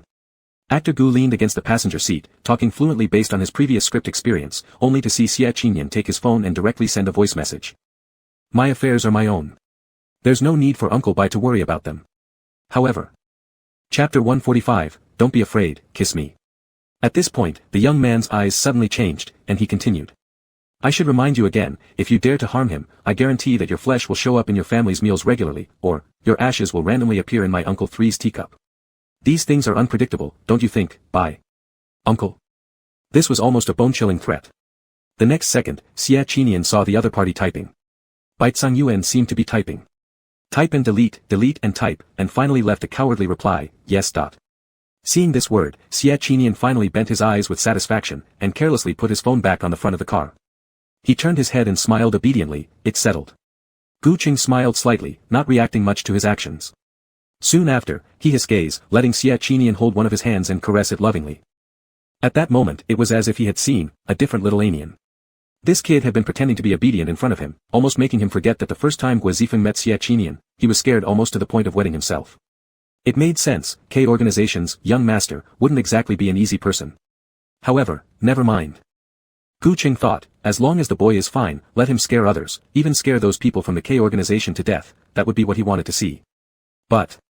This short struggle of eyes fell into Xia Qinyan's eyes, turning into fear. The hand holding Gu Cheng's hand loosened unconsciously, Uncle Gu, are you afraid of me? With such thoughts in mind, Xia Qinyan struggled all the way home, mentally dismembering Bai Yuan a billion times before he felt satisfied. By the time they got home, it was already dark. Only the bedside lamp was on in the room, emitting a soft yellow glow. Gu Qing stood in front of the light, his back to him, unbuttoning his suit jacket with his hands. The meticulously tailored suit perfectly accentuated his waistline. From Xia Qinyan's perspective, it seemed like one hand could easily grasp it, pinch it, and might even leave fingerprints. The wolf cub's eyes flickered slightly as he couldn't help but imagine pulling Gu Qing into his embrace, forcing him to tilt his head up, staring at him with red eyes. After fantasizing for a while, he picked up his phone, aimed at that refined waist, took a photo, and opened the fan chat box. He originally wanted to send, met the master. But. After thinking about it, he decisively cropped out Gu Cheng's waist, leaving only some dim light and the arm bending in the picture. He specially logged in with his account named, Ching is Fairy, too. In the big fan group, he posted the picture along with words, kidnapped the leading actor. Instantly triggering a chorus of envious screams among the fans. Finished showing off his wife. Xia Qinyan then closed his phone childishly. Lifting his eyes again, he saw Gu Qing already reach for his tie and loosen it casually. The black and white striped tie fell loosely in his hand, looking very suitable, for binding someone. Gulp. His Adam's apple rolled lightly, and Xia Qinyan quickly moved forward several steps, resolutely encircling the person's waist with his arms. Meanwhile, another hand swiftly grabbed one end of the tie, tightly intertwining his own hand with Gu Cheng's. The next second, a fierce kiss landed on the neck. From Gu Cheng's perspective, Xia Qinyan's eyes were hazy, as if wanting to devour him whole at any moment. Gu Cheng's eyes flitted playfully, but he didn't react much. When his hands were forced to lean on the bed, he smiled helplessly and asked, when did it start? Ever since I saw you, the wolf pup honestly replied, I haven't felt good. Oh. Gu Qing responded, pretty impressive. The next second, a low and hoarse laugh echoed in his ear. A hand crossed his neck as Xia Qinyan lifted him up. Glancing at the corner of his eye, Gu Qing heard him ask, Uncle Gu, are you afraid of me? Not seeing him respond, the young cub continued, I'm scary to them, but I've never been scary to you, please stop being afraid of me, okay? He liked Gu Qing. He wanted Gu Qing to love him unreservedly. Not out of fear, not out of pity. He wanted his unconditional love, unrestrained by anything. But. Very soon, Gu Qing turned away his gaze and said, afraid. Gaduan. Xia Qinyan's heart beat once, as if instantly falling into an ice cave, hearing his Uncle Gu continue to say, for 3 months without seeing each other, I'm afraid you'd kill me. Such a sudden turn almost threw Xia Qinyan off guard. The young man's gaze grew even fiercer. He tried hard to steady his breath, just wanting to press his lips against the lips he had been longing for day and night, when he was pushed away again by Gu Qing. How about killing me in a different way, he suggested, dying in bed is rather difficult. Just as he was speaking, the young man suddenly scooped Gu Qing up in his arms. Before Gu Cheng could react, he heard Xie Qinyan's voice close to his ear, then let's go to the bathroom. Rush. Gu Cheng was put down and thrown into the bathtub fully clothed, splashing water everywhere. His ears turned bright red upon being submerged in the lukewarm water. Leaning against the edge of the tub, Gu Cheng was about to sit up when he suddenly heard a bang. The next moment, the lights went out and the distant rumble of thunder outside began. It was a low rumbling without any lightning. The combination of the thunder, water, and darkness uncontrollably stirred up some bad memories for Gu Cheng. In the dark, the faint red at the tips of the man's ears quickly faded, and he clutched tightly onto the edge of the bathtub with one hand, his lips going pale. Click. Click. Pressing the switch twice, Xie Qinyan remembered the community alert he received that afternoon. There would be a power outage in the area tonight due to maintenance on a nearby building. Rumble, rumble. As the thunder grew louder, Xie Qinyan quickly approached Gu Cheng, turning on the flashlight function on his phone. Through the dim light, he noticed the slight cracks on Gu Cheng's lips. At that very moment, ding-ling, the phone alarm sounded, signaling low battery, followed immediately by the warning that it would shut down in 30 seconds. What should he do? Should he go to the bedroom to fetch Gu Cheng's phone? No, he couldn't leave. If he left, Uncle Gu would be afraid. His mind racing, Xie Qinyan smiled and suddenly asked, "Were you afraid when I used the tie to blindfold your eyes?" Long ago, he had discovered, Uncle Gu feared the dark but wasn't afraid when his eyes were covered by him. Sure enough, Gu Cheng glanced at him and slowly shook his head. Xie Qinyan chuckled, "So, what did we do when your eyes were covered?" "Uncle Gu," he leaned closer, pulling Gu Cheng into his arms, "what are we doing now?" Before Gu Cheng could respond, the light from the phone went out suddenly. In that instant, Xie Qinyan distinctly felt Gu Cheng's hand tremble on his shoulder.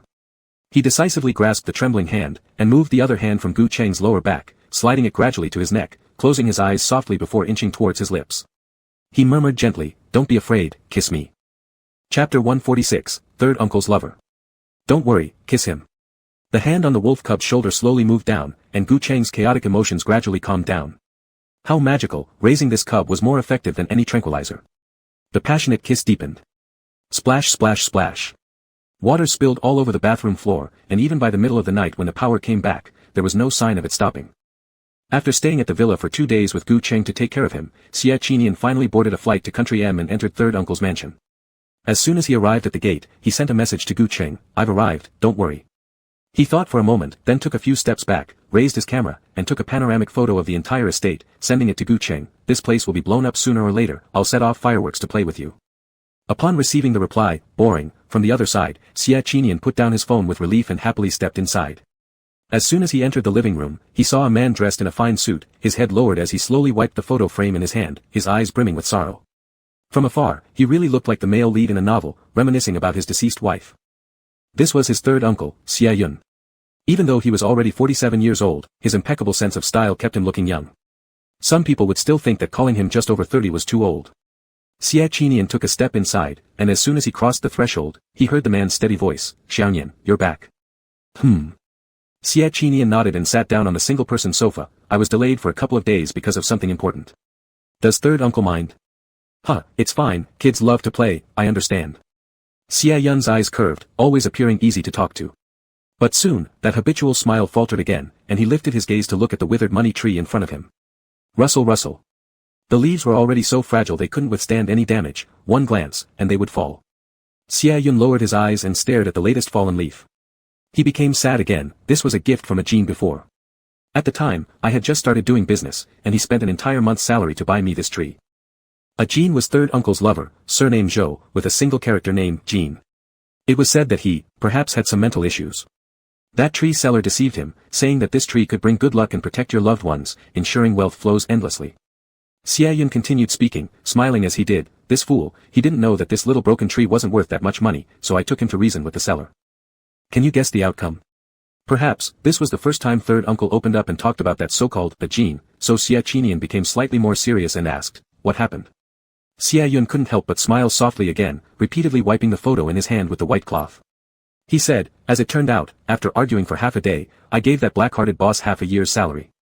After that, I ate instant noodles for a long time." "Do you know why?" Xie Qinyan shook his head. Xie Yun continued, "Because that boss was so good at boasting, he managed to make a Jin laugh while talking. At that time, a Jin's depression was already very severe. He often locked himself in the house, making no sound for the entire day, always on the brink of suicide, and I hadn't seen him laugh for a long time. I felt spending that much money just to make him laugh was too little. At least, it should have cost a whole year's salary." But after thinking about it, I was only 23 years old back then, barely stepping away from being a low-level worker, so I had to support him well, and I ended up giving 6 months' worth. Later, he left. The hand wiping the photo frame paused briefly. Xia Yun frowned, his sharp phoenix-like eyes suddenly turning red, but his tone remained eerily calm. After a brief silence, he suddenly changed the subject, asking, Xiaoyan, have I ever told you how a Jean left? Xia Qinian played along, no. Well, it's a rather long story, when we were little. Xia Yun paused for a second, his eyes flickering slightly, seemingly realizing that starting from childhood was too tedious, but yet he couldn't resist repeating himself. When we were little, a Jean was introverted, not interested in talking to others, cold to everyone. He offended many rich young masters who tried to approach him, but he didn't care. He used to say, I am his seatmate, I am the school bully, I am very powerful, so, he can walk around the school fearlessly, walking until we graduated from university. I took him home, to my father, who was your grandfather. Instead of approving, he felt that my preference for men disgraced the family. He grabbed the family paddle and tried to beat me, but a Jean took the blow for me. Then. At this point, Xia Yun's smile grew a little broader, wrinkles forming at the corners of his eyes. Then, in my incessant recklessness, I was finally expelled from the Xia family household. I said, I will take a Jean to the other end of the earth. I can't bear anyone disturbing him, and I wish to give him the truest form of marriage. Xia Qinian noticed that while speaking, Xia Yun's lips were curved in what appeared to be pride about being kicked out of their household, the richest family back then in the capital, and going to work as if it was the most commendable thing. But I was too young, Xia Yun continued. Full of youthful arrogance, how could I know that earning money in M country would be so difficult? But, a Jean seemed very popular. While working part-time at a coffee shop, there were wealthy second-generation sons driving sports cars to pick him up after work. That person came quite frequently, and within 2 months, he even bought an engagement ring. He organized a grand surprise proposal event, inviting all the family and friends to ask a Jean to marry him. By that time, I had just finished carrying bricks all day, covered in cement when I returned. I remember thinking that day went well, my boss gave me an extra $20. I spent it all on snacks that a Jean liked, rushing back to the store, wondering who had created such a spectacle, only to see a Jean running toward me. He held my hand and without any hesitation told that rich son, sorry, I already have a fiancé, but... At this moment, Xia Yun's voice cracked slightly, his eyes turning red. A single tear fell before he continued, but back then, I couldn't afford even the cheapest ring and I hadn't proposed to him. Perhaps it was possessiveness taking over. That day I pressed a Jean onto our rented bed which creaked under the pressure, more fierce than ever before. He cried until his words were muffled, but still comforted me by saying, don't be mad, I only like you. And with red ears, he even added, only let you do it my whole life. What should I do? He was too cute, too good. It made me feel that there wouldn't be anyone better in the world like him, but... Xia Yun choked again, veins standing out on his hands, he was touched by someone else. Turns out, the rich son had a gangster cousin. He thought that his cousin proposing and losing to a brick carrier damaged their family honor, so they intentionally found several people to block a Jean on his way home. There were 6 of them. When I found him again, it was in the hospital. Xia Yun spoke rapidly, his entire body was covered in injuries, I almost lost my mind. I took out all my savings and begged the doctors to use the best medicine for him. I even asked if there was any drug that could make him forget everything. For 7 days, I stayed in the hospital like a walking dead man, unable to sleep, anxiously waiting for him to wake up. When he finally did, I hugged him immediately, wanting to ask him if he was thirsty, hungry, or uncomfortable, but he pushed me away. Xia Yun gritted his teeth, tears flowing down like floods breaking through the levee. He took 2 steps backward fearfully and started crying the moment he opened his mouth. Crying, he said, Big brother Xia, I'm sorry. I broke my promise. I cannot marry you now. The gift competition is over, we ranked 24th, failure OAO. But still want to thank everyone involved, I can't let the babies work for nothing. Thank you to the #1 supporter, my boyfriend, who gets a grumpy, cute, and pretty author as a reward OAO. 3rd place is me, so here's the deal. Excluding myself and my boyfriend from the gifts list. 1st place, my little Chowchu gets a pillow and keychain. 2nd to 3rd place, Chi Guming Hao Nan IHGR. Get pillows. 3rd to 10th place, Jima Yen Yunwat is a brainji luolauzi chi zao lu mo ranchian yuagan si yuan meng ching he get keychains. All you lovely ones, please DM me on Weibo. On D, AI Gon Fan de Tuanzi Ca Dai. However, the commission for Nianzai might have to wait till next month since I need to find the same artist to draw both Nianzai and Uncle Goo's pictures. They will match perfectly as a pair of couple pics. Once the artwork is completed, I'll place it inside the book. If you like, you can customize some items based on these beloved works. Anyway, thanks to all my precious supporters. Love you all. Chapter 147, His Lover, so similar to Gu Qingjiu. Pada. Having momentarily lost control, Xia Yun lowers her gaze, and another tear falls, landing right on the photo frame. The man's expression tightens instantly, and he hastily wipes it away as if he were afraid of something, quickly retreating his tear before continuing to smile. He doesn't like me crying. He says I look less handsome when I cry. Pausing for a moment, the rims of his eyes couldn't help but redden again. How could I possibly leave him? Xie Yun says, all that talk about double cleanness or chastity is from novels, or some overconfident men. When you truly love someone, you'll realize these things aren't important. The whole world isn't as important as him. I held him tightly, telling him it was all a dream, that he'd only been injured in a fight and had a nightmare. When he woke up, Brother Xie would be by his side, and everything would be fine. But he still became depressed. As she speaks, Xie Yun slightly lowers her eyes, as if the world has lost its light. He wouldn't let me touch him, but when I didn't, he thought I looked down on him, making things awkward. Troublesome, right? Xie Qinyang shifts her gaze to the tree and continues listening, so I bought many durians to keep at home. Whenever I noticed his mood darkening, I'd kiss him, then kneel on the durians myself. Every time I knelt, he laughed, calling me childish. But as his condition worsened, he laughed less and less. So, I quit my job to take evening walks with him, chatting about strange stories from all over the place. One day, the same group of hooligans came after us again. As she speaks, Xie Yun flashes an extremely disdainful smile. I killed them.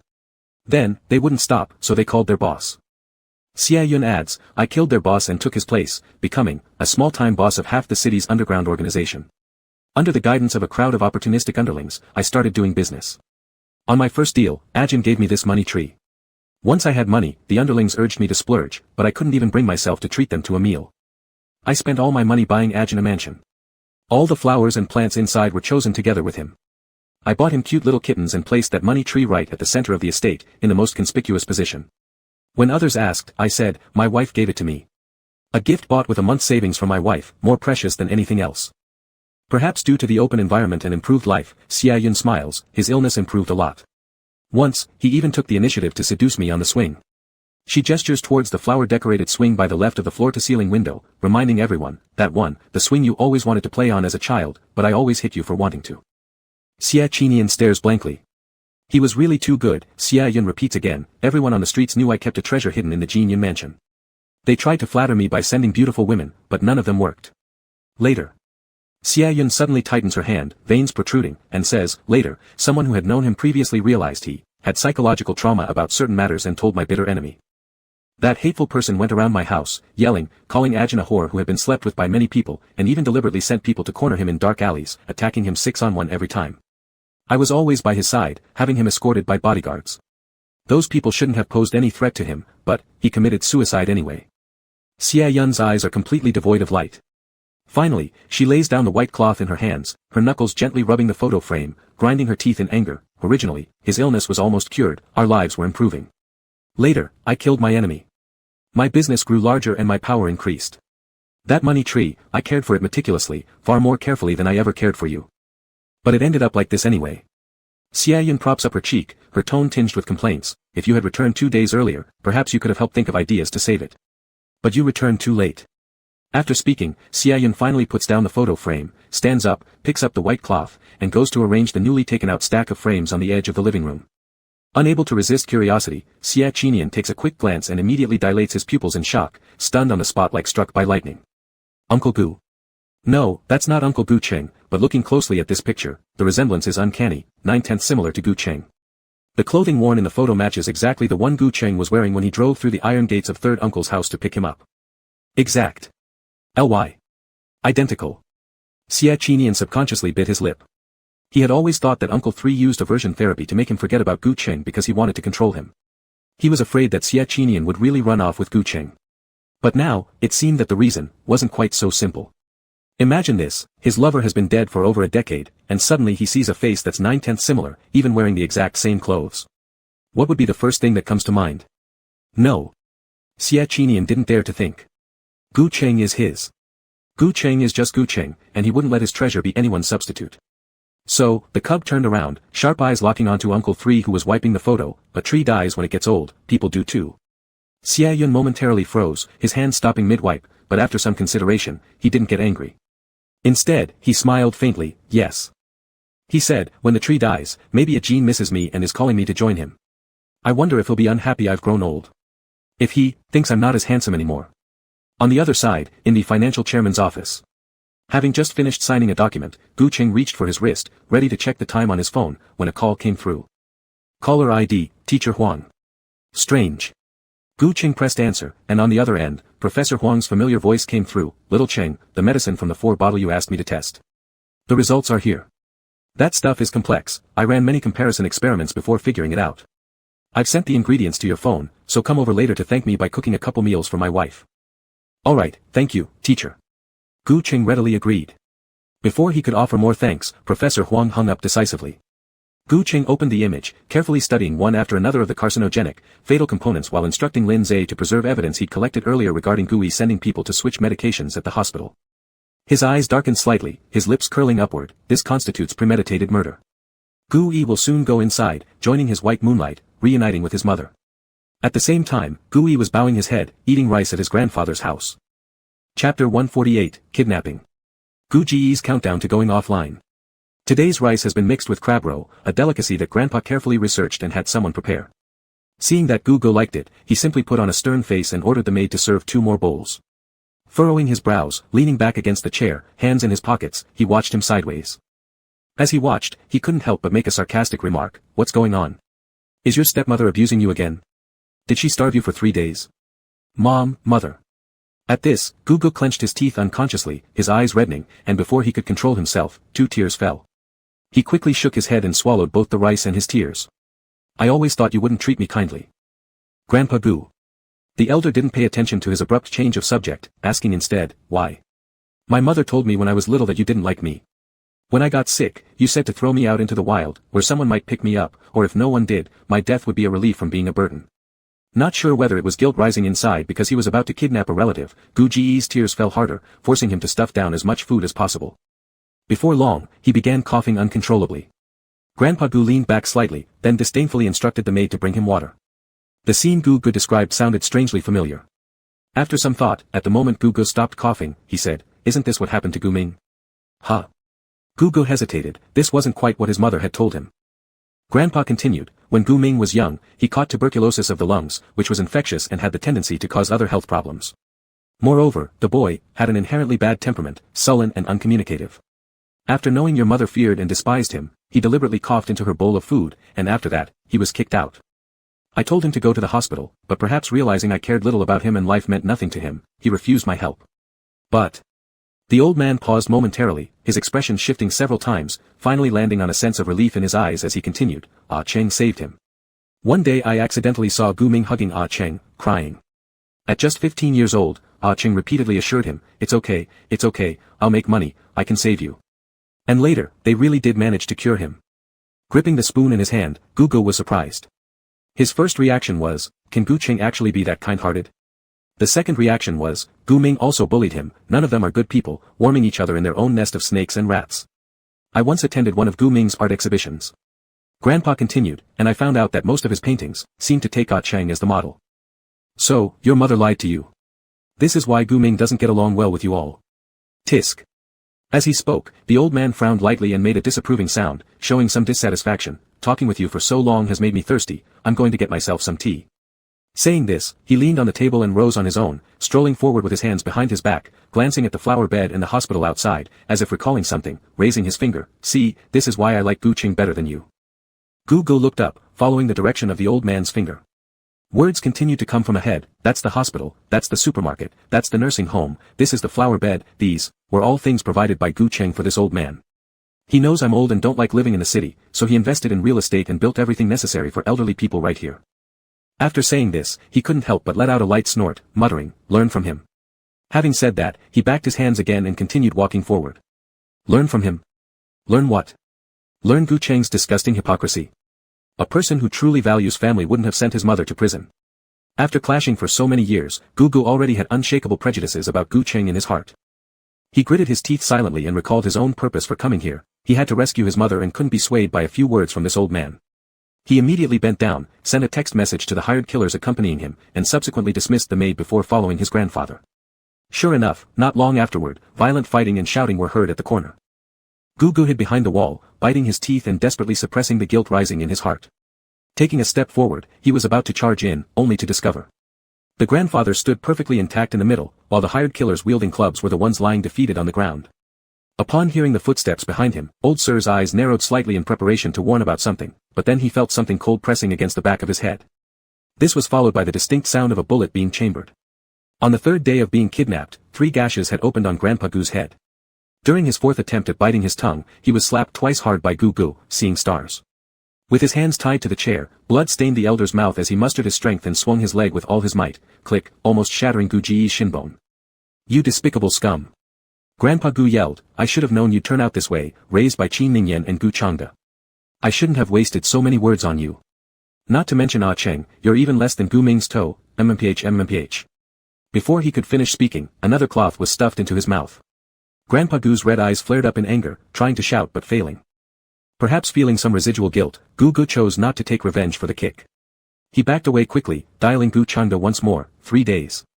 3 days. When will you send the threatening video to Gu Cheng? When can my mother come out? Today will do, the calm voice replied from the other end. Gu Cheng is very reasonable, we just need several incidents to pressure him. Today is the last thing. At 5 o'clock tonight, you can send the threatening text. Just as Gu Changde had predicted, these past few days, artists from Gu Cheng's company had been involved in one scandal after another, causing a sharp decline in stock prices. The movie Bath Blood Sin hadn't even premiered when it was accused of plagiarizing its background music, leading to an extreme drop in reputation and chaos everywhere. Gu Cheng had been working overtime for 3 days, sleeping only 6 hours total.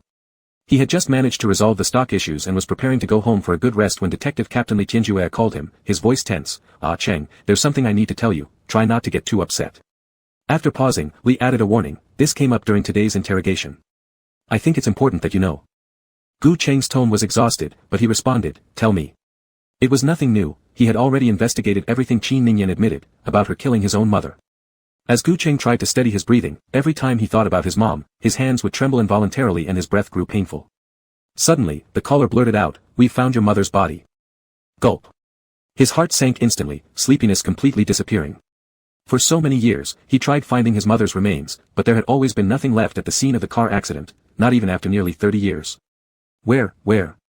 His voice quaked as Lieutenant Li revealed grim details: in the tree, in the river, under rocks, in sewers, inside fish bellies, dog stomachs, tiger innards. Qin Ningyan, she had dismembered his mother. Squeak. Gu Cheng's ears began buzzing loudly, and he seemed deaf to anything else around him. His phone slipped from his hand with a clunk, his vision going black intermittently. At this moment, the system issued an alarm prompt: "Warning. Warning. Qi Yun subject Xie Qinyan's life is nearing its countdown. The Qi Yun role has shifted, the new subject is now Xie Yun. Please adjust the host state and switch targets. Please adjust the host state and switch targets." Buzz. The phone rang again. Gu Cheng opened his eyes, striving to control his erratic heartbeat as he slowly lowered his head with gritted teeth. Incoming call, Grandpa. He pressed the green button, only to see his grandpa, covered in injuries, bound to a chair. Chapter 149, If he lives, I'll save him, if he dies, I'll die with him. Boom. Boom. Gu Cheng's heart was pounding, as if injected with heavy mercury. Every beat felt like an agony radiating through every nerve and joint in his body, causing his fingers to twitch involuntarily. No. Don't panic. It's fine. It's fine. It's not a big deal. Gu Cheng gradually closed his eyes, allowing his clenched fists to slowly relax. His sweaty palms pressed against the cold ground, the chills seeping into his bones and calming his racing heart. He gently bit his lower lip, closed his eyes, and began silently organizing the chaotic events in his mind. Mom is already gone. All that matters now is ensuring Qin Ningyan doesn't leave the police station. There's no way she can escape. No, that's not right. He wanted nothing more than to tear this woman apart, feed her to pigs and dogs. His Adam's apple moved as Gu Cheng pushed that thought aside for the moment and turned to the next issue. Xie Qinyan, is his life about to enter a countdown? He asked the system, how long is the countdown? Estimated 3 days. Good. Gu Cheng gave a simple response, thinking, this matter can also be set aside for now. That leaves. Host, the fortune point has been transferred. Would you like to switch the target of your plan? The slightly effeminate mechanical voice broke the silence, lacking any compassion typically associated with humans. Ignoring it, Gu Cheng continued to think about Grandpa's kidnapping. In his ears, Gu Yi's voice kept echoing, Gu Cheng, my mom went to prison. You should know how important my mom is to me, it's just like, how important your grandpa is to you. Suddenly, as if struck again, the old man emitted a muffled cry of pain, but with his mouth gagged, only a low moan escaped from his throat. A jolt shot through Gu Cheng's chest as he suddenly opened his eyes. On the screen, his grandfather seemed to have fainted from the pain. And behind him, the black-clad figure slowly wiped a blood-soaked whip, a cruel smile tugging at the corner of his lips. In the footage, noticing the change in Gu Cheng's expression, Gu Yi felt an unprecedented sense of satisfaction. Ha ha ha ha ha. He laughed loudly, his eyes nearly disappearing from how curved they were. Oh, are your eyes red? Our ever-polite superstar Gu isn't supposed to be the legend of domestic entertainment, capable of anything. What, 2 lashes on the old man too much for you? Well then, I'll keep going. As he spoke, he waved his hand, signaling someone behind him to lash again. Then, Gu Cheng saw that accompanied by another muffled groan of pain, the elder man was painfully woken up again. Tears streamed down his face, but even so, he frantically shook his head toward the screen. Gu Cheng opened his mouth, a drop of blood falling onto the screen. Only then did he realize he had already bitten his lower lip until it bled. He wiped it away, ignoring the deranged laughter from the other side, and said, "What do you want?" "Ha ha ha, this is great. Brother, truly great." Gu Yi called him brother, his tone dripping with smugness. "If you'd been this straightforward earlier, we wouldn't have all this trouble. Now, come immediately to the abandoned factory 30 miles east of the city, come alone. Remember, exchange you, for your grandpa." "Fine, I'm coming." With that, Gu Cheng hung up the phone with composure, stood up, entered the restroom, and tidied up his appearance in front of the full-length mirror before pushing up his glasses. Once satisfied that he looked sharp and focused, he stepped out. While walking, he relayed the monitor attached to his collar to Lin Zhe with the message, "Contact the police without letting the moron find out." Having finished those preparations, Gu Cheng had already reached the car. He pulled the door open, started the engine, and in that instant, he received Lin Zhe's reassuring reply, "All right." Afterward, the car sped off, its tires squealing as it left. Just 1 second later, the system's alert tone sounded once more. Perhaps afraid that he'd forgotten the rule about survival, the system spoke weakly, reminding him again, "Host, the fortune point has changed. Do you want to switch targets?" Host. Fortune point. Shut up. At this point, the suppressed anger inside Gu Cheng finally erupted. His presence exuded a daunting aura, his speedometer soaring to its maximum limit, creating an oppressive atmosphere that screamed, "Do not approach." Even without turning off the interference, the system clearly shivered, its mechanical core thumping uncontrollably. Before it could fully recover, Gu Cheng interrupted, "I'll deal with it after saving Grandpa." "But host, what if? The target won't change." Gu Cheng insisted firmly, "I still have time. If he's alive, I'll save him, if he dies, I'll join him in death." Rip. As he spoke, the car took a sharp turn, nearly throwing the system out of his mind. After calming down, the mechanical core began to thump again. The system was momentarily stunned. It seemed like it was seeing for the first time something more important than life itself. Before long, the pitch-black Maybach arrived at the abandoned factory. Gu Cheng didn't bother with the 2 black-clad men blocking the entrance and plowed straight through them. Knocking them aside, he swerved past broken stone pillars and headed directly toward Gu Yi, who was dozing off to one side. He stepped on the gas and drove straight toward him. A shrill scream jolted the dimwit awake from his pleasant dream. Gu Yi's eyes snapped open, and in panic, he sprinted away as though possessed, only stopping when he was out of breath. Hiding behind the chair where his grandfather was bound, he panted heavily. In front of him, that 15 million yuan Maybach had slammed recklessly into a pillar with a loud bang and was now smoking.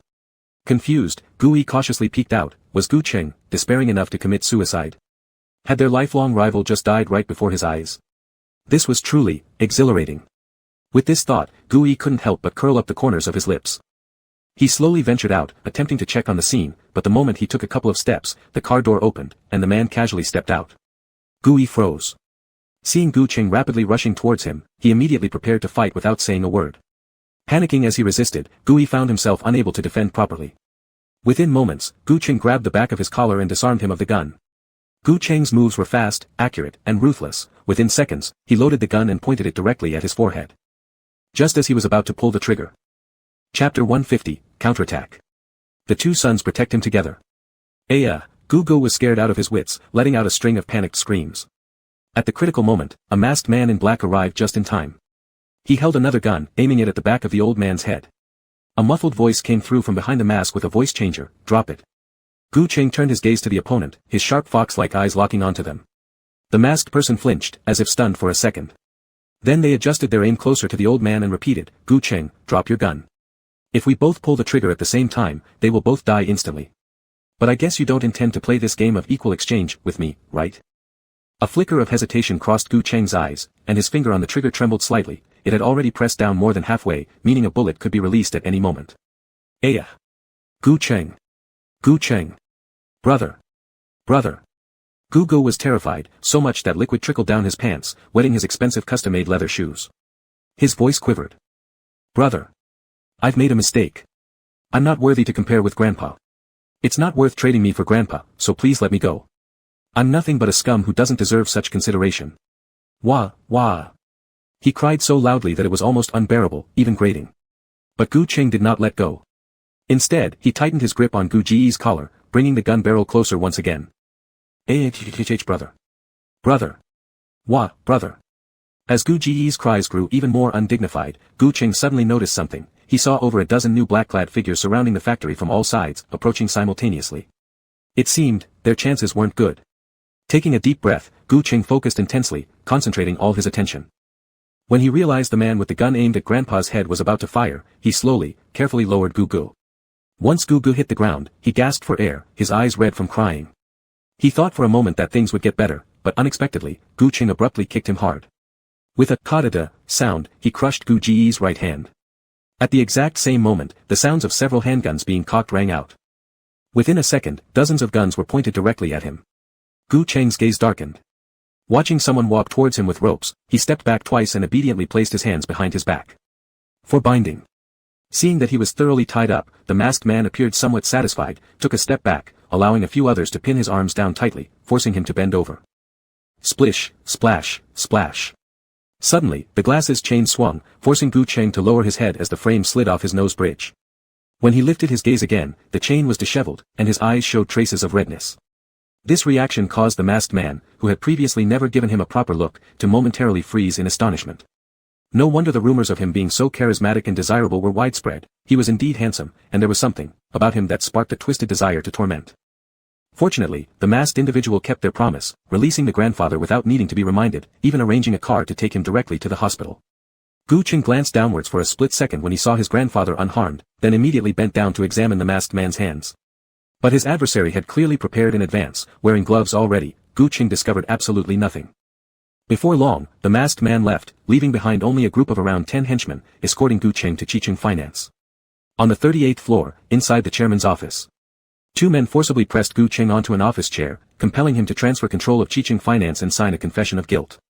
Gu Cheng pushed his glasses slightly upward, smiled calmly, and obediently picked up the pen. Slowly turning it between his fingers, he acted as though pondering whether the tip of this pen could pierce a human throat. His gaze was unnervingly calm, so calm that Gu Gu felt distinctly uncomfortable, even a faint trace of fear crept into his heart. So, he began to rush the process, shouting loudly in hopes of regaining some semblance of security. Gu Cheng. Why are you hesitating so much? Sign it now, or I'll... Splish. Without warning, Gu Cheng suddenly kicked the table away, jumping up rapidly. Pointing the pen's tip directly at the throat of one of the black-clothed men on the left, he thrust forcefully, swipe. One cut, and the man's throat was slashed open. Bright crimson blood spurted out immediately, splashing onto Gu Cheng's lens with one drop, while the rest covered Gu Ji's face. Hot, bright red blood gushed forth, its heavy metallic smell overwhelming. This seemed to be the first time Gu Gu had ever been this close to death, so near that he struggled to breathe. In that instant, Gu Gu froze completely, tears immediately welling up as he stared ahead blankly, nearly dropping the gun from his trembling hands. Seeing this, the remaining men in black behind quickly attacked, wielding their wolf-tooth clubs, swinging straight toward Gu Cheng's skull. Gu Cheng gritted his teeth and was about to dodge when suddenly he heard a bang. A bullet pierced through the floor-to-ceiling window, striking directly into the forehead of one of the black-clad men. The hard wolf-tooth club didn't even have time to fall before it swung back up and slammed into the man's skull with a sickening smack. In an instant, blood and flesh splattered everywhere. Moments later, police sirens began wailing outside, followed by authoritative shouts through a loudspeaker. Everyone inside, you are surrounded. Release the hostages immediately, drop your weapons, and surrender.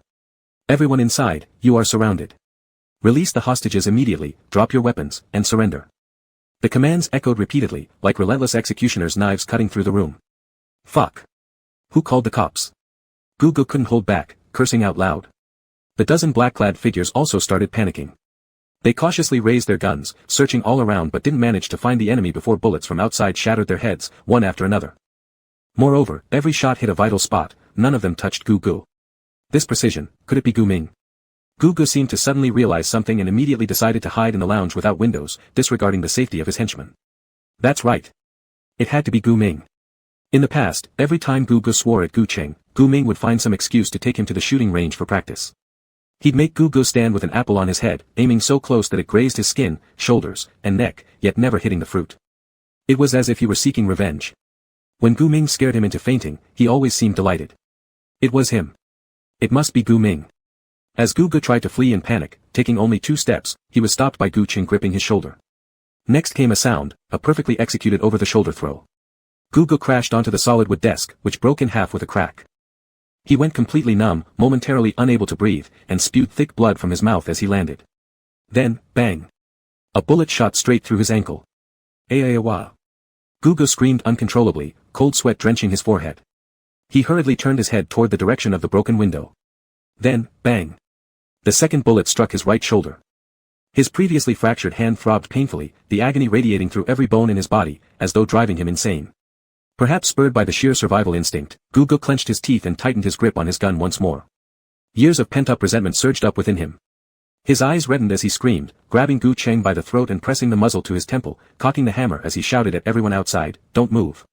Or I'll kill him. Kill him." Using some trick someone had taught him, Gu Ge instantly ducked entirely behind Gu Cheng. Outside, among the police ranks, Gu Ming now couldn't get a clear shot at his vital areas. Suddenly, regret bubbled up in him. Earlier, he shouldn't have tortured this fool, he should have just killed him outright. Red marks appeared on Gu Cheng's neck where Gu Ge choked him. Though he wanted to resist, the gun was too close, making accidental discharge likely in any situation. He didn't want to die. At least, not at the hands of this worthless piece of trash. Ayaha, come on. Ha ha ha. Like breaking through the final barrier of his cowardice, Gu Ge howled wildly at those outside, "Shoot me. Gu Ming. Shoot me. And take your good-for-nothing brother with me. Ha ha ha ha ha." He laughed maniacally, as though exacting some cathartic vengeance. Long-distance shooting wouldn't work, it was clear that he had lost all rationality.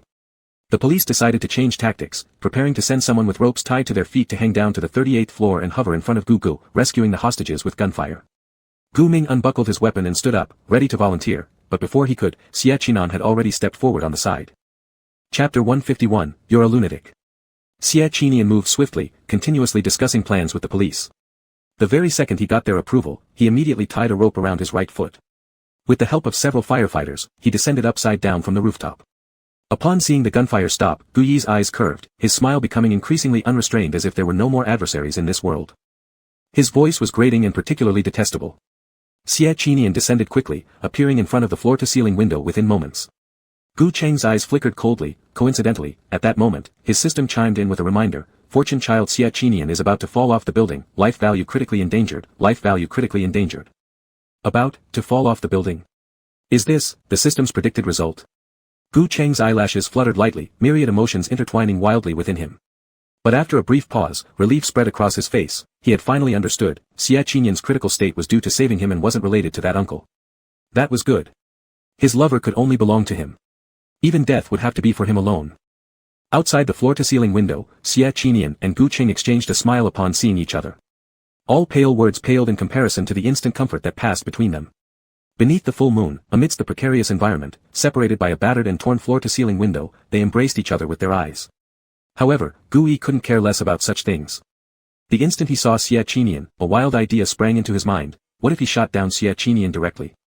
Watching his beloved die in front of Gu Cheng, reduced to nothing but mush, wouldn't it be far more gratifying? With narrowed eyes, Gu Yi proceeded to aim at the rope tied to Xie Qinyan's ankles, one gunshot after another. Though his aim wasn't precise, just one bullet brushing against it could burn half of the rope, causing Xie Qinyan's body to descend further. Fall, fall. Ha ha ha ha ha. Gu Yi laughed as he fired, putting Xie Qinyan in grave danger, while Gu Cheng remained silent, lips pursed calmly. Finally, an opportunity presented itself when Gu Yi's wrist came within range of Gu Cheng's grasp. He wasted no time and snapped his wrist in a single move, causing Gu Yi to cry out in pain. A larger portion of his neck became exposed. Xie Qinyan's eyes gleamed sharply. One shot rang out. Snap. The bullet grazed Gu Cheng's neck, propelled with tremendous force, before piercing straight through Gu Yi's carotid artery. Instantaneously, the scream ceased, respiration cut off, blood gushed down. Just as everything seemed on the verge of conclusion, the rope bound around Xie Qinyan's ankle slipped downward significantly, held together only by a short strand of silk that could break unpredictably, making people hesitant to pull him upward. The firefighters below looked worried and started spreading the life-saving air cushions. But from the 38th floor, whether or not survival was possible upon impact was uncertain. So, is the system's prediction coming true? Alert! Alert! Fortune child Xie Qinyan nearing death, host life value about to plummet rapidly, please switch strategy targets within 3 minutes. Repeat, please switch strategy targets within 3 minutes. 180 seconds countdown starts. 179. Gu Cheng stepped forward, attempting to open the glass door. 170.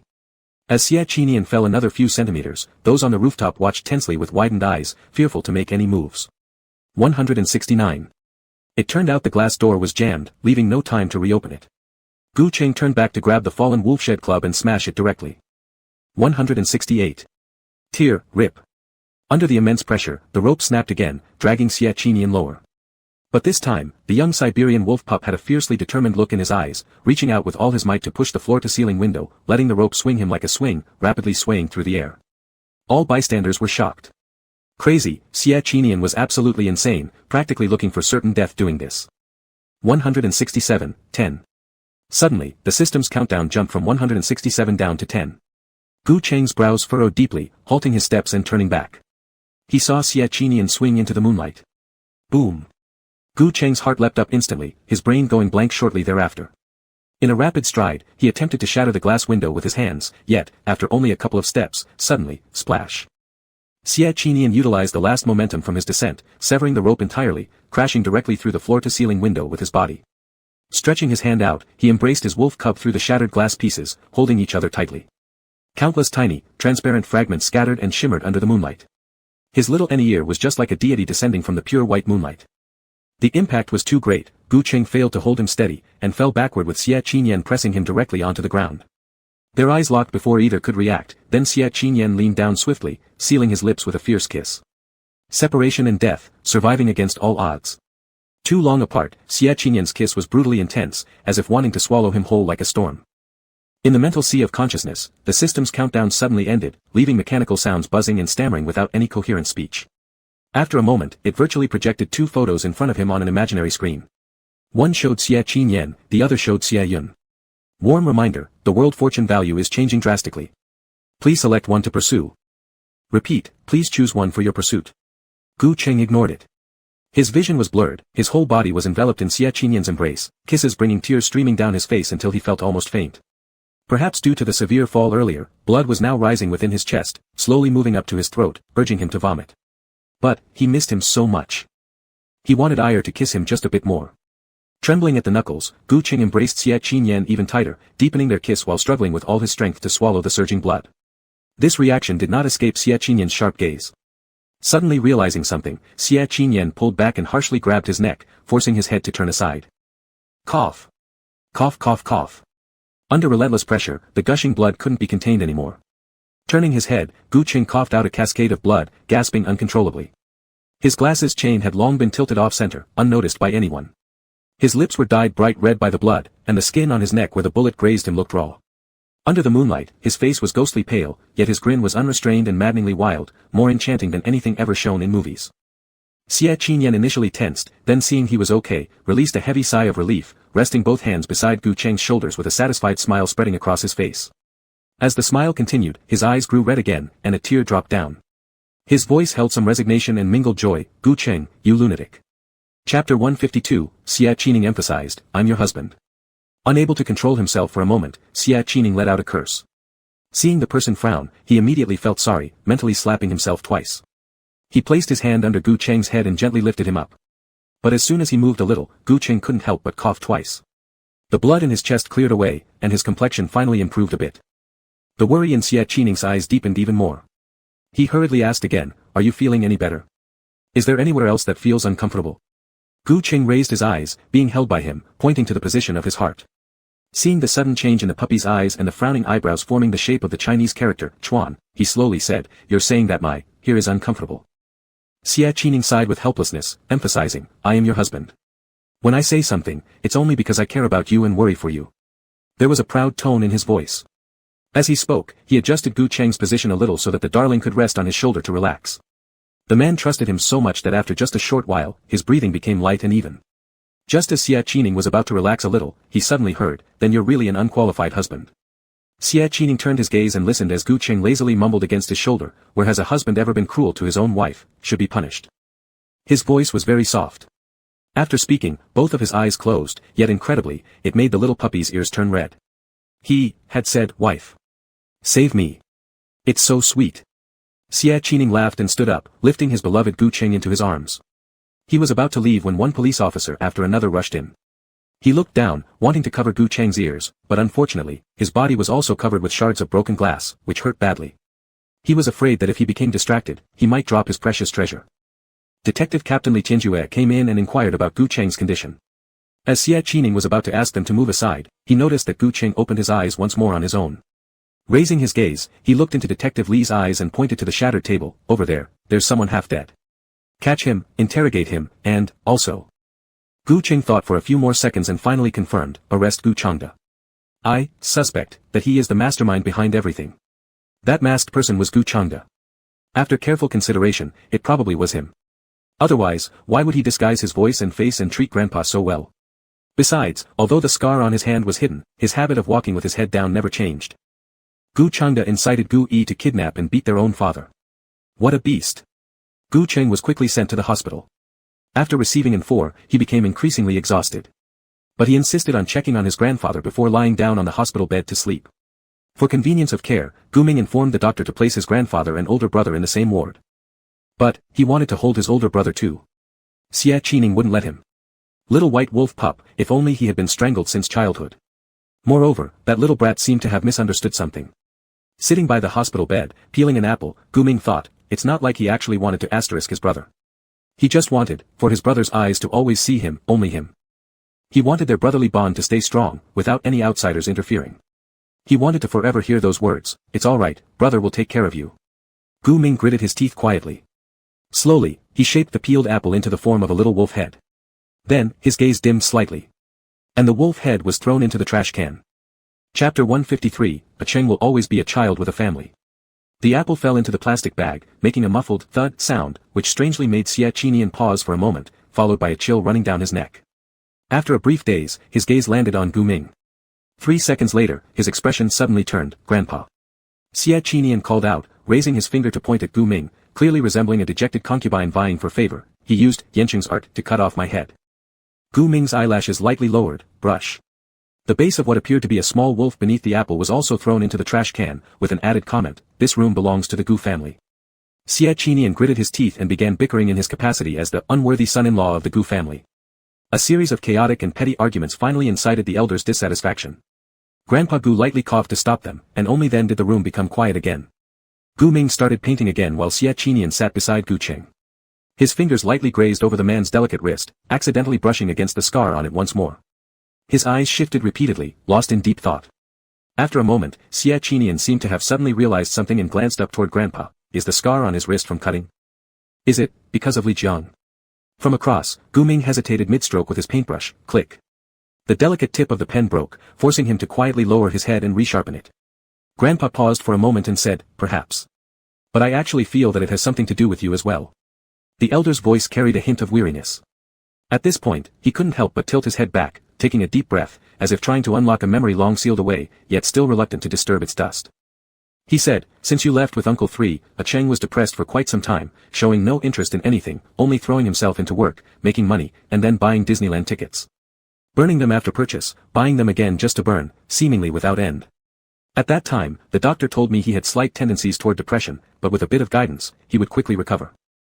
So, I called his friend surnamed Luo, hoping he would take on a few movies to relieve pressure. The effect was there, but none were as noticeable as that one. About 6 years ago, Grandpa said, one day, A Cheng came back all cheerful, driving the best car, telling me, Grandpa, I've found Xiao Nian. He let me bring him back. I instinctively sensed danger, but A Cheng was happy, so I let him keep talking on the phone to find you, making it easier for me to stay in touch and assist the police in their investigation. But you, damn ungrateful white-eyed wolf. Unable to hold back momentarily, Grandpa Gu glared at Xie Qining and shouted angrily, he went through a hail of bullets to get you, and you cursed him, cursing him until he left. When he returned, I spoke cautiously with him, but A Cheng said it didn't matter. He could tell you were coerced, you still wanted to go home. Not long after, within less than a month, he told me again. He said Li Jiang used drugs, and he hit Li Jiang, but he felt so incredibly upset. That previous melancholy demeanor resurfaced. I tried consulting with a psychologist to guide him, but before we even got halfway through, I heard that he received Li Jiang's posthumous compensation fund. On that day, A Cheng simply dropped the compensation fund and ran wildly out the door, searching for Li Jiang's girlfriend. However, upon arrival, he discovered the girl already strangled with her stomach bloody, apparently about to give birth. Yet, someone had slit her abdomen open, and the fully formed child had been taken away. Li Jiang is dead, Li Jiang's wife is dead, and the child is gone. A Cheng. He feels remorse towards Li Jiang. Sometimes. Grandpa paused, reorganizing his thoughts before continuing, guilt can kill a person. From that point on, a Cheng became obsessed with finding you and also finding Li Jiang's child. One night he dreamt of you, another night he dreamed of Li Jiang. Meanwhile, Gu Yi kept finding trivial problems, and not long after, he fell into severe depression. Once. Grandpa's eyes reddened as he recounted, once, I saw him kneeling before his mother's cenotaph. Trailing behind him was a long red thread. Panicking, I hurried over and saw the knife next to his hand. He said to me, Grandpa, I saw Mom. He said, yesterday, Gu Yi told me that cutting your wrist more times would make you meet Mom faster. Grandpa, it's been such a long time since I've seen her. Do you think she still remembers me? Pata, a tear dropped from the elder's eye.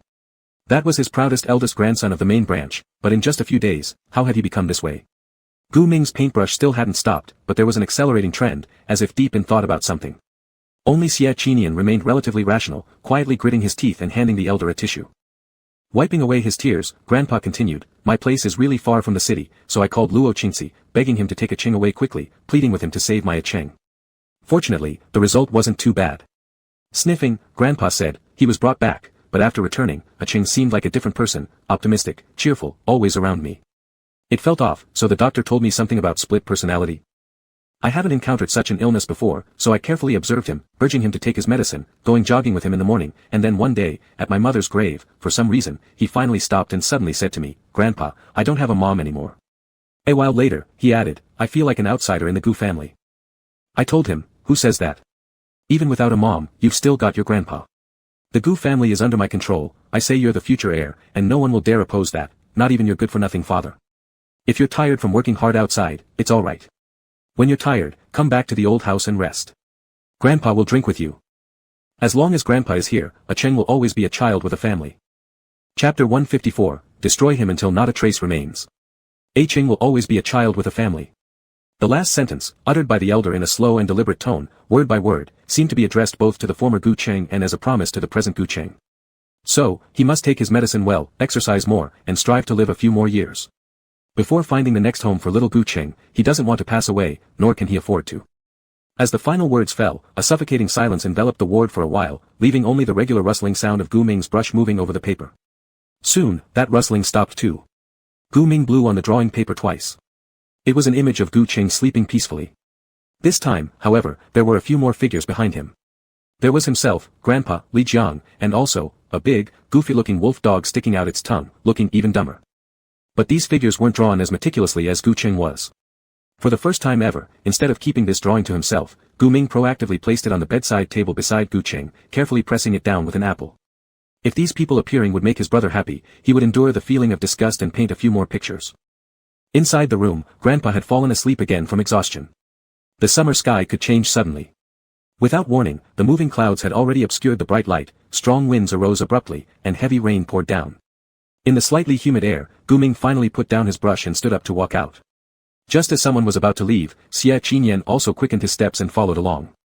When passing through the hospital corridor, he stretched out his hand directly in front of Gu Ming. Where are you going, Brother Ming? Gu Ming glanced at him disdainfully, to practice shooting. Practice shooting? In such a rush? Xie Qinian smirked lightly, there's no target here anyway, what will you use to practice? Just as Gu Ming was about to take a step forward, he heard the other mutter, is it Gu Yi's corpse? Gu Ming paused in his breathing and finally lifted his gaze to seriously glance at Xie Qinian, it has nothing to do with you.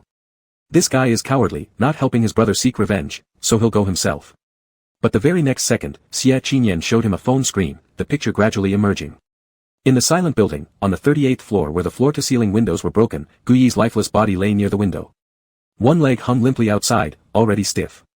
However, perhaps because of the violent wind and rain, before the police could deal with it, his body swayed precariously. The moment the corpse was about to fall, the officer who noticed panicked and tried to pull it back, but it was already too late. He nearly fell too. Only the timely intervention of his colleague behind him prevented a disaster. From the 38th floor, Gu Yi's already rigid body plummeted rapidly. The ground-level rescue air mattress had already been removed, leaving only dozens of electric scooters randomly placed under the carport. The carport had fallen into disrepair, showing signs of damage. Several scooter chargers had gotten wet and began emitting crackling sounds due to short circuits, posing a visible risk of explosion. Suddenly, Gu Yi fell from the sky and collapsed the carport roof, directly crashing onto the waterlogged charger. Then, bang! An explosion sounded, firelight engulfing the man's stiffened body. Instantaneously, it burned beyond recognition. If it hadn't been for the timely arrival of the firefighters, not even ashes might have remained. See? Using him as target practice would be giving him too much convenience. He should be destroyed so thoroughly that not a speck of ash remains. From the side, Xie Qinyan's voice came softly, making Gu Ming slightly surprised. You're not afraid of stirring up trouble? What kind of trouble? The young wolf innocently asked. I just took note of the recent dry weather conditions and did some artificial rainfall, retaining moisture in the air, that's all. How does that compare to the savage torture Ming Gu inflicted on Gu Yi right under the police's noses today? Hold it, I didn't, Gu Ming frowned, recalling today's scene of him raising his gun against Gu Yi. A bit of pleasure climbed involuntarily within him, and then he regretted not firing more shots. So, Gu Ming, the first-class marksman of the Gu.K organization, reminded himself, I was just a little nervous, my aim wasn't precise enough, that's all.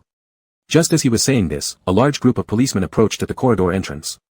Chapter 155 outside, it was a hail of bullets, and yet they. Gu Ming and Xie Qinyan were suddenly startled, and both shut their mouths immediately, turning their heads simultaneously. The police captain Li Tianjue stopped in front of them, examining them with his gaze. In an instant, the atmosphere became stifling, as if even breathing could be considered a mistake. But the two stood there nonchalantly, showing no abnormal behavior whatsoever. Gu Ming even thought that Xie Qinyan's current reaction was exactly the same as his uncle's numerous confrontations on FB. He was calm to the point of being outrageous. Finally, Li Tianjue spoke first. We have already confirmed that what Mr. Gu said is true. Gu Changde is the mastermind behind the kidnapping case. Moreover, he has participated multiple times in gambling, drug trafficking, organizing prostitution, kidnapping, and other activities. We just busted his drug transaction scene and arrested him on the spot. But, he escaped. However, his trading den was destroyed. His state is extremely unstable, and he has even threatened retaliation. Do you think, who would be the target of his retaliation? Gu Ming and Xie Qinyan were both stunned for a moment, looking at the VIP ward beside them. At this point, Li Tianjue said, we're here to protect Mr. Gu. No, it's not just protection. With a squeak, the ward door opened. They turned their eyes and looked together at Gu Cheng, whose face was slightly pale. No one knew when he had gotten up, how long he had been standing there, or how much he had heard. He simply glanced at Li Tianjue and then opened his mouth wildly. There can also be entrapment. Gu Cheng, on the surface, appeared gentle and refined, but in reality, he was somewhat crazy. Sometimes, his inner wild and meticulous thoughts even made Xie Qinyan doubt whether his uncle could be his match. For example, his idea of entrapment was to let the police release false news that he had gone mad due to mental illness, was tied up in some ward, hooked up to 4 drips, waiting for Gu Changde to come and kill him. Using himself as bait to lure the enemy. It was too crazy, utterly insane. But what he decided, no one could stop. He said, since Gu Changde kidnapped his grandfather, he must pay the price. Thus, under the cover of a dark night, the police lay in wait one after another outside the ward, each armed with a gun, maintaining high alertness. Duh. Duh. Duh. Footsteps from not far away gradually approached, metal heels, but wearing a doctor's white coat. An empty tray rested in his hand, without a thermometer or registration form. Instead, there was only a shiny surgical knife. This tall man wore gold-rimmed glasses, a medical mask, and walked quickly but remained highly vigilant. His eyes constantly scanned around and soon quietly paused in front of Gu Cheng's private ward. Subsequently, without hesitation, he pushed open the door and stealthily approached. Setting down the tray, he raised the surgical knife, tip pointed downward, aimed at the person lying in the hospital bed, eyes closed, hooked up to and 4. At the same time, he signaled, "Okay, out the window." Gu Changde led 5 black-clad killers, hiding in the opposite building. After receiving the safety signal, he quickly moved closer. He had nothing left. The loss of his den wasn't critical, but his escape route had been effectively cut off as well. The police had already issued a wanted notice using his face. Having nowhere to run, he could only try everything before getting caught to pull that traitor along to die with him. The amount of drugs the police had recovered was enough to sentence him to life imprisonment, so even facing execution, he needed to eliminate Gu Cheng first, at least, make sure Gu Cheng suffered more than he did.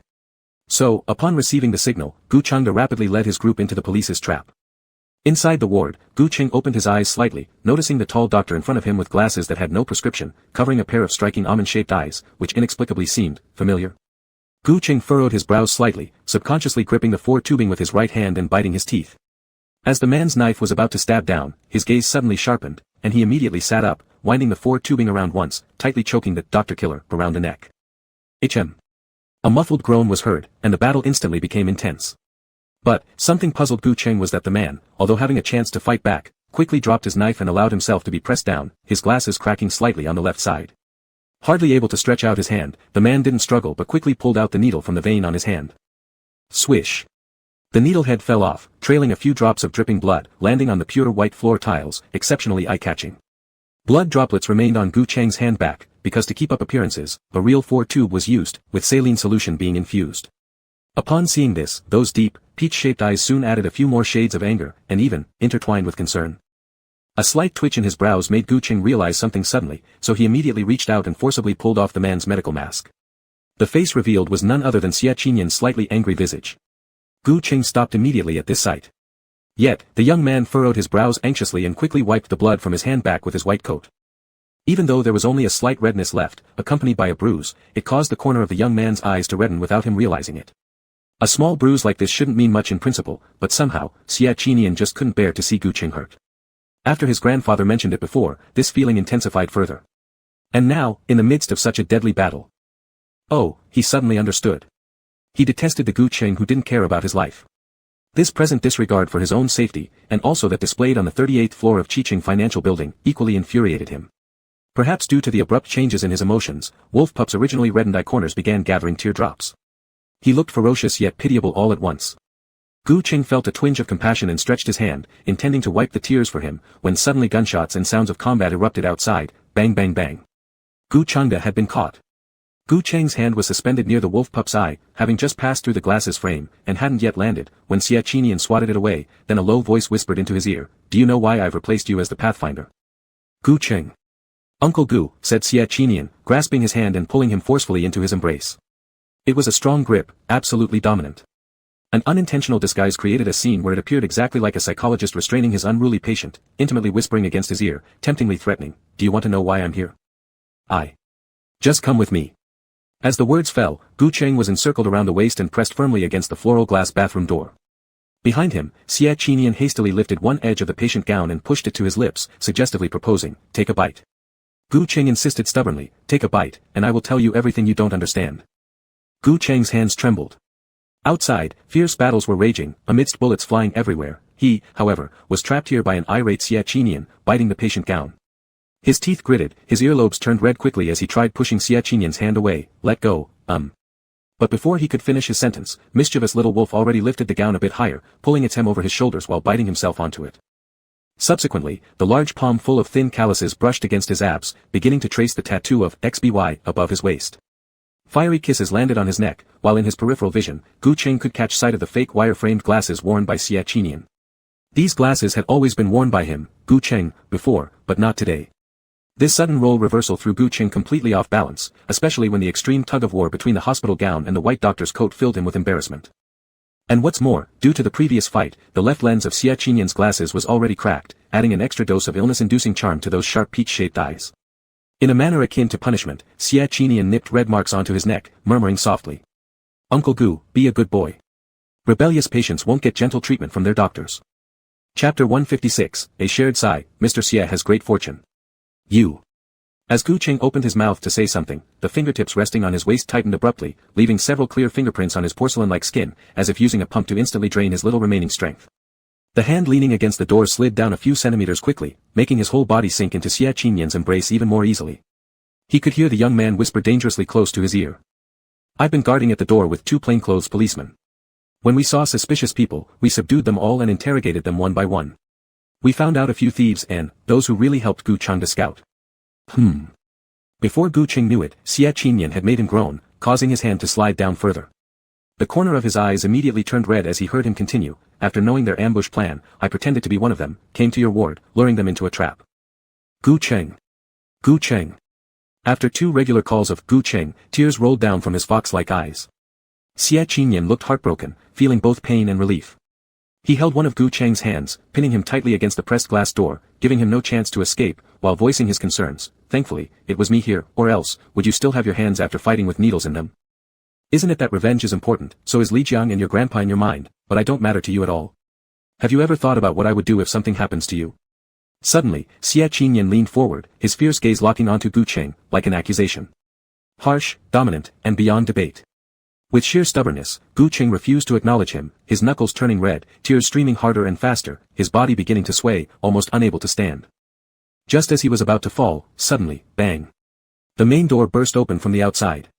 Gu Cheng's eyes widened momentarily, all his strength was now held firmly in Xie Qinyan's arms. Lai Tianju entered. At the very first instant, he shouted, "Ah-cheng! Where are you, Ah-cheng?" His gaze circled around the room incessantly, stopping at the bathroom door within a few seconds where two vague shadows were seen. Gu Cheng narrowed his eyes, tensing up instantly, causing Xia Qinyan's brow to furrow as well. The cub clenched his teeth, though pained, yet showing no intention of letting go. Lai Tianju's calls of "Ah-cheng" continued to echo through the hospital room. Gu Cheng gritted his lips hard, not daring to respond with a single word. Seeing him get closer and closer to the washroom, Gu Cheng managed to bite deeply into Xia Qinyan's arm, drawing blood. Thankfully, when only 2 steps remained, Xia Qinyan called out, "Director Lai Tian." He said, "Uncle Gu doesn't feel well.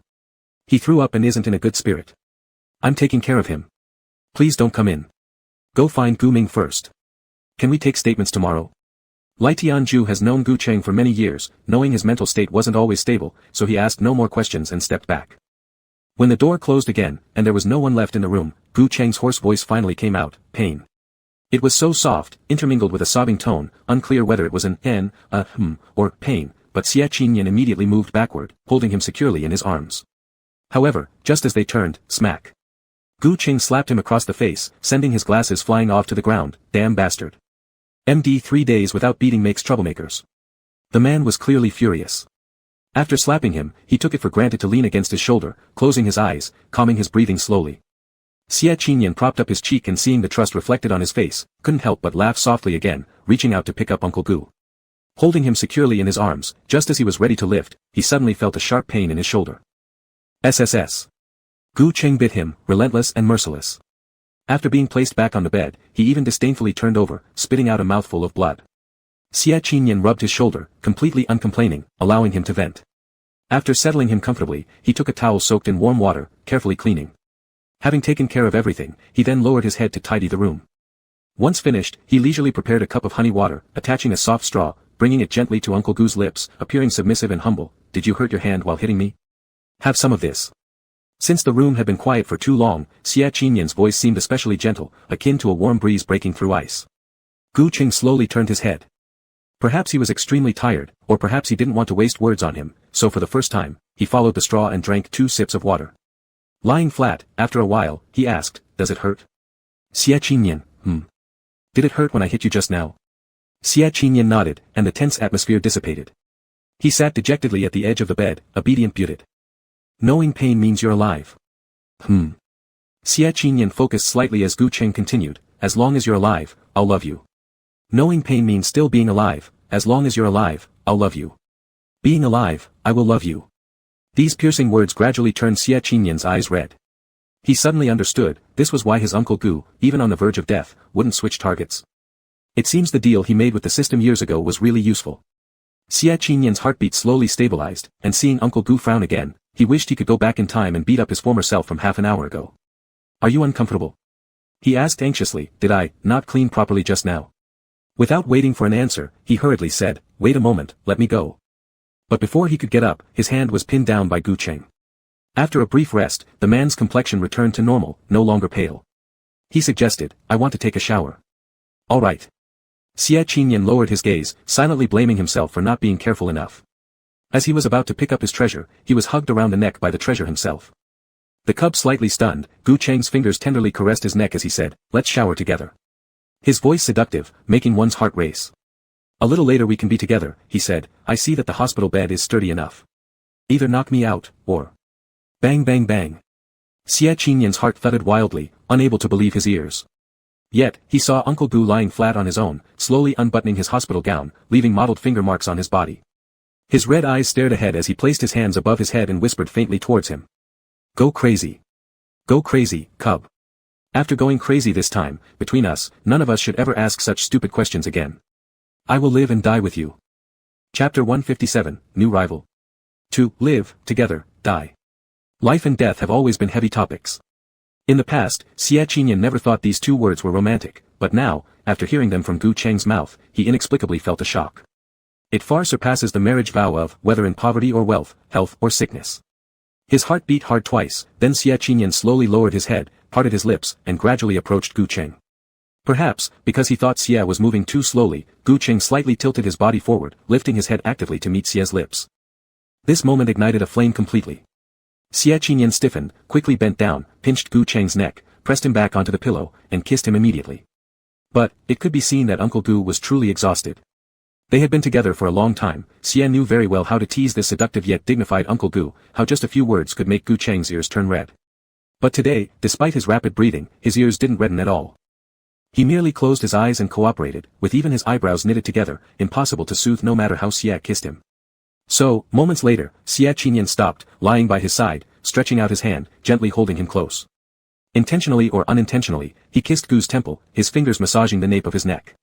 Gu Cheng indeed relaxed, letting out a soft hum, his furrowed brow gradually smoothing.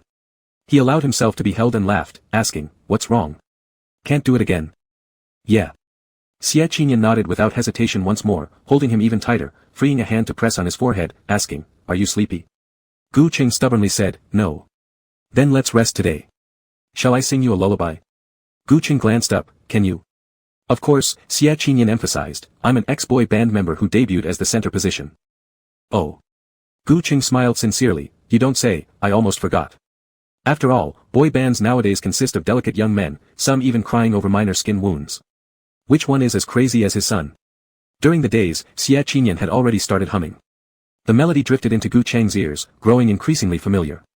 His arm naturally dropped down, habitually grabbing the corner of the cub's clothing while closing his eyes hazily. As he was about to fall asleep, he suddenly realized that the songs Xia Qinyan was humming were old hits from a while ago. The creator was a net singer named Yiming.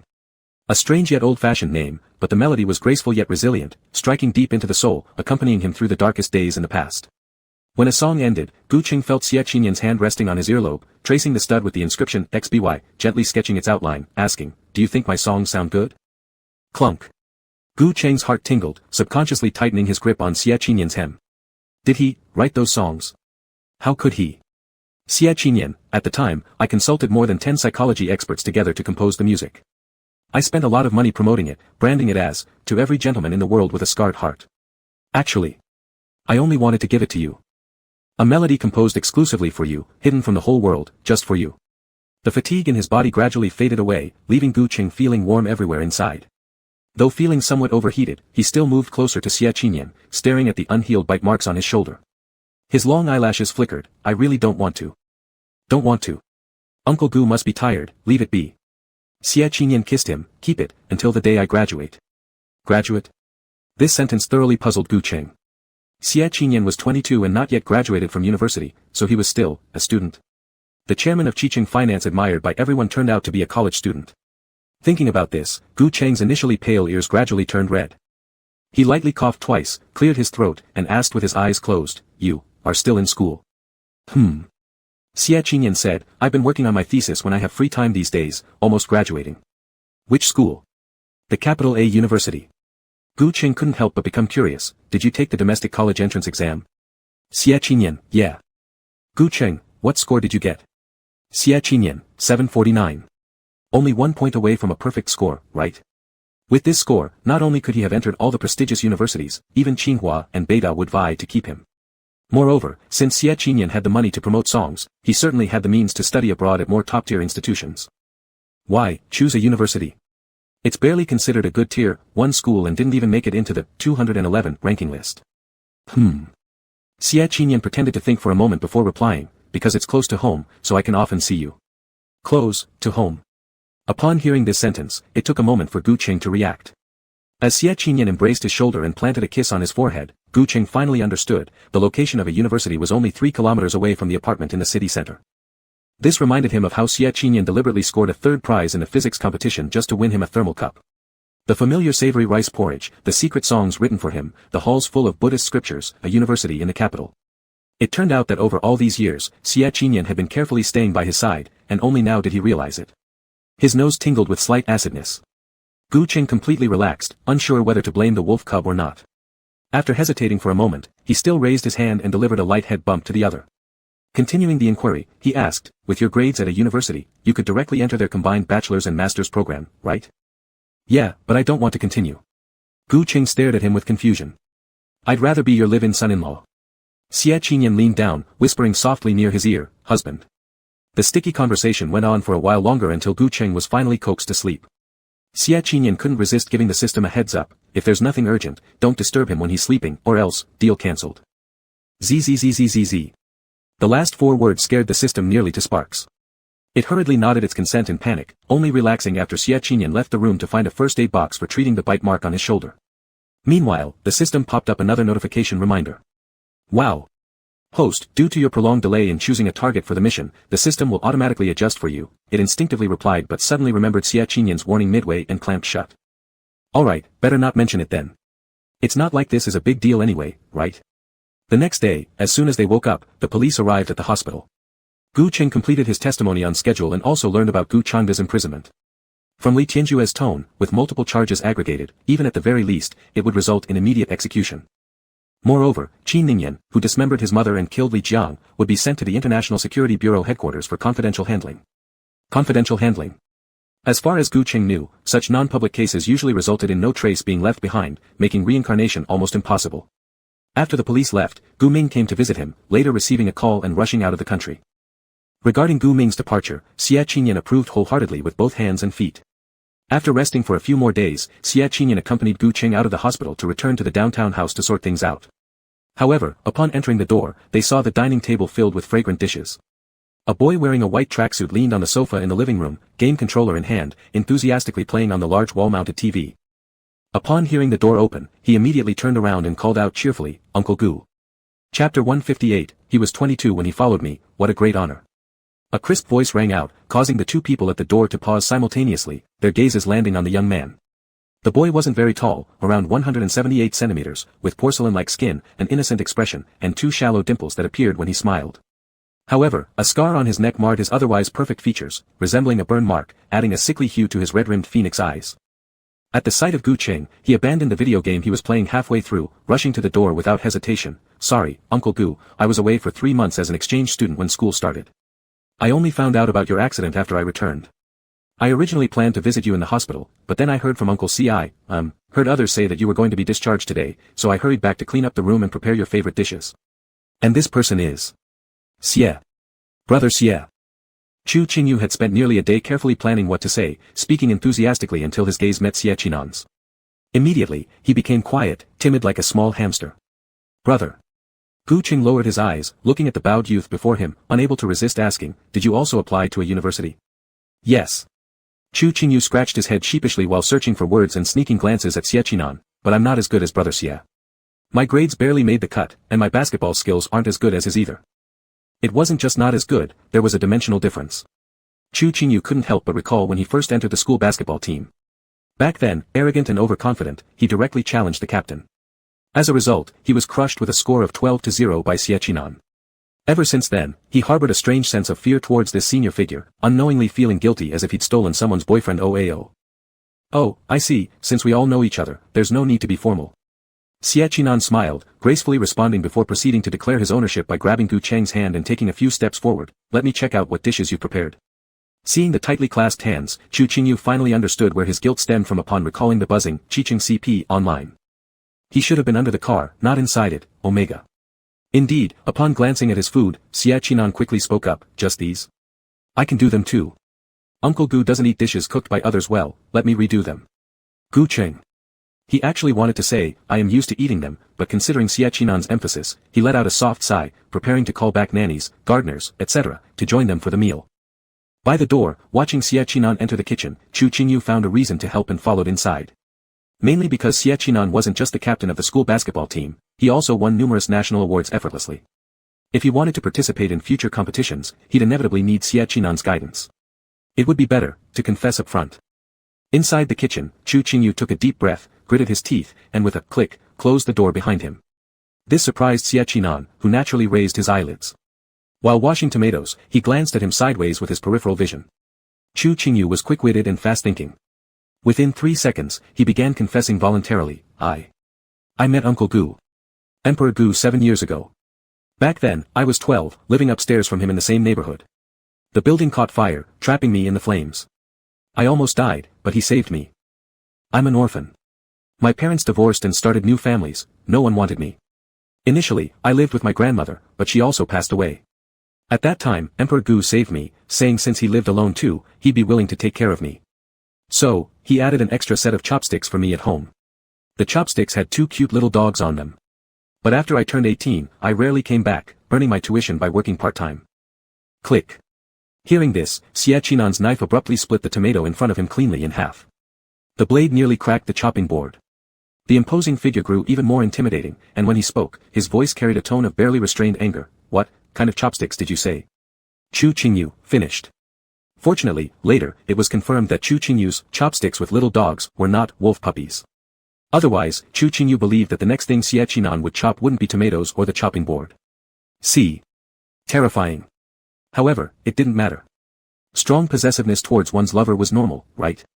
Uncle Ci didn't mind being locked away either. Thanks to Chu Qingyu's confession, the meal was eaten in strained harmony. On the day of Xie Qinan's graduation ceremony, Gu Qing originally had an important acquisition meeting that had been in negotiations for half a year. However, he spent 3 days persuading others and eventually managed to delay the meeting by 1 day. He even dragged Luo Qingxi along as a guarantor, bringing his firm, Hengxing Finance, into the mix. When they left the company, they just happened to see Xie Qinan waiting outside, his eyes unwaveringly glued to a bubble gun held by a nearby child. It was black and shaped like a toy machine gun, but when fired, it produced countless bubbles that shone with various colors under the sunlight. Caught by curiosity, Xie Qinan couldn't help but watch. After an indeterminate period of time, a sudden voice came from behind, Xie Qinan. Reacting quickly, he turned around and saw the long-missed Uncle Gu, holding the bubble gun in hand, pressing the button forcefully. Bang! Colorful bubbles flew towards him, feeling unreal like a dream. By the side, Luo Qingxi watched somewhat enviously. You're too good to him. Look, Gu Cheng, his eyes smiling warmly, looked through the floating bubbles at the young man full of vitality. Just graduated, 22 years old, he followed me, dedicating all his youth and time to me. What a great honor. As planned, Xie Qinan's graduation ceremony took place. After leaving the auditorium, Gu Cheng casually strolled around the campus. Passing the playground, he inadvertently saw Luo Qingxi pinning Chu Qingyu against a tree, kissing. Oh. Suddenly he remembered why the sound of Uncle Ci seemed familiar, suddenly understanding where Luo Qingxi learned so many methods of seduction. Little Yu is only 19. His heart quickened slightly, a strange sense of betrayal washing over him, as if an old pervert had stolen something precious from him. Deeply frowning, Gu Cheng hesitated, advancing a step then retreating, doing this 3 times before finally making up his mind to disrupt the affair. Just as he prepared to intervene, he was suddenly hugged around the waist. Retreating another step, he fell into a burning embrace, catching sight of a graduation robe hanging on his hip. Chapter 159, I'm not a big star, my fiancé is. On his hand with distinct knuckles, several obvious veins protruded, contrasting beautifully with his jet-black academic gown, adding an unexpected sensuality. Yet, oddly enough, he was wearing a pair of black and white sneakers under his feet which stopped next to his leather shoes, as if they were ready to swallow him up. Truly, he was cornered by the university student. Gu Cheng's fingers curled slightly, and a flush crept up his earlobes before he could react. A warm lip brushed close to his ear, the husky voice of the young man lightly thundering, I've graduated, so. Does the proposal I made last time still count? If you get dizzy, or something happens to me. Does it, still count? Gu Cheng's heart suddenly tightened. The words from last time were spoken impulsively out of emotion, but now things felt a bit. Xie Shuega. The tall silhouette of the youth embraced Gu Cheng tightly, enough to completely cover him. Behind them, a photography major girl quickly approached without realizing that there was someone in his arms. She was immersed in the joy of my secretly loved school senior becoming a big celebrity, wanting to approach Xie Qinyang for a selfie. Shuega Xie, after you become a big celebrity, can you leave us one photo? Xie Qinyang turned around just then. In a split second, he claimed ownership by grabbing Gu Cheng's hand, turning him around. I'm not the big celebrity, my fiancé is. Gu Cheng smiled while complying with his turn. At the moment of entering the frame, the entire playground went into madness. On one side, Chu Qingyu watched the commotion, involuntarily wanting to join. However, he hadn't taken a single step when Luo Qingxi held him back, taking him to a place behind the trees where fans couldn't see them. Chu Qingyu softly groaned, his legs going limp, leaning entirely on Uncle Ci, eyes red, sweetly proposing, I also want to take, a picture of Uncle Gu.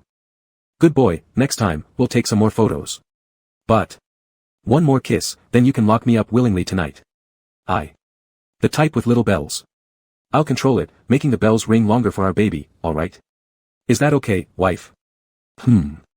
This suggestion clearly had convincing power, and soon Chu Qingyu closed his eyes again, wrapped in the man's embrace. When they first met Uncle Ci, he was just a friend of Uncle Gu's, smooth and noble, powerful as if flawless. But, that day, Uncle Ci got drunk, falling defenselessly onto the sofa in the private room, red-eyed, pulling at his tie. It made him want to bite his golden wire-rimmed glasses, locking up such a perfect person, making him his own treasure.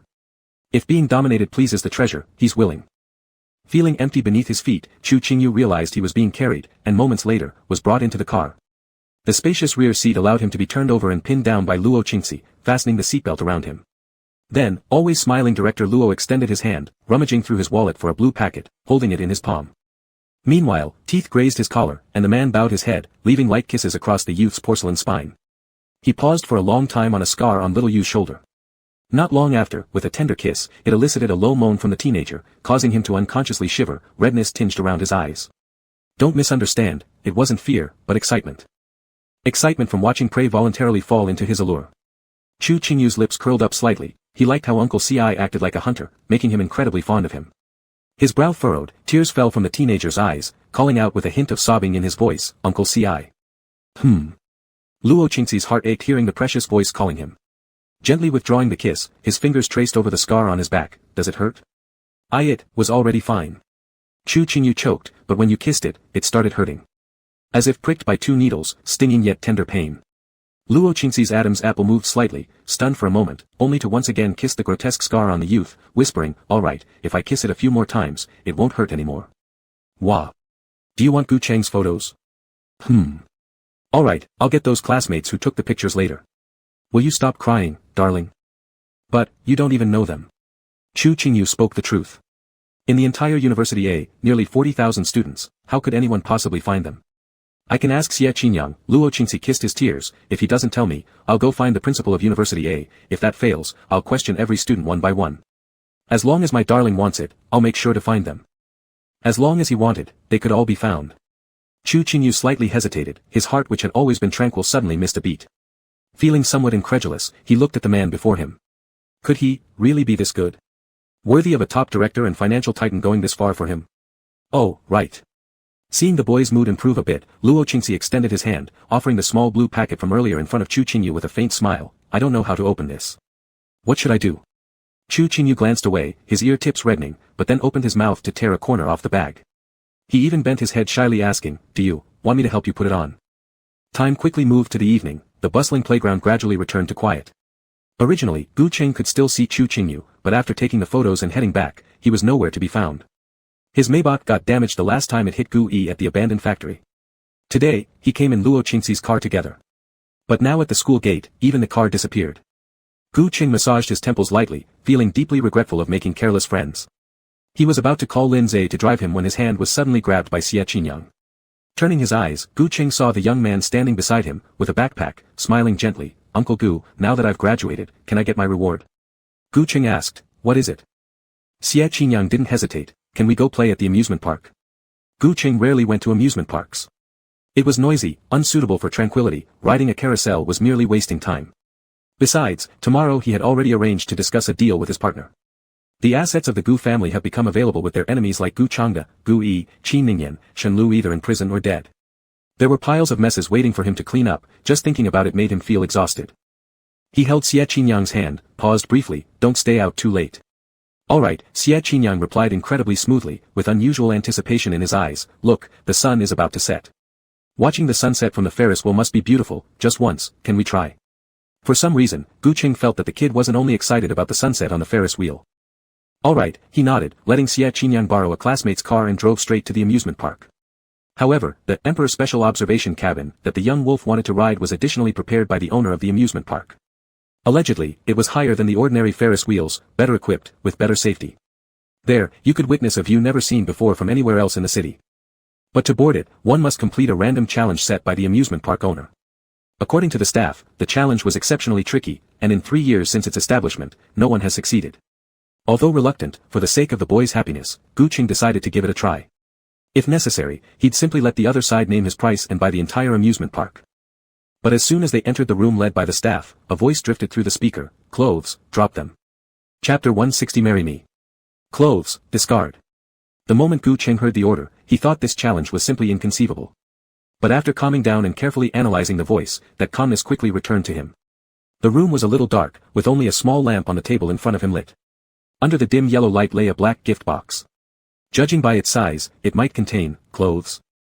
So, this was Xie Qinyang's scam from the start, and these clothes were probably not decent ones.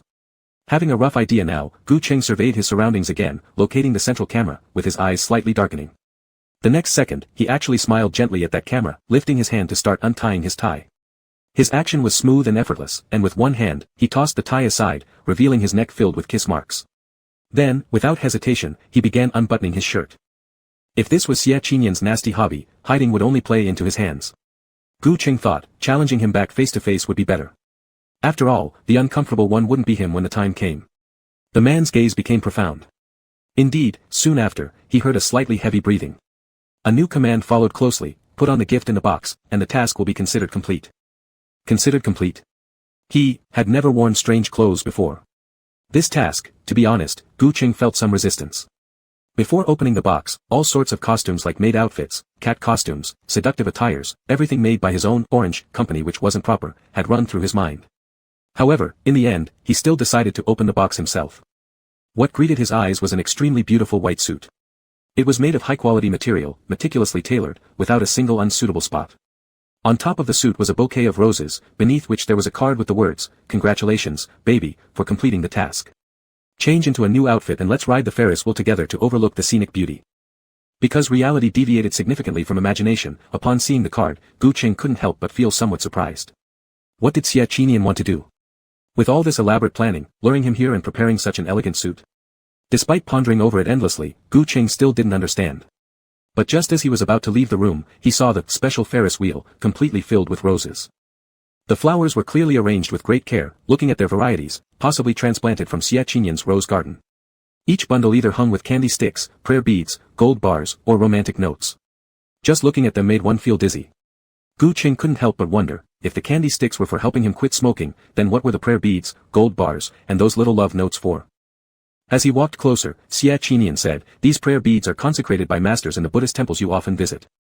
I remember during your most depressive year, you spent most of your interview time in the Buddhist temple. You said, once people lose their faith, they tend to turn to religion. I don't fully understand, but after leaving Uncle San, I followed your trail and visited many Buddhist temples. At every place, I knelt on the steps every 3 steps and prayed for a string of prayer beads." Xie Qinyan pulled him inside the Ferris wheel and introduced him like a tourist. 99,999 steps, I wanted to keep praying blessings for you forever. Led by Xie Qinyan, Gu Qing's breath quickened as he mysteriously reached out to touch those prayer beads. But before he could reach them, he was again pulled by Xie Qinyan, this time toward the pile of gold bars. The young man said, "This is money. If seeing money can make you feel reassured, then I'll strive to build a house of gold." He smiled, "To hide Mr. Gu in my golden house." Gu Qing's hands grew increasingly warm as he was pulled by Xie Qinyan, passing those repeated cards saying, "I love you," and "I'm here," until finally stopping in front of the candy sticks.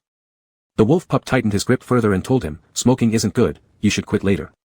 If you don't want candy sticks, you can always kiss me. I hope I am sweeter than sugar. And also, go to fewer social engagements and try to drink less alcohol. Your liver isn't good in the first place, don't ruin your health." With Xie Qinyan's introduction, the Ferris wheel started moving slowly, with the surrounding scenery rising continuously. When they ascended to the highest point, Gu Qing saw what was supposed to be the most beautiful scenery that the entire city had never seen before.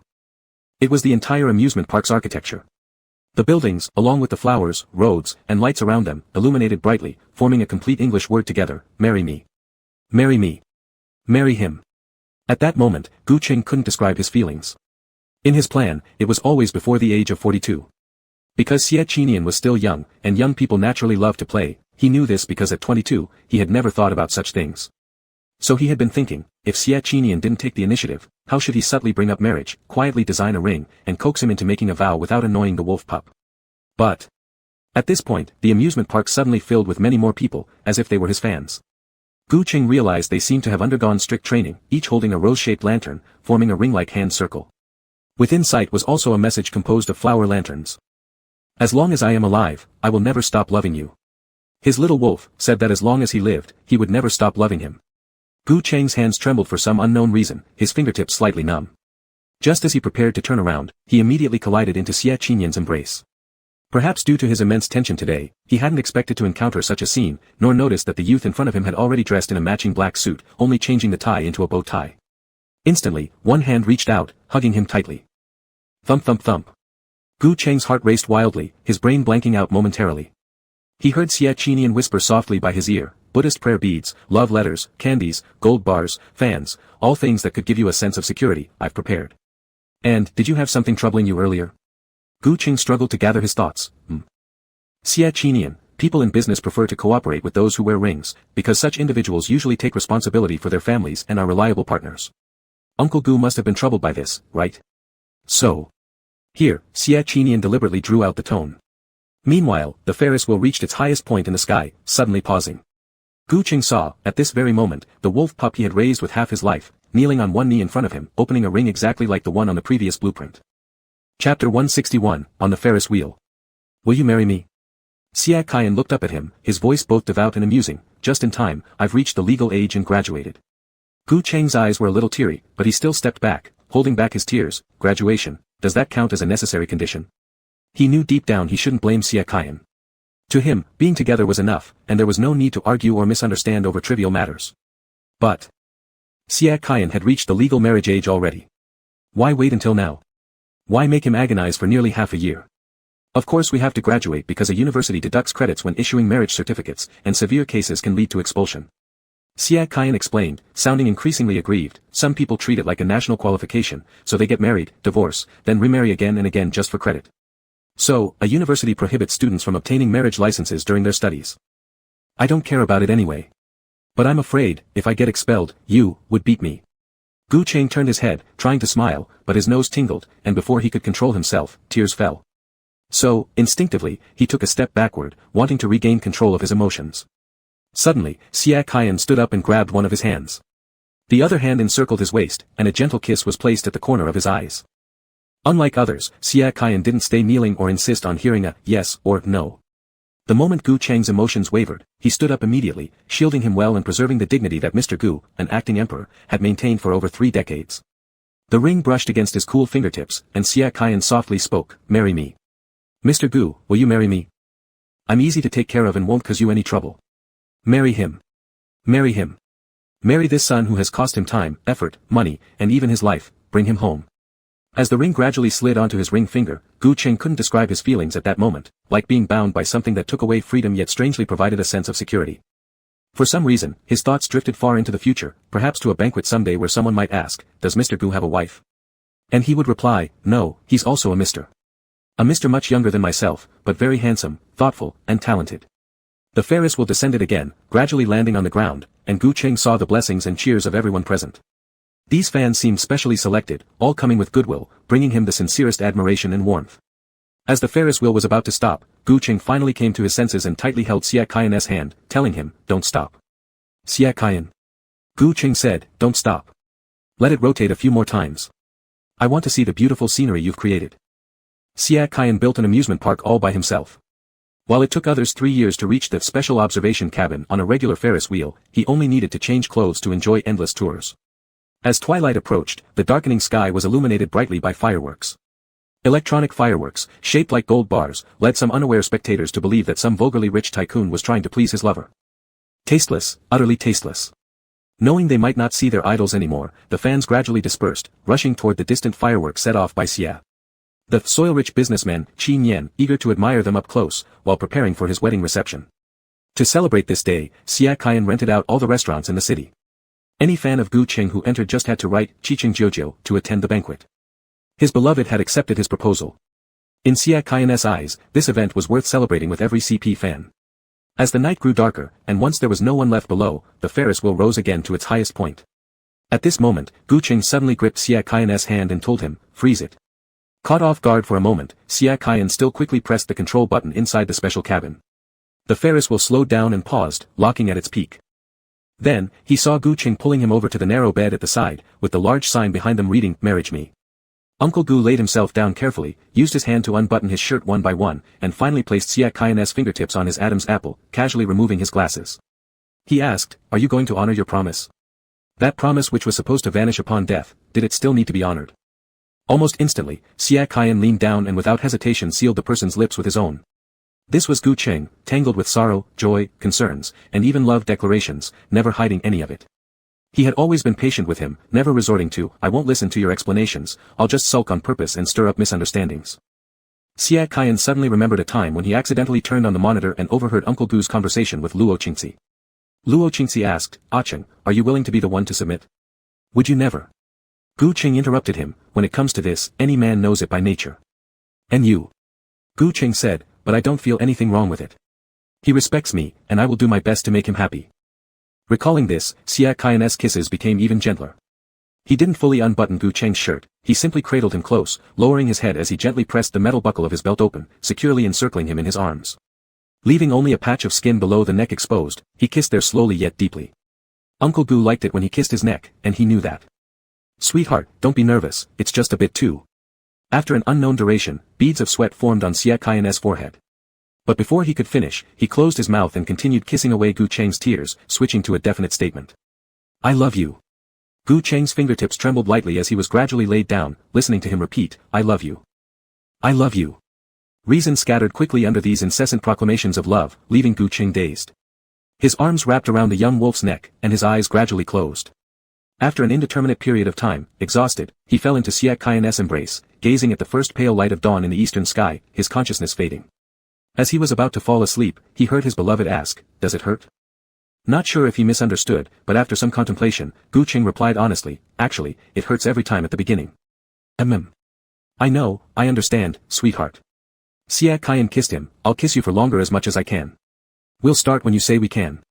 When the Ferris wheel descended again, Gu Cheng was already asleep. Xia Qian carried him into the car's back seat, gazing at the bright shiny diamond ring on his hand, growing more delighted as he stole kisses several times along the way. The proposal succeeded, and now it was time for their wedding night.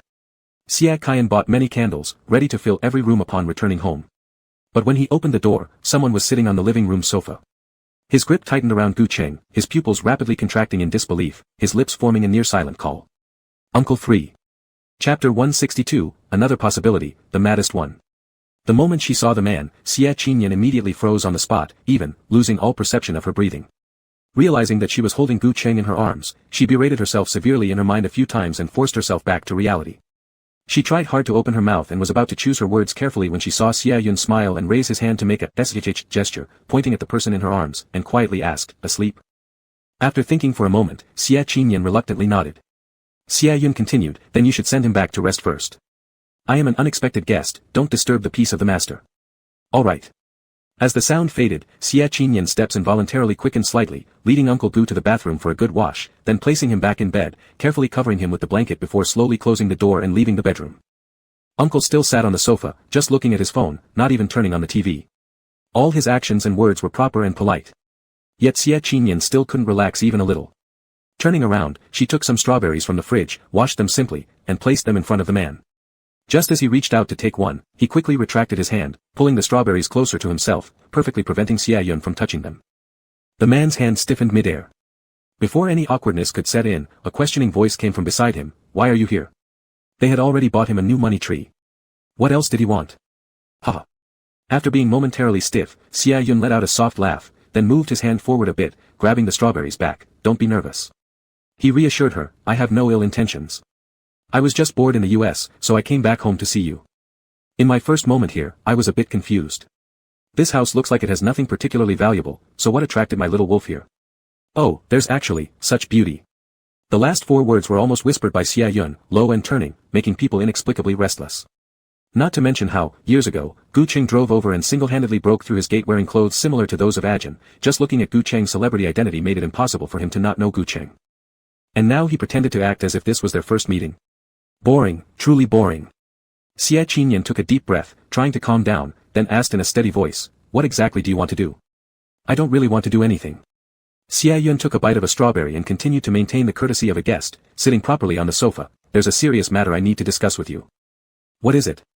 After finishing the strawberry, Xia Yun spoke, you know that the K organization always has a rule, not involving pornography or drugs, no nightclub ownership and no drug use. Otherwise, severe punishment will definitely follow. But now someone has touched drugs, and the quantity is massive, widely spread and very profitable. So, what should we do about it? Without hesitation, Xia Qinyan answered, follow the rules, 8 cuts and 6 holes. If he survives, use the medicine you've been working on these past years to clear his memory and kick him out of the organization. If he doesn't survive, he dies. Yes, Uncle had a kind of drug that could hide memories. Initially, he only gathered a group of top experts in the industry to constantly develop it for Ajin. Later, after Ajin passed away, this drug was mainly used to punish the traitors within the organization. However, the effect of the drug was unstable. After injection, most people would become mentally disabled and wouldn't be able to distinguish east from west. But, Xia Yun added again, this person is a very capable subordinate of mine. He's intelligent and efficient, so I find him very useful, and I don't want to drive him away. Capable subordinate? Who? Could it be Bai Yuan? Or? Xie Qinyan's eyes gradually dropped.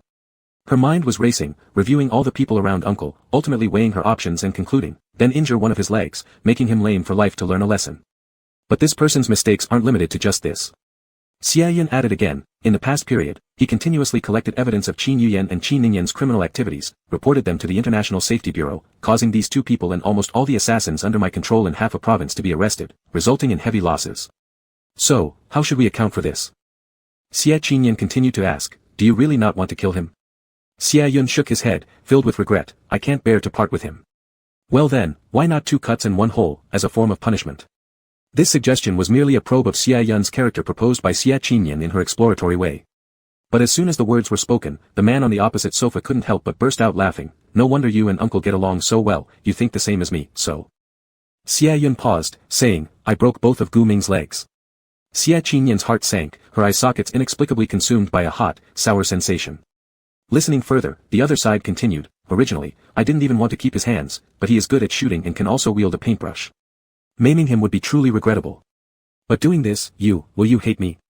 Xie Yun opened his mouth, seemingly after much deliberation, finally posing this question. Xie Qinyan noticed his gaze, Xie Yun appeared to be asking her, but in reality, his peripheral vision gradually shifted towards Gu Cheng's bedroom, making an indirect allusion. Danger. Too dangerous. She must get him out of here as soon as possible. Xie Qinyan immediately answered, no. Then she took a deep breath, picked out several famous tourist spots in the capital city, and sent him away. Standing at the door, watching Uncle Three's car drive far away, she finally let out a heavy sigh of relief. Gu Ming was indeed decent to her in the past, but now, she didn't have time to feel sorrow over Gu Ming. Frankly speaking, any mistake committed by a high-ranking official of the K organization would be enough for them to face execution 10 times over. The immediate priority was to send Gu Qing away, quickly. But, things did not go as planned. In the evening, Uncle Gu began to show signs of a fever again. Although it wasn't as severe as last time, his innate sense of touch, which was several times higher than that of ordinary people, kept him from adapting to being outside. Therefore, during meals, he always seemed dazed, as if trapped in some nightmare, filled with restlessness. But whenever she hugged him, he'd close his eyes peacefully, clinging to the corner of her clothes, occasionally rubbing his face against her shoulder. It was pure joy. Uncle Gu really liked her, but she feared. Xie Qinyan's heart pounded violently, once again filled with irreparable regret. Uncle Gu was right, she should have killed her uncle before coming back home. However, the system said there was no time left, and to save Gu Cheng, she had to rush back during that time frame. That night, Xie Qinyan continued to take meticulous care of him, and the next morning, she told Uncle Gu about Uncle Three's visit. She mentioned nothing about Gu Ming. After hearing it, Gu Cheng showed little reaction on the surface, but still agreed to the suggestion of leaving together. Subsequently, he continued to go to the company to discuss contracts with his business partners. But this time, the person who appeared in his office wasn't the previous business partner, it was Xie Yun. The moment he saw the man, Gu Cheng suddenly stopped in his tracks. He recognized this face, he had seen it on the so-called page for switching fortune subordinates provided by the system. Xie Yun, Xie Qinyan's third uncle, the true leader of the K organization. Perhaps influenced by Xie Qinyan, the system held the same thought as he did, harboring a natural fear of Uncle Three. Just as it wanted to warn Gu Cheng to keep your distance, it saw the man adjust the metal-framed glasses on his nose, a faint smile curling his thin lips as he stepped forward voluntarily. Ah. No. The system immediately tensed up. Host, he's the only one the system has detected who can restrain Xie Qinyan. Are you insane? The only one who could restrain Xie Qinyan. Isn't that perfect? What? The system didn't understand his meaning as it heard Gu Cheng continue to reply telepathically, isn't that perfect? I'd like to see how great the person who can restrain Xie Qinyan really is. Is the host unafraid? Gulp. The system swallowed a lump, watching the rapidly changing world fortune values displayed on the dark blue control panel, and suddenly another, maddest possibility dawned on it, perhaps. Chapter 163, Brat, can you protect me? Now, the world's fortune seed has split into two, endlessly fighting and clamoring to swallow the other. But if the two fortune seeds both revolve around the host, it's highly likely that the host will replace them and become the new child of fate. At that time, there won't be a need for these endless strategies, his life can return to its normal course, allowing him to live peacefully. Originally, this kind of situation only existed in the ideal data code of the system, after all, it had wandered on Earth for so many years and never encountered it. But it inexplicably, had a particular confidence in Gu Cheng. It just felt that he seemed capable. The system struggled to suppress its impulse to stop things and allowed Gu Cheng to walk over nonchalantly, extending a polite hand towards Xie Yun in front of him. Hello, is General Gu not here? Are you? Xia Yun immediately stood up, politely reciprocating the handshake. He held Gu Cheng's hand but only maintained the etiquette of a business handshake, separating upon contact without any inappropriate places, and then began introducing himself. General Gu is the CEO of my branch company. He introduced you to me, praising you endlessly, so I took the opportunity to come back to the country to see for myself. It's not easy to find a good partner, don't miss out. Oh. Gu Cheng nodded, cooperating with his act, sat down to start talking about cooperation. During their conversation, Gu Cheng deliberately brought up some slightly excessive small demands at certain points, which although not too obvious, anyone experienced in business could easily spot, this partnership would be fruitless. But the other party still happily agreed, without the slightest intention to contradict him. In the end, they even mentioned, today meeting General Gu feels like we've known each other forever. I feel especially close. How about, having dinner together? Looking at his eyes, Gu Cheng's gaze deepened as he thought for a moment before replying, sure. Xia Yun led the way, walking ahead. He didn't notice that the very first instant Gu Cheng followed behind him, he activated the camera embedded in a linked heart band fastened around his wrist by Xia Qinyang. Suddenly, he thought, the decision to let the kid run wild seemed to have a certain level of correctness. Xia Yun brought Gu Cheng to a suburban hotel and hosted a banquet in the lobby. The space was spacious, and guests filled the surroundings, laughter floating everywhere. It looked perfectly fine at first glance. But Gu Cheng couldn't help but feel that these guests occasionally glanced at him, and the alcohol in his hand made him increasingly dizzy. He was probing for information from Xia Yun and, to be cautious, specifically turned on the recorder in his pocket. But the other person's rhetoric was highly skillful. Every word responded to him yet remained airtight. Gu Cheng thought he hadn't drunk much alcohol but was feeling increasingly drowsy. More and more drowsy, within moments, he had an imminent tendency to collapse onto the table. No. Suddenly, Gu Cheng regained clarity, clenching his teeth, pinching his arm hard, and pressing the emergency button to send a message to Xia Qinyang. His vision was blurred, unsure whether the message had been sent. It wasn't the problem of the alcohol. He told himself, his headache wasn't caused by the alcohol, it was the fragrance. The perfume on Xia Yun's body, and, the scent throughout the entire hotel lobby. And these guests, if he wasn't mistaken, were all people of Xia Yun. Damn. The man cursed under his breath, feeling a sense of frustration for being the loser in his scheme. A bad start indeed. Gu Cheng pushed his chair back a little, slightly distancing himself from the table, turned his head, and smiled as he adjusted his glasses. Mr. Xia, I have some matters today. Can we make another appointment later? Oh, sure. Xia Yun always kept smiling. He said yes to whatever Gu Cheng proposed. When Gu Cheng wanted to leave, he stood up instantly to send him off. Walking by his side, he continued smiling while saying, let's stop calling me Mr. Xia. It seems distant. How old are you this year? Gu Cheng, 31. Oh. Xia Yun nodded, I'm not much older than you. How about, calling me Brother Xia? Brother. Xia. As soon as those words came out, suddenly a big table blocked Gu Cheng's path. In this situation, taking another step forward would make his body wobble. It was highly possible he'd fall directly into someone's arms nearby. So when the table suddenly moved forward, Gu Cheng was momentarily stunned, unresponsive. Upon regaining his composure, he directly kicked the table away, placing his left hand near his lips to cough once before continuing to walk outside. He did not sway or fall. Xia Yun's expression showed some regret, but he didn't plan to cause further trouble. He kept following Gu Cheng towards the exit. However, on one side, a subordinate eager to take credit did not intend to remain quiet. As the man was about to walk out of the hotel, the younger brother immediately kicked a leg, bang. A chair once again swiftly rushed toward Gu Cheng's left leg with immense force. If it hit, he might have fallen directly to the ground. His pupils flickered coldly, and his dizziness seemed to improve by half instantly. Gu Cheng turned his gaze, stepping on the chair with one foot, his sharp eyes locking onto the younger brother who had kicked the chair. His eyelids tinged red, the golden chain of his glasses swinging slightly, exuding an indescribable sexiness. The junior disciple hesitated for a moment in his heart, his ears turning red involuntarily. Perhaps feeling guilty, his gaze unconsciously scanned towards the boss. Seeing that Xia Yun did not object from the side, he immediately raised his foot again and kicked another chair over. This action seemed to ignite the fury of Gu Cheng's unfulfilled state. Raising his hand, Gu Cheng directly pressed down on the handle of the chair, his arm being struck hard, leaving a red mark. From the side, the junior disciple still refused to give up, just wanting to continue his resistance when they heard continuous greeting voices coming from outside. Young master. Young master has arrived, the boss is inside. Master, what would you like to eat? I can ask the kitchen to add more dishes. And at the same time, Gu Cheng also turned his head, catching sight of the sharp youth belonging to him as he entered. At the moment their steps crossed the threshold, it stirred up the buried grievances within his heart. He was becoming increasingly sentimental. Gu Cheng's eyes were somewhat red. Scolding himself silently, he forcefully shoved the chair aside and hurriedly stumbled into Xia Qinyan's embrace. In this very instant, the young man also quickened his movements, supporting him with both hands. He let Gu Qing kiss his neck, accompanied by a suppressed groan, rolling around recklessly. Kid, kid. Gu Cheng's voice was a little deep and hoarse, each call piercing straight through Xia Qinyan's heart like a needle. To guard against him, signal jammers were installed around the hotel, truly worthy of his third uncle. Kid, can you protect me? Xia Qinyan's heart trembled, puzzled as to why his always obstinate Uncle Gu would ask such a question, yet he immediately responded, I can. He merely said, I can, without any extra promises or words, but Gu Qing smiled faintly, believing it completely. Good, good pup. The man buried his head in his neck, lightly kissing his carotid artery, murmuring softly, I want a gun. Xia Qinyan instantly took one from the subordinate who had followed, thoughtfully reminding, silent. Gu Qing nodded, promptly loading the bullets into the chamber. Subsequently, leaning on Xia Qinyan's shoulder, slowly, he turned around. One eye aimed, targeting the junior disciple who had been kicking tables and chairs earlier, bang. The fierce bullet screamed out from the barrel, piercing through the junior disciple's right leg. With a thud, he fell down in agony, screaming in pain.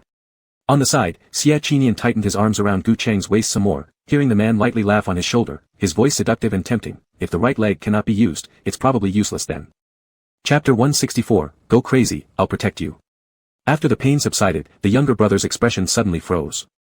He opened his mouth to curse but saw Gu Qing lower his head and once again, with perfect accuracy, loaded the gun. Oddly, this brazen act was not stopped by either the boss or the young master. The young master's eyes were filled with murderous intent. The younger brother didn't dare say much more, hurriedly lowering his head, holding his leg, gritting his teeth to endure the pain. Only after seeing this did Gu Qing finally seem satisfied, letting go with a palm and extending his index finger as the well-kept desert eagle hung loosely in his hand, swaying back and forth. Xia Qinyan snatched the gun, casually tossed it to his subordinate, pulled one of Gu Cheng's hands onto his shoulder, and asked almost nonchalantly, going home? Let's go, Gu Qing nodded, and their figures soon disappeared in the hotel lobby. Leaving Xia Yun standing still at the same spot. After a while, he tilted his head to look at the injured junior lying in a pool of blood on the side. What to do? He had upset Ah Cheng, so he should have been killed. But, he'd also vented for Ah Cheng, and dared not utter a word. Sighing, Xia Yun thought, let him live. Ah Jin doesn't like him killing people. Unless necessary, no cruel killings. When they reached the entrance, Xia Qinyan kept supporting Gu Cheng, following Uncle Gu's steps, slowly walking forward bit by bit. However, upon reaching the corner, finding no one around, he could hardly wait to sweep Gu Cheng into his arms, striding briskly toward his car. Gu Cheng was already dizzy, and this hug only made the world spin even more. With one hand circling Xia Qinyan's neck, his entire body was lifted up sharply, nearly making him throw up. But fortunately, he hadn't eaten much that evening, and there was only 2 cups of alcohol in his stomach. After slightly adjusting, Gu Cheng's breathing gradually stabilized, and as Xia Qinyan placed him on the passenger seat, he said, You don't treat me well at all. ? The wolf cub turned puzzled eyes, listening to what he continued to say, Just now at the hotel, you didn't carry me, why did you only react halfway? Xia Qinyan smiled slightly, finding it somewhat baffling, why does Uncle Gu seem more delicate the longer they stay together? He straightened up, pulling the seatbelt while leaning above him, bending down to kiss the baby's forehead, that's because Uncle Gu wants face. Uncle Gu. Huh. Gu Qing glanced up. Xia Qinyan laughed, saying, Uncle Gu hit that person, which was pretty amazing.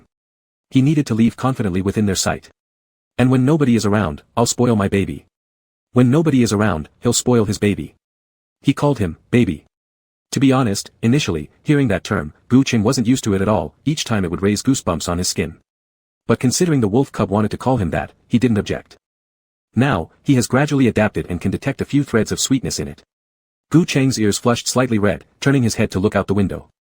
The city streets were illuminated sparsely by nighttime lights. The fox-like eyes hidden behind the glasses slightly softened. Gu Qing suddenly recalled their first encounter. Xia Qinyan was sitting in the driver's seat, leaning against the warm yellow streetlight at the roadside, pretending to kiss him. He asked, Do you not like me?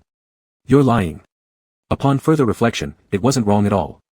Xia Qinyan growing up indeed matched his aesthetic standard, not to mention the layer of quasi-familial relationship, wild worship, deviant excitement, and taboo.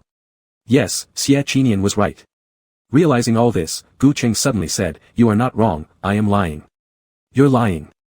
In fact, I've liked you for a long time. Because of this sentence, Xia Qinyan's smile never faded throughout the drive home. As soon as they returned, he carried Gu Qing back into the bathtub, letting him lean against its edge. While unbuttoning his shirt, he reminded him, Didn't you promise me this morning that you would leave? You promised to leave but went to eat with him instead. Xia Qinyan's voice wasn't loud, yet it sounded strangely pitiful. Gu Qing remained silent, the room quiet for a moment. Xia Qinyan's eyes grew redder and redder. After an unknown period, Xia Qinyan suddenly spoke, Did you know that old man liked you? The bathroom air was thick with steam, and combined with his deep nasal tones, for a second, Xia Qinian seemed, as if he were crying. Gu Cheng was instantly thrown into panic. Nian was crying, his little wolf was sad. The handsome fox-like eyes flashed, but Gu Cheng had no strength to raise his hand, let alone wipe Nian's tears. Eventually, he could only manage to turn his head and rub Zai Zai's hand with his face. He told him, I know. Xia Qinian was a bit anxious. He wanted to say, you don't know sh*t. That old pervert liked you in a way that's different from ordinary liking. He's insane. He wanted to take you back, turn your body into a specimen or simply numb your brain, turning you into a robot-like substitute artwork for display in the living room, you would die. But before he could yell, he heard Gu Cheng continue, I knew it 6 years ago when I came to bring you home, I had already investigated your uncle's background. He chuckled slightly and said, it was really an amazing thing. I didn't know his lover, but his lover looked almost exactly like me, so I dressed up according to his lover's appearance. At that time, I thought, I don't have as much power as him, but this way, at least I could leave safely, if not, I could exchange myself for your freedom. A Nian, Gu Cheng called out, wolf pup. What Nian? What pup? Sometimes, Xia Qinian really felt that Gu Cheng was an unreasonable madman. But once he called, Xia Qinian couldn't help but lower his head to see what he needed or whether he was uncomfortable anywhere. Xia Qinian slowly bent down, only to find that as soon as he leaned towards Gu Cheng's ear, the man opened his mouth and bit onto his ear. Warm water vapor softly approached, making Xia Qinian unconsciously shiver lightly as he listened to him say, I don't want to see you suffer so much. Gu Cheng kissed him and then tilted his head, leaning against the edge of the bathtub. He said, my mom died, your dad died, Li Jiang died, grandpa was kidnapped, and there's Gu Ming and you. Everyone around me has been swallowed by the mysterious organization named K. I want to fight back against him, I want to live freely without any worries, and when I go to pay respects at graves, I won't feel guilty anymore. Let's do it together. Finally gathering enough strength to lift his hand, Gu Cheng's fingertips gently massaged the back of his neck.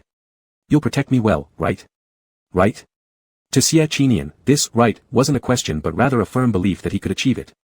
Xia Qinian felt a complex mix of emotions inside.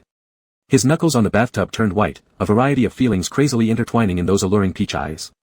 3 seconds later, he suddenly grabbed Gu Cheng's neck and passionately kissed him without any restraint.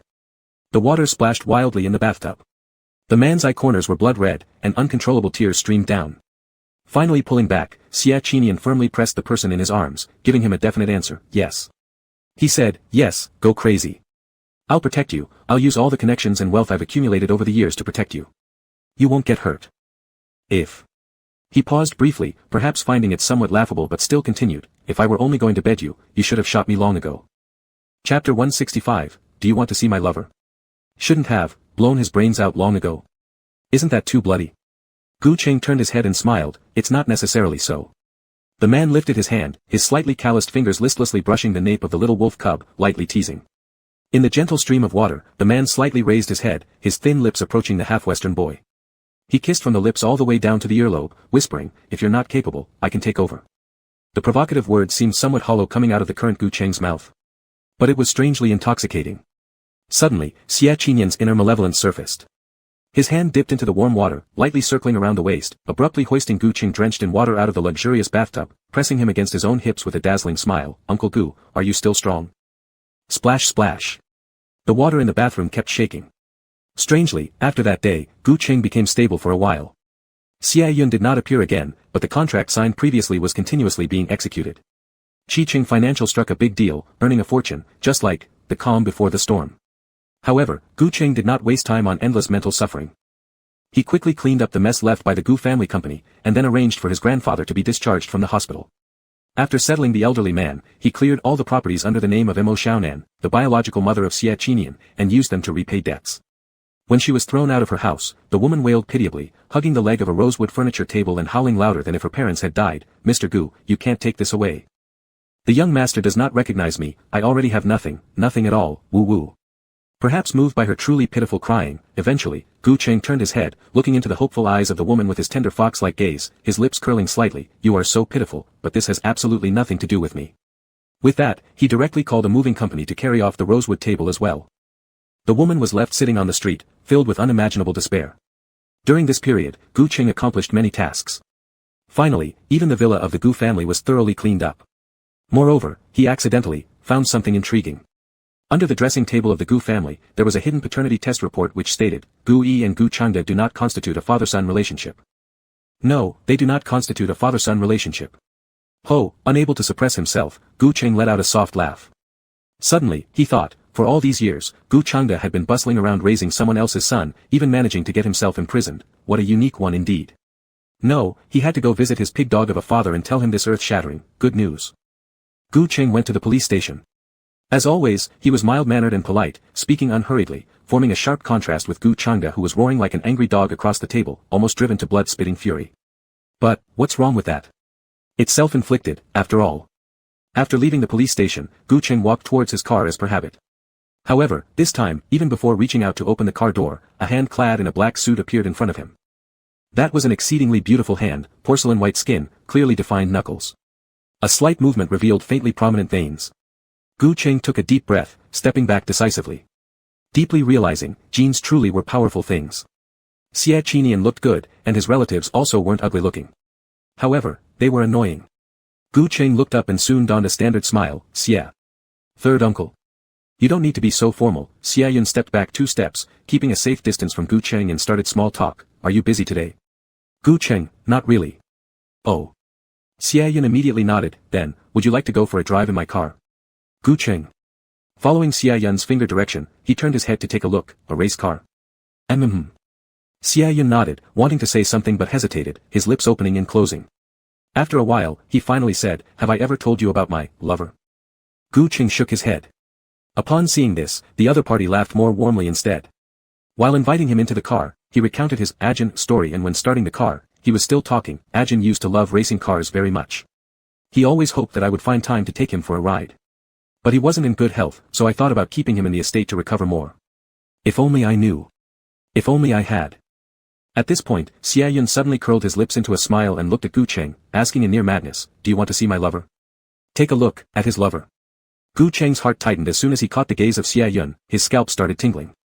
That stare was too cold, like a poisonous snake, piercing straight through to his lungs, giving him an odd sensation, that Ajin wasn't resting peacefully in the grave. If not in the grave, where else could he be? This thought barely emerged before it startled Gu Cheng. He wondered, should I follow? If I follow, I might obtain further evidence of a crime, dismantling the K organization. Thump thump thump. Gu Cheng's heartbeat accelerated, his lips slightly dry and cracked. But, when Xie Yun tossed over the helmet, Gu Cheng raised his hand without hesitation, catching the helmet. The other party then asked, can you navigate for me? Gu Cheng had studied some psychology, focusing entirely on Xie Yun's eyes, laughing lightly and suggesting, street racing will get us chased by the police. Xie Yun closed his eyes momentarily, showing clear disappointment, preparing to exit the car. However, he saw Gu Cheng putting on the helmet himself, a muffled voice coming from beside him, carrying some melancholic meaning, but how many times in life can we go crazy for love? Let's go. The grip on the steering wheel by Xie Yun paused suddenly. As evening approached, the pitch-black race car resembled a swift and fierce cheetah darting back and forth on bustling city streets. Before long, a group of police cars began following closely. Yet Xie Yun did not slow down, as if suppressing emotions for too long, now released completely, he continued operating the racing car under Gu Cheng's guidance. The scenery changed rapidly, wind speed intensified. Make a hard left turn, full throttle, drift. Xie Yun's mind went blank, completely taken over by the crazed emotions being unleashed, but his hands moved quicker than his thoughts. He immediately turned the steering wheel, the car rushing forward with a bang. Apparently hitting something wooden, likely reading, bridge under repair. Realizing this, Xie Yun instinctively prepared to step on the brake, but Gu Cheng immediately stopped him, don't press. He said, no braking, maximum power, charge ahead. Xie Yun doubted, because visible in front of them was the broken bridge, and he roared, you want to kill me? However, the truth proved insanity wouldn't invoke even an ounce of pity from Gu Cheng. He heard the man in the passenger seat mockingly laugh, you have no choice. His voice was so sultry, mysteriously making Xie Yun's hands tremble, increasing his heart rate and giving rise to a determination to take the risk. The older man bit his lip, actually following Gu Cheng's advice, charging ahead like a madman. Buzz. The next second, the race car hung mid-air above the swirling deep waters below, surrounded by numerous large construction machines, steel pillars jutting out chaotically, resembling a monstrous beast about to devour both man and vehicle.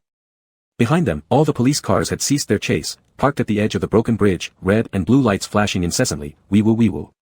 And yet, after several seconds, thanks to its raw momentum, the race car landed safely on the other side of the broken bridge, the tires scraping sparks, and continuing forward. Xie Yun's lips turned pale, and there was indeed the sensation of body flying forward while the soul is chasing behind. The race car drove for several more kilometers before he finally regained consciousness. Cold sweat dotted his forehead densely. Upon reaching the wharf, Xie Yun slowly decreased the car's speed, parking, opening the sunroof, turning his head to look at Gu Cheng.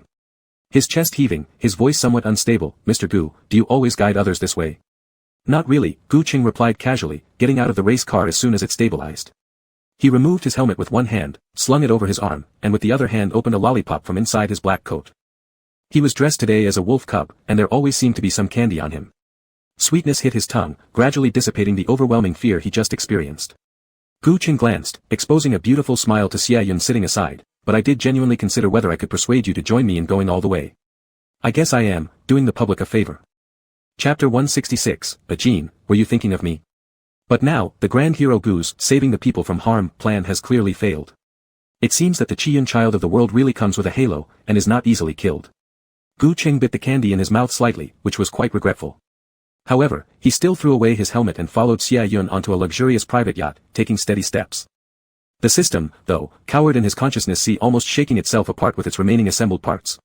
It looked up at the seemingly fearless man before him with wide eyes and couldn't help but express his confusion. Host.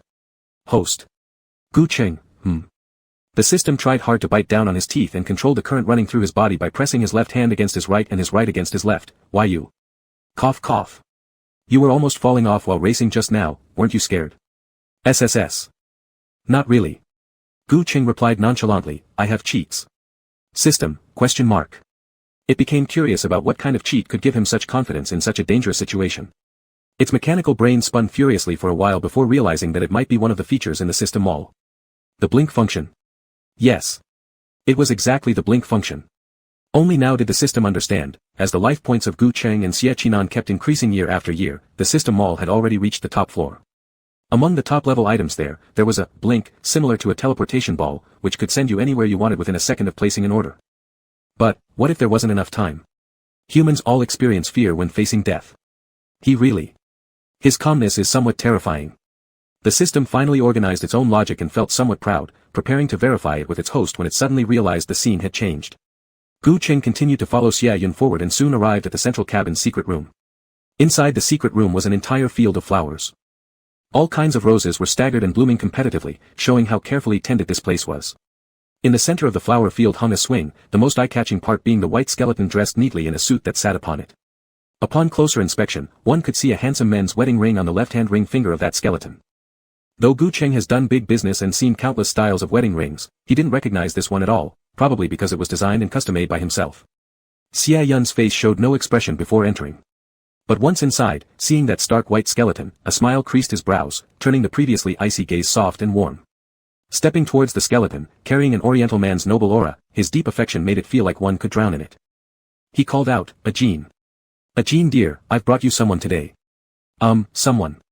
Perhaps unsure of how to phrase it, Xia Yun simply placed both hands on the shoulders of the skeleton frame, his eyes looking a little lost.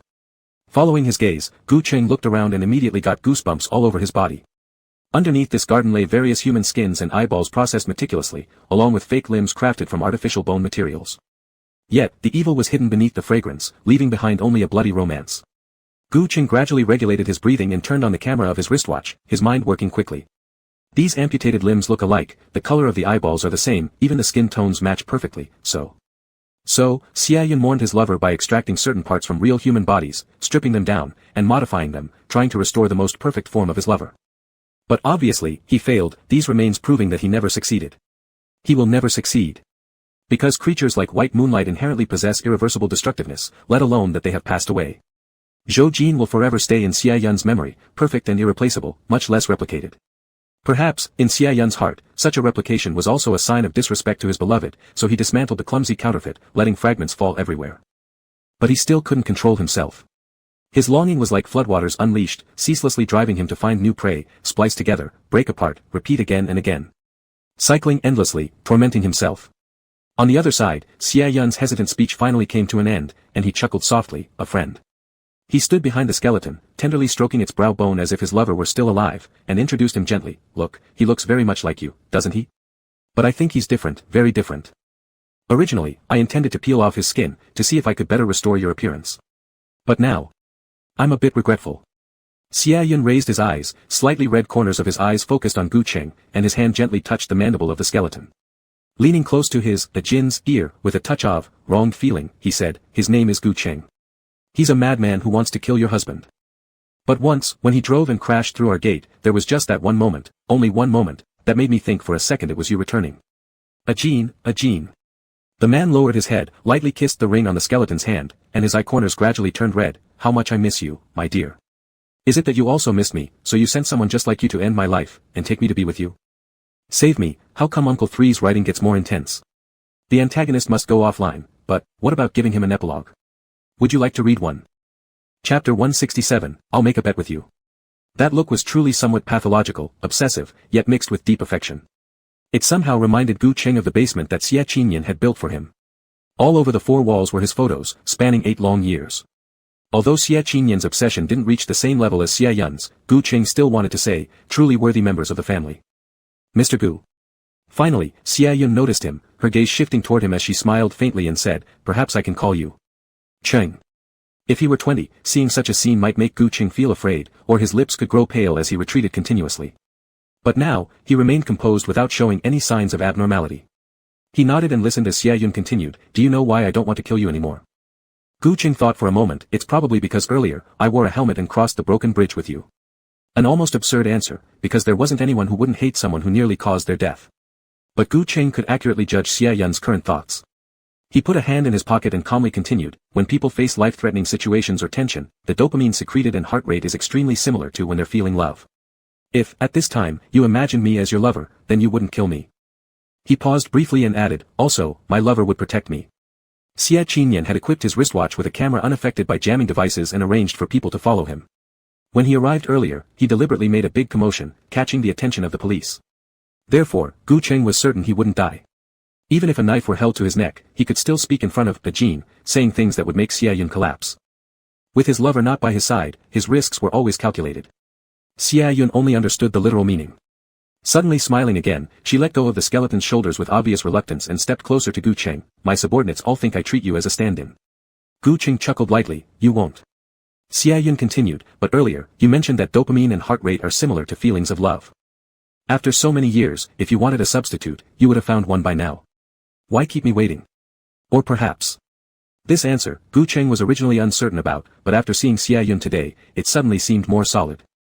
He said, when you knew Xie Qinyan took a liking to me, you mysteriously wanted to see how far this only person with a blood connection to you would go for love. Would he, like you, become obsessed with power, turn to crime, and plunge into an endless abyss? As if suddenly struck by some hidden thought, Xie Yun's expression froze momentarily, recalling the words she had spoken to Xie Qinyan back then, come to me, and you'll be Shuo Zifeng's top boss. As long as you say the word, no one will dare ask you for debt repayment, and no one will ever dare hurt your Uncle Gu. Yes. Ha ha ha. Suddenly laughing wildly, Xie Yun told him, years ago, a Jean suffered severe depression from my enemy's threats, leading to an attempted suicide via wrist cutting. Fueled by insane fury, I sought revenge. In half a year, I annihilated 13,971 of them, leaving none behind. Gu Cheng's eyes narrowed slightly, subtly moving the camera closer, trying to record her voice more clearly. Xie Yun glanced down, noticing his little trick but continuing nonetheless, I sealed a Jean in an ice coffin, planning a grand funeral once I killed all those people. But in the last days, that damn boss escaped. He set fire to my shrine, stood in front of the ice coffin challenging me, attempting to turn both a Jean and myself to ashes. Fuck, he deserves it. Unmasking herself, Xie Yun's eye sockets turned red for the first time, swearing foul language. Her voice, afterwards, became somewhat choked, and she squatted beside the swing, barely able to articulate, I saved a Jean, but I could only save him this way. I wanted to restore his original appearance, but I kept failing, even Gu Ming couldn't. At this point, Xie Yun finally paused, chuckling, never mind. Let's leave it at that. Afterward, she seemed to intentionally toss out bait, continuing, you're a worthy opponent, and I don't wish to upset you. Gu Ming. Gu Cheng's heart tightened suddenly, his fingertips curling immediately upon hearing the name. Just a few days ago, when he mentioned Gu Ming, Xie Qinyan's gaze flickered evasively too. What happened? That child. Gu Cheng stood rooted to the spot, his legs tingling with a strange numbness. Instinctively, he shifted his weight slightly, his Adam's apple bobbing as he was about to ask, what happened to Gu Ming? But before he could, Xie Yun preempted him, her voice taking on an unexpectedly soft tone, a month from now is Ajin's birthday, it's been 20 years that I've waited for him. I once asked him, what if one day, I can't find you anymore? He said it didn't matter, that he would come back for me. He might take some time though, since his brain works slowly, and that I shouldn't mind. I held him close and kissed him, saying, I don't care how long, I'll wait forever if I must. And then he smiled and said, that's impossible. I'll find a way to contact you within 2 days at most. You probably don't know, at the mention of her love, Xia Yun became a torrent of words, introducing him enthusiastically. He was what you'd call, a bookworm in your traditional sense. He was academically brilliant, not fond of socializing, and rarely spoke to others. How, during the last year of high school, did someone like me, someone so unlearned and only thinking about making money through business, end up seated beside him? How did we end up in the same dormitory in university? And why did he use so many little tricks to confess to me? Proactively, too. Even when he didn't know my sexual orientation clearly, even when he faced disdain and ridicule behind closed doors. So I've always wondered, how do I deserve it? How could such a person ever like me? Xia Yun's thoughts were scattered, and her speech reflected it. After exacting revenge for him, I wandered aimlessly for quite a while, unsure of the meaning of my own life. Was it to support my parents in their old age? Perhaps. So, I kept sending them money, but they reached out countless times asking me to return home, and every time I refused. I even wrote a formal application to sever ties for Jin's sake. That same year, my mother passed away, and my father was devastated, refusing to accept my money. I ignored it all. Xia Yun continued, I paid my respects from afar to my mother and kept sending money monthly, treating it as a form of spiritual. Then came a critical illness notice and a letter from my father. The letter said, you can bring your lover back, I accept everything. I rushed home the moment I got the news, but the flight was delayed, and I missed my final chance to see them. I also didn't get the opportunity to apologize face to face. My older brother, the father of Xia Qianyi. He hit me without hesitation. In his breakdown, he yelled at me, cursing me for abandoning my parents for a man, calling me indecent for liking men. Though later he apologized, I still hated him. As the years went by, I lost interest in everything. Lin Shen diagnosed me with something, antisocial personality disorder. He suggested I keep some small animals for companionship, so, I made the decision to bring Xia Qianyi over. Watching him, watching you, before I knew it, decades had passed. She grabbed the skeletal hand and said, that day on the swing, I couldn't bear to harm Ajin. I told him, it's too cold outside. If you really want, next time, Brother Xia will hang one inside for you, turn on the heater, and spoil our baby properly. Her hand slowly ran along the delicate rope of the swing has been adjusted perfectly. I've waited for him day after day, 2 days at a time, and eventually, it's been 20 years. So, let me make a bet with you. Xia Yun suddenly looked at Gu Cheng. Let's write an alternative line where Ajin never experienced depression, and where Uncle 3 never committed a crime, essentially, a parallel universe where they experience happiness. OAO. Chapter 168, Xia Qianyi goes all out. The bet is that within a month, can you expose all the casinos and hitman chains of my entire underground kingdom to the International Security Bureau? If you succeed, I will surrender willingly. If you fail. Xia Yun tilted her head, caressing the hand of the skeleton, an obsession carved into every bone in her body. You, your lover, will accompany me once more onto this ship to celebrate Ms. Jin's birthday. His tone was flat, but upon entering Gu Cheng's ears, it seemed to carry a certain ominous threat. So, these 30 days were set by Xia Yun as a death countdown. Either kill him. Or everyone dies together. No, he wouldn't die. Gu Cheng gritted his teeth slightly, thinking, he won't die, and he won't let his child follow in his footsteps to die. Well, that's all. Saying this, Xia Yun no longer had the original enthusiasm and just gently leaned back beside her, Ms. Jin, tilting her head up, slowly closing her eyes. I want to be alone with her for a while. After speaking, she rested her head against the foot of the skeleton, like lying on a warm bed, slowly closing her eyes. Gu Cheng was taken out by Bai Yuan. The moment he breathed in fresh air outside the ship, his legs went limp. However, to save face, Gu Yindi still maintained his professional demeanor and moved forward calmly without showing any emotion. He thought he could leave after stepping off the yacht, but Bai Yuan insisted on following some guest etiquette and prepared a grand dinner for him, leaving him there to eat. At this Hongmen feast, seeing so many severed limbs on the ground, Gu Cheng could hardly eat much. Just as he was about to hastily take a few bites and then leave, he heard the system screaming loudly in his mind again. Aya. Host. Host. Host. That, him. Xia Qianyi.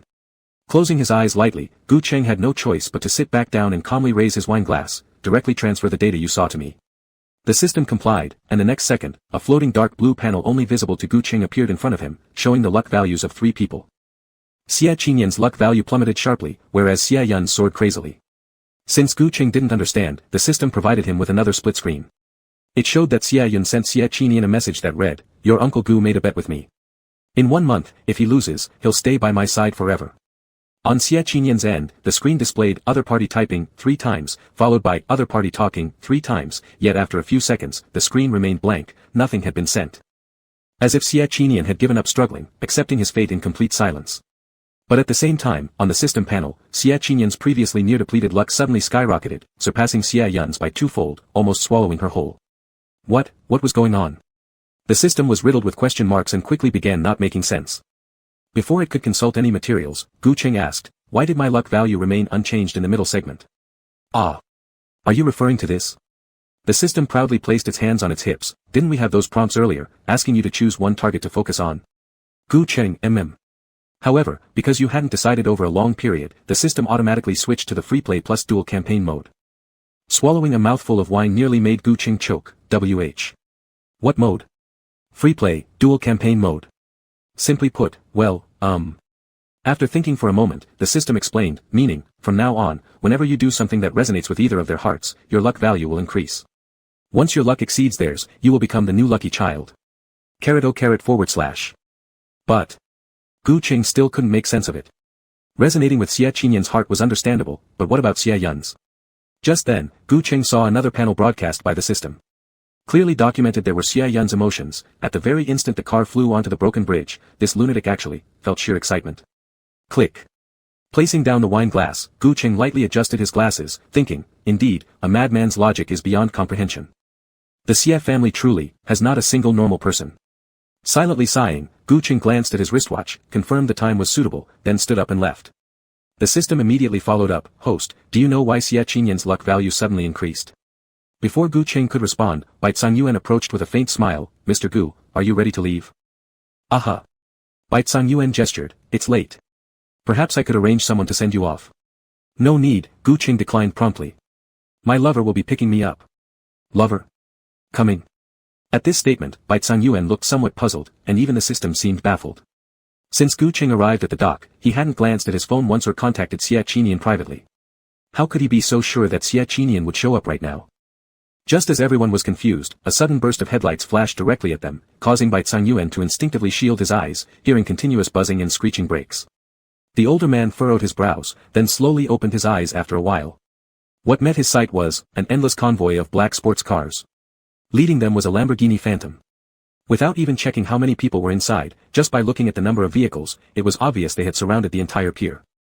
And the moment they stopped, Bai Yuan smelled a strong, gunpowder scent. Having trained assassins for years, his instincts kicked in immediately, making the hairs on his body stand on end. He subconsciously grasped the Desert Eagle holstered behind his waist, a weapon polished countless times before. Finally, click. The door of the leading car opened, and Xia Qinyan stepped out from within, bowing slightly. Standing at 194 centimeters tall in front of the black Phantom, he exuded even more dominance than the vehicle itself. His black overcoat flowed down to his calves, lightly swaying in the wind, almost blending seamlessly with the night.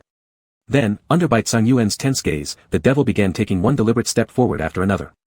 His Adam's apple moved noticeably as Bai Yuan's finger trembled nervously against the trigger.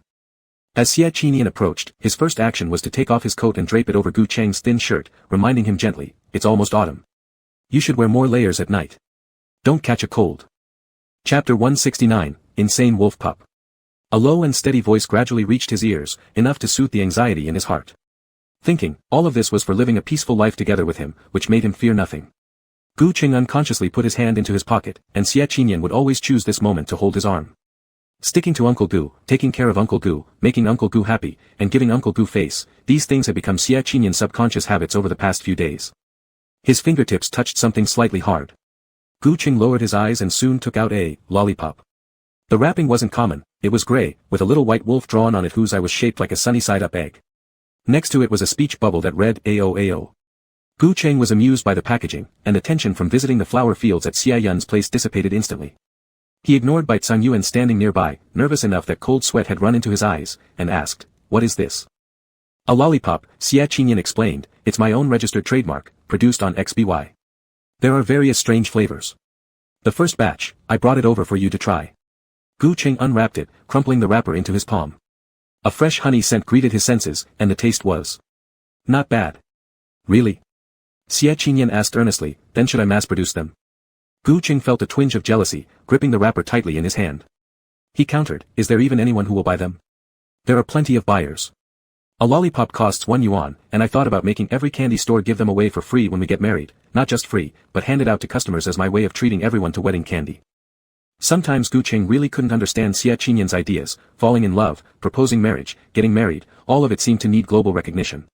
Before he could decide whether to refuse or support, he saw Xia Qinyan take another lollipop and throw it directly at Bai Yuan. The old man's nerves were already on edge due to the heavy atmosphere, and when he saw something flying toward him, he instinctively jumped back and dropped to the ground as fast as possible. Duh. A clear sound reached their ears. Only then did they see that what fell was not an explosive, but merely a lollipop. Xia Qinyan looked at Gu Cheng with amusement in his eyes. His gaze turned sharp as soon as it met Gu Cheng's, though his lips curled upward in satisfaction.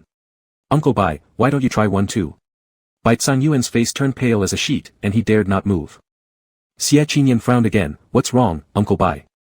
Don't you like it? As soon as those words were spoken, Bai Yuan heard the distinct sounds of bullets being loaded into guns, all coming from the convoy behind Xia Qinyan. It seemed as if any refusal would make him be shot to pieces. El Liku. Bai Yuan had followed Xia Yun for years, having seen much. Still, this was the first time a simple lollipop scared him so much he stumbled over his words. It was difficult to maintain his dignity. When the lollipop hit his mouth, his entire face flushed red from the earlobe down to his neck. He maintained his usual composure, praising Xia Qinyan. Indeed, master does everything perfectly. Oh, that's good, Xia Qinyan replied, pulling out his phone. Then Uncle Bai, pay me via WeChat or Alipay. He really wanted to sigh deeply. After Bai Yuan completed the payment and sent off Xia Qinyan's convoy, there was a crunch sound as he bit through the lollipop in his mouth. Xia Qinyan truly learned every last bit of his crazy third uncle's personality, yet with enough rationality to make one's heart tremble. But rarely did he gather so many subordinates like today. Was he planning to declare war? As they got closer to the urban area, the convoy full of gunpowder scents gradually dispersed. By the time they reached home, only this one car remained. Throughout the journey, Xia Qinyan hadn't spoken a word, while Gu Cheng was focused on looking at those sample candies. Meanwhile, the system was completely confused. Host, I still can't figure it out. Its mechanical short arms lifted up, huff, wiping the black lines circling its head as it asked, why were you so sure Xia Qinyan would come, and your timing was so precise? Well, it wasn't entirely accurate. Gu Cheng responded, 3 minutes and 7 seconds late. And you said it wasn't accurate? Gu Cheng picked out an iron guanine-flavored lollipop, deciding to taste it despite the risk. As they got out of the car, Xia Qinyan casually linked arms with him and they walked home together. While unwrapping the lollipop, he replied, when I saw him type 3 times without replying, I knew, he would come, he would definitely come himself. It takes about 15 minutes from the city center to that place. Then, why, was he 3 minutes late? I want to wait for him a little longer. As Gu Cheng entered the door, he casually threw the candy wrapper into the trash can and smiled, but I didn't expect him to appear like that. Almost at the moment the door closed, Gu Cheng was forcibly pressed against the entrance by Xia Qinyan. He hadn't had time to change his shoes, take off his coat, or even pick up the candy that had fallen with a clatter from his pocket, making it hard to retrieve. Qinyan, not yet, I still haven't. Before he could finish his sentence, his neck was caught by Xia Qinyan's large palm, forcing him to tilt his head back and endure his scorchingly intense kiss. Losing all support, Gu Cheng tilted his head back, gripping only onto Xia Qinyan's neck with both hands as if he were a reed floating in the wind. Ironically amusing, this wolf had driven him to the edge of a cliff, but only the wolf himself could offer him any support. Gu Cheng never knew Xia Qinyan could have such strength. One hand could lift him easily, then in just a few steps, he kicked open the bedroom door. Instead of going inside, Xia Qinyan leaned him against the wall and kissed him there. Chapter 170, Go ahead and try. Gu Cheng had never imagined that things could get this crazy. His vision went dark, and every bone in his body felt like it no longer belonged to him, as if he were a toy for the other person to play with at will.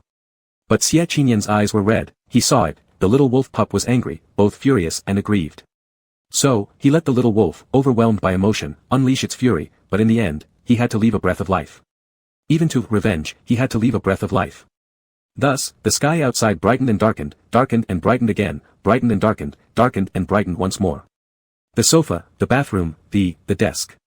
Anyway, he'd experienced everything abnormal. Gu Cheng didn't have the strength to look at the clock, he could only stare at the sky and estimate the time, feeling that these few days were spent doing nothing but eating An. It felt longer than a century. Finally, seeing Xia Qinyan fall asleep, Gu Cheng couldn't even bear to ask the system how many years of lifespan had increased before he started mustering the spirit to trouble little An. An.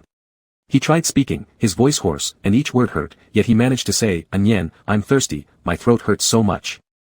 Xia Qinyan immediately woke up with full energy and poured water for him. An, my stomach hurts, it's unbearable. Xia Qinyan instantly perked up again, holding him in his arms and consoling him. An, I think I have a fever. This time, Xie Qinian became completely alert, quickly getting up to carry him to the hospital, but was held back by Gu Qing pulling on the corner of his clothes. No, not going to the hospital. The little wolf, with dark circles under his eyes, bowed his head and gently kissed his beloved's brow, as if apologizing for his obsession. Be good, you'll feel worse if we don't go to the hospital. But, it's too embarrassing to go to the hospital for something like this. You, figure it out yourself. Sigh, Xie Qinian sighed deeply, thinking, this is really exhausting. Afterward, he returned Gu Qing to the bed, pulled the blanket tightly around him, put a towel on his forehead, and then called his doctor friend. Lin Shen came in late at night for the first time carrying his medical bag. As he entered, he mentioned with a laugh mixed with sorrow, should I ask the classic line, Mr. President, can you stop calling me to your house in the middle of the night all the time? Xie Qinian hesitated, then turned it into a hearty laugh. Lin Shen administered N4 to Gu Qing and left some tonic prescriptions for Xie Qinian while reminding him about his dark circles. Excessive indulgence harms the body. Xie Qinian casually threw the medicine onto the coffee table, thinking, it's emotional exhaustion that damages health. Then he rummaged through the wine cabinet and took out 2 bottles of whiskey, asking Lin Shen if he wanted to drink together. But Lin Shen refused, shaking his head, my wife won't allow it, no drinking. Xie Qinian paused for a moment, then realized, Tong Zhuo. Yeah. Seeing him nod, Xie Qinian became even more confused, aren't you supposed to be? Soon.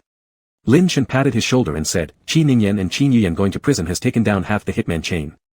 I see your uncle acting strangely recently, saying he waited 20 years for Aunt Jean, and his mind isn't there anymore. We might, no. Lin Shen quickly rejected himself, gripping Xie Qinian's shoulder firmly, his curved eyes filled with determination, we will soon be free. Soon, free. For some reason, maybe because they'd struggled through the darkness for too long, or maybe because Gu Qing worried too much, upon hearing those words, Xie Qinian's eyes inexplicably welled up. While Lin Shen was there, he showed little reaction. After Lin Shen left, he sat alone on the sofa, wiping away tears with 2 tissues. Then he sniffed, cursed himself inwardly as sensitive, and ran back to Gu Qing's side. Like a wounded animal returning home, he clutched onto a corner of his sleeve and behaved extremely obediently. But, Uncle Gu was sleeping, and he still had to watch over the 4 bottle, so he couldn't sleep. Xie Qinian remained fully focused. 3 days later, when Gu Qing truly recovered, he himself collapsed instead. Reason, low blood sugar. And then, not only did he lie in bed, but he also got scolded by Uncle Gu for not eating properly and had to drink the tonics in a very embarrassing way. No. He wasn't weak. Xie Qinian silently shouted in his heart, just ready to rise and resist, but was knocked back onto the pillow by Gu Qing tapping his forehead. The cunning Gu on the side, with a smile in his eyes as if reading his mind, told him, lie down, you're weak. Omega. Xie Qinian was actually a bit aggrieved, isn't it because you exhausted me? Gu Qing calmly picked up a cup of hot water and, under the eager gaze of the young wolf, brought it to his own lips, it's because you wore me out first. Xie Qinian seemed to just remember something, stretching out his hand to hook the sleeve of the man beside him and asked, do you feel unwell? A little. In that case, you should remember this, Xie Qinian said, his eyes darkening as he opened his mouth. From now on, every time you recklessly endanger your life, we will spend 4 days like this. If you think you can endure, feel free to risk your life, I'll just punish you accordingly. Gu Qing lightly made a clicking sound, unable to help but flick his forehead. After all, he was still angry about this, so he simply. The impending flick to the forehead gradually descended.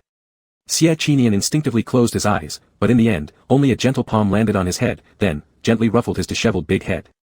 Startled, the young wolf heard 5 light words from above. You go ahead and try.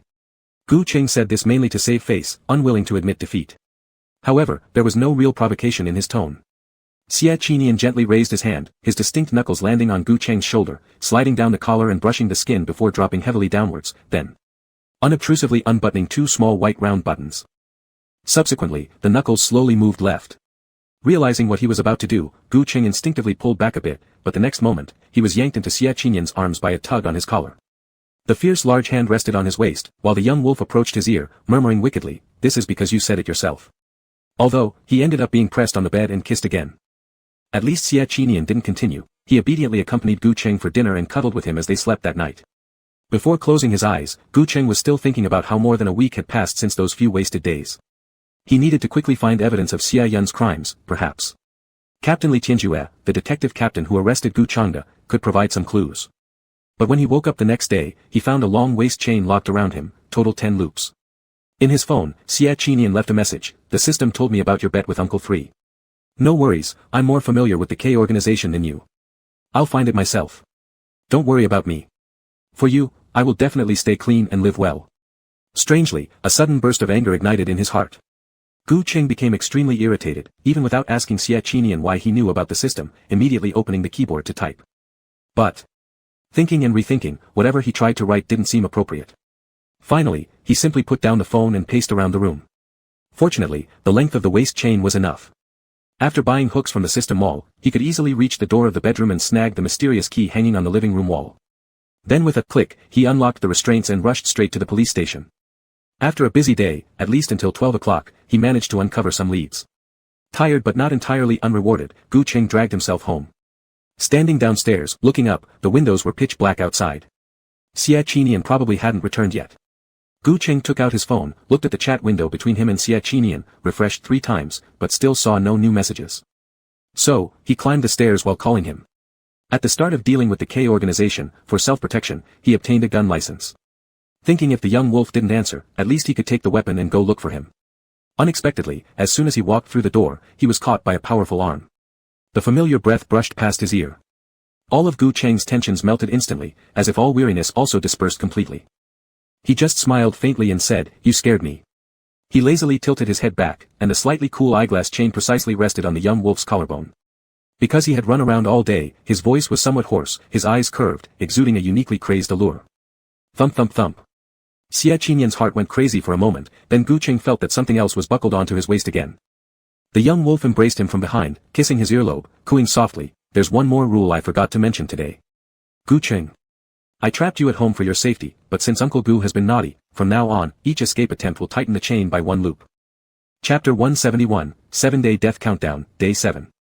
Shrinking, 1 ring. So, 10 rings in total, does that mean he's only allowed to run 10 times? Gu Qing immediately got up, but just as he was about to struggle, Xie Qinian restrained his hands and led him towards the bed. It's rumored that shrinking each ring means coming closer each time. When it shrinks to the last ring, he will have to go into the black room. Gu Qing didn't really care.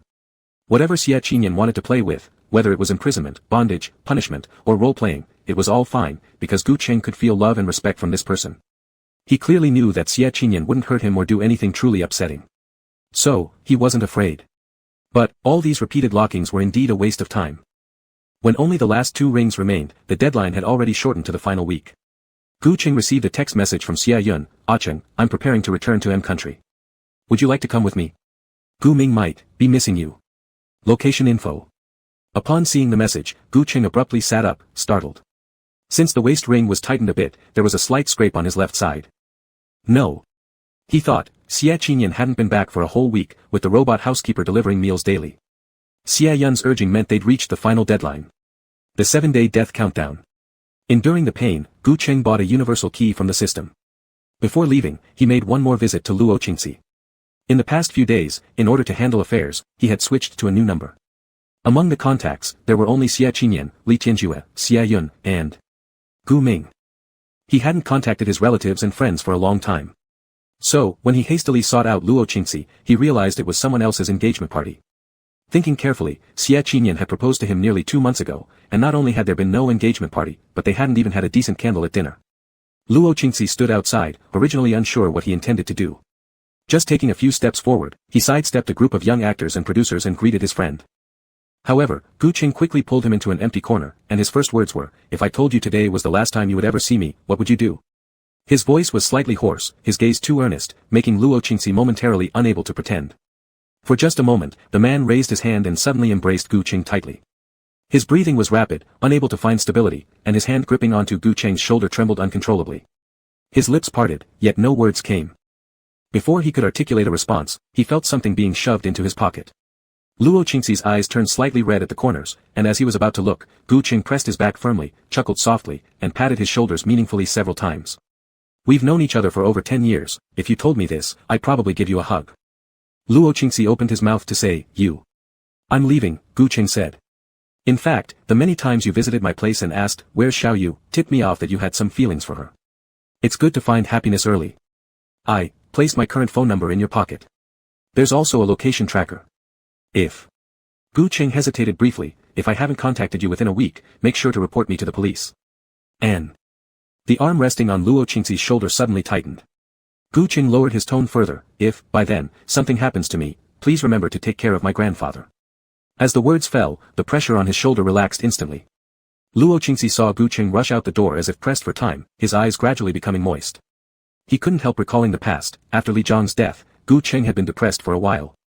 It was during his suicide attempt that he received the grandfather's call and drove to the hospital to save him, so. Whenever Gu Qing became pent up alone, he would sometimes confide in him. Over the years, he understood more and more about Gu Qing's situation, roughly knowing what awaited him now after he leaves. He couldn't interfere. He was like the hope that Gu Qing had left behind in the world, similar to how Gu Qing had once held the same significance for Li Jiang in their own story. It was supposed to be a happy day.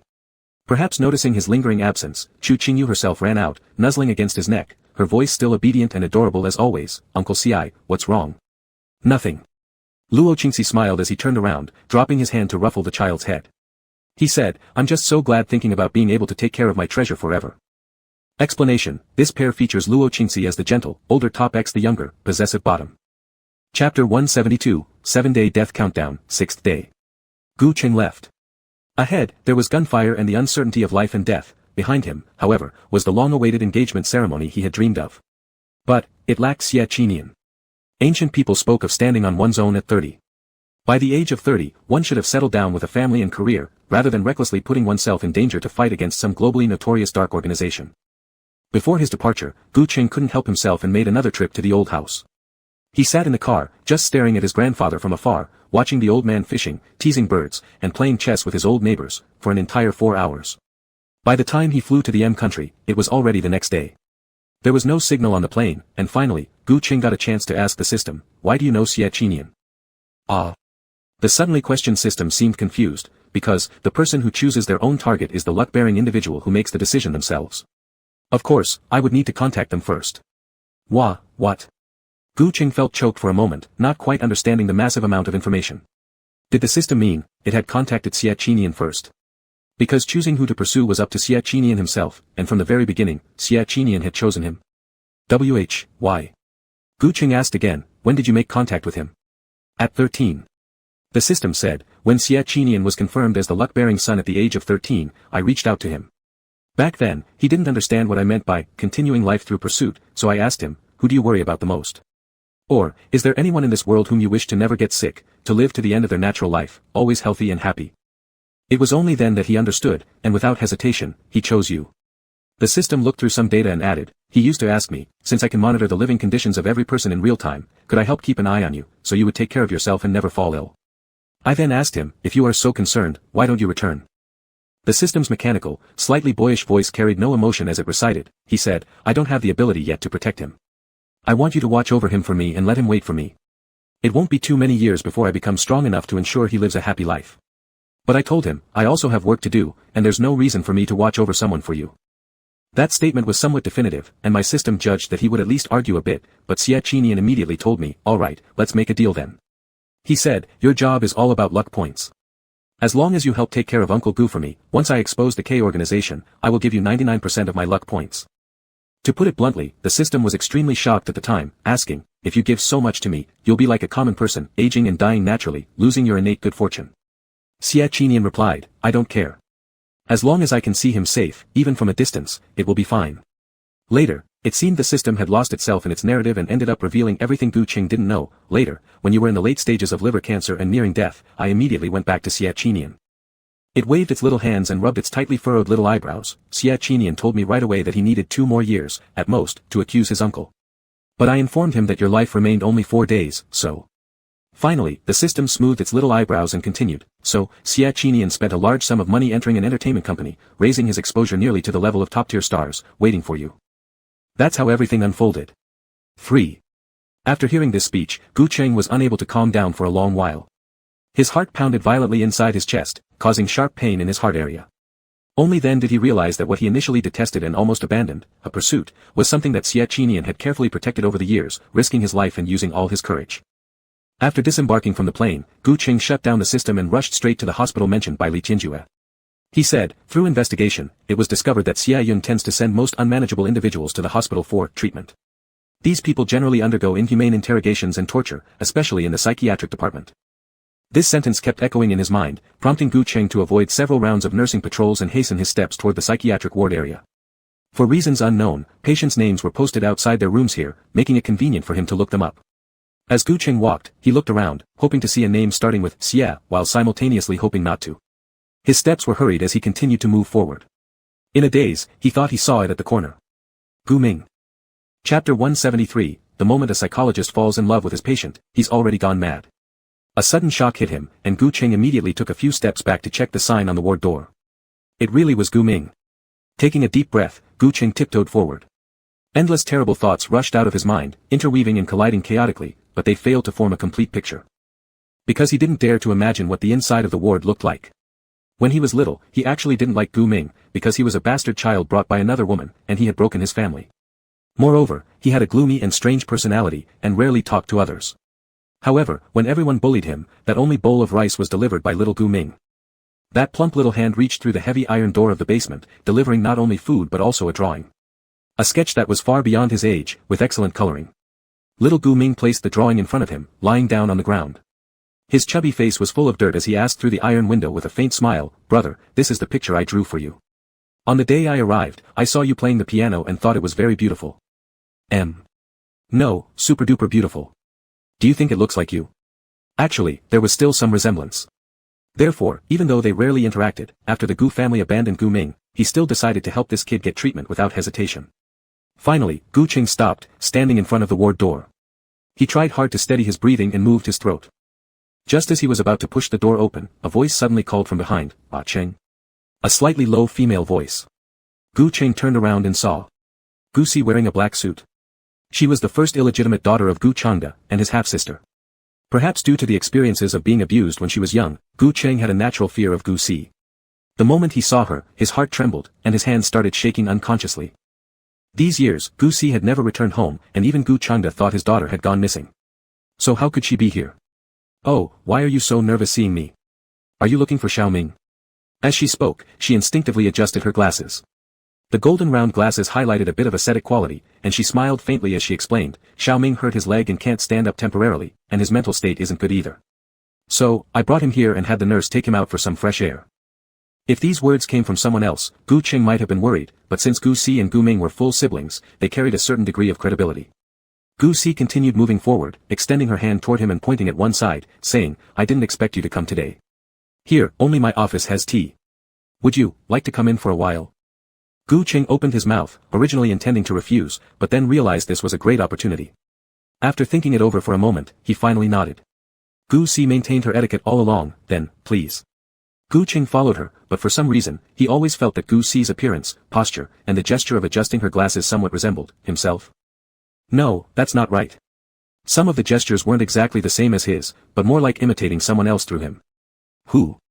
Jean of Xie Yun. Upon this thought, Gu Cheng's pupils instantly contracted. How? Could it be that Gu Si likes Xie Yun? This idea was almost absurd, yet strangely reasonable. Gu Cheng couldn't confirm his judgment, so the moment he sat down and received Gu Si's teacup, he asked subtly, "I truly didn't expect to see you here." "Is that so?" "But I figured you would eventually come," Gu Si said. "Xie Qinyang is K's successor, so I assumed no matter what capacity you held, you would appear. And I'd always be able to catch up with you." Gu Cheng avoided her gaze and took a sip of tea, lowering his head. Before he could savor it, he heard her ask again, "What's wrong, Ah Cheng? Are you still afraid of me?"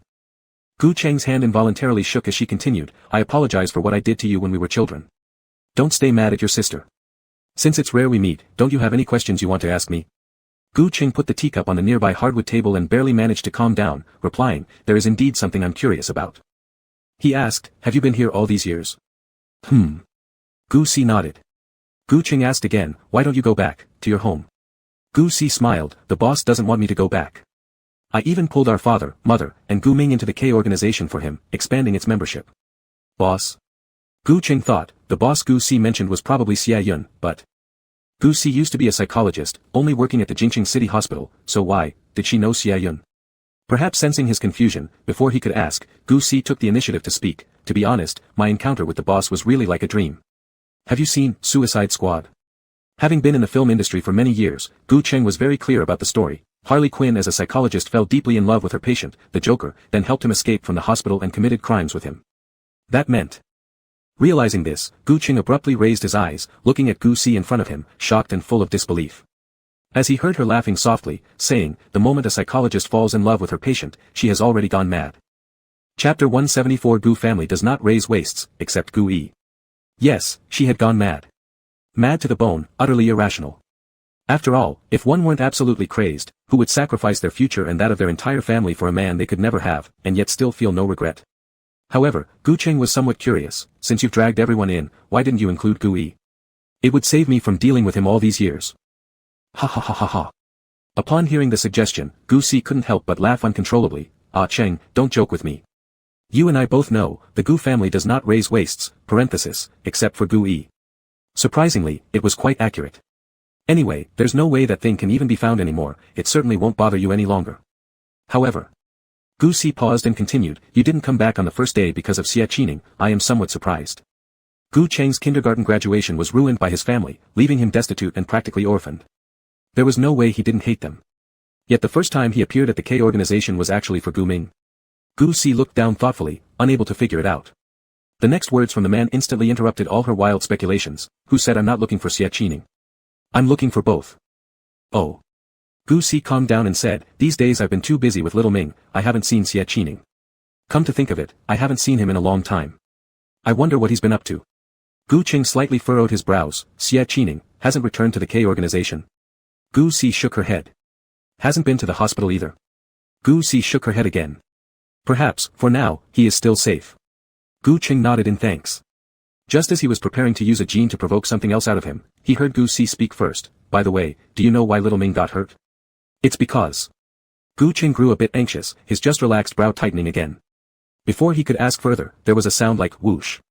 A bullet shot straight through the glass door, aiming directly for Gu Si's head. But the marksmanship was incredibly precise, quickly grazing past Gu Si's ear and hitting an expensive porcelain vase inside the room, shattering it into pieces. Gu Cheng immediately stood up, crouched down alertly, hiding behind the wall. As he took a glance at the broken porcelain vase. Thankfully, the black gun didn't continue its fire. The vase had been pristine, various cleaning tools placed beside it, clearly indicating that Gu Si cherished it greatly. But now, it had been forcibly shattered. In the same instant, blood streamed from Gu Si's earlobe. She slowly straightened her body, adjusted her gold-rimmed glasses, and focused a sharp gaze out the window, finally relaxing a bit. Facing Gu Cheng, she shrugged helplessly, you see, danger lurks everywhere here. Let's postpone our conversation for another day. The boss mentioned before that you would be coming over these few days, so I specially arranged someone to clean up a room for you. You can stay at the B&B next to the boss's villa, okay? Gu Cheng stood up, pondering for a moment and nodding in agreement. Only after the man walked far away did Gu Ming, seated in a wheelchair, get pushed back by the white-uniformed caregiver. His peach-shaped eyes were already red, and he still tightly held a desert eagle, steadily raising his wrist, pointing the gun directly at Gu Si's forehead. Opening his mouth, his voice was icy and bone-chilling, sounding particularly eerie. Sister, if you don't talk, no one will mistake you for a mute. I haven't settled the account for your mistreatment of my brother when we were young, and now you're finding fault without reason. What did I do that requires you to reveal it to others? Gu Si covered her ear that was continuously bleeding and lightly laughed. Gu Ming, stop being foolish. I'm your real sister, the truly flesh and blood connected are us. You've secretly sold drugs while working under the boss, which has angered the boss already. If it wasn't for me, do you think you'd be living in this hospital so carefree? You're protecting an outsider so much, aren't you and Xie Qining planning to get rid of Gu Cheng? Bang! Another gunshot fired out.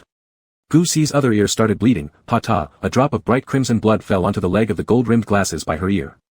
The caregiver was shocked, eyes widening in disbelief, momentarily loosening the grip on Gu Ming's wheelchair.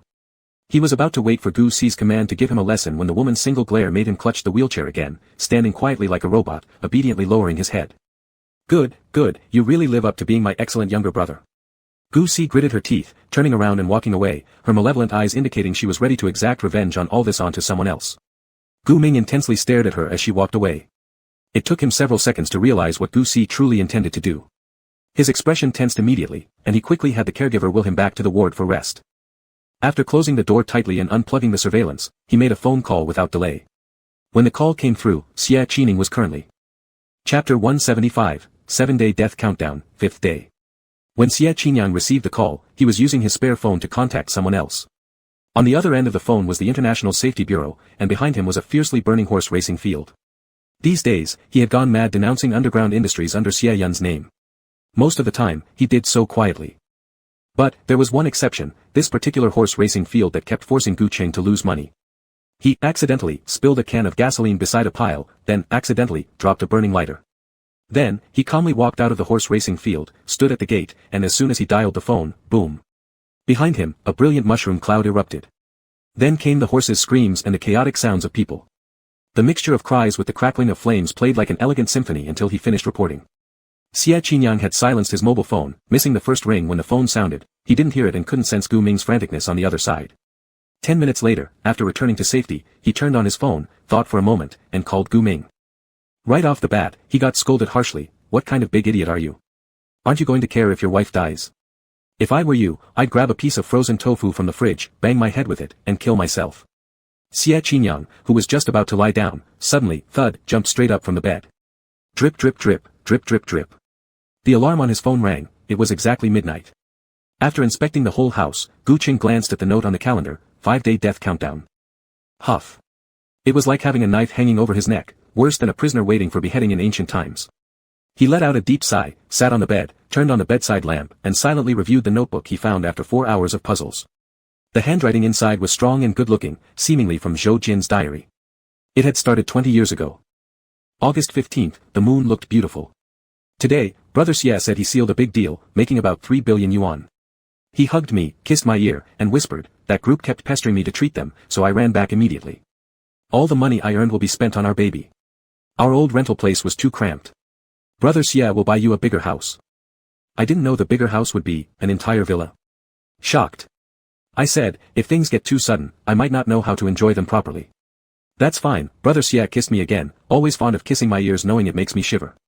He grabbed my hand so I couldn't resist. How about I teach you? Starting from the bedroom, okay? Shameless. Remember, take good care of Brother Xie. Gu Qing frowned and flipped through more pages. On the second page, another line was written, really shameless, Omega. August 16th, the moon looked beautiful. Last night, I saw the moon from the bed. My body is getting worse. I wonder if Brother Xie enjoyed himself or not. There were things I wanted to ask him but I feel embarrassed. Would being such a lover make him find me dull? Forget it, I bought him a money tree that brings good luck, hoping it'll help him attract fortune. Did I spend too much? Would it upset Brother Xie? Oh. Remember, take good care of Brother Xie. August 20th, Brother Xie looked handsome. Brother Xie finally had some free time today, and he said he would go with me to argue with the owner who sold me the money tree, yet ended up spending a lot of money and praising me for having good taste. Yes, I really do have good taste. Remember, take good care of Brother Xie. Gu Qing kept flipping through, nearly reaching halfway of the small diary. It was mostly daily records, possibly due to depression. Zhou Jin's memory wasn't very good. Therefore, after each diary entry, she repeated the same thing. Take good care of Brother Xie. Originally peaceful and beautiful days changed dramatically during one series of events. October 11th, overcast. My birthday is coming soon. Brother Xie said he ordered a cake and sent a driver to fetch me. However, the shopkeeper said a lot to me. Brother Xie owns casinos big and small across 38 major places in Azhou, Xizhou, Bishar, Esjia, and even killer organizations. FB has targeted him, they'll shoot him dead. Brother Xie will die. Remember, take good care of Ayun. The paper was all crumpled, with endless tear stains running across it, like a person drowning in late-stage depression who was desperately crying for help. At this moment, if he really cried, he would cry all night. It's hard to get out of an emotional low. Gu Cheng had experienced depression before, so he deeply understood this feeling. He quickly took out his phone and recorded the location, sent it to Li Tianjue, then continued searching downwards. October 12th, pitch black. Brother Xie returned and asked where I hurt. I cried. He consoled me. I cried. He apologized. I cried. He knelt down before durians, and I still cried. I don't know how long it lasted, but eventually, it made him cry as well. I thought I should explain clearly, but my chest felt like it was weighed down by a heavy stone, as if I had been pressed into icy and snowy wasteland, unable to open my mouth. Even organizing my words proved difficult. I was so afraid, fearing that he might think I was unreasonably creating trouble, but he embraced me with red eyes, kissing me non-stop. Baby, I'm sorry, it's all my fault, I will change, please don't be sad anymore, alright? I'll listen to you, I'll do everything according to your wish, I won't do anything you tell me not to. I love you baby, I love you. I will never go outside again, I'll just stay home with you, you can keep an eye on me every minute, and I'll be by your side always, okay? I love you, I really love you very much. He ended up making himself cry, so I could only nod. That night, Brother Xie said he wanted to perform magic under the moon for me. I was filled with anticipation, just ready to step out of the alley when there were 6 people standing there. Seemed like, those 6 people from that evening. I forgot what happened that time, but I guess I collapsed onto the grass and heard them laughing loudly. They were saying things like, is a gangster's used up old shoe qualified to act cute around Xie Yun? Go take a look at yourself in the mirror. How many gun-wielding beauties surround Xia Yun? How would it ever be your turn? Xia Yun is now a big figure, many are offering him beautiful women, how could there be any place for you? But your flavor was quite enticing, brother misses that so much. I probably died, suffocating, yet somewhere deep inside I seem to have resisted. Anyway, when I came to, I was already placed by brother Xia onto the bed inside the estate. My clothes remained intact. But my hands still trembled, unsure whether I was still qualified to love him. Yet, he slipped a ring onto my hand. I saw him cry again, almost kneeling down and pleading with me, apologizing profusely, saying it was entirely his fault for not protecting me well, it was all his mistake. He asked me, darling, shall we get married? Wife, I love you. I love you, I love you, I love you, I love you. October 30th, overcast day. Everything was gray and hazy. Lately, some people kept coming to see me, telling me about Brother Xia's various wrongdoings in murders and robberies. Amazingly, slitting my wrist brought a sense of suffocation that somehow made it feel less unbearable. You need to remember, to love your husband well. November 30th. Remember. Love your husband well. After this section, the diary ended. The writing for, love your husband well, was crooked and covered with bloodstains. Gu Qing continued flipping until the end, revealing a hidden compartment. There originally should have been something in the hidden compartment, likely a USB drive based on its size. Gu Qing believed that this must hide some crucial clues, possibly the key to turning the tide. Before he could search further, he noticed a sheet of A4 paper drop out, densely written with words. The title read. Insecure Xia Puppy, Raising Guide. 1. No matter how busy Brother Xia is, he always returns home precisely at 7:30 p.m., his work is exhausting, even if I cannot speak myself, I must immediately rush over to hug him the moment he walks in the door, rubbing against his neck, he likes me doing this. 2. If Brother Xia initiates kneeling before durians, it means he wants, no need to be shy, you can bring it up directly, don't let him feel pressured. 3. Gu Cheng's gaze continued to lower, but before he could finish reading point 3, the lights around him suddenly dimmed. Immediately after, all the room's lights began flickering, the air conditioner went berserk with a buzzing sound like a mix of wind and thunder. From somewhere perhaps in the bathroom direction, came the swishing sound of running water. The floor beneath his feet quickly grew wet, as if about to submerge him. How could this happen? Isn't this just a homestay? He inspected for half a day but found nothing abnormal, so how could it be like this? Gu Qing couldn't adjust to such an environment, it reminded him of gloomy rainy days, or turbulent plane airflows, where all around was darkness, ominous rumbling sounds, water noises, and a suffocating feeling. The vile words from his youth seemed to flood back into his mind once again. He needed medicine. No. He had to escape. Escape. If he stayed here, he would die.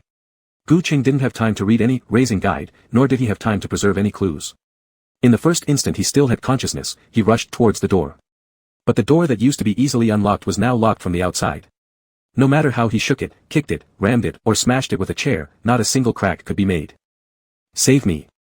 Gu Cheng's limbs were going weak, his emotions spiraling wildly in his eyes, two personalities flickering on and off.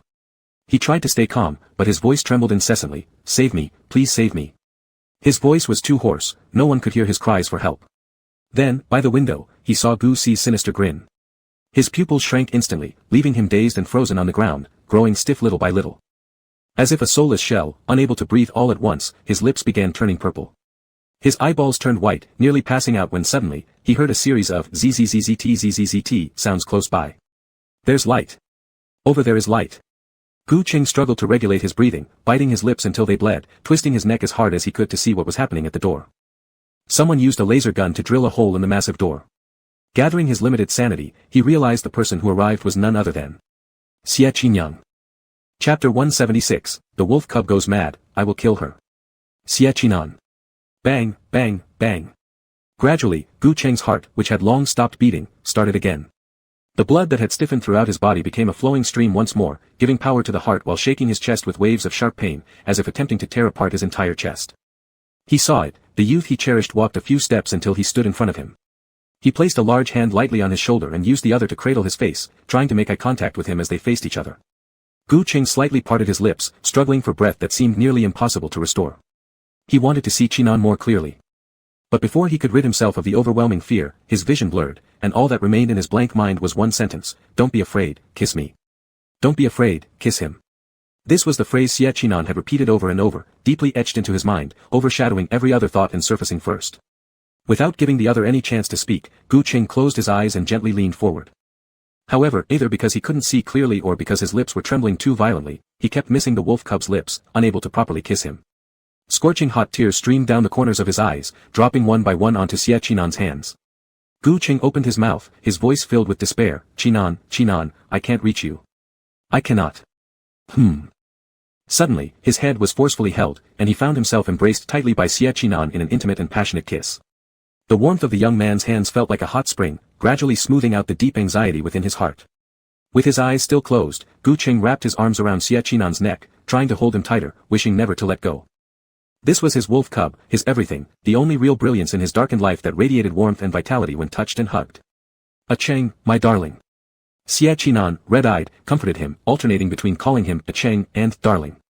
This was not the time to call him Uncle Gu, because he was a Cheng's sense of security. He needed to stand firm and gently console him. Xie Qinan ordered his subordinates to restore the electricity, and the room returned to normal. He carried Gu Qing back to the bed, resting on his knees at his waist while continuously kissing, hugging, and soothing him. Gu Cheng's tears had ceased, but his lips were still trembling. His heartbeat was so intense it sounded like a small drum, striking repeatedly against Xie Qinan's chest, as though trying to pulverize his liver, kidneys, lungs, spleen, and heart into mush, softening them and yearning to flow out and envelop a Cheng in warmth. After being kissed intensely by Xie Qinan, Gu Qing finally calmed down a little, leaving only slight panting audible in his ears. Perhaps due to the confusion reaching a certain level, Gu Cheng's eyes appeared misty, his fingertips brushing softly against the wolf cub's nape before speaking of why he feared. Long ago, Xie Qinan noticed something was wrong. Gu Qing was scared of darkness, rain, thunder, and sometimes even water spreading across the floor. None of these were symptoms of aerophobia. It seemed as if he was afraid of a specific environment, fearing some unknown past. When Xie Qinan would cover his eyes and kiss him, Gu Qing wouldn't feel afraid because he trusted him entirely. When I was little. Xie Qinan responded, lying next to Gu Qing and holding him tightly, listening attentively. Each pause in his story made Xie Qinan's own heart clench painfully. So he massaged his forehead and kissed him gently, telling him, "My dear, don't be afraid. Everything is about to end, and I will always be here with you. Don't be afraid." Feeling reassured by this, Gu Qing continued, "When I was little, Gu Si said she would take me to play by the seaside, then, she and her friends." "Okay, there's nothing to be afraid of." Xie Qinan kissed him again, urging him, "Take your time. I'm here." Gu Cheng's hands trembled, he remembered clearly rejecting Gu Si and humiliating her in front of others. Then, the woman brought several social gang members and shut him inside an iron sphere prepared in advance, tossing him around like a ball. The iron box resounded with boom boom sounds incessantly, while Gu Qing suffered injuries all over his body, as if experiencing a lightning strike up close, with blood seeping from his eardrums. He curled into a tight ball, desperately begging them to leave him alone. Yet no one heard him, only endless mocking reached his ears. Gu Si laughed loudly, telling him, "Your mother is dead, Cheng, and from now on, you must listen to what sister says." And then, bang, bang, bang, 2 nails pierced through the iron case, cutting his skin before throwing him into the sea. The seawater rushed in instantly, icy cold and salty, suffocating him. He desperately cried for help and was eventually rescued by a passing boat. When he finally made it home, Gu Si had already complained to their parents first, accusing him of making up stories and bullying her.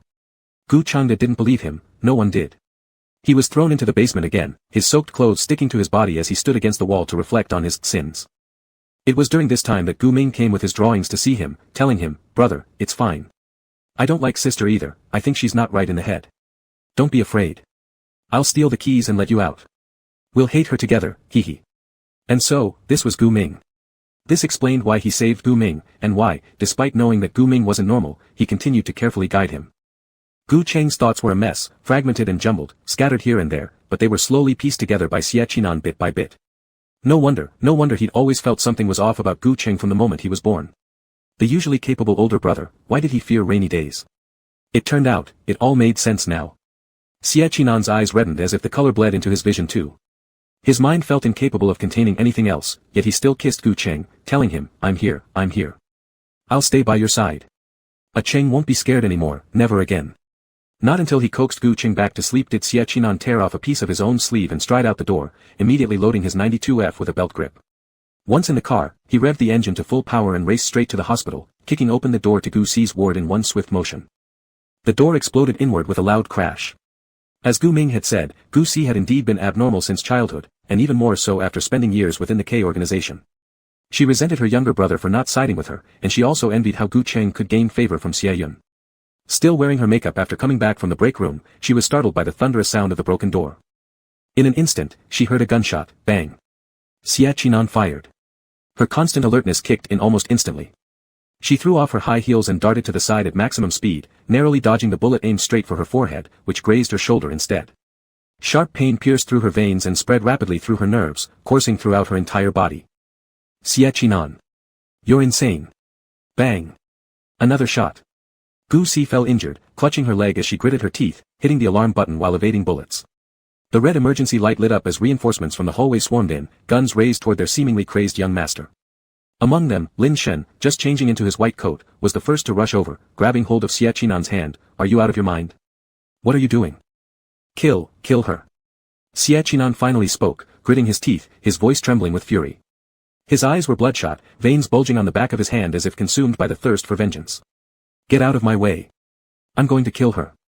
Chapter 177 7-Day Death Countdown, 4th Day. Xie Qinian was tall and had received special training since childhood. At the age of 19, he could grab a galloping racehorse on the field with his bare hands. Lin Shen found it difficult to hold him back.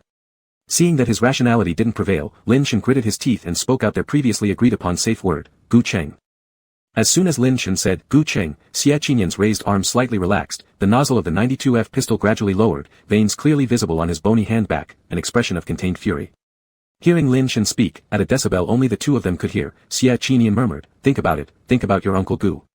Think about why you have endured all these years, think about how you initially begged me. When, at first. Xie Qinian slightly parted his lips, swallowing down all emotions, his eyes darkening bit by bit. Lin Shen finally let out a sigh of relief, her wrist having turned red from struggling. As she took a couple of steps backward, instinctively she held her left hand over her right wrist, lightly shaking it twice. Thinking, it's good thing that the little fool back home didn't come along, otherwise, even if there wasn't any trouble, we'd end up with problems just because of the scare. Xie Qinian stood still at the spot, appearing not completely out of control, but the low pressure around him continued to suppress others, preventing anyone from breathing a word. Guns surrounding him were slightly lowered, ready to disperse when they suddenly noticed that the somewhat calmed down Xie Qinian was striding again towards Gu Si. The tension in the air once more intensified, and numerous guns were raised yet again. Everyone was forced to concentrate their attention fully, staring at the wild wolf who had gone berserk. But this was the young master, the sole person with a blood relation to the boss, the heir personally appointed by the boss. What should be done? With their Adam's apples moving nervously, the crowd of gunmen with rifles was in a dilemma. And in this second-by-second quandary, they watched Xie Qinian approach Gu Si, directly pulling her by the hair and dragging her to the middle of the room.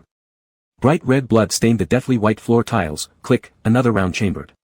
The crowd saw Xie Qinian kick away the woman's glasses, letting his hand hang down as he pressed the gun against her slender white wrist, muttering as he opened his mouth, Uncle 3 said that whoever is to punish Gu Ming, you haven't punished, and needs discipline.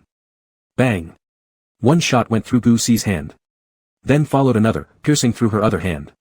But despite everything, Gu Si maintained her own perseverance. She did not feel she had made a mistake, so she would not apologize, calmly accepting the result whether she succeeded or failed. Xie Qinian moved a few steps closer, bending down and pointing the gun at her ankles. Her high heels had already fallen off, her toes curling from pain. Xie Qinian continued, Uncle 3 said that no one must copy the dressing style of his cousin Ajin.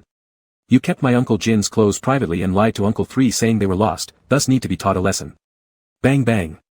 After 2 shots, both of Gu Si's tendons in her hands and feet were severed, seemingly from unbearable pain, collapsing into unconsciousness on the ground. Only then did Xie Qinian seem like he had completed some kind of retribution, picking up his gun to leave. At the moment he walked out, the muzzle rose up, bang bang bang bang. All the remaining bullets hit the ceiling, releasing his anger. The explosion caused everyone present to fall silent as mice before a cat, trembling hands indicating the fear that had taken root among some who dared not even hold their guns steady, almost bursting into tears. However, the ferocious young wolf merely glanced at Lin Shen, familiarly tucked his gun back into its holster, and casually said, These are all Uncle 3's ideas, none of which are related to me. Dr. Lin, don't blame me. Afterwards, he quickly strode away from the crowd. Meanwhile, at the dock, Xie Yun, who had just disembarked from the ship, faced a cool breeze, followed by a chew. He rubbed his nose, feeling an inexplicable chill down his neck. After leaving the hospital, Xie Qinian visited Gu Cheng once more, wiping his uncle's forehead and placing the usual tranquilizing incense he used. He gently massaged his treasured nephew's temples, ensuring nothing was amiss before finally calming down to contemplate the way out. His plan would officially begin in 3 days. What about Uncle Gu? In such an unstable mental state, who could he trust? Sitting in silence through the night, Xie Qinian thought of someone, pressed down the corner of Gu Cheng's blanket, kissed him with lingering affection, then walked out again burdened with high tension and sheer fatigue. Xie Qinian left, the house slowly regained peace. There were many people guarding outside. No unwise person would dare disturb again. The night was heavy, quiet for a moment. Unsure how much time passed, step sounds came from outside. Metal shoes striking the ground produced regular tap-tap sounds, accompanied by a few greetings growing closer and closer, eventually echoing in his mind. Gu Cheng's dream was interrupted, his brow furrowing in discomfort as he faintly heard someone calling, "Boss." One after another, he opened his eyes to see Xia Yun smiling at him. Gu Cheng paused for a moment, his eyelashes fluttering lightly. When he met Xia Yun's smile, he slowly tugged at the corner of his lips and responded in a normal tone. Leaning against the headrest, he yawned, "I didn't expect that Mr. Xia has a habit of sneaking around late at night." His voice was calm, tinged with the drowsiness of someone who had just woken up. How could it possibly look like someone who had just gone through a breakdown? The system couldn't help but widen its eyes. It had been right, his mind was sharp, always calm to the point of being frightening. Ah. Xia Yun glanced at the sky outside, honestly replying, "It's not nighttime anymore. It's already morning." Gu Cheng turned his gaze and confirmed the time. Hearing the sound from one side, the man smiled faintly. "Xiao Nian called me, saying you didn't sleep well last night. He asked me not to disturb you, so I waited until sunrise before coming." After pausing for a second, he added, "And I just arrived."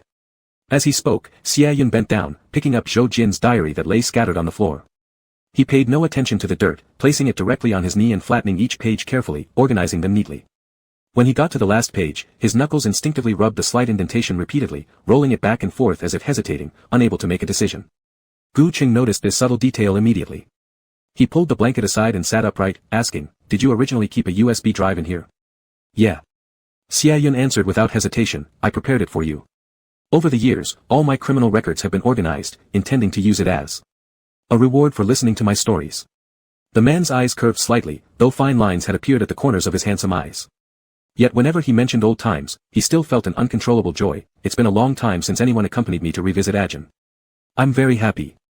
This thing originally belonged to you, but Gu Si took it early. For that, I'm truly sorry."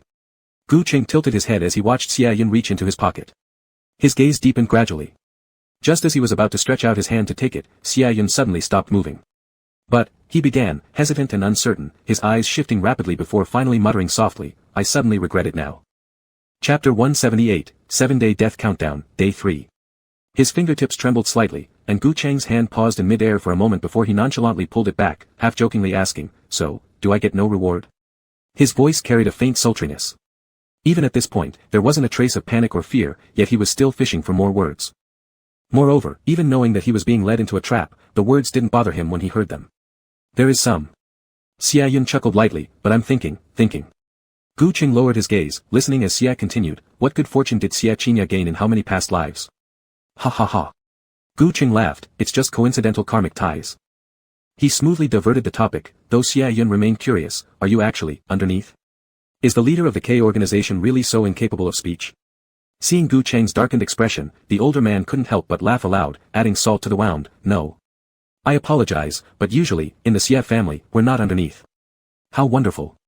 As Xia Yun looked at the person before him, he suddenly thought, it had been a long time since he'd been this happy. The last time he'd laughed so joyfully was, many years ago, when A.R. Jean had asked him, "Why must you always be on top of me?" Then, he had lifted the other person up and forced them to sit down. Although the 20 years of waiting had been long, now, reflecting on it, it seemed like yesterday. All these years, he'd hoped that A.R. Jean would return, so he had tirelessly expanded his influence, hoping that when the time came, the person wouldn't be bullied by anyone again. But now, all he has waited for is a face identical to A.R. Jin's. It should end here. Xia Yun thought, moreover, against this face that looks exactly like A.R. Jin's, he couldn't bring himself to make the fatal move. Even walking on the street, if he spotted a figure with just 3 parts resembling him, he would stop unconsciously, feeling his heart pierced with pain. How could he possibly kill Gu Cheng?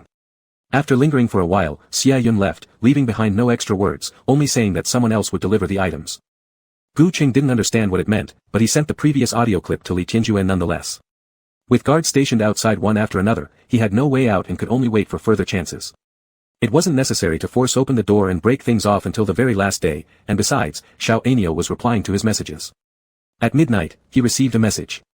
"Xia Qinya, Gu Si is dead, her hidden clothes and various memorabilia belonging to Uncle Ji were found. She was killed by my uncle personally and thrown into the wilderness." The darkening of his eyes betrayed a sense of resignation. Human nature is inherently complex and unpredictable, and Gu Cheng had no intention of judging anyone else's actions, but he could certainly let out a breath now. Because, if Gu Si were still in the Gu family, he would have acted himself and thrown the woman into prison. There was no way he'd wait until now. Gu Cheng slept for a while. The next day, someone brought in a black blindfold, saying they would take him somewhere. Gu Qing got into the car. It felt as if they had passed over a long bridge before finally arriving at a room with poor lighting. Then, his hands were tied together with silk ribbons, not painful, not leaving marks, but hard to break free from. Then, those people left without a word. The heavy door slammed shut. A sound of wheels rolling slowly closer could be heard. Then, a hand climbed onto his eyes. Gu Qing shifted his body instinctively to avoid it, but the hand pressed ahead, securing the blindfold first. Into his ear, a familiar male voice softly whispered, "Brother, don't be afraid, it's me." Chapter 179, 7-Day Death Countdown, Day 2. The struggle stopped as the blindfold was removed, revealing a room resembling a hotel setup. By his side stood his younger brother, an artist known for his mild and elegant demeanor. However, compared to the past, there was now a wheelchair nearby, and his mobility was clearly hindered. His complexion was much worse than before. Gu Ming's hands hung limply by his sides, calluses lightly adorning his fingers, making it unclear whether they came from holding brushes too often or guns too frequently. Recollections of Gu Si's words continued to circulate in his mind. At the moment he identified the person in front of him, Gu Qing immediately scrutinized him from head to toe, then moved the silk behind him slightly. "Let me go." Gu Ming shook his head. "Brother, I'm doing this for your own good. It's too dangerous outside. Let me go. Brother, I just. One last time, let go." Gu Ming hesitated, his gaze turning somber, finally letting out a soft sigh, reluctantly releasing the binds on his wrists. Then came. Smack. Without uttering a word, Gu Qing slapped him hard across the face. Gu Cheng's voice echoed closely, brimming with uncontainable anger. "Are those things that Gu Si said true? Is it because of this that Xia Yun broke your legs? And you killed people? Brother." Gu Ming interrupted, trying to force a smile, "Are you hungry? I'll have someone bring. Look at me when you talk." Once again cut off mid-sentence, Gu Ming's already pale face turned even whiter, his trembling lips barely able to speak, his hands resting on his knees gripping unconsciously. Just as he contemplated changing the subject, his collar was grabbed by Gu Qing. Forced to look up, he met the gaze of the deity he dared not disrespect. "Answer me. Answer him." Gu Ming's heart raced wildly. He didn't know how to respond, nor did he know how to start. But Gu Qing pushed him relentlessly, that gaze like a knife piercing into his chest, refusing to forgive him. "I." Gu Ming mumbled, taking half a moment to finally squeeze out a few words. "I couldn't help but be forced into." Smack. His collar was released, only for another slap to land on his face, making the hit symmetrically placed on both cheeks. A heavy, metallic taste of blood swirled in his mouth. Leaning against the wheelchair, Gu Ming adjusted his cheek, attempting to explain something. I had no choice. Xia Yun obsessively researched experiments that would make people lose their memories, even resurrect them mechanically. He threatened me with you, forcing me to raise money. I had no choice." With tears welling up in his eyes after saying so, silence lingered for a long while. Slowly, he maneuvered his wheelchair closer to the bedside. Very slowly, he raised his hand, timidly grasping his brother's clothes corner, confusion filling his eyes. Like a poor young boy who accidentally broke someone's antique vase, he asked tentatively, "You?" Stopping momentarily to suppress the ache in his nose, Gu Ming took a deep breath and asked carefully, "Do you still remember a day when I was extremely excited telling you that one of my paintings caught the attention of a big collector who wanted to buy it at a high price?" Caught by these words, Gu Cheng's thoughts quickly drifted back to the past. At that time, Gu Ming was 17. He seemed to be born for art, a genius painter once specially admitted to the Central Academy of Fine Arts due to his masterpiece, 100 Birds paying homage to the phoenix, drawing admiration and envy from many. However, at that time, Gu Cheng had already been pressured by the K organization to pay off debts. The money he earned from the entertainment industry wasn't enough to cover his massive debt. At that time, Gu Ming suddenly rushed over and told him, "Brother, I've got money. A great collector likes my paintings and wants to buy them at a high price. I can help you start the financial company you've always wanted." Gu Qing vividly remembered how everyone on set praised him for having such an understanding and successful younger brother. Unbeknownst to him, the great collector was Xia Yun. Almost confessing everything, Gu Ming tightly clutched onto his clothes, eyes rimmed red. "It was Gu Si who introduced us. He wanted me to help paint a portrait of his lover, but no matter what I did, he was never satisfied. It's been like this all these years." After the words faded away, the vast room could only hear faint sobs. After what felt like an eternity, he heard Gu Qing ask, "You?" "I'll surrender myself tomorrow, or the day after tomorrow." Sorry, Gu Ming apologized, his voice trembling. Gu Cheng had expected, after a string of sorry-s, that there would follow the phrase, "I shouldn't have killed anyone." Instead, what reached his ears was his little brother's pitiful voice, "I made you sad, I'm sorry." The slap was raised again, but in the end, Gu Cheng lowered his arm, closing his eyes with exhaustion. Gu Ming wanted to speak, he wanted to explain a little more. No matter how he explained, Gu Cheng showed no signs of calming down. In the end, all he could do was lock the door and retreat outside. Gu Qing wanted to leave, but discovered that the door had been securely locked from the outside. On his ankle, there now appeared an electronic shackle. His range was confined to the vicinity of the hotel, he couldn't move away. What exactly did Gu Ming want to do? Under the starlit night, Gu Ming leaned on a wooden bridge, gazing down at the gently flowing stream below. A landscape sketch by his side was left unfinished halfway through. He paused, lost all interest in continuing. Right after midnight, one of his black-clad subordinates came up with a phone, showing it to him. Ming sir, the young master sent a message saying we can begin the plan. Snap. A crisp cracking sound followed as the pencil in his hand was forcefully broken. Gu Ming raised his hand, collecting the incomplete painting before signaling his men to push him toward the basement. He watched as box after box was carried out. Once the items were loaded onto the car, he returned indoors and lit incense before the statue as usual. This was part of the plan he made with Xie Qinan. In his possession were still several hostages from the International Security Bureau agents. Xie Qinan instructed him to sneak them all aboard the cruise ship where Xia Yun would be, right before Zhou Jin's birthday banquet began. Then, they'd place electronic trackers on them, luring other agents into their trap effortlessly. Thus, the moment they landed would mark the day Xia Yun was arrested. Everything would then come to an end. But during this period, Xie Qinan needed to monitor the situation on the cruise ship to ensure everything went according to plan. Therefore, the responsibility of guarding his older brother naturally fell on his shoulders. After Xia Yun was captured, Gu Ming also intended to surrender himself. He thought, he should thank Xie Qinan. The chance to see his older brother a few times before turning himself in was the greatest fortune of his life. Soon, the incense in his hands had been lit. His men knelt around to worship the deity. But Gu Ming stood apart, unique among the rest. If you looked closely, you'd notice he was worshipping not the deity, but Gu Cheng's portrait. Perhaps realizing the impending conclusion, one of his longtime brothers approached as they pushed him forward to light the incense and asked, Ming sir, is this the last time for such activities? Gu Ming smiled faintly but gave no reply. Chapter 187 Day Death Countdown, End. God wouldn't save his life, but Gu Cheng would. This was the rule Gu Ming had understood after his severe illness. He became severely ill and remained melancholy day after day. A roadside fortune teller told him to pray to gods and Buddha, so he sought them, and then, his biological mother threw him out of the house. With no way out, he prepared to embrace a painting and jump into the river, thinking it would also be a magnificent sacrifice to art. Then came a splash as he fell tied with a rope, losing consciousness just before Gu Cheng fished him up. In a daze, he heard his elder brother yelling at him, yet he felt overjoyed. Someone finally cared for him. Another day passed sporadically, the 7-day death countdown entering its final phase, leaving only 4 hours until Zhou Jin's birthday banquet began. The cruise ship carrying cargo gradually departed from the shore, sailing toward the center of the sea. Leaning on the bow of the ship, Xia Yun swayed a glass of red wine, quietly scrutinizing the kneeling black-clothed bodyguards pressed down in front of him. Bai San Yuan stood by his side, reporting softly, they confessed, it was the young master who had those people brought aboard. It might be, that the International Security Bureau knew all along. The birthday banquet may not go ahead. Xia Yun lowered his eyes, gently shaking the glass of red wine in his hand, and closed his eyes for a moment. A second later, Bai San Yuan moved his hand, gunfire immediately broke out, causing a group of screams as the black-clothed men turned into puddles of blood. Then came the cleaning of the deck. Bai San Yuan leaned back close to Xia Yun again, speaking softly, boss, we cannot cancel the birthday banquet for young Master Jin. Should these bodies be discarded into the sea? Xia Yun shook his head, too much pollution for the seawater. Today is his birthday, let's accumulate some merit instead. Bai San Yuan hesitated, so we just leave them here. Xia Yun shook his head again and said, find some lifeboats and a few people you find agreeable. Let them transport these barely alive agents away from the cruise ship, the farther the better. Because here was about to explode, and soon he could embrace his Ajin. 20 years of longing were almost driving him mad. Bai San Yuan understood his thoughts and quickly took orders and distanced himself. At this time, Xia Yun finally raised his gaze, piercing through the window directly to meet Xie Qinyan carefully arranging tea utensils inside the hall. His eyes darkened slightly, turning the red wine glass lightly in his hand before abruptly stopping and draining its content in one gulp. As if muttering to himself, he murmured, invite, Wolf, into, the room. Afterward, he sent a message to Gu Cheng. Drip, drip. The phone lit up just as Gu Cheng had managed to knock Gu Ming unconscious.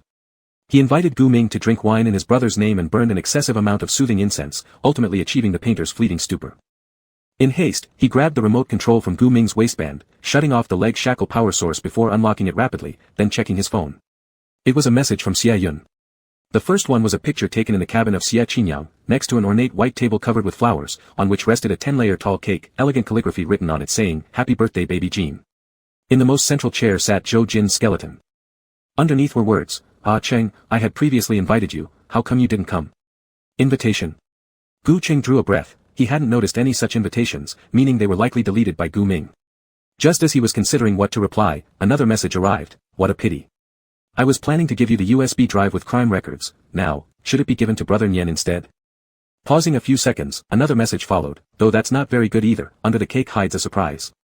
If unlucky, Wolf Cub might have to accompany me for a journey together to see Ajin. Sweating profusely in his hands, Gu Qing relied on every bit of self-control to enlarge the picture, analyzing it further through the system until finally confirming. Under that cake was a massive bomb. Not only that, the cabin was almost entirely wired with bombs.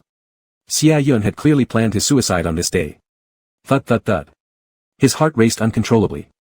Gu Qing immediately ran out frantically, using 3 years of his lifespan to purchase the system's teleportation function. But at this point, the system's anomaly alarm suddenly rang out. Chapter 181, Next Life, No Longer Brothers. Ding ding ding ding, the noise was so irritating that one wished to take it out and crush it underfoot. Gu Qing was getting anxious and didn't even want to use his consciousness, immediately speaking out the command for the exchange. But the system's mechanical voice still rang out first, forcefully injecting into his eardrums. Alarm! Alarm! The life values of both Fate Sons have entered countdown. The fate value has shifted, a new Fate Son will be born. Gu Qing did not care about the chaotic fate value, what he wanted was new Fate Son, Gu Qing. What? Not only him, but the system also had a moment of confusion, but the detection broadcast of the mechanical system continued, repeat, new Fate Son, Gu Qing. Fate Son does not need the guidance system, please untie on time, please untie on time. System, untie. No. Gu Qing emphasized, no, send me over first. But host, the system wrung its mechanical little hands, also feeling somewhat troubled, this is the rule, I can no longer. If you don't send me to find him, you won't get a single point of fate value. System, D. No no no, not, it had worked for decades just for this small fee. There are evaluations in the system bureau too. Last time, the grumpy black cat boss already said its performance was at the bottom, it couldn't do deliveries anymore OAO. Then I'll send the host over, to help you bring Xia Qining out. Only after this did Gu Qing calm down, taking steps outward. When he appeared on the deck, he found that next to him, there was conveniently an additional lifeboat. System prompt, host, because Xia Qining has informed the police, Xia Yun has accelerated the bomb explosion, there are 50 minutes left. System detachment countdown, 51 minutes. F, 51. Is it prepared to stay with him? Gu Qing fell silent for a moment, walking quickly towards the bow hall while laughing, good son. But, it still gave off the same feeling as, good doggy. Gu Qing arrived outside the hall, hearing footsteps and decisively stopped, listening to the person's low and hidden report, sailed east another 50 nautical miles, current location has been sent. The voice was very low, but he could still identify it at first listen, Xia Qining. It was Xia Qining. His heartbeat quickened, as if it would burst from his chest.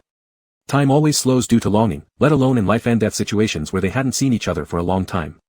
He was a pup he missed dearly. He wanted to see him, wanted to embrace him, and could not wait another second, now wanting to kiss him. Xia Qining stepped out, originally only intending to confirm the process with the server.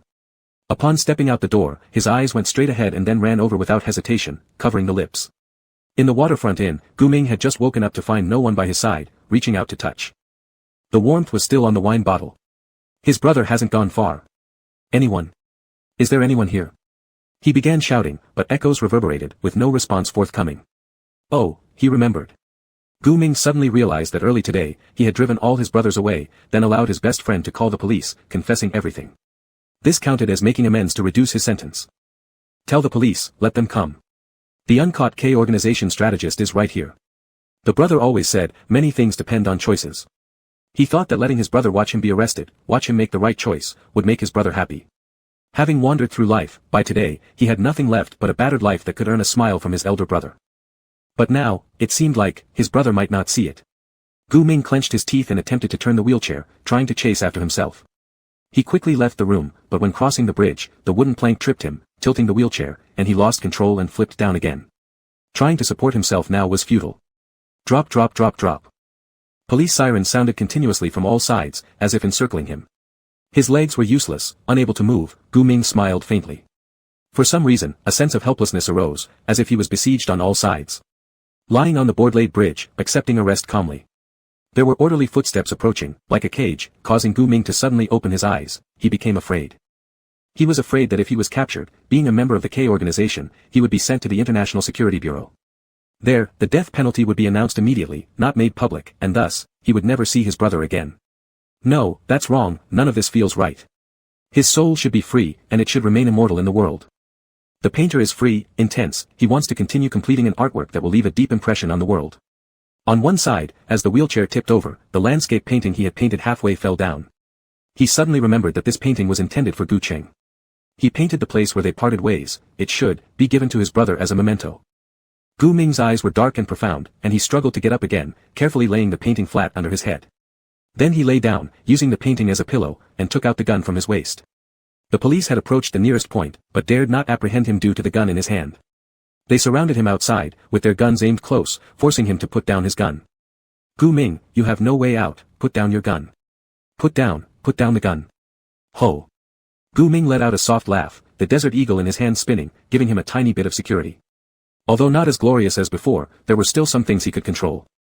The weapon spun a few times, and the muzzle returned to his own hand. Under the watchful eyes of everyone, Gu Ming suddenly opened his mouth wide, aiming the gun at his own mouth. In the incredulous gaze of all, he looked at the floating clouds in the sky, as if he could see his brother's face. In the last moment before death, he discarded all reservations and restraints, and suddenly understood, liking someone was so vivid and passionate, perhaps, Gu Si was right. He had long desired someone who didn't belong to him, leading to mistake after mistake, entrapping himself for life. His eyes gradually moistened, carefully and unrighteously thinking of another possibility, next life, could we not be brothers? Then, maybe, I can. Bang. Darlings, no matter what, Gu Ming's thoughts and values are wrong, they won't be whitewashed. The villain will not be redeemed. There will also be no resurrection side story in parallel time-space, but there will be an interview record of him, recording all his inner thoughts, written in the side story. Chapter 182, In the blaze, he held his lover tight. The wind rose on the sea surface, and waves surged outside the cruise ship, tumbling and crashing. Xia Qining pressed Gu Cheng against the wall, holding him, kissing him, biting him, nibbling on him. The white shirt that hadn't been changed for days became wrinkled under the fierce assault of the wolf cub. Xia Qining's kisses were too intense, forming a strong contrast with the cool sea breeze of early autumn, as if trying to melt him. Gu Cheng was kissed breathless, his eyes brimming with tears, and sweat gradually beaded on his temples. Though the environment was dangerous, he inexplicably wanted to stay with him. He missed him so much. Gu Cheng, you shouldn't have come. After an unknown amount of time, Xia Qining finally regained a bit of sanity from his frenzied nibbling. He questioned, why did you come here? This cruise ship is going to explode. Go, quickly go. As he spoke, he tried to lead him toward the lifeboats outside the cruise ship but was grabbed by the wrist first by the other side, pulling him back through gritted teeth. Xia Qining was somewhat anxious, yet reluctant to get angry at him, and could only reluctantly lower his head, kissing him repeatedly. Cheng, you can't stay here. I can. Gu Cheng interrupted his words, habitually wanting to touch his glasses, but unfortunately, when he lifted his hand, he touched nothing. He then remembered that when Gu Ming took him away, he was blindfolded, and his glasses had been removed. But it didn't matter, his nearsightedness wasn't severe enough to prevent adaptation. Looking firmly at Xia Qining, he said, I can stay, I am the new luck-bearer. Xia Qining. After some discussion, Xia Qining finally agreed with Gu Cheng's idea. Time was tight, even enjoying kisses to their satisfaction wasn't enough. Xia Qining continued contacting the waitstaff to tie up enough lifeboats outside for him and Uncle Gu to escape. Gradually, the corridor quieted down again. Gu Cheng straightened his suit, looked around, and picked a red rose from a decorative flower pot on one side, painstakingly breaking its stem by hand despite the thorns and carefully pruning it. Once he confirmed it looked good enough, he boldly walked towards the hall. The system alert reminded everyone there were 38 minutes left before the explosion. In those final moments, Xia Yun's gaze never left the skeleton. Rarely diverted now, he was lowering his head, looking at an old-style phonograph, diligently selecting a tune. Gu Cheng recognized it as a dance piece. No one stopped him, so he smiled at Bai Tsang Yuan by the door, took a few steps to the skeleton, placed the rose in his truly distinct bony fingers, and blessed it with a smile. Happy birthday. I hope you're happy every day. The unexpected voice finally drew Xia Yun's attention. He hurriedly looked up, toward the direction of the sound, and his initial reaction was nervousness.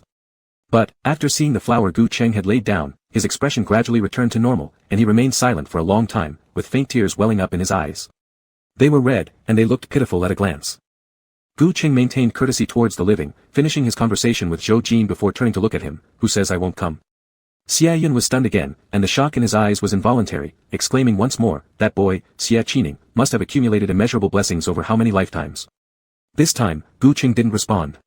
He watched as Xia Yun selected a slow waltz, slowly approaching him. I've been saying this all along, Jin hasn't left me. But, none of them believed me. At 47 years old, speaking to this point, Xia Yun sounded like a wronged child who hadn't been able to appeal. Previously, I used to push Jin in a wheelchair around the villa, but when the subordinates saw me, they ran away, frightened out of their wits, even him. He pointed at Bai Yuan at the door, becoming even more upset. He even thought I was crazy and called a doctor.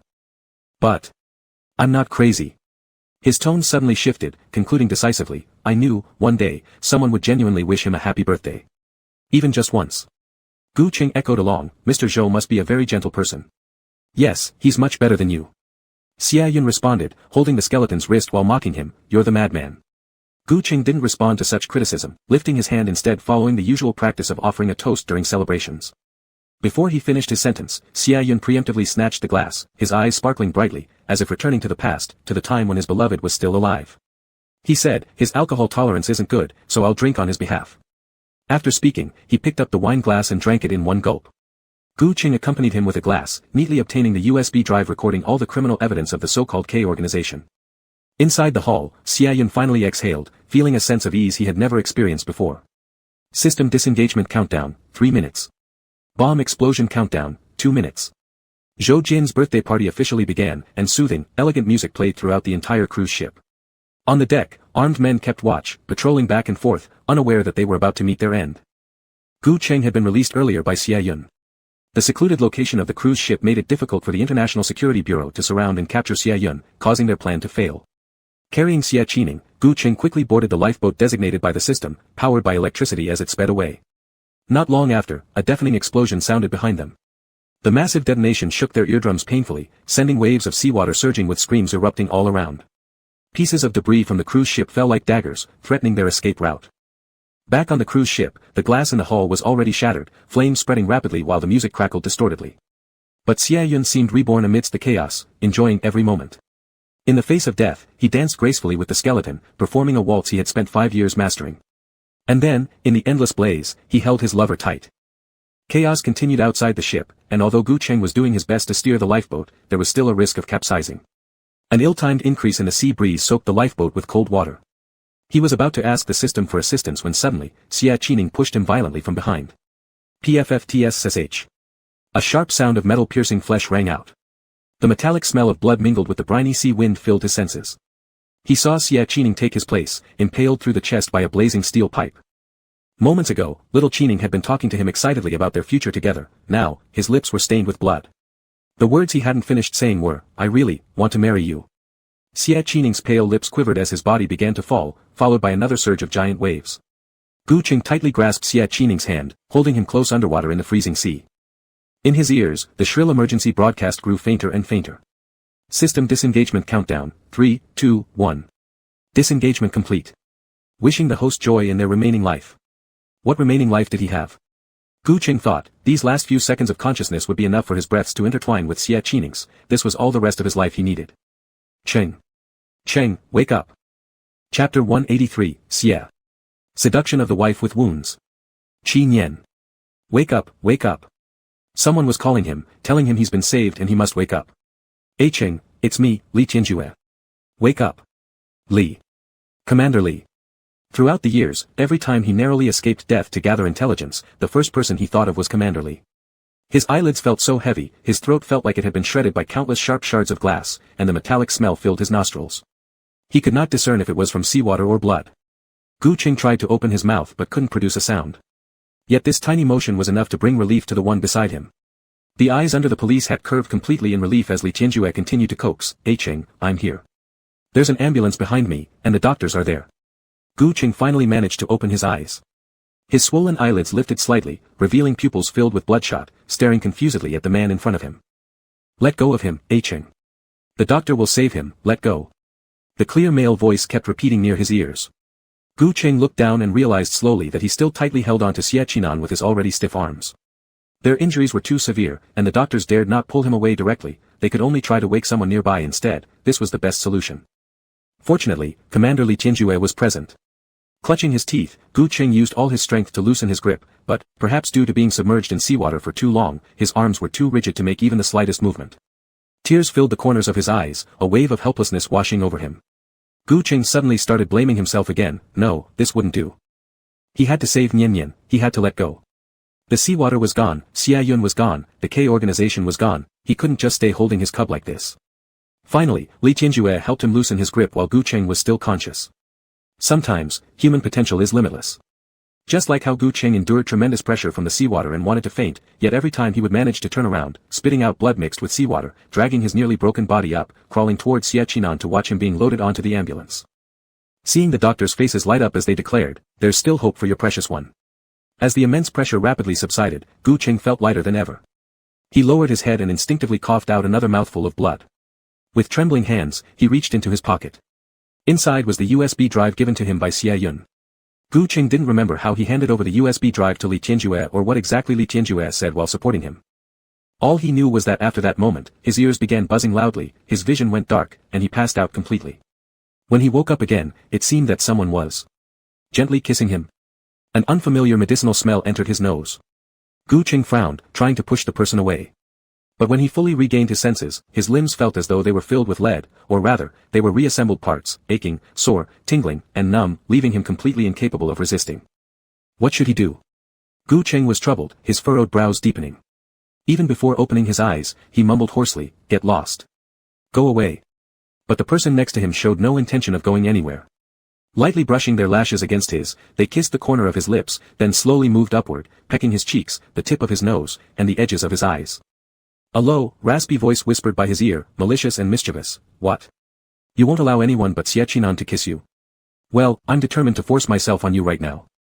What are you going to do about it?" Gu Cheng grabbed the blanket instantly, his brows furrowing in tension. That person continued to behave reprehensibly. Using familiar force, they gently bit through the hospital gown, their tongue flicking over his collarbone. "Oh, I forgot, Uncle Gu doesn't have any strength right now. Must be quite enjoyable. Chapter 184 in the ward. After hearing those crude sexual jokes, he felt embarrassed. He had thought they were from someone else and felt sad for a while. Now that he thought about it, apart from his little wolf cub, there was probably no one else who had the habit of teasing people in the ward while being sick. Gu Cheng's ear tips gradually turned red, his spirit relaxed, and the heaviness of his eyelids gradually disappeared. When he opened his eyes, the first thing he saw was Xie Qinan's pale smile. The little rogue seemed to have just finished an infusion, and his hand was still tied with a soft needle holder. As soon as he saw him open his eyes, he couldn't wait to reach out and hold his shoulder, lowering his head and leaning close to his lips, looking intensely at him. Gu Cheng tried to push him away, his hoarse voice muttering, "Don't, your injury hasn't healed yet. My wound has only been stitched up 2 days ago after the surgery, so Uncle Gu, don't move around recklessly, stop struggling, or my wound might burst open." "You." Gu Cheng opened his mouth, about to continue persuading him when he was kissed directly by the other person. A soft warmth pressed through thin lips straight into his heart, making his tiredness vanish, making his heart happy but also aching softly. "It's over. The K organization, it's over." Seeing tears at the corner of Gu Cheng's eyes, Xie Qinan couldn't help feeling tender again. He leaned slowly closer and kissed his eye corner, laughing playfully as he continued kissing. "I didn't expect that even though I'm injured, I can still make Uncle Gu cry." After being awake for a while, Gu Cheng finally gathered some strength. He slightly lifted his head. "Xie Qinan, come here." The wolf cub gently lowered his head. Gu Cheng was still a bit dissatisfied. "Come a little closer." Xie Qinan instinctively sensed something amiss and stopped moving when he got far enough away from Gu Cheng's hands. But Gu Cheng still stared at him intently and coaxed him, "Dear, come a little closer to your husband." He called himself, husband. Xie Qinan's heart instantly bloomed. There's no denying it, whether it's husband or wife, he liked these familial titles. He tilted his head and finally came within reach of Gu Cheng's hand, then, slap. A light sound, and he got hit. "Oh. The little wolf was upset, the little wolf was aggrieved, the little wolf wanted revenge. Xie Qinan slyly glanced down and kissed his neck. "For every hit, I need a kiss back. Not to mention this is a hospital, even if there were no issues," Gu Cheng teased him, "can you handle it?" "I can." Xie Qinan answered without hesitation, and after thinking for a moment, added, "If needed, Uncle Gu could sit properly and I'll do just." Bed number 3. Bed number 3. Where did you go after waking up? You should be resting since you're injured. Bed number 3. It's time for medication. Outside, the nurse's voice kept coming, repeating sentences like, "You're incapable, you're incapable, you're incapable." Xie Qinan's ear tips turned red, so he simply threw off the covers on Gu Cheng's bed, attempting to hide himself stealthily. But unfortunately, his height limited him, and because of his injuries, he couldn't bend down, leaving his head exposed. Like kindergarten kids caught playing in the wrong dormitory, he was caught red-handed by the nurse. After 5 minutes of acting stubbornly, Xie Qinan unwillingly went to get his medication. And after much persuasion, he managed to share a ward with Uncle Gu. At first, he wanted a double bed, but the doctor said there weren't any available. So, in the middle of the night, he secretly pushed the 2 beds together and held Uncle Gu's hand while sleeping. He finally stably held his hand, and he promised never to let go for a lifetime. No, no, no, for several lifetimes, forever and ever, as long as he could recognize him, he would never let go. If he ran, he'd grab him and press him into his arms and kiss him until he cried. If he ran again, he'd tie him with a chain, shrinking a loop for every escape. As Gu Cheng's health gradually improved, Li Tianjue visited twice, telling him the USB drive was damaged, and the recoverable data wasn't much, which made him depressed for a few days. However, a few days later, the guy came again, saying they could trace down all remnants using the data recovered. Then, right before leaving, he was tripped over by a banana peel that Xie Qinan accidentally dropped. Luo Qingxi visited several times, saying his grandfather was fine, and he would personally bring Xiaoyu from far away to give them wedding candies. By the third month of recuperation, doctor informed Gu Qing that he could be discharged, but Xie Qinan still needed to stay under observation. That evening, Gu Qing finally allowed the little wolf cub to sleep on his sickbed, his hand hugging his waist. After hearing this news, Xie Qinan was gloomy all day, and Gu Qing noticed. Thus, he reached out and touched Nian's hair strands, leaning down to tell him, "Don't worry, Uncle Gu will accompany you in the future." "All right." Xie Qinan responded, his heart finally settling after being anxious all day. He buried his head in Gu Cheng's neck and heard him ask, "I'll get up at 6 tomorrow morning to go buy the steamed buns you mentioned last time, would you like that?" Xie Qinan grumbled, "No, it's 13 kilometers away from here, too far. It doesn't matter, I haven't moved for nearly 100 days, my hands and feet are going to rust. Let me practice driving." What was meant to be a comforting word made the wolf cub's eyes suddenly light up. After years of distance, he kissed the red mole on his throat. Gu Qing tried to dodge, but Xie Qinan tightly gripped his waist and pulled him back with no regard, kissing his neck, collarbone, even lifting his shirt. The long night went on until the early hours of the morning, leaving Gu Qing completely exhausted while coaxing Xie Qinan to sleep. However, Gu Qing himself remained awake, connecting mentally to the system to set an alarm. For 3 whole minutes, there was no response, and it then dawned on him that while they were at sea, the system had already disconnected. It felt strange. Hiding the subtle sadness buried within, Gu Qing unlocked his phone and prepared to set an alarm himself so he could wake up early and buy the wolf pup some steamed buns when he noticed there was a new contact. Named, Adorable Little System. Gu Qing raised an eyebrow, his heart involuntarily tingling. Just as he was about to check what it was, a message came through. Chapter 185, I have someone clean and pure that I want to embrace. It was a video. Gu Qing opened it and saw what was recorded, probably when he and Xie Qinan fell into the sea, and the system was forcibly disconnected. That white light rose slowly along the surface of the sea until it soared into the clouds and disappeared. Their bodies continued to fall, waves crashing against them, seeming insignificant compared to the vast ocean. After an unknown period, all of a sudden, the vanished white light pierced through the sky again, shining in and dragging both him and Xie Qinan onto a small island. The island itself was then moved discreetly yet quickly and pushed beside the police. Then, Li Tianjue called out from the boat, "Ah Cheng. Ah Cheng, wake up." The video ended, and then, Ki Shao System sent another message, "Dear host, I secretly broke the rules of the system office to come back, how touching." A distinct smile formed in Gu Cheng's eyes as he thought for a moment before replying, "Even so, did you really not take my fortune points?" Ki Shao System, Gu Cheng chuckled slightly, preparing to mock it with, "No business without trickery," but noticed the other side quickly sending over a message, "But, I just took 50%, because breaking the rules also meant getting my salary docked, offsetting that left me with almost nothing OAO. Oh. Deleting his input, Gu Cheng replied, "Didn't you say earlier that your deal with Xie Qinan exchanged 99% of the fortune points?" He continued sending, "Since the fortune points were transferred to me, shouldn't the transaction be terminated?" "No, no, no." The system replied, "I like the host very much, let it be a memento, and besides, those 50% of the fortune points are enough to keep my performance above bottom place." Gu Cheng nodded in understanding, unable to resist asking another question, "So, your current performance ranking is?" Ki Shao System, second last, carrot. Carrot. Is that worth being happy? Initially, Gu Cheng didn't quite understand, but after thinking about it, it seemed right, everything went better than expected, and that was the most worthy thing to celebrate. Gu Cheng stayed in a hospital for another month until all of Xie Qinan's physical indicators had fully recovered. Only then did he feel at ease to finalize the discharge procedures for the young wolf. Before returning to the country, facing the nearby Li Tianjue, he couldn't help but asked once more about Gu Ming's situation. Li Tianjue's eyes flickered, showing a barely noticeable hesitation.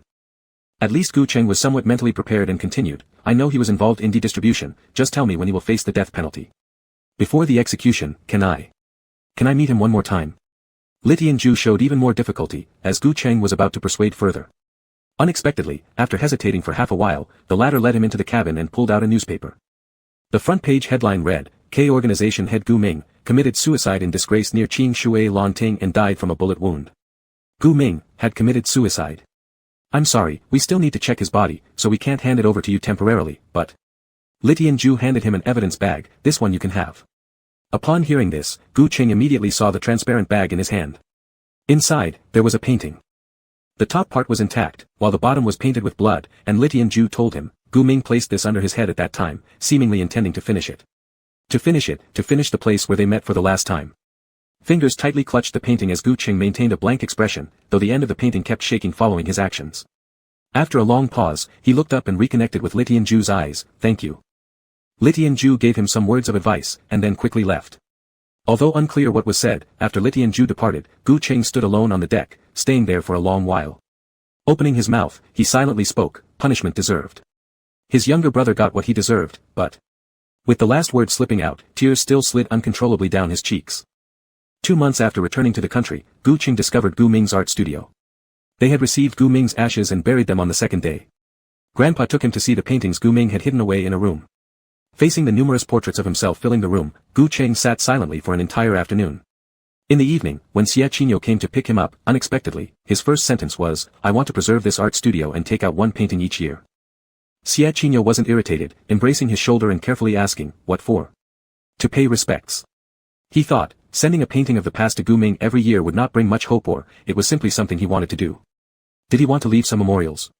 Yet, with an almost obsessive persistence, he wished to return this abnormal attachment to him. He wanted Gu Ming to pursue the freedom in his heart. In the following time, Xie Qinyan remained active in the entertainment circle. He did not participate in variety shows nor shoot TV series, but only indulged in group activities, singing, and releasing albums. With resources and talent, and a bit of coquettish behavior that made Mr. Gu from Chicheng Finance willing to spend a large sum of money on promoting him, his breakout success only took half a year. As winter turned into spring once again, Gu Qing attended Luo Qinxi's wedding. Returning home, he loosened his tie while leaning on the sofa, staring at the ring on his ring finger, and suddenly felt melancholic. After proposing for more than half a year and still not getting married, when was he planning to settle down? His teeth clenched secretly as he decided afterward that he wouldn't let Xie Qinyan asterisk anymore, nor accompany him in playing tricks. Perhaps a little drunk, Gu Cheng's head wasn't very clear. Unexpectedly, International Security Bureau personnel visited his house, leaving him momentarily confused, thinking they had come to arrest Xie Qinyan. Trying to stand up and close the door, he was blocked by Lin Shen. Opposite, the usually low-key abstinent doctor smiled and pulled Lin Zhe next to him, saying, We represent the International Security Bureau, and we've come to present Mr. Xie with an award. Gu Cheng. He let them in, telling the maid to prepare tea. After chatting with Lin Shen for a while, he realized both Lin Shen and Lin Zhe were members of the International Security Bureau. The International Security Bureau needed a new face, so on the first day as a special agent, Lin Shen was sent to K organization as a doctor. Back then, young Xie Qinyan had already known about his uncle's crimes and accidentally overheard Lin Shen's phone conversation. He then pleaded with Lin Shen to help him, not wanting to be engulfed by the darkness of this organization. Naturally, Lin Shen did not immediately agree, replying coldly, I can also choose not to care. But unexpectedly, Xie Qinyan took out a recording pen and threatened, coercing him at such a young age, if you don't help, I'll tell my uncle, and we will perish together. Being threatened by a child, 19-year-old Lin Shen found it amusing, yet couldn't help but humor him further. Rubbing Xie Qinyan's head, he ultimately gave up, asking, why do you have to follow me? Clearly, following your uncle means no hardship. Young A Nian looked up at him with red eyes, gritting his teeth firmly and said, I won't follow him. I have someone clean and pure I wish to embrace. So, all the things young A Nian had done these years were known to the International Security Bureau. The little wolf pup was pure from the start, being Lin Shen's informant. Oh. Happy Children's Day to all the babies. Also, as the story is nearing its end, what epilogue do you want to see? Chapter 186, to coax. When Gu Cheng found out Lin Zhe's identity, his first reaction was to mourn the loss of an excellent assistant. But soon, Lin Shen told him, we have already retired, and my younger brother is not planning to change jobs. So in the future, we will need Mr. Gu's care. And don't let Xie Qinyan always glare at him, it's quite scary. Seeing his confusion, Lin Shen took a sip of tea and continued to explain, for international agents who go on field duties, 30 years old is a critical age, generally not exceeding 35 years old. I am also approaching 30 years old this year. I want to find someone I like, and switch places and identities, get married. Someone he likes. Gu Qing raised his eyebrows, Tong Zhuo. Right, the two of us grew up in the same orphanage, then he was adopted and changed his name. After thinking for a moment, Lin Shen couldn't help but add, his previous name was Lu Zhuo. Lu Zhuo. These two very ordinary characters, when pronounced by him, always carried a hint of intimacy and deep affection. Lin Shen's encounter with the deer originally described the serenity of the mountains in Li Bai's poetry, but somehow, it turned into a tribute to love. Before leaving, Lin Shen took out an invitation and instructed him to definitely attend the engagement banquet. The faint tea didn't disperse much of the intoxication. After the door closed tightly, Gu Qing leaned on the sofa and gently flipped open the small red-covered thing, his gaze focusing tightly on, "Our happiness needs your witness." Witnessing, always witnessing others' events. He also wanted to. But this kind of thing wasn't easy to bring up, saying too much would just seem overly sentimental. What should he do? Gu Qing decided to try another approach. He suddenly thought, maybe, he could prepare the engagement ceremony himself, then forcibly drag the busy little wolf back later, tie him to a chair, and feed him drinks. Though a bit coercive, imagining it, with Xia Qinyan's hands tied and pulled by him, having no choice but to bite the cup and tilt his head, then watching as the red wine slid down his throat, soaking the tie, wetting the shirt, it made him feel inexplicably anticipatory. Gu Qing chuckled at his own musings, poured himself a cup of tea to wash up, and upon returning to bed, he heard his phone beep twice. He lifted his hand, reluctantly picking it up, expecting another, "Won't be coming home today," from Xia Qinyan. This guy had gone berserk over holding a concert recently. Regardless of preparation, venue selection, arrangement, or practice, everything consumed a large amount of time and energy, and crucially, he hadn't been informed about the performance date. Xia Qinyan had already been away for a whole week. With no hope left, Gu Qing opened his phone, only to find a message from Lin Zhe, "Mr. Gu, my brother is responsible for collecting and screening intelligence. The K organization members are being investigated one by one. If Liang Zhang's son can be found, I will inform you immediately. Thank you." Staring at the screen for a long while, Gu Qing lightly tapped out a, "Thank you." After sending it, he lay back on the bed, lost in thought, reproaching himself for constantly thinking about the engagement and neglecting more important matters. Perhaps because his mind was a bit chaotic that night, he dreamt of Liang Jiang again, the scene of his last meeting with Liang Jiang, and even the news of Liang Jiang's corpse exposed in the wilderness. He abruptly opened his eyes, beads of sweat trickling down his temples. For some unknown reason, the small night light had been turned off, darkness stretching its clawed arms around him, amplifying his incessantly pounding heartbeats. Gu Qing parted his lips slightly, his hand subconsciously clutching the blanket, preparing to get up for a sip of water, when a gentle kiss landed softly near his eyes. His hand was quickly caught, and before he knew it, an arm wrapped around his neck, drawing him closer through warm kisses, broad and comforting. A low, magnetic voice spoke near his ear, the wolf cub coaxing him, "Don't be afraid, I'm here, accompanying you." Afterwards, he kept kissing his earlobes, his neck, until Gu Qing's breathing stabilized, wiping away the tears at the corner of his eyes, gently turning his head and pointing outside, "Look, the moon is also very bright." Gu Qing. Xia Qinyan always had great patience, his voice deep and hoarse, continuing to coax him, "Sleeping with the lights on easily causes unstable secretion of melatonin, which leads to poor mental state. From now on, I won't be busy anymore, every day I'll hold you to sleep, so, darling won't be afraid." Then there would be no need for the small night light. Xia Qinyan adjusted his posture, intending to pull the person closer, only to find Gu Qing sitting up on his own, quickly breaking free from his restraints, reaching out and pressing the button on the bedside lamp once again. Then, seizing the cup, he moved to one side, creating almost a pillow's distance between them. Xia Qinyan furrowed his brows. "What's wrong?" he asked again. "Are you angry?" "No." Gu Qing finally muttered dejectedly, "Why should I be angry? Isn't that immature?" Indeed a little immature. But why, was there a hint of crying in his tone? Xia Qinyan helplessly smiled, feeling both heartache and joy. Gu Qing always hid all his emotions perfectly, but his mental state had been unstable, especially after discontinuing medication. He needed an outlet even more now. Xia Qinyan had to keep a close eye on him, treat him gently, and coax him. He hoped Uncle Gu could vent more, so he could do his best to share the burden. Xia Qinyan tilted his head, trying to see Gu Qing's face, but Gu Qing covered his head with the blanket, as if avoiding some inappropriate small emotions. Unwilling to expose him, Xia Qinyan simply reached out and quietly left the room for a moment. Listening to the footsteps gradually fade away, Gu Qing let out a slight sigh of relief. He pulled the sheet over and inconspicuously wiped away a tear. He had stopped taking his medication for a long time already. Professor Huang said, every medicine has its side effects, and if the secondary personality didn't appear too often and depression didn't last too long, then he could stop. Without the suppression of medication, childish little emotions always escaped easily, like obsessing over the engagement banquet, or when Xia Qinyan hadn't come home for a week, or investigating Liang Zhang's son's whereabouts. These were enough to make him feel sorrowful. This wasn't good. Gu Qing thought, he needed to shift his focus back to work. After hearing no sound outside the door, Gu Qing straightened up and reached for the bedside drawer. Just as he was about to search for the old pills, he found that the drawer was empty. Left behind was a leather black wristband, linked by a shiny chain in the middle, along with a small note underneath it. It read something like, "There will be punishment for sneaking medication." Before he could fully process it, familiar footsteps echoed from outside.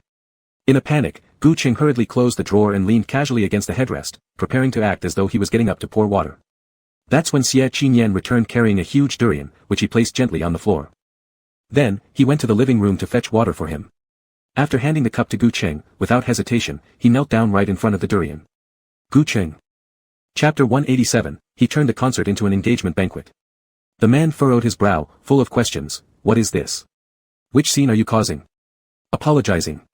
Xia Qinyang looked up at him, the sharp point pressing against his knee, a slight pain spreading through those peach eyes with a demonic slant. Compared to usual, they seemed even more brilliant and alluring. It was like a hook, swaying Gu Cheng's heart gently trembling. He had a lack of willpower. He could guarantee that if at this moment, Xia Qinyang leaned forward to give him a kiss, then moaned softly calling him Uncle Gu, there would be nothing he could do, and immediately, his heart would soften. He couldn't resist the puppy's pouting. Gu Cheng knew it, so he quickly turned away his gaze and asked, learn from who? Xia Qinyang thought for a while, accurately speaking, maybe. Uncle 3. But these two words, he didn't say them, and he would never say them. He hoped that in the rest of their lives, Gu Cheng's life would not have anything to do with the K organization, nor anything related to the K organization. Having him and happiness would be enough. Changing the topic, Xia Qinyang continued smiling, can you guess? Gu Cheng turned his head, just about to change his posture and sit properly when he heard a ssssh, young Qian leaning on his leg as if hurt by the fall, frowning faintly, breathing slightly hurried. Gu Cheng instinctively reached out to help him, seeing the young one collapse on his knee murmuring, Uncle Gu, it hurts. Gu Cheng felt a tightening in his chest. Where does it hurt? The wound hurts. Grasping his hand again, Xia Qinyang immediately stood up quietly, leaning closer to Gu Cheng, lightly breathing close to his pajama collar. A hand tightly encircling his waist, voice hoarse, you don't care for me, you don't love me anymore. How could? Gu Cheng momentarily speechless, just about to say something, when Xia Qinyang pressed him down again on the pillow, eyelids slightly closed, hearing the youth whisper close to his ear, babbling nonsense, do you remember? When I was very small, I actually called you brother. Gu Cheng was stimulated by him, his brain getting dizzy, is that right? Of course, but later when my father passed away, you brought me up, always tricking me into calling you uncle. Oh. Gu Cheng responded expressionlessly, so I must have done some bad deeds back then. Xia Qinyang whispered low in his ear, don't change the subject, so, can I call you brother? Before Gu Cheng could respond, he heard an unexpected sentence, Brother Cheng. Instantly, it tingled all over his body. Just as he wanted to push the person away, suddenly outside there came a sound of boom, boom, boom dash. The thunder roared, Gu Cheng trembled in his hands, unwilling to push the person away. Instead, he reflexively tilted his head, trying to reach Xia Qinyang's lips. Deeply moved inside, countless tenderness turned into lingering spring water, Xia Qinyang lowered his head, unable to wait a second longer before kissing his beloved. After a while, observing that the two contrasting emotions disappeared from Gu Cheng's eyes, and feeling his heartbeat gradually returning to normal, Xia Qinyang finally put his mind at ease. Xia Qinyang let out a soft sigh of relief, thinking that the willingness to repeatedly punish Gu Si picked up from the wild decreased a little. Whipping her would constitute desecration of corpse crime. He had been guarding Gu Cheng hard-won peace for a long time and no longer wanted to involve any dirty things. In front of him, even though Gu Cheng was kissing him, he was still very careful with his embrace, seemingly afraid of pressing on any spot. Xia Qinyang lowered his head and carefully observed, realizing it was the wound. Gu Cheng was worried about the injury across his chest, but in fact, it didn't harm the heart. The bones could be renailed, and it had long since recovered without any difference compared to normal times. However, during these days, Gu Cheng kept looking at him carefully, and even during those times, he didn't dare open his eyes to check on his injuries. Xia Qinyang pondered, then suddenly raised his hand and pulled off his sweater, revealing broad shoulders and narrow waist.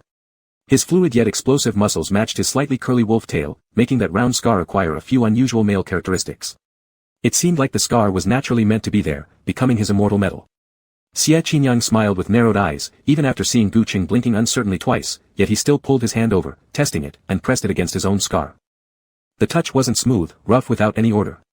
Gu Cheng's eyesight wasn't very good to begin with, and autumn rain arrived unexpectedly. With the moonlight gone, only relying on sense, the scar became even more striking. Actually, Gu Cheng hadn't had the chance to ask, does it hurt? Xia Qinyang shook his head, it healed long ago. Gu Cheng looked into his eyes, are you answering my question? It doesn't hurt. Xia Qinyang chuckled, you know me, I don't whine to you about these kinds of things. Letting you touch it, I just want to tell you, it's fine. He said, it's no big deal, this little scratch healed a long time ago. Seeing Gu Cheng still reluctant to apply pressure, he leaned down once more, forcing Uncle Gu's whole hand, including the palm, to press against his scar. Then, with affection and tenderness, he kissed him, do you feel sorry for me? Gu Cheng didn't respond. Xia Qinyang took it as agreement and suddenly acted mischievously, how about you kiss me? Kiss my scar. He hadn't held much hope when saying that, given the wind, rain, and thunder. Besides, Uncle Gu had stopped taking medication 3 months ago. He didn't expect this state of mind would allow Gu Cheng to take any initiative. If Uncle Gu could have the energy to embrace him properly and chat with him for a while, it was already much better than expected. But, after a moment, Gu Qing closed his eyes and slowly moved closer, placing his thin lips on Xia Qinyang's skin, inch by inch, carefully outlining the scar. Finally, the most heartfelt, most passionate kiss landed right over his heart, like a gentle breeze stirring up the universe. Xia Qinyang's breathing quickened as he heard Gu Qing mumble softly near his chest, "It's all fine now, it doesn't hurt anymore. My wolf cub will be safe year after year, forever happy." Against his will, Xia Qinyang laughed and pulled Gu Qing closer again, his smile visible in his eyes and at the corners of his mouth. "Big brother loves me." The next morning, when Gu Qing woke up, he finally remembered that he was supposed to be sulking at Xia Qinyang. After vowing not to let him get close, he ended up. But, well, never mind. Gu Qing thought, today is the concert that the little wolf has been preparing for a long time, so it disappeared from sight early in the day. He might as well make the effort to go and check it out. After tidying himself up simply, Gu Qing drove himself. The moment he entered the largest stadium in the capital, he immediately sensed something was off with the setup. Even the highest-end concert setups are just row after row of chairs. Why are there tables one after another? And they were full of various dishes. Moreover, his grandfather was here. Unable to resist his curiosity, Gu Qing put on his mask, grabbed his ticket, and walked forward to ask, "Didn't you say you died before watching this brat's concert?" Concert? Grandpa Gu looked thoroughly confused. "That kid told me this was an engagement banquet." Chapter 188. Gu Qing, awkward but moved. Engagement banquet? Is it? Xia Qinyang rented out the largest stadium in the capital, prepared for 2 months, and even often stayed away from home for a whole week to organize a concert that was actually an engagement banquet. How could it be? Gu Qing's breathing quickened slightly, his eyes flashing with surprise as he froze stiffly in place. On one side, the music on the stage gradually seeped into his ears. It was the song Xia Qinyang secretly composed for him after he fell into depression. It had a soothing effect on emotions. Now, his young man stood on the stage, announcing it to the world. This red-hot tune, which had been praised by countless psychology experts as having the greatest medical value. It's my composition for my fiancée. So, all tickets for today's concert are free, consider it as my way of inviting everyone to attend the engagement banquet. Free tickets, to attend the engagement banquet. These simple words instantly set off the entire stadium. The screams rose, increasing decibel by decibel, almost enough to tear the vast roof apart. At the end of the final piece, Xia Qinyang, like a fool, proposed again. And he even boasted, "I just want to see how many times you'll say yes." It was a grand romance, flamboyant and willful. The surrounding screams were deafening. Gu Qing was forcibly given an earpiece by the staff. He looked at Xia Qinyang somewhat helplessly. "You're insane." Xia Qinyang thought he was praising him. With ease, he jumped off the stage and rushed to his side. Seeing him move the earpiece away, he insisted on bringing the microphone back closer, continuing to ask, "Will you? If I propose, how many times will Uncle Gu agree? Will he agree?" He seemed unrelenting, asking over and over again until a soft forced its way out of the man's throat. His eyes suddenly brightened, and he immediately shouted excitedly, "Good husband." Ha! The entire audience erupted once again.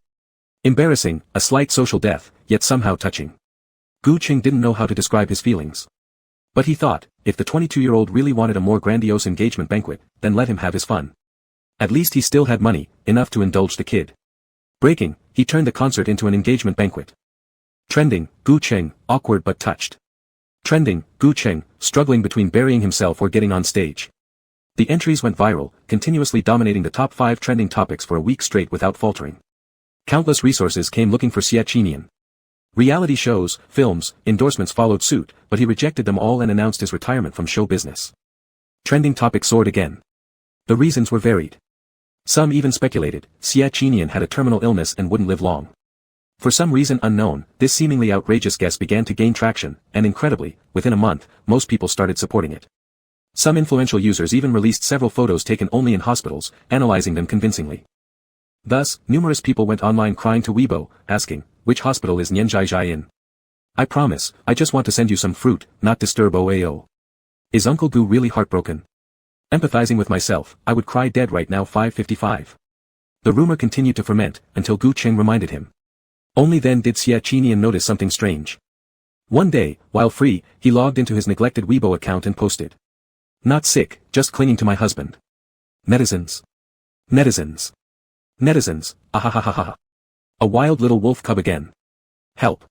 Used to love Gu Qing, but now I really want to have my own Xia Qinyang." After observing the online reactions for a bit, Xia Qinyang again stepped back and glanced at the time. 22:49. His eyebrows furrowed deeply. Uncle Gu said he'd meet a client and would return by 9. It's almost 11 now. Why hasn't he even called? Opening the contact list, Xia Qinian made a call, but no one answered.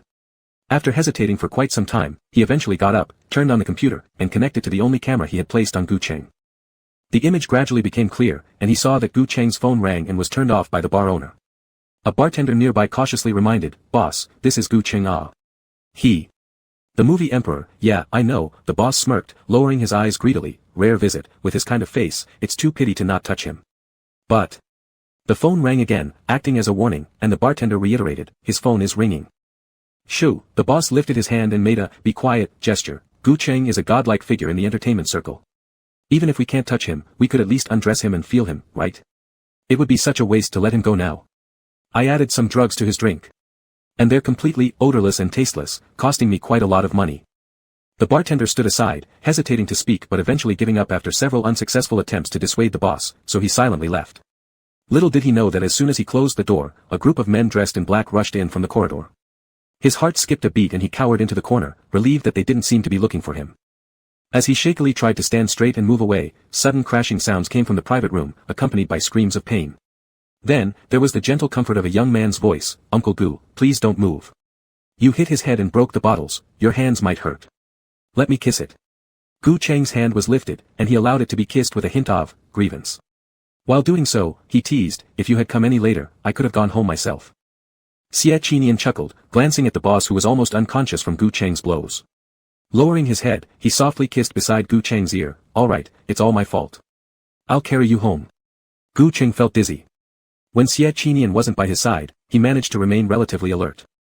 Now, with his presence offering a comforting security, his eyelids grew heavier, and it felt like he might fall over. He first nodded, then shook his head, suggesting, "Don't give him the money for alcohol." "Fine," Xia Qinian immediately agreed, helping him walk out. Just as they reached the door, the boss suddenly shouted loudly, "You can't leave. You can't leave.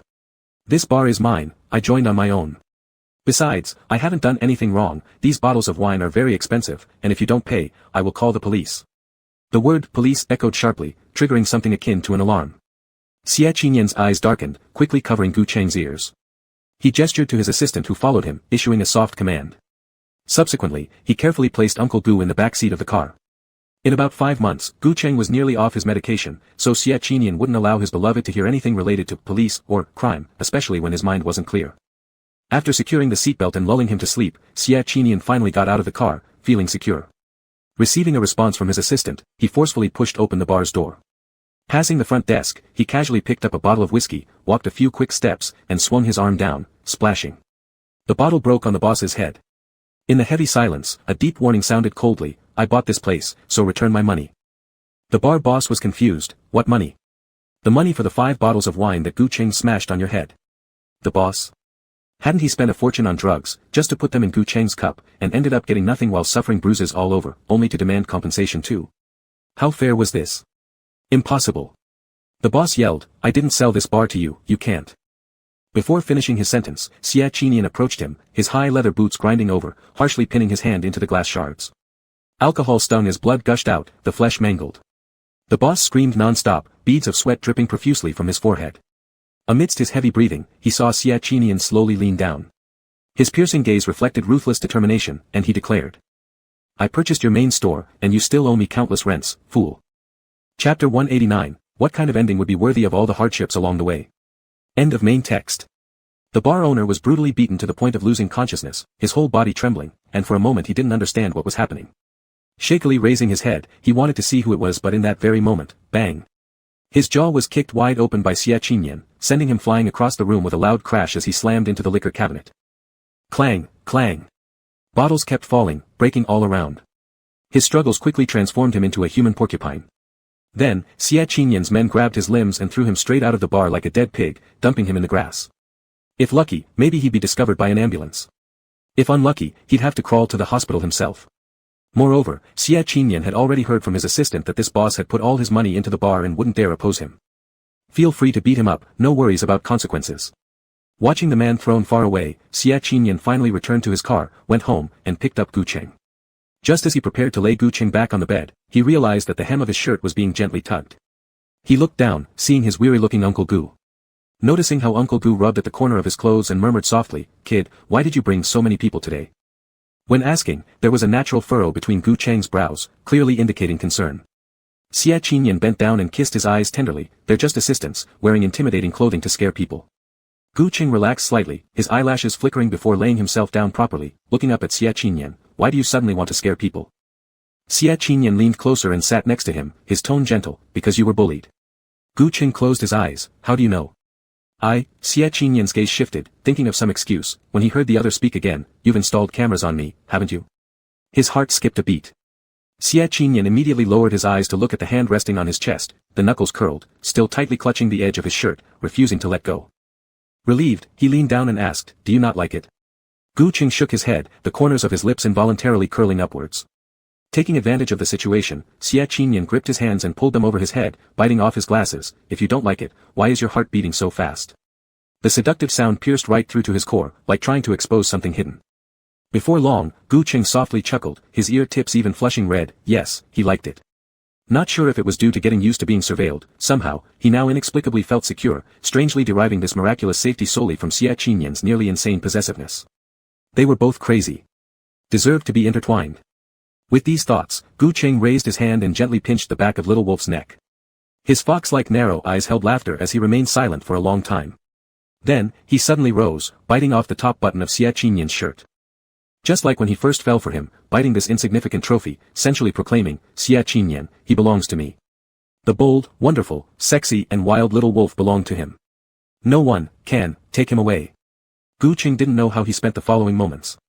He only vaguely remembered the apology Xia Qinyan gave while taking the initiative. I'm sorry, I impulsively bought the main branch of that bar. Gu Cheng's voice was hoarse, tears falling down continuously. He tried opening his mouth. It's fine. The little wolf didn't understand, nibbling on his earlobe, kissing his tears. Really?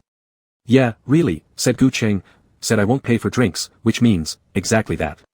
What's the point of beating someone up? This sort of thing must leave a lifelong mark to truly leave an impression. Love is synonymous with loyalty, hence, except for little Xia, no one else will ever touch him. Hands were held by Xia Qinyan, throat kissed by Xia Qinyan, every inch of skin lightly caressed by Xia Qinyan's palm, even their breaths mingling together. Forever devoted. Titled, called Uncle when young, still uncle as an adult. Cough. This was a rather popular recent yaoi novel, a fishing-style uncle versus a nurturing-style young wolf cub, feeling sorry for him, coveting him, possessing him, and falling in love with him. During its serialization, it once went explosively viral on the internet. Sitting in the office, having nothing better to do, Gu Cheng casually read through it, becoming increasingly familiar with each page, increasingly aware. Thus, he opened his computer, quickly locking onto the author's IP address, eventually contacting Yuan. Unafraid of his questioning, the young woman readily admitted to writing derivative fiction. It was actually Xia Qinyan who told me. He gave me a rough outline of the story and said I could freely expand on it. Teacher Gu, your experiences are just too incredible. I couldn't even write half of what you went through. But lately, I've been pondering something. This prompted Gu Cheng to ask, how did this story come about? He received 3 quick replies in succession, making him forget whatever he initially wanted to say. Yes, what kind of ending would truly match all the hardships along the way? A proposal at an amusement park? An engagement at a concert? A ceremony witnessed by their grandfather and loved ones? No. None of these options were enough, or even counted. And yet, perhaps an elaborate wedding wasn't so crucial either. Gu Cheng thought, after the wedding, they'd merely love each other even more, no different than now. So, what kind of ending, then? With this question, he thought all day.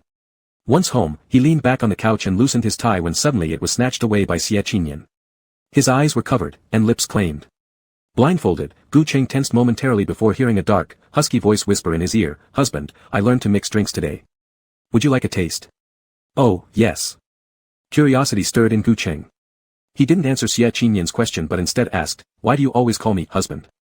Not that he disliked it, but with the pup's possessiveness, he thought he should be calling him wife instead. Xia Qinyan didn't uncover his eyes, pondering for a moment before replying, would you rather hear husband or wife? After careful consideration, Gu Cheng responded, husband. Me too, Xia Qinyan confirmed, kissing him again. When he felt spirited, he was much like a big dog happily circling its owner. In my heart, Uncle Gu has always been someone strong, dependable. The mere thought made him feel at peace. As for protecting, cherishing, and relying, he willingly offered all these things, as well as received them in return, so, I will call you husband. Xia Qinyan kissed him again, picking up the wine glass from the table. Pressing one knee onto Gu Cheng's side, he gently pushed him down onto the sofa, tilting his chin upward to make him lift his head. Then he whispered tenderly, shall we share a cup of wine? Pausing, he added, but there's only one cup. What shall we do? Sounding somewhat mischievous, he hadn't expected a reply. However, a second later, while lifting the glass toward his mouth, he noticed Gu Qing slowly tilt his head back too, almost simultaneously parting his lips. The sound was sultry, breaths laced with longing. Feed me. Feeding him, an even grander romantic gesture than the ritual of shared cups, they could touch lips together and drink from the same glass. Gulping. Gulping. Throats moved, the potent liquor sliding down. The wineglass emptied soon after, and a droplet trailed down the corner of Gu Cheng's lips, cascading past his jawline, rolling over his Adam's apple, threatening to spill onto his shirt before Xia Qinyan swiftly caught it with a kiss. A low, seductive moan escaped, softening Xia Qinyan's resolve as he instinctively pulled Gu Cheng closer. Meanwhile, the blindfold had slipped off Gu Cheng's eyes. Bright, fox-like orbs met his, brimming with clarity and reflection, all focused on him. Just one glance, and it felt impossible not to drown. Lips drawing nearer, he heard Gu Cheng murmur hoarsely, puppy. Qinian. I'm here. Husband. Husband. Husband, husband. From now on, let's keep calling each other this way. Impossible to untangle, impossible to separate. Once a family, still a family. Through all these years of hardship and wandering, nothing compares to the comfort of this single word, husband. In the future, let this be the only term used within our home. Main text complete /June 3, 2023. Chapter 190, Jin Yun if line, finding him for a kiss, 1. Just a quick note, the if line represents various what-ifs, akin to parallel worlds. This is the if line for Xia Yun and Zhou Jin, detailing their everyday life in love that eventually leads to a happy ending.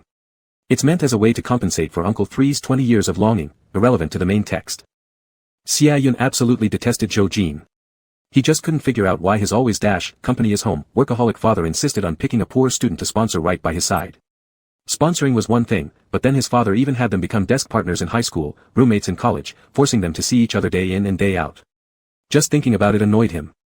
Pay special attention, don't misunderstand. On the university sports field, Xia Yun raised a bottle of alcohol, explaining carefully to his fellow club brothers, I have no issues with my 3 views, I'm not against my dad sponsoring poor students. In fact, the 2 scholarship funds he started recently were my suggestions. It's just. I really dislike Zhou Jin. Seeing everyone around him listening intently, Xia Yun realized he had completed his truth task. He slightly arched an eyebrow and sat back confidently. The empty bottle hit the ground. Just as he prepared to start the next game, he heard Qi Yang ask again beside him, you haven't said yet, why do you hate him? Zhou Jin is a genius, year after year racking up national awards and scholarships without effort. So many people beg him for homework help and never get it, but he freely gives it to you, and you still aren't satisfied. Xia Yun became irritated at this mention, it's because. Suddenly, Xia Yun faltered and paused for a few seconds before stopping himself altogether. Why did he hate Zhou Jin? There were too many reasons. For instance, it was like the guy was an undercover spy sent by his dad. Every time he slacked off on studying, Zhou Jin would immediately scold him and wouldn't let him nap in the library. Like when he didn't perform well last time and dropped 2 ranks in grades, which resulted in his father punishing him with a beating. Or how his mom insisted Zhou Jin help screen potential daughters-in-law who were supposed to match their family status. To this day, every single mountainous pile of love letters addressed to him all fell into Zhou Jin's hands, and he hadn't seen a single one. Speechless. Even recalling any random incident filled him with deep frustration. But these reasons, he didn't want these people to know. As if they were small secrets between him and Zhou Jin, losing their original meaning once revealed to others. Because. Xia Yun continued hesitantly, glancing sideways at Qi Yang, whose light-colored eyes suddenly brightened. He then said, that's for the next question. We'll talk about it when the bottle points to me again. Ah. Qi Yang's excitement dimmed instantly, and the atmosphere returned to its previous liveliness. Sitting upright, driven by a mischievous desire to make someone else dare, Xia Yun gave the bottle in front of him a vigorous spin with a loud splash. The cocktail bottle scraped against the soft grass of the sports field, encountering significant resistance despite his forceful spin. Before long, it stopped spinning, and it pointed back at him again. Shit. Xia Yun swore audibly after a momentary pause. Everyone burst into laughter immediately, and Qi Yang slapped his shoulder, wearing an annoyingly cheeky grin as he looked at him. Come on. Tell me why you don't like Zhou Jin. Xia Yun glanced upward after pondering briefly, then slowly opened his lips. Qi Yang's eyes lit up once more, anticipation swelling within him. However, all he got was, who says I'm choosing truth? Xia Yun pushed his hand away, standing up while snatching the box in the center and pulling out a slip of paper. He announced clearly, I choose dare. Being naturally playful, this was nothing hard for him. Passing the slip, the words came into view under Qi Yang's gaze, followed immediately by, ha ha ha, ha ha ha ha ha. Qi Yang swiftly grabbed the piece of paper from his hand and displayed it to everyone seated in the circle, a tone dripping with schadenfreude. Look at our brother Xia's amazing luck. Within 10 minutes, find a male and kiss him for at least 10 seconds. Ha ha ha ha ha ha. Chapter 191, Jin Yun if line, getting angry, 2. Everyone present knew that, from all angles, Xia Yun was a straight man who had remained single from birth due to Zhou Jin's obstruction. This big adventure was something he could never possibly accomplish. Thus, after a bout of raucous laughter subsided, Qi Yang continued to incite with, Xia brother, here's your chance. Would you rather switch to truth? Why do you dislike Zhou Jin? Before the sentence could finish, everyone saw Xia Yun grab his coat and dash off in the direction of the public teaching building. Qi Yang's hand, which was about to slap someone, froze mid-air. After a while, he muttered, holy crap. He then immediately stood up and madly sprinted after Xia Yun. The sophomores, aged 19, were carefree, lively, and loved making noise. After a short while, Xia Yun stopped at the classroom furthest to the left on the 3rd floor, glancing around the room from the doorway. Qi Yang and others stationed themselves at the corner of the hallway, nudging each other so only one head would peek out, holding their breath silently, afraid to utter a word as they watched. Heavens, is brother Xia actually going to go through with it? Just as someone whispered beside him, they saw Xia Yun turn and walk toward the back door of the classroom. Everyone sighed with relief, feeling both disappointment and amusement at the same time. Relaxed and ready to rush up to find Xia Yun again, they noticed him standing at the classroom's back door, lightly tapping someone's shoulder. Following this, a teenager dressed in a white shirt and jeans gently furrowed his eyebrows and took a few steps out. The young man had semi-long short hair, and his fox-like eyes brimmed with emotions. Due to his porcelain-white skin, he did not appear shrewd but instead had an intangible charm. He was nearly a head shorter than Xia Yun, quite thin, appearing small in front of Xia Yun. However, he still spoke up saying, where have you run off to? Do you know the group assignment is supposed to be presented tomorrow? The part that's yours, I've done for you. Tonight I was planning to study for the IELTS, Suddenly, the crisp voice halted. Because in the dark corner where even the sound-activated lights had gone out, Xia Yun pressed the person against the wall, leaned down, and without hesitation, kissed them. In that moment, Zhou Jin's eyes dimmed, and the corners of his eyes immediately turned red. Those watching from behind also became tense, as if even breathing was a mistake. Some, to prevent themselves from screaming, bit their fists without hesitation. In that instant, Zhou Jin's eyes almost widened to their maximum limit. His pupils constricted sharply, and his hands and feet didn't know where to go. His lips felt so soft. There was a faint scent of laundry detergent, seemingly, even mixed with a hint of orange sweetness. Too close. Especially the unstable breath brushing past his ear was enticing enough to make Xia Yun's heart involuntarily soften. So, until 10 seconds passed, he didn't let go. That sensation was akin to a leisurely afternoon under bright sunshine, sitting by the pond, next to the most assuring boy wearing a pristine white shirt, peeling an orange for you to share. To share. Pada. Zhou Jin's pen fell to the ground, producing a sharp, hollow sound, finally snapping the man out of it. Xia Yun opened his eyes, suddenly aware of what he was doing, quickly stepping back and letting go of Zhou Jin. He could see that the youth before him had red eyes from crying, slightly unsteady on his legs, relying on the wall to support himself as he tilted his head and looked up at Xia Yun. The moist tears had soaked his eyelashes, making him look like a little animal just captured by a hunter, startled and confused. Originally attractive thin lips now tinged slightly red from being bitten, breathing with his mouth open made him seem even more radiant, like red plum blossoms amidst snow. Beautiful. Xia Yun couldn't help but get lost gazing. How had he never noticed before how pretty these lips were? A momentary silence surrounded them, only hearing interweaving, uneven breathing. After an unknown amount of time, Zhou Jin gradually recovered from his confusion. He blinked twice, trying hard to clear away the tears gathering at the corners of his eyes, yet failed every attempt. His disheveled black hair barely concealed his crimson ear tips. Zhou Jin bit his teeth softly, seemingly at a loss, taking advantage of the motion of picking up his pen to hide the emotions welling up in his eyes. Unexpectedly, as soon as he bent down, enthusiastic shouts of, "Oh oh oh," sounded from all around. The high-pitched voices were nearly deafening. At the very instant of hearing it, Zhou Jin noticeably felt stung. They cheered, "Brother Xia is awesome. Brother Xia is really skilled, the truth or dare games are serious business, respect and admiration. What's it feel like kissing a guy? Quickly, share with us." It turned out that it was all part of a game. He was just a bet in a game that Xia Yun had lost. Humph. Was it because the surrounding noise was too loud? Zhou Jin felt even breathing hurt. The warmth at the corners of his eyes became increasingly hot, as if some deep emotion was brewing inside him, urgently trying to escape through tears. He silently lowered his gaze and steadied his breathing, only uttering one sentence as he picked up his pen, "You guys keep playing, I'm leaving." His voice was so soft that as he moved away, he seemed like a transparent figure. Just an ordinary tool for the game. Once the mission was complete, he should disappear. But Xia Yun noticed those words and opened his mouth to stop him, only for the person to have already returned to the back row of the classroom, taking his original seat. Just earlier, when he entered, the young man had been focused on his notebook working intently, now, completely still, his hands gripping the pen. Even his silhouette appeared thinner than before, filled with indescribable loneliness. Xia Yun loved lively settings, but now, he found the surroundings too noisy, unbearably so, inexplicably irritable. He pushed aside the few people next to him and took large strides toward the classroom, only to find the back door slammed shut by Zhou Jin. With a bang, it closed tightly, directly hitting Xia Yun's nose. Chapter 192, Jin Yun if line, how dare to say it out, 3. Ahem ahem ahem. A sharp pain followed, forcing Xia Yun to take 2 steps back. He held his nose tightly and started breathing through his mouth. Before he could recover, he saw Qi Yang starting to speak up for him. What's going on? A big guy can't even handle this. Did he forget that he went to school with your family's support? I'll go call him. That's enough. Xia Yun immediately interrupted, his heart in a mess. A few curses drove away the friends who came to stir things up. Then he kept running his hand through his hair several times but still couldn't think clearly. That feeling was like he had made a mistake, then got stuck in a dead-end alley, feeling restless like an ant on a hot pot, unable to be free. Originally, he just wanted to tease Zhou Jin a little or make him feel nauseous so that he would stop bothering him. How did it come to this? Xia Yun took a deep breath and finally ended his back-and-forth pacing. He rubbed his nose twice and secretly peeked at people by the window. Thinking they were all men and had known each other for so many years, at most he would have to give Zhou Jin a few more figurines, and the matter would be over, but... His eyes scanned over, yet saw the tears on the youth's face. Those red eyes seemed to be suppressing something, his shoulders trembling slightly, his nose tip also reddened severely. He cried.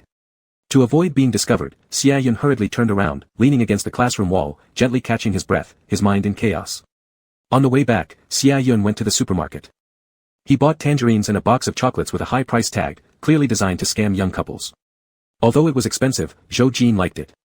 Zhou Jin has fair skin and a personality like a girl. Every day, besides watching him, he quietly studied. Speaking of hobbies, those are tangerines and chocolate. Accompanying him several times while shopping, Zhou Jin always picked up this box of chocolate, glanced at it a few times, looked at the price, then slowly put it down. Xia Yun noticed this point, so every time he wanted help writing homework or doing PowerPoint presentations, he would bring a box along. But today, it was because of the argument. Did they argue? But it didn't seem like they did. Didn't argue. Why does my heart feel heavy? After pondering this question repeatedly, Xia Yun walked back to the dormitory precisely as Zhou Jin had already returned. In a 4-person dormitory with bunk beds, when he entered, it was already 11 p.m. at night. The other two had gone to wash up, leaving only the clicking sound of Jin typing in the dorm. Xia Yun took a deep breath, tiptoed over, and glanced at the computer screen. It was tonight's PowerPoint assignment. He opened his mouth, racking his brain for words. Haven't you finished? Zhou Jin nodded without looking at him. We're presenting tomorrow, I'm rushing it. Do you need any help? No, thanks. Well. Xia Yun tried hard to express himself. I went shopping and I got some oranges and chocolates, see if you want some. No, thank you, I bought myself some oranges today. Xia Yun paused momentarily and instinctively glanced at the small bag on his desk. The oranges were small and somewhat dry, seemingly from the clearance rack. He was always reluctant to spend money on himself. Oh no, yours won't do. Take mine, these are bigger. As he spoke, Xia Yun edged closer. Just as he was about to place the fruit on the table, someone slapped his hand away. No thanks. Zhou Jin's hand moved so fast that the moment Xia Yun let go, accidentally causing the fruit to fall all over the dorm, rolling everywhere with a gulugulu. Just then, the other 2 roommates returned from washing up and immediately bent down to pick them up. Little Yun's bag leaked. Everyone grab. Zhou Jin's hand froze mid-air, trembling uncontrollably for a moment. He was relieved, grateful that the timely return of these 2 broke the originally awkward atmosphere. He then quickly withdrew his hand, climbed silently into bed, and closed the bed curtains. The PPT work continued until 1 o'clock in the morning. There was no light inside the bed curtain. Staring at the screen for too long hurt his eyes. But after shutting down the computer, he struggled to fall asleep for a long time. It was strange, although Zhou Jin's body was clearly tired, his consciousness was disturbingly clear. Repeated memories of that prolonged yet brief kiss surfaced in his mind. His body gradually grew warm, and soon enough, he started seeing visions of himself. Boom. Zhou Jin's ears and neck both turned bright red. He took a deep breath, hesitating for a long while before finally getting up and heading towards the communal bathroom in the corridor. After turning on the shower, he suddenly realized that after 12 o'clock, the school no longer supplied hot water. The cold water droplets hit his body, and in this late autumn season, they pricked his skin painfully. Zhou Jin swayed twice, unable to find any hot water. He simply slammed his hand down on the switch, tears dropping incessantly. How could he not like him? He had never seen such a confident young master who would stand up for justice on his behalf and act unreasonably towards him. In high school, under the guise of getting into university, he had stopped other girls from getting close to him. In college, he used Zhou Jin's mother as an excuse, confiscating all his love letters. How could he not like him? But, their families didn't match, and the young master didn't like men, and everyone in the dorm thought homosexuality was disgusting. How could he dare to say it out loud? Chapter 193, Jin Yun if line, flirted, 4. Zhou Jin encountered this kind of situation for the first time. He was not very adept at using his hands. Therefore, over 5 hours, he had made 7 consecutive trips to the bathroom. His eyes were bloodshot, his lips pale, and a few irregular drops of water accumulated on his white, well-defined clavicle, scorching a not-so-obvious pink glow, which under the moonlight outside the window, became even more hazy and alluring. It wasn't until midnight that the unease in his body finally subsided with great difficulty. When lying back down on the bed, Zhou Jin felt dizzy, unable to muster even an ounce of strength. Wrapped in the blanket, the heat was almost unbearable, burning him uncomfortably. So uncomfortable. Yet when he stretched out his hand, it was too cold. The dizziness in his head grew worse, as if, even the bed was moving. His eyelids gradually grew heavy. Finally, he slowly closed his eyes, drifting into a confused state of sleep. Upstairs, Xia Yun hadn't fallen asleep either. He simply lay there with his eyes closed, feeling as his little Zhou downstairs kept coming back, then going out again. This stirred up turmoil in his heart, making him anxious multiple times, wanting to go down and ask what was wrong, but ultimately lacking the courage. If Zhou Jin was mad, by rights, he should apologize, but, for what exactly should he apologize? Xia Yun couldn't figure it out, so he could only pin his hopes on finding other ways to console. That night, he looked forward to the early 8 o'clock class more than any other time. Excitedly climbing down from his bed at 7 to wait, he even packed Zhou Jin's bag for him, just to be able to strike up a conversation with him once he woke up. But sitting restlessly in his chair, waiting anxiously, he remained there until 7:59, and there was still no movement behind Zhou Jin's curtains. Finally, unable to hold back, he quickly walked over a few steps and pulled aside the tightly drawn curtain of the bunk below, only to see the person wrapped in the blanket, shivering. The thin youth had his eyes tightly shut, sweat beading on his temples, cheeks slightly flushed, and his breath exhaled hotly. Xia Yun's heart tightened, hurriedly reaching out to touch his forehead, retracting his fingers at once due to the heat. Fever. Zhou Jin. Zhou Jin. The person in the blanket moved a little, seemingly very sick, without the strength to open their eyes. After groaning softly twice, they pulled the blanket tighter around themselves. Covering half his face, like a wronged little beast.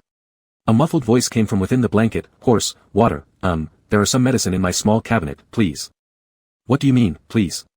By the time Zhou Jin finished speaking, Xia Yun had already circled the ear thermometer around his head, his breathing slightly hurried, 39.2 degrees Celsius, we're going to the hospital. No need, cough, cough. Sensing the blanket being taken away, Zhou Jin began resisting, but the disparity in strength made it impossible to fight back, his eyes almost tearing up as a result. Even so, he didn't get angry. Being naturally gentle-tempered and disinclined to argue with others, he earnestly said, "Brother, I have a group presentation today. I can get up, cough, cough, cough." His throat tickled from dryness, causing uncontrollable coughing fits. Xia Yun's heart tightened once more, immediately stopping his actions and helping to sit him up instead, attempting to pat his back so he'd feel better. But when his palm touched him, he realized the sweat had already soaked through his pajamas. Damn it. For some reason, Xia Yun suddenly grew irritable again, starting to blame himself. He should have paid closer attention to him last night. Cough, cough. Finally stopping his coughing, Zhou Jin opened his eyes, only to see that familiar yet annoying face right before him. Gritting his teeth, he tried hard to resist the impulse to slap him. Move aside, I can do it myself. Suddenly, his voice became softer, the rest of his sentence swallowed and disappearing. He was picked up directly by Xia Yun, his arms forcibly draped over the latter's shoulders, leaving him no choice but to face his neck, letting out 2 light puffs of breath. The tingling sensation made Xia Yun's wrist involuntarily tingle, his heartbeat missing 2 beats. Even that common word Zhou Jin often used, brother, now lingered softly in his ears, teasingly seductive. Xia Yun paused momentarily, frozen in place for 5 full seconds before reacting, shit. What sort of sensual thoughts are these? Truly absurd. He gritted his teeth, mentally slapping himself several times before reacting, striding quickly outwards. Zhou Jin wanted to clear his mind, shaking his head hard. His vision just cleared a bit when he saw. Strange, why were the young master's ears red? Chapter 194, Jin Yun's if line, unexplained irritation, 5. It must be said, his ears turning red like that. Look quite good. Unable to resist, Zhou Jin reached out and lightly touched the earlobe just within reach. Watching the ear turn bright red under his ivory fingertips brought him a sudden sense of relief. Indeed, his instincts hadn't failed him. Xia Yun had left in a rush and hadn't caught what the lower bunkmate had said. Only when he arrived at the hospital and carefully laid the person down in the temporary ward did he muster the courage to stand beside him, gently wiping away the sweat on his forehead and calling softly, "Ajin. Ajin." What were you about to say? Whether it was due to the medication or not, lying on the hospital bed felt incredibly comfortable now. Zhou Jin slowly opened his eyes, blinked a few times at Xia Yun. Eyelashes fluttered like butterfly wings, as if beckoning him closer. Before long, Xia Yun leaned in and heard his faint whisper open with, "Xia Yun. Do you know, you're so annoying every day." Zhou Jin's voice was hoarse, speaking slowly but unusually clear, each word laced with warmth, brushing against Xia Yun's ear. He couldn't tell whether the slightly warm lips had grazed his ear or not. Thump thump thump. His heartbeat quickened. He heard Zhou Jin chuckle briefly beside his ear, then casually lie back on the hospital bed. The loose pajamas could not fully cover the youth's pale clavicle, and with his nasal passage blocked, his breathing came through parted lips, as though begging for a kiss. "So. I want to kiss him again." Mysteriously, Zhou Jin, burning with fever, seemed both mischievous and obedient, soft, tiny, clearly huggable. Very huggable. As soon as this thought arose, Xia Yun immediately felt flustered and instinctively increased the distance between himself and Zhou Jin, feeling somewhat at a loss. How could I even think about such things? After all, Ajin is, also a guy. Damn pervert. After scolding himself silently, Xia Yun stepped out of the hospital room, adjusting his black jacket, leaning against the corridor and pulling out a cigarette. Click. The silver lighter suddenly lit up, illuminating his deep-set eyes. Xia Yun took a deep breath, hoping nicotine would soothe his tangled emotions, but as soon as the cigarette was lit, an image of Zhou Jin coughing in white smoke appeared in his mind. Can't even tolerate secondhand smoke, it's really just like a little girl. Shit. Xia Yun cursed quietly but neatly put away the lighter and stomped the whole cigarette into ashes on the ground. He asked the doctor, who suggested that since Zhou Jin might experience recurrence during the night, it was advised to stay in the hospital for observation for 1 day. He agreed and went out to buy dinner, unsure how to deliver it to the patient. Outside the hospital room, he saw Zhou Jin getting up alone to pour water. Exclamation point. Xia Yun suddenly became nervous and rushed into the room with a loud whoosh. He immediately asked, "Do you know that you have anemia and hypoglycemia? You haven't eaten anything all day, and you're walking around yourself, aren't you afraid of falling? With your skinny arms, can you even?" Before he finished, Zhou Jin had already taken his medicine. The glass cup was placed on the table with a soft sound, and his tone remained clear and gentle. "Not only did I take the medicine, I also sent my homework to the teacher and asked for leave. Now, I'm thinking of ordering some takeout." "You. What's wrong?" Zhou Jin looked at him, the tail of his fox-like eyes flickering playfully. "I'm not a severely disabled person, do I need you hand-feeding me?" Indeed, that crossed his mind before coming. Xia Yun gritted his teeth, trying hard to suppress the burning sensation in his ear roots as he placed the dinner on the table and pushed it closer to Zhou Jin. Even meticulously helping to remove the lid, "Then, have this instead. You like this porridge, right? I waited in line for so long, saving us from having to order takeout." "Oh." Zhou Jin nodded, "Thanks." With that, he sat down and carefully unfolded the plastic spoon. Every movement was delicate, even sipping the porridge in small bites. Occasionally, a drop of porridge would stick to his lips, which he patiently wiped clean with a tissue and continued eating. There wasn't any of the usual rough, wolf-swallow-tiger-devour style typical in boys' dorms. It was rather pleasant to watch. "No no no." Xia Yun snapped out of it once more, this time directly pinching his own wrist hard enough to feel the pain, pulling his thoughts out from the vision of "No. Roommate drinking porridge." He made an effort to steady his breathing, observing the person in front of him carefully for a moment before tentatively speaking up again. Last night outside the classroom, I'm sore." "It's fine." Zhou Jin had already finished his porridge, and the panic from when he was just kissed had faded from his eyes. Instead, he looked up, unflinchingly meeting the other's gaze, and said with initiative, "We're both men, after all. Jokes can be made." Xia Yun was surprised. "You're not mad?" "Not mad." Zhou Jin shook his head and began tidying up the porridge box. As he stood up, he added, "I don't accept your help for nothing.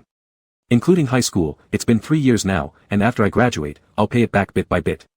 "Pay? What does he mean by paying back? What is he talking about repaying?" Xia Yun felt suddenly hollow inside, his whole body bristling with unease. He didn't understand why. If Zhou Jin cared about that kiss, he would feel extremely guilty and pressured. Now that Zhou Jin doesn't seem to care, he feels disappointed, sad, and unwilling to have things so clearly delineated. "No need to pay me back." He snapped irritably, getting up immediately to snatch the porridge box from Zhou Jin's hand. Those words were Qi Yang's nonsense. "Don't take them to heart." "Aha." Zhou Jin nodded, responding casually, as if soothing an unreasonable child. This indifferent answer only made Xia Yun even more agitated. "And you've helped me study too. Consider these your own earnings." "No problem." "Aha." Then, can I still copy your homework in the future? Aha. Zhou Jin. Xia Yun ran out of words and simply snatched the porridge box from his hands. But unexpectedly, the convalescent lacked strength, refusing to let go, which caused him to stumble 2 steps forward and crash straight into Xia Yun's arms. Chapter 195, Is It Him? 6. A small boy suddenly rushed over and hugged him tightly. He felt soft but seemed to have been hurt by the collision, as he let out a muffled "hmm." The movement of falling revealed his broad sleepwear, outlining his clear waistline, as if one hand could pick him up and carry him back to bed. Dang! Xia Yun's consciousness snapped back to reality because in front of him, Zhou Jin had already let go and stepped back 2 steps, keeping a distance from him. His eyes showed confusion. If you like grabbing trash bags so much, here, take it. Xia Yun opened his mouth, unable to count how many times he was speechless. He threw the porridge box angrily into the trash can, then turned around and, with a death-defying determination, bluntly admitted, "It was my fault yesterday. I shouldn't have played dare games that made you angry. The oranges and chocolates were also bought to comfort you. If you're still unhappy, I can introduce someone to you." Oh. Zhou Jin raised his eyes. His dull and waveless eyes flickered slightly. Leaning on the edge of the hospital bed, he propped his head up with one hand. "So, you know a lot of young girls?" The boy, originally fair-skinned, looked even more delicate under the oversized hospital gown, making him look even thinner, yet, inexplicably exuding an oppressive feeling. Xia Yun didn't understand where this sense of oppression came from, and the courage he had just built up quickly faded. He took 2 steps closer and forced himself to explain, "There's going to be a recent school anniversary celebration, our traditional music club is rehearsing together with the dance club, there should be a lot of opportunities to find some." "Oh, good." The brief response intensified the oppressive sensation OAO. Xia Yun thought it was due to not sleeping for 2 days, feeling mentally fatigued. He tilted his head and pinched the bridge of his nose, suppressing the overwhelming uneasiness before asking, "What kind do you like?" Zhou Jin tilted his head, "Huh." Xia Yun said, "Give me some standards, I'll find according to your preferences." "Oh." Zhou Jin leaned back against the bedhead, obediently agreeing as if seriously pondering. After a moment, he spoke, 186 centimeters tall, short hair, likes wearing black jackets, hands must look good, preferably long, fine phoenix eyes that slant upwards at the tail. Xia Yun froze, his usually astute mind now jumbled, even contemplating whether any woman could really grow taller than 186 centimeters and wear black jackets. Zhou Jin continued, "Not too shy, a little mischievous, best if they're capable of pulling pranks, studies don't have to keep pace with mine, but shouldn't lag too far behind. If their surname starts with X, then, it would be ideal." These requirements were quite a lot. Every single word was noted down by Xia Yun, then he went out again to fetch alcohol for Zhou Jin. After wiping his forehead twice and seeing him fall asleep, Xia Yun started sending messages to various club groups. Looking for a match. Height 186 centimeters, phoenix eyes. Blah blah, he sent out loads of messages but all resulted in nothing. Once again staying up until midnight, Xia Yun yawned and bore the ridicule from every group chat, feeling mentally depleted. Just as he was about to lay his head on the table to sleep, his phone chimed once, clank, another notification arrived. "Haha, brother Xia, are you writing about yourself? Praising yourself extravagantly like that? You're not supposed to act so humble." Click. Xia Yun's heart skipped a beat as he instantly became fully alert. When Zhou Jin mentioned his criteria earlier, his manner was scattered, and he never specified gender. Thus, starting with the surname X, black jacket, 186. Is it him? Chapter 196, Jin Yun if line, should I pursue him? 7. Her heart suddenly skipped a beat, and Xia Yun quickly grabbed her phone to carefully reread the details she had noted down. Black jacket, 186 centimeters tall, surname starts with X. But, she glanced at her hands again. Are they considered good-looking? Frequent basketball playing had already worn thin calluses on her palms, leaving no trace of their former smoothness. Her thoughts continued in turmoil.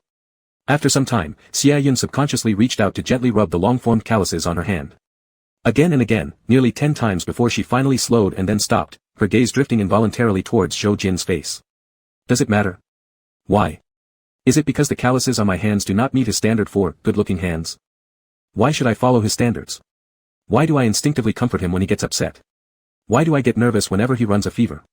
Her heartbeat abruptly went haywire, as though trapped inside a black box for 2 days and 1 sleepless night, gasping for air and finding no exit, almost suffocating her. Do I like him? Do I really like him? Suddenly, a surge of vivid and intense happiness erupted, pounding fiercely against her chest as if attempting to break free from reason and carve a path out. Her ears were suddenly filled with Zhou Jin's voice, sharp and clear. "Here's your homework today. Don't copy, try to understand it yourself before you write." This is so tiring. It's not that hard, I'll stay with you. 8 o'clock in the morning is such a drag. Can I skip class? Young master, I've packed your school bag. You have 10 minutes to brush your teeth and wash your face, I'll wait for you downstairs. The girls in the dance club are pretty, but I just don't feel any interest. What kind does Jean like? What kind does he like? She clearly remembered how back then, Zhou Jean, who often helped her carry lunch, pack her school bag, and dragged her to study late at night in the library, would lift his head, the corner of his lips curling up with a slight smile. He ambiguously said, probably, something like this. Back then, she didn't understand what Zhou Jean meant by this. Now recalling, she suddenly realized that at that moment, Zhou Jin's usually indifferent eyes carried an additional hint of tenderness, piercing right into her heart. I love him. I've kept your love letter. I'll return it once you come first place in the final exam. Ah, too bad, you didn't perform better than me. Semi-priced kisses for couples at the milk tea shop. Would we qualify as same-sex couples? Could we switch it for 2 cups of milk tea?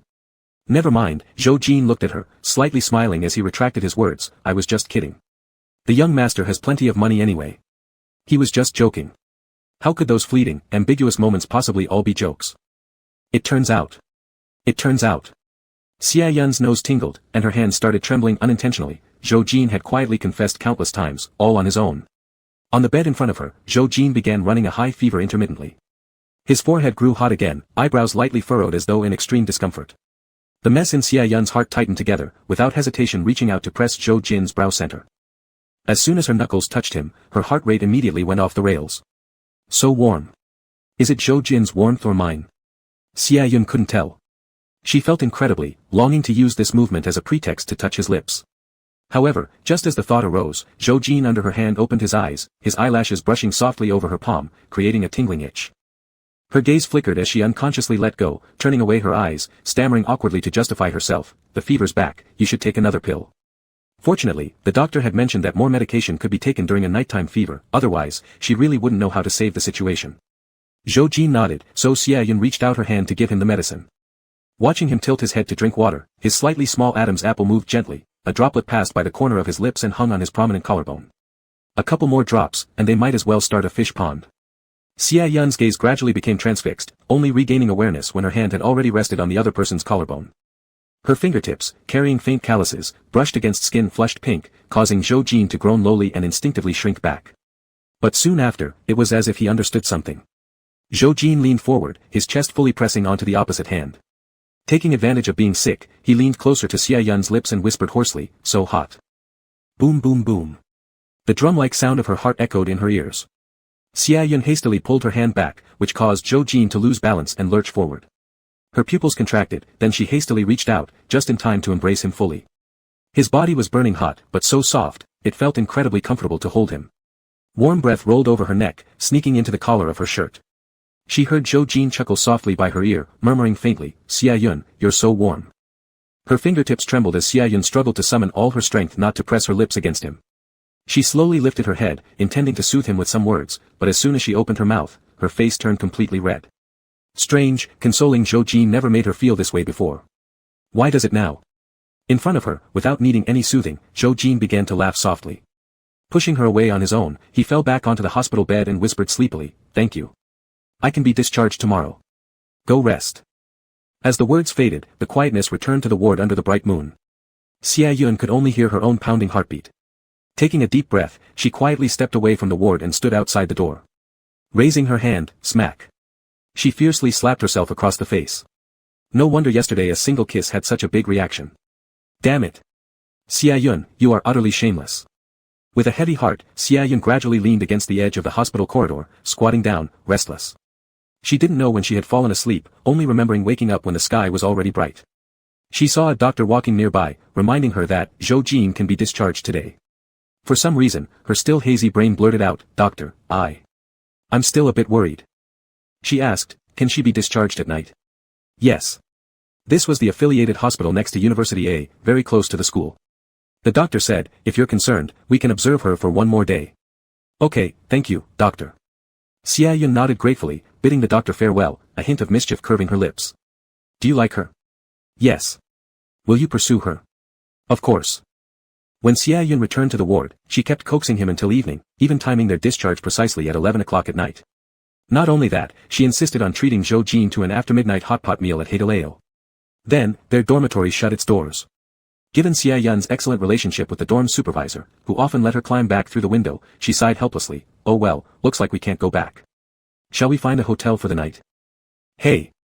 I really like this bonus chapter. Mr. Xia finally gets it and starts seducing his wife. Chapter 197, Jin Yun's if line, Call Me Brother, 8. In the end, they still ended up at a hotel. Zhou Jin stood to one side, watching as Xia Yun took out 500 cash at a hotel counter with an average national price of 150, and ambiguously hinted, I've noticed that there seem to be more people on business trips these days. Are all the standard rooms booked? The receptionist frowned, looking at him in surprise, her eyes filled with incomprehension. Why can't he understand the hint? Xia Yun gritted his teeth secretly, beads of sweat forming on his forehead. Just as he was about to take out another 500, he felt his hand gently pressed by Zhou Jin. The slim boy standing next to him quickly held down his hand which was trying to pay urgently, and said helplessly, a king-size bedroom, please. Xia Yun opened his mouth 3 times but stopped each time before speaking, eventually not uttering a word, while his ears turned red unnoticed. Zhou Jin, he was really smart. Not pretentious, with a good character, gentle speech, unlike other boys who were rough around the edges, exuding elegance in everything. Finished. Xia Yun was slightly confused, why had he disliked this person earlier? He couldn't remember, his mind went blank.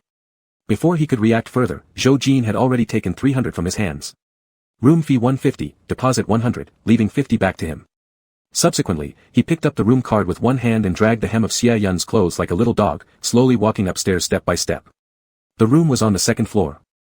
Xia Yun originally thought staying with Zhou Jin without going back to the dormitory would avoid disturbances and give him a chance to express his feelings properly. But after several attempts, he didn't know where to start, always feeling any attempt too flippant considering how cautious he'd been for so long. So, until Zhou Jin finished washing up, all Xia Yun asked were trivial questions. Before he knew it, Zhou Jin was lying beside him, closing his eyes peacefully. Xia Yun obediently shut his mouth. Though silent, he couldn't fall asleep, even using his phone to draft a confession message. However, before finishing the draft, he heard a soft echoing in the night. The voice wasn't loud, but it stretched the silence between them longer and warmer. Xia Yun looked down, wanting to see what happened. But beside him, Zhou Jin had already half hidden his head under the covers, curling up into a small ball. His exposed ear tips were bright red, and his breathing couldn't remain steady, as if facing some kind of difficulty. After a long while, those moans became harder to suppress, gradually seeping into a crying tone. Crying. Why was he crying? Xia Yun instantly tensed, forgetting everything else as he hastily put his phone down and leaned over to check on the boy next to him. Moving carefully, just as he lifted the corner of the blanket, he saw Jin's red-tinted tearful eye tails. Unshed tears lingered in the corners of his eyes. He turned his body slightly closer, intending to comfort Zhou Jin with a hug but accidentally touched something. Things were fine until he touched it, Zhou Jin's eyes suddenly wide open, his lips parted uncontrollably, trembling as he breathed. Xia Yun quickly realized what was happening. Seizing the opportunity while Zhou Jin tried to turn away, he grabbed his waist and pulled him straight back into his embrace. Don't. Zhou Jin spoke, scorched uncomfortably, his voice hoarse, Xia Yun, let me go, I don't. Suddenly, his words stopped, his heart missing a beat as his whole body stiffened abruptly. Xia Yun's heartbeat also turned into chaotic knots. Right now, holding onto Zhou Jin, helping him. It was truly like hugging a new bride. Yet through all these years, apart from himself, he hadn't touched anyone else. His occasional clumsiness made Zhou Jin shiver lightly with tears streaming down his cheeks. What should he do? Wanting to see him cry yet feeling heartbroken when he does. Xia Yun seemed like a naive kid getting married at the wrong time. Each heartbeat colliding against his chest brought a surge of pain, aching softly and tenderly. How could he not like him? If he didn't like him, why would seeing his expression make him feel this way? Xia Yun, let go. Wah. Big brother. Zhou Jin placed his hand on his neck, leaning back, resting on his shoulder. Though his tears kept flowing non-stop, he called out to him, Big brother, let me go. Big brother was Zhou Jin's usual term of address among his dorm mates. During their freshman introduction day, after everyone introduced themselves, it turned out that he was the youngest. Unlike other guys who might have some weird mentality of pretending to be others' dads, Zhou Jin didn't, so everyone teased him. Jin. Do you want me to help you with your package delivery? Call me Big brother. Jin. Want me to help turn off the light? Call me brother. Over time, brother became the usual term of address Zhou Jin used in the dormitory. But now calling him that. Xia Yun leaned down, his thin lips brushing past Zhou Jin's earlobe. Jin. Tears flowed even more fiercely from those eyes. Zhou Jin bit his lip hard, seemingly wanting to break free from Xia Yun. But after a moment's thought, considering their gender and family backgrounds, they were quite mismatched.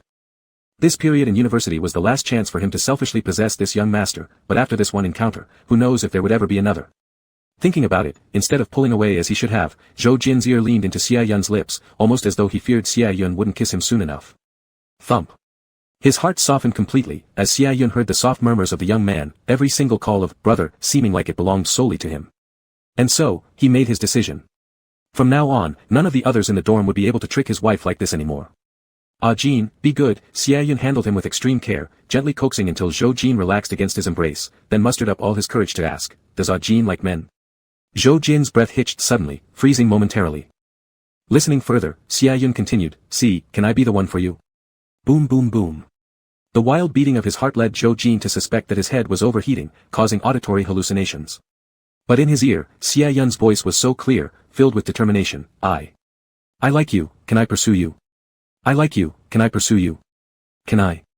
Actually, Xia Yun had originally planned out a bunch of questions to ask, such as, do you like me, or, when did you start having feelings, and also, have I done anything else foolish that upset you? And so forth. But now, he didn't want to ask anymore. He no longer cared whether the other side liked him back. He wanted to state things clearly first, starting with himself.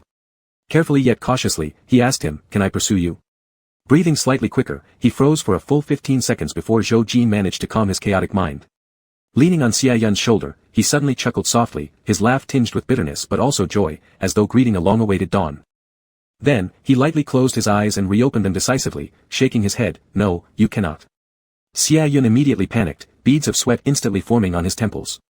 Before he could even open his mouth to ask, why, he saw the youth ahead, his eyes curved slightly as he opened his mouth again irritably, will you, carry me to take a shower? Xia Yun looked up, hearing him continue, my legs, they're weak. Chapter 198, Jin Yun's If Route, Initiative, 9. The sound was light, like bubbles floating on water, dispersing quickly. Yet, it left Xia Yun's emotions rippling with immense joy. Help. My wife is too cute. No, still need to pursue her, right now I can only secretly call out in my heart. With red ears, Xia Yun gently picked her up. Just as he stood up, his hand slipped suddenly. Zhou Jin's body dropped abruptly, she let out a soft hum and instinctively wrapped her arms around his neck, her head hanging on his chest, startled but recovering. The slender youth's breathing quickened slightly, as if one more move would lead him to kiss her collarbone. His gaze slowly descended, Xia Yun lifted his hand and gave a gentle toss, causing Zhou Jin's lips to unconsciously cover his collarbone. A short laugh came from above, Zhou Jin frowned, and soon her ears were red again. This big blockhead, why has he suddenly woken up? The hotel had a shower. When Zhou Jin got down, she initially intended to shoo Xia Yun away, but discovered this guy was stuck by her side, unshakable. He even leaned an arm over her shoulder and softly said, if you just support me while standing, I'll help wash you. His voice was gentle, yet his lewd request seemed perfectly reasonable coming from him. Zhou Jin opened her mouth, wanting to say something, but immediately pressed her lips tightly shut to prevent the sound from escaping. She originally could have recovered enough to stand upright by herself.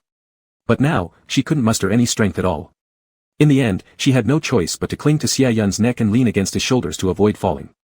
Oppressed moans reached her ears mixed with a faintly crying tone, stirring Xia Yun's fragile nerves every moment. When he finally took good care of her and embraced Zhou Jin, her eyes were fully red, tears glistening, a mix of embarrassment and anger reflected in them. She looked so beautiful. Slap. Yes, that's right, Zhou Jin should have slapped him a long time ago. Even slapping him, she still looked good, Nabla. Xia Yun's lips curved up, delightedly holding Zhou Jin and laying her back on the bed. He wanted to sleep against her when he heard her quietly suggest, don't. Xia Yun lowered his head, his hoarse voice magnetic, making Zhou Jin's ears redder. She pushed him, don't sleep leaning on me. Having been infatuated for many years, just lying next to her already made him. Especially not mentioning Xia Yun's bad intentions tonight, confessing, teasing, helping her. It makes her uncomfortable. Really, if he leans this close, there will be no chance to sleep. Very obediently, Xia Yun adjusted the stray hair beside her temple and said, okay, I'll get another blanket. Zhou Jin's eyes sharpened, recalling how the hotel front desk staff grinned widely at them when they came in. She instinctively felt tense and grabbed onto Xia Yun's shirt corner, no. Don't go. Originally, whenever strangers misunderstood her relationship with Xia Yun, she'd be very happy. But now that, she doesn't want their relationship to be too misinterpreted. It's very conflicting. Just like how she liked Xia Yun for so long, waited for his confession, yet once he confessed, she didn't dare accept. She fears Master Xiao might just be caught up in a temporary interest, or simply finds men dating each other fresh and interesting, and conveniently fell for the person beside him. Regardless, she must not agree now. She's also a man, she understands, things that come too easily aren't valued, and people are the same. So, will Xiaoyun truly chase after her? For how long? Will he eventually get tired of her over time? Thinking about future matters, Zhou Jin dared not delve too deeply, her mind raced swiftly. Before she found a good reason, she saw Xiaoyun voluntarily get up and put on the black jacket he often wore, tightening the zipper before lying down on the other side of the bed, replying, "All right, go ahead and sleep first. Lying here won't make me cold either." After speaking, without waiting for Zhou Jin to speak, he relied on the other end of the bed, closing his eyes obediently. His breath grew steady, seemingly really having no intention of doing anything further. The quiet night gave Zhou Jin the false impression for a moment that young Master Shao wanted to stay with her for a long, long time. Illusion, is it? Even if it is, at least she briefly owned him. Zhou Jin fell asleep. Somewhere between consciousness and dreams, she felt something heavy pressing on top of her. Opening her eyes, she found Xiaoyun's warm breath close to her ear. The young master lay near her under the quilt, gently embracing her. "You. Ai Jean, you kicked off the covers," the husky lazy voice behind her ear had a seductive tone. "Just had a fever, how can you kick off the blankets?" "I. Sleep." He could sense Xiaoyun's consciousness was getting hazy too. Still holding him, she tried to soothe him while fighting off her drowsiness. "Sleep, I'll keep the covers on you, Ajin must not fall sick again." Zhou Jin smiled, feeling that he slept unusually soundly that night. He didn't return to school until the afternoon of the next day. Fortunately, there were no classes in the morning, so Zhou Jin, the good student, didn't feel guilty. "Little Jean." The voice rang out at 10 o'clock at night. Zhou Jin was sitting at his desk catching up on the homework he had missed during his illness these past 2 days. Turning around, he saw his roommate Wu Yu standing at the door, holding a super large plastic bag, smugly saying, "The supermarket's chocolates got complained about and then had to be discounted, and I also bought lots of other snacks. Want some?" Zhou Jin turned around and thought for a moment, "You can copy my homework." "Just the homework? That's not enough," Wu Yu grinned as he approached. "Call me big bro, huh?" Before he could finish saying, "Big brother," something suddenly disappeared from his hand, the bag having been directly snatched away by Xiaoyun. "Wu Yu." Not only was it snatched, but his head also got slapped. "Wu Yu." Xiaoyun threw the stuff on the bed, dumping it all out at once, casually saying, "5 times the price, now scram." Wu Yu's eyes lit up instantly. "All right father." Zhou Jin looked on for a bit, then turned back around nonchalantly continuing with his homework. Just after writing a couple of words, he noticed Xiaoyun placing a box of chocolate beside him, smiling pleasingly without saying a word. She smiled, pretty well. Should he really chase her? Zhou Jin smiled faintly, almost doubting himself. Where are there grown men being pursued? After this question arose, Zhou Jin found that Xiaoyun had changed a lot compared to before. It seemed like she was really trying her best to please him. She even started waking up earlier, tidying up and helping him pack his bag. Over time, even their roommates began to suspect if Xiaoyun wanted Zhou Jin to do her some favor. "It's not studying, right?" Wu Yu slammed his thigh, exclaiming, "Oh, I know. Are you eyeing someone, asking Ai Jin to help you chase after a girl? Must guys only be together with girls?" Upon hearing this, Zhou Jin suddenly paused, gripping his pen tighter, and his heart involuntarily tensed, twisted uncomfortably. Then, he heard Xiaoyun say, "It's not necessarily a girl, open your mind." His fingers immediately loosened, and his mood seemed lighter than ever before. Perhaps because Xiaoyun consumed too much lately, at night, Zhou Jin couldn't fall asleep, tossing and turning restlessly. The less he slept, the more he thought about the day when he stayed in a hotel with Xiaoyun. Her voice, her embrace, her hands. His breathing became more rapid, furrowing his brows as he tossed and turned, hesitating for a while. Eventually, he decided to go to the public bathroom. However, before he took a few steps, he heard several footsteps from behind. Just as he was stepping out of the dormitory door, he was circled in a powerful arm. Chapter 199, Jin Yunif Line, The Kiss, 10. Zhou Jin's body suddenly retreated, and her back pressed against Xiaoyun's chest. The warm breath instantly spread in her ear, making the already stimulated body even more. Zhou Jin let out a muffled groan, hastily trying to pry away the young master's hands in an attempt to break free, but the strength disparity was too great. Not long after, his voice darkly echoed in her ear, "Was it because of this that you had a fever last time?" "No." The man's breath lingered close to her ear, and Zhou Jin had to exert great effort to ensure her breathing remained steady so she could properly respond. But her lie was ruthlessly exposed. "If not, then why were you running outside so many times last time?" Zhou Jin became somewhat anxious. "Xiaoyun." Shu, near her ear, the mischievous young master raised a hand, gently covering her mouth. "Be quiet, or we'll wake them up." Completely trapped in his embrace, Zhou Jin felt an inexplicable wave of panic rising as she heard Xiaoyun continue, "I'll help you." Help him. In the dormitory. With 2 other roommates watching, and yet no sound must be made. Because if they opened their mouths, they would wake up. Tears welled up in Zhou Jin's eyes. She was carried back to bed by Xia Yun, his lips grazing the palm of her hand, and her entire body trembled, both scared and thrilled, both wanting to escape yet desiring his touch. Snuggling into Xia Yun's arms like a tiny creature, looking incredibly pitiful. Sounds gradually escaped her throat, tears kept flowing down Zhou Jin's face, each drop hitting Xia Yun's wrist, warm and burning. An unfounded possessiveness arose deep within, as Xia Yun, eyes lowered, gazed upon Zhou Jin's pitiful form nestled only in his embrace.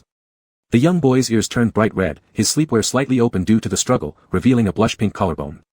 Jin, he lowered his head, getting closer to Zhou Jin while calling her name. Thinking all along, this kind of Jin belongs only to him, only for him to tease. Soon, the youth in his arms started trembling even more fiercely. Zhou Jin lifted her head, one hand clinging to Xia Yun's neck. Her eyes filled with tears, gaze wavering, on closer inspection, full of a pleading meaning. Xia Yun's gaze hardened as if realizing something, and without hesitation, immediately leaned down and kissed the young man's lips. Then, Zhou Jin leaned into his arms and cried a sound that only he could hear.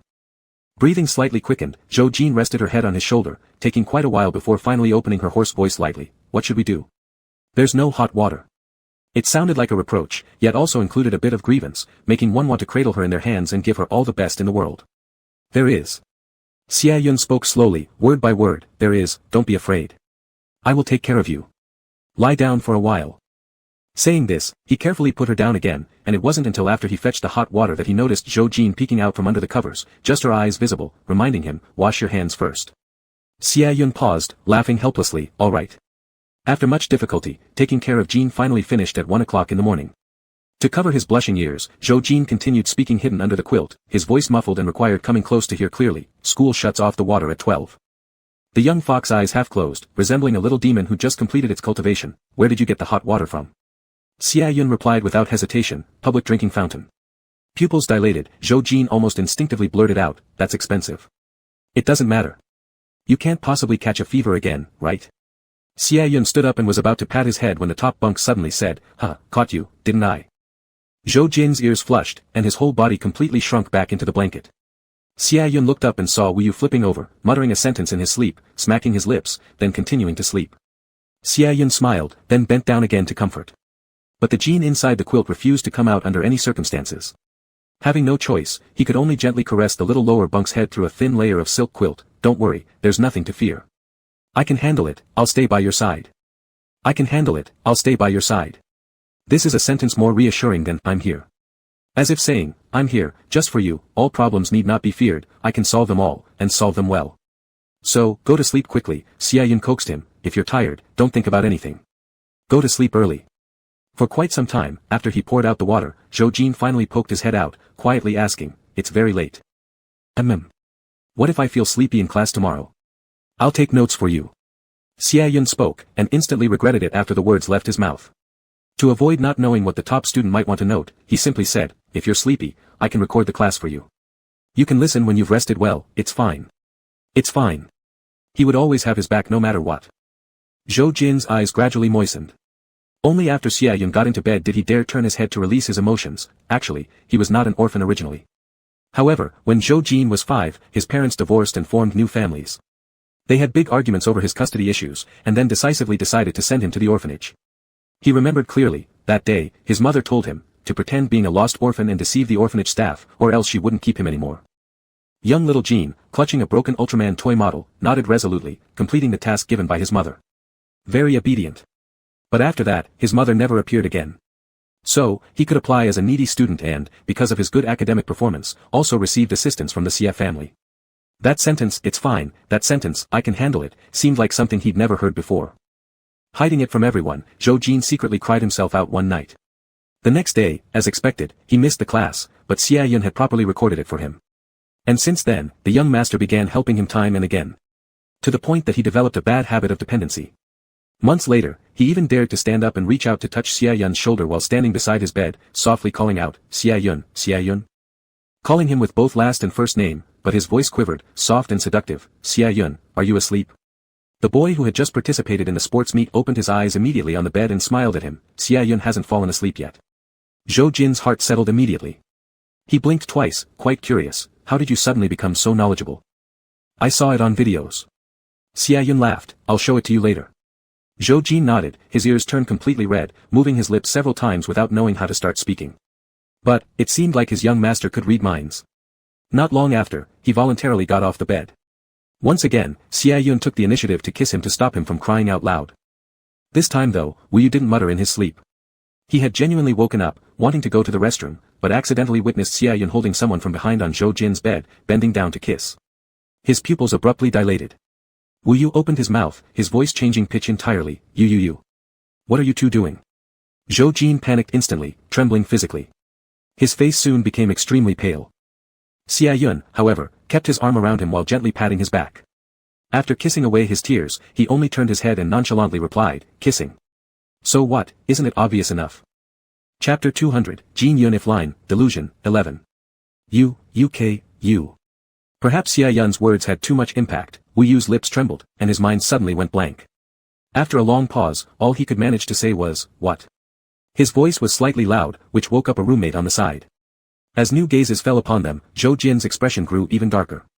Xia Yun then reached out, covering the eyes of her beloved first, and with sharp eyes turned toward Wu Yu, kissing, let me translate it for you if you don't understand English. Wu Yu was at a loss for what to do. You too. Yes, you guessed right last time. I want to pursue him, I like him, I forced him, but he hasn't agreed yet. That's how simple it is, got it? Got it. Got. Their secret had been uncovered, but her young master was holding him protectively, telling others that the current situation was all due to his own one-sided infatuation. He liked him, he forced him. Xia Yun's eyelashes quivered lightly, and his palms were slightly damp. His heart was in chaos, not giving Wu Yu any chance to react before he blurted out, why are you down here? Wu Yu was stunned and took a while to reply, to go to the bathroom. Go quick, then get back into bed and cover up with the quilt. Why so many words? Wu Yu looked up, just now remembering the reason why he had gotten out of bed, and fumbled towards the door, walking out with such disorientation that another roommate didn't dare to say anything. He hurriedly lay back down, clutching his pounding heart and continued to pretend sleep. Zhou Jin's breathing remained erratic until Wu Yu returned and lay back down in bed, and the room regained its tranquility. Only then did it gradually stabilize. He heard Xia Yun hold on to him lazily, saying, I'm not leaving tonight, I'll stay here, sticking around until you agree. These words seemed deliberately intended for the other two to hear. However, actually, the young master leaned close to his ear, speaking softly in a volume only they could hear, don't be afraid, I like you, I'm not lying to you, I'll be with you. He was confessing his love by saying, he likes him. The hand blocking his view was released, and Zhou Jin, guided by Xia Yun's hand, slowly, very slowly lay down. Initially, he was facing away from him. Xia Yun was still pondering how to tell Zhou Jin that he was unafraid of societal conventions, but not long after, Zhou Jin turned over, inching closer bit by bit, taking the initiative to press his lips onto his. Actively kissing him, gently once.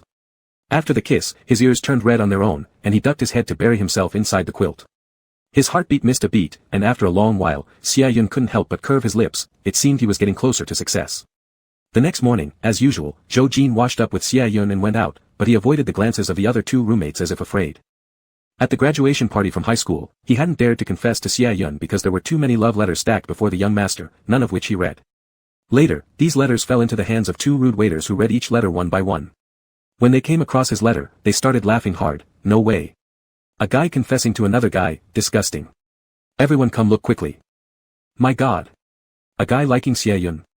The youngest master of the Xia family, truly unrealistic, ha ha ha. These harsh words echoed in Zhou Jin's ears when he went back to fetch his bag that day, every single word was crystal clear. So later on, no matter how much he liked her young master, he didn't dare confess again. He feared the young master shared the same thoughts as them, that he wouldn't make it through college without being completely abandoned. But now, Xia Yun's every action gave him an inappropriate sense of hope. He really wanted. Chapter 201, Jin Yun If Line, Only You Have Kissed Me. Today is the sports day.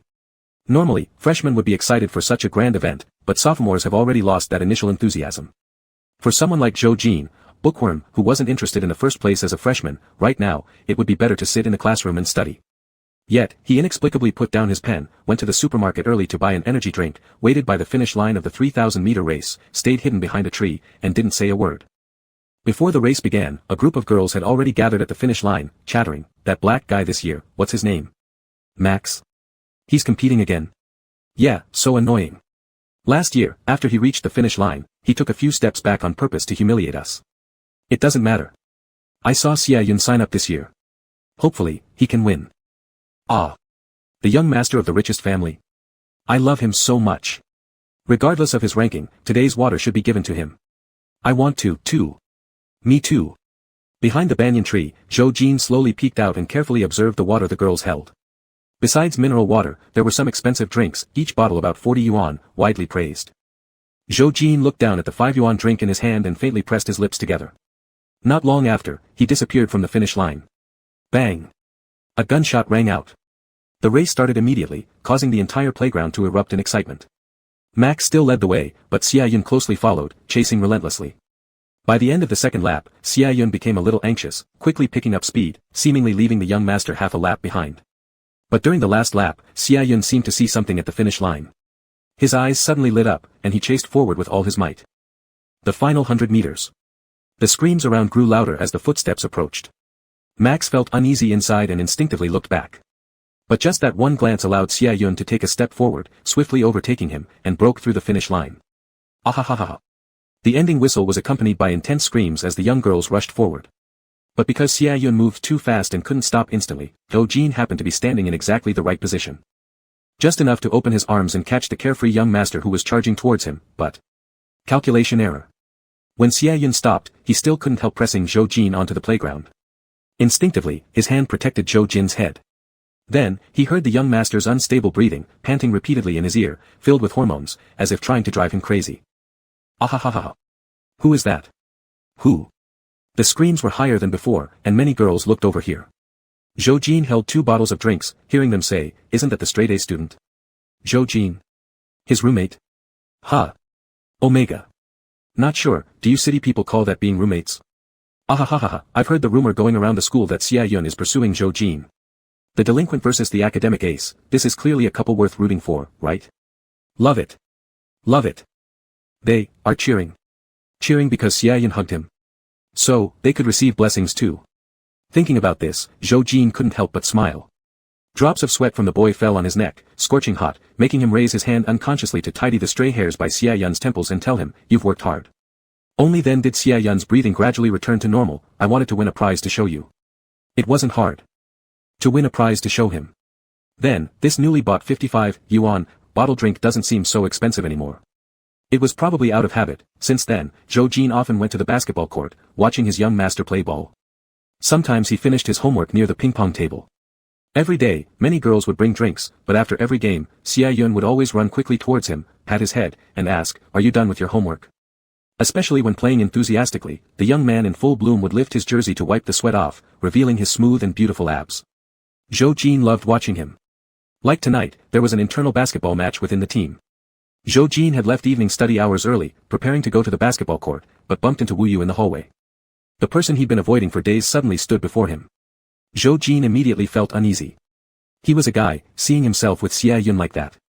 Wouldn't he also find it disgusting? Find it. Jin. Zhou Jin turned around, originally intending to go around, but soon, Wu Yu caught up with him and patted his shoulder like in the past. "I thought I was the only one who didn't want to study, why are you leaving so early too?" Was there nothing unusual about this speech? Zhou Jin was somewhat surprised.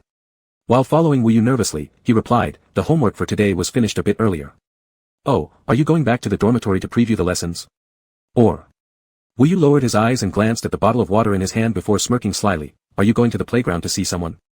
His ears turned red, and Zhou Jin's heart tightened as well. His long lashes flickered twice, and after hesitating for a long while, he smiled gently, "To the playground." "Yes, liking is just liking. Why can't I tell others? Life is lived by oneself, why bother so much?" Although he thought this way, when he actually said it out loud, Zhou Jin was still nervous because such things were not easily accepted, and he wasn't sure. "Oh, you really do like him?" Wu Yu was no longer reacting as strongly as on the first day. Instead, he laughed and patted his shoulders twice, beginning to analyze. "That's not bad. Xia Yun's family is the richest, they have plenty of money, life won't be bad. Moreover, they have 3 sons, so they don't even need him to continue the family line." The veins on his hand gripping the mineral water gradually relaxed, and Zhou Jin raised his head, his eyes brighter than before. It seemed as if he had found some key information, asking, "Really? Really?" Wu Yu didn't notice his subtle change and continued analyzing. "These wealthy families aren't all about the inheritance of the eldest son. Xia Yun has 2 older brothers, it's impossible for it to be his turn anyway. Ah, too bad, I've always wanted to introduce my sister to you, she is." Wu Yu continued chattering on, but the rest of the words went unheard by Zhou Jin. His heart was pounding wildly, and soon, he looked up and asked, "Brother Yu?" Eh? Wu Yu's speech was interrupted, and he turned his head to look at him. Looking at this lean, gentle yet principled teenager, he heard him ask, I like guys, do you mind? Do you think it is vulgar? He had seen posts in the school confession wall, all those gay relationship threads, without exception, would have this sentence below them. Vulgar and disgusting. And everyone would think this circle was very messy, looking down on or even despising them. Moreover. Not at all, isn't it normal? Wu Yu said as a matter of fact, we're biology students, we know sometimes these tendencies are determined by genes since birth, why care about that? After some thought, Wu Yu added again, if you insist on saying, then I dislike people I don't like doing anything, but I find what you do pleasing. I heard the marriage law will be changed, how about introducing the bridesmaid to me during the wedding? Just to declare, I don't want the best man. I like girls. Wu Yu talks fast and tends to stray away from the topic. Zhou Jin stood under the light, looking up at him, the soft white light falling down, making his kind fox-like eyes sparkle slightly. His eye rims turned red, as if he were about to cry. Wu Yu became flustered immediately, protective instincts exploding. He quickly took out his precious 9 yuan 90-cent pack of tissue paper and handed it over. Oh, remember, in the boys' dormitories, toilet paper ranks as high as their lives, let alone this high-end napkin paper. But he liked Zhou Jin very much. This kid was an orphan, relying on scholarships to pay tuition fees, and earned money himself to afford food. Even so, every time he got paid, he would buy things for them to share first. He was truly great. Much better than those who relied on money from home. Ah. You like him that much? Wu Yu sighed, suddenly speaking. In an instant, this statement turned Zhou Jin's ears bright red. The boy startled, then lowered his head, glancing at the tip of his shoes, and said, Liked for a very long time. The two continued walking forward, chatting offhandedly. They arrived at the basketball court in no time. Xia Yun was not far ahead, Wu Yu tactfully distanced himself, and Zhou Jin naturally quickened his steps. Just as he was about to approach him, he suddenly saw Qi Yang from the same club sauntering over, casually slapping Xia Yun's shoulder and opening his mouth to ask, lately, the campus forum has been spreading rumors that you're pursuing Zhou Jin. Is it true or not? Xia Yun drank some water and casually wiped his mouth, it's true. What? Are you serious, buddy? Qi Yang's face was full of shock. I'll tell you, I accidentally joined a rainbow group, and saw, never mind, too much info is gross. In short, do you know how chaotic their GAYV circle is? They would hook up with groups of people together, damn, so nauseating. Just look at the rising AIDS cases in recent years. And, someone like Zhou Jin with those delicate limbs, an orphan little sissy boy. Clearly been messed around by them repeatedly. Now you stepping into that mess isn't. His words abruptly ended as Xia Yun turned around and suddenly grabbed his collar, using his height advantage to nearly lift him up. If you can't say something decent, then shut your mouth. He is not that kind of person. Damn. Qi Yang grumbled, still unsatisfied, I'm doing this for your own good. Those guys are all about pretense, who knows if Zhou Jin hasn't done the same with others. Ah. He hadn't finished speaking when he was suddenly kicked hard. Qi Yang fell on the ground immediately, his forehead breaking out in a thin sheen of sweat, feeling like his leg might break. Then he saw Zhou Jin standing nearby, gritting his teeth as he walked over to Xia Yun's side, breathing unevenly, with his entire neck flushing bright red as though ready to bleed. Zhou Jin raised his hand and handed the water bottle to Xia Yun, it's for you. Oh. Xia Yun accepted the water bottle, flustered inside, pondering how to comfort the other person. At that moment, he heard the boy continue, also. I've only kissed you. Chapter 202, Jing Yin's if line, baby, stop crying, or I'll kiss you. As if breaking some kind of limit, the young man's face was bright red, even his neck turned pink. His fingertips tightly clutched at the edge of his clothes as he spoke calmly and steadily, I've only been held by you, and we haven't gone that far yet. Yes. I do like men. But anyone who has studied biology knows that some things are determined at birth and can't be changed, and also. He glanced at Qi Yang on one side, with a look of firmness and gentleness, I don't mingle in the circles you mentioned. If you don't trust me, you can check around to see if they know me. All right. He took a deep breath, trying to appear normal, I still have homework unfinished, so I'll go now. After speaking, he strode away from the playground. The voice behind grew more and more distant. He heard Qi Yang calling Xia Yun, but for a long time, there was no response. When he stepped out of the playground, he found the young master had already rushed out. Standing next to him, Xia Yun felt as if something was stuck in his throat, like needles pricking his back. For a moment, he didn't know how to start. After much deliberation, he could only mutter, I understand. Pausing for a bit, he added, I know everything, actually you don't need to. Suddenly, Zhou Jin stopped in front of him, Xia Yun. Yes. The man immediately stood up straight, waiting like a reprimanded child for the youth before him to speak. Then, he saw Zhou Jin extending his hand toward him, grabbing the hem of his shirt, pulling him a few steps into an inconspicuous corner. The white light from the stadium lights passed through the treetops, casting a shadowy reflection on the pale face of the young man. Xia Yun took a deep breath and heard Zhou Jin ask, "What did you ask me, that time in the hotel?" "Ask it again." Not knowing what the other was thinking, all Xia Yun saw was him looking up despite trembling eyes, as if finally making a decision and urgently seeking a certain answer. Xia Yun began to recall, what did he say that day in the hotel? "I like you, can I pursue you?" So now should he repeat it? No, with Jin in this state, clearly something wasn't right, and he shouldn't just repeat it. Instead, he said, "I like you, I really like you. Do you like me?" Before the words had fully escaped, he saw the gentle and resolute youth before him welling with tears at the corners of his eyes. Like. Xia Yun's heart shook violently, asking, "Then, would you be willing to be with me?" The teariness in his eyes became even more apparent. Willing. Xia Yun lowered his head, Jin, willing. Willing. Would he trust him? Willing. He said it, his willingness, his voice trembling non-stop. Before the trembling ceased, those hazy emotions couldn't bear it anymore. 2 drops of tears streamed down, spilling over a sobbing undertone. Xia Yun quickly reached out and hugged him, patting his shoulders lightly. "All right, stop crying, Jin, stop crying." He knew it, this wasn't being overly sentimental. He understood Jin's past, Jin's character, and all his considerations. That he agreed, saying yes under such circumstances, was already very brave. Because his Jin had never relied on anyone. Suddenly having to agree to be together with him, considering him for the future, brought joy and fear. Xia Yun lowered his head, resting his chin atop Zhou Jin's head, continuously brushing past the boy's limp black hair. But his little boyfriend was still trembling, calling, Jin, didn't work, so what to do? What should he do? Xia Yun finally took a deep breath, leaned down, and called him, "Baby.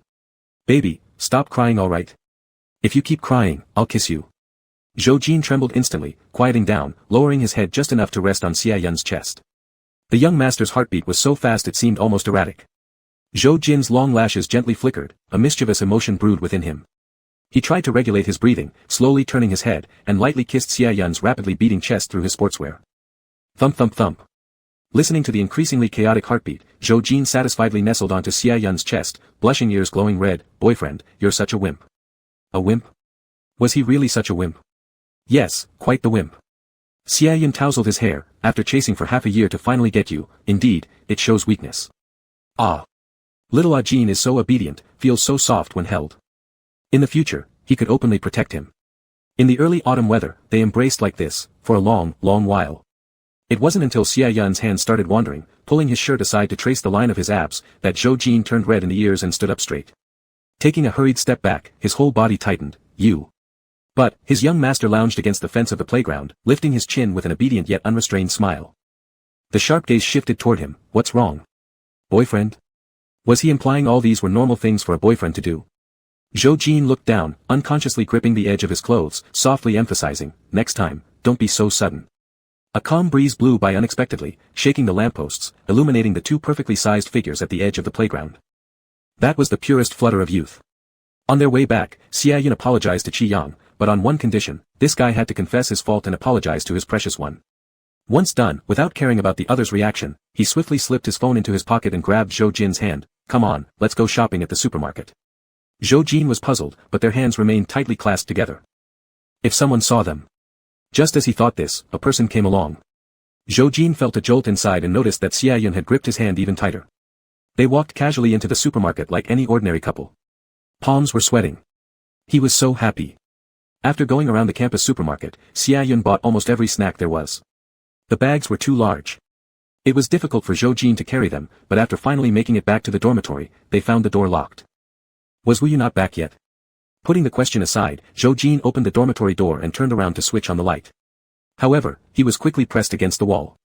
In the next second, his waist was encircled, Chapter 203, Jin Yun's if line, naming the baby Qin Yan, praying for my Ajin to be safe every year. The sudden kiss was more intense than any before. Because in the past, when Xia Yun didn't agree, he only simply touched his lips. Now, tongues.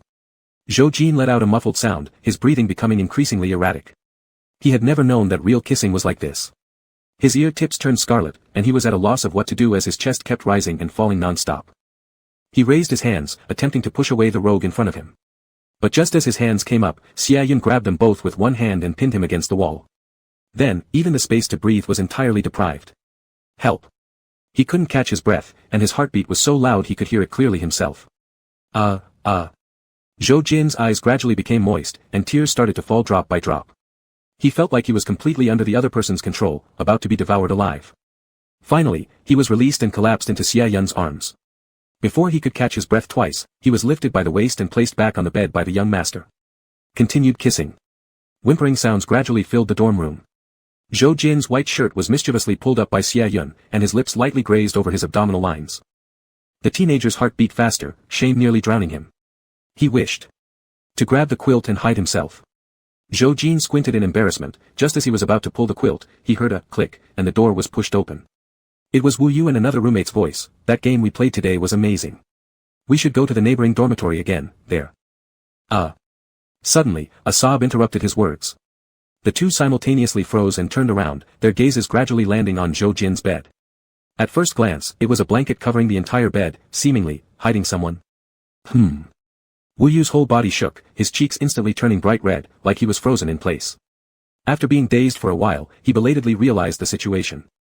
Just as he was about to drag the person beside him away, he saw Xia Yun sit up after pulling the blanket aside, pick up an unused takeout box on one side, and spit something out. Then, he casually wiped his mouth. Let me introduce everyone, my boyfriend. The person under the blanket obviously shrank further, not daring to show his face. Wu Yu thought that if there were chemical effects, Zhou Jin would probably already be smoking right now. Zhou Jin thought, dating Xia Yun was a mistake, really. Because afterward, the number of times they went to hotels was clearly increasing. Although Xia Yun didn't do anything too excessive, it wasn't much better than staying in the dorm. Every time they went to the hotel, they stayed up very late, but Xia Yun never actually. Why? Even though he was tired, Zhou Jin still couldn't help but wonder, is it because he lacked charm? This question plagued Jin alone for a week until the weekend, when he followed Xia Yun out once again and timidly voiced his question while holding on to the edge of young master's clothing, blushing furiously. Xia Yun didn't answer immediately but directly dragged his hand. Zhou Jin's face instantly flushed crimson. He listened as his mischievous young master whispered in his ear, how is that possible? I'm suffering here so much, but we'll have to wait, just a bit longer. Zhou Jin didn't understand what Xia Yun was waiting for. 2 years. They'd been together for 2 years. Qi Yang had already been brought over to apologize more than 90 times. Now, graduation was imminent, why were they still waiting? Everyone around them said, graduation season, breakup season. Was Xia Yun also thinking about? While pondering, a hand suddenly landed on his waist, and Zhou Jin was forcefully pulled into Xia Yun's embrace. Warm breath lingered around his ear, and the escaping voice was hoarse and lustful, wife. Zhou Jin instinctively trembled. Xia Yun continued to kiss his neck, whispering recklessly, I want you. I've wanted you countless times, can't hold it anymore. Zhou Jin was flipped over by him, shaking all over, fearing he would suddenly. But Xia Yun took a deep breath, braked just in time, and sighed painfully, my mom will come tomorrow, to visit you at school. His mom. Zhou Jin's attention immediately scattered, the chill in his palms hadn't risen yet when it was tightly gripped by Xia Yun's large hand. In front of him, Xia, the third son, chuckled lowly, exuding a mix of rogue charm and security. Because every time something happened, Xia Yun would laugh like this, and then nothing would seem impossible. And if there were obstacles, he would face them with Zhou Jin. Every time Xia Yun laughed like this, Jin felt a little reassured, but it was his mom. She had told him before that she didn't approve of same-sex relationships. What should he do? When they meet tomorrow, would she really offer him 5 million yuan too? Though he'd never seen so much money in his life. Pyo. His eyes were kissed by Xia Yun, and Zhou Jin snapped out of it, hearing the young master whisper gently, don't worry, my mom is probably coming to ask you to be with me. Zhou Jin blinked, still unable to understand. Xia Yun continued, after we started dating, the first time I went home, I came clean to my parents. It had been a long time since then, but Zhou Jin still unconsciously tensed up, feeling a knot tightening in his chest as he couldn't help but ask, did they agree? Of course not, Xia Yun replied. But every time I went home after that, I made a scene, telling them that I liked you and if you weren't with me, I would suffer from lovesickness and have severe mental illness. Then, I bribed a psychologist to tell my parents that if I didn't get what I wanted for the rest of my life, I would stay crazy forever. What could they do? Xia Yun continued to act pitiful, you don't like men, and you refuse to be with me. So. He smiled simply and said, my mom decided to come and plead with you herself. Zhou Jin was a little dazed, listening as Xia Yun kept talking, my mom will definitely agree to us being together. When she mentions her conditions, remember not to agree too quickly. Maybe she'll give you more dowry, which you can save for yourself. Save. Zhou Jin couldn't absorb all this information at once. He didn't know how much Xia Yun had done for him. It turned out that whenever Xia Yun asked him to keep some distance, he thought it meant breaking up, but actually. Zhou Jin's eyes curved as he smiled and looked at him, the glimmer of tears visible in the corners. He said, "That's not my money, I shouldn't." "No, you need to take it." Xia Yun leaned down, lightly kissing his ear, whispering right beside it, "All my salary cards, savings cards, credit cards will be yours in the future. You must watch over me, making sure I don't indulge in dissipation." Not letting him indulge in dissipation. But could he even let him? When you truly love someone, your eyes cannot see anyone else, just as for all these years, he had only seen Xia Yun. So, no matter how much Xia Yun teased or seduced him, as long as it was within his limits, the young master could do anything to him. Holding him close, Xia Yun kept planning their future. "After meeting my mom, there won't be much left to deal with. We'll graduate and get married. Marriage after graduation. But the marriage law hasn't." Xia Yun kissed him again, telling him, "No problem, my dear wife. We'll get married elsewhere and then return to celebrate our wedding here. That way, we'll have a home." Home. Having a home. The word was too unfamiliar to Zhou Jin. It was something he'd never experienced in his life, yet Xia Yun promised to give it to him. As if to mend the broken pieces of this world, showering him with all the tenderness he lacked, he loved him so much. "Wife," Xia Yun coaxed further, "we're getting married. What should you call me?" Zhou Jin trembled inside, becoming uncontrollably nervous again. He tried to hold his hand, but Xia Yun gripped it firmly without letting go. Facing him were those wild, invasive eyes, continuing to demand, "Ajin, what should you call me?" Huh? What should he call him? What should he call him? Zhou Jin's eyebrows gradually furrowed as his lips quivered, opening to say, "Child. Dad." Ha ha ha. Xia Yun laughed, leaning on him as if relieved, teasingly playing with the teen's navel piercing while lightly kissing his collarbone and asking idly, "Will you have my children?" Zhou Jin blushed beyond words. Listening to the young master muttering to himself, "Forget it, I don't want kids. Pampering my wife as if she were a child is good enough. Another one would be redundant, but..." Xia Yun suddenly sat up, saying, "My sister-in-law is pregnant recently, and I'm thinking of names for that brat. How about Xia Qinyan? Praying for my Ajin to be safe every year." Chapter 204, Jin Yun's if line, "He is my husband, I only like him. Using other people's children's names to pray for his peace." Zhou Jin smiled and replied, "This doesn't seem quite right, does it?" Perhaps because Xia Yun leaned against his shoulder too comfortably, Zhou Jin thought for a while and then exerted some effort to turn his head. Despite being red from his ears to his collarbone, he still tried to tease, "Husband, Zhou Jin was pressed down again, his eyes suddenly widening as if he had never expected such a simple title could provoke such a strong reaction from Xia Yun. When he was young, since he didn't have a mother, classmates always bullied him, mocked him, and alienated him. Therefore, though he disliked those who were aggressive, he liked brother Xia, little Yun, and husband. Even though they hadn't reached the end yet. Zhou Jin was already exhausted. The next day when he woke up, there was no way to hide all the marks on his body. He could only desperately search through his closet in the dormitory for a high-neck sweater that could cover the unreasonable kiss marks left by the young master. After much effort, he finally chose one, but just as he put it on, Xia Yun once again pulled him onto his lap and kissed his ear. "No, don't touch my ears." Zhou Jin resisted, but before he could stand up, Xia Yun wrapped his waist tightly without any barriers, causing an involuntary shiver. His eyes instantly turned red. Xia Yun insisted on staying close to him, mischievously asking, "Why? Why? Why? Why else?" Because every time his ears were kissed, it made him want to cry, his tear glands were shallow, particularly, easy to provoke. Ugh. Zhou Jin let out a muffled groan. His long, straight legs gradually crossed, "I don't know. It's all your fault anyway." "Oh, okay, it's all my fault," Xia Yun readily admitted after enjoying himself enough. After a very long while, he gently placed Zhou Jin back down and helped tidy his clothes. Listening to his uncertain question, "Big brother Xia, does it matter?" Xia Yun tilted his head and chuckled, "Does it matter to use another child's name for blessings?" Ha ha ha. Xia Yun laughed. "My darling, how naive you are.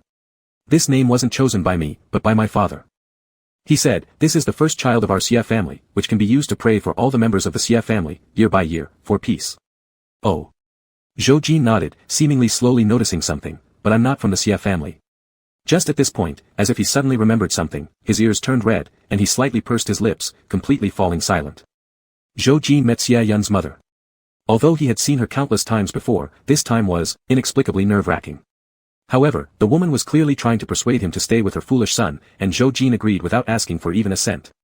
Because he was a man, an orphan no one cared about, occupying the young master of the richest family in the land was already unimaginable, so how dare he ask for more? Besides, he knew how to make money, cook, and take care of others, and he wouldn't allow the young master to feel neglected. Because he really liked Xia Yun. He liked him so much, liked him for so many years, wanting nothing more than to present the best things in the world to him. On their wedding day, the convoy stretched half a street, with cars starting at 7 million yuan. Zhou Jin was terrified. Standing outside the church hall, his feet almost refused to move.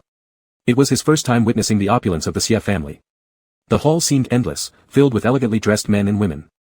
The flowers were real, even the deer symbolizing happiness were real. The gazes of countless people converged upon him. Zhou Jin felt somewhat at a loss, but Xie Yun did not wait on the platform like other grooms. Instead, he rushed to the door and directly lifted him into his arms, in front of everyone. He and his young master were receiving blessings. Apparently, someone like him also deserved to openly love someone. Throughout the ceremony, tears were welling up in Zhou Jin's eyes. At night, after returning to the room, he was directly kissed into tears by Xie Yun. He didn't dare to raise his hand, and as his suit was being taken off, he shyly called out, "Husband." Xie Yun's eyes immediately brightened, watching his disoriented youth with red-rimmed eyes. Opening his mouth, he barely proposed, "Be gentle." Oh my goodness, how could he possibly dare? Xie Yun nodded, and then slowly, ever so slowly, began to kiss him, reaching for something by the bed. Zhou Jin was kissed into a daze, his eyes gradually narrowing. After an unknown amount of time, they suddenly opened, tightly gripping the quilt with pale knuckles as his eyebrows furrowed together. Xie Yun's forehead glistened with a fine layer of sweat, his heartache swelling like ants suddenly encountering water, throwing him into chaos. He dared not move anymore, just lowering his head to kiss the corner of his wife's eye, kissing away the tears that kept falling. "Ajin." He coaxed her, "Ajin, don't be afraid, be good, it's me." "Ugh. Who am I?" "Darling, who am I?" Husband." Zhou Jin, in tears, reached up to grip his neck with a hoarse voice, answering him brokenly, "I love you. I love you." Xie Yun smiled, "I love you too." Zhou Jin became upset again, "But you never said it before, you only said, that you liked me." "I didn't have the right before, but from now on, it'll all be about loving my wife." "Wah." Zhou Jin cried miserably, and when he woke up the next day, his eyes were swollen, unable even to turn over. And Xie Yun lingered by his side teasing him, "Count how many marks there are on my back." Zhou Jin blushed. "What's embarrassing about it, after all, they're all from you." Zhou Jin's face burned. This person is too bad. Time flowed past, and in just a few short years, Zhou Jin had become the deputy director of a biological research institute. However, he only dealt with research and didn't know how to do business. One day, while aimlessly searching through their home, Xie Yun accidentally stumbled upon a box of old love letters that had been hidden. He realized then that his Ajin had copied down every single letter that girls had given him. "Why did you do that?" That night, after taking a shower, Zhou Jin, propped up by Xie Yun's arm, read some documents. After thinking for a moment, he answered without hesitation, "I wanted to see how others loved you, so, then let myself fall in love with you over and over again." "What's wrong, husband?" "Ugh." The documents were suddenly taken away. Once again, Zhou Jin spent an entire sleepless night. The next day, he still had to apply ointment. Hiding under the covers, enduring both his red face and various sounds, he asked his husband to help him apply the ointment. But after resting well, he immediately left home, ignoring Xie Yun. Even staying at the research institute for 2 days straight. On the morning of the third day, an intern arrived early and saw a book beside him, casually flipping through it. "Professor Zhou also reads financial magazines." "That's impressive, I barely understand them." Zhou Jin, wearing a white lab coat, picked up a reagent and dripped it onto the microscope. He replied, "Not really, I can't understand them either, I'm no expert in finance." "Oh, then what are you reading?" "Xie Yun, new chairman of Xie Corporation subsidiaries." The intern read aloud unintentionally, "He looks great, but it's a pity he has a wife, and she's a man. In front of journalists, he always protects her, refusing to take photos, so spoiling."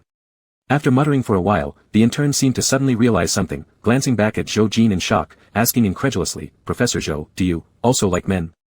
Zhou Jin turned around, first nodding, then shaking his head, and finally nodding again. His fingers curled slightly, hesitating multiple times before explaining, "No, I only like Xie Yun, I only like my husband." His voice was long and gentle, always giving people a sense of warmth.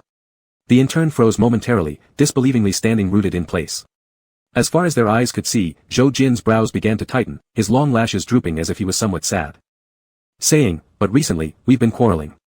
I haven't seen him for 2 days, and I miss him." After speaking, when Zhou Jin turned around, his ears were already red. His pure white lab coat accentuated his rosy earlobes, making them even more enticing. When bending over, his lab coat naturally fell down, revealing his slim yet nearly perfect waistline. Facing the researcher's back, Zhou Jin stubbornly repeated, "Really, I only miss him a little bit. I'm not mad at him anymore. I think tonight I'll go find him." Chapter 205, Jin Yun if line, the end. This way, she could sleep with his arm as a pillow and receive his good morning kiss. After speaking, Zhou Jin ignored the researcher and continued to fiddle with his microscope. The little child behind her was stunned for a long time, taking too long to react.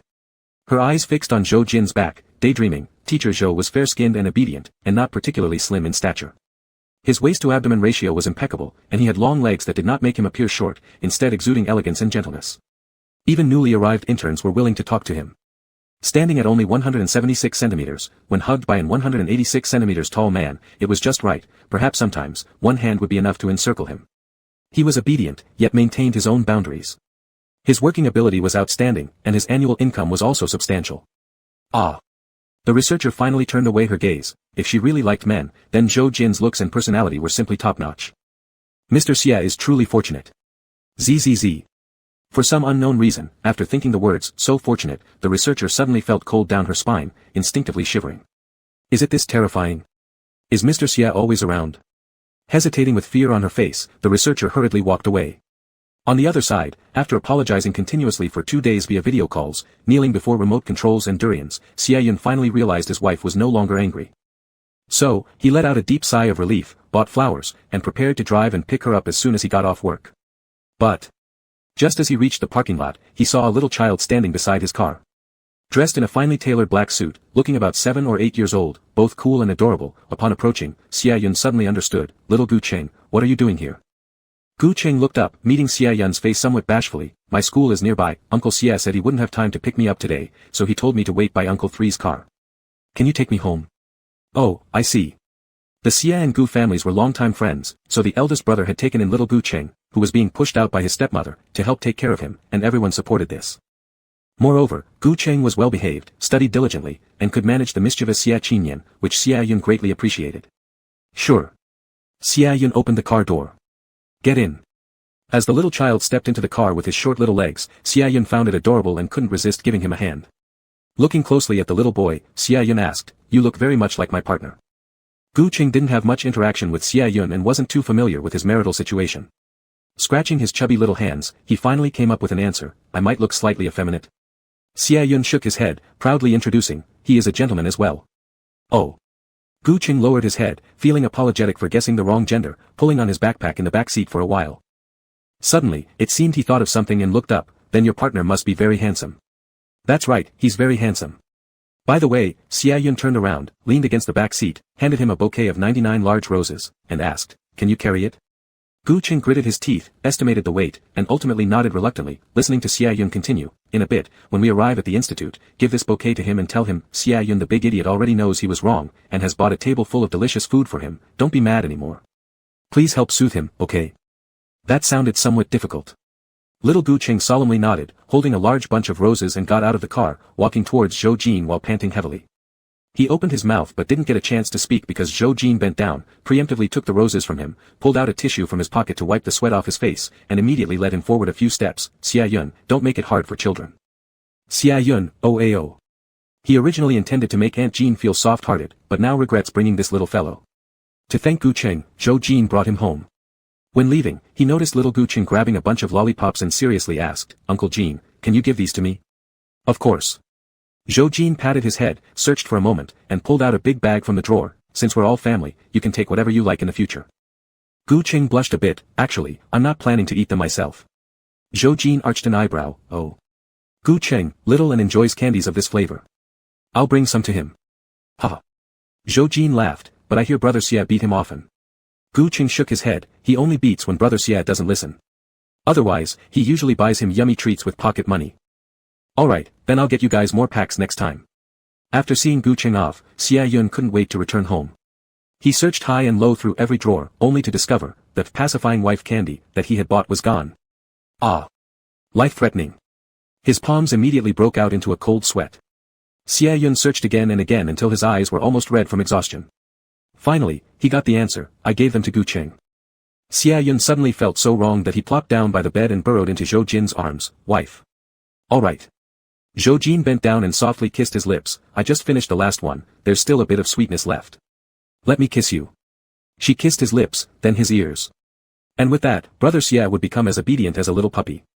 He had indeed lived an arduous life and endured much hardship.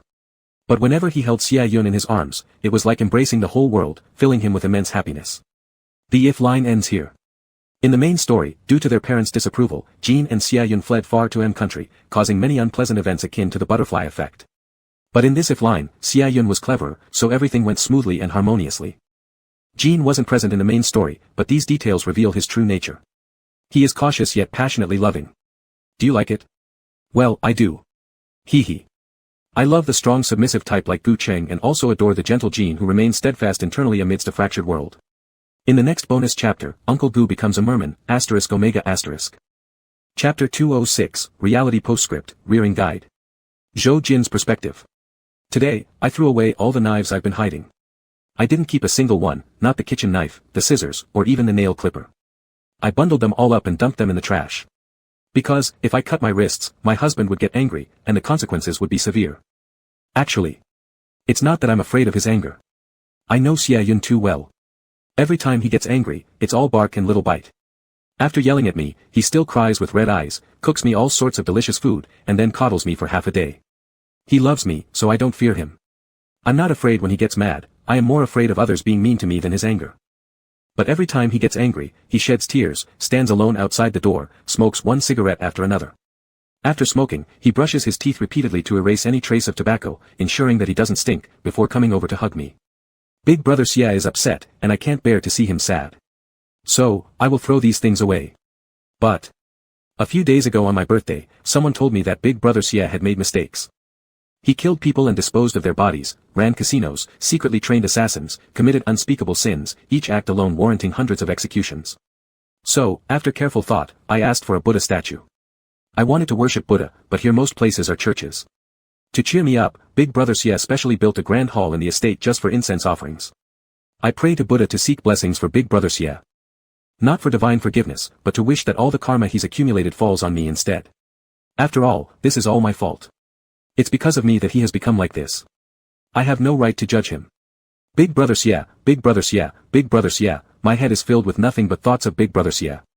I originally thought that praying for his blessing might occupy my mind, keeping it from wandering into chaotic thoughts. But only a few days passed before my mind became jumbled again. For some reason, I frequently dreamt about myself walking down that narrow alleyway, encountering those 6 terrifying people, enduring their insults and curses. They called me inferior, unworthy of Xia love. I couldn't sleep for several consecutive days. My head was pounding. The more I thought, the worse the pain became. Sometimes, I would hit my head against the wall lightly, slowly easing the pain. This method was indeed effective, but I didn't dare make too much noise. I could only do it stealthily when big brother Xia went out for business, telling him later that I accidentally tripped. A few days later, I unintentionally overheard the bodyguards outside the estate talking quietly. Big brother Xia had killed the highly paid psychiatrist. They said that the doctor had been sent by someone else, deliberately implanting psychological suggestions in me, which led to frequent nightmares. Big brother Xia bandaged my head wound and stayed with me constantly, not stepping outside the home for an entire month. He was looking for ways to cheer me up every day, every minute, every second. For example, right now, he is lying on my lap, looking up at me with a loving gaze, letting me mess up the hair that took his stylist an hour to fix. I was particularly interested in this, intentionally pulling out a small lock and straightening it slowly, forming a skyline on his head.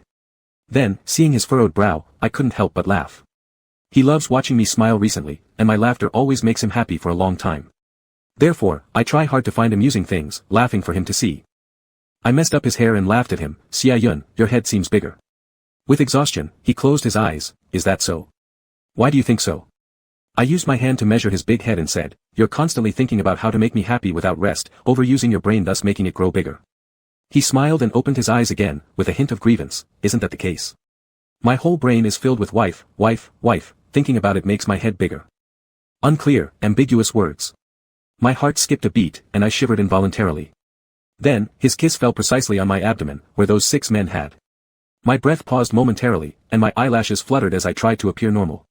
But big brother Xia hesitated, his lips paling slightly. Just as he was about to sit up straight, I reached out, gently embracing him. I quickly felt better, restoring normal eye contact, lowering both arms and continuing to play with his hair.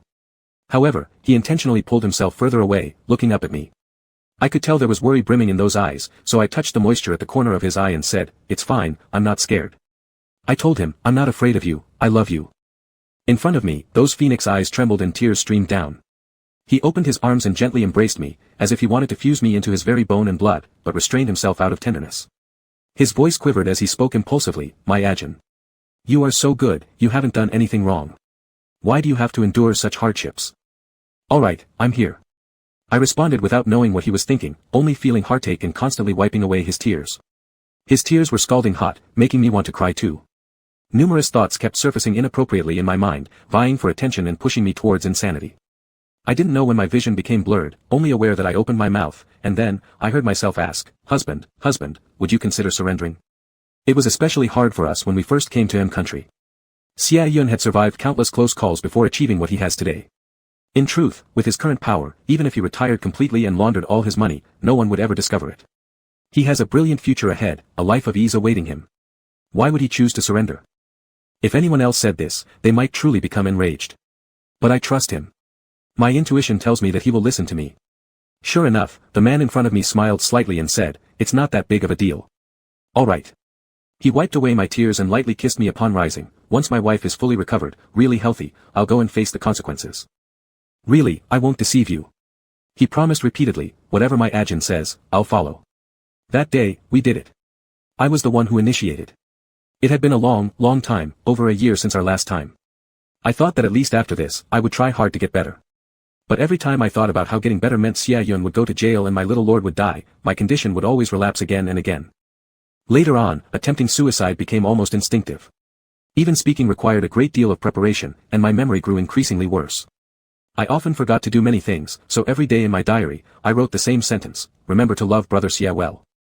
I feared forgetting how to love him, so I wrote a rearing guide for Xia Yun. Honestly, Xia Yun really resembles a large dog lacking in security. Perhaps. No one in the world feels like I do. Rearing guide for anxious Mr. Xia. 1. No matter how busy brother Xia gets, he will return home punctually at 7:30 p.m. He works very hard, even if he can't speak himself, rush over and give him a hug the moment he walks in. This will put him at ease.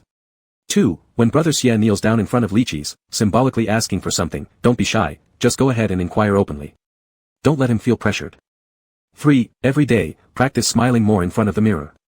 Brother Xia likes seeing me smile. Note, avoid looking awkward while smiling. Be cheerful so he will genuinely feel happy.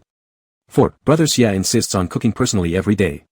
While he's in the kitchen, try going over to help, even if it creates chaos. Pretend to be clumsy, that way, he'll hug me, giving him a sense of security. Pay special attention. Do not get splashed with oil. It will upset him. 5. Visit the Buddha statue daily to pray secretly for brother Xia's blessings. Particular attention. Do not let him find out. Last time when he heard me praying, let karma repay me instead, he got angry for a long time. 6. After surviving another dangerous situation, brother Xia always smells of gunpowder, but remains silent. At such times, you can initiate a kiss or sit down yourself. This effectively calms his irritability and relaxes him. 7. Whenever he leaves, put 2 candies in his bag with a sticky note attached. Write some reminders to drink water. Upon seeing them, he will come back half an hour earlier each time and request extra kisses, *. 8. Observe brother Xia's preferences closely and buy him more gifts. Although the lucky tree from last time was ugly, he liked it a lot. 9. Not sure how much longer I'll be able to stay by his side. Last time, I noticed he kept staring at the swing. Next time, perhaps I could try. 10. Always remember to love your husband well. 11. To be continued. No one continues. Unfinished without continuation. Chapter 207, Real-Life Side Story, a conversation between Uncle San and N. From Xia Yun's perspective. What is real despair? It's when you have already planned the future with him, but things still keep spiraling uncontrollably towards destruction, revenge, killing, hatred, and money. It's an endless vicious cycle. Just take for instance at the beginning, I only wanted to kill those 6 people who ruined my N. Later, they kept retaliating endlessly, forcing me to kill even more. But I've always remembered my original intention. Even on the day we were registering our marriage certificate, during the first night of our new marriage, I didn't let him cry for long because I wanted to hug him, rub his stomach, coax him into drinking honey water through a straw. How dare those bastards. But in the end, Mayan left anyway. When he left, what's the difference from him just killing me? Qi Nian, I miss him. Isn't your name meant to carry blessings for every member of the Xia family? Then why couldn't it save him? At 34 years old, the second year after Qi Nian was taken into the K organization, one night after finishing electroshock, aversive therapy, Little N developed a fever. Xia Yun looked after him all night until dawn. Unknowingly, he started recalling these words because it had been so long since he had cared for anyone. The 14-year-old Qi Nian felt utterly weak. He didn't understand what Uncle San was trying to convey to him. Complaining? Who wasn't suffering? Wasn't it their family who deserved bankruptcy? Wasn't his father destined to be driven to the brink, ultimately driving off Binhai Bridge? And didn't his Uncle Gu deserve to be thrown into a boxing ring where survival was almost impossible? Why should they suffer this? So. The boy said lying on the bed, his eyes scattered faintly as he opened them, is this the reason why you constantly shock me to make me forget Gu Cheng? Did Gu Cheng kill your lover? Xia Yun shook his head. Then Qin Yan asked, or do you simply not want me to fall into the same situation as you one day, liking a man? Xia Yun shook his head again. Qin Yan was more confused, then why? Because I want you to stay here. When you care too much about someone, it's very easy to lose control because of them. Only by not caring can you go far, can you manage the K organization well. The last few sentences were hesitant when spoken by Xia Yun as if he was testing the waters. What was his original intention in establishing the K organization? Oh, right. It was to protect him. He wanted everyone who threatened Jing Baogan sent straight to hell. And, his An wasn't dead, he believed that his precious treasure wouldn't abandon him and would come back. Therefore, he must continuously consolidate his power, even cultivating successors, so that when his An returned, no one would ever dare to hurt him again. But. What would An come back for? He was the most useless, the one who was the worst at making his wife happy. Xia Yun gave a self-deprecating sigh, gently wiping down Xia Qinyan's forehead and underarms. It was hard to endure until the child's temperature finally dropped by 4 o'clock in the morning. Neither of them slept. However, fearing the young An might spike a fever again, Xia Yun found a thin blanket and leaned in the chair by the side of his little wolf pup's bed, lightly covering himself. Moonlight seeped in through the window, casting a clear outline over his body, making his eyes brim with moisture time and time again. Qin Yan. He called out once and continued, do you know? My second brother was a detective. He hadn't married, hadn't managed to repay his parents with filial piety before he died, under the gun of a criminal. Little Xia Qinyan thought he was unreasonable. Turning his head, he saw, however, the beautiful phoenix eyes filled with tears. Qin Yan's pupils gradually widened. Strange, in his memory, his Uncle San was only 34 years old, so how did he already have white hair? On the chair, Xia Yun wiped away his tears, sat upright again, and placed his hand on Qin Yan's forehead. After confirming the child wasn't burning with fever anymore, he murmured hesitantly and asked disjointedly, Xia Qin Yan, will you mourn me? No, the boy answered resolutely, I hate you. I wish you'd die. Ha ha ha. However, Xia Yun laughed. His voice was low but filled with certainty, you will. In many years, I may be completely gone without any remains, but you will remember me forever. Remember me forever. Years later, the K organization no longer existed. Xia Qinyan stood quietly in front of Xia Yun's cenotaph for a long while. A breeze picked up. He sighed, grabbing Gu Cheng's hand, expressionless, revealing no emotions. Only saying, he was right, I truly haven't forgotten him. Chapter 208 Mermaid Extra, Super Sweet Couple Departure. Xia Qinyan, you get out. Get out. When Xia Qinyan heard these words, he was gripping Gu Cheng's hand tightly, his forehead moist with a light sweat, and the tips of his ears crimson. He leaned down to kiss his neck. Because at this time, hearing such things, he'd become almost entirely immune after hearing it countless times. Not long after, fiery kisses were pressed upon the red mole on Uncle Gu's Adam's apple. No, don't. So hot. For some reason, today Xia Qinyan was like a furnace, just holding his hand made him feel scorching skin, as if a layer of skin was about to peel off. Annoyance welled up in his heart, but that young man's voice still lingered maliciously low and husky in his ear, no, I won't. After speaking, Gu Cheng saw Xia Qinyan slowly lift his head, about to kiss his lips. But then, with a kick of his foot, bang. Xia Qinyan was directly kicked to the ground. The overwhelming burning sensation dissipated, and Gu Cheng gasped for air, finally able to breathe. His chest rose and fell violently. After Xia Qinyan got up begrudgingly, Gu Cheng decisively grabbed him and threw him out of the room, locking the door tightly before rushing into the bathroom. Uncomfortable, really uncomfortable.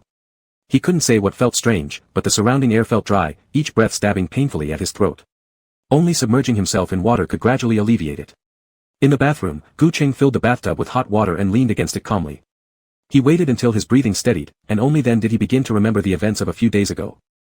3 days prior, during the weekend, Xia Qinyan started his own real estate company and successfully negotiated a deal worth 3 billion yuan.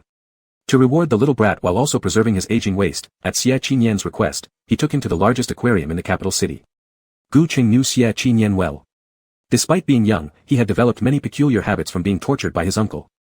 For instance, he loved watching fish at the aquarium, especially the large and intimidating ones. He would stare at them through the glass and explain, I'm actually afraid of these fish. Gu Cheng. So why do you watch? Xia Qinyan smirked, I'm afraid of them, but now they're locked in glass and can't hurt me even if they dislike my sight. Doesn't that feel great? Gu Cheng found it hard to understand. He thought perhaps his previous conjecture about Xia Qinyan having masochistic tendencies might be true. Pushing up his glasses, he lifted his hand and lightly patted Xie Qinyan's big head, a faint trace of sympathy hidden in his voice. Next time during CS, I'll buy you a real alpha bite inhibitor. Xie Qinyan turned his head, not understanding, but then heard Uncle Gu continue, the ones I bought before were dog bite inhibitors because I thought there was no difference between them, and the ones for dogs are much cheaper. Xie Qinyan. Xie Qinyan slowly bared his teeth and let out an aggressive woof towards him. At 3 in the afternoon came the highly anticipated mermaid performance. Apparently, this aquarium had created pure white bioelectronic mermaid tails for better realism. The scales shimmered with the unique azure luster belonging to the ocean, giving off a vague dreaminess upon closer inspection. Not only that, around their waists, they wore bone whips shaped like fish bones symbolizing marine royal power. They'd find truly ethereal and broken male actors who wore these props to perform 15-minute shows daily. Slightly curled white hair trailed down to the waist area, with the battle scars of shark bites clearly marked on their abs. Surrounding schools of fish swarmed around them, paying homage and submission one by one. Xie Qinyan was so captivated by the scene, but Gu Qing felt a tinge of jealousy. After getting home and considering carefully, he didn't resist contacting the system, asking it to look for any props that could turn someone into a mermaid, even for just a day. After flipping through everything for half a day, the system really sent over a small pill, saying, I'm not sure if it will work, but the host can try it. With a trying it out mindset, Gu Qing casually picked up a cup of water and swallowed it. Originally thinking that Children's Day was coming up. And since Xie Qinyan had been taken away by his uncle when he was little and never believed in fairy tales, he wanted to give him a different Children's Day experience. But now, wasn't the effect of the drug a bit strange? His Adam's apple moved slightly, and for a long time, Gu Qing suffered, but he didn't notice any changes in his body. His spirit seemed to be controlled by something, his eyelids became heavier and heavier. Before long, he tilted his head back, closed his eyes, and irresistibly fell asleep in the bathtub. At the same time, his body was quietly undergoing changes. Chapter 209, Mermaid Extra, Not a Dream. Xie Qinyan sat outside the house with his head hanging down, unable to figure out where he had gone wrong. In the past, even when he did something worse than this, Gu Qing never said anything. Instead, he would often squint his eyes and nibble on his earlobe, teasing him. For example, are you full from dinner? Or, if it doesn't work, let me try. Afterwards, although Gu Qing always cursed him for being ruthless, he knew that Uncle Gu liked this kind of thing. Why was he suddenly so angry this time? Xie Qinyan felt a little at a loss but looked towards the bathroom through the camera, only to find that Gu Qing seemed to be sleeping. His hand hung over the edge of the bathtub, and he looked completely exhausted in every way. Was he too tired?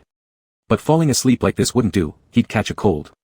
After hesitating for a moment, Xie Qinyan took a quiet breath, ordered a durian online, and immediately lowered his head, picked the lock, entered the room, and carefully lifted Gu Qing up, placing him back in bed properly. Concerned about his cold body temperature, he voluntarily reached out and wrapped him in his arms.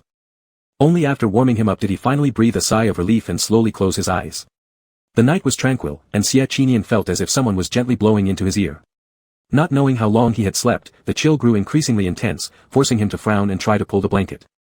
But no matter how far his hand reached out, he couldn't find the blanket. Something seemed to be coiled around his waist, making him uncomfortable and unable to breathe. He slowly opened his eyes, and the first thing he saw was a strand of slightly wavy white hair. The hair glistened under the moonlight, supported by an arm, revealing translucent fan-shaped ear fins behind it. Ear fins? Xie Qinyan's pupils suddenly contracted, before he could react, and then he saw a pure silver fish tail coiled around his waist. A black fishbone whip rested at his waist, taken off by the person in front of him, who effortlessly slipped it around his neck. Is this a dream? His neck ached slightly as red marks gradually appeared. Pulled by the whip, his body leaned forward uncontrollably and collided directly with the man's chest. Under the pale moonlight, those originally charming fox-like eyes now gleamed with a crystalline blue. Leaning against the headboard, he looked down at him from above. His shirt collar was slightly open, revealing disheveled kiss marks on his clavicle. The fish tail swayed easily, pulling him to face him, saying, "Do I look better or does the fake one in the aquarium?" Choked a bit due to lack of air, Xie Qinyan quickly responded, pinching his arm hard a few times, and only truly believed it was not a dream after confirming it really hurt. This is real. A few days ago, while watching The Mermaid, he clearly thought that the tail was really beautiful. He wished it were on Uncle Gu. The fish bone whip is really beautiful. If it were in Uncle Gu's hands, it would be perfect. After that day, he immediately contacted the staff of the ocean park, hoping to buy a new set, regardless of the price. But they told him there was only one copy, for display purposes only, not for sale. No, non-negotiable. So, where did Uncle Gu get this costume? Such a long fish tail, isn't it uncomfortable to wear? Xie Qinyan enjoyed when Gu Qing tied him up. He lowered his head further and struggled to unbutton Gu Qing's shirt, kissing his clavicle with reverent compliance. My king, incomparable.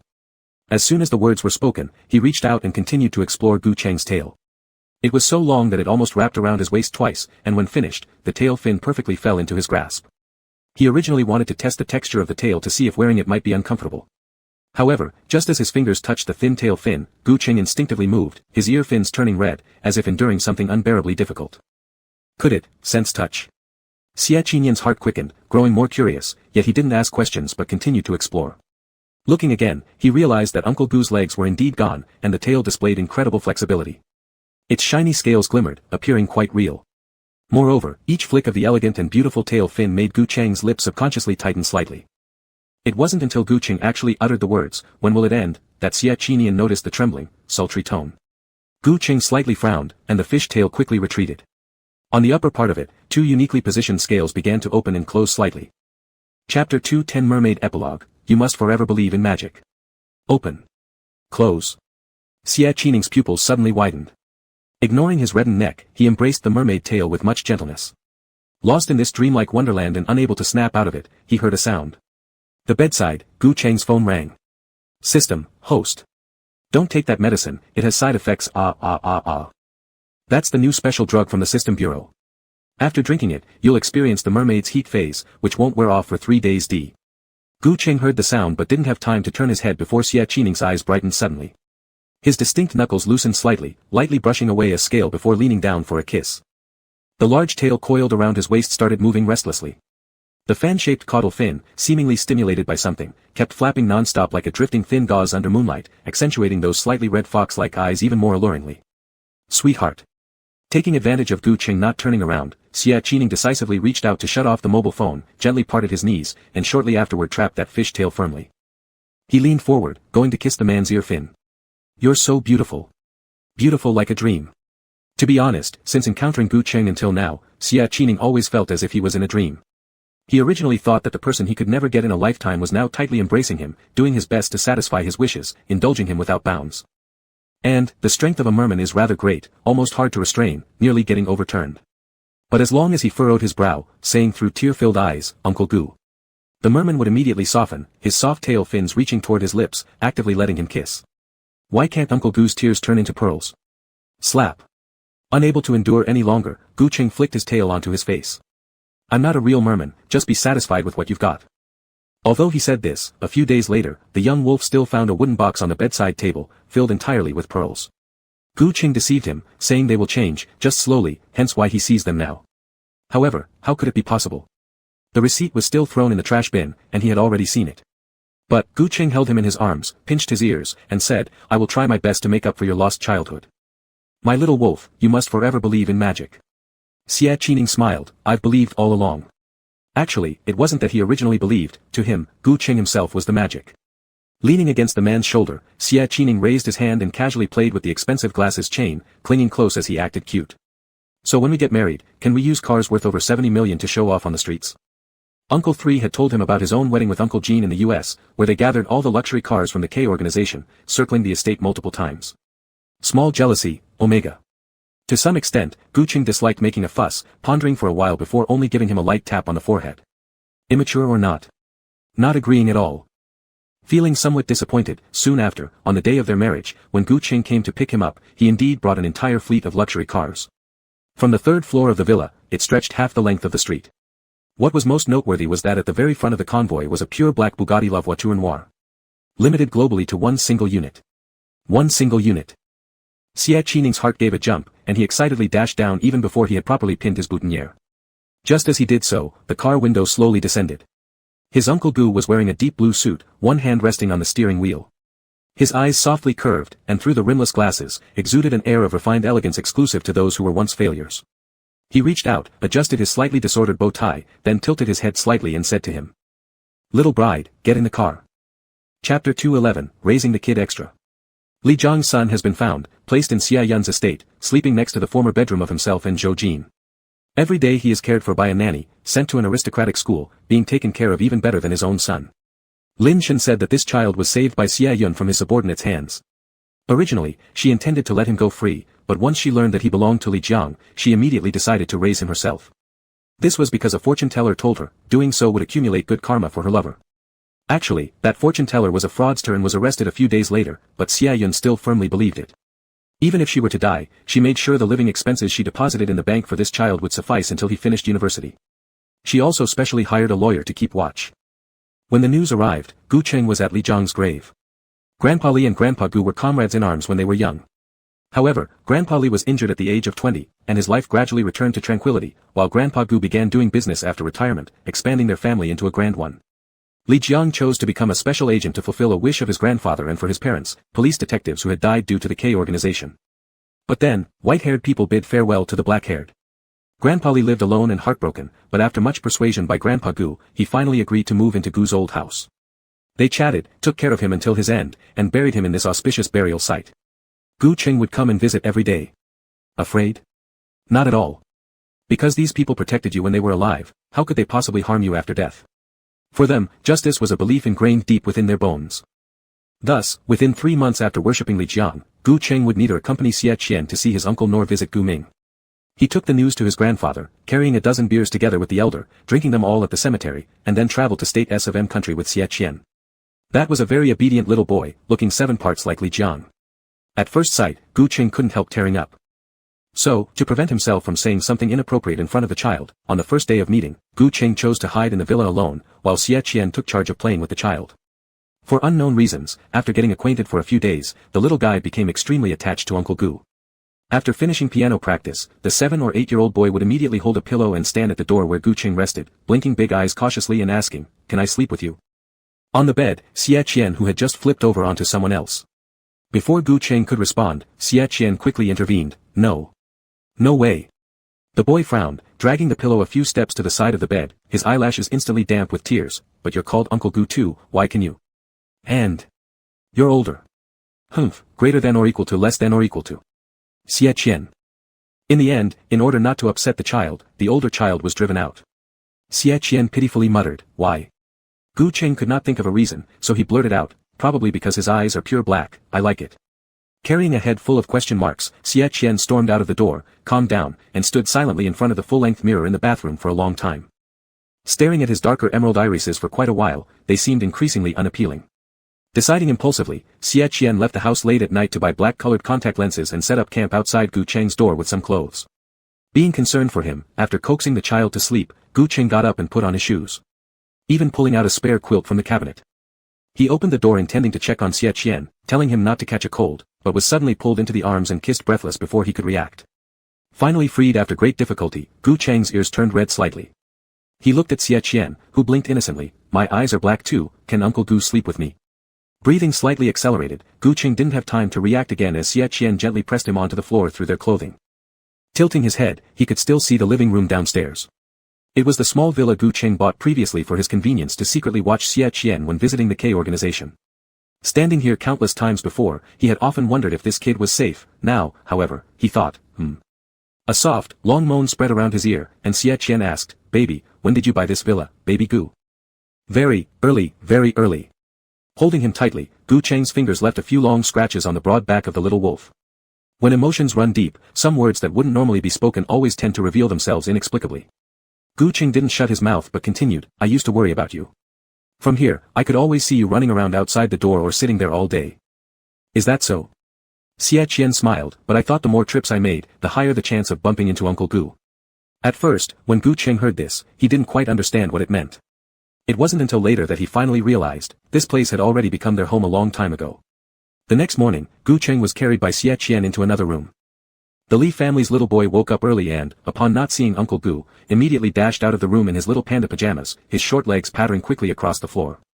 But just as he stepped out of the door, smack! He fell down. "Why is there so much water outside the door?" Sniffle sniffle. Chapter 212, Interview Extra, Gu Ming's Wish. "Oh, who is the most important person in your life?" "Gu Ming, my brother." "Oh, in this fleeting lifetime, who is the most beautiful person you have ever seen?" "Gu Ming, my brother." Gu Ming, artists inherently seek beauty. For example, when I lived in the poorest part of a big city with my mother for several years, I grew accustomed to all the ugliness in the world. But the first time I saw my brother, it was like my soul was being cleansed, and the world returned to its proper colors. "Oh, in your lifetime, what kind of portraits do you paint the most?" "Gu Ming, my brother." "Gu Ming, during my illness, I was lethargic, and Gu Changda insisted I had schizophrenia, an antisocial personality disorder, and tried to send me to a mental hospital along with my mother. But my brother said I wasn't sick. He sent me to an art tutoring class and told me, my life shouldn't be decided by others. I don't understand. My only difference from them is the standard of right and wrong. Why must I be ostracized so fiercely? Oh, so what's your standard? Gu Ming, if my brother is happy, that's right. If my brother is sad, that's wrong. After saying this, Gu Ming slowly bowed his head, becoming sorrowful again. I've done many bad things, making him angry. I'm probably the most troublesome one. For the final title, Gu Ming paused for a long moment, carefully considering before quietly uttering 2 words, little brother. Oh, when life ends, what is your greatest wish? Gu Ming took a deep breath, thought for a moment, and said, turn my ashes into fireworks and release them over the city sky, so Gu Cheng can look up and take another glance at me. Even just one more glance will bring fulfillment. Sometimes, Gu Ming really hates how clear-headed he is.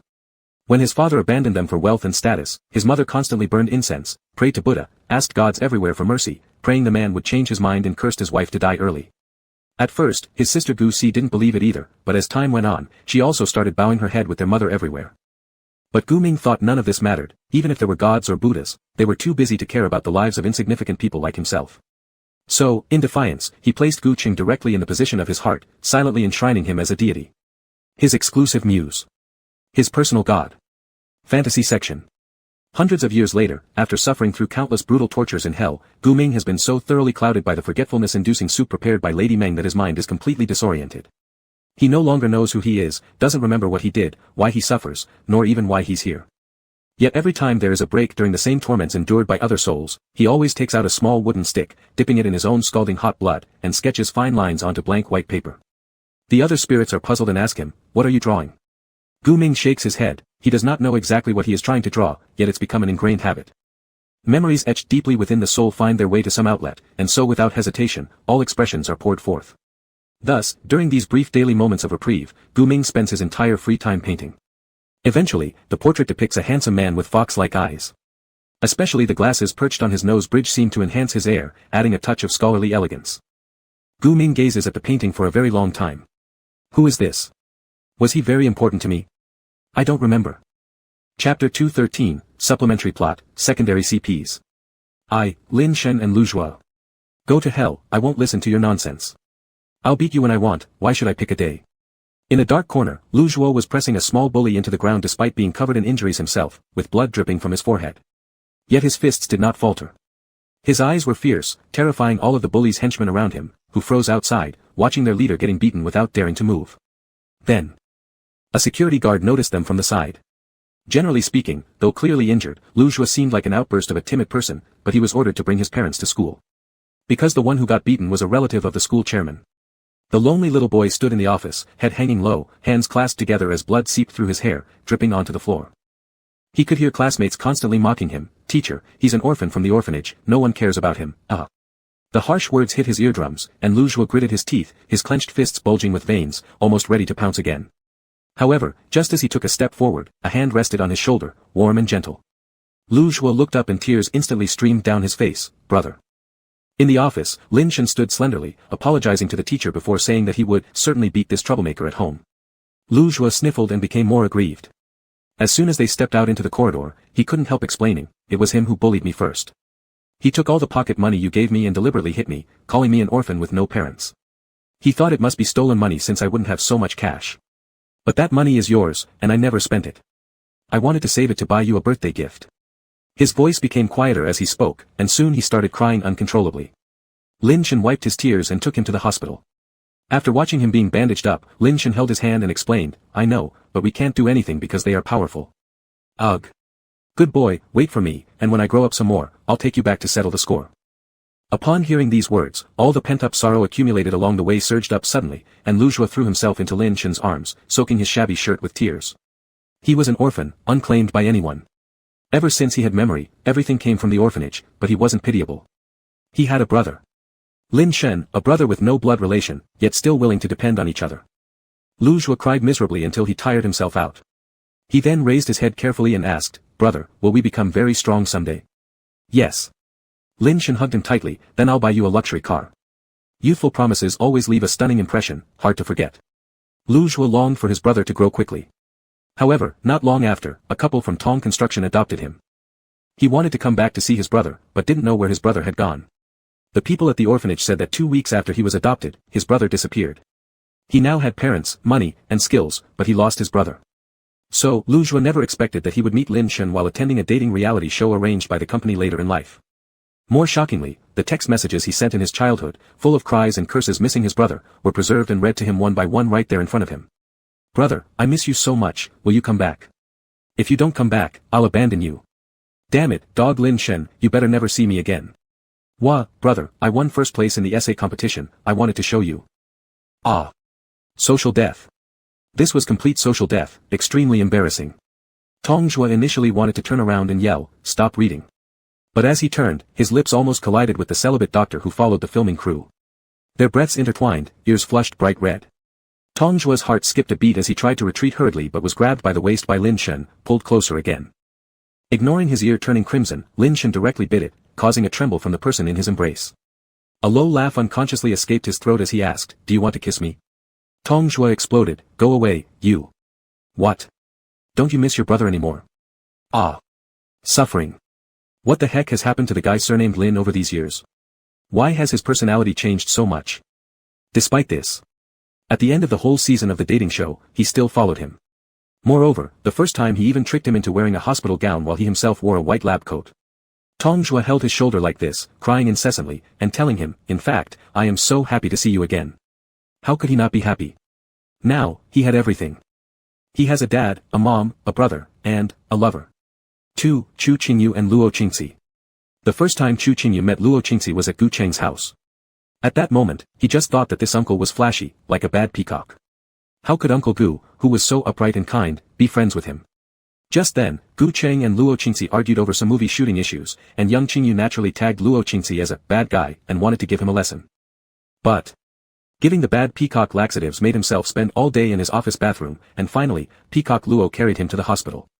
When approximating the bad peacock for skating, instead he directly fell into his arms and needed Uncle Luo's help to stand firm. When taking the bad peacock to bungee jumping, he ended up being tightly embraced by one hand around his waist with a gentle and enticing voice whispering in his ear. He said, "See?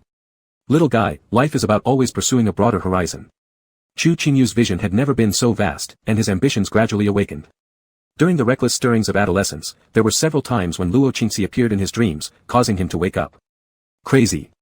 Chu Qingyu thought he had gone crazy, but the intoxicating descent into clarity, filled with endless tenderness, kept pulling him back for more. "Uncle Ci, you're cruel." On the bed in the Luo family home, Chu Qingyu leaned against the headboard lazily with his half-long hair loose, stretching out his hand to lock a circle of gold thread around Luo Qingxi's waist. He asked lightly with a smile, "Can you still be cruel now?" Luo Qingxi's eyes glimmered as he moved closer, "Let's try." Then he added, "My dear can count how many times the chain rings in one night." This chapter serves as a plot supplement, explaining why the secondary CPs met, for those interested in knowing more details. Chapter 214 Parallel World Extra, Coveting Mr. Gu, 1. Everyone can choose to watch based on their preferences. Under the starry night, at 8 o'clock, in the banquet hall of Lan Ting Hotel. Glasses clinked and lights shone brightly. Xie Qinian didn't expect Tong Jue to come as well. He leaned in a corner, casually swinging a glass of wine with a touch of irritation, listening to the others' incessant chatter. He hated these kinds of occasions. A crowd of people murmuring, some showing friendliness, some discussing transactions, some looking for casual partners, information pheromones flew around, making him dizzy and disoriented. Xie Qinian swore that if the charity evening banquet's organizer wasn't his family, he wouldn't have stayed a second longer. "I heard that Hengxing Finance recently promoted a singer," Jasmine scented. "Mega class, walking under the persona of a gentle and pure white moonlight figure, it's too perfect. Recently, he also shot an MV similar to Deceased Wife Memoirs, which made me cry. I must meet him today, to get his autograph." Xie Qinian raised his hand and drank the red wine in one go, raising his eyebrows and asked, "What's his name?" "Tao Ziki." Tong Jue looked up, his eyes even more entranced. "Peaches and plums do not speak, yet a path is formed beneath them. Doesn't it sound good? Let me tell you, he is." The surroundings were noisy, and Xie Qinian didn't hear clearly what else was said.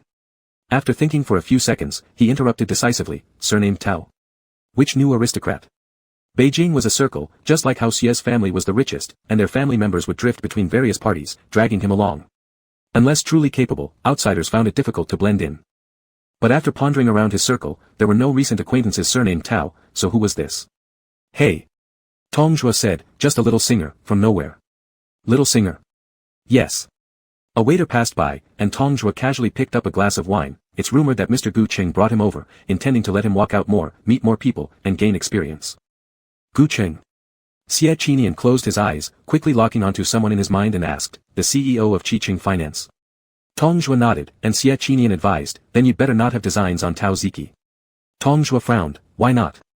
Mr. Xie was used to being laid back, briefly laughing before leaning casually back into his chair and said, Gu Cheng was once a film emperor, earned enough money then became a CEO himself.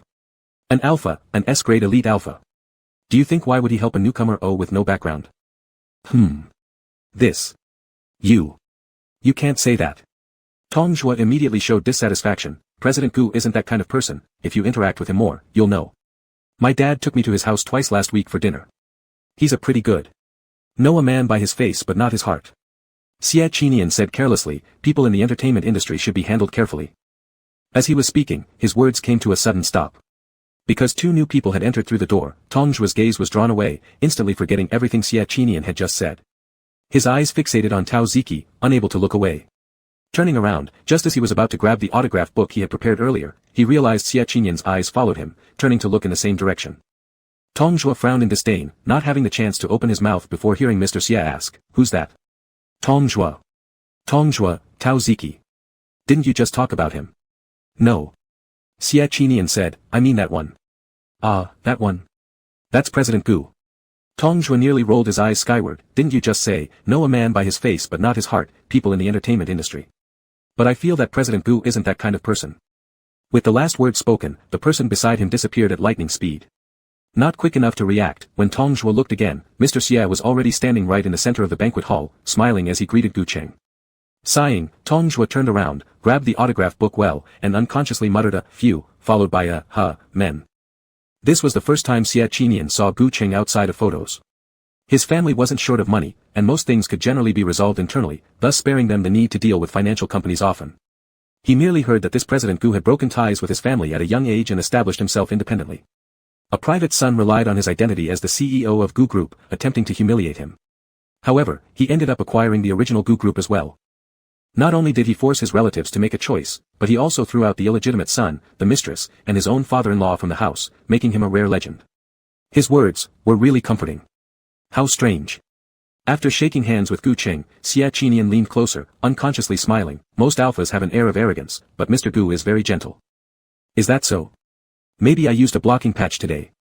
Gu Cheng never criticized others. After exchanging pleasantries, he distanced himself from Xie again, introducing Tao Ziki to other people. Xie Qinian felt a bit disappointed, sighed lightly, and cast a slightly hostile look at Tao Ziki. Before he could glare for 2 seconds, his vision was suddenly blocked by a hand. Are you crazy? Tong Zhuo's voice rang in his ear. Gu Cheng is an alpha, alphas cannot be marked, nor will they assume lower positions. Give up. Alpha, Xie Qinian gradually curved his eyes, his low and dangerous voice filled with menace. Do you guess what I am? He had drunk too much. Tao Ziki is Luo Qingxi's distant cousin, who insisted on accompanying him despite the need to avoid favoritism. However, the kid couldn't drink alcohol, and tonight, he got tipsy trying to protect him. It's truly pitiful. Parting from everyone, Gu Cheng took a few turns toward the restroom. After removing his watch and preparing to wash his hands, the undigested alcohol in his stomach churned violently, spilling over. Holding onto the sink, Gu Cheng sharply bent down and vomited uncontrollably. In the first second of realization, he noticed a pair of hands gently patting his back, calming his breath until it finally became smoother. He turned his eyes and saw Xie Qinian's curving eyebrows and gaze. Mr. Gu is quite skilled at deceiving others, saying one thing to my father, then taking another phone call to keep drinking and entertaining him thoroughly. Look, what a mess you've thrown up. The smell of alcohol. Gu Cheng subconsciously frowned, such a heavy smell of alcohol, but different from the ones outside. This was whiskey. With a hint of cool sweetness, as if having a soothing effect, making the senses clear and sharp. No, it's not alcohol. Gu Cheng instantly realized, this was the calming pheromone released by the youth in front of him. Whiskey-scented, alpha. And a high-level one. Moreover, judging by his rapid recovery, their compatibility should not be low. But these days were precisely. Thinking of this, Gu Cheng immediately stood straight, stepped back 2 steps to thank him, and created some distance between him and Xie Qinian. Then he immediately lowered his head, calmly washing his hands and rinsing his mouth. His reaction wasn't abnormal, but still caught the attention of the young man. Xie Qinian leaned against the marble counter and asked again, if you're feeling unwell, why don't you just say no? Gu Cheng wiped his hands, dropped the paper towel, and started putting on his watch. Etiquette must be observed, otherwise isn't it ruining everyone's mood? It won't ruin the mood. I'll go out and tell my father that I need to talk to you, and take you away early. How does that sound? His tone slightly hoarse, exuding indescribable intimacy. The cool scent of alcohol gradually approached his earlobe. Gu Qing vigilantly turned his head, almost lip to lip. Their eyes locked, their ties brushing against bow ties, inches apart, interweaving their breaths. Gu Cheng's back tensed instantly, his ears red, and right at this moment, the other person used this proximity to warn him word by word. Mr. Gu. Your tail, is showing. Chapter 215 Parallel World Bonus, Coveting Mr. Gu, 2. Tail. The foxtail that only appears during the heat. Gu Cheng's pupils suddenly shrank, and he pushed Xia Qinyan away to look behind him, but saw nothing. He had been tricked. His gaze dimmed, Gu Cheng straightened up, adjusted his slightly disheveled tie, and a resolute smirk curled at the corner of his lips. Alphas are all the same. He took a light breath and stepped forward, brushing past Xia Qinyan with deliberate force, pushing him aside as he said, all equally repulsive. What does this mean? Xia Qinyan was dazed by the shove, holding onto the marble counter and blinking twice, alpha being repulsive? Is Gu Cheng so ruthless he curses even himself, or, is he not an alpha? The little wolf clenched his teeth, took a deep breath, and prepared to stand up when a trace of excessively sweet pheromone scent wafted through his nose. When stepping out of the restroom again, Gu Cheng had already returned to being surrounded by people. The faint golden glasses chain trailed over his navy blue suit, hanging perfectly in line with his waist, his fox-like eyes curving into that familiar sly gentleman's demeanor once more. At a glance, he really did resemble an alpha. Was he truly an alpha? Questions swirled in his heart before he noticed Gu Cheng furrowing his eyebrows subtly while drinking, while at the same time unconsciously placing a hand on his stomach. Even like this, he's still drinking. An inexplicable annoyance arose in his chest. Xia Qinyan strode over swiftly, standing beside Gu Cheng soon after, snatching the glass from his hand.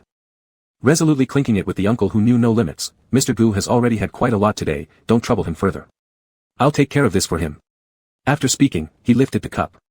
Downing the red wine in one go, the sickly sweet pheromone scent invaded his nostrils again. Xia Qinyan finally identified the specific aroma, his expression hardened slightly, noticing where he touched the rim, exactly where Gu Cheng had just drunk from. Gu Cheng turned his head in obvious distaste, clearly unwilling to give a second glance. Still, it was fortunate this young man caused chaos, otherwise, he'd have to keep tiring himself out by navigating these interactions. Near the end of the banquet, Tao Ziki's agent led her back. Without the driver, Gu Cheng leaned against the doorway, habitually pulling out Lin Zhe's phone number. Prepared to dial, he realized Lin Zhe was out of province discussing business, so, what should he do? Gu Cheng tilted his head back, resting against the wall to gather his thoughts, struggling to think for a moment. Oh. He should call a ride service. Does your boyfriend not care about you, Mr. Gu? Do I even have a boyfriend? Gu Cheng instinctively forced on a smile, responding absent-mindedly, and only just then realizing whose voice it was. As expected, turning around, he met Xia Qinyan's charming grin. If so, how about I take you home instead? Gu Cheng immediately masked his weary state, shaking his head, no need. With those words, he made to leave. Unfortunately, his feet went limp, and Xia Qinyan reached out to grab hold of his arm, a soft voice brushing past his ear, be careful. A faint, comforting pheromone floated towards him, laced with hidden hints of goodwill. In order to steady himself, Gu Cheng instinctively grasped his arm. Their skins touched, an extraordinarily high compatibility driving an unconscious desire within him to draw closer.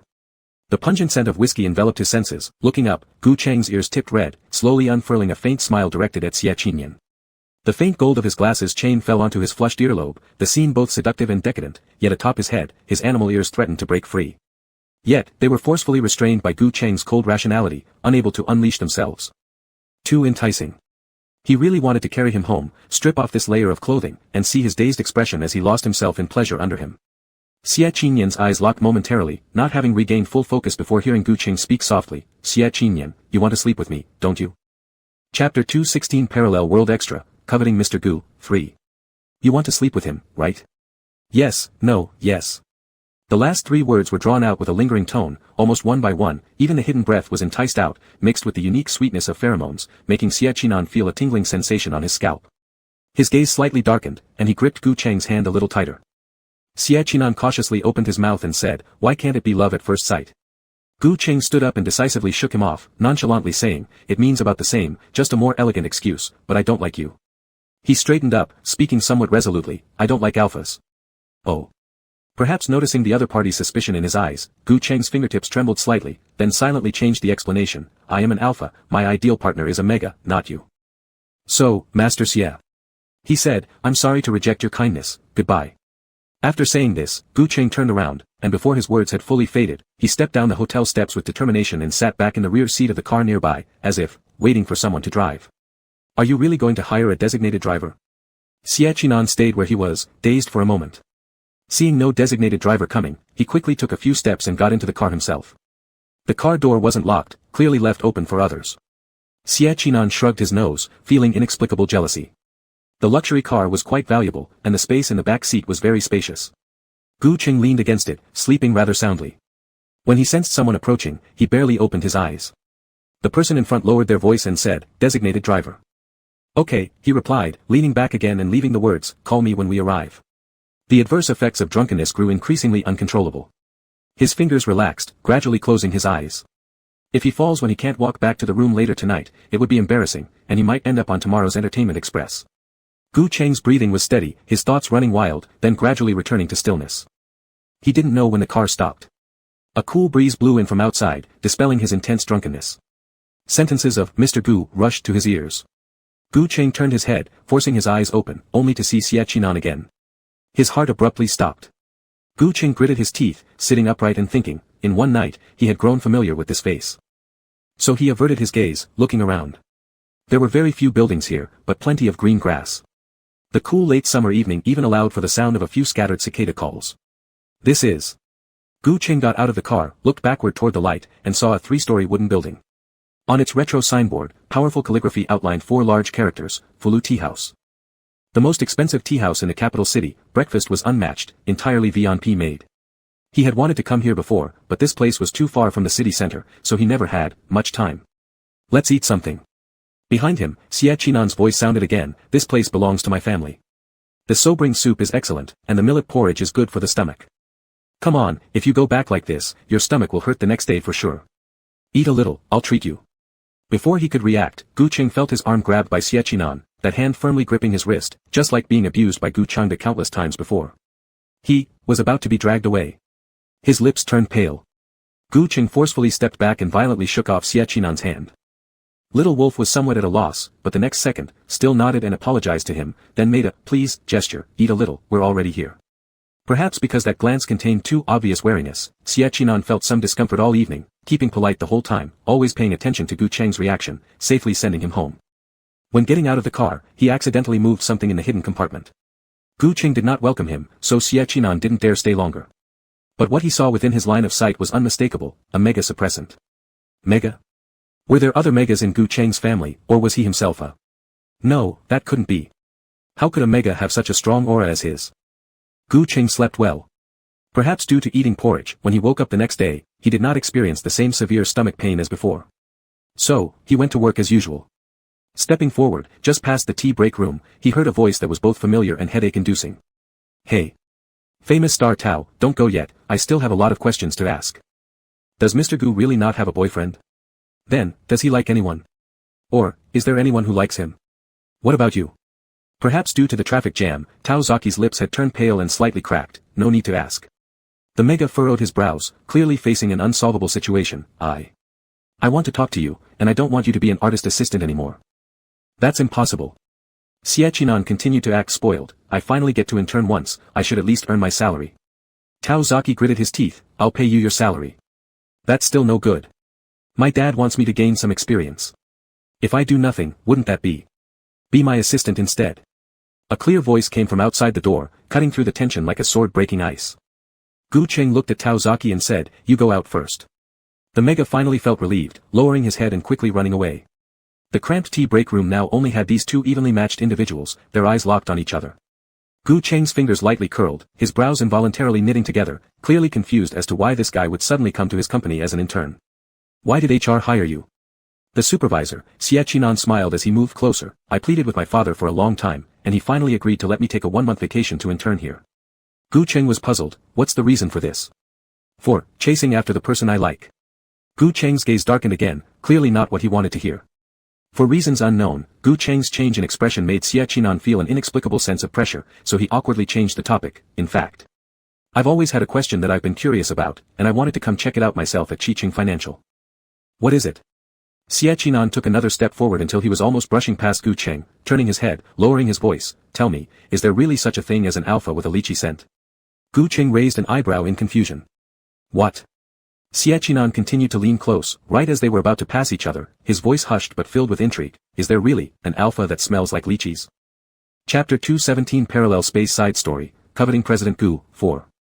Is there an alpha with the scent of lychee? Is there? President Gu let out a soft breath, showing no signs of abnormality on the surface. However, his right hand was gradually clenching into a fist, veins bulging. 3 seconds later, bang. A punch landed directly on Xie Qinyang's face, causing him to retreat several steps and almost knocking over the tea set behind him. His lips were broken, a trace of bright red blood hanging on the side of his face. Xie Qinyang adjusted his jaw. Before he could even look up, he heard Gu Cheng's voice close by, faintly whispering into his ears, "Now you've seen it." After finishing his sentence, Gu Cheng left without looking back, pausing at the door to leave another message, "Go find the assistant for today's files, you're in charge of organizing them all." Okay. Xie Qinyang had also started a few companies himself. He knew that the CEO's affairs were usually complicated, so normally, there would be a special assistant and 3 second-tier assistants. He originally thought that even if he took an internship as an assistant, it wouldn't be too complicated, but on the first day of work, Gu Cheng gave all the assistants a vacation. A 1-month paid leave.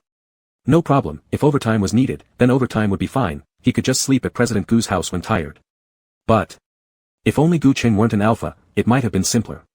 If he really were an alpha, Xie Qinyang wouldn't dare to mark him. Alphas are dominant, born leaders, they crave freedom and detest being suppressed. Thus, they naturally loathe a new fourth gender, enigma, that can mark anyone. An unruly top predator always causes displeasure.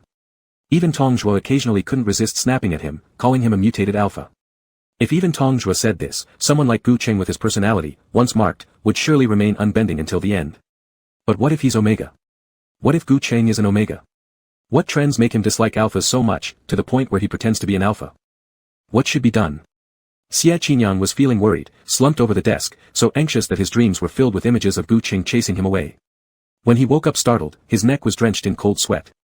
The newly made keychain was discovered, and a colleague noticed it was a miniature version of a younger Gu Cheng, inadvertently reminding him, "Young Master Xie, isn't it impossible for an alpha and an alpha to be together?"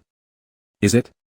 Xie Qinyang retracted the small keychain, still half asleep from the nap, and instinctively held little Gu Cheng in his palm, gently caressing it. This was almost an unconscious reflex during these days, and he couldn't deny that Tong Zhuo was right. The more he got to know Gu Cheng, the more impressed he was by his abilities. And sometimes, his heart ached so much for him. Tomorrow would be the last day of the internship, and there would be no reason to keep clinging on to him every day. Do they really have no possibility at all? "Young Master Xie, President Gu mentioned you in the group chat and wants you to go to his office." Oh. With a response, Xie Qinyang immediately stood up. Having little time to think, he picked up the contract beside him that was freshly drafted. The office door wasn't closed. After knocking twice and receiving no answer, Xie Qinyang sensed something was off. Sure enough, upon opening the door, the outer office desk was empty. Instead, there was a narrow crack open to the rest area inside, from which came a faint, delicate whimper. It was barely noticeable unless you listened carefully. However, this kind of suppressed crying sound, once discovered, felt like claws scratching against the heart. It caught Xie Qinyang's breath, compelling him unconsciously toward the source of the sound. The door to the rest area was gently pushed open, releasing an overly concentrated fragrance of lychee that permeated the entire room. Xie Qinyang hastily looked down and saw on the bed. Chapter 218 Parallel Universe Extra, Coveting Mr. Gu, 5. Gu Cheng's face was flushed.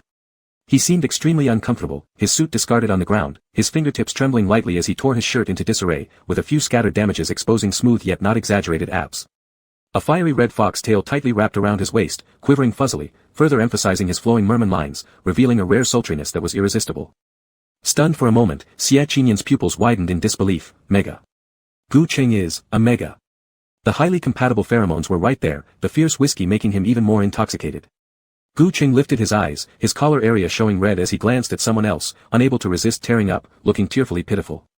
The fox ears atop his head could no longer be restrained, emerging in an instant as his alluring lips parted naturally, emitting a long and soft moan, inhibitor. He blurted it out, not as a command but as a choked sob filled with, "The inhibitors aren't working. They're not working, Xie Qinyang." He called out, "Xie Qinyang, you have to go to the Qing University-affiliated hospital and find Professor Huang. I've already spoken with him, go get the medicine. The inhibitors aren't working." How could they not work? It was only then that Xie Qinyang diverted his gaze from Gu Cheng, seeing 5 mega-inhibitor vials scattered on the ground. 5 whole ones, all injectable types. For omega bodies which are inherently fragile, ordinary omegas usually take oral inhibitors because of the fear of pain. Even if they come on strong, they would only need 2 doses to suffice. Injectable inhibitors were painful, but their potency was 3 times stronger than the oral kind. Gu Cheng had injected 5 of them, 5 of them. Was he crazy? But, after taking 5 injections, why weren't they effective? Unless. Xie Qinyan's pupils suddenly dilated, realizing the most admirable and heartbreaking possibility, unless since his first differentiation until now, Gu Cheng has never gone through a heat cycle, always suppressing it forcibly with medication. And he must constantly guard against being influenced by high-compatible alphas, because during this time, the heats can become especially intense, making common inhibitors utterly ineffective. Moreover, according to what he said, the Qin University-affiliated hospital, having achieved professor-level research, must have developed drugs with extraordinary suppressive power. However, all medicines are somewhat toxic. In these past few months, Xie Qinyan discovered many problems with Gu Cheng, such as disordered pheromones, lack of energy, and declining physical indicators across various measures. Even so, should he continue using potent suppressants? Should he keep pretending, changing his Baidu profile information to indicate S-level alpha status? He had gone mad. His emotions leaked outward, Enigma's strong pheromones inadvertently released, erupting with his anger. This startled the little red fox lying tense in the bed, who instinctively arched his back, lowering his head to pull the blanket in front of him, covering his head without hesitation, trembling slightly. Megas are exceedingly vulnerable during special periods, facing strong pheromones brings a primal sense of fear. But Gu Cheng was different, even hidden under the blanket, his words carried intensity. You. What are you hesitating about? Go away quickly. Xie Qinyan's heart trembled, like being pricked by needles, causing dense waves of pain. He hastily retracted his pheromones, approaching Gu Cheng in a few quick steps, softening his tone to say, all right. Then, he prepared to pick up the suppressants and leave. He had to quickly tidy up, lest other alphas discover. Bent over, Xie Qinyan picked up one injection after another from the ground, ready to leave when suddenly, a warm hand caught onto his wrist. Omega's hands are very soft, gripping him with a full dose of fresh lychee sweetness, seemingly unwilling to let him go. Xie Qinyan was stunned for a moment, and in the next second, he was pulled towards the bed by Gu Cheng. The syringes clattered to the floor as Gu Cheng flipped over, grabbing his hand, then passionately kissed him. Chapter 219 Parallel Universe Extra, Coveting Mr. Gu, 6. Soft, sweet lychee pheromones almost enveloped the entire atmosphere, with a tender and beautiful fragrance, beckoning for intimacy. After chasing an elite alpha for a month, suddenly his secret of actually being a mega was discovered. Then, grabbing him actively, he released such sweet pheromones and kissed him. Xie Qinyan froze instantly, allowing himself to be held down without even remembering to struggle. What should I do? I want to hold him, I want to touch his fox ears, I want to. Xie Qinyan. Xie Qinyan. After an unknown amount of time had passed, Gu Cheng finally spoke softly, his lips, imbued with the aroma of pheromones, hovering near Xie Qinyan's, drawing him in closely as he exhaled lightly. You are so timid. You are so timid. The voice was raspy, like the claws of a cat, striking blow by blow, eroding his reason. Just at this moment, Gu Cheng's index finger slowly lifted, pressing against his heart's position, and began to slowly circle it.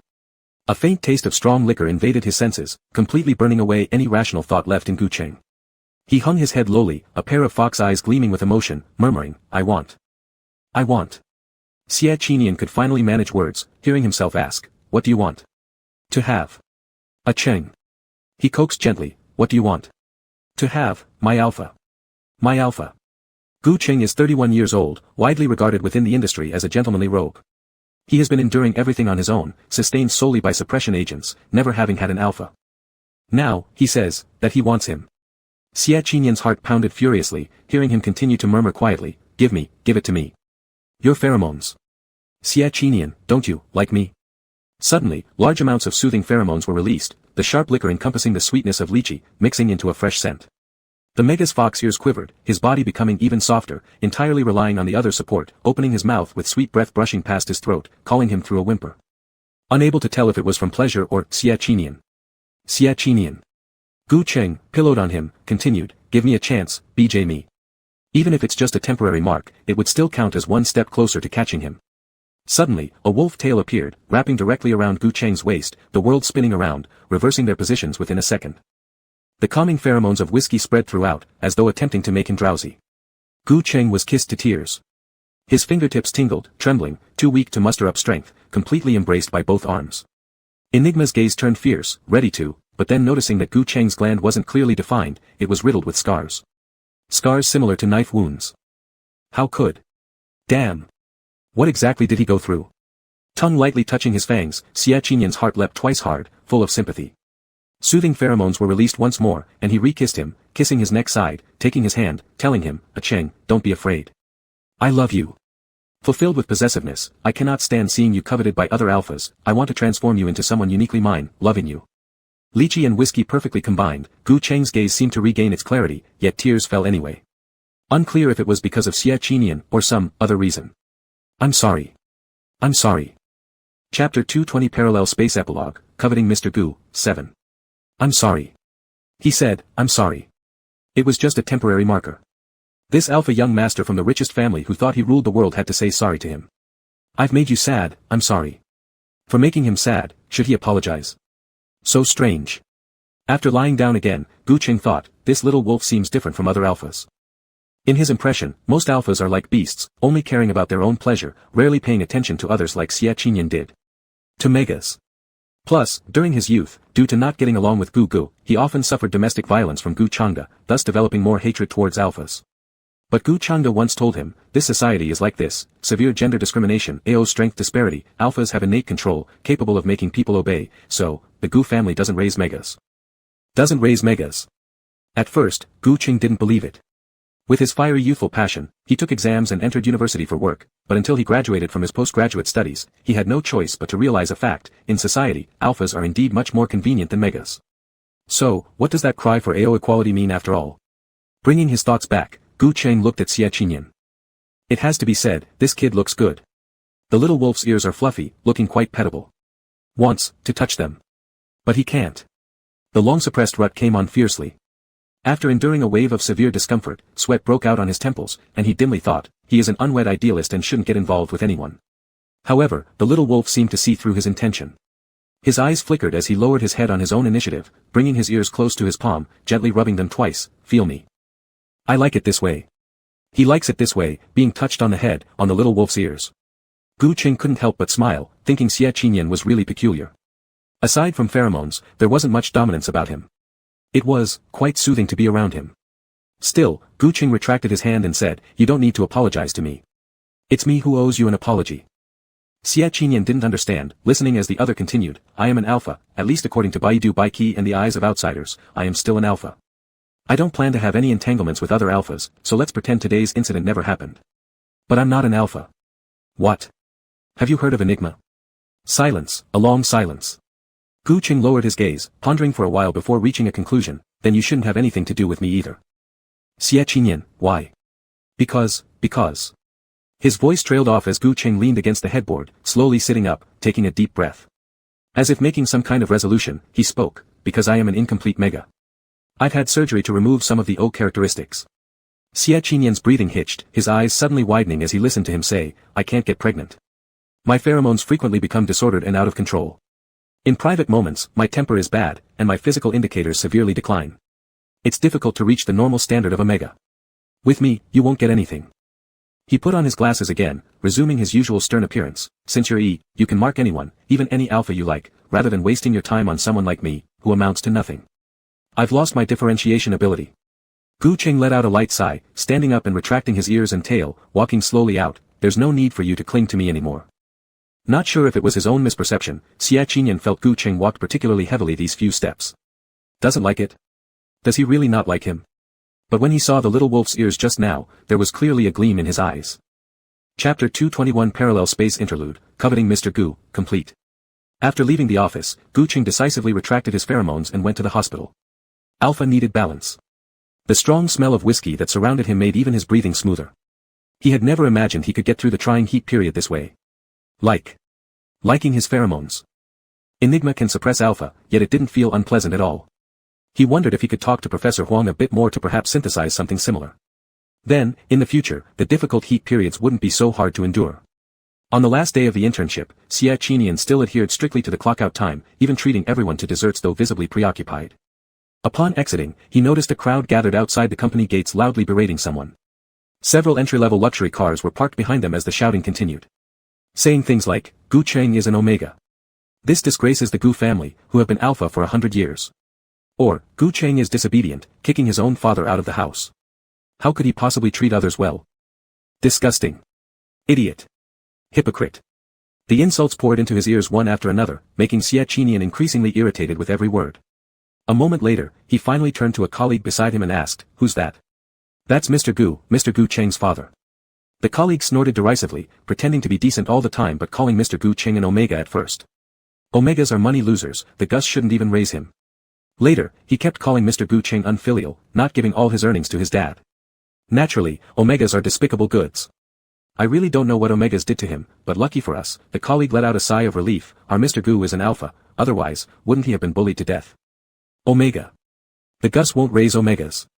Is this why Gu Cheng cut his own glands just to pretend to be an alpha? Clenching his teeth, Xia Qinian smiled goodbye to his colleague before making a phone call. Not long after, over a dozen black cars stopped around Gu Changde, and sturdy men in black got off with bats. The leader's phone clearly issued orders: smash it. Smash the car and the people together. Let's see if there's anything in Beijing that the Xia family can't solve. Shrieks followed immediately, tearing across the night sky. From that point on, Gu Cheng never saw Gu Changde again. The next day, with the internship over, Xia Qinian took the initiative to find Gu Cheng to resign. The poor little wolf stood before the vast wooden desk, showing none of the ferocity from when he'd cornered Gu Changde. His wolfish ears twitched nervously as he fidgeted with his own tail, saying, "Mr. Gu, I'm leaving. Is there anything you want to say to me?" Gu Cheng felt a slight pang of reluctance, but since he himself wasn't entirely alpha or beta, nor omega, there was no real reason to hold on to him. After much thought, he simply said, "Work hard in the future. Okay. Don't always randomly flirt with others at parties. Okay. And." His gaze dropped, then slowly tilted upward. "Marry someone you like, Before he could finish speaking, suddenly, Xia Qinian must have gone crazy, leaning forward to kiss him. The force was such that there was absolutely no room for resistance. In the air, the scent of lychees mixed with whiskey gradually spread. This kiss lasted for an indeterminable amount of time. After that, Gu Cheng never saw Xia Qinian again. Only occasionally meeting at wine events, the little wolf would quietly sit in a corner, ignoring everyone, only coming up to him when surrounded by people, helping him dodge drinks. There weren't any other words exchanged.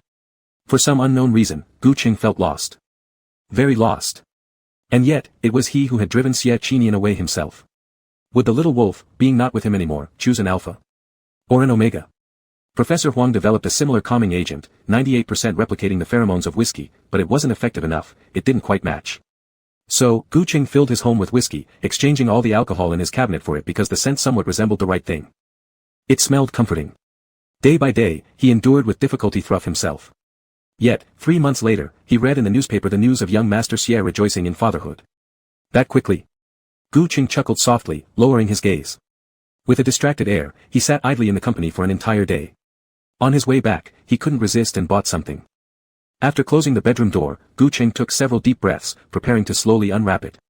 Suddenly, a strong wave of whiskey pheromones spread out, startling him slightly. Turning around instinctively, Gu Cheng looked behind him, only to find someone hidden under the messy blanket on the bed. Xia Qinian reached out and snatched away what he was holding, then teased him with a laugh. "This thing isn't as good as me, Mr. Gu. How about we make a trade?" Thump thump thump. His ears turned crimson, his heart racing wildly. Gu Cheng didn't know how to describe his current mood. Upon seeing the person, his mind went completely blank. You're not. I'm not what? Xia Qinian smirked cunningly. "My grandfather is still alive, so my uncle is also the young master of the Xia family." Then, what did Mr. Gu misunderstand? As he spoke, the little wolf's ears gradually appeared. Xia Qinian forcefully grabbed Gu Cheng's hand, trailing kisses along his wrist up to his cheek. The fuzzy ears gently touched his earlobes, eliciting the emergence of red fox ears from Gu Cheng, who was asked, "Shall we announce our wedding in the newspaper? Is that okay?" "Okay. Not okay. Okay." That night, Xia Qinian coaxed him into accepting a permanent mark. It wasn't until later, when they truly became a family and Xia Qinian could proudly declare his capabilities as a mega, that Gu Cheng learned the truth. It turned out that after their separation, everything had been Xia Qinian's carefully planned scheme. He deliberately asked Professor Huang to create a low-purity calming agent. He deliberately bought the winery Gu Cheng often visited, checking every bottle of whiskey by hand. He deliberately attended every wine event Gu Cheng would be at, pretending cleverly to engineer coincidental encounters. And he even deliberately used his uncle as a decoy, spreading false information. It turns out love that cares deeply can make one fearless. Those who genuinely care for you always prioritize your feelings, both overtly and covertly finding ways to pursue you. To stay by your side and help you become the best version of yourself. The end.